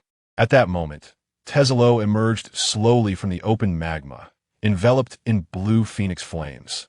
The burn marks from the magma were rapidly healing. With such an attack, there was no need for defense at all. Tezzalo was clearly excited, experiencing the joy of having multiple abilities. You.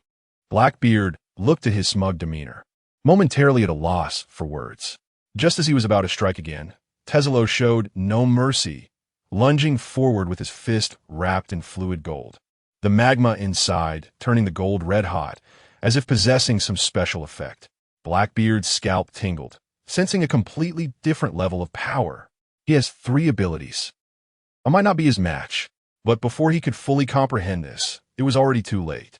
The dark fruit and the magma fruit simultaneously unleashed their power, resulting in a tremendous punch colliding with Tezzalo's.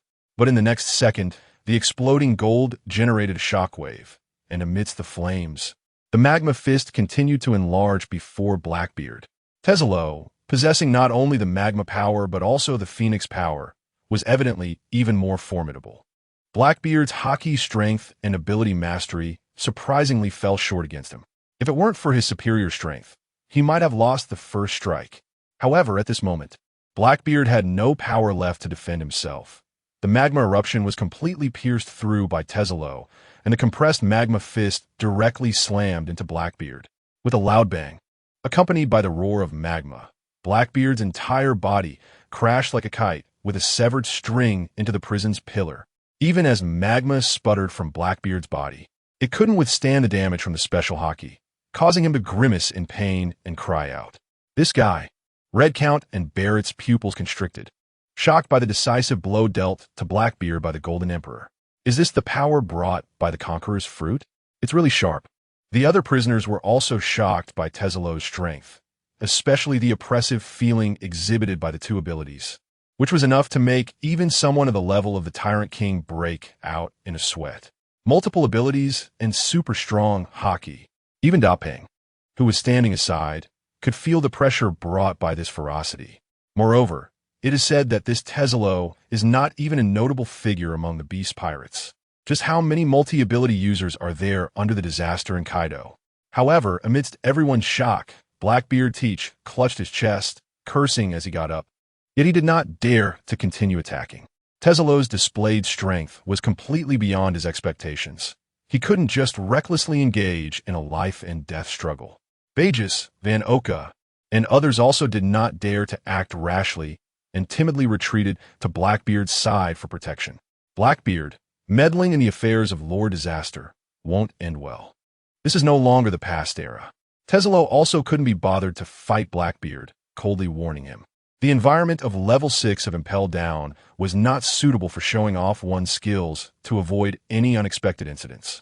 The disaster of the Beast Pirates is indeed getting old. The Red Count, seeing a glimpse of the whole picture, had already elevated the disaster to a very high status in his heart. Not to mention anything else. Just the fact that a Tezzalo could become so formidable was enough to demonstrate the disaster's strength. At this moment, everyone in Impel Down truly understood how high the gold content of the disaster's reputation was, and the expressions on the faces of the various individuals were quite intriguing. Everyone, today I am here on the orders of Lord Disaster to invite you to join the Beast Alliance. Perhaps you can give me a response now? Tezzalo did not intend to continue dawdling in Impel Down. After all, a great battle was still ongoing in Marineford. Response? Barrett snorted lightly. It wasn't that he looked down on the beasts, but he was disdainful of their sincerity. The one who came was just some guy whose name wasn't even loud enough to invite him, Barrett, to join? What a joke. In response, the Red Count also remained silent, his indifferent gaze already indicating his lack of interest in joining the beasts. Because for Barrett and the Red Count, they had seen too little. Although they respected and understood the disaster, that wasn't enough to tempt them into working hard for it. On the contrary, they were somewhat interested in meeting the disaster. Tezzalo was not surprised by the attitudes of the 2 big shots, smiling slightly. After all, they were the Devil's Heir and the rumored lone wolf who stood shoulder to shoulder with Whitebeard, Roger, and the Golden Lion. But for the other prisoners, joining the beasts and obtaining the disaster's technology to become multi-ability users was extremely tempting. The earlier explosion of the Phoenix and Magma abilities was truly shocking. They were not top-tier powerhouses, and of course, they needed greater progress and yearned to become stronger. Joining the beasts would allow them to obtain his technological fruits, right? Surprisingly, the first person to step forward was wearing the uniform of an impelled down guard. He bit down on a cigar, and though he had no sword in hand, his gaze was sharp as a sword. This person was none other than Shiryu of the Rain, the guard chief who had been locked up by Magellan on level 6. The question he raised was also what everyone wanted to know. Even the Red Count and Barrett were paying attention. Ha ha ha, it's you, Shiryu of the Rain. I know you. But to ask this question, you really underestimate Lord Disaster. Tezulo said, and one of his subordinates quickly ran over. The box brought by him was opened by Tezulo, and he took out a faintly golden fruit. It was indeed the Conqueror's Haki fruit created by Sharn. This is the technological fruit of the Disaster. Shiryu and the others immediately focused their eyes on the fruit in the hands of the Golden Emperor, their eyes revealing desire. If what they said was true, the technology of the Disaster could bring a tremendous power boost. Shiryu watched as Tezulo handed over the fruit, hesitated slightly, and then took it. This was Lord Disaster's Conqueror's Haki fruit. With enough aptitude, one could awaken the Conqueror's Haki. As soon as Tezulo's words were spoken, everyone's pupils constricted. A fruit that awakens the Conqueror's Haki. How was that possible? Barrett's breathing became rapid. The Conqueror's Haki. How did the Disaster manage to do it? That is the peak power of the sea.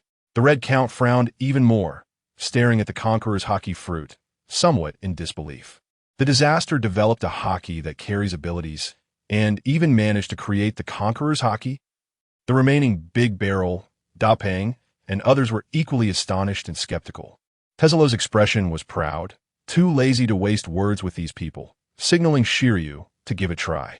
Shiryu, being bold, pressed the fruit and directly stuffed it into his mouth, but his gaze remained on Tezulo. If anything went wrong, he would immediately draw his sword and kill Tezulo. But 3 seconds later, Shiryu's expression changed, becoming extremely shocked. He felt a powerful Conqueror's Haki nurturing and being born within his body. The faint golden fruit was like a seed, planting his royal potential and growing wildly. Finally, the momentum grew from shallow to deep, until it completely erupted. He really succeeded. Conqueror's Haki. Is it really that powerful upon awakening? Many big-time prisoners were stunned in place, staring blankly as Shiryu of the Rain began to laugh and feel excited. The Conqueror's Haki spread and erupted, causing some weaker prisoners to faint on the ground. Just a moment ago, they were only interested. Now the Big Barrel, Dapeng, Tyrant King, and others were practically wide-eyed, revealing deep desire. The Conqueror's Haki. Even they did not possess, let alone such a level of strength, and it was all achieved with just one fruit. Blackbeard and his crew did not dare to approach. And seeing this scene, they were also extremely envious, their expressions darkening. Quite impressive talent. This is exactly the kind of person Lord Disaster needs. So, will you join? Tezulo looked at these big prisoners, feeling quite confident in his heart. No one could resist the temptation of this power. Didn't they see that even the Red Count and Barrett had changed their expressions, no longer displaying their previous arrogance? The Big Barrel, Dapeng, Tyrant King, and others could no longer hold back and quickly stepped forward. Thank you for Lord Disaster's consideration. I am willing to join. We are too. Not just the Big Barrel and Tyrant King, even the prisoners behind them were frantically shouting. They longed for freedom, thinking they could be released today, but the surprise was far beyond that. Subsequently, Tezulo also firmly fulfilled Sharn's orders, distributing the Conqueror's Haki fruits to the prisoners willing to join. Of course, not everyone was eligible. Only beings of the level of Tyrant King, Dapeng, and the Big Barrel qualified to immediately receive the Conqueror's Haki fruit, while Tezulo looked down upon the other prisoners. The Beast Corps needed elite combat power. Thus, the big prisoners who obtained the Conqueror's Haki fruit all began to consume the fruit they brought, and only a few, including Dapeng, were eligible to awaken their Haki. For a moment, a strong mental oppression filled level 6. The prisoners who did not faint were now dumbfounded, shocked by the scene before them. Since when did the Conqueror's Haki become so cheap? It could be awakened just like that? What kind of qualifications does one need to have? And how can one use technology to directly unlock the superior Conqueror's Haki among millions? Both Barrett, and the Red Count felt a stir in their hearts, and their thoughts gradually started to change. At this moment, a wet figure stepped out from the inner cell. The world is truly fascinating. I never expected even things like Conqueror's Haki could be researched. Bondi laughed heartily, missing a few teeth. This madman, the world destroyer. Many prisoners were somewhat wary of this guy who just came out. However, Tezulo's eyes lit up. This person had a great reputation. If he joined the alliance, Lord Disaster would definitely be pleased. I am very interested in Disaster's technology, but I don't need Conqueror's Haki. I need a brand new ability. Greed sparkled in Bondi Waldo's eyes. He had actually been thought out by Blackbeard's group a long time ago and had heard the previous conversation, understanding how extraordinary the beast Disaster was now. If he could obtain the technology of Haki, he would be stronger against the world government. At the same time, it seemed that the beast's goal was also to attack the world government. However, regarding Conqueror's Haki, Bondi Waldo had his own confidence. What he lacked now was a powerful ability to complement the Momo fruit. Oh, what ability do you want? Tezulo was completely unruffled, confidently facing all the major criminals present with the backing of the beasts, exuding the aura of the Golden Emperor. Moreover, before he came, he indeed had many Haki fruits given to him by Sharn, a Logia type, preferably with magma ability. Bondi Waldo already had a target in mind, squinting at Tezulo as he made his request. No problem. Since he chose to join the beasts, he would never fear regret. Tezulo promptly took out a white fruit. Bondi Waldo didn't expect the other party to really bring it out, his eyes brightening as he reached out to take it and swallowed it down. Within minutes, the magma Haki was born, causing his body to start elementalizing, and the temperature rose sharply. Ha ha ha. Understanding this special Haki isn't that hard. From now on, let's see how the world government deals with me. Bondi laughed continuously, feeling very excited, already planning in his mind how to take revenge on the world government. His hand smashing on a magma fist. With the enhancement of the Momo fruit's ability, the magma became even larger, instantly shattering the pillars of Impel Down, causing the entire Impel Down to tremble violently, which was incredibly terrifying. The prisoners who were unqualified to be absorbed were already dumbfounded, and now they were even more fearful. Their expressions complex. If only they could also join. Unfortunately, Tezulo's goal was only those great pirates.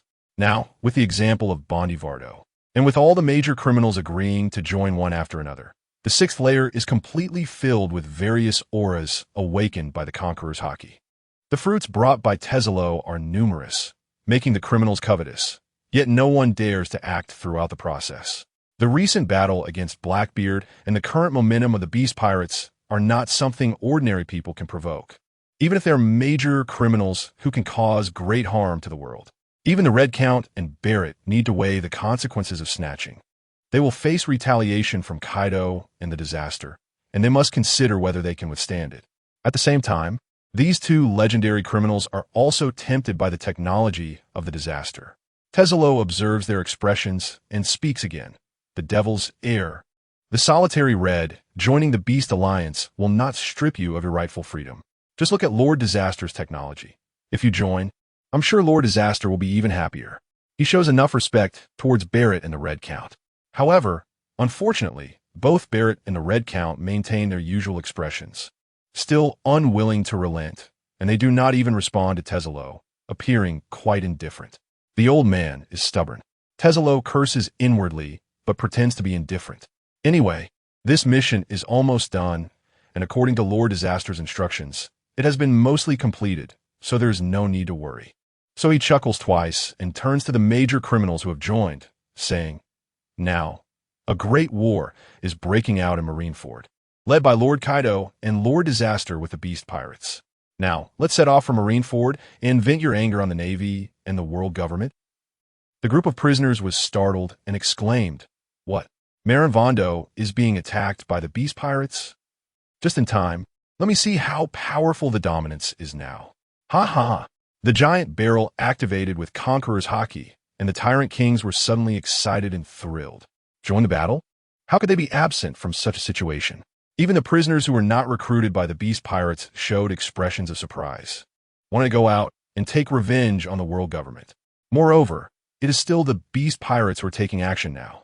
The battle outside is extraordinary now. The red-haired pirates, the white-beard pirates, and our beast pirates, along with the revolutionaries. Together, we will defeat the world government in one fell swoop. Ha ha ha. Teselo scanned the numerous prisoners with great satisfaction and turned to lead his men to support the beast pirates. Upon hearing this, Redcount and Barrett's expressions changed drastically. War?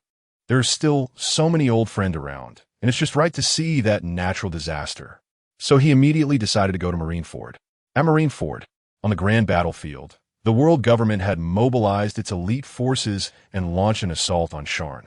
First came the numerous naval soldiers, from admirals to vice admirals, wielding the powers of magma and thunder, led by Aokiji, Akainu, and Kizaru. Additionally, the CP units, the Holy Knights, and even the Whitebeard pirates and the red-haired pirates joined the fray. On Sharn and Kaido's side, dozens of dragon forms and phoenix forms hovered in the sky, along with allies such as Big Mom, Shiki the Golden Lion, and revolutionaries. The two sides were completely entangled in battle, with the situation extremely tense. Kaido, Shiki, Big Mom, the Calamities, and others had already drawn everyone, including Satan, Galen, and Sengoku, into the fight. The battlefield had expanded to encompass the entire Marineford. The Earth. The seawater floods in, earthquakes continue, and the town of Marinvondo has turned into ruins, with only craters and magma flames left. Kaido transforms into his dragon-human form and prepares to battle against Galing and Satan's Saint. As he swings his kanabo, the terrifying conqueror's Haki manifests as a tangible wave, enveloping the entire arena. Kaido, don't think that having technology capable of natural disasters gives you the power to run rampant. Overthrow the world government? You aren't qualified for that yet. Galing Saint's eyes were filled with anger as he clashed hard with the spiked bat. The astonishing shockwave pushed back all the surrounding battles. But this time, Galing Saint was not directly knocked away by Kaido. Instead, he gained a significant power boost from the two Haki types, magma and thunder. He was able to withstand Kaido, who had once easily sent him flying. Hey. Kaido pushed him back with a single blow, and upon hearing this, his cold smile gradually turned into a loud laugh.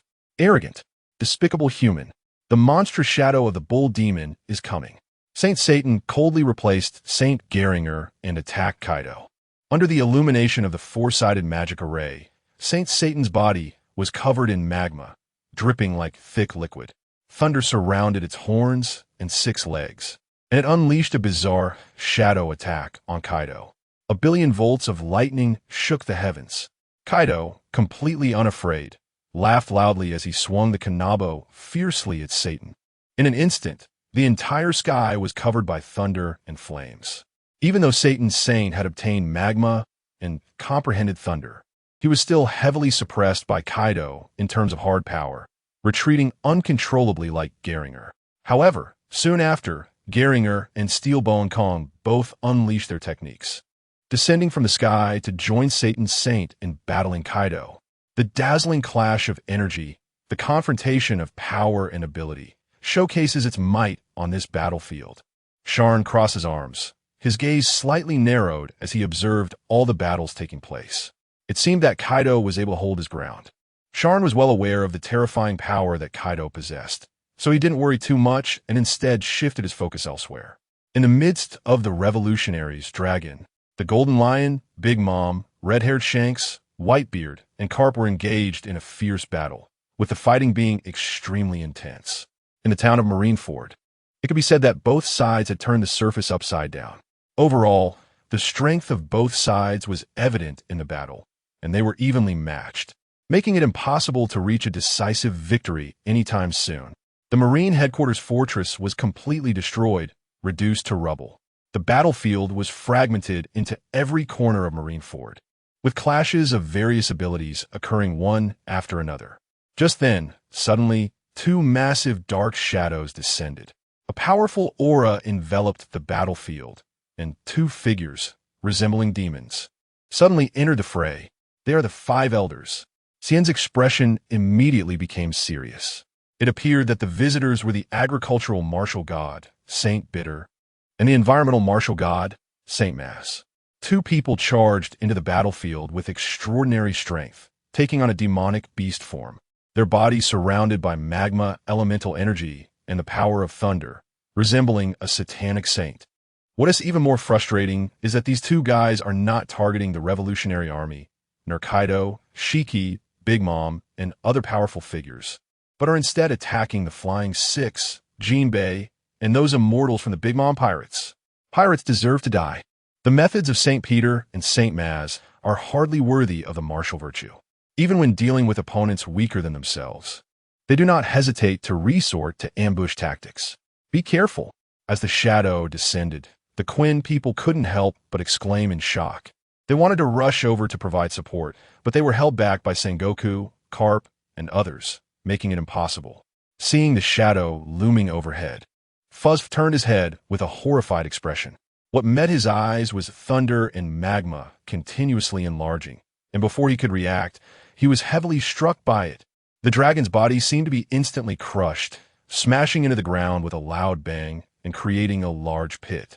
The power of the dual color dominance and 3 abilities caused Fuzzfu to spit out a mouthful of blood, his entire body as energy fluctuations in chaos. This was a serious internal injury inflicted directly by St. Maz. Bastard! Kaido roared, turning the charge down. As a result, 2 streams of lava cut across and blocked his way. I already said it. Kaido, you have no chance of winning. Saint Galing sneered. Natural disaster. Saint Satan raised his eyes to look at Sharn, revealing a chilling smile. Since they wanted to launch an unprecedented war, how could they not have a backup plan? As for top combat power, the 5 elders are it. Aside from the Golden Lion, Big Mom, and Kaido, who else could easily stop the entrance of the war gods? In the battlefield of the true fighters, St. Peter displayed a terrifying strength that filled them with fear. A true fighter, transformed into an immortal bird, was directly caught by St. Peter, whose magma elemental hand, combined with the power of thunder, continuously assaulted the immortal bird's dominance. Facing several powerful heat waves, it remained fearless, and amidst the attacks from these immortal birds and giant dragons, it exhausted the dominance of this true fighter's immortal bird, heavily injuring it before smashing it towards Sharn. This is a blatant challenge. Things are getting a bit troublesome. Shane remains indifferent to Peter Saint's provocation. But with the 2 martial gods joining the fight of a lower tier, the advantages and disadvantages become immediately apparent. This behavior makes the members of the Beast Alliance very unhappy. The Golden Lion, under the relentless attacks of Akainu and Akiji, angrily launches an attack on Peter Saint and Maz Saint. The world spins. With Kaido and others possessing the powers of the Tremor fruit, Marineford is directly torn apart. 3 massive chasms split the island into 6 pieces, while the world government, already psychologically prepared, continues its steady advance. However, the gap on the battlefield still shows. As the weaker navy is eliminated, with many dead and injured, including members of the Whitebeard and red-haired pirate crews. Overall, the world government still has greater strength in numbers. The outbursts from Kaido and the Golden Lion are of no help, and the alliance suddenly falls into a downturn. At this rate, the remaining combat forces will be completely wiped out by the martial gods. Monkey D. Dragon grits his teeth tightly, but he cannot escape the siege of the Knights of God. The natural magma power weakens the rebound compression of the Ball fruit, preventing him from making any contributions among the crowd. Quinn and Jack, 2 giant dragons, unleash their dragon roars, their conqueror's Haki wrapping around them, ignoring the attacks from others as they charge towards Peter Saint and Maz Saint. They cannot bear to watch as their core forces are continuously injured and lose combat effectiveness. As long as they can restrain these 2, the tide of battle can still be turned. Do you think we are still the same as before? Haki technology? Speaking of which, we really have to thank the Calamity. Maz Saint mocks, standing alone in front of the 2 disasters, with disdainful words directed at the Beast Pirates. In their eyes, the Beast Pirates are merely lowly humans who have gained strength through a surge in Haki, akin to nouveau riche. Especially today, they foolishly aspire to overthrow the world government. They deserve to die. Then come and try the might of the Beast Pirates. Numerous modified cannon barrels appear on Quinn's body. Pure color lasers, with high temperature and explosive heat, are fired, instantly transforming into a massive beam of light. However, unexpectedly, in his hellish beast form, Maz Saint is not at all inferior to Satan's Saint in power. Before the beam reaches him, it is blocked by an invisible barrier. Flames and thunder erupt densely, constantly consumed by Quinn's laser heat, unable to break through. The environmental martial god seems to possess the ability to control the environment within a certain range. Subsequently, Jack transforms into his hybrid Dragon Man form, with armament Haki and Conqueror's Haki entwined, his hands embodying the tremor power and with a sickle-like weapon. He launches a super strong strike. The dazzling blade light cuts through the spatial distance, directly striking Maz Saint's defense, producing a buzzing sound. At this moment, Jack and Quinn truly broke through the defenses of Maz Saint and closed in on him. However, what was unexpected was that this monstrous creature, Maz Saint, surprisingly divided into strange black shadows, withstood Jack's strike. The visible ripples in the air caused many to break out in cold sweat. No one anticipated that the current plague and drought could be so powerful as to engage in combat with the war god. The advancement of disaster technology was indeed terrifying. That said, Maz Saint was incredibly strong. Not only did he withstand Jack's attack, but he also resisted Quinn's laser heat waves, only slightly retreating. On the other side, Peter Saint continuously struck, and the defense of the agricultural war god was even more formidable than that of the other 5 elders. He withstood the attack from Big Mom's ministers and the true fighters of beasts, causing several dragons and phoenix forms to lose their combat capability. The situation on the battlefield took a sharp turn. The dominance created by technology, why did they grasp it so easily? The Golden Lion was extremely frustrated. If it weren't for the majority of the world government's forces mastering the magma and thunder powers, today's battle would have been a certain victory. What was anticipated to be a crushing victory had turned into a difficult situation. If this continued, the losses for the Beast Alliance would be too great. Big Mom, Golden Lion, Monkey D. Dragon, and others couldn't help but turn their eyes to Sharn, who was still on the pirate's ship. At this moment, Sharn's expression was calm, showing no signs of joy or anger, as he quietly observed the battlefield, seemingly unaffected by the beast's disadvantages. Looking at Kaido, although he was fighting fiercely and his eyes showed anger, he showed no intention of retreating. Just as everyone was wondering whether to suggest a retreat, suddenly, a scream came from the world government's Knights of God.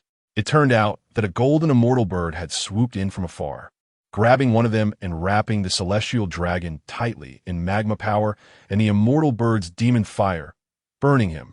The unexpected attack caught the member of the Knights of God off guard, and he let out a scream. Impudent! Another immortal bird from the beasts appeared, and Peter Saint coldly snorted, turning to swat the golden immortal bird away with his black hand. However, the golden immortal bird emitted a crazed voice from Tai Solo. At the peak of power, the 5 elders. Ha ha ha! You, a tiny bug dares to seek death. Peter Saint recognized Tai Solo from the Golden Entertainment, and his gaze turned even colder as he directly launched a lethal attack. But the battle continued, and amidst the chaotic atmosphere, another sudden attack occurred. A magma fist, like a meteor, rapidly came crashing toward Peter Saint from behind Tai Solo. Originally an inconspicuous stray bullet on the battlefield, during its flight, the magma fist underwent a massive transformation, doubling 100 times. The sinister laugh of the world destroyer, Bondewaldo, echoed. Following that, the magma fist grew 100 times larger. Looking at the meteor-like force coming at him, Peter Saint couldn't help but narrow his pupils. The next moment, he collided violently with the magma meteor. Intense flames erupted, accompanied by a booming sound in the air. The Momo fruit ability. The guy from Impel Down has come out. Satan's Saint, Maz Saint, Sengoku, and others quickly reacted, their expressions turning noticeably grim. As expected, before Peter Saint could emerge from the magma flames, shadows appeared on the shattered Marineford Island behind Tai Solo. The World Destroyer. It really is him. He also obtained the magma power. That is the Tyrant King Doflamingo, the gigantic warship Saint Juan Wolf. No, there's also that solitary red and Douglas Bullet. A group of prisoners dressed in prison uniforms quickly made the world government and the Navy present recognize them, startling them and causing their hearts to tremble. and those watching the live broadcast, already shocked by the war, felt fear at the sight of these vicious criminals. The world's #1 underwater prison broken. Just then, Tai Solo threw the member of the Knights of God he had in his claws to the ground and leaped to the pirate ship's side, respectfully bowing to Sharn. Disaster Lord, I have not failed you. Your instructions have been successfully completed. Well done. Sharn crossed his arms, glanced at the newly arrived impelled down prisoners, and smiled slightly. Here comes the support that was prepared.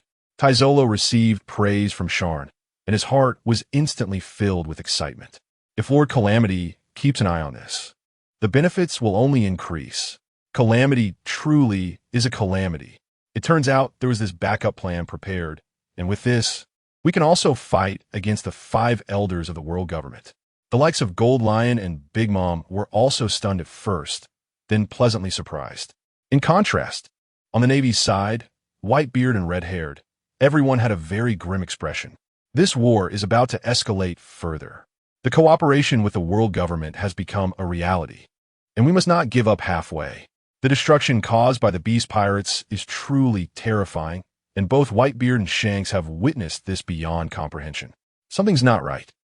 Whitebeard has a vague sense of foreboding, sweat trickling down his brow. From the very beginning of the battle, the beast pirates' offensive does not seem aimed at destroying the world government. Although the fighting is intense, and there are many casualties, Whitebeard senses that the beast pirates' goal seems to be combat, rather than destruction. Why is the Calamity personally appearing this time, and what is its true intention? Shanks also has some concerns now. The once favorable situation for the world government is now erupting with astonishing conquerors Haki, fiercely charging towards the center of the shattered island.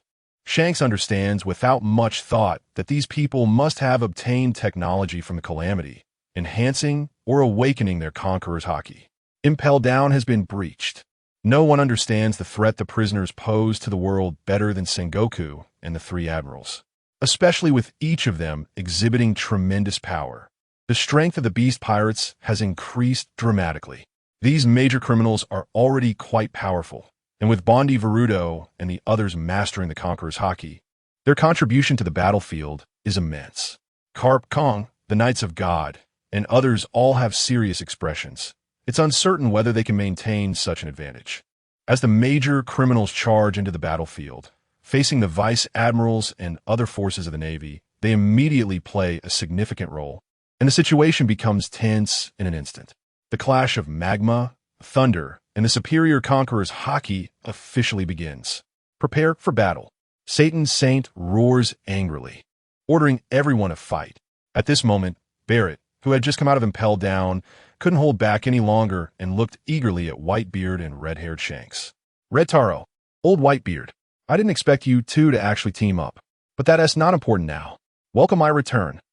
With a loud laugh, Barrett chose Whitebeard as his target and leaped into the air, his body charging towards him like a cannonball. Whitebeard, a powerful warrior who could match Roger, now faced the 20-year honed body of Barrett from Impel Down. It was time to test his strength. Barrett? The kid from Roger's ship. Whitebeard turned around, his gaze sharp, and instead of raising his naginata, he clenched his fist. The two rushed towards each other, and suddenly, their Haki-covered fists collided violently across a short distance. Zizizizi. The wave of Haki instantly spread. However, at this moment, the entire arena was shrouded in various colors of Conqueror's Haki, making the intensity of their clash less noticeable.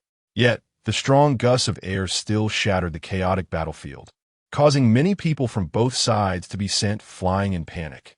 Barrett's face showed excitement and a long-lost sense of battle tension. Whitebeard remained calm. At that moment, the combined fruit activated, and Barrett wrapped his fist with inorganic materials, attempting to strike directly in front of Whitebeard. Kid, your strength has increased quite a bit. Whitebeard was not surprised by Barrett's progress.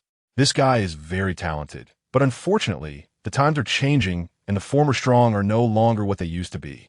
As the words fell, a white halo appeared around Whitebeard's hand. Accompanied by a crack, the atmosphere shattered. The powerful shockwave caused Barrett to continuously retreat. However, he still tightly controlled the inorganic material covering him, wanting to assemble into a combat form to challenge Whitebeard. just as he was about to armor up, significantly increasing his power. The excitement on his face was also enveloped by the inorganic material, fully formed with the addition of Haki. But then a lightning snake flashed by. A look of astonishment appeared on Barrett's face, and a word flashed through his mind. Disaster technology. Whitebeard got it too. The next second, thunder erupted. A terrifying shockwave formed together with the power of the tremor fruit, tearing the earth apart, and lightning descended. With a loud bang, Barrett was jolted by the incoming lightning. More surprisingly, the inorganic armor on him actually started to crack and fall off. How can he be this strong? Whitebeard has the natural Haki of lightning, and his strength was completely beyond Barrett's expectations. His body uncontrollably flew back, the immense impact causing his breath to catch in his throat, making it feel sweet. After heavily crashing into a ruin, Barrett, in a disheveled state, tried to get up, but then a tall figure appeared before him. What loomed larger in his sight was Whitebeard's fist. Sharn shook his head while watching Barrett being sent flying by Whitebeard's powerful punches. It seems he looks down on my Haki technology. At a glance, this guy definitely didn't nod to the Golden Emperor. Otherwise, with his level, he would have received a Conqueror's Haki fruit to boost his strength. How could he be so suppressed by Whitebeard without any ability to fight back? However, Barrett really is a relentless guy.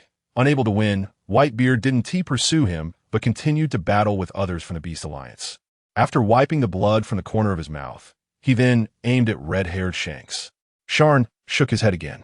Whitebeard is strong, but is red-haired not strong? The understanding of Thunder Haki and Magma Haki was actually developed by red-haired. Sure enough, for red-haired, Barrett now isn't even a threat.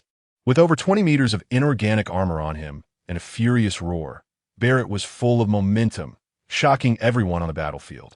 But then, he threw a punch at red-haired, only to miss, as his inorganic material fist was directly cut off by red-haired's sword strike of thunder. Stop causing trouble, Barrett. The enemy is the beast. Shanks still wanted to persuade Barrett to join in the fight against the beast. The beast. No, Red Taro. There's no way I'm cooperating with the world government. Barrett, furious, continued to attack red-haired. Thunder God's avoidance.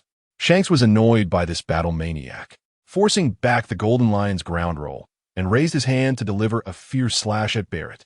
A crackling electric slash swept through the sky, splitting the low-hanging clouds. Barrett's giant form was instantly split in two, and Barrett himself was directly stunned by this sword. As his body fell freely, he was still confused, wondering what was happening in the world. 20 years of hard training, and he still couldn't compete with Shanks? More importantly, now with disaster technology, does everyone's Haki have to surpass Roger's level? With the arrival of the major criminals, the battlefield seemed to transform into a fight between top-tier powerhouses. Steelbone Kong looked grimly at the Beast faction and Barrett launching an attack on the world government, his gaze sweeping over the major criminals. Finally locking eyes with a Red Count. I never expected to see you out here. The Red Count's aging face revealed a sickly smile, his eyes filled with excitement. Seeing this, Steelbone Kong frowned and raised his hand to directly scold. Raidfield, don't get in the way, stay aside. I don't have time to deal with you now. Ha ha ha. The Red Count burst into laughter. Then, he picked up a long sword that had fallen to the ground, and black sword energy suddenly erupted. After decades in prison, he still possessed such astonishing strength. However, this time is different from the past. Steelbone Kong was completely unafraid, confident in his current strength, and without a word, charged forward, delivering a powerful punch. In an instant, lightning flashed around his fist. The Red Count's eyes widened, and he thrust out his sword, the spiral-shaped sword energy instantly clashing violently with it. Air currents surged, violently blowing for miles. The formidable Red Count still couldn't match Steelbone Kong, who had mastered Thunder Haki and was sent flying after less than 20 seconds of confrontation. Kong looked at his old rival who had been knocked back by him, and couldn't help but feel a wave of emotions. Back in the day, he had to exert all his strength just to barely push this guy to his limits, and still fell slightly short. Now, however, he could break through his sword strikes with a single punch and send him flying. The Red Count was also greatly shaken. He had thought Steelbone Kong would have Haki ability, but never expected it to be such an exaggerated improvement.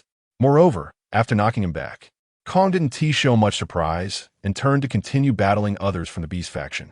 "I am your opponent, Kong," the Red Count roared angrily, disregarding the numbness from the electricity coursing through his body, forcibly unleashing all his Haki, charging at Steelbone Kong.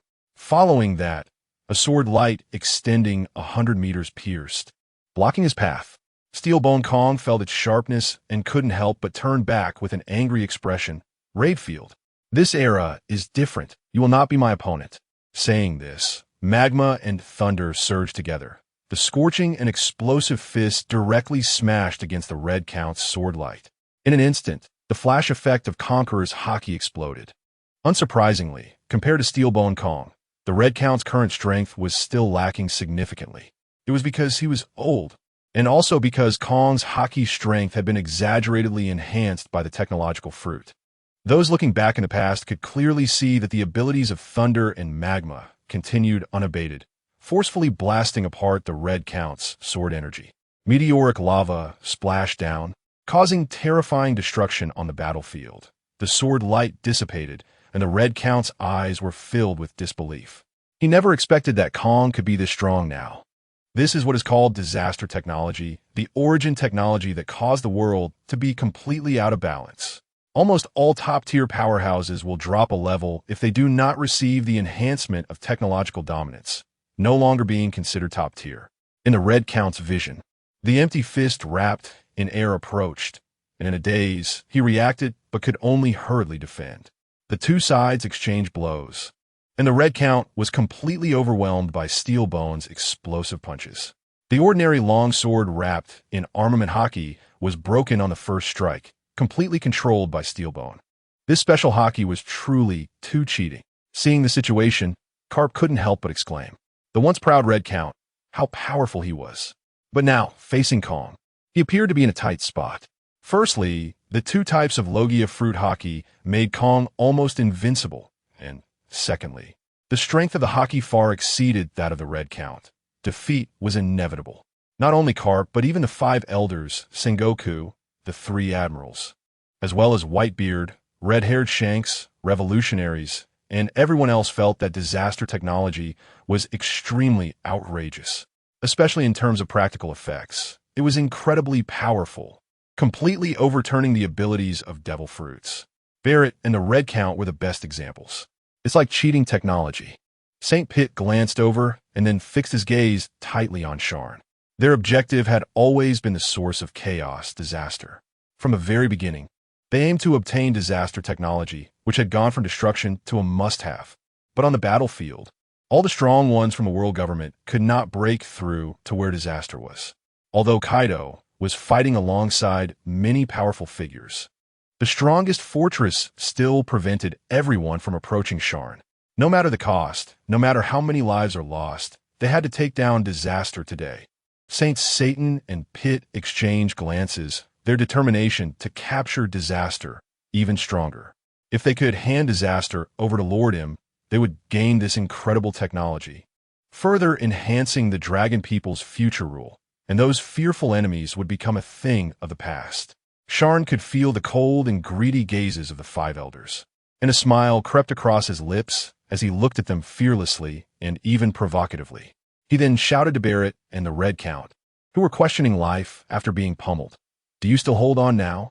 Such proud individuals, who had once shone brilliantly, would not bow their heads and accept charity without a beating. And now was the best opportunity. Both Barrett and the Red Count had finally understood the changes of the times since their release from prison. Disaster technology is power. Can you accept us joining the Beast Alliance and provide us with technological fruits? Barrett asked seriously, wiping the blood from the corner of his mouth as he looked at Sharn. Of course. Sharn smiled broadly, then pointed at the 5 elders and said, "I have one request. Let us work together to deal with them." Faced with the cheating-like fruit Haki and their psychological state after being pummeled, it was difficult for Barrett and the Red Count to refuse Sharn's invitation. After exchanging glances, they decisively chose to accept. However, at this moment, red-haired Shanks, Whitebeard, and even the 5 elders furrowed their brows. And Saint Geeling raised his sword with a cold smile. You won't live to see that. He wanted to take down the major criminals that disaster had attracted right on the spot. Let them come. Sharn crossed his arms, not at all surprised by the world government's obstruction.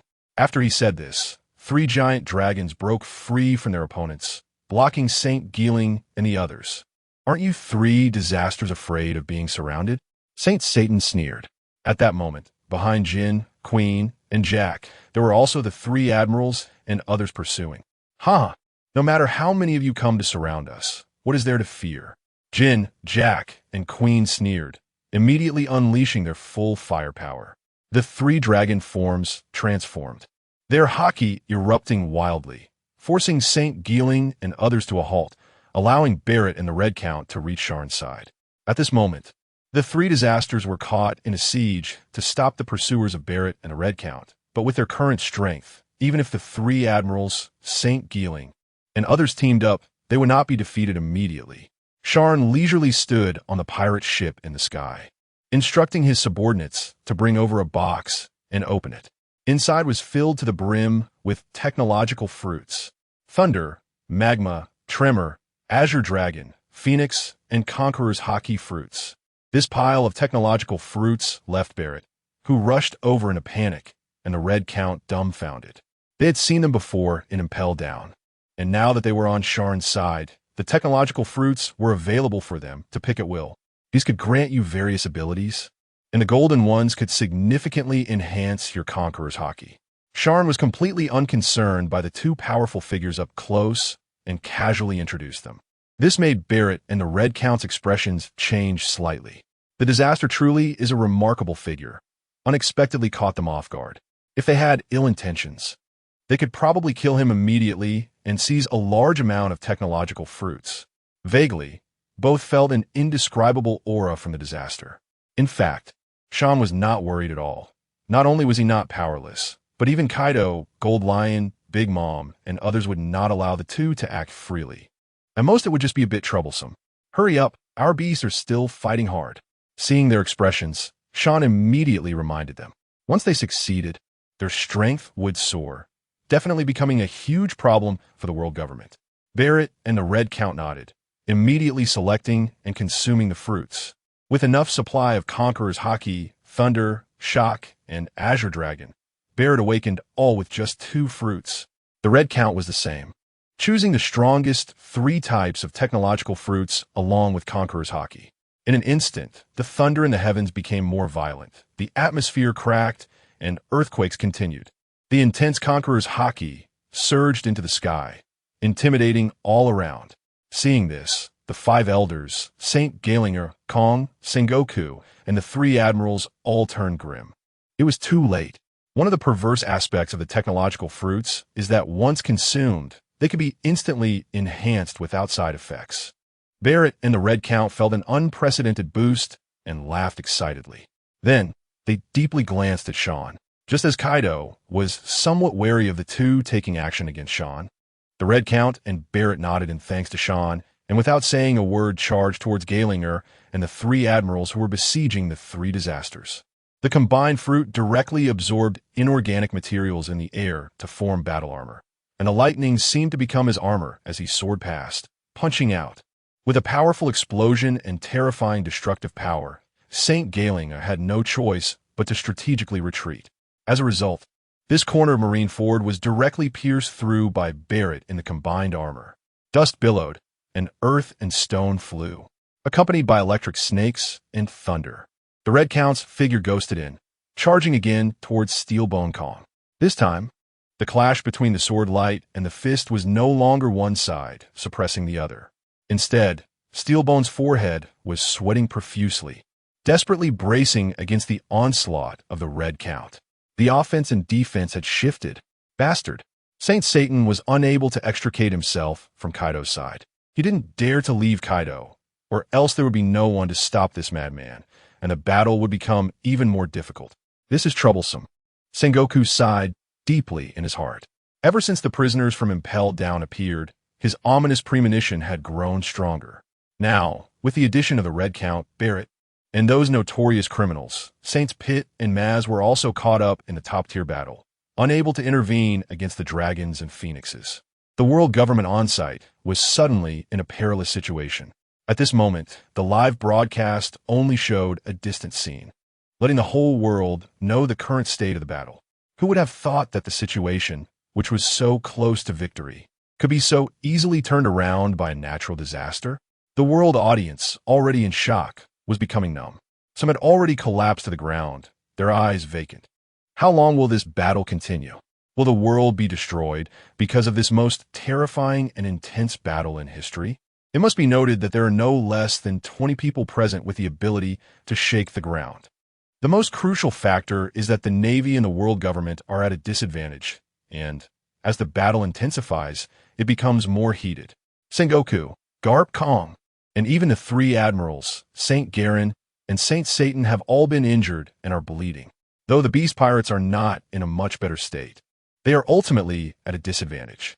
In response, Sharn does not show any signs of joy on his face. Instead, he remains calm.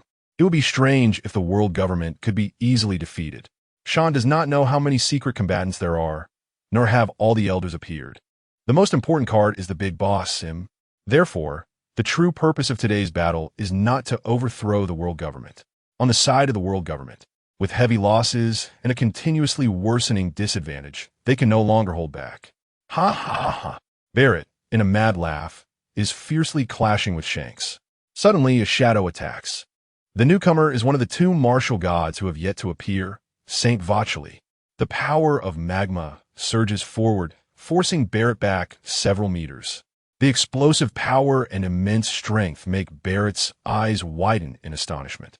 The elders are all these devilish beings? The Red Count also notices the form of the elders and becomes serious. But as he turns, a sword light accompanied by thunder strikes. He turns and unleashes a thunderous sword beam, only to suddenly find that the last elder has also appeared. The financial martial god, Saint Nazashiro. Don't be too arrogant, pirate. The legal martial god, Saint Vacheli, snorts coldly and then makes a gesture. The personnel from the world government immediately begin to reorganize their lines, and behind the island, dozens of secret troops emerge, all strong individuals with magma or thunderous powers. This is likely the strength the elders have been holding back. To turn the tide and capture Sharn, they have decided to no longer hide. At the same time, the hellish forms and powers exhibited by the elders have sent shockwaves through the Beast Alliance and the viewers around the world. Sharn watches silently, his expression becoming serious. In his heart, he estimates, based on his knowledge of the pirate world, it's about time. Now is not the true decisive moment against the world government. This is merely a hard confrontation that plays into their hands. The injuries and bloodshed of all participants in the battle have been collected, and the main objective has been achieved. As long as they capture the Calamity itself, they can obtain all the technological achievements from its knowledge. Saint Satan's eyes reveal greed. He is also a scientist, and a very powerful one at that. Although he cannot compare to Vegapunk, he is still a top-tier existence. The terrifying effects of Calamity technology have long made Saint Satan the first to want to possess it. If he can acquire the knowledge of Calamity, he might open up a completely new path to domination. Under the command of the elders, aside from the forces resisting the Beast Pirates' counterattack, all others charge towards Sharn. Despite the obstruction from many Beast members, they manage to push forward and consolidate their power. Wishful thinking. A billion-volt thunderbolt strikes down. The elders send people to their deaths. Threatening Sharn, Kaido suddenly smiles sinisterly, and the largest dragon form in the venue coils, summoning the thunder. The lightning falls like a waterfall, each bolt shattering the atmosphere with immense power. Several members of the Divine Knights are instantly blasted by Kaido, screaming as they fall. Fortunately, Saint Satan, Peter, and Maz have timely intervened to block Kaido's terrifying lightning and prevent greater casualties. Kaido, with fierce dragon eyes, is somewhat unable to contain his desire to engage the elders. But at this moment, Sharn promptly stops him. Forget it, big brother Kaido. All the elders have appeared, and perhaps there is even greater power behind them. The cost of overthrowing the world government is too high. Our objective has already been achieved. Sharn speaks to dissuade Kaido, their eyes meeting, and Kaido stops his actions. Scanning the area below, In fact, this participation in the war was a mutual agreement between Sharn and Kaido. There are two main objectives. One is to collect the blood of the strong from the world government. Garp, Sengoku, the elders, and St. Garen's blood is very useful to Sharn. The second is to further expand the strength of the Beast Alliance and recruit those imprisoned in Impel Down. The number of strong individuals in the world is limited, and a large portion of them are in Impel Down, which aligns perfectly with Kaido and Sharn's intentions. Now that they have collected most of the necessary blood and rescued the people they needed to, bestowing them with considerable power, it is time to retreat and wait to further enhance everyone's strength. Otherwise, if they fight to the death here, a significant force will be completely wasted. Moreover, Sharn also wants to personally witness the spectacle of the top war. Marineford has been destroyed, and it's time to leave. That's enough for today, elders. Kaido suppresses his violent aura and instead smiles broadly as he speaks. At this critical moment, just when the Beast Pirates have a greater advantage, he says to stop. The elders are taken aback. Whitebeard, Shanks, and others are also stunned, and even the viewers from all over the world watching the live broadcast are dumbfounded. Why? But before they can react, Sharn directly commands everyone, "Brothers, retreat." Yes, Lord Calamity. Upon hearing their leader's command, the entire Beast Alliance shows no hesitation and decisively chooses to regroup and retreat. You want to leave? Not so easy. St. Garen, furious, strikes out with a powerful sword slash aimed at the retreating path of the Beast Pirates. But at that moment, the two, Golden Lion and Big Mom, unleash their respective powers, forming dual radiant sword beams in the sky that block and destroy St. Garen's attack. The beautiful halo created by the shattered sword beams illuminates the low clouds, and with the spreading aftermath, the elders in the Navy realize that the entire Beast Pirates are retreating in an orderly fashion. It seems that no one will defy Calamity's will. When he says retreat, they retreat. When he says fight, they fight. Even the revolutionaries have given up on their opponents, retreating in heavy vigilance. We can't let them go. Saint Satan's eyes widen in anger. The other four martial gods, along with him, transform into shadowy forms, accompanied by magma and thunder, rolling toward the pirate ship where Sharn is. The elders unleash a combined attack. The powerful wave even stirs up a fierce wind, causing Marineford, already heavily burdened, to crack inch by inch, making those below break into a cold sweat. Master, the elders, you, the five elders, in order to pursue the Calamity, unleashed their power almost madly, disregarding everything, while the vice admirals and pirates below were in a state of panic. The extremely terrifying shadow surged like an indescribable shockwave, with just the aftershock causing everyone to tremble. Whitebeard and Shanks could only protect their own people, their faces filled with seriousness. In fact, by now, everyone knew that the Calamity could not be left behind. With Kaido, the three disasters, Big Mom, the Golden Lion, and those notorious criminals, it was impossible for them to threaten the Calamity. Just as Whitebeard and Shanks thought, it was impossible for the current strength of the world government present to stop the Beast Pirates' retreat. Even at this moment, the five elders joined forces to unleash a shocking move. Under the shadow of the Divine Might's shockwave, Kaido transformed into his dragon form, empowered by the Thunder God, and with a kanabo in hand, he smashed down with a thunderous roar.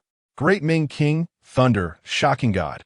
The low and chaotic clouds were drawn down by Kaido's immense power, forming a depression. Thunder flashed, and the atmosphere cracked. In the blink of an eye, it collided with the attacks of the five elders. The clash of conquerors' Haki generated a massive amount of black lightning, leaving countless people in awe.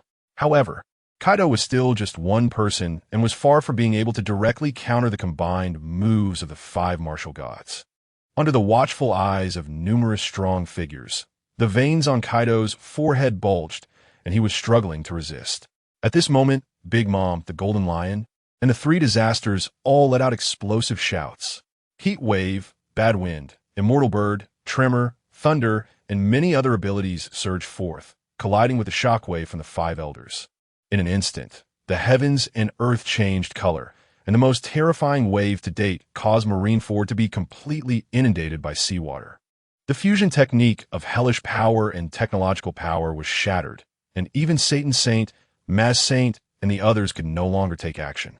The live broadcasts around the world were cut off, leaving only a black screen. What happened? Did the five elders stop the beast pirates? I hope this war ends here. It's too terrifying. Many civilians were stunned, with cold sweat still lingering on their foreheads. Meanwhile, at the scene, the residual waves enveloped the area, causing many to suffer until everything settled down. The beast pirates were unaffected and left calmly. The Navy and everyone from the world government, including Whitebeard and Shanks, could only watch helplessly. If they withdraw now, the next encounter will be even more troublesome. Maz Saint's face was extremely grim as he gritted his teeth and spoke. Satan Saint and the others were even more furious, smashing things in a rage. Right now, they couldn't even pursue. Even if they caught up, they wouldn't be able to act against the Calamity, which was the most frustrating part. This battle today will completely change the world. Shanks sighed deeply, a look of worry appearing on his exhausted face. They had lost too badly. The casualties aside, for the first time in front of the world, the four emperors and the world government collaborating ended up like this. It was simply a disgrace. The prestige of the world government would plummet, and the withdrawing beast pirates left the world government powerless. In summary, it could be said in one sentence. They could only watch helplessly. The five elders were now in a state of impotent rage. Marineford had sunk. The Navy suffered heavy losses, and everyone looked at the distant flashing lightning, feeling extremely dejected. When the beast pirates return next time, how will they respond? The remaining Navy personnel were assisting the injured. The three admirals sat weakly on the warship, and the celestial dragons had a grim expression. Sengoku Garp and Steelbone Kong were even more submerged in despair.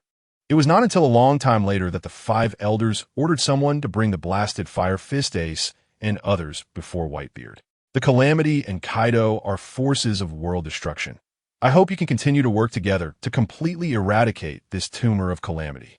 The war gods, including Satan Saint, still wore proud expressions, and their tone was more like a demand. Tumor? What you want is the Calamity-S technology, right? Five elders. After receiving Ace, Whitebeard stared at the five elders and said expressionlessly, whether it's the Calamity-S technology or the beast pirates, the fact is that if we don't eliminate them, none of us will have it easy. You, Whitebeard, can't escape, and neither can Shanks, nor can the world government. The legal war god, Walichio Saint, spoke the truth, and Shanks and Whitebeard certainly understood. For the ideal pirates, or the world government that seeks to maintain control and balance, the current actions and thoughts of the beast pirates are very dangerous. Moreover, the Calamity has quietly gathered prisoners from Impel Down and with Big Mom and the Golden Lion. Who among them isn't vicious? Do you really think there is still a chance? At this moment, Shanks took a step forward, his serious tone causing the Gorosei to change their expressions. What do you mean? Shanks, don't forget your identity, Saint Satan scoffed. I'm a pirate, but I also don't wish for the world to fall into chaos. However, the beast pirates can no longer be defeated. Haki technology, dragon warriors, phoenix warriors. There are so many natural and mythical zone ability users. How many sacrifices must we make for a fleeting victory? And there's Kaido, Big Mom, the Golden Lion, plus the revolutionaries. Even the top-tier powerhouses can't completely counter them. How can we win? Most importantly, haven't you noticed what the Calamity at the center of the storm looks like after this battle? Red-haired Shanks didn't want more innocent warriors to be drawn in and wanted to advise them. After a long conversation, the Gorosei fell silent instead. Are you saying that the Calamity is very likely a powerful figure as well? Whitebeard's eyes flickered, understanding the point Shanks was making. That's right. He remains unfazed despite so much intense conqueror's Haki around him. The danger is right before us, yet he shows no change in expression. That guy is more than just technology. As he spoke, Shanks looked at Saint Satan. The technological defense god is a powerhouse that combines science and strength. If that's the case, we can only be passive. Whitebeard sighed inwardly. He would no longer let children go to their deaths, knowing they couldn't win. Now, both Whitebeard and Shanks felt their fighting spirit dwindling, and everyone else looked dejected, gazing at the barely visible Marineford on the sea, feeling a sense of oppression. In fact, defeating the beast pirates and their allies was not impossible. After a moment, Saint Satan slowly said, they are not invincible. There is still a powerful figure in the Holy Land who has not made a move. St. Pitt turned to look towards the Red Earth continent, revealing a hidden trump card. Upon hearing this, the three admirals, Sengoku, Garp, and even Whitebeard and Shanks looked at the Gorosei with surprise. What do you mean there is still a powerful figure who hasn't made a move? The world government has such power. Why didn't they intervene this time and let the calamity unfold? But at that moment, Shanks' expression suddenly changed, and he looked very surprised, almost in disbelief. His voice slightly trembling as he said, "Could it be her?" The Gorosei also looked at Shanks with some surprise, not expecting someone to guess it. "That's right. It's the one you speculated about." From Shanks' reaction, the Gorosei knew he understood. Lordum really does exist. With an indescribable feeling in his heart, Shanks seemed to relax his worries about the beast pirates. Yet he had an ominous premonition. "What do you mean, red-haired?" Whitebeard frowned at him, asking. "No, it can't be. If it really is that person, it is indeed possible to defeat the current beast pirates." Shanks shook his head complexly, not answering Whitebeard. At this moment, Saint's eyes narrowed slightly, and he slowly spoke. "Lord M is the creator of the world, the great God. Mortals cannot directly call upon the name of the divine." Suddenly, the members of the Whitebeard pirates and the red-haired pirates all had sharp gazes. "There's no need to be nervous. We haven't said anything wrong. Lord M, since the year 800, has been the origin of us celestial dragons, a great existence." A casual remark from Saint Satan left everyone present in shock, their jaws dropping. What? Surviving since 800? The creator? The origin of the celestial dragons? Could she be the one for back then? The crowd was instantly in an uproar, each person staring wide-eyed in disbelief. It turned out that she was the true backing of the celestial dragons, the hidden king of the world. "Shut up. Lord M is not someone you can discuss." The five elders shouted in dissatisfaction, silencing the pirates and the navy, for that was the so-called creator, an existence that everyone dared not imagine. Instead, Whitebeard and Red-haired furrowed their brows tightly. Then the five elders continued. "Now, you have no choice. No one can stand alone." Saint Satan strode to the bow of the ship and ordered Steelbone Kong, Sengoku, and others. "Initiate world conscription. Gather all forces. Prepare for battle for the sake of the god." The five elders are currently arranging the upcoming tasks, and through interrupted live broadcasts and the dissemination of news agencies, the information has completely spread to every corner of the world.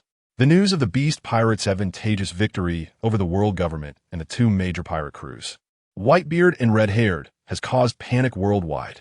Whether in remote seas or powerful kingdoms, everyone is deeply worried about the future.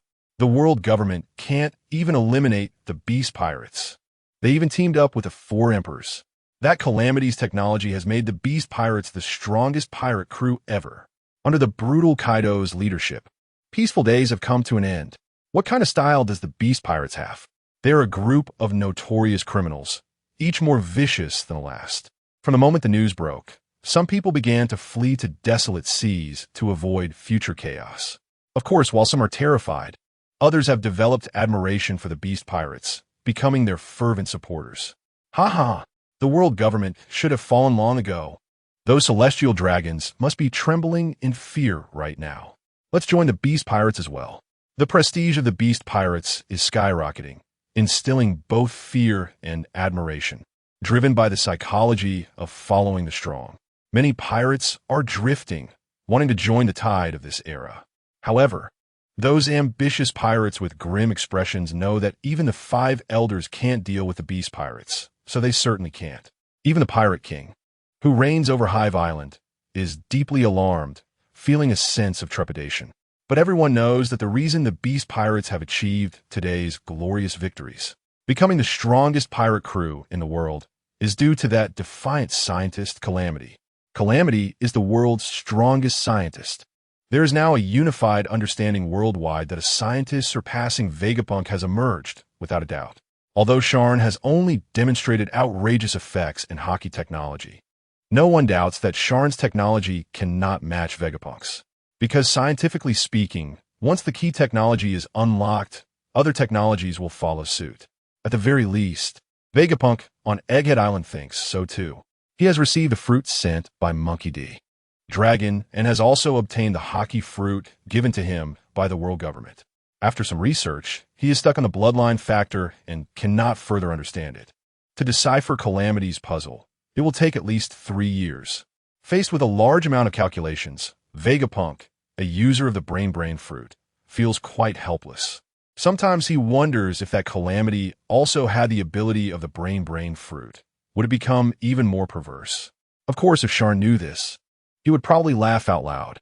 Right now, he is at a banquet party on Onigashima, celebrating with everyone. This is a great victory. Although we haven't directly overthrown the world government, the gap in strength has already been shown to the whole world. Kaido faces the crowd and speaks excitedly. It's not that they can't push, but they followed Calamity's advice to retreat. In the hearts of the people and in the eyes of the whole world, the Beast Pirates have won big. From the perspective of actual benefits, the Beast Pirates are also the only beneficiaries. The prestige accumulated from the bloodshed is all a victory. After a terrifying war, the losses in manpower are minimal because the Beast Pirates have the Phoenix Haki. Thus, while the world government is in chaos, the Beast Pirates have been holding parties for several consecutive days. One delightful piece of news after another arrives, with pirate crews coming to pledge allegiance, and kingdoms sending treasures and resources, etc. The world government must be in disarray. The Golden Lion laughs heartily, feeling very comfortable. Gentlemen, the whole world has already recognized the status of the Beast Pirates, even surpassing the influence of the world government. What do you think? A true informant brings the news, reporting all the good news in detail, including the world government's reactions and the goodwill of various kingdoms. At this point, their prestige and strength are at their peak. They can begin to rule. Then let's do it. You true informants lead the way, seize the territories of Whitebeard and Redhaired, and firmly control the new world in our hands. Kaido grins, waving his hand dismissively. These matters can be handled by the subordinates, as every fighter in the Beast Pirates is capable of standing on their own. Moreover, the reason for not immediately extending their reach into the new world is that there are unknown forces within the world government, and Sharn suggests exercising caution. The likes of Gold Lion, Big Mom, and the newly arrived Barrett, those notorious criminals, are all chuckling. The world government, such a daunting phrase. Who would have thought that one day they would be powerless? Thus, the subordinates of the Beast Pirates launched consecutive attacks, transforming into giant dragons or immortal birds flying out of Onigashima. They split into multiple paths to strike. Suddenly, both Whitebeard's and Redhaired's territories faced simultaneous assaults from the Beast Pirates. Faced with various Haki abilities, those left behind had no way to resist and were easily defeated. The world government received the news early on, but was utterly helpless, forced to watch the Beast Pirates rampage through the new world. At this moment, they had no manpower to stop the Beast's advance. Even if Akainu, Aokiji, and Kazura were to take action, the risk of a significant downfall would be immense. This alone is enough to demonstrate the strength and terror of the Beast Pirates. Meanwhile, the retreat of the world government and the Navy provided a huge opportunity for the revolutionaries. It is well known that the revolutionaries are currently siding with the Beast Pirates. They launched rapid attacks, liberating kingdoms and ideas around the world, and informing that the presence of the Beast Pirates would not make the world worse. Indeed, the Beast Pirates have not committed any more excessive acts, which has allowed the revolutionaries to proceed smoothly. As news continued to return to Onigashima, all the big shots present were greatly pleased. Ha ha! The Gorosei seemed to be afraid. Well, they dare not deploy their main forces, fearing being picked off by us. However, recently, they have been conducting world conscription, apparently wanting to build up strength for a decisive battle against us. Upon hearing the news, Gold Lion, Big Mom, and others drank in celebration. As they spoke, they also looked at the empty seat beside Kaido. The Calamity prevents everyone from acting recklessly. In fact, everyone knows that the world government will definitely retaliate. Right now, they are reaping the fruits of the last battle, and next time, it is very likely to be a grand showdown. At this moment, Jack walked over to report, Master Kaido, a large group of people from Wano has come and requested to join us. Expanding personnel and increasing forces should be a cause for celebration. However, The beast pirates have now set their sights higher and no longer value those who are unworthy. Having more people can also bring trouble. Master Kaido, what we need are elites. Why not hold a selection?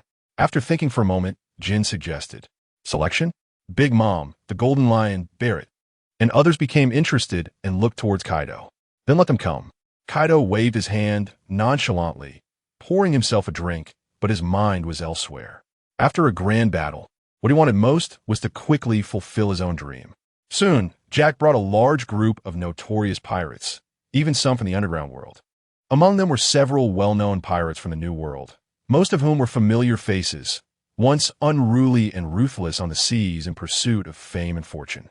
However, now these pirates were hunched over, not daring to directly meet the gaze of the powerful figures at the center. There was Big Mom, the name of the four emperors, the devil's descendant Barrett, the legendary pirate Golden Lion, and now the king of beasts, Kaido. These top figures in the world had now become entities capable of toppling the world government at any moment. However, the pirates were somewhat disappointed to see the empty seat next to Kaido. The scientist who had changed the world, the godlike natural disaster, was not present. Their desire to join wasn't just because of the beast's overwhelming power, but also because they hoped to gain access to technological fruits through the natural disaster, becoming capable users and awakening conquerors Haki. With the natural disaster absent, they could only respectfully kneel and salute, loudly proclaiming the greatness of the beasts. Too many people wanting to join the beasts was not a good thing. The beasts only needed strong individuals. Jin stepped forward and loudly addressed the many pirates below. Master Yamato is right. Those lacking strength have no right to join the beasts. Immediately, some pirates jumped out to flatter him. Since the natural disaster isn't here, you can fight each other until only 10 remain who can join the beasts and gain access to technological resources. Boredom was not an option. Kaido glanced over these people and spoke. Well, I think this idea is quite good. You can start. Upon hearing the word fight, Big Mom laughed excitedly. Golden Lion, Barrett, and others were also intrigued. Meanwhile, the Red Count, who was not accustomed to being in front of people, hid behind a screen, quietly watching the scene, his eyes slightly moving. This group of pirates fighting is not a small matter in the past. It is a battle event that even the world government must take seriously. However, these pirates were first taken aback, then felt it was very reasonable. A space was cleared out amidst the commotion of the beast pirates, and thus, the bloody battle began. Sword energy, abilities, and Haki combat erupted immediately. Amidst the waves of energy, the members of the beast pirates cheered loudly, while Kaido and the Golden Lion watched with great interest. If 10 people were to be decided as the victors, they would undoubtedly be top-notch elites. With the enhancement from the disaster technology fruit, their power would definitely be on par with the Flying Six, Kaido thought. That is quite a significant force. And if they really aimed to overthrow the world government, it would be a great help. What is this level of power worth? The Golden Lion, Big Mom, and others were discussing, while Barrett coldly snorted with arrogance. He looked down on low-level combat strength. Only the top tier could determine victory or defeat. But at that moment, the Red Count surprisingly approached their table, holding a glass of red wine and sipping it slowly, his gaze fixed on a little girl in the arena. Everyone else had noticed who the Red Count was observing, but felt that this old man had come out for a rare occasion. In fact, the Red Count couldn't help but want to take a closer look. The little girl, with her delicate face and straight hair, appeared to be only 8 years old, yet she gave him a sense of danger. Who is she? The Red Count murmured. His extraordinary observation Haki was more special and powerful than anyone else's. Therefore, his perception wouldn't be wrong. No matter how the opponent concealed their aura, it couldn't be hidden. Are you saying that little girl? Such a small figure must have snuck in, right? At such a young age, possessing such strength is extraordinary. Kaido and the others also noticed the girl who remained unharmed amidst a group of pirates, even knocking down several of them one after another. As far as they could remember, there seemed to be no pirate so young in the world. It didn't matter if they didn't observe closely. Once their attention was focused on the little girl, they realized her strength was quite astonishing and she was handling it with ease. It seemed she also sensed she was being watched, as the little girl turned to look at Kaido and the others, flashing a bright smile. Then suddenly, she increased her power while counterattacking. She sent one pirate flying with blood spewing from his mouth. Her tiny fist had obvious Haki enhancement, and the intensity was not low, surprising everyone. Such strong power. Is she some special race? Big Mom's eye shifted. Just then, there were only 10 people left in the arena, and, unexpectedly, the little girl chose not to stop, but continued to attack. Hey, enough. The pirate in the arena was covered in blood and hadn't even had time to rejoice before the small figure rushed in front of him and kicked him away. His screams had barely fallen. The little girl laughed mischievously, and in a somewhat eerie state, her movement was ghost-like as she sent the remaining 8 pirates flying.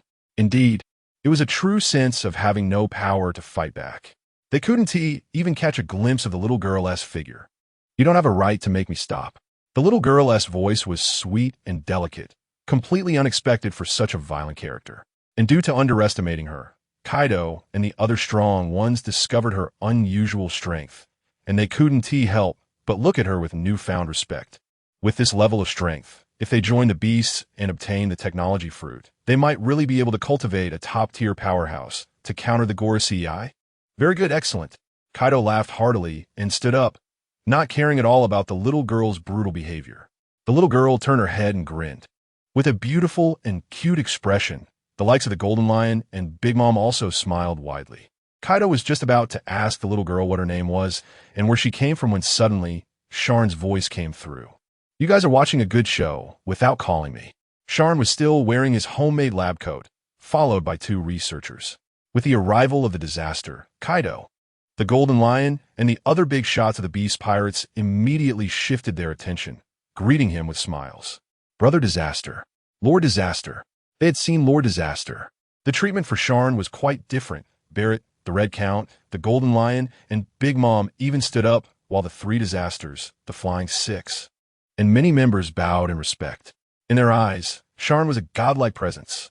In fact, to some extent, he was held in even higher regard than top-tier fighters like Kaido and Big Mom. It was as if this disaster was a king in his own right. Too many people had joined, so they finally left 10 to join. Kaido laughed heartily and pulled Sharn down to sit. It's just too bloody. Let's clean it up.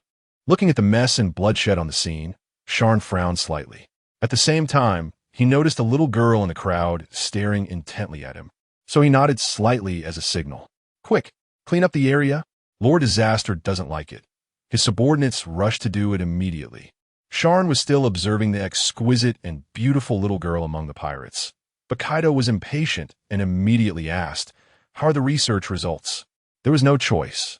Ever since the last battle, he had been eager to further enhance the strength of the beasts and destroy the world government in one fell swoop. If it weren't for Sharn tempering Kaido's anger, he would have probably led the beast pirates to confront the world government already. Sharn understood his thoughts, so he didn't pay attention to the little girl anymore and turned to say, "Of course, there are no problems." Upon hearing this, the Golden Lion, Big Mom, and even Kaido's eyes brightened, their expressions immediately becoming more joyful. Is it done? That technology, if we can really achieve it, it would be completely different for us. Everyone seemed very excited, while Barrett and the other criminals were still unaware. Sharn first delivered the fruits customized for the Golden Lion, Big Mom, and revolutionary forces one by one. Barrett and the other major criminals who had come out of Impelled Down gained a new perspective. That box of white and golden fruits was truly tantalizing to behold. These are all fruits that represent power. However, just as everyone's attention was on Sharn's technological fruit, that little girl also approached, curiously examining the conqueror's fruit. With this fruit, a larger army can soon be established. Big Mom took out an immortal bird fruit, excitedly saying. At this moment, Sharn smiled slightly and turned around to take a silver box from his subordinate. After opening it, a uniquely shaped white fruit appeared before everyone. What is this ability? The Golden Lion, who had seen much, couldn't recognize this new batch of fruits and curiously asked. It seemed like a type of zoan fruit. Big Mom and the revolutionary cadre left behind on Onigashima were also curiously speculating. The older generation, including Red Count, were equally puzzled. Those who had seen the Devil Fruit Encyclopedia and those who hadn't fell silent. At the scene beside Sharn, only the little girl showed a distinctly different look in her eyes. She seemed to recognize the shape of this fruit. Stop guessing. This is the bull demon Haki fruit. Created by the power of one of the Gorosei, the science martial god, Sharn told everyone as he noticed the increasingly outrageous guesses from the Golden Lion and others. Bull demon. No one expected that just a few days after returning, the disaster would actually produce the powers of the Gorosei. The hellish aura of Satan, with its bizarre yet powerful form, was hard for everyone to resist.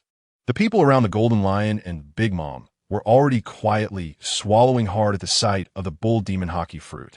It can be said that everyone present felt astonished after Sharn's revelation, as this was a mythical beast form that had never even appeared in the encyclopedia. It was even a power exclusive to the Gorosei, and they didn't even know what effects it had. One thing was for sure, it was undoubtedly powerful, but unfortunately, they did not have the right to obtain the bull demon Haki. Barrett, Ridefield, you can choose one ability from all the beast powers, just this once. At this moment, Shane granted the two of them a privilege that left Golden Lion, Big Mom, and others wide-eyed in surprise. They also wished for such generosity from the disaster to receive powers right away. Such a powerful mythical beast was truly tempting. Barrett and Redcount did not expect that the disaster technology would provide them such a great benefit right from the start, and they were momentarily taken aback. You two have contributed a lot since coming out of Impel Down and joining the fight, so this is an opportunity for the newly joined strong ones to make a choice. Shane spoke in a calm tone, indicating the rarity of the technology fruit. The two sea pirates who stirred up the storm on the seas exchanged glances and then no longer insisted, giving Shane a deep look of gratitude. Thank you, then. The technology fruit was also extremely tempting for both of them. After all, it represented power. Not to mention, the newly revealed bull demon Haki from the disaster made them even more eager. Since they had already joined the Beast Alliance, why be polite? They chose Satan's ability. The bull demon. Me too. Unsurprisingly, both Barrett and Redcount chose the bull demon fruit, one for each. Golden Lion, Big Mom, and other major criminals looked on with envy, secretly muttering that they couldn't escape the trend either. Shane casually tossed the two fruits over and said, "Feel the power within the fruit. Don't rush to manifest it. With your insight, it shouldn't be difficult." All right. Redcount and Barrett were astonished. They hadn't expected the disaster to offer guidance on comprehending the technology fruit. Even Kaido, sitting next to Shane, couldn't help but lean in a bit, saying, "Little brother, you are quite generous with them." Shane understood what Kaido meant and replied softly, "Although their reputations aren't great, they are not cunning people. If they can increase their combat power, it will benefit us in the war against the world government." Never underestimating any force or individual. Shane wanted to secure greater odds no matter what. At this moment, Barrett and Redcount swallowed the bull demon Haki fruit, closed their eyes, and quietly began to sense the feelings brought by the technology fruit. Golden Lion and others watched intently, looking even more expectant than when they activated the Phoenix ability. However, soon, as Barrett and Redcount were feeling the fruit, they were unaware that as their connection to the technology fruit deepened, wisps of black mist began to swirl around them. Beneath their feet, the contours of a four-cornered magic array began to faintly appear. Such a phenomenon, without a doubt, was very special compared to other mythical beast fruits. The bull demon form seemed to be even stronger than the Azure Dragon. At this moment, the phenomenon became increasingly intense. Barrett and the Redcount fully felt the surging power within them and unleashed it completely. The next moment, black bull horns grew from their heads, and 6 spider legs extended menacingly. And they succeeded. What a terrifying form. It was indeed a hellish sensation. Yes, they had truly succeeded in comprehending the bull demon's domineering aura. They were indeed worthy of being legends from the old era. The true members of the Beast Pirates and the prisoners who had defected from Impel Down looked on in shock, gasping in amazement. 2 forms identical to Saint Satan took shape, and their momentum was overwhelmingly powerful, far surpassing that of ordinary mythical Zoan types. Disasters are truly formidable. Just as everyone was focused on the 2 who had transformed, a little girl who had come over to watch the excitement widened her eyes and exclaimed in surprise. The bull demon form is one of the powers unknown to humanity, although it cannot compare to Nika, who bears the name of a god. it is still a top-tier, mythical zone. Unexpectedly, even such a power was replicated by the disaster. Truly an astonishing display of technological might. Ha ha ha, what a formidable ability. Barrett couldn't help but laugh with joy. More than anyone else, he knew how enormous the power boost from attaining the bull demon form was. He was even somewhat shaken inside. This person, Disaster, had truly changed the rules of this world. His techniques were incredible, and his scientific wisdom was astonishing. Otherwise, to achieve such a level of power enhancement would at least require 20 years of arduous training. That is to say, a single bull demon form is equivalent to his enhancement while in Impel Down. However, when Barrett turned to express his gratitude to Sharn, he discovered something even more shocking. The Red Count, who had also successfully comprehended the bull demon form, was now transforming from the black bull demon form into the red bull demon form. He was actually incorporating his own domineering aura. Moreover, the Red Count's age face was visibly becoming younger, brimming with vitality. The bull demon ability also had the effect of rejuvenating the elderly. The Red Count was overjoyed, if power was what he desired. Then becoming younger was what he wanted even more.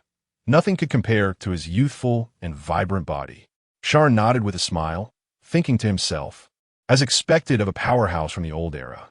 Meanwhile, Kaido, who had initially felt a bit envious like the others, quickly became extremely eager. Because he had not yet consumed a Zoan-type devil fruit, he had another chance to gain power. With the strength of the 5 elders, there was no need to rush. It would be best to choose the most suitable one. Kaido secretly chuckled.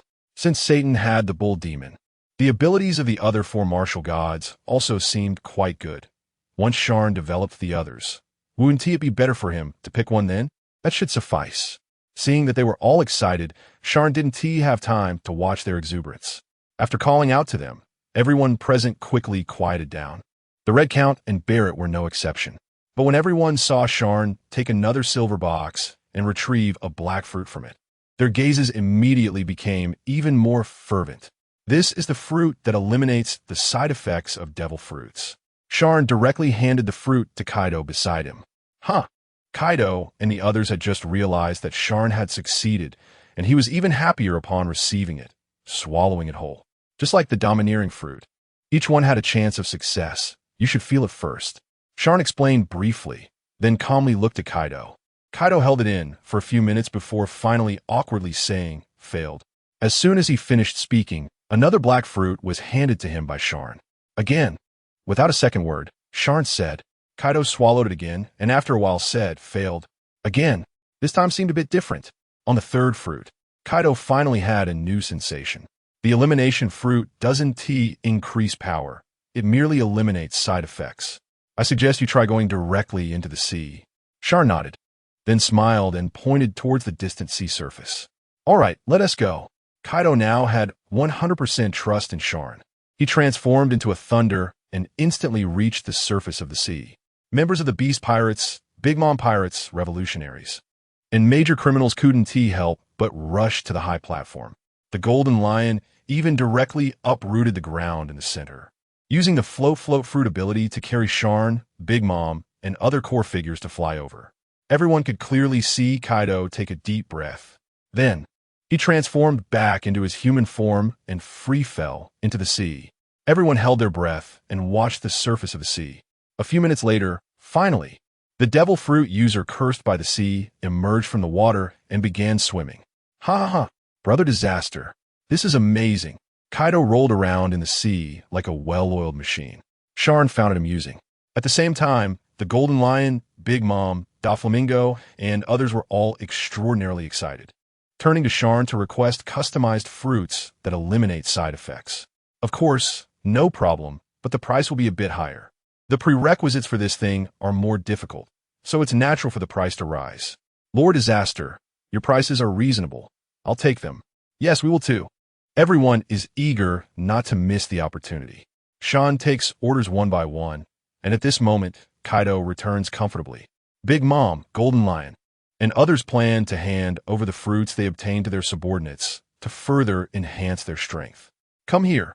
Turning these fruits into power is the real deal. Big Mom instructs Katakuri to gather the members who haven't comprehended the powers yet. But just then, suddenly, the fruits in the hands of Golden Lion, Doflamingo, Golden Emperor, as well as those of revolutionaries and major criminals, all of them are drawn away by an invisible force and fly away. What is going on? Everyone shouts, thinking it's the Beast Pirates. As a result, the Beast Pirates, including the technological fruit in front of Sharn, also flew away. Everyone is astonished, and when they look, the gathering point of the technological fruits is actually that little girl from earlier. It's him. Can't sit still anymore. Didn't expect her to act so quickly. Sharn looks at the little girl and can't help but say, the seemingly harmless little girl is actually the supreme ruler of the celestial dragons. Him being able to reach this point without anyone noticing and getting close, Sharn also raises his guard. Him? Who is him? According to Lord Disaster, he is the supreme ruler of the world government, but didn't expect it to be a little girl. Aren't the 5 elders the highest leaders of the world government? How did him pop up? I don't know, I never asked too many questions about what Lord Disaster wants to do. People start to discuss, not expecting that there would be a strong person lying in ambush here. Sharn, it seems I underestimated you. I didn't expect you to really change the properties of the devil fruits. You can even overcome the weaknesses of the devil fruits. That's an impressive ability. Can you explain the principles behind it? I'm a person who believes in science. What kind of scientific means is it? The little girl, or rather him, calmly looks at Sharn and inquires. Ha ha ha. Coming alone, do you still plan to leave alive? That's right. Sharn still has to help us with more fruit orders and help him deal with a troublesome guy. So we have a duty to do it, right? Let's all go together. I'm in a hurry. Let's attack together. It feels like the battle at Goddess Valley is appearing once again. The real situation, in fact, only Sharn can understand. Others are just watching the excitement and cannot comprehend how terrifying really is. None of you should act. I'll deal with her. She is not someone you can handle. She may have ways to limit the abilities of the devil fruits. Sharn said to everyone, showing great confidence, being able to instantly plunder the fruits from their hands. Im's ability is evident. His own ability is definitely related to countering the devil fruits. For now, he can only watch and see what he wants to do. Let's just hide away. I must try the abilities I just obtained. The Red Count clenched his wrist, restoring his youthful appearance, which made him lose his ability to think. He wanted to take the opportunity to train well. I advise you not to move. When Lord Disaster is acting, I don't want to see any interference. Kaido looked at the Red Count, his eyes carrying a threatening meaning, never expecting that there would still be conflict among their own people at this time. I'll say it for the last time. All of you step aside and don't interfere with this matter. Since I can give you abilities, I can also take them back. So I don't want to say it again. Immediately, Shan's aura burst forth, and his tone towards everyone changed completely. Anyone could see that Sharn was serious. He wasn't joking. If this continued, they might all run into trouble. Everyone immediately, obediently retreated to the side, unaware that Sharn was actually doing this for their own good. Your ability is related to the devil fruits, am I right? Sharn looked at him and asked, So what if it is? So what if it isn't? You don't really think your ability has surpassed everyone else, do you? In my eyes, you are just an ordinary person, nothing more ordinary than that. Just under certain circumstances, you are a bit different from others. I don't think there's anything to be proud of. Upon hearing this, Sharn couldn't help but want to laugh. In his view, this expression was indeed a bit amusing. So you're saying that because your strength isn't enough and you can't do much, that's why you're acting this way, right? Im didn't want to admit it, and even thought that according to the previous situation, this was a different matter. But before he could resolve the situation, another problem emerged. I've always thought this matter wasn't that complicated, but now it seems quite shocking. As he said this, the originally surprised people suddenly heightened their vigilance. What's going on with you? I didn't see you have such abilities earlier. They hadn't even considered this before. It could be said that it was a different situation. So what if you know? So what if you don't? In my opinion, these already have no significant meaning. By the time he finished speaking, Im didn't care about that anymore and charged directly. The moment Im charged, Shan's transformed aura was instantly released. Im didn't seem in a hurry to attack, but was gradually observing. I think you're quite impressive. In the past, I didn't see you have such strength. I didn't even consider that other thing. Now it really is surprising. Im used his ultimate technique, but the final result was that he was directly taken down by Sharn. The other few people gasped in shock, especially Barrett on this side, because it seemed like Sharn hadn't used this move in a long time. Lord Disaster. Is he going to solve it directly? To be honest, I'm quite shocked. After all, what I thought at the beginning and what it is now is not the same thing.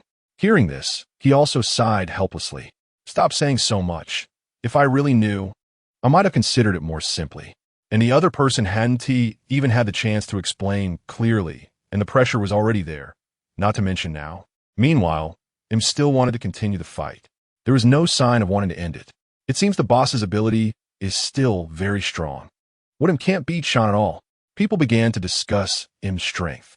In their eyes, Im was far inferior to Sharn. However, only Sharn understood the true situation. Im was acting as if he was just toying with them, not even showing his full strength, and even now, they didn't know what his devil fruit ability was. Previously, Im had witnessed the battle between Sharn and the Five Elders. He initially thought the Five Elders would have the upper hand, but things did not progress as he expected. The Five Elders appear to have an endless array of devil fruit abilities, yet Sharn directly used Haki to wrap one of them and flung him into the water, leaving them unable to rise. Seeing this, Im did not dare to be careless and directly engaged in a life-and-death struggle with Sharn. Aside from these two, the remaining Navy soldiers were all extremely frightened. Their combat power was simply no match for these two. Even in the past, it was a different story. I always thought you were quite strong, but it really is shocking to see now. Who is truly more despicable, after all? Sharn said to him. During this time, Im still had a strange expression on his face, surrounded by eerie black mist. He didn't think much of it. To him, these things weren't that important. I thought you were impressive, but after all this, it turns out you're just like this. After he finished speaking, Im waved his hand at the remaining Navy soldiers. This is a signal of attack, which anyone can see. Before the Five Elders arrived, they had already given orders to the Navy, instructing them to act according to their commands. The remaining Navy soldiers, seeing this, did not dare to be careless and directly used cannons to begin attacking the area where the pirates were located and the harbor where their warships were docked. However, their warships had already been nearly destroyed by Red Earl and Barrett. Big Mom, Kaido, and the others looked at the overconfident Navy soldiers. These guys are clearly scared out of their wits. However, after seeing Im take action, the Navy's morale rose once again. Did Shanks really just say that they can't intervene in his battle with him? He shouldn't be angry if they vent out some frustration on a few Navy fodder, right? Big Mom clenched her gigantic fist and spoke with great anger. They clearly have the strength to participate in the battle, yet they are not allowed to take action. This is the most uncomfortable part. Even a simple move would be better. At least it would show their stance and let the Navy know. Besides Sharn, there are many others who are terrifying existences. Brother Natural Disasters didn't say it, but I'm also very angry to be looked down upon by them. Kaido feels the same way and also doesn't want to end up so humiliatingly. So what are we waiting for? The least valuable people here are the most useless pirates on our side. The Red Count shouted loudly and rushed out. He could no longer suppress his urge to attack. It was not easy to encounter the transformation of the Bull Demon Fruit, with both the Devil Fruit ability and Haki evolving. His age had returned to its prime state, and it was even more exhilarating than he imagined. Now trying out his skills is definitely necessary. Damn it, they actually acted slyly and took the lead. I don't want to be attacked so frustratingly. Let us fight. Everyone, Barrett casually said, his reaction speed equally fast. The power of the impact caught the attention of everyone present. Bang, bang, bang, it really feels like back in God Valley. We followed Captain Rocks. It was the same kind of battle frenzy. Let us start and clear all these Navy. We can't leave any behind. Kaido transformed into the newly mastered Bull Demon form and charged towards the sea. Ordinary Navy really can't withstand the impact of these people. But Im is not a fool. During the operation, everything was secretly arranged. The Gorosei as a combat force, even if they were defeated. Sharn, your subordinates seem more excited than you. Are you sure you don't want to stop them? If something unexpected happens later, it's beyond my control. On the warship, do you really think I only deployed ordinary Navy soldiers? I'm confidently stopped in place, wanting to see Sharn's worried expression. Sure enough, just as Sharn thought, Im was fully prepared from the very beginning. Saint Satan was merely a bait thrown out. His true purpose might be to test Sharn and the other strength through Saint Satan. If they could win, that would be great. If they couldn't win, it would also validate his guess. Perhaps in the time to come, he could better resolve most of the issues. No need to be so confident. My people are not as bad as you think. Since it's a battle, it's inevitable to need experience. Haven't you always advocated for technology? Let's see whose technological level is higher. Sharn looked proudly at him. The once destroyed great kingdom had also possessed advanced technology when it existed. Now being forced to this extent, they still want to secretly develop technology. Technology can change an era and can also destroy an era. Do you think the D kingdom is really all about dreamers? They were destroyed because of internal problems. M doesn't understand why so many people pursue the footsteps of the D kingdom. Life is going well now. So many years have passed. Can't we continue peacefully? I'm not that boring or lofty. I just want to live according to my own ideas. I don't like your current rule. That's all. Come on. Let me see how your true form is. My subordinates have the ability to protect themselves. Sharn quickly entered a combat state. His only purpose was to fight, nothing else. On the other side, after many pirates took action, there were indeed significant changes aboard the warship. Various humanoid cyborgs of different heights suddenly jumped out. Oh, were these things? Why do they look so familiar? Kaido slowed down slightly and carefully looked at the guys that jumped out. Clearly, these were cyborgs he had never encountered before, but for some reason, they looked so familiar. Peacekeepers, let's see what you can do. Clean up all these guys, not leaving a single one.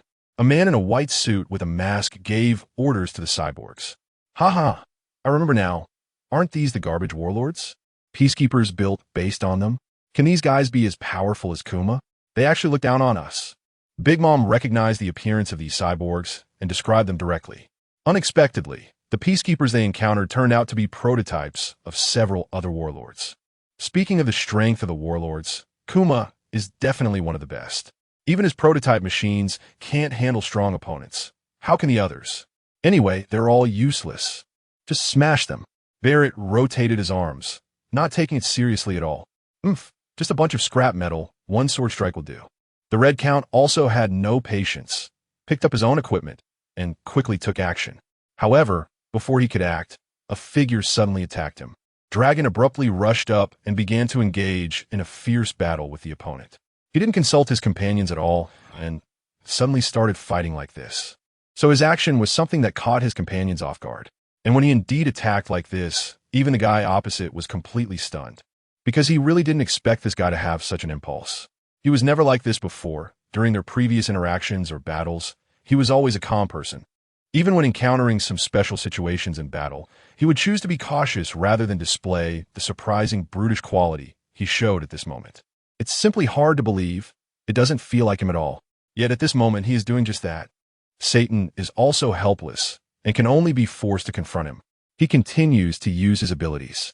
Although he claims to possess them and has demonstrated the power of his mythical Zoan-type devil fruit in its Titan form, this ability, while extremely powerful, requires a period of accumulation to truly unleash its potential. This is really not a skill that can be used anytime one wishes. It is actually quite difficult. Dorag understands this as well, which is why he sees the opportunity to attack immediately. He knows that if they miss this moment, the battle will become incredibly difficult, and they will have no chance. Let's go quickly. We absolutely cannot miss this excellent opportunity created for us by the leader, shouted a revolutionary army general. They felt some psychological fear after seeing the Titan form displayed by the Satan Sanctuary. They had heard more or less about the power of this fruit and how astonishing it really was, so they were somewhat afraid and hesitant to engage in battle against someone in this form. However, they also knew and understood that since it had already come to this point, it meant they had to fight.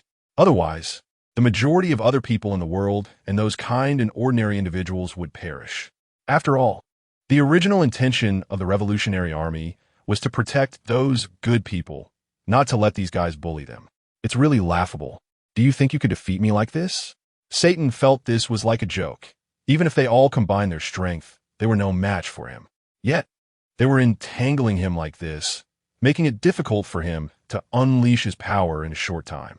Satan truly felt very annoyed and was also enduring it because it was not yet the right time to end the battle. He was very clear that if he forced himself to defeat them at this moment, he would also suffer significant damage. This will affect what one might encounter and experience later, which is something that must be taken seriously. Right now, I also hold significant power and importance for the world government. Boom! Suddenly, Satan Saint unleashed his conqueror's Haki. In an instant, he sent 2 Revolutionary Army commanders flying. Is this conqueror's Haki? Does he actually possess such an ability? They all felt genuine surprise. They never anticipated that he would use conqueror's Haki at this moment.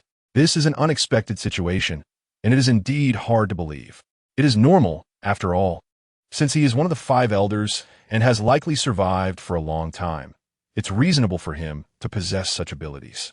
Compared to others, when Dracul Mihawk learned about this matter and heard this news, he felt it was quite normal. He did not react much, but accepted it calmly and continued to attack. After all, in his thoughts and views, battles like this are not something to worry about. Even if the opponent uses a more powerful conqueror's Haki, as long as he does not unleash his true power, they will ultimately win this battle. It's just a matter of time.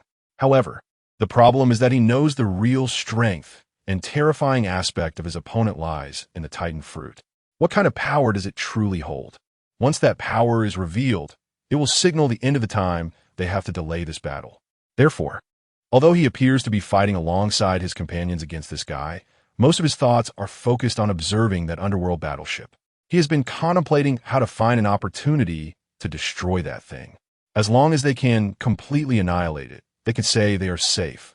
However, as long as that thing exists, stored somewhere in this world, even if they gather all their strength and eliminate all the 5 elders, it would ultimately be futile, because anyone could easily activate that underworld battleship. Moreover, using that power does not require any cost. However, the means of using it should be in the hands of the world government. They can't even think about it. So the best choice they have is to find an opportunity to destroy that thing. But this Satan Saint is also incredibly cunning. After all, he's an old fox and has been keeping an eye on this side. This makes it difficult for them to find any suitable opportunities, so they can only continue to focus their attention on this battle. This is their disadvantage. Although there are so many people here, none of them have the strength to overpower that guy. It is indeed very regrettable, and it makes one feel this sense of despair. Dorag rarely experiences battles like this, and it truly instills a sense of terror in him. Dealing with such a person is indeed a very difficult process. It's surprising that Sharn has fought against someone of this level before. It's hard to imagine such strength exists, although he is not the only one. Perhaps he is the only one who can truly save the world and everything. We are merely stepping stones. Dorag and the others feel somewhat desperate about what they have experienced in this battle so far. They are completely at a loss against this person, feeling no hope or possibility of victory. This person's strength is beyond their imagination. It was hard to believe that such power existed before. Of course, Dorag has some basic mental preparation for this level of strength, because he has fought before. However, perhaps during that previous battle, the 5 elders had relatively good strength to counter it. So at that time, he did not feel their strength was so formidable, to the point of being insurmountable. He only thought that their strength was just stronger than his. But now, when the opponent truly demonstrates their power, he can understand. Even with so many people combined, they cannot match him. Damn it, is there really nothing we can do? Dorag is beginning to doubt the meaning of their existence. After all, so many people fighting together cannot inflict any damage on the opponent, which is truly frustrating. Phew! At this moment, he was attacked again and was knocked to the ground. But he felt as if his internal organs were bursting, suffering from a very severe blow. The pain was intense, a terrifying feeling that lingered in his heart. No, I absolutely cannot lose all my confidence and hope at this moment. He constantly reminded himself to stay calm, to remain composed. He must not lose such thoughts in this situation. If he gave up hope of fighting under these circumstances, it would truly be the end. Let's fight with all our might. Perhaps there is still hope, he said as he turned to his companions.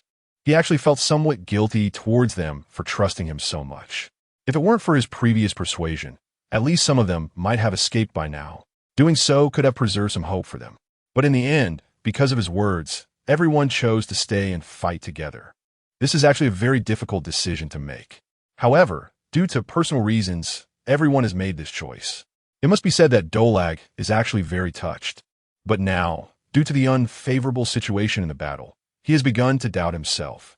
He feels that he has harmed everyone and believes that it is very likely that he has put everyone in this situation. It really seemed very shameful to him, even a disgraceful thing. He wanted to make amends, so he desperately took the initiative to attack. The commanders under him noticed that his thoughts were misguided. "Leader, we should fight together because we are partners who strive together. So don't overthink it. You are having too many unnecessary thoughts," they advised. They all believed that this was a decision made together and that no one should be blamed. Moreover, it was a sacrifice that was meant to happen.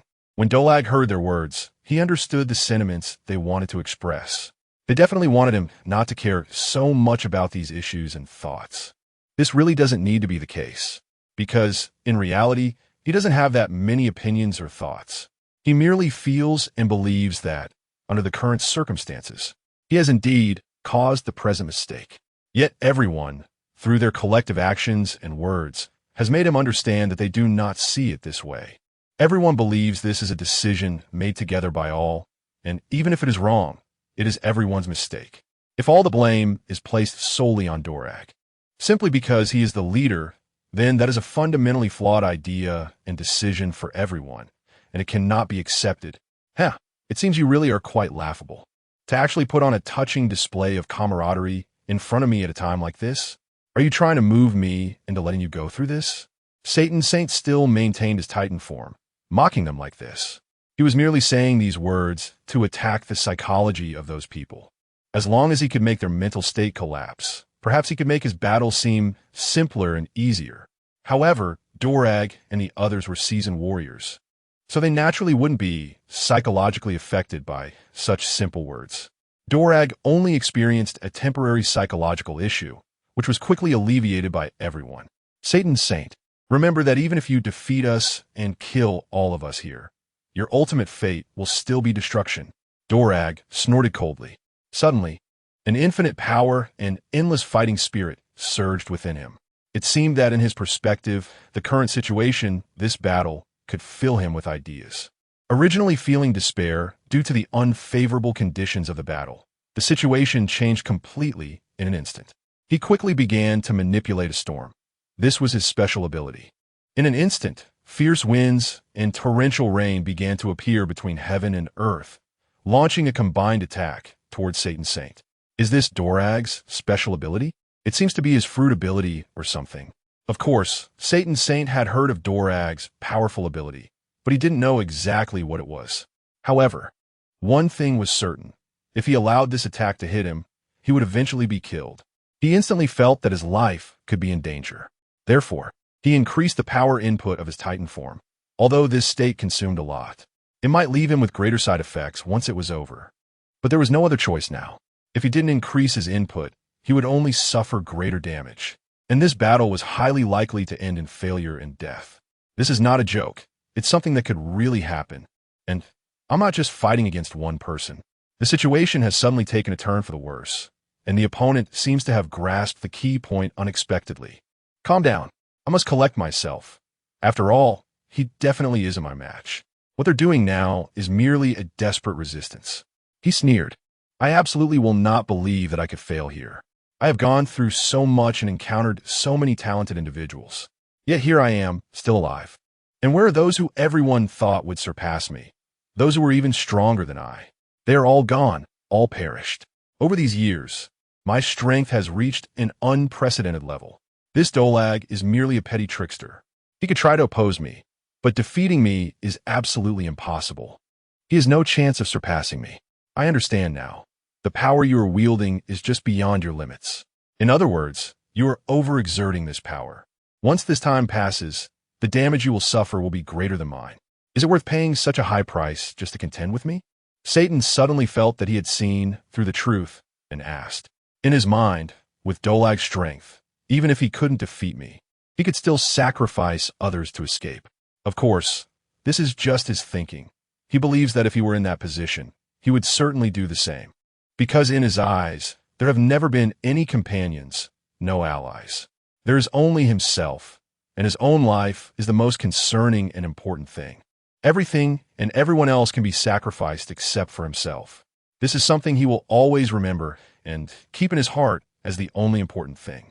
Because he is like this, he projects his own feelings onto others, believing that they think the same way he does.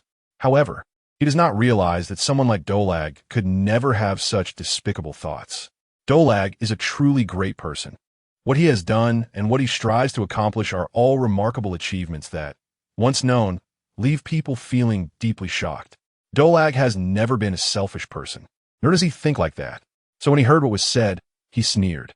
The other person's thought must be, why not take the opportunity to escape after striking once while showing strength? In that case, the chances of survival would certainly be greater. But he has never been that kind of person. If sacrificing others meant ensuring his own survival, he would rather not survive and would prefer to die honorably. This is exactly the personality of Dolag. He is never the same as these people, and this is a completely different aspect. Leader, is that really the case? Is the power you are using now beyond your limits? The crowd asked with concern. In their eyes and deep within their hearts, Dolag is considered the most powerful person. Even though his true strength may not match that of Sharn, he is their true leader. They do not want anything to happen to him. All right, there's no need to discuss this further. It's just a small matter, Dolag said somewhat casually. He really didn't care about his own life anymore. It was already at this point. His thought was that since everyone else could sacrifice themselves for their cause, why couldn't he do the same? Therefore, he could also do it. With all his strength, with all his effort, he would fight. This was almost the last battle of his life.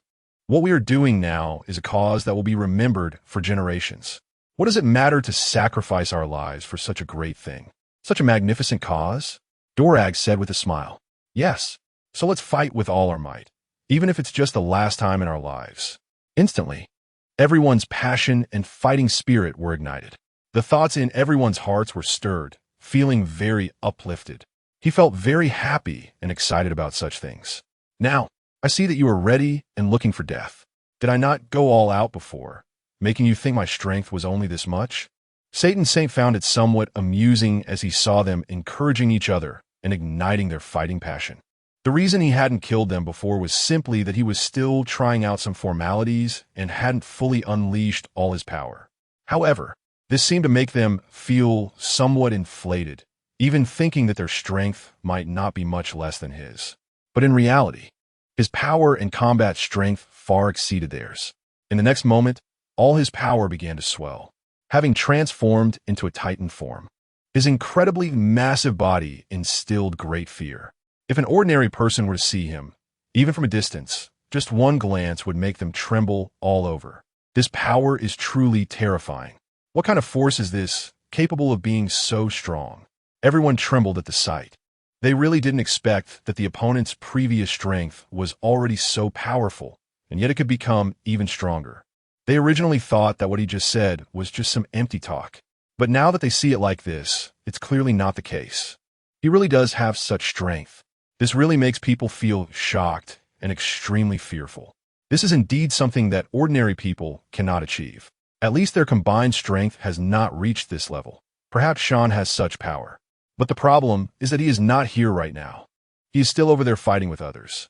This means they cannot expect any support and can only rely on themselves to fight. So when they think about this, fear and concern are reflected in everyone's eyes. They are actually quite courageous. However, now that the opposing force has manifested, it is truly difficult to resist. This is a power that surpasses that of mortals, a level comparable to that of deities. In my eyes, you guys are nothing but insects. If you want to oppose me, if you wish to become my enemies, you are simply unworthy. At this moment, Satan Saint truly feels an overwhelming surge of power. In most situations, he wouldn't utilize this form, because after manifesting this form, the energy consumption is simply too great. Therefore, most of the time, he maintains his usual appearance. The way he looks now is something he rarely shows. The reason he is using it at this moment is that it indicates the pressure from the opponents truly affects him, making him feel the weight they impose on him. This forced him to use this state to confront these people. Otherwise, if he continued to act like his usual self, he might be killed at any moment. Therefore, he was not as calm and composed as he claimed to be. If he truly was like that, they wouldn't even need to use such power to kill these people. The reason he spoke that way was to intimidate them, to make them genuinely afraid. When these people felt fear, it would prevent them from fully unleashing their strength, allowing Satan to more easily reap their lives. He clenched his fists, his eyes filled with disdain as he scanned everyone in front of him. It seemed he could discern the strengths and weaknesses of these guys. His power was sufficient to support him in doing this. So, who should he start with? He squinted and said. The reason he said this was that he was actually hesitating and thinking about these questions. For him, this was indeed something to consider. If he randomly chose someone to oppose and kill, it didn't seem to meet his requirements. So he needed to think carefully about who would be the best strategic choice to kill first. After all, what he wanted was to end the battle here in the shortest time possible. Meanwhile, he still didn't know how things were going with the battle between the strategist Crane and Sharn. He was actually regretting having followed with the underworld warship, because it turned out that to eliminate these people, he didn't need it at all. His own strength alone could resolve them. He had previously been too cautious.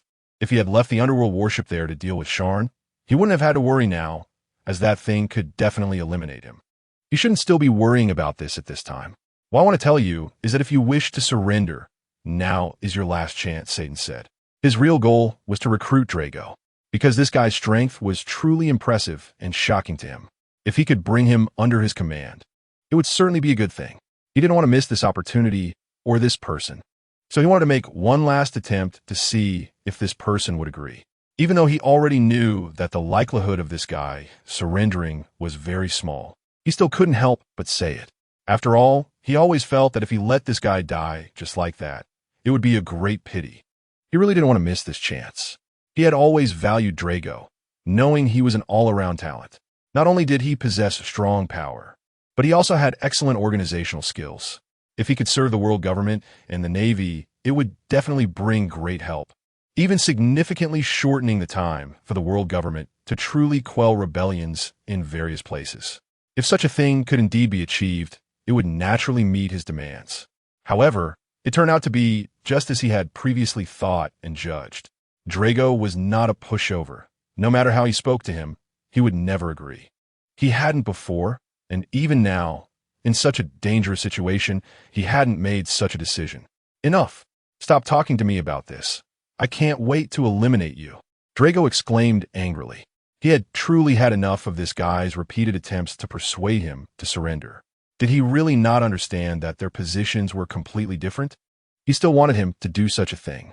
Yes, a wicked guy like you could never earn Lord Drago's loyalty. The others also said angrily. They truly felt that although this guy was powerful, he was very detestable. Even at such a time, wanting to do such a thing was hard to believe. They certainly knew their leader was not that kind of person. This only indicates that the reason this enemy said such things is merely to create discord among them. Everyone feels that they have already seen through each other's schemes. If that's the case, then you guys can all go to hell together. Satan's Saint will no longer say anything, because he knows that saying more would be a waste of effort. This guy has clearly responded to himself with his own words. If he still doesn't understand after this, then it would truly be foolish. Boom! Suddenly, he started to take action. His fist felt like a storm. With each strike, a person would go down. He hardly used any strong force, but even so, it was difficult for others to resist. How could such power really exist in the world? It was truly overwhelming. Many people watching nearby turned pale. They had fought against strong opponents before, but they had never seen such a level of power, such strength. For the first time, it can truly be said that it exceeded everyone's expectations. With such strength, even if he was alone, he could lead to the destruction of them all. This is truly terrifying. He really is not someone we can contend with. Dorag could only express such feelings in the end. He now somewhat regrets that he should have ordered a portion of people to retreat earlier. Even if it meant forcing them to withdraw, it should have been done.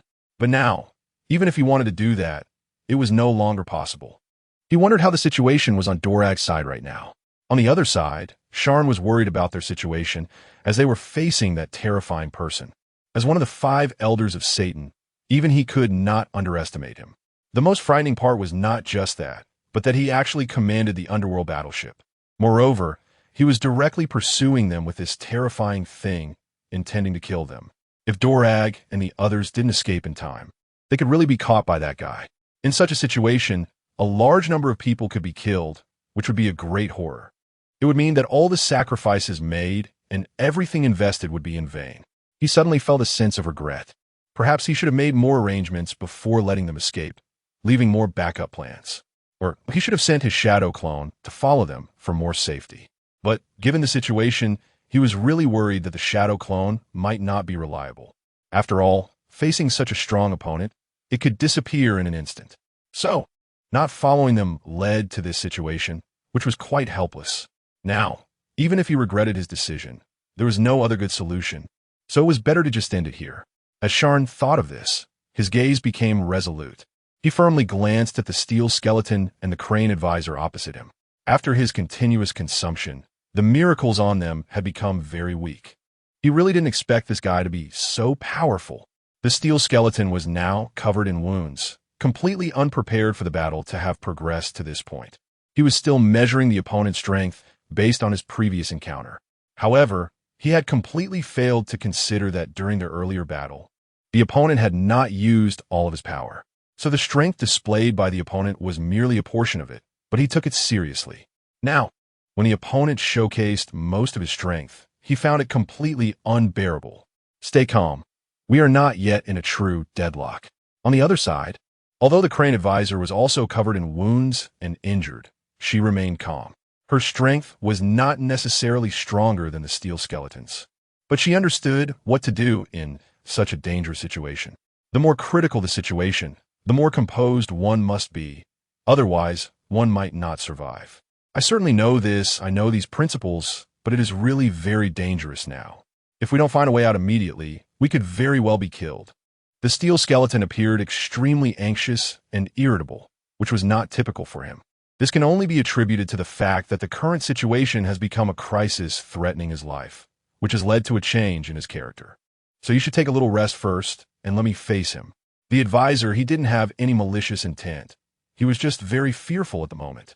Steel Bone Kong suddenly looked at her with a shocked expression. It seemed he did not expect that she would choose to protect herself at this time. Clearly, their relationship had not been good before this. Moreover, due to the unfavorable situation in the battle, they had actually developed some conflicts during the fight. And now, the other party was actually willing to take the lead and fight to buy herself some time to rest. This can really be considered something that makes one feel very touched. No, I don't have any major issues. Let's go together. After thinking for a moment, Steel Bone still refused the proposal. After all, he felt that Chief Crane was an older general. Moreover, he wasn't much stronger than himself, making it very difficult for him to fight alone. No matter how exhausted or injured he was, he couldn't make such a decision. Chief Crane felt very comforted after hearing this, and he was also somewhat moved. This actually illustrates to some extent that the other party still cares about themselves.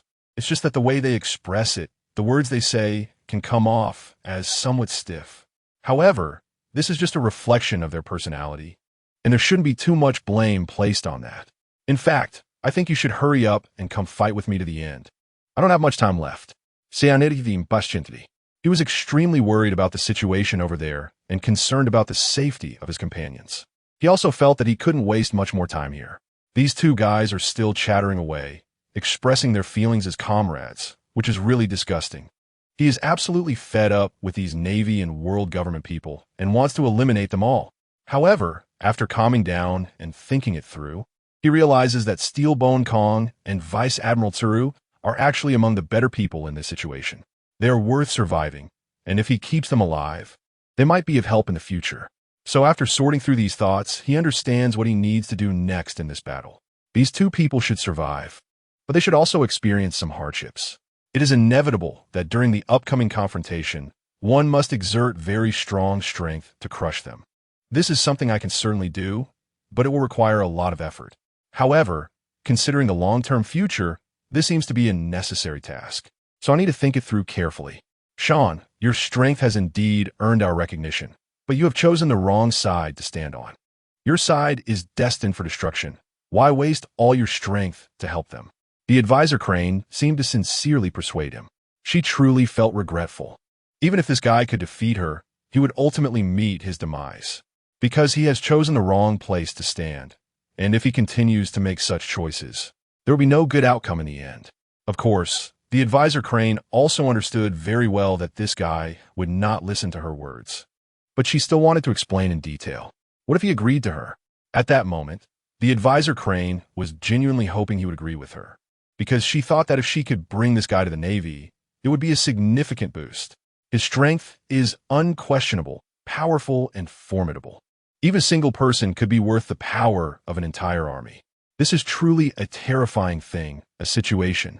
It is also something that no naval officer within the Navy can compare to at present. However, she certainly knows that this is basically an impossible task, an unachievable responsibility. He is a very determined opponent of a world government and a Navy. Otherwise, he wouldn't want to confront them in such a terrifying situation. What he wants to do is to kill all the Navy personnel on the opposite side. It is clear that he showed no mercy in the countdown of this battle. He was fully driven by such reality and purpose. After hearing what the other side said, Sharn sneered. Are these guys still thinking about such things at this point? Did they really abandon their dignity and ideals to join them back then? This is indeed a very childish thought. All right, there's no need to delay any longer. I know you should also understand that there are no chances. Sharn let out a sigh. He instantly grasped the relationship and the ultimate goal behind this. Perhaps the other party was just thinking a little bit that maybe they could get him to agree to this matter. This might be a great gain for them. Moreover, their true and deepest purpose is to buy time, waiting for Saint Satan to arrive. That's why they're trying every means to make themselves wait. When that time comes and Saint Satan arrives, they can easily eliminate themselves without any effort. Of course, this could be overthinking on my part, but the other party definitely has ulterior motives.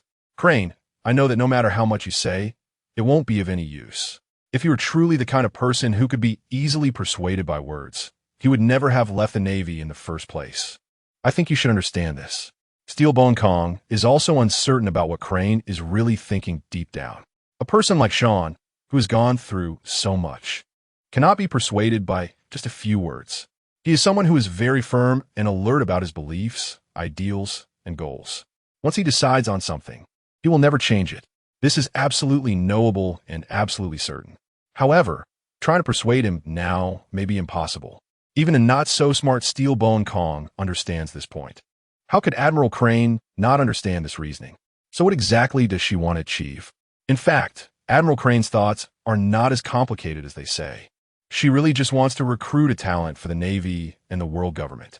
She feels that it would be too regrettable for such a powerful and capable person to just die like this. So she genuinely wants him to join them. However, it seems that this matter is impossible to accomplish now. This person is too resolute and persistent. Fire style, great fire annihilation. Xian did not say anything further, nor did he greet anyone. Instead, he directly launched a very intense fire technique. In an instant, a terrifying and enormous flame engulfed the entire battlefield. The coverage of this flame was simply too vast.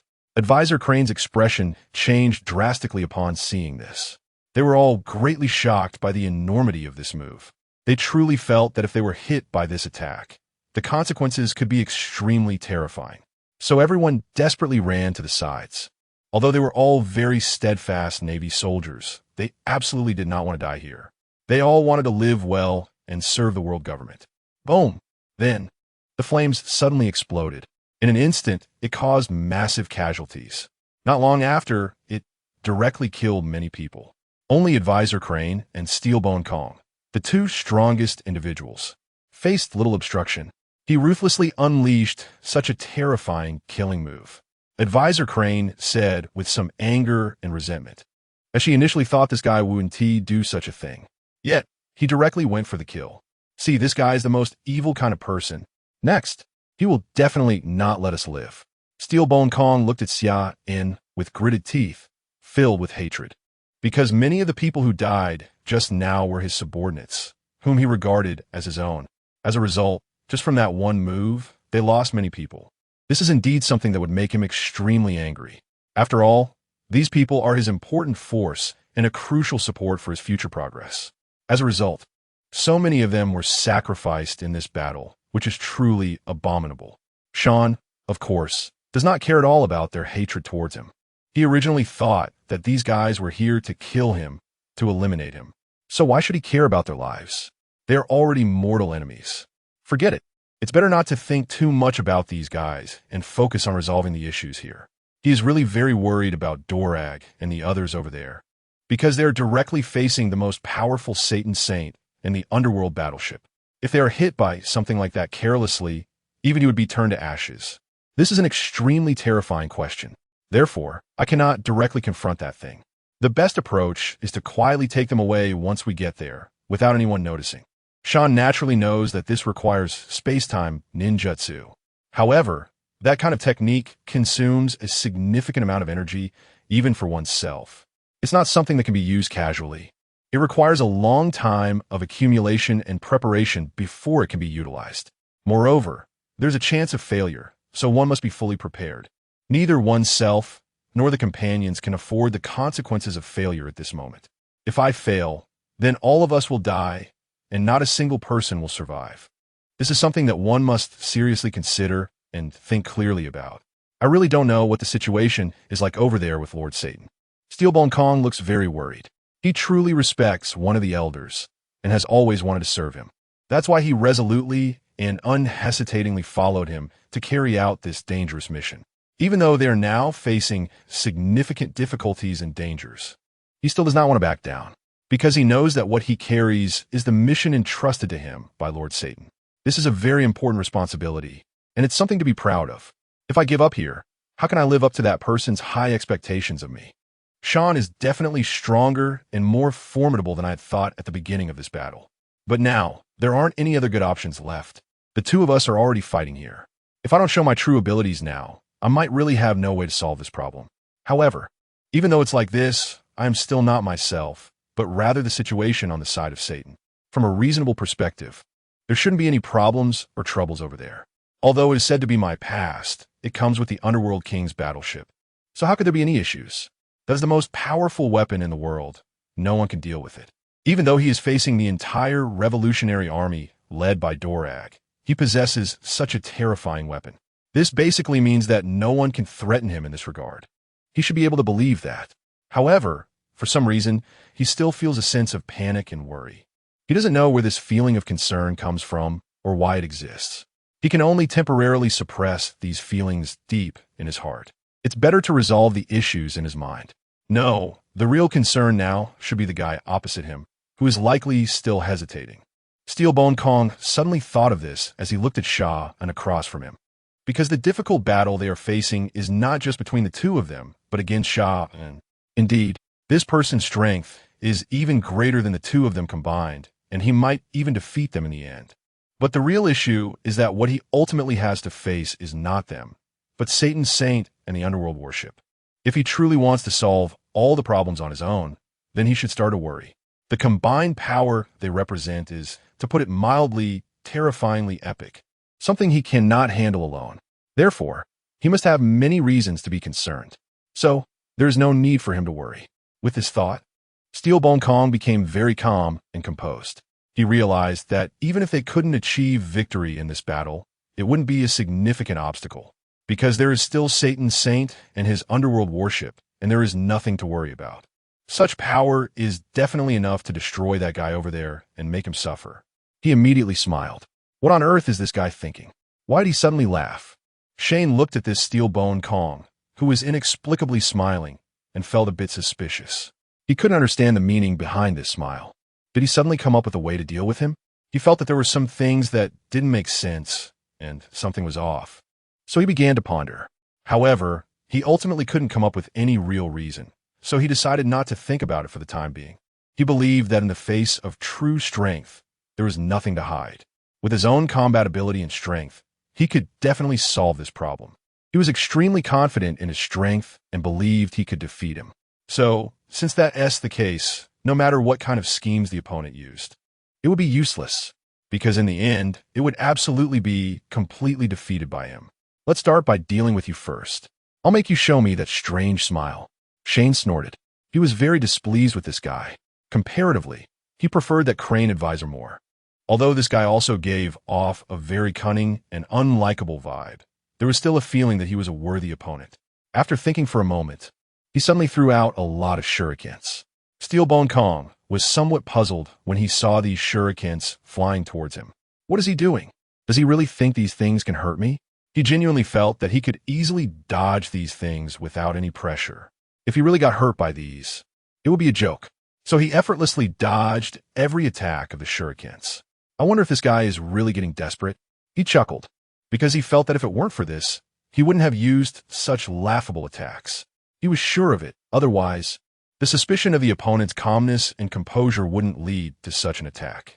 Flying Thunder God Slash. Suddenly, while Steelbone Kong was still smiling and hadn't reacted, Sharn charged over. Steelbone Kong was dumbfounded. Because there was no warning, no prior prediction, he suddenly appeared right beside him at that moment. He felt like he was seeing things, but this was indeed real. Suddenly, he felt a blur and realized that this guy had grabbed a shuriken. Then he slashed it directly across his body. Poof! He was immediately severely injured and fell to the ground, spitting out blood. Steelbone Kong, you. Crane Advisor was also completely unprepared for this, so when she suddenly saw this situation, she was stunned. She was greatly shocked. This sudden change caught her completely off guard. How did such a huge transformation happen so suddenly? She really didn't see clearly what exactly happened. How did her companion just fall down? Did the strategist not realize what was happening? What situation had arisen? It seemed like it was just the blink of an eye. And then her companion had already lost the ability to resist. She felt extremely shocked and surprised by this. She didn't know what to do next. It was really too fast. What kind of speed was this? At that moment, Steelbone Kong spat out a mouthful of blood and finally managed to stand up. He wasn't seriously injured, but it still startled him. The move just now was completely beyond his expectations. He had no idea how it could have happened like this. The changes and transformations in this situation are beyond his imagination. He has never encountered anything like this before. It should indeed be said that the strength of this Sharn is far beyond what they can bear. Are you okay? Is there no major obstacle? Advisory looked at him with a very worried and concerned expression, asking. Advisor, he was really worried about the situation of his companion, because if he fell, then this terrifying enemy can only be faced and dealt with by oneself. This is an unacceptable situation. I absolutely cannot do such a thing. If my comrades fail and I give up this battle to flee, then I would truly become a laughingstock and even be seen as a traitor to the Navy. So if it really comes to this situation, it would be really difficult. Therefore, the strategist Heron is desperately trying to prevent his comrades from losing their fighting capability. They need to fight alongside him. There are no fatal injuries. Thankfully, I am indeed injured, but it only affects part of my movement. Steelbone Kong looked at his left arm, which was the area that had just sustained the most severe injury. His eyes were filled with anger as he stared at that Sharn. He had never before received such a serious injury from someone else. This made him feel utterly humiliated. If he could endure such a situation, it would be nothing but a joke. Therefore, he was extremely angry, even wishing he could vent all his rage at that moment. However, the problem was that he had no way to make such a choice at that time, due to his lack of strength. Even if he and his companion joined forces, they probably wouldn't be able to handle it. Therefore, they had to act cautiously. They needed to pay close attention to their fighting methods. Otherwise, it could instantly lead to both of their deaths. This is really not a joke. Sharn's power far exceeds that kind of limit. In this world, there probably isn't anyone else who can compare to him. If there are many doubts about this issue before, now it is completely acknowledged. In any case, we must work together to survive. You should understand this. Advisor, he looked at his partner with a very serious expression. If he still couldn't understand and accept this truth, then he could only wait to die here. But he certainly didn't want to accompany him to death. So, what needs to be done now is very simple, but it also requires strong determination. That is to fight with all their might. That's right, I agree with this viewpoint. Steelbone nodded seriously. He certainly understood this principle as well. To put it bluntly, the only ones in huge crisis now are the two of them. Don't be fooled by the many naval soldiers here. Aside from the two of them, there's still quite a few naval soldiers present. Among them, there are even some who are relatively capable, like naval vice admirals. However, if they were thrown into this battle, it would be like living targets, because they would be completely ineffective and would instead bring great harm to themselves. This point is absolutely reflective of the real situation. Facing this matter, Steelbone Kong and Crane both understand very well, so they did not let others join the battle. The ordinary Navy soldiers can only cheer and encourage from the sidelines. They are actually very anxious to help, but they understand that their abilities are insufficient. If they forcibly try to join the battle, it will only bring a lot of trouble. Oh, it seems that your current state has changed. Do you want to take me seriously now? Sharn's pupils constricted, as if he could see the change in the eyes of these two individuals. Previously, whether they admitted it or not, they had somewhat underestimated him. Of course, this feeling was not about strength, but rather a psychological sense of superiority. They believed they had more advantages and more power. At this moment, they should understand that their current situation is actually very troublesome and dire. Indeed, on the Navy's side, they not only have Saint Satan, but also the Pluto battleship. However, the problem is that they are not here now, but on another battlefield. Even if they ultimately resolve the issues there and come over to deal with the enemies here, it will take some time, and during this time, they may even die. Previously, they always thought they could wait for that Lord. But now they realize that they may not be able to wait until that time. So unless the two of them exert all their strength to deal with this person and manage to delay long enough, perhaps they can allow Saint Satan to return. However, even this is quite difficult for them, as they ultimately find that even when combined, they're not on the same level as a few others. This person can really be said to be powerful to a certain extent, someone who is beyond imagination. It is truly hard to fathom how he cultivated such strength to this level. At least Steel Bone Kong feels that even if he had more time, he wouldn't be able to reach this level of strength. Let's stop with the nonsense. It's time for our final battle. Let's see your true strength. Steel Bone Kong said coldly. The reason for using this tone was to force the opponent to reveal a flaw. However, it was clear that the other party was a very cunning guy, someone who had been through many battles and was not easily influenced. But he also didn't expect that such a simple sentence would have an effect.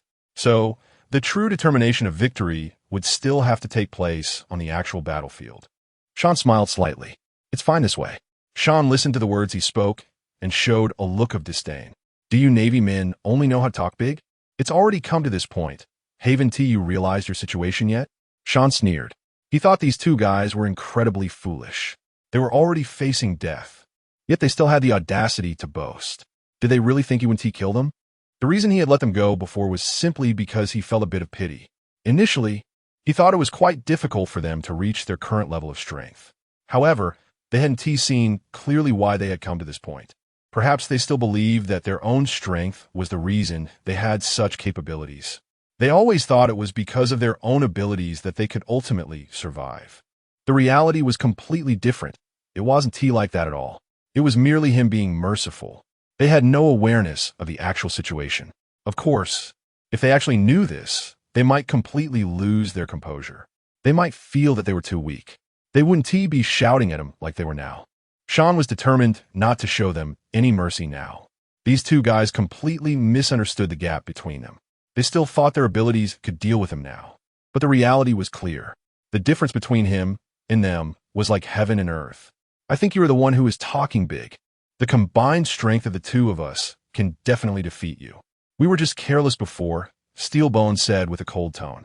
He had completely adjusted his mindset. He felt that if he continued to think of himself as weak, he could be killed at any moment. So what he needed to do was actually very simple and easy, to fight with all his might. This is what is known as fighting to the death for survival. If he didn't do this, that would truly be seeking death. This was the actual situation he was facing. Advisor, he was also very helpless. She regretted participating in this matter. She now firmly believed that the person on the opposite side was a very noble person. Therefore, her granddaughter should be safe. Once this guy was safe, perhaps he would release her. Letting her granddaughter experience some setbacks might not be a bad thing. She could grow a lot. Thus, her coming here was completely an unnecessary move. It would really provoke the other party. Moreover, it was obvious that the strength of the two of them was indeed vastly different from that of the opponent. This point is very difficult to make up for. If one doesn't believe in such things, it's truly just self-deception. However, there's no way around it. The situation has already reached this point, and all one can do is grit their teeth and fight on. To be honest, she has long wanted to escape. It's just that there hasn't been an opportunity, and the other side wouldn't give her such a chance. Moreover, if she were to escape now, she would definitely be seen as a traitor and a deserter by the Navy. At that point, there would be no way out. Therefore, the only plan for now is to fight seriously. Sharn is in a very difficult position and feels very conflicted. She wants to deal with the two people in front of her as quickly as possible, but it's really a bit challenging. If she doesn't show enough ability now, she might even face the danger of failure. Sharn then nodded.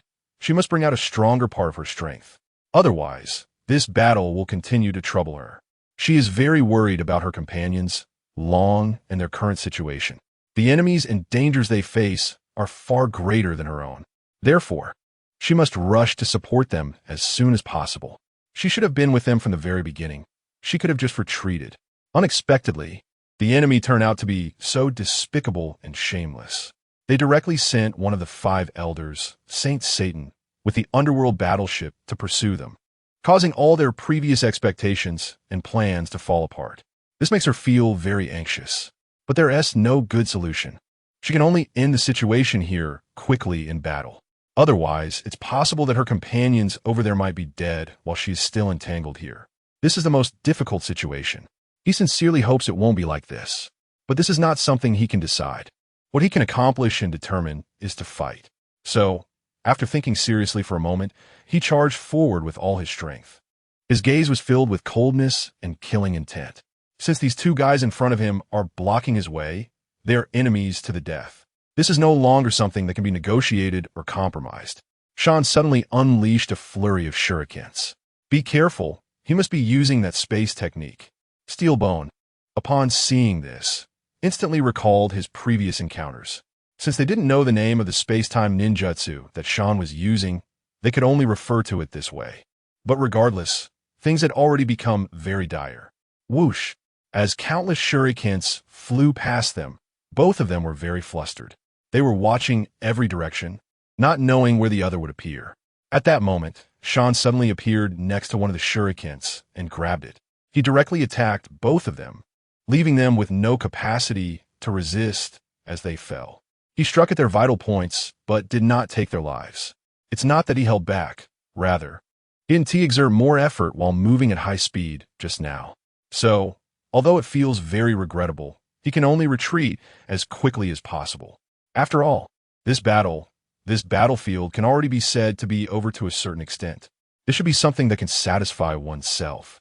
And over there, Long and the others still don't know how things are going. If I don't hurry over, they're very likely to be in danger. And they don't even know how many people have already died. He is indeed very worried about that place, so he wants to get there as quickly as possible, even using time-space ninjutsu. Alright, I seem to have placed the flying thunder god mark on Long before. Sharn thought of this and immediately felt very happy. Fortunately, he had the foresight to do this. Otherwise, it would really be a hassle now. So he activated the flying thunder god technique again. At this moment, the battlefield where Long is located is facing its greatest difficulty.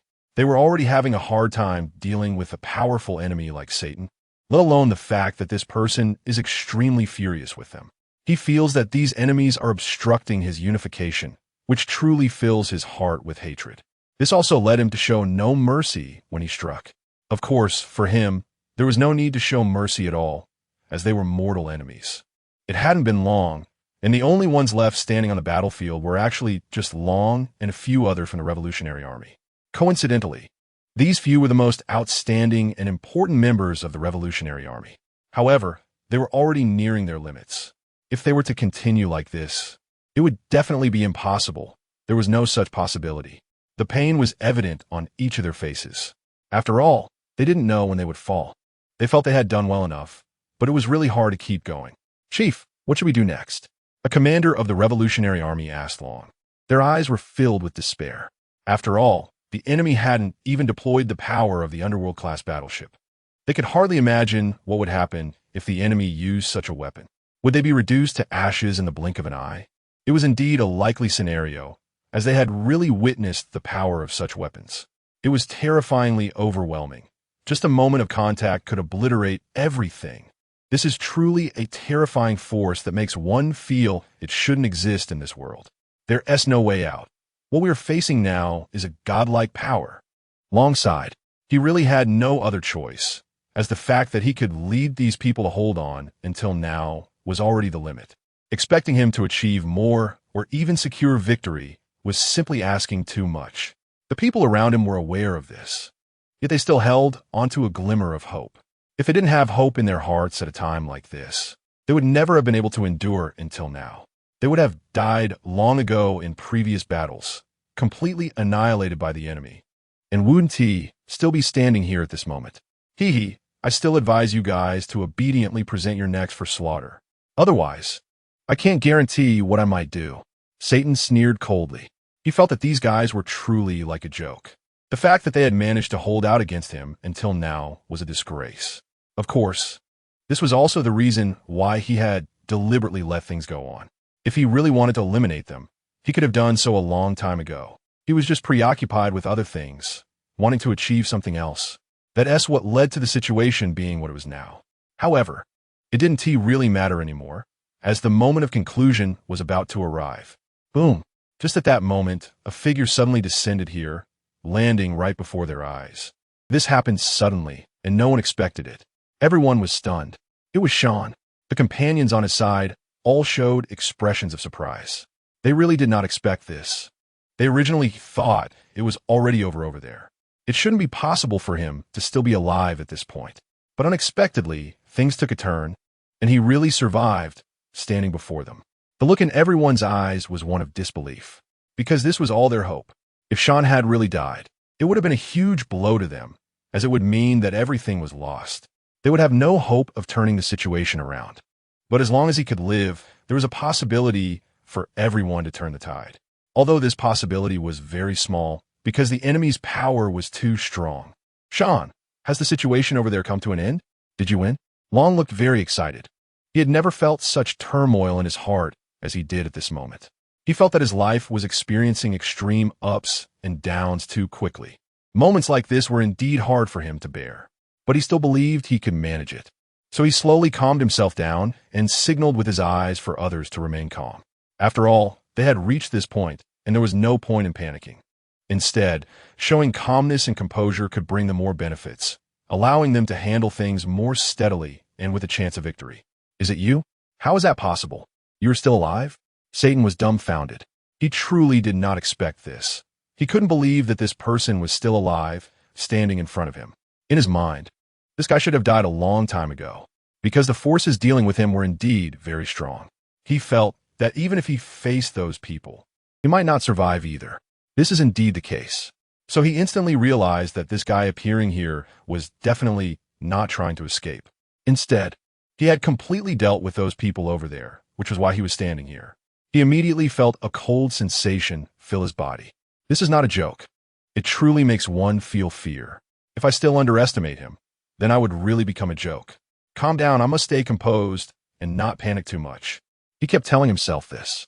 Of course, he has already been defeated by me. How could those useless people possibly deal with me? Sharn said lightly. In fact, those people were also very strong opponents to him.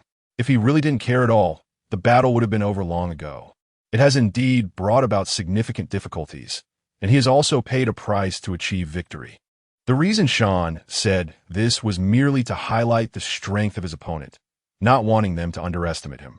He also intended to put a lot of pressure on his opponent. Impossible. You must have paid a considerable price. Saint Satan shook his head. Saint Satan seemed very arrogant. But in reality, he was someone who had a lot of faith in his companions, especially in Crane and Steelbone, who were carefully selected for this mission. If these two guys were to fail easily, he absolutely would not believe it and would not be willing to accept it. The most important thing was that he could not accept a deviation in his judgment. That would be a mistake on his part. For him, that was an error that he absolutely could not accept, and it had to be denied. So when he saw Sharn standing here unscathed, his first reaction was to deny it. He believed that even if his companions failed, they would definitely inflict great damage on the enemy, rather than appearing here without any issues, as they did now. This is truly a shameful outcome. How could anyone accept it? Those two should have a strong sense of honor. How could they allow such a thing to happen? In their understanding, they should have put everything on the line for this battle. But now the facts are right in front of them, and this person has appeared here, making it impossible to deny. Could it be that the gap between them and this person is really that large? At this moment, he is filled with many questions in his mind. He can hardly believe that such a thing could actually happen. He originally felt that he had a lot of experience in assessing the strength of the strong. After all, throughout his long life, he has encountered and fought against many powerful individuals. Logically, he should understand all of this better than anyone else. He should have a clearer grasp of the differences in strength levels.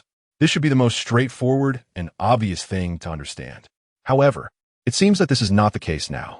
There is a significant discrepancy in my assessment of Sharn's strength at the moment. To the extent that I see his strength is actually this strong. This made him deeply suspicious. Was it possible that he had truly misjudged before? And even if his opponent's strength was greater than he had imagined, how could there be so many people around? There were so many Navy soldiers assisting them in dealing with this person. Even so, were they still unable to hold him back? If that were the case, it would be an extremely humiliating situation for him. So many people, even those he regarded as elite warriors, combined could not accomplish this important task. It's simply unbelievable. Either they intentionally wanted to abandon this matter, or they were truly lacking in strength, leading to this result. In that case, there was nothing to be done. No matter how unwilling he was, he could only accept it. This situation has become such that there is nothing I can change about it. All I can do is to stop them here and eliminate him. Others may give up, but I absolutely cannot let Sharn go. He poses too great a threat to me and the Navy. If he survives, who knows what might happen in the future? Perhaps, just as you said, they are indeed a bunch of good-for-nothings. After some thought, Satan accepted this reality and nodded in agreement. Upon hearing this, Sharn and the others showed some surprised expressions, and they accepted the other's viewpoint. Sharn smiled. Although he had resolved a major difficulty, the most dangerous time was now.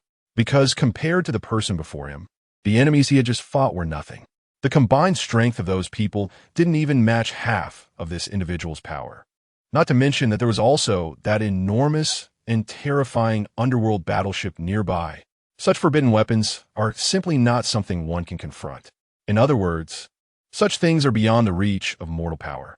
If there were indeed someone audacious enough to attempt to resist, they would surely be shattered to pieces and reduced to ashes. There is no need to overthink such things. They will definitely happen. He believes it is inevitable. Therefore, Sharn does not dare to relax at all right now.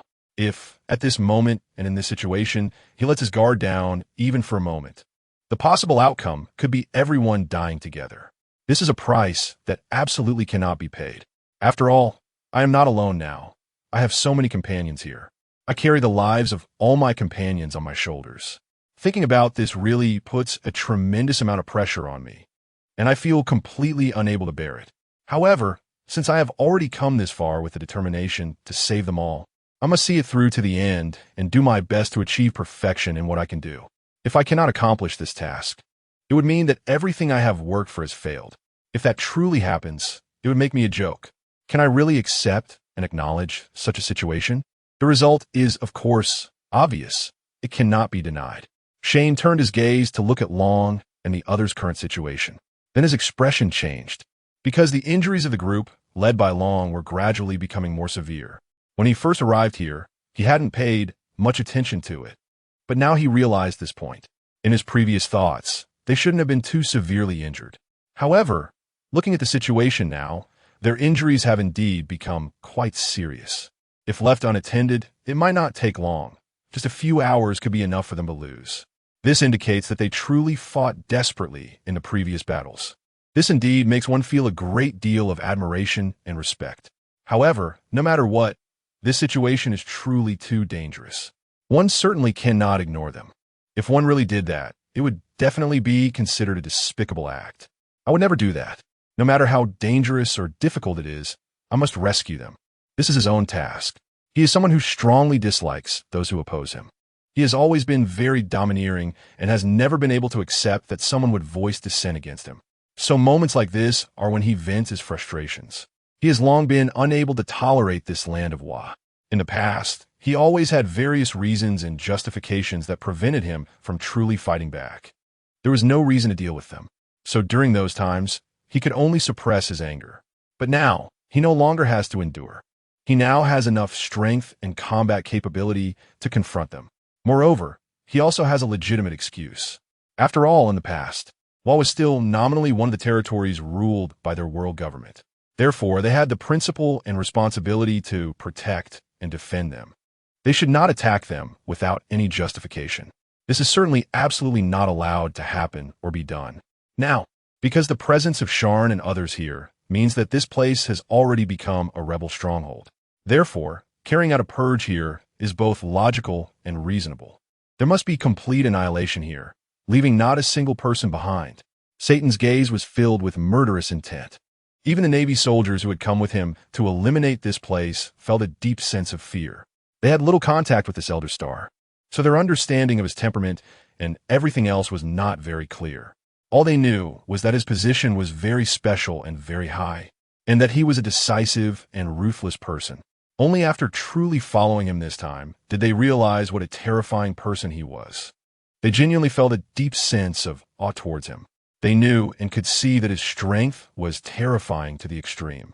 This means that there are really very few people in the world who can compare to him. And if he wants to achieve certain things or eliminate certain people, there is no surprise at all. As long as he wants to do something, he will definitely succeed. This basically confirms that statement. Because Sharn and the Revolutionary Army have always been opposing him, he has come to deal with them.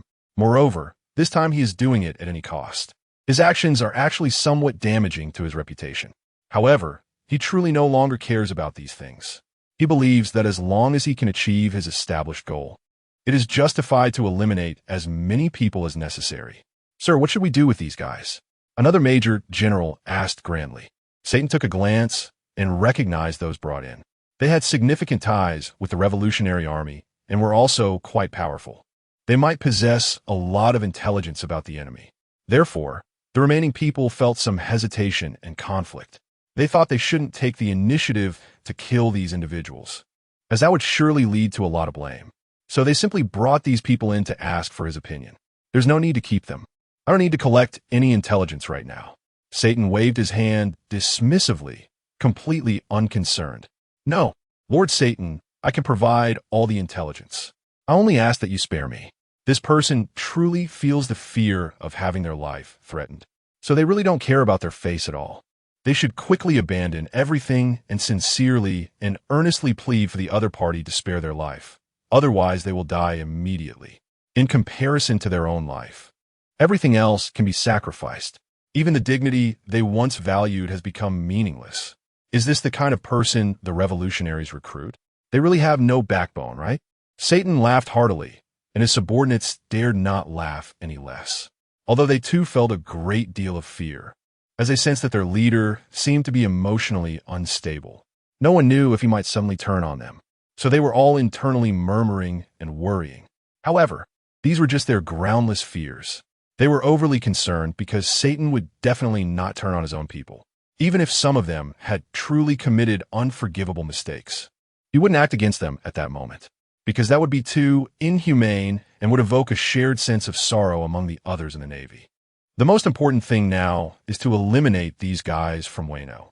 And these people are useful. Each one has their own purpose. I no longer need to interrogate for information. What I need is to destroy everything here. Satan showed no mercy whatsoever.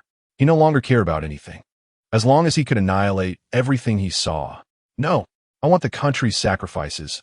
I'm willing to pay any price. Those who are dragged away to be executed are all in utter panic. Of course, there are some tough individuals among them who, even when facing imminent death, still refuse to back down. But most of them are actually feeling some regret now, because they're just ordinary people. They don't have particularly strong wills. And when faced with such a life-and-death crisis, their first goal is to survive. They are truly willing to pay any price to save their own lives. But the other side isn't giving them a chance. Moreover, the Navy soldiers being taken down to be executed feel confused. They believe that some people must have information and could spare them. By doing this, I won't be able to differentiate them internally. And it will also allow me to gather a lot of intelligence on my side. Doesn't this make subsequent actions smoother? But after all, they're not the ones in charge, so they can only act according to orders. Satan's saint looked at those being taken away, each of them killed, revealing a satisfied smile. His expression made outsiders feel very frightened. But he didn't care about that. He believed that as long as he could make himself happy, the deaths of all people were justifiable, especially the execution of those he considered the most wicked. This is the best practice. Let me start to compensate my inner self with the lives of these people. Saint Satan said, "You must be very curious as to why I am doing this, right? Clearly, many of them could have been spared back then, right? Who is Saint Satan? He is someone who has experienced countless events, and nothing can truly challenge him. When facing any situation, he always has his own methods to resolve it. Everything he encounters now, he has his own ideas on how to handle. Therefore, his subordinates must know that he has his own reasons and justifications. It's just that no one expected he would be willing to explain to his people. Now that they hear he seems to have such intentions, they all want to listen. Because all our power has completely surpassed those people on the other side. So I don't need to spare any of them, nor do I need any intelligence. Because in the face of the absolute power we possess, everything is utterly illusory. We don't need those things. We just need to destroy everything and everyone here. This is our objective this time, complete annihilation." Saint Satan finally revealed his thoughts to everyone. After he said this, it truly left everyone feeling incredibly shocked. Yes, their navy is already extremely powerful now. In the past, it was merely the strongest force that hadn't made a move. Now, if their strongest person truly unleashes his power, they will fully witness just how formidable he is. So what you need to do next is to follow me and completely destroy this place. Saint Satan finally issued the real command. He doesn't want to see this country continue to exist for much longer. From this day forward, he will make this place a part of history.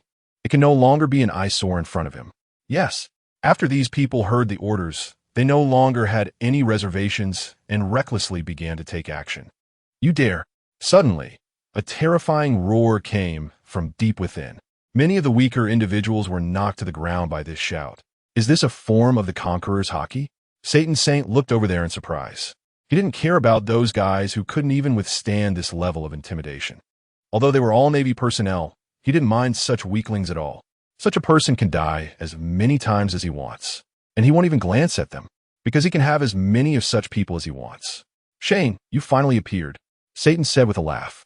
"This is the person who truly poses a threat in his eyes. This is also the person he really wants to destroy on this trip. As for this country and all the people here, they are merely incidental. If it weren't for the destruction of Sharn, he might not have come here at all, because none of the other people here can instill fear in him. Only him.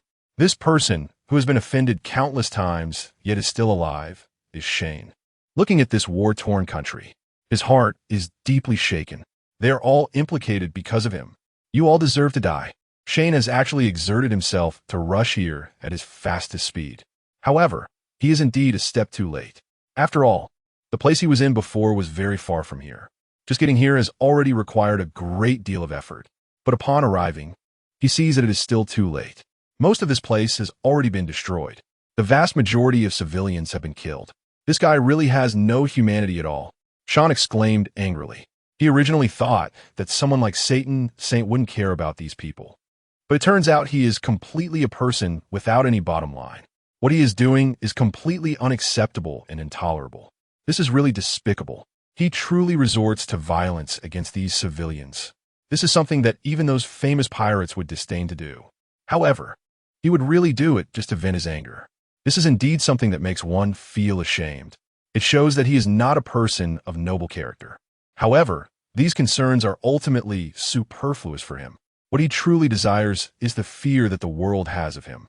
This way, there won't be anyone intentionally opposing themselves. Their rule can remain stable for generations. How? Are you finally feeling this fear and anger now? Then from the beginning, you shouldn't have run away. Instead, you dragged me into this. It's all your fault. Satan deliberately said this to make the other party feel guilty, as if everything was truly his fault. No, the only person I will focus on is you, because everything was done by you.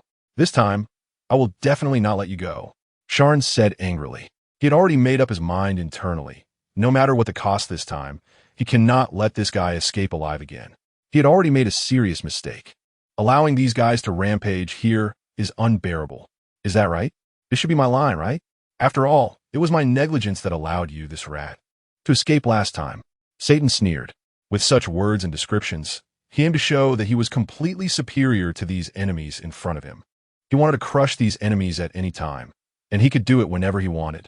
But in reality, he was very clear and aware that he had not reached such a high level. However, he had to say so to create a psychological advantage for himself. In this way, in the upcoming battle, he could gain an inherent advantage and would not fall into that lower level. Sharn was thinking and slowly calmed himself down. He knew that the upcoming battle would definitely not be simple or easy. His current thought was very simple. He was about to engage in a life-and-death battle, and this battle could only be between himself and the person opposite, without any other interruptions. The other side must be thinking the same. The one who wins will gain the advantage, but the loser might lose their life. This is a life-and-death showdown. Sharn sighed. Finally, it has come to this point. Is this person really Sharn? Many first-time Navy soldiers who came here were very shocked after seeing this, because they had heard many legends about this person. In their imagination, this should be a legendary powerhouse. Based on his achievements, he should have 3 heads and 6 arms, not allowing anyone to hold the ball. But now, after seeing him in person, they felt that he was not that extraordinary. He looked relatively normal, and they did not perceive anything special about him. This kind of person caused such great trouble and trauma to the Navy and the world government. It is truly hard to believe. However, it was precisely because he dared to challenge such a large Navy fleet that made people feel awe. He was indeed remarkable. This time, I will definitely not run away, but rather let you know my strength.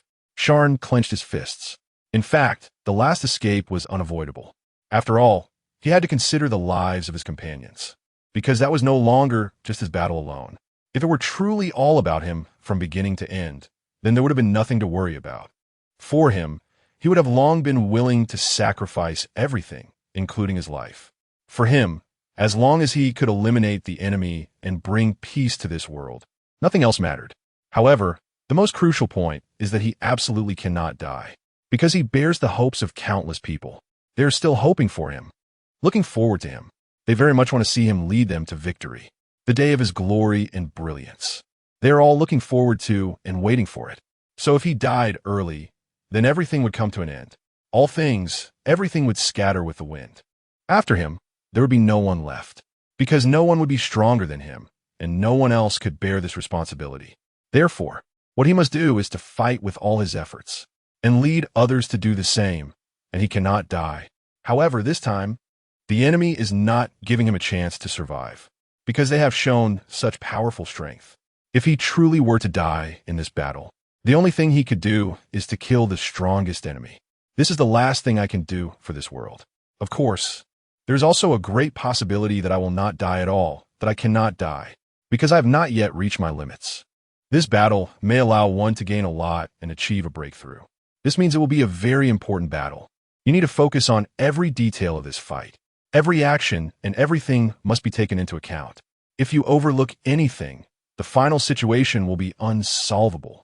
This time is your last chance. Don't think there will be any fortunate opportunities left. Satan sneered. He has always been a decisive person when it comes to killing. This is the first time an enemy has been able to entangle me for so long. It has never happened before. Whose downfall it will ultimately be is still uncertain. In my opinion, today is your day of death. Sharn retorted, equally unwilling to back down. Neither of them acted hastily, because a duel between strong opponents cannot be rushed. If one side strikes too easily, it could lead to them being caught off guard by the enemy's weaknesses. At that moment, it would be very dangerous. Such situations and troublesome matters are not uncommon at all. They frequently occur, especially during battles between strong individuals. Sharn and Satan have both experienced countless battles among powerful fighters. Therefore, their experience has reached an extreme level, and they naturally would not make even the slightest mistake. This means that in this battle, there's almost no room for tricks. The only possible point that could lead them to victory is strength. Only when true power is unleashed can they defeat their opponents and achieve victory, bringing about peace. Essentially, what both sides are pursuing is the same. They both want to make this world peaceful. However, the peace that the Navy seeks is quite laughable. They desire absolute suppression, where under the Navy's power, there will be no opposition. Everything and everyone must obediently comply. It is absolutely not allowed for anyone to exist who can oppose them. In other words, There cannot be a second voice in this world. This is actually very against human nature. But that is their purpose. They have always believed that as long as they do this, they can absolutely exist and rule for a long time. However, what they have never understood is that when they implement such inhumane decisions, it will surely provoke endless resistance from the people. Even if the current pirates are gone, new challengers will definitely emerge, and the resistance will become increasingly intense until someone finally appears to overthrow them. Sharn has always felt that such things will never stop or rest. The Navy will eventually be destroyed. They absolutely cannot remain at the top forever. Even if it is not the Revolutionary Army, there will be others to do it. The only difference is whether he will witness it or whether he will be the one to accomplish it. He believes that even if he does not personally complete this process, he can at least play a significant foundational role. He feels that with his strength, he can definitely achieve this. As long as he fights hard and takes action, there will definitely be a time when this happens. Everything about the Navy and the world government is already rotten. I think everyone has had enough. You have no justice at all, Sharn criticized. He truly felt very heartbroken and troubled. These guys may have completely betrayed the original intention of the Navy's creation. It was supposed to be for the protection of this sea and the entire world. But now, they stand on the opposite side of this world. They have completely failed to do things for the people. Everything is for the private interests of those in power, to consolidate the rule of the celestial dragons. Enough. Everything you say is meaningless. Do you really think that just by saying this, you can incite these people? Satan interrupted him, sounding somewhat angry and annoyed. He initially thought this guy would impulsively come at him, which would give him a chance to strike a heavy blow. However, what he never expected was that this person kept talking, even causing many on his side to waver in their beliefs. This is what makes him the angriest. The will of these people is so weak. It's a shame that they are the ones he trusted to bring to this place to fight. Those who have already wavered have all been remembered by him. In the subsequent actions, they will definitely not be brought along again. After this incident concludes, he will certainly deal with them. However, now is not the time to do that. So it will be temporarily set aside, and he can only vent the anger in his heart on this person. Of course, this was originally the plan, as there will be the most terrifying battle in history between them. The outcome of this battle should be able to influence the pattern of this world, regardless of which side wins or loses. It will definitely have a serious impact on the future situation of this world. In such a situation, no one would dare to refute it. What Sharn knows is that the current circumstances are actually very unfavorable for him. His strongest companions have not yet recovered. If they were to fight forcefully, it would only make things worse. Therefore, he has not called them over, opting instead to hide and recover properly. Moreover, he needs to escape immediately if his battle situation becomes unfavorable. They need to place their hopes on the future rather than sacrificing themselves alongside him right now. Thus, this battle will still be fought alone. No one else can assist him, but the opposing side is different. That guy may have many people who can come to his aid. At that time, it may not just be him facing Sharn alone. There could be many strong individuals from the Navy coming to help him. This point cannot be ruled out. Perhaps there are already naval generals or similar figures on the way. If this is truly the case, there will be nothing I can do once they arrive. Therefore, all I can do is end this battle in the shortest time possible and with the fastest speed. This may be a very difficult point, but if one does not make such efforts, the final result may lead to a consequence that is very despairing. Is this really what one wants? He keeps asking himself this question, pondering whether he truly desires victory. Because looking at the current situation, even if one can ultimately achieve victory, one may have to perish. This is indeed very terrifying and unimaginable fear. Sharn, of course, is also a person who worries about these things. But in the end, he came to a realization. He fears the shattering of his hopes more than death. He fears that he will ultimately compromise. All right, everything should stop here. Your final outcome is only one, which is to die right here in front of me, Satan said coldly. At this moment, he appeared to be more relaxed, because he seemed to feel increasingly confident. He seemed to sense that Sharn's injuries had not fully healed. Given his personality, if he were truly unharmed, he would have already attacked instead of wasting any more words. This is indeed his character. However, he is not like this now. This indicates that he is actually using these words to buy time, allowing himself to recover more. This is actually quite normal in his opinion. After all, it hasn't been long since the last battle. During that battle, his exhaustion and the injuries he sustained were indeed severe. It is not something that can be recovered from in just a moment. To fully recover, it will inevitably take a long time. All right, let's fight. Let me see what abilities you have now. After all, from the very beginning, you were once a member of our Navy. Although in the end, you escaped from our team and became a traitor, you were once my disciple, so I find it necessary to guide you and see what you are capable of. Sakazuki deliberately said this to provoke the opponent and build a psychological advantage for himself. In fact, there is no real relationship of disciple and mentor between the two of them, because even when Sharn was in the Navy, they had never met. He had never seen this person, so how could there be any talk of guidance? He said this to strike a blow to Sharn and to let those wavering in his own camp know the seriousness of the situation. It was also because of his reminder and words that many people recalled this point. In reality, most people had forgotten that Sharn had once been in the Navy. He left later due to ideological differences or some other unknown reasons. After that, he gradually became famous and became the person he is now. Moreover, these events have long since become unknown. But no matter what, now is not a good time to bring this up. Your little tricks are of no use. I know your methods and their effects. Sharn disdainfully said. He knew that the reason the opponent said this was to undermine him. However, for truly strong individuals, these little tricks are completely ineffective. I will use my strength and methods to show you what a truly powerful warrior is. A true strong person absolutely does not rely on others or use any despicable means. This time, I will use my real strength to show you who is stronger between us. Sharn really felt a surge of wanting to prove himself. Indeed, the last forced escape had added a lot of burden to his heart. So this time, he was determined to reclaim his honor. But to be honest, dealing with this strong opponent is not that simple. The appearance of Frankie caused the temperature in the room to drop sharply. Akainu's fists were still dripping with magma, while the blade of the Sword Elder had already been sheathed. The Navy does not need internal strife. Sharn is the common enemy. Akainu temporarily suppressed the anger in his heart, realizing that Frankie was right. He had just lost his rationality for a moment. Now is not the time for internal conflict, as it resolves nothing. Frankie, after all, was the former fleet admiral, and he deserved that respect. Next, I will deal with Sharn and end that kid. Akainu said coldly, devoid of any emotion. The five elders looked at Akainu, unsure of what to say. If he had said this earlier, would it have led to the current situation? Is Frankie's face worth respect, while theirs is not? Immediately set off, Akainu. As the current fleet admiral, you should at least have some demeanor. Allowing Sharn to continue like this is not beneficial for anyone. Frankie said again, putting immense pressure on Akainu. Don't worry, I won't let him escape, no matter where he is. Then, Akainu led a team of elite Navy soldiers, charging towards Sharn's location without any pause, full of momentum.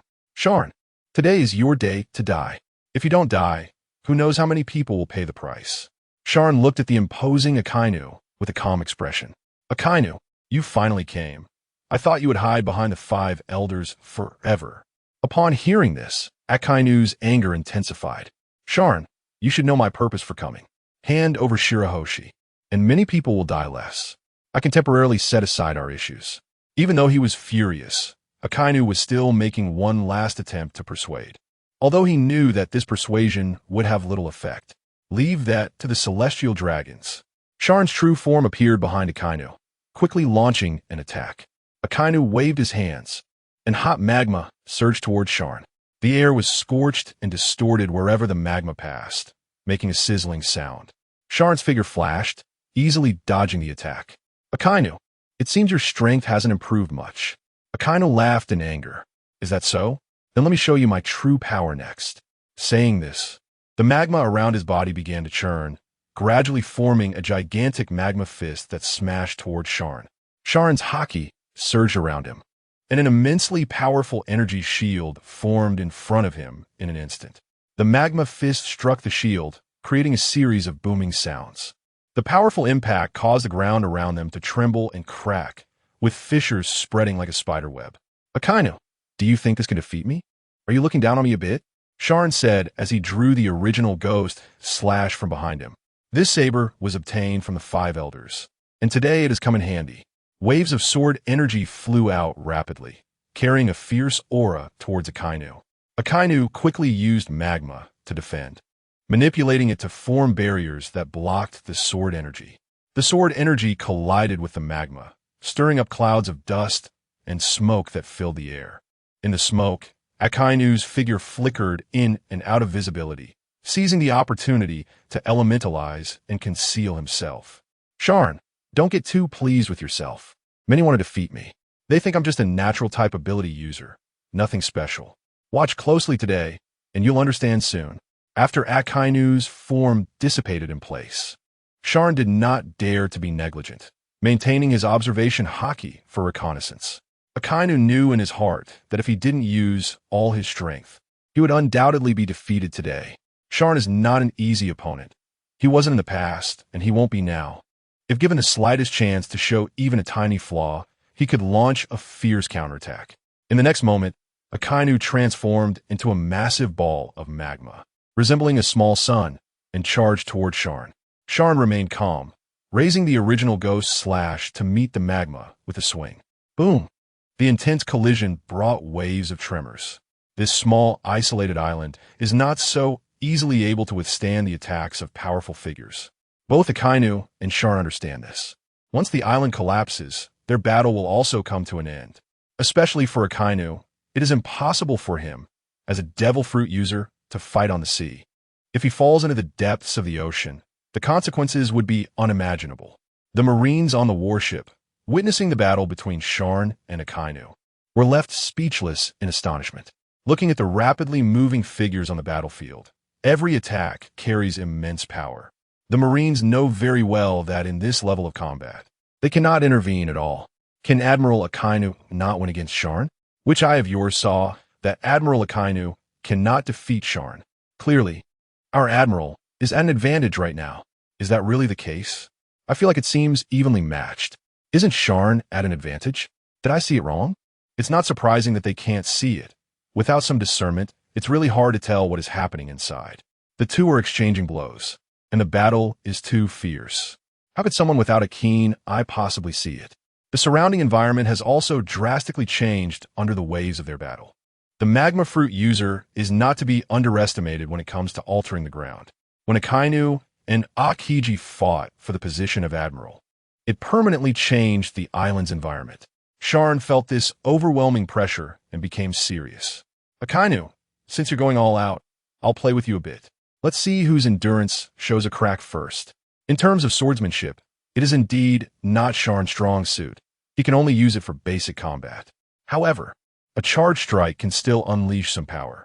After stabilizing his stance once more, Sharn took a deep breath, gathering all his strength and merging it with powerful Busashoka Haki. The space around the sword began to distort, and the released sword aura shattered the surrounding trees at their bases. He hadn't shown any swordsmanship before. Who would have thought it could be so terrifying? Akainu, fully aware of the power of this strike, dared not be careless. He did not continue to attack, but adopted a defensive strategy. The magma emitted extremely high temperatures, forming burning halos. Within a few breaths, the entire battlefield turned into a hellish scene. As long as he could withstand Ian's attack this time, there would be no chance for him to escape afterward. Every place he stepped would be filled with burning magma. Sharn raised both hands high. The motion of swinging his sword looked extremely slow. But if one observed closely, it seemed like multiple afterimages were constantly flashing. What kind of swordsmanship is this? Akainu's expression became serious, unable to see through Sharn's attack.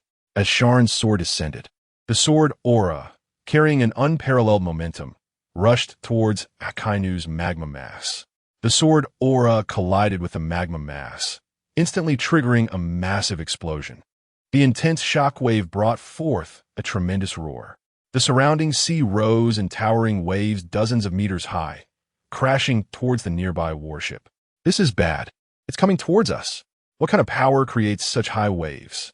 What to do? Quick, turn the ship around. The Navy's soldiers were stunned. The giant waves were truly terrifying. In the combat zone, Sharn and Akainu felt it even more acutely. Under the impact of the explosion, both Akainu and Sharn were blasted away. Akainu steadied himself, a trickle of blood at the corner of his mouth, but his eyes were filled with disbelief. Wiping the blood from his mouth with the back of his hand, he said fiercely, "Sharn, is that all you've got? I'm still alive, aren't I? If you want to kill me, you can't do it with that sword in your hand." Akainu continued to mock Sharn, completely unaware of the seriousness of the situation. Sharn also steadied himself, his expression unchanged, still calm. "Akainu, you have indeed made some progress. You're much better than I imagined. No wonder they chose you as admiral in the end, but unfortunately, the opponent you encounter today is me. If it were someone else, at least surviving wouldn't be that difficult." Sharn continued to mock Akainu from his own perspective. The two exchanged glances and charged at each other once more. They both knew that it was far from being over.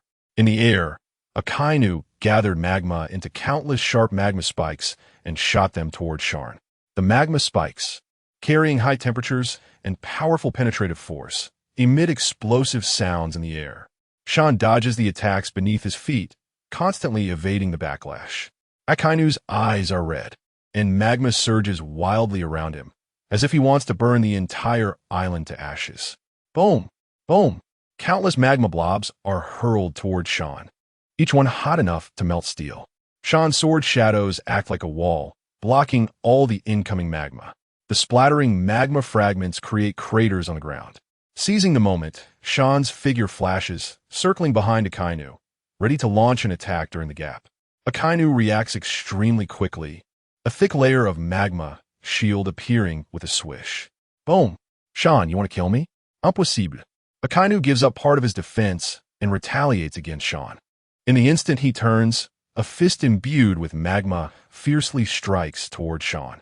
Sharn elegantly spins in the air, dodging this punch. He is not a mindless battle maniac. He knows how to minimize his own damage. Even if an accident occurs, he can quickly make up for it. The two are locked in a fierce battle on the battlefield, leaving the surviving Navy soldiers around them in awe. Since Akainu became the fleet admiral, he has never fought anyone. Summary: Sharn is bewildered. Not only did he just cross over to the pirate world and get executed by the Navy, but he was also confusedly brought back to Onigashima by Kaido, who committed suicide at the Navy headquarters. Just then, he activated a system that granted him his first scientific technology, the Devil Fruit Conversion Haki technique. It can transform the abilities of the 3 types of devil fruits into Haki, allowing everyone to cultivate, master, and use it. Extracting the Azure Dragon form, the reckless drought transforms into a red giant dragon identical to Kaido. Extracting the thunder fruit, the flame calamity Jinho wields thunder and flames with boundless dominance.